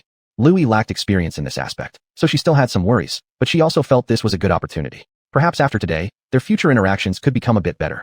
Zhou knew they needed time. Besides, Xiao Xiao didn't completely dislike Lu Yi. There was just a little distance between them. They were still somewhat unfamiliar. They hadn't spent enough time together. But Lu Yi wasn't a bad person. Number 6 Lu Yi was a girl who could easily win people's affection. He knew this well. He also believed that Lu Yi could handle this very well. Though still a bit worried, he truly believed that Lu Yi would manage this situation well. After watching Lu Yi take Xiao Xiao out, Zhou went over to his workspace. Gloves hadn't visited the workshop for quite a while. He had been too busy with outside matters and had largely handed over the daily operations here to Xiaopan. Although it had been several days since his last visit, Zhou didn't feel anything had changed. Once he left, everything seemed to go on as usual. So, what exactly was different? He felt completely at ease with regard to the 9th workshop. He knew that all the employees here had been personally selected by her, and he had confidence in them. These were people who had gone through a lot together with him. Certainly, there had been some unpleasant incidents in the past, but in his view, placing trust in these people made sense. If this place was where he excelled, then they were his comrades in arms. What worried Zhou the most was the newly established market. Although they were actively recruiting managers there, nearly 2 years had already passed. Who else in this circle didn't yet know of Zhou? The joke around used to be that Zhou's reputation was like wine that, no matter how deep the alley, still drew people in. Now Zhou began to feel that perhaps this really was the case. He at least had achieved something now. Moreover, the distillery brought Zhou great reassurance and hope. Back when the new market was first being established, things had been really difficult. Some people had even attempted to suppress and control him, clearly with no good intentions. There were even those who claimed they would like to help, but such statements were only verbal. At the end of the day, Zhou felt grateful just if these people didn't cause him harm. Every time Zhou encountered difficulties, he would recall the earlier troubles that the distillery faced. It had taken him years of steady effort to reach where he was now, which hadn't been easy at all. Therefore, Zhou never considered giving up. He kept striving relentlessly for the new market. He truly believed he was a very lucky person, lucky, at least compared to the majority. He met Han's space, this treasure land, which, for Zhuang, was something to be grateful for throughout his entire life. He was deeply thankful to fate for allowing him to encounter Handan space. Without Handan space, he wouldn't be living as he was today. Perhaps he would still be delivering takeout food now. Chapter 257 Living in the Moment. And even now, the brewery has reached this point largely thanks to the Handan space. I'm really grateful that the Yute space gave him so much. Although I wanted to tell myself that the Hainan space is nothing but a juice, I still felt mainly that without the Evergrande space, he wouldn't have had these tools, let alone the ability to use them.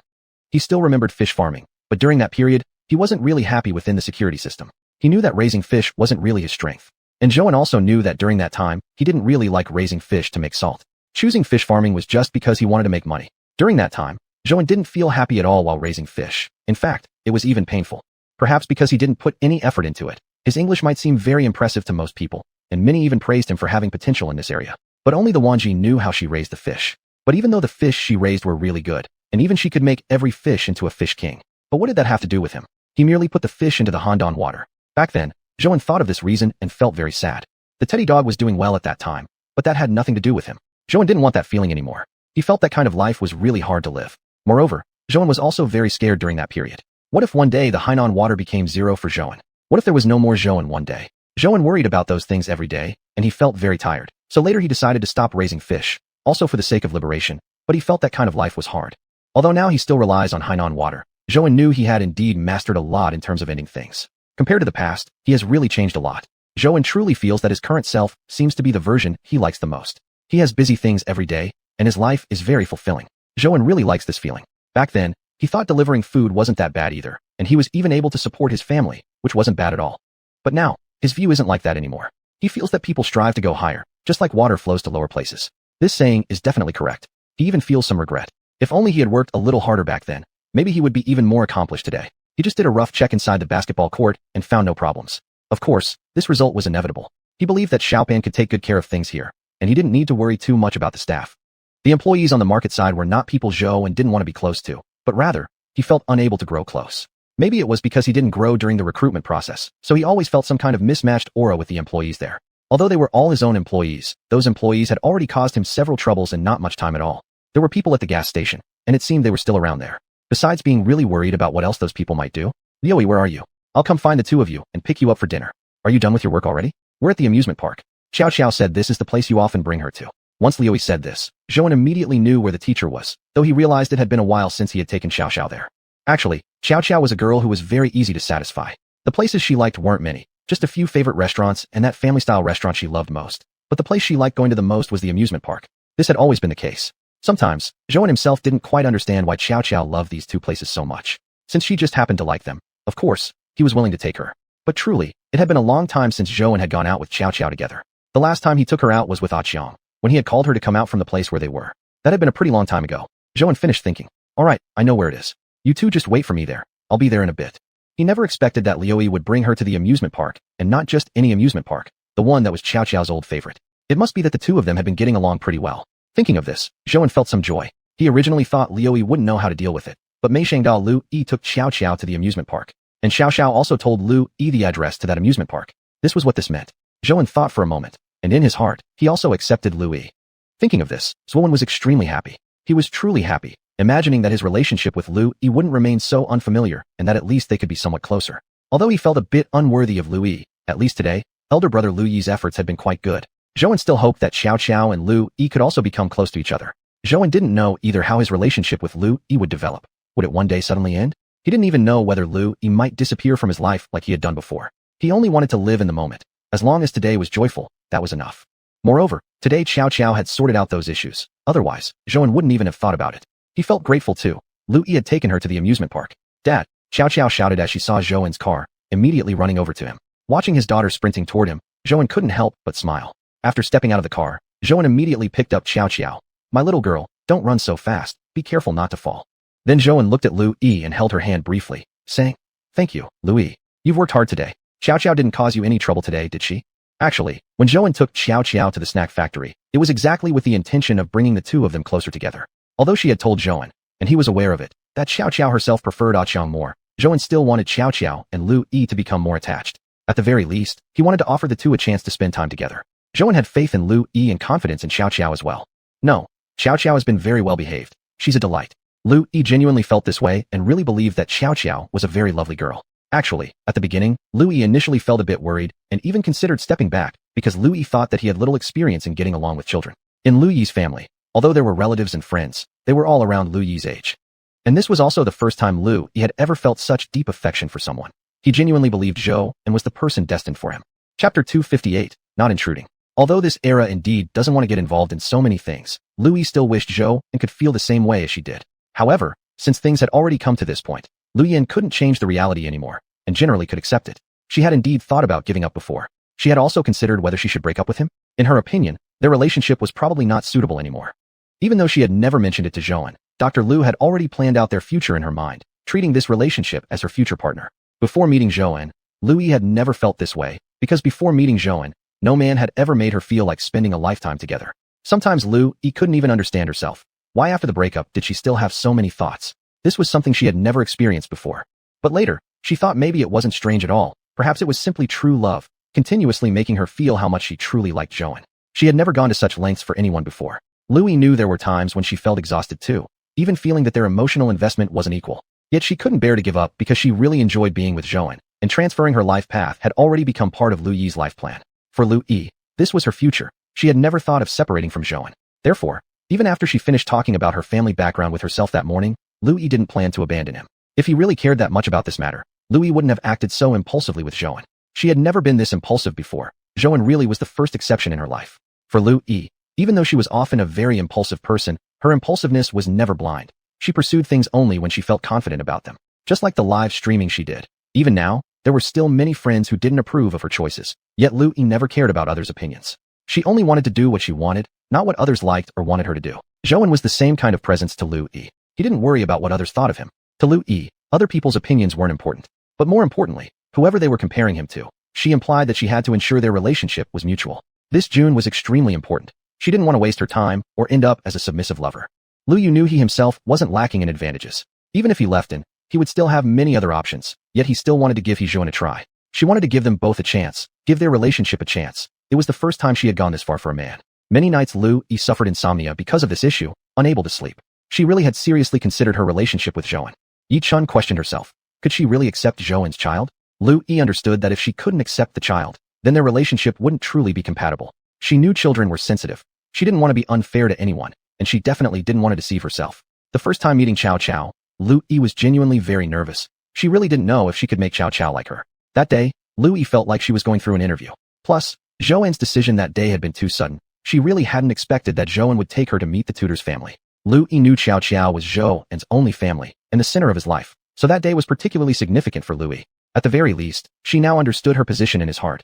She realized that Zhouan's feelings for her were never casual. Therefore, Zhouan was still willing to keep trying for her, and she was also willing to continue believing their relationship would eventually have a good outcome. He assured her that once the case was settled, he'd find a job to help with the temporary factory work and make things better, even improving his relationship with Jiao Jiao now.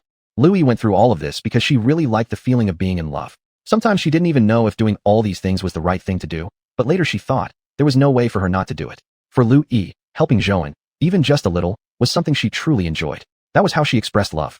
Fortunately, those things she had once feared seemed less terrifying now. At least now, getting along with the driving school wasn't bad at all. She was quite happy.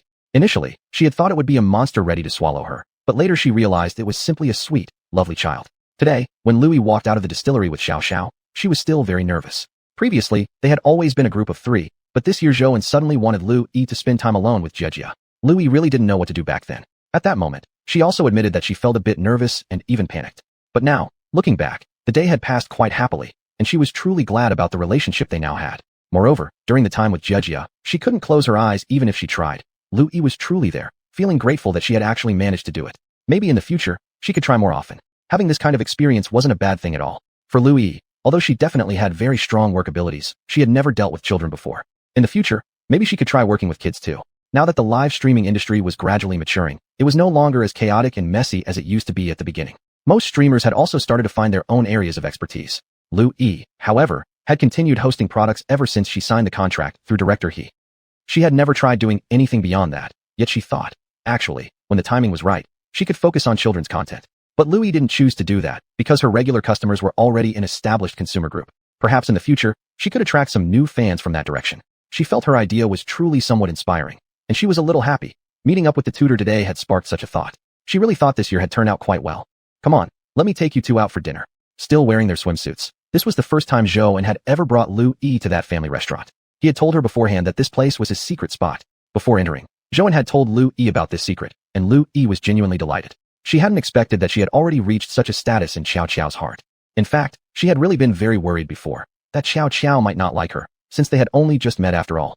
Chapter 259, still relatively stable. Lu Yi always felt that children from single-parent families seemed to have difficulty accepting someone else's presence, as if it was hard for others to become part of their family. Although Lu Yi herself wasn't particularly fashion-conscious, she had previously read related news online. Actually, when Lu Yi called, she had always wondered why Zhou had never remarried all these years. After all, his wife had passed away a long time ago. But the answer she got was unsurprising. Obviously it was for the sake of his daughter. He was simply worried that, if he remarried, his new wife might treat Xiao badly. One had to admit that this concern wasn't unfounded. Such news stories were indeed common, and similar situations kept arising repeatedly. It seemed like the stepmother role was always portrayed as cruel, heartless, and cold. Lu Yi wasn't sure whether she could successfully play that role herself. She felt quite pressured, but when she saw Xiao, she felt deep down that perhaps she truly could give it a try. Moreover, originally, Lu Yi hadn't planned on having children. Maybe she really could take this step, and Xiao was naturally very obedient. Lu Yi believed that Xiao wouldn't bring her any trouble, and she genuinely felt happy about getting to know Xiao and developing their current relationship. They quarreled during dinner, constantly arguing. When Zhou heard about the incident with Sixth Master today, he also felt genuinely happy. She truly felt that by the end of the day, Xiao's feelings toward Lu Yi seemed to have already changed. At the very least, Xiao Chong hadn't avoided Lu Yi as much as before. The two of them could now walk hand in hand together. Zhou felt deeply moved. He knew that their relationship had improved largely because Lu Yi had been trying hard to please her all along. He understood just how significant this was, and he truly felt touched that Lu Yi would go this far for him. On the morning when Zhou revealed the truth about everything, he had already prepared himself to be rejected by Lu Yi. He even had mentally braced himself for a breakup. But Lu Yi didn't act that way. He was truly surprised, realizing that he had seriously underestimated how deeply Lu Yi truly felt for him. Perhaps Lu Yi loved and cherished him far more than he had ever imagined. Chenghuan admitted that he lacked self-confidence. He truly didn't know what it was about himself that could cause Lu Yi to act this way. In Zhou's heart, he was still that deliver man from before. He really felt like he had nothing. All that he had now was just sheer luck. Zhou acknowledged that his own efforts were a factor, but he couldn't deny that without luck, he would never have obtained any of this. Sometimes, he still felt like he hadn't changed much from the person he was before. Back then, Zhou could drop Xiao off at school every day. At the very least, he used to have more time to stay at home and be with the family. But now, he was still left with nothing substantial, except a little more money. Yet he ended up spending far less time with Xiao. Even though he knew Xiao would feel upset and angry, Zhou still couldn't do much about it.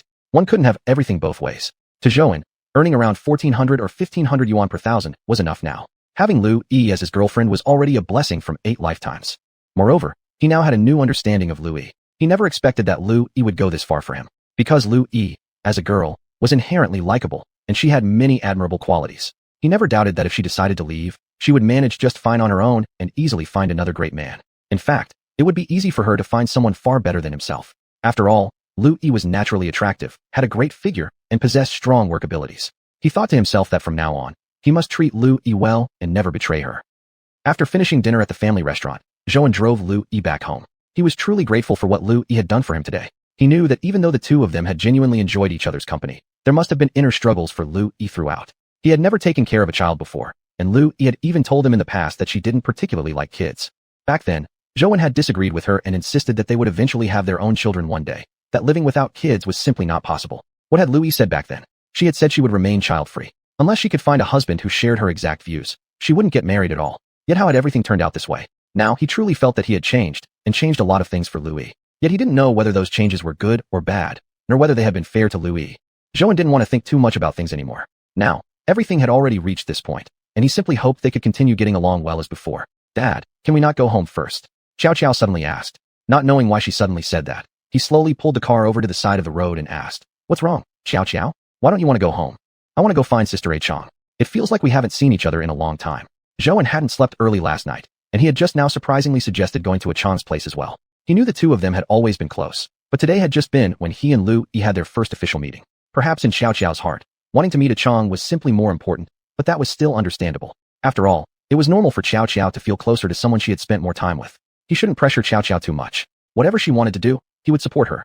A few days ago, Xiao had experienced a deep hurt at school. Since starting school, it had been the first time she had been mocked by classmates. After something like that, she must have felt very upset. Yet there was not much he could do. She knew she had been wrong, and though he tried to comfort her slowly, he felt helpless. "Okay, but Xiao, are you tired today? Otherwise, how about we go find Sister A Chong tomorrow, okay?" Zhou said softly and gently. This came from genuine concern for Xiao.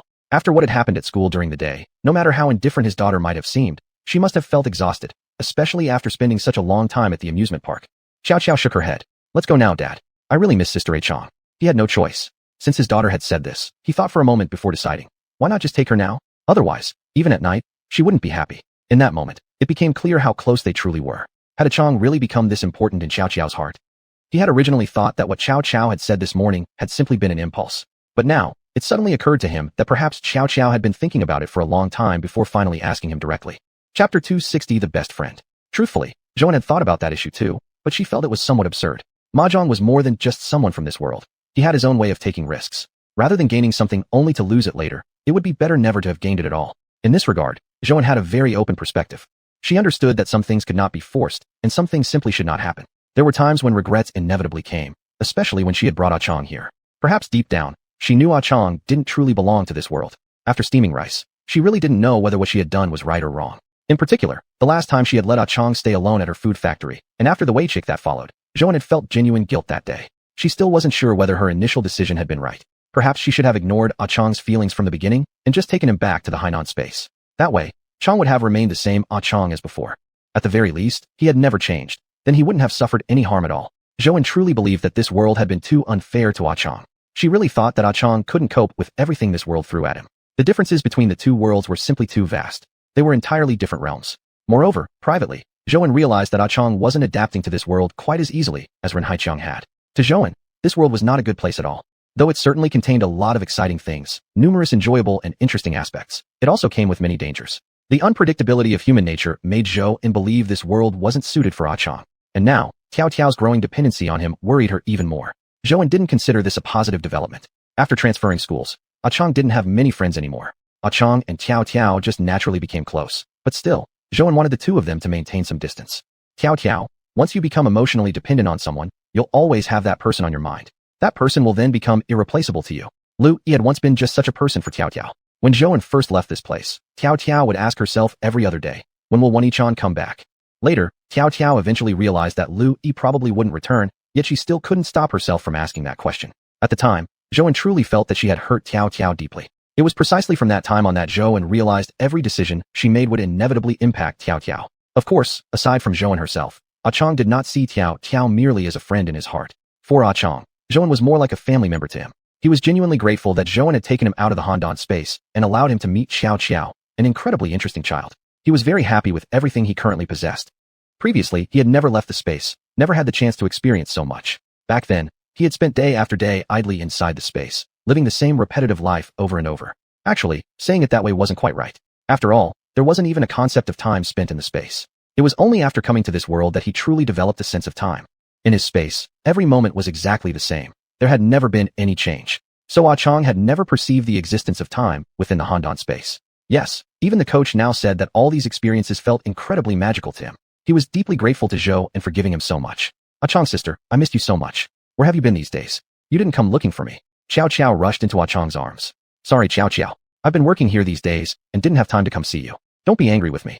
Zhou looked at the two of them hugging and actually felt a little moved. At times, she also longed for multiple versions of herself so that these two could spend more time together, so they could interact so well, so harmoniously, just like old friends who had known each other for many years. Yet they had only just met. Actually, Xiao and Second Chang had known each other longer, but even from their very first meeting, they had felt unusually close. She found it really amazing how naturally compatible they were.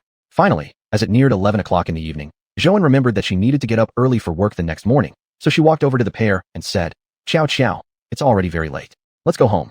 Unexpectedly, as soon as she said this, Xiao immediately hugged Ah Chang tightly. I don't want to go back, Daddy. Can I just stay here tonight instead? Zhou hadn't expected Xiao to say something like that. This was the child's first time asking her father if she could spend a night somewhere else. Since that woman left, the tutor had been sleeping alone. Zhang Xiao had also thought about it. Would he feel scared all by himself? But Xiao was, after all, just a little girl. She thought there was nothing wrong with him sleeping alone either, except she had prepared many red pills for him and placed them in his room. When Zhou came, she once asked Xiao if she wanted some porridge, whether they could sleep together. Because her job had become increasingly demanding, there were times she couldn't go home at night, and she worried Jejia might get scared. Yet at that time, Xiao clearly showed resistance. He had told her himself that sleeping alone was fine. He didn't like sleeping with others. But now, he was actually saying he wanted to sleep with Ah Chang tonight. Zhou truly felt extremely surprised. It seemed that Ah Chang really occupied an important place in Qin Xiao's heart. If that's the case, why don't we just let her stay here tonight? It's okay. Looking at the two of them like that, Zhou could do nothing. It seemed she truly wouldn't be able to take this little girl home tonight.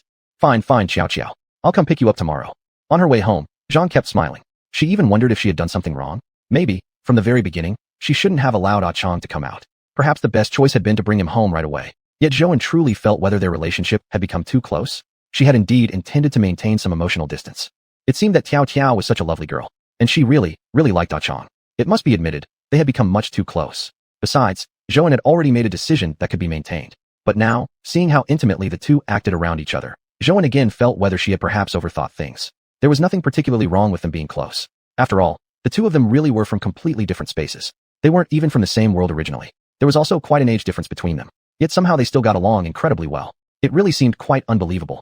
Chapter 261, Wanting a Complete Family. He truly hadn't expected it.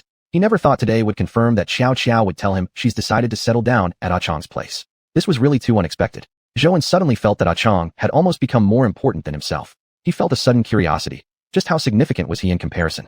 But after a moment of thinking, he realized he was being silly. Comparing himself like this, maybe he was just acting strangely. Perhaps in the future, he should find an opportunity to bring Ah Chong back to his house. That way, things might be more convenient for the two of them. He really felt like he had made a mistake. At first, he had insisted they move out and live at the factory, actually wanting to keep some distance between them. Yet now, even though they didn't stay together every day, their feelings were still very strong. Zhou thought again how silly he must seem. Only when he returned home did he begin feeling a strange uneasiness, even more intense than earlier in the lab. Originally, he had thought that after today, Xiao and Lu Yi's relationship would quickly grow, but apparently, she still felt a stronger attachment to him. Actually, it wasn't that absurd. Back when she was receiving treatment, he'd been extremely busy with work, and it was Ah Chong who had stayed by Xiao all along. Seeing the two girls getting so close, Zhou said nothing more, as he trusted Ah Chong completely. When he got home, Zhou stared into the empty space around him and felt that strange sense of unease again. Originally, this home had only had him and Xiao, but now she was living at Ah Chong's, and the house felt emptier than ever. Zhou didn't know exactly how to describe his current emotions. They were complicated. Although his household had never been particularly lively, and Xiao was just a little girl. But now, he just felt everything much more desolate. How many times had he had this feeling? Perhaps the reason so many people desired a quiet and peaceful life after achieving success was exactly this. Who wouldn't want a family? No matter how late you returned from work, having someone waiting for you silently, it must feel wonderful. Of course, Zhou also longed for such a life, but he knew reality was harsh, and there were many issues with himself as well. He understood that, given his situation, there really wasn't much choice, though he did admit to craving family life and the normal happiness most people enjoyed. But he knew he had no right to dream of it. On what grounds? Did he have anything besides his brewery and that temporary place? And even those weren't completely settled yet. Truthfully, he couldn't think of anything valuable he currently possessed. Sometimes he felt that, although he stayed busy every day and hadn't stopped working for the past 2 years, hadn't even taken a decent rest, it all ended up being in vain. He really felt like he had too little now, hardly enough to impress someone like Lu Yi. When Lu Yi pursued him, although he liked her, he had never taken the initiative. It wasn't that he didn't want to be the one reaching out first. It was simply because Zhou lacked the courage. He honestly didn't know what he could possibly offer Lu Yi. No man wants to be unable to protect his wife, nor does any man want an ordinary life. And Lu Yi was such a beautiful woman. Zhou truly felt he wasn't good enough for her. At first, he had thought about stepping forward, but he had been too afraid. He was genuinely afraid because he considered himself penniless, having nothing, and also raising a child. How could he dare to ask for Lu Yi's love? Even now that Lu Yi has stayed by his side, he still felt slightly dazed, unsure if this situation was truly appropriate. To Zhou, having her stay with him simply must have been due to confusion on her part. He always felt as though, perhaps tomorrow, or maybe the day after, or half a year from now, Lu Yi might leave him. Zhou didn't have high hopes for their relationship, because deep down, he knew from the start their connection was wrong. Dr. Lu was such a brilliant and capable person. Since watching her live stream, he believed Lu Yi was radiant, full of light and energy. Her life should be brilliant and fulfilling. Yet since then, he had never had the courage to envision a future. For Zhou, quicker was better. Just living through today was enough. He knew that was who he was and wasn't sure if it was good or bad. But he had no choice. There was no room for choices left in his life. Zhou truly felt that Lu Yi had been with him all along, willing to do so much for him and make so many sacrifices. He was genuinely overwhelmed by her kindness. After all, hadn't their natural, playful love affair just started not too long ago? And yet he really felt that Lu Yi had been too good to him, whether in work or life. He knew that Lu Yi had only allowed him, a complete newcomer, and even a live stream host at that, to assist in handling his work, and during that initial period, she must have faced a lot of doubts and skepticism. He never asked Lu Yi how she had handled these matters. He didn't even ask how she had managed through that phase. Not that he didn't want to ask, but suddenly he felt like he had been neglectful. What could he do now? After all, the past was the past. Zhou had never been a romantic person. To him, doing something meaningful was better than mere words. It wasn't that he lacked eloquence. He just always believed that actions spoke louder than words. He disliked saying too many sweet, empty things.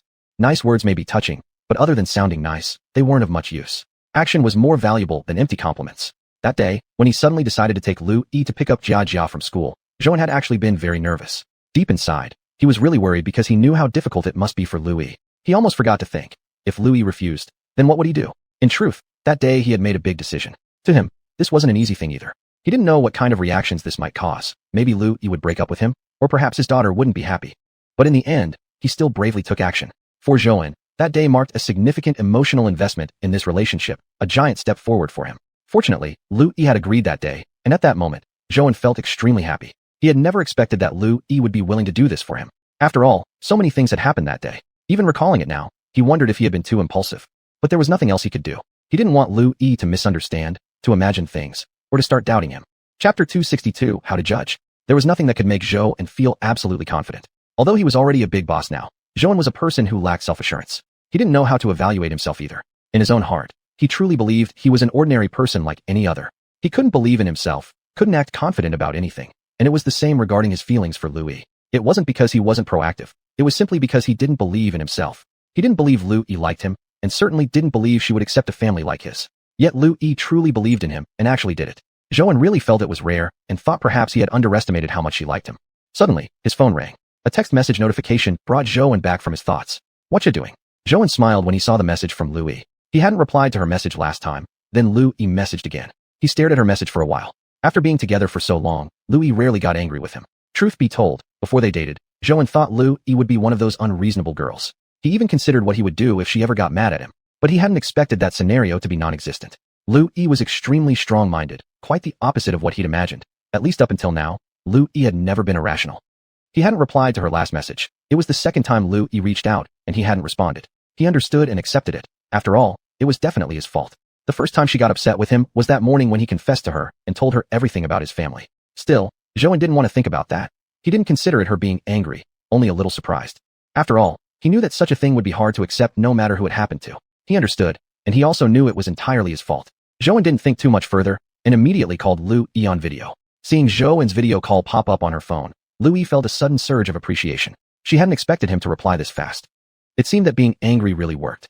After being upset that day, Lu Yi had considered whether her behavior had been unreasonable, but she was unwilling to become a petty and capricious woman. Still, after a lot of thinking, she believed it was Zhou's fault, and she didn't want to just let it go and certainly didn't want to keep speculating on her own. "How come you suddenly called me on video? What are you doing?" Lu Yi smiled as she asked. Actually, they rarely communicated through private calls. Video calls were even rarer, something that could be counted on one hand. Neither of them had that habit. Lu Yi was also reserved. Though she appeared as a very open girl, inside she remained a typical young woman. At this moment, just the thought of being on video chat made her blush. She really felt like she was acting crazy. She had dated before, so why was she acting like this now? She really felt that Zhou was too charming. At least, he had completely enchanted her. Lu Yi truly knew that her bravery had been worth it. If she hadn't taken the initiative, this idiot might still be alone until now. She felt not the slightest regret over her previous actions.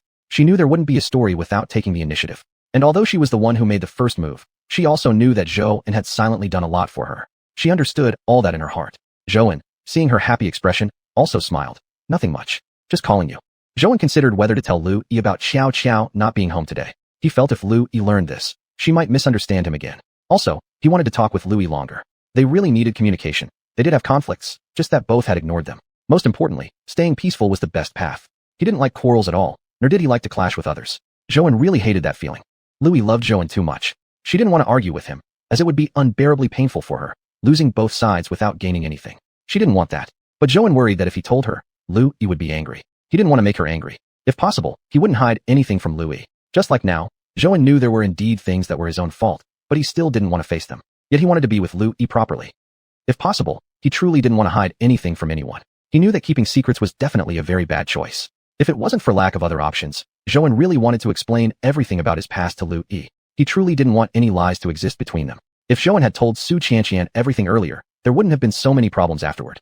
Although now she had moved on, the pain of what had happened before couldn't be erased. That difficult period was unforgettable, and even now, he still felt somewhat guilty towards xiuxian. Zhou really didn't want to lie, but it seemed he truly had no way out. He could only do his best to spend most of his time well with Lu Yi. At the very least, if something unexpected happened one day and Lu Yi discovered he had lied to her, she wouldn't break up with him. Zhou really didn't want to break up with Lu Yi. He truly believed that Lu Yi occupied an extremely important place in his life.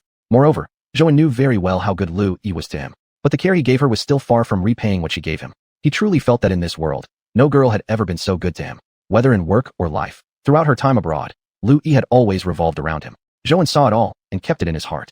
"Hey Lu Yi," Zhou said looking at Lu Yi on the screen. "Xiao wasn't home today. Guess where she went?" Lu Yi smiled. "Where else could she go?" I guess she went to Chang's place, right? Zhou hadn't expected Lu Yi to figure it out so quickly. He felt somewhat surprised.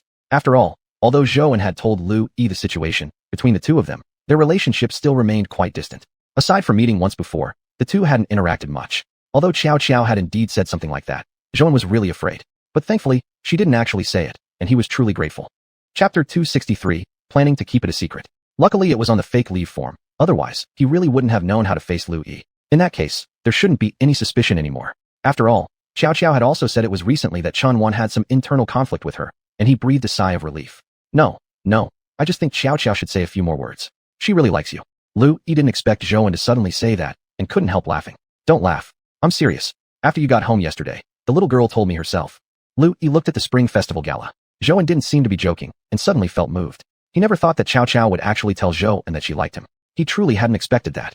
Although they had indeed had a great time together today, Lu Yi had been worried that he hadn't done well enough. This was truly his first time interacting with a child. Before this, he really had no experience at all. If he focused on work, Xiao would be upset. But now hearing this from Zhou, Lu Yi felt much better. At least now he felt more confident. Then tomorrow, tell her I like her too. Hearing Lu Yi say that, Zhou couldn't help but laugh. He was really happy about the way things were now. It seemed as if, for Zhou, the current situation was already very good. No misunderstandings, nothing needing explanation. Zhou really liked the current situation, the family, Lu Yi, and even Xiao. They were all wonderful. Although the current life was still far from the life Zhou had dreamed of, perhaps even many years away from reaching that goal. But now Zhou felt like it might already be enough. He truly thought that the current life was quite good. Wow, he was really touched. All the things Lu Yi had done for him. Lu Yi had really done so much for him. Zhou remembered all of it, and didn't know how to repay Lu Yi. But in his heart, he made a vow to treat Lu Yi well, never letting her feel hurt. She was a truly worthy girl. After chatting for a few more minutes, Zhou and Lu Yi hung up the phone. They both still had work the next day, and were getting busier by the day. Before, Zhou had thought he wasn't really suited for a romantic relationship because he was too busy. He really felt that if he started dating, he might end up hurting the other person. But now, after entering a relationship, although some things weren't ideal, in another way, he and Lu Yi really were quite suitable. They were both busier than each other. Sometimes he felt that if they didn't actively carve out some time from their schedules, they might not even be able to meet for days. They both had regular working hours, but still found themselves very busy. Zhou also felt that he was putting Lu Yi through quite a lot, but since his career was currently on the rise, he could only ask Lu Yi to bear with him. Besides, Lu Yi's workload was also different from before. Now she had morning and afternoon live streams, which made her much busier than previously. Some of the snack factory's business also required her to do live broadcasts. In fact, Lu Yi's current work had long exceeded the scope defined in her contract. Although the contract clearly specified her duties, Lu Yi wasn't working strictly according to the contract anymore. The director knew that Lu Yi had been helping out much more than required. Early the next morning after getting up, Zhou left the house without preparing breakfast. When he first woke up, he had been thinking that maybe he would have time to cook breakfast for Xiao today. But once he fully woke up, Zhou remembered that Xiao wasn't even at home. He had actually forgotten that Xiao had stayed over last night. It was the first time in so many years that Xiao hadn't eaten at home. He couldn't quite describe his feelings, really quite complex. In fact, he already felt somewhat uneasy. He also wondered if she had slept well last night away from home. After all, it was the first time Xiao had left him. After buying some breakfast from a nearby breakfast shop, Zhou drove to the new market. Ah Chong, breakfast for you, Zhou said as he placed the breakfast on Ah Chong's desk. Thank you, Zhou. Since Zayako still had school today, he didn't stay longer and left with Xiao. On the way in the car, Zhou asked, Xiao, how was it? Was it scary your first night away from home? He really felt a bit worried. Even last night, he had considered whether he should go back to pick Xiao up, feeling he had acted a bit impulsively. This was the first time Xiao had ever been away from him. Although he knew Xiao was a very understanding and brave little girl, and even though it was her own idea to spend the night, he was still afraid. Nope, I slept with Annie Ah Chong, so I wasn't scared at all. I slept super well, Xiao said with her little eyebrows raised. Looking at her expression, Zhou knew his daughter was telling the truth. But for some reason, he still felt uneasy. Regarding the space matter, he really couldn't tell anyone anything about it. Zhou truly had no way to explain the situation with Handan's space, and he knew he couldn't clarify it. So now he could only let Lu Yi not welcome him anymore. Moreover, the tutor's relationship with Ah Chong was really quite good now. He mainly also felt that their current relationship was indeed quite good, but distance still needed to be maintained. Although he liked Ah Chong very much, deep in his heart he understood that Ah Chong didn't belong to this world. They might end up taking different paths eventually. Zhou didn't want to face that separation in the future. He knew saying goodbye would be very painful, and especially because Xiao was such a dependent person, he didn't want her to feel the kind of sorrow he imagined. Also, Xiao's attachment to Ah Chong was even stronger than her previous affection for Mr. Su. If Ah Chong suddenly disappeared from their lives like xiuxian had, Zhou couldn't imagine how to comfort Xiao. He didn't want both himself and his daughter to be heartbroken later. Besides, Lu Yi was now his girlfriend. If he thought realistically, maybe it was really better to focus more on improving his relationship with Lu Yi. Fortunately, their current relationship wasn't bad at all. At least the two of them had been getting along better and better. As long as he could feel the improvement, their relationship was genuinely getting better. Daddy can't promise you that right now, Xiao. Some things Daddy can't do either. Everyone has their own choices, their own freedom. You understand that, right? After hearing Zhouan say that, Xiao lowered her head. Zhouan could tell she was feeling sad, but there was nothing he could do. There was truly no way he could agree to her request. Chapter 264 Protect Her. Okay, I understand. But Daddy, you must bring me to find Sister Chong more often from now on. After sending Xiao to school, he didn't start the car immediately even though he had finished his meal, staying parked in front of the school for quite a while. He started thinking about the relationships among the people around him. It seemed like some things were still under his control, but others had long slipped out of it. How could he describe this feeling? He really felt powerless sometimes. The feeling of losing control was too dull and strange. He truly thought the present situation was good, yet it left him tongue-tied and uncertain. At times, he truly felt happy.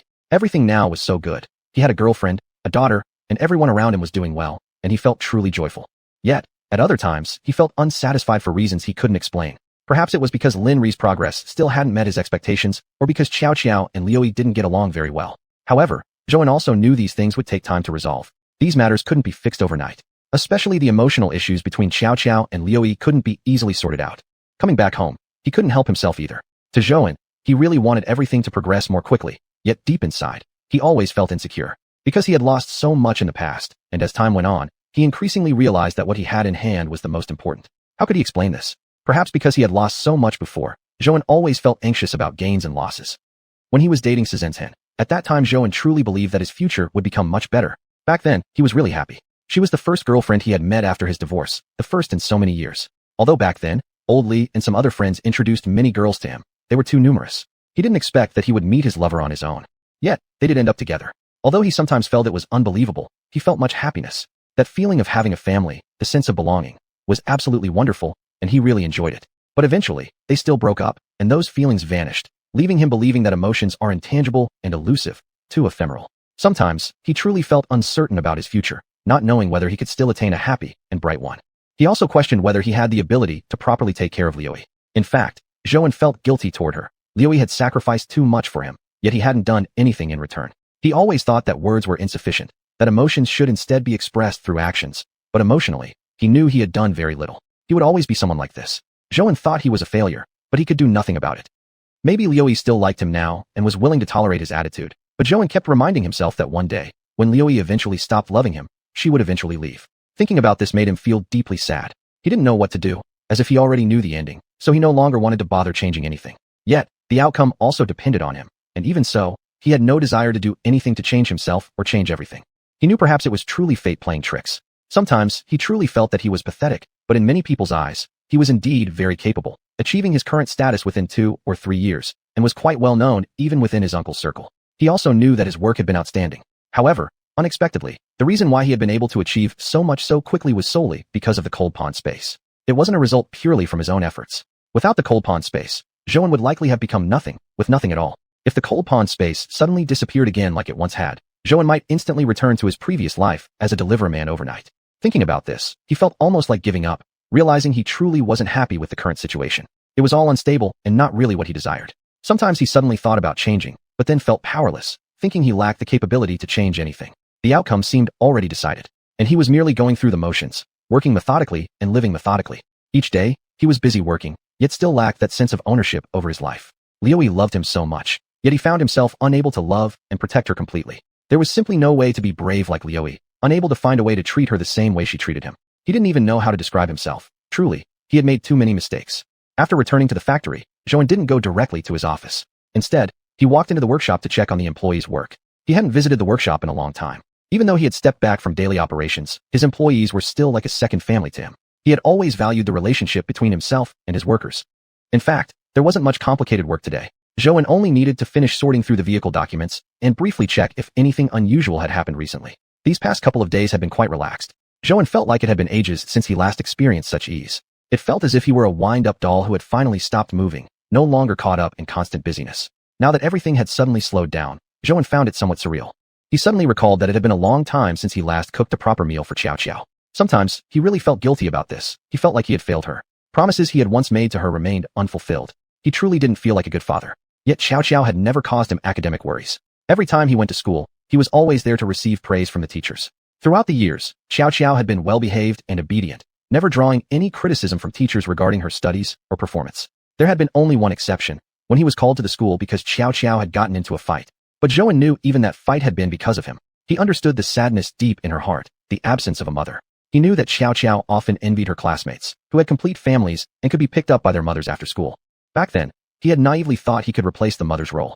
At the time, he wasn't too busy and could manage to drop her off and pick her up every day without too much difficulty. But things were different now. He felt more guilty than ever. Because of how hectic life had become, he had largely left Xiao's care to Aunt Zhou, outsourcing most of the responsibilities that once belonged to him. Chapter 265 Reliance. Taking care of a child wasn't a job, and Zhou naturally knew that it was better to do it personally. But he had no choice. There were times when Zhou truly felt stretched thin. What could he do? Zhou glanced at the documents. It seemed like there was nothing more to do now. He checked his watch and realized there was still a lot of time left. Zhou thought, maybe he could leave work early today and go to the market to buy some ingredients that Xiao liked, then go home and cook a good meal for her. Just as he was about to leave, unexpectedly he received a call from the snack factory. Zhou felt a bit puzzled. Why were they calling him all of a sudden? He had just been there this morning, and everything had seemed fine. Although Zhou spent most of his time at the winery, he still managed the snack factory. Because the work at the winery was demanding, most of his time was occupied there. That didn't mean the snack factory was neglected. Instead, he had entrusted it to a new employee, appointing a chief supervisor to oversee operations there. As soon as the call connected, the supervisor urgently said, "Mr. Zhou, something happened here. Please come quickly." Hearing this, Zhou suddenly felt nervous. Perhaps something serious really had occurred. Actually, these days Zhou had been constantly on edge. Although the factory had gone smoothly from its early stages until now, without encountering any major obstacles, he wasn't unfamiliar with difficulties. He just had experience dealing with them. It was the same as when he first started the winery. Back then, it had been the same struggle. Now, he had learned that no matter what you did, you'd inevitably run into some setbacks. The only way was to stumble through, and if you could persist until the end, you would eventually succeed. However, the snack factory's journey had been unusually smooth from the beginning. Although he knew that things were different now, he wasn't alone anymore, with the help of his friends. Still, regardless of how things stood, he understood that certain matters weren't simple. It was just that the critical moment hadn't arrived yet. But now maybe that moment had finally come. He admitted he still felt very anxious, not as composed as someone with great experience. He couldn't keep calm and collected. Yet, unlike before, this dark night no longer terrified him. Compared to the past, he truly had matured a lot.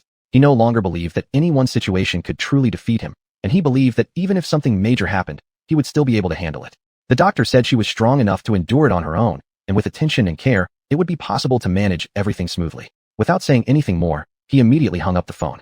Now, he just wanted to rush to Xiuxian and see exactly what had happened. Because Ah Chong was at the snack factory, Zhou was really worried about him, wondering if this incident had anything to do with Ah Chong. Had Ah Chong suffered any harm? This was the first time Zhou realized how far apart the snack factory and the winery were. Before, he thought being at the winery all the time wasn't a problem, and not too long ago, he even considered moving his focus to the snack factory for a while. He had a premonition that the snack factory was about to encounter difficulties. Since the journey had been too smooth, he couldn't help but feel uneasy. It happened just as he had feared. Something serious really had occurred. Now he deeply regretted not keeping Ah Chong at the winery, because at least then he wouldn't have to worry like this. And truthfully, if Ah Chong had been at the winery, that wouldn't have been a problem either. Although the work at the winery was definitely more complex than at the snack factory, Zhou also believed that Ah Chong could find a job he liked at the winery. He felt extremely regretful now. He really shouldn't have left Ah Chong alone at the snack factory. Suddenly, Zhou wanted to punch himself. He really couldn't remember what he had been thinking back then. But saying all of this now was useless. If it weren't for Lu Wei's presence, Zhou wouldn't feel as anxious as he did right now. Sometimes, when you encounter more problems, you begin to worry less. That was how Zhou felt at the moment. Especially with Lu beside him, he didn't feel the same lack of confidence anymore. In the past, when difficulties arose, he had wanted to hide. Although he understood that certain things couldn't be avoided and had to be faced bravely, he still wanted to be an ostrich. But now, Zhou suddenly realized that he had truly changed. Somehow, he was a little braver than before. He realized this might be because Lu was with him now. He was no longer alone. At this moment, Zhou also realized what Lu meant to him. Suddenly, he felt that it wasn't only Lu who was drawn to him.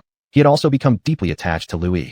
Zhou didn't know whether he should feel happy or sad, but he truly thought this current feeling was quite pleasant. Lu had always been a good girl. The reason Zhou had never taken the initiative before was because he wasn't sure if he had a chance with her. And he didn't want to interfere with Lu. He knew Lu would have a bright future, would grow into a wonderful woman, and would eventually find a man who loved her deeply. No matter what, the person she ended up with would surely make her much happier than he ever could. But now Zhou didn't feel that way anymore. He thought maybe they were actually a good match. Zhou really liked Lu. He truly felt he had become somewhat dependent on her. If it hadn't been for Lu, if she hadn't quietly supported him all along and offered him advice, he probably would have encountered many more difficulties in the market by now. It wasn't that he had no confidence in himself, just that compared to the work he did before, his current situation was much easier to handle. Zhou still remembered those earlier days, especially when the cold pond space had issues, and he was completely alone. He had no one he could truly trust.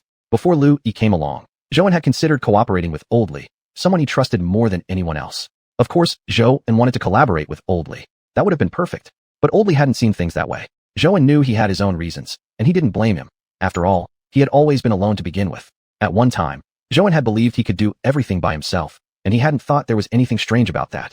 But now that he had Lu Yi, he realized that handling things alone really wasn't so easy anymore. It felt wonderful having someone by his side, striving together with him, working together. Zhou really loved this current state of being. After arriving at the snack factory, Zhou immediately went to the office. He had already asked the manager to wait for him there. What exactly happened? Zhou asked as he walked through the door and made his way to the desk. Chapter 266, Don't Lie to Me. There was a client coming in today to discuss a collaboration. Originally I was supposed to go to him, but suddenly he said he wanted to come take a look at our workshop.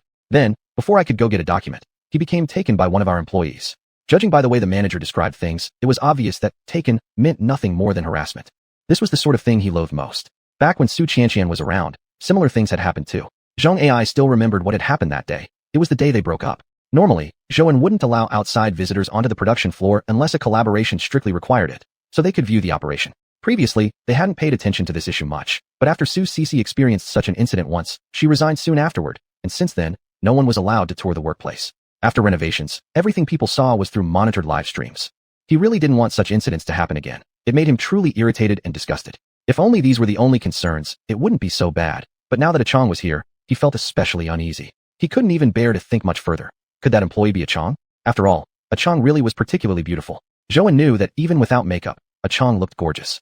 He didn't know why, but he had a sudden premonition. He genuinely felt that Chong had been hurt. What could he possibly do if it really were true? Zhou didn't know at all. In fact, his mind felt completely blank. Which employee? Zhou stared at the manager and asked. Chong. The one you brought with you, Mr. Zhang. The manager said slowly. It actually was Chong. Zhou felt slightly unbearable. Why was this happening again? The last time something like this happened was with Sister Chen. Now again, with careful observation, it really felt like enough was enough. No wonder the general manager had called and told him to come over. Technically speaking, it was a minor incident, but at the same time significant. But fundamentally, it came down to whether or not there was dignity involved. No wonder the manager had asked him to step aside. The venue was indeed correct. It truly was love-related. Knowing this, Zhou felt sleepless. Why did it have to be Chong put through this? Perhaps he should have kept Chong close by, working alongside him. Then something like this wouldn't have happened. Zhou knew. Even though he himself was the boss here, his absence ultimately meant there'd be no one to protect Chong. Forget protection. He suspected Chong was already lucky if nobody harmed him. He considered that an achievement worth feeling relieved about. He wondered how Chong was doing right now. Was he very upset? At the moment, Zhou truly wished that Chong didn't yet know what had occurred. But given how big the commotion with Sister Chen was, keeping it secret from Chong seemed somewhat unlikely. Considering how long Chong had been here, he must have already picked up on some things. Zhou was genuinely moved now. He couldn't understand how the situation had come to this. Why was it always Chong? Why specifically Chong? He shouldn't have taken Chong away from that space, shouldn't have pulled him into this world. Perhaps he shouldn't have allowed Chong to leave his side. If only he'd been more determined back then, none of this would have happened. All of a sudden, he felt intense regret and guilt. But until recently, he'd always imagined the world in a better light. To Xiao, most people were kind, just like himself. He had known things could go bad. The reason he liked this world so much was precisely because of how kind he was toward her. He believed that everyone in the world shared that same kindness. Because during his first days with her, he'd shown him so many good things. Chong had always believed in the beauty of the world. Zhou had never had the heart to tell him about the bad sides, the harsh realities this world also held. Sometimes he questioned whether he should have told them certain truths. Yet he couldn't bear to and definitely didn't want to disappoint Chong or see him get upset. Now that Chong was in this world and had been working for a while, he had already experienced conflicts on several occasions, mostly being mistreated by others. Yet Zhou had never mentioned any of those incidents to him. He had kept everything hidden, thinking that if he simply didn't inform Chong wouldn't be hurt.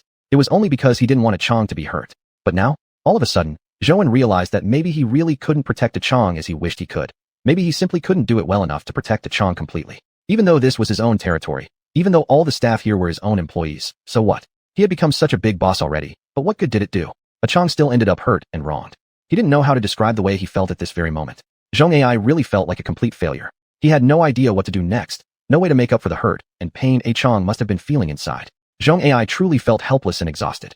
He felt as though he couldn't accomplish anything, couldn't do anything right. Perhaps all along, he had just thought things were too good to be true. Chong, bring her over here, Zhang Ai said to the manager. At the moment he saw Chong, Zhang Ai felt deeply sad. He truly felt he had betrayed and failed Chong. What had he told her before? He told her that if she came to work here, she would never be hurt. But he had promised her, over and over again. Yet he had completely failed to keep those promises. And those indecent proposals, which had happened just 2 days ago, Zhang Ai felt truly ashamed of himself. He didn't know what else to do anymore. He had never fulfilled the promises he had made to his own daughter either. Why did he suddenly feel like he should never make promises carelessly again? because in reality, he simply couldn't keep them. Mostly, he didn't even know what it was exactly that he could actually do now. He felt as though right now, he had absolutely nothing.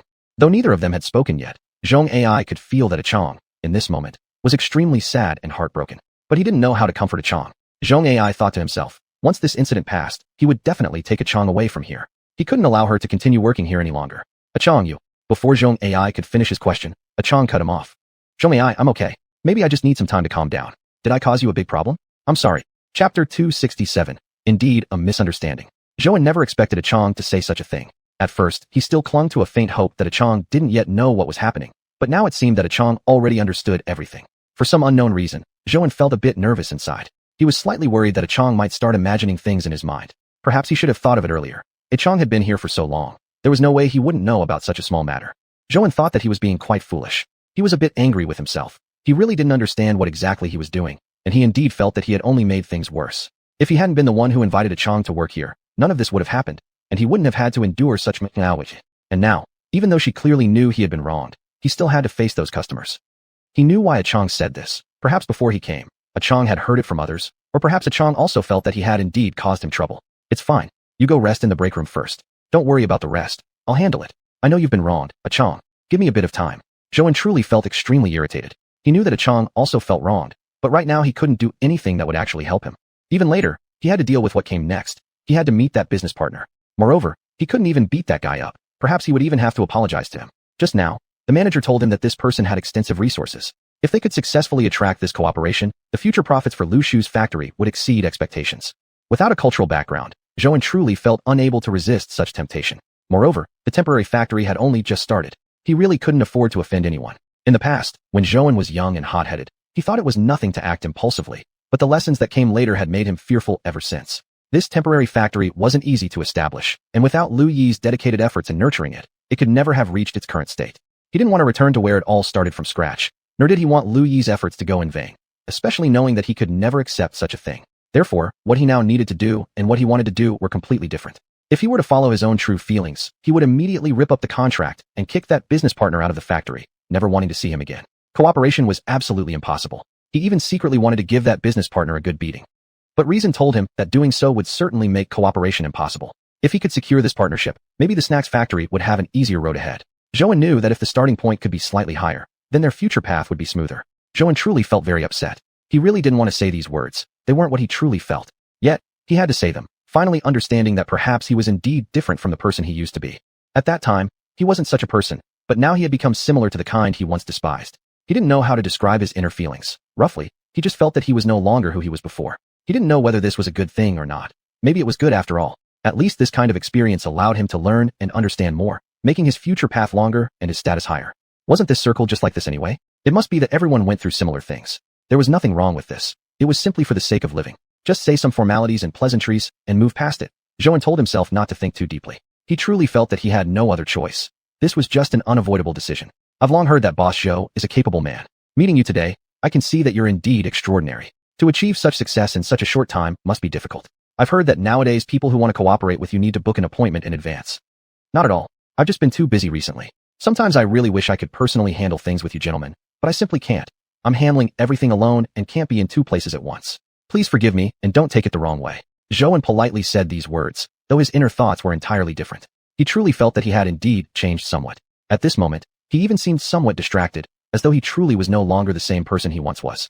Once, Zhou always told himself he had to do things his own way, but now, here he was in Chang'an, suddenly doubting whether he was actually doing the opposite of what he once stood for. But then again, maybe he hadn't changed that much. Perhaps these changes he had made were only for long-term considerations, nothing more than that. He couldn't possibly ruin this cooperation over such a minor issue, or do anything inappropriate. He knew that would be unreasonable. Moreover, now that he had so many employees under him, she had to consider their well-being. Perhaps it wasn't that he had changed, it was just that he was no longer just her alone. There were many employees behind him that Zhou had to take care of, and he knew they were people who had placed great trust in him. He couldn't possibly betray their trust. Every decision he made now wasn't for himself alone, but also for those employees. He understood that in the past, he had always been acting as an individual. Whether his decisions were good or bad, they only affected him personally. But now the situation was different. If he acted recklessly again, she didn't know if the employees could withstand the consequences. Deep down, he was really worried that the employees might lose faith in him. The people from the brewery side were fine. They already had a strong bond. However, for the snack factory side, they hadn't developed much emotional connection yet. He knew the employees here didn't hold strong feelings for her either. Zhou kept thinking about this matter. He thought about how the people from the liquor factory had placed their trust in her just like the beer factory workers had, and this trust was a tremendous strength. For a master, this was the reason to keep moving forward bravely. Alright, I'll give Boss Zhou some face. We came here to talk business in the first place, so let's forget about it. Don't let that small issue damage our friendship. What do you think? Zhou really felt that this person was pretending to have nothing to do with what had happened. It was actually he who had started the conflict the day before, yet now he spoke as if he were innocent. Zhou didn't understand how someone could act so convincingly ignorant. Actually, there was indeed something to this issue. The reason he hadn't lowered his stance significantly was because he was confident this client had high expectations of him. Otherwise, he wouldn't have requested to visit the factory in person. After all, in their circle, very few people had time to spare for free.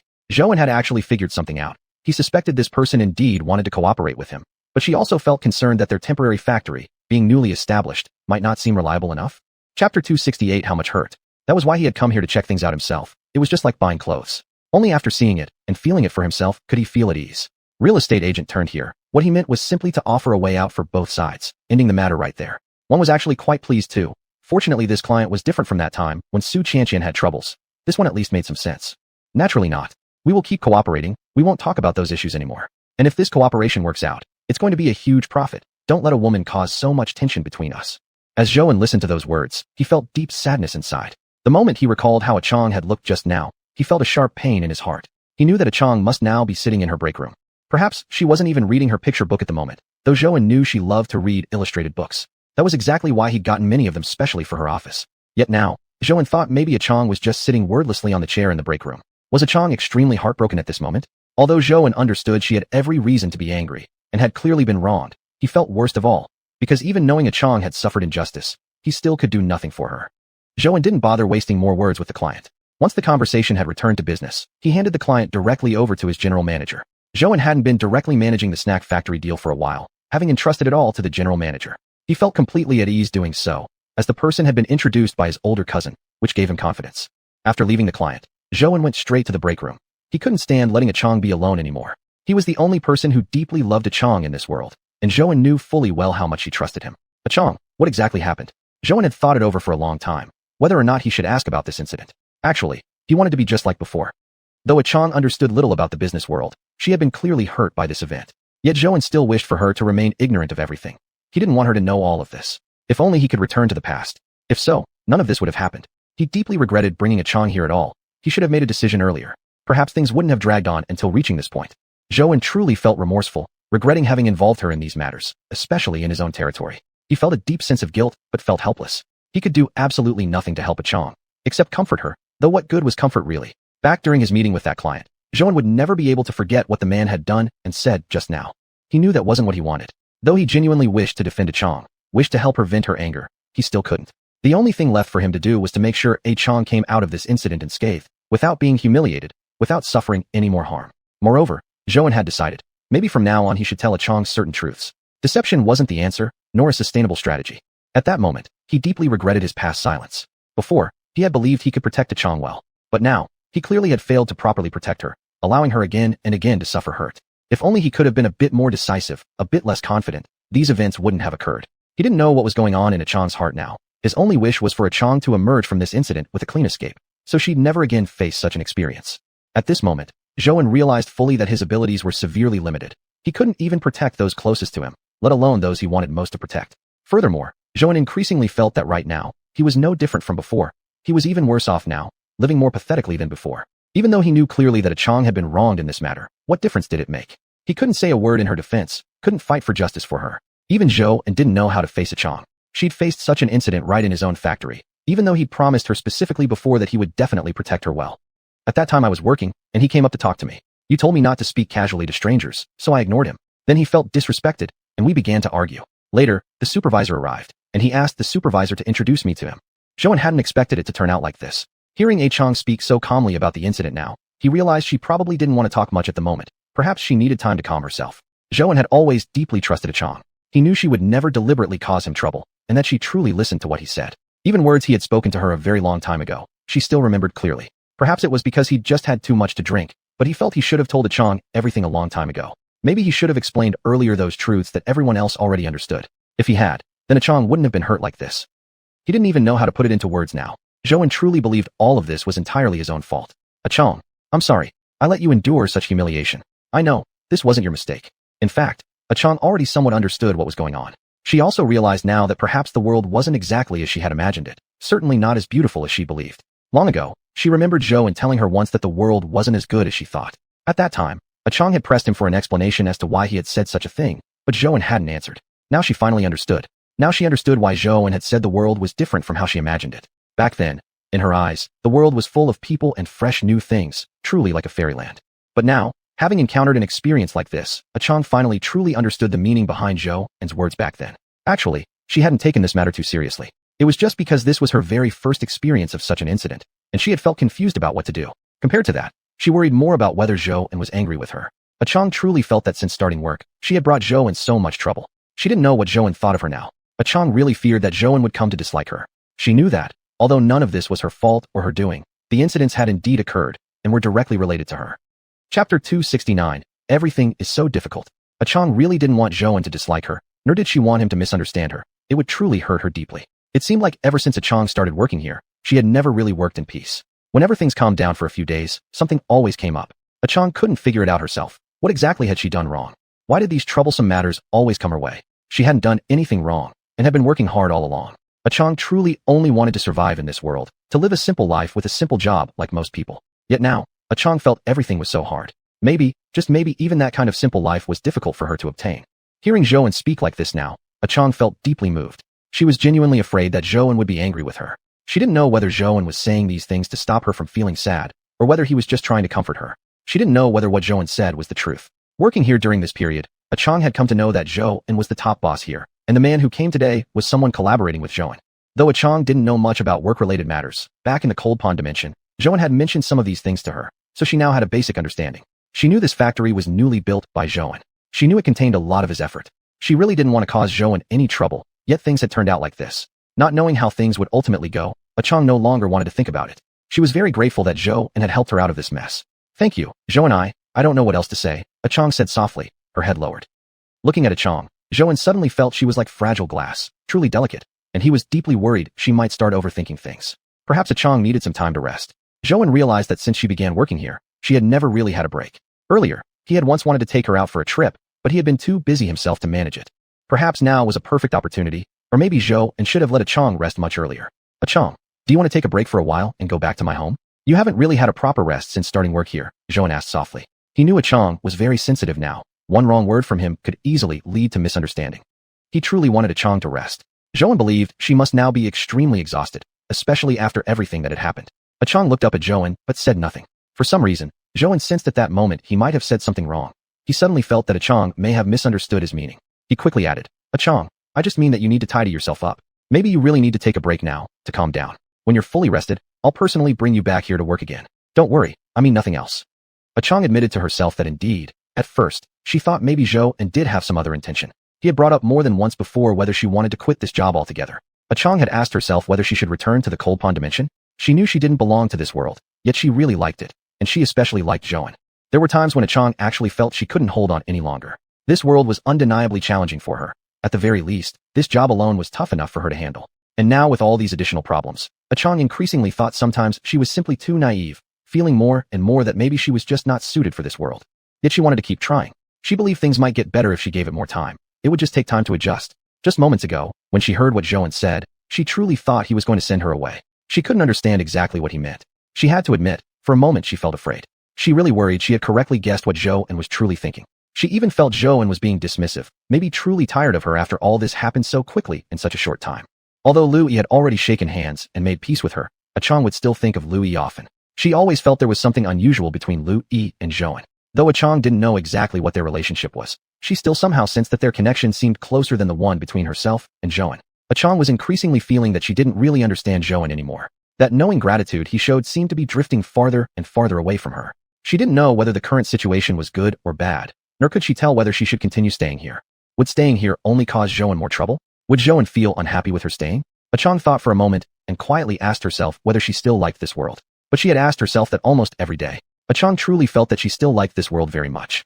Although it had recently brought her many unpleasant experiences, Chang still found this world much more interesting than the Cold Pond dimension. Most importantly, she had stayed in the Cold Pond dimension long enough. For so many years inside the Cold Pond dimension, she had been terribly lonely. She enjoyed being with the employees, and especially enjoyed staying with Zhouan. But now it seemed she truly wasn't suited for working here anymore. She knew this incident was serious. It wasn't some small issue. Perhaps this even affected Zhouan's work directly. Besides, Chang had to admit, she genuinely felt unmotivated about work now. She felt she needed time to think carefully about why she came here and why she had been trying so hard to fit in with everyone. Okay, Zhouan. Then I'll take some time off work recently. I'll rest for a while. Thank you. Chang said lightly with a smile. Looking at Chang like this, Zhouan guessed that perhaps she had figured some things out in her heart. Zhouan didn't want anything else. He only wished for Chang to be happy in this world, happy by his side. Originally, he had let Chang start working to keep her from getting bored. Since he didn't have time to accompany her himself, and Xiao needed to go to school, Zhouan thought Chang being home alone was probably quite boring. He had only wanted her to work to pass the time. But now things had become so complicated. Zhouan never expected the situation to turn out like this. Chapter 270, Truly Well-Behaved. Maybe he had been too optimistic? He had always thought the snack factory was his territory, where nothing could possibly go wrong. Yet these incidents kept happening repeatedly, and Zhouan really needed to question himself. Was this decision right or wrong after all? Alright, stay at my house for the next few days. I'll do my best, and make time to be with you when I can. Don't worry, you don't need to deal with this anymore. I'll handle it properly, Zhouan said, gripping Chang's hand. Okay, I'll do whatever you say. Chang smiled. Zhouan suddenly felt that Chang was unusually obedient today, perhaps even a bit different from usual. He couldn't tell what she was thinking inside, or maybe she was still thinking about what had happened earlier. Zhouan understood that this incident must have deeply affected Chang. It was the first time she had encountered the darker side of this world. He also knew she needed time to calm down and reflect. He didn't want to disturb her, nor did he want to involve himself too much in her life. He knew that Chang was an independent individual with her own thoughts. Zhouan didn't want to pressure her, and he was worried that she might misinterpret his intentions, especially since he had repeatedly brought up the topic of whether she wanted to return to the Cold Pond realm. He knew that Chang was particularly sensitive about this. Actually, Zhouan never thought of Chang as a burden. He just worried that she might not feel comfortable here because she wasn't from this world, and she had spent so long in the Cold Pond realm. Most importantly, Zhouan knew that the Cold Pond realm was truly safe, completely without danger. He simply wanted Chang to be safe, to be happy, at least not as sad as she was now. He often couldn't help but think, if Chang had never come to his world, perhaps she would still be as happy as she used to be. Zhouan didn't bring the topic up again, not wanting this to become a deep and painful memory for Chang in this world. It's better to forget the bad things. Actually, Zhouan didn't think it was that big of a deal, but for Chang, it was her first experience like this, her first encounter with the darkness of this world.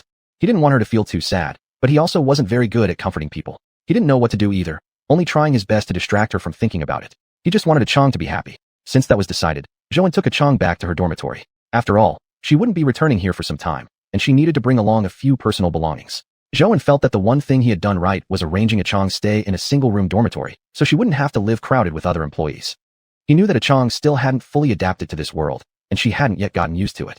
Although she had stayed at his house for a while, he had rarely been with her there, and it must have been terribly boring for her, just reading illustrated books. After sending Chang home, Zhouan received a phone call from Lu Yi. Seeing Lu Yi's name flashing on the caller ID, he felt inexplicably nervous.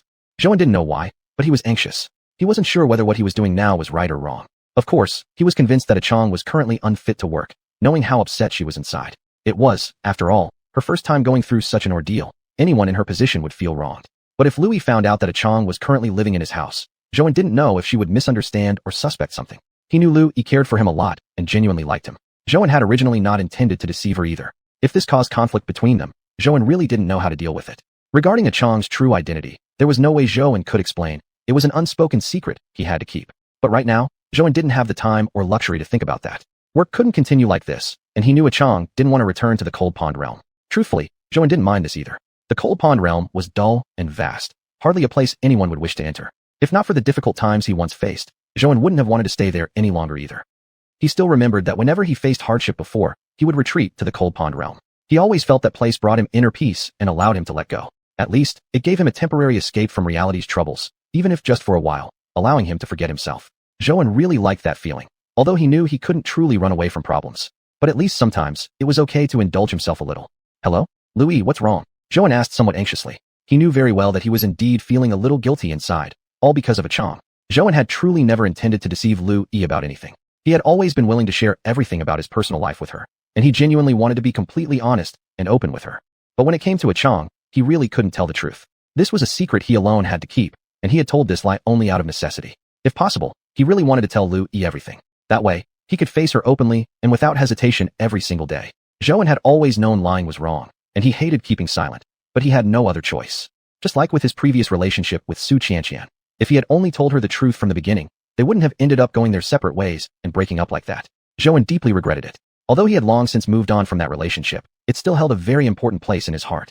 For Zhou, the guilt would never fade. If he had just told xiuxian the truth a little earlier back then, things wouldn't have turned out the way they did. If it weren't for him, xiuxian wouldn't have left this city feeling so heartbroken. Zhou believed that no matter how much time passed, he would never forget what happened. For him, the guilt towards xiuxian would always remain. No problem. I just called to ask if you're okay. How's things on your side? Has everything been handled? Zhou suddenly remembered that he had forgotten to call Lu Yi all along. That morning, he had rushed here in a hurry, leaving her worrying for such a long time. He felt he had been too careless, not even considering that Lu Yi had actually been worried about him all this time. In the morning when he left, she had even reminded him to give her a call to update her on the situation. Oh, nothing's wrong anymore. It was just a small incident. Everyone's new here, so they're naturally a bit panicky. Zhou didn't intend to tell Lu Yi about this incident. He didn't know whether she might overthink it, especially if it involved a Chang. Chapter 271, Don't Want to Lie to Her. Even though the two of them had already shaken hands and reconciled, Zhou still felt it was better not to tell Lu Yi about this incident. He didn't know how Lu Yi would think about these things, and now a Chang had already finished eating at his home. He didn't want Lu Yi to find out about this. It wasn't really a big deal to begin with, and he hadn't really lied to her either. However, if a Chang hadn't been the one who brought him there, maybe the manager wouldn't have called him in the first place. Zhou simply wished that his relationship with Lu Yi could continue smoothly and steadily. He really wanted to give it a proper try, hoping that he and Lu Yi might also have a beautiful future together. Better to avoid unnecessary trouble. He really hoped this incident could be quickly put behind them. I'll pick you up after work. It might be a bit congested at this time, so wait for me at the factory, don't leave.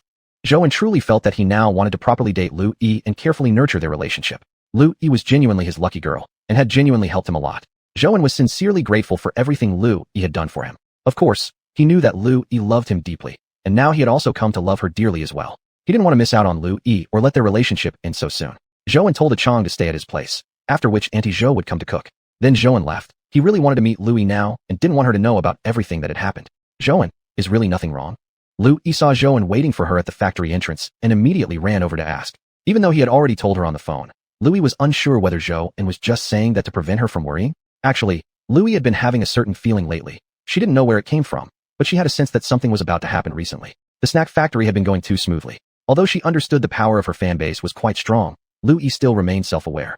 She knew her own capabilities, while enough to keep the factory running smoothly for now. She couldn't ensure that others wouldn't try something against the snack factory. Lu Yi had a clear understanding of her own abilities. Although she lacked direct factory management experience, through recent events, especially her interactions with Jidan, she had picked up some basic knowledge. She knew that Zhou had faced many difficulties when first establishing the factory, but compared to the liquor factory, the snack factory had been surprisingly smooth sailing. Smoothness was a good thing. It was why they had hired so many assistants. But Lu Yi couldn't shake the belief that nothing could genuinely reach a great outcome entirely through effort alone. There must always be certain obstacles to go through. In fact, Lu Yi even secretly hoped that the snack factory might run into some issues, because then she wouldn't feel so anxious anymore. Moreover, even if problems arose, she believed Zhou would surely handle them well. And now that she was facing these challenges alongside Zhou, Lu Yi truly felt empowered to take on any difficulties. Really, nothing's wrong. You don't need to worry, right? Just a little thing. Zhou looked into Lu Yi's eyes for a long while before finally responding. He didn't know why she had asked again. After all, this question had already been addressed on the phone. Zhou wasn't sure whether Lu Yi might already know what had happened. Perhaps she sensed he had lied to her or was giving him a chance. Yet Zhou still wanted to take a chance. He wanted to see how Lu Yi truly felt, and, more importantly, test the depth of her trust in him. He hadn't decided yet what to do recently. He had thought through it himself, but still believed it was better not to tell Lu Yi. Right now, life was already quite good. Zhou felt satisfied. As long as things could remain this way, he would be content. What he wanted wasn't much, just a quiet and peaceful life. To Zhou, nothing was more important than xiuxian. If he had to name something else, it would be his employees, and now Lu Yi had become important too. As long as they were all doing well, Zhou felt completely fulfilled. And originally, he had no intention of deceiving Lu Yi either. But he had no choice. If it had been possible to tell Lu Yi, and also to tell others, Zhou would have already spoken up. But he couldn't help it. Right now, this matter was completely beyond his control. It wasn't something he could just manipulate or change at will. Zhou knew he couldn't afford to take this matter lightly. With so many employees relying on him, he had a responsibility to all of them.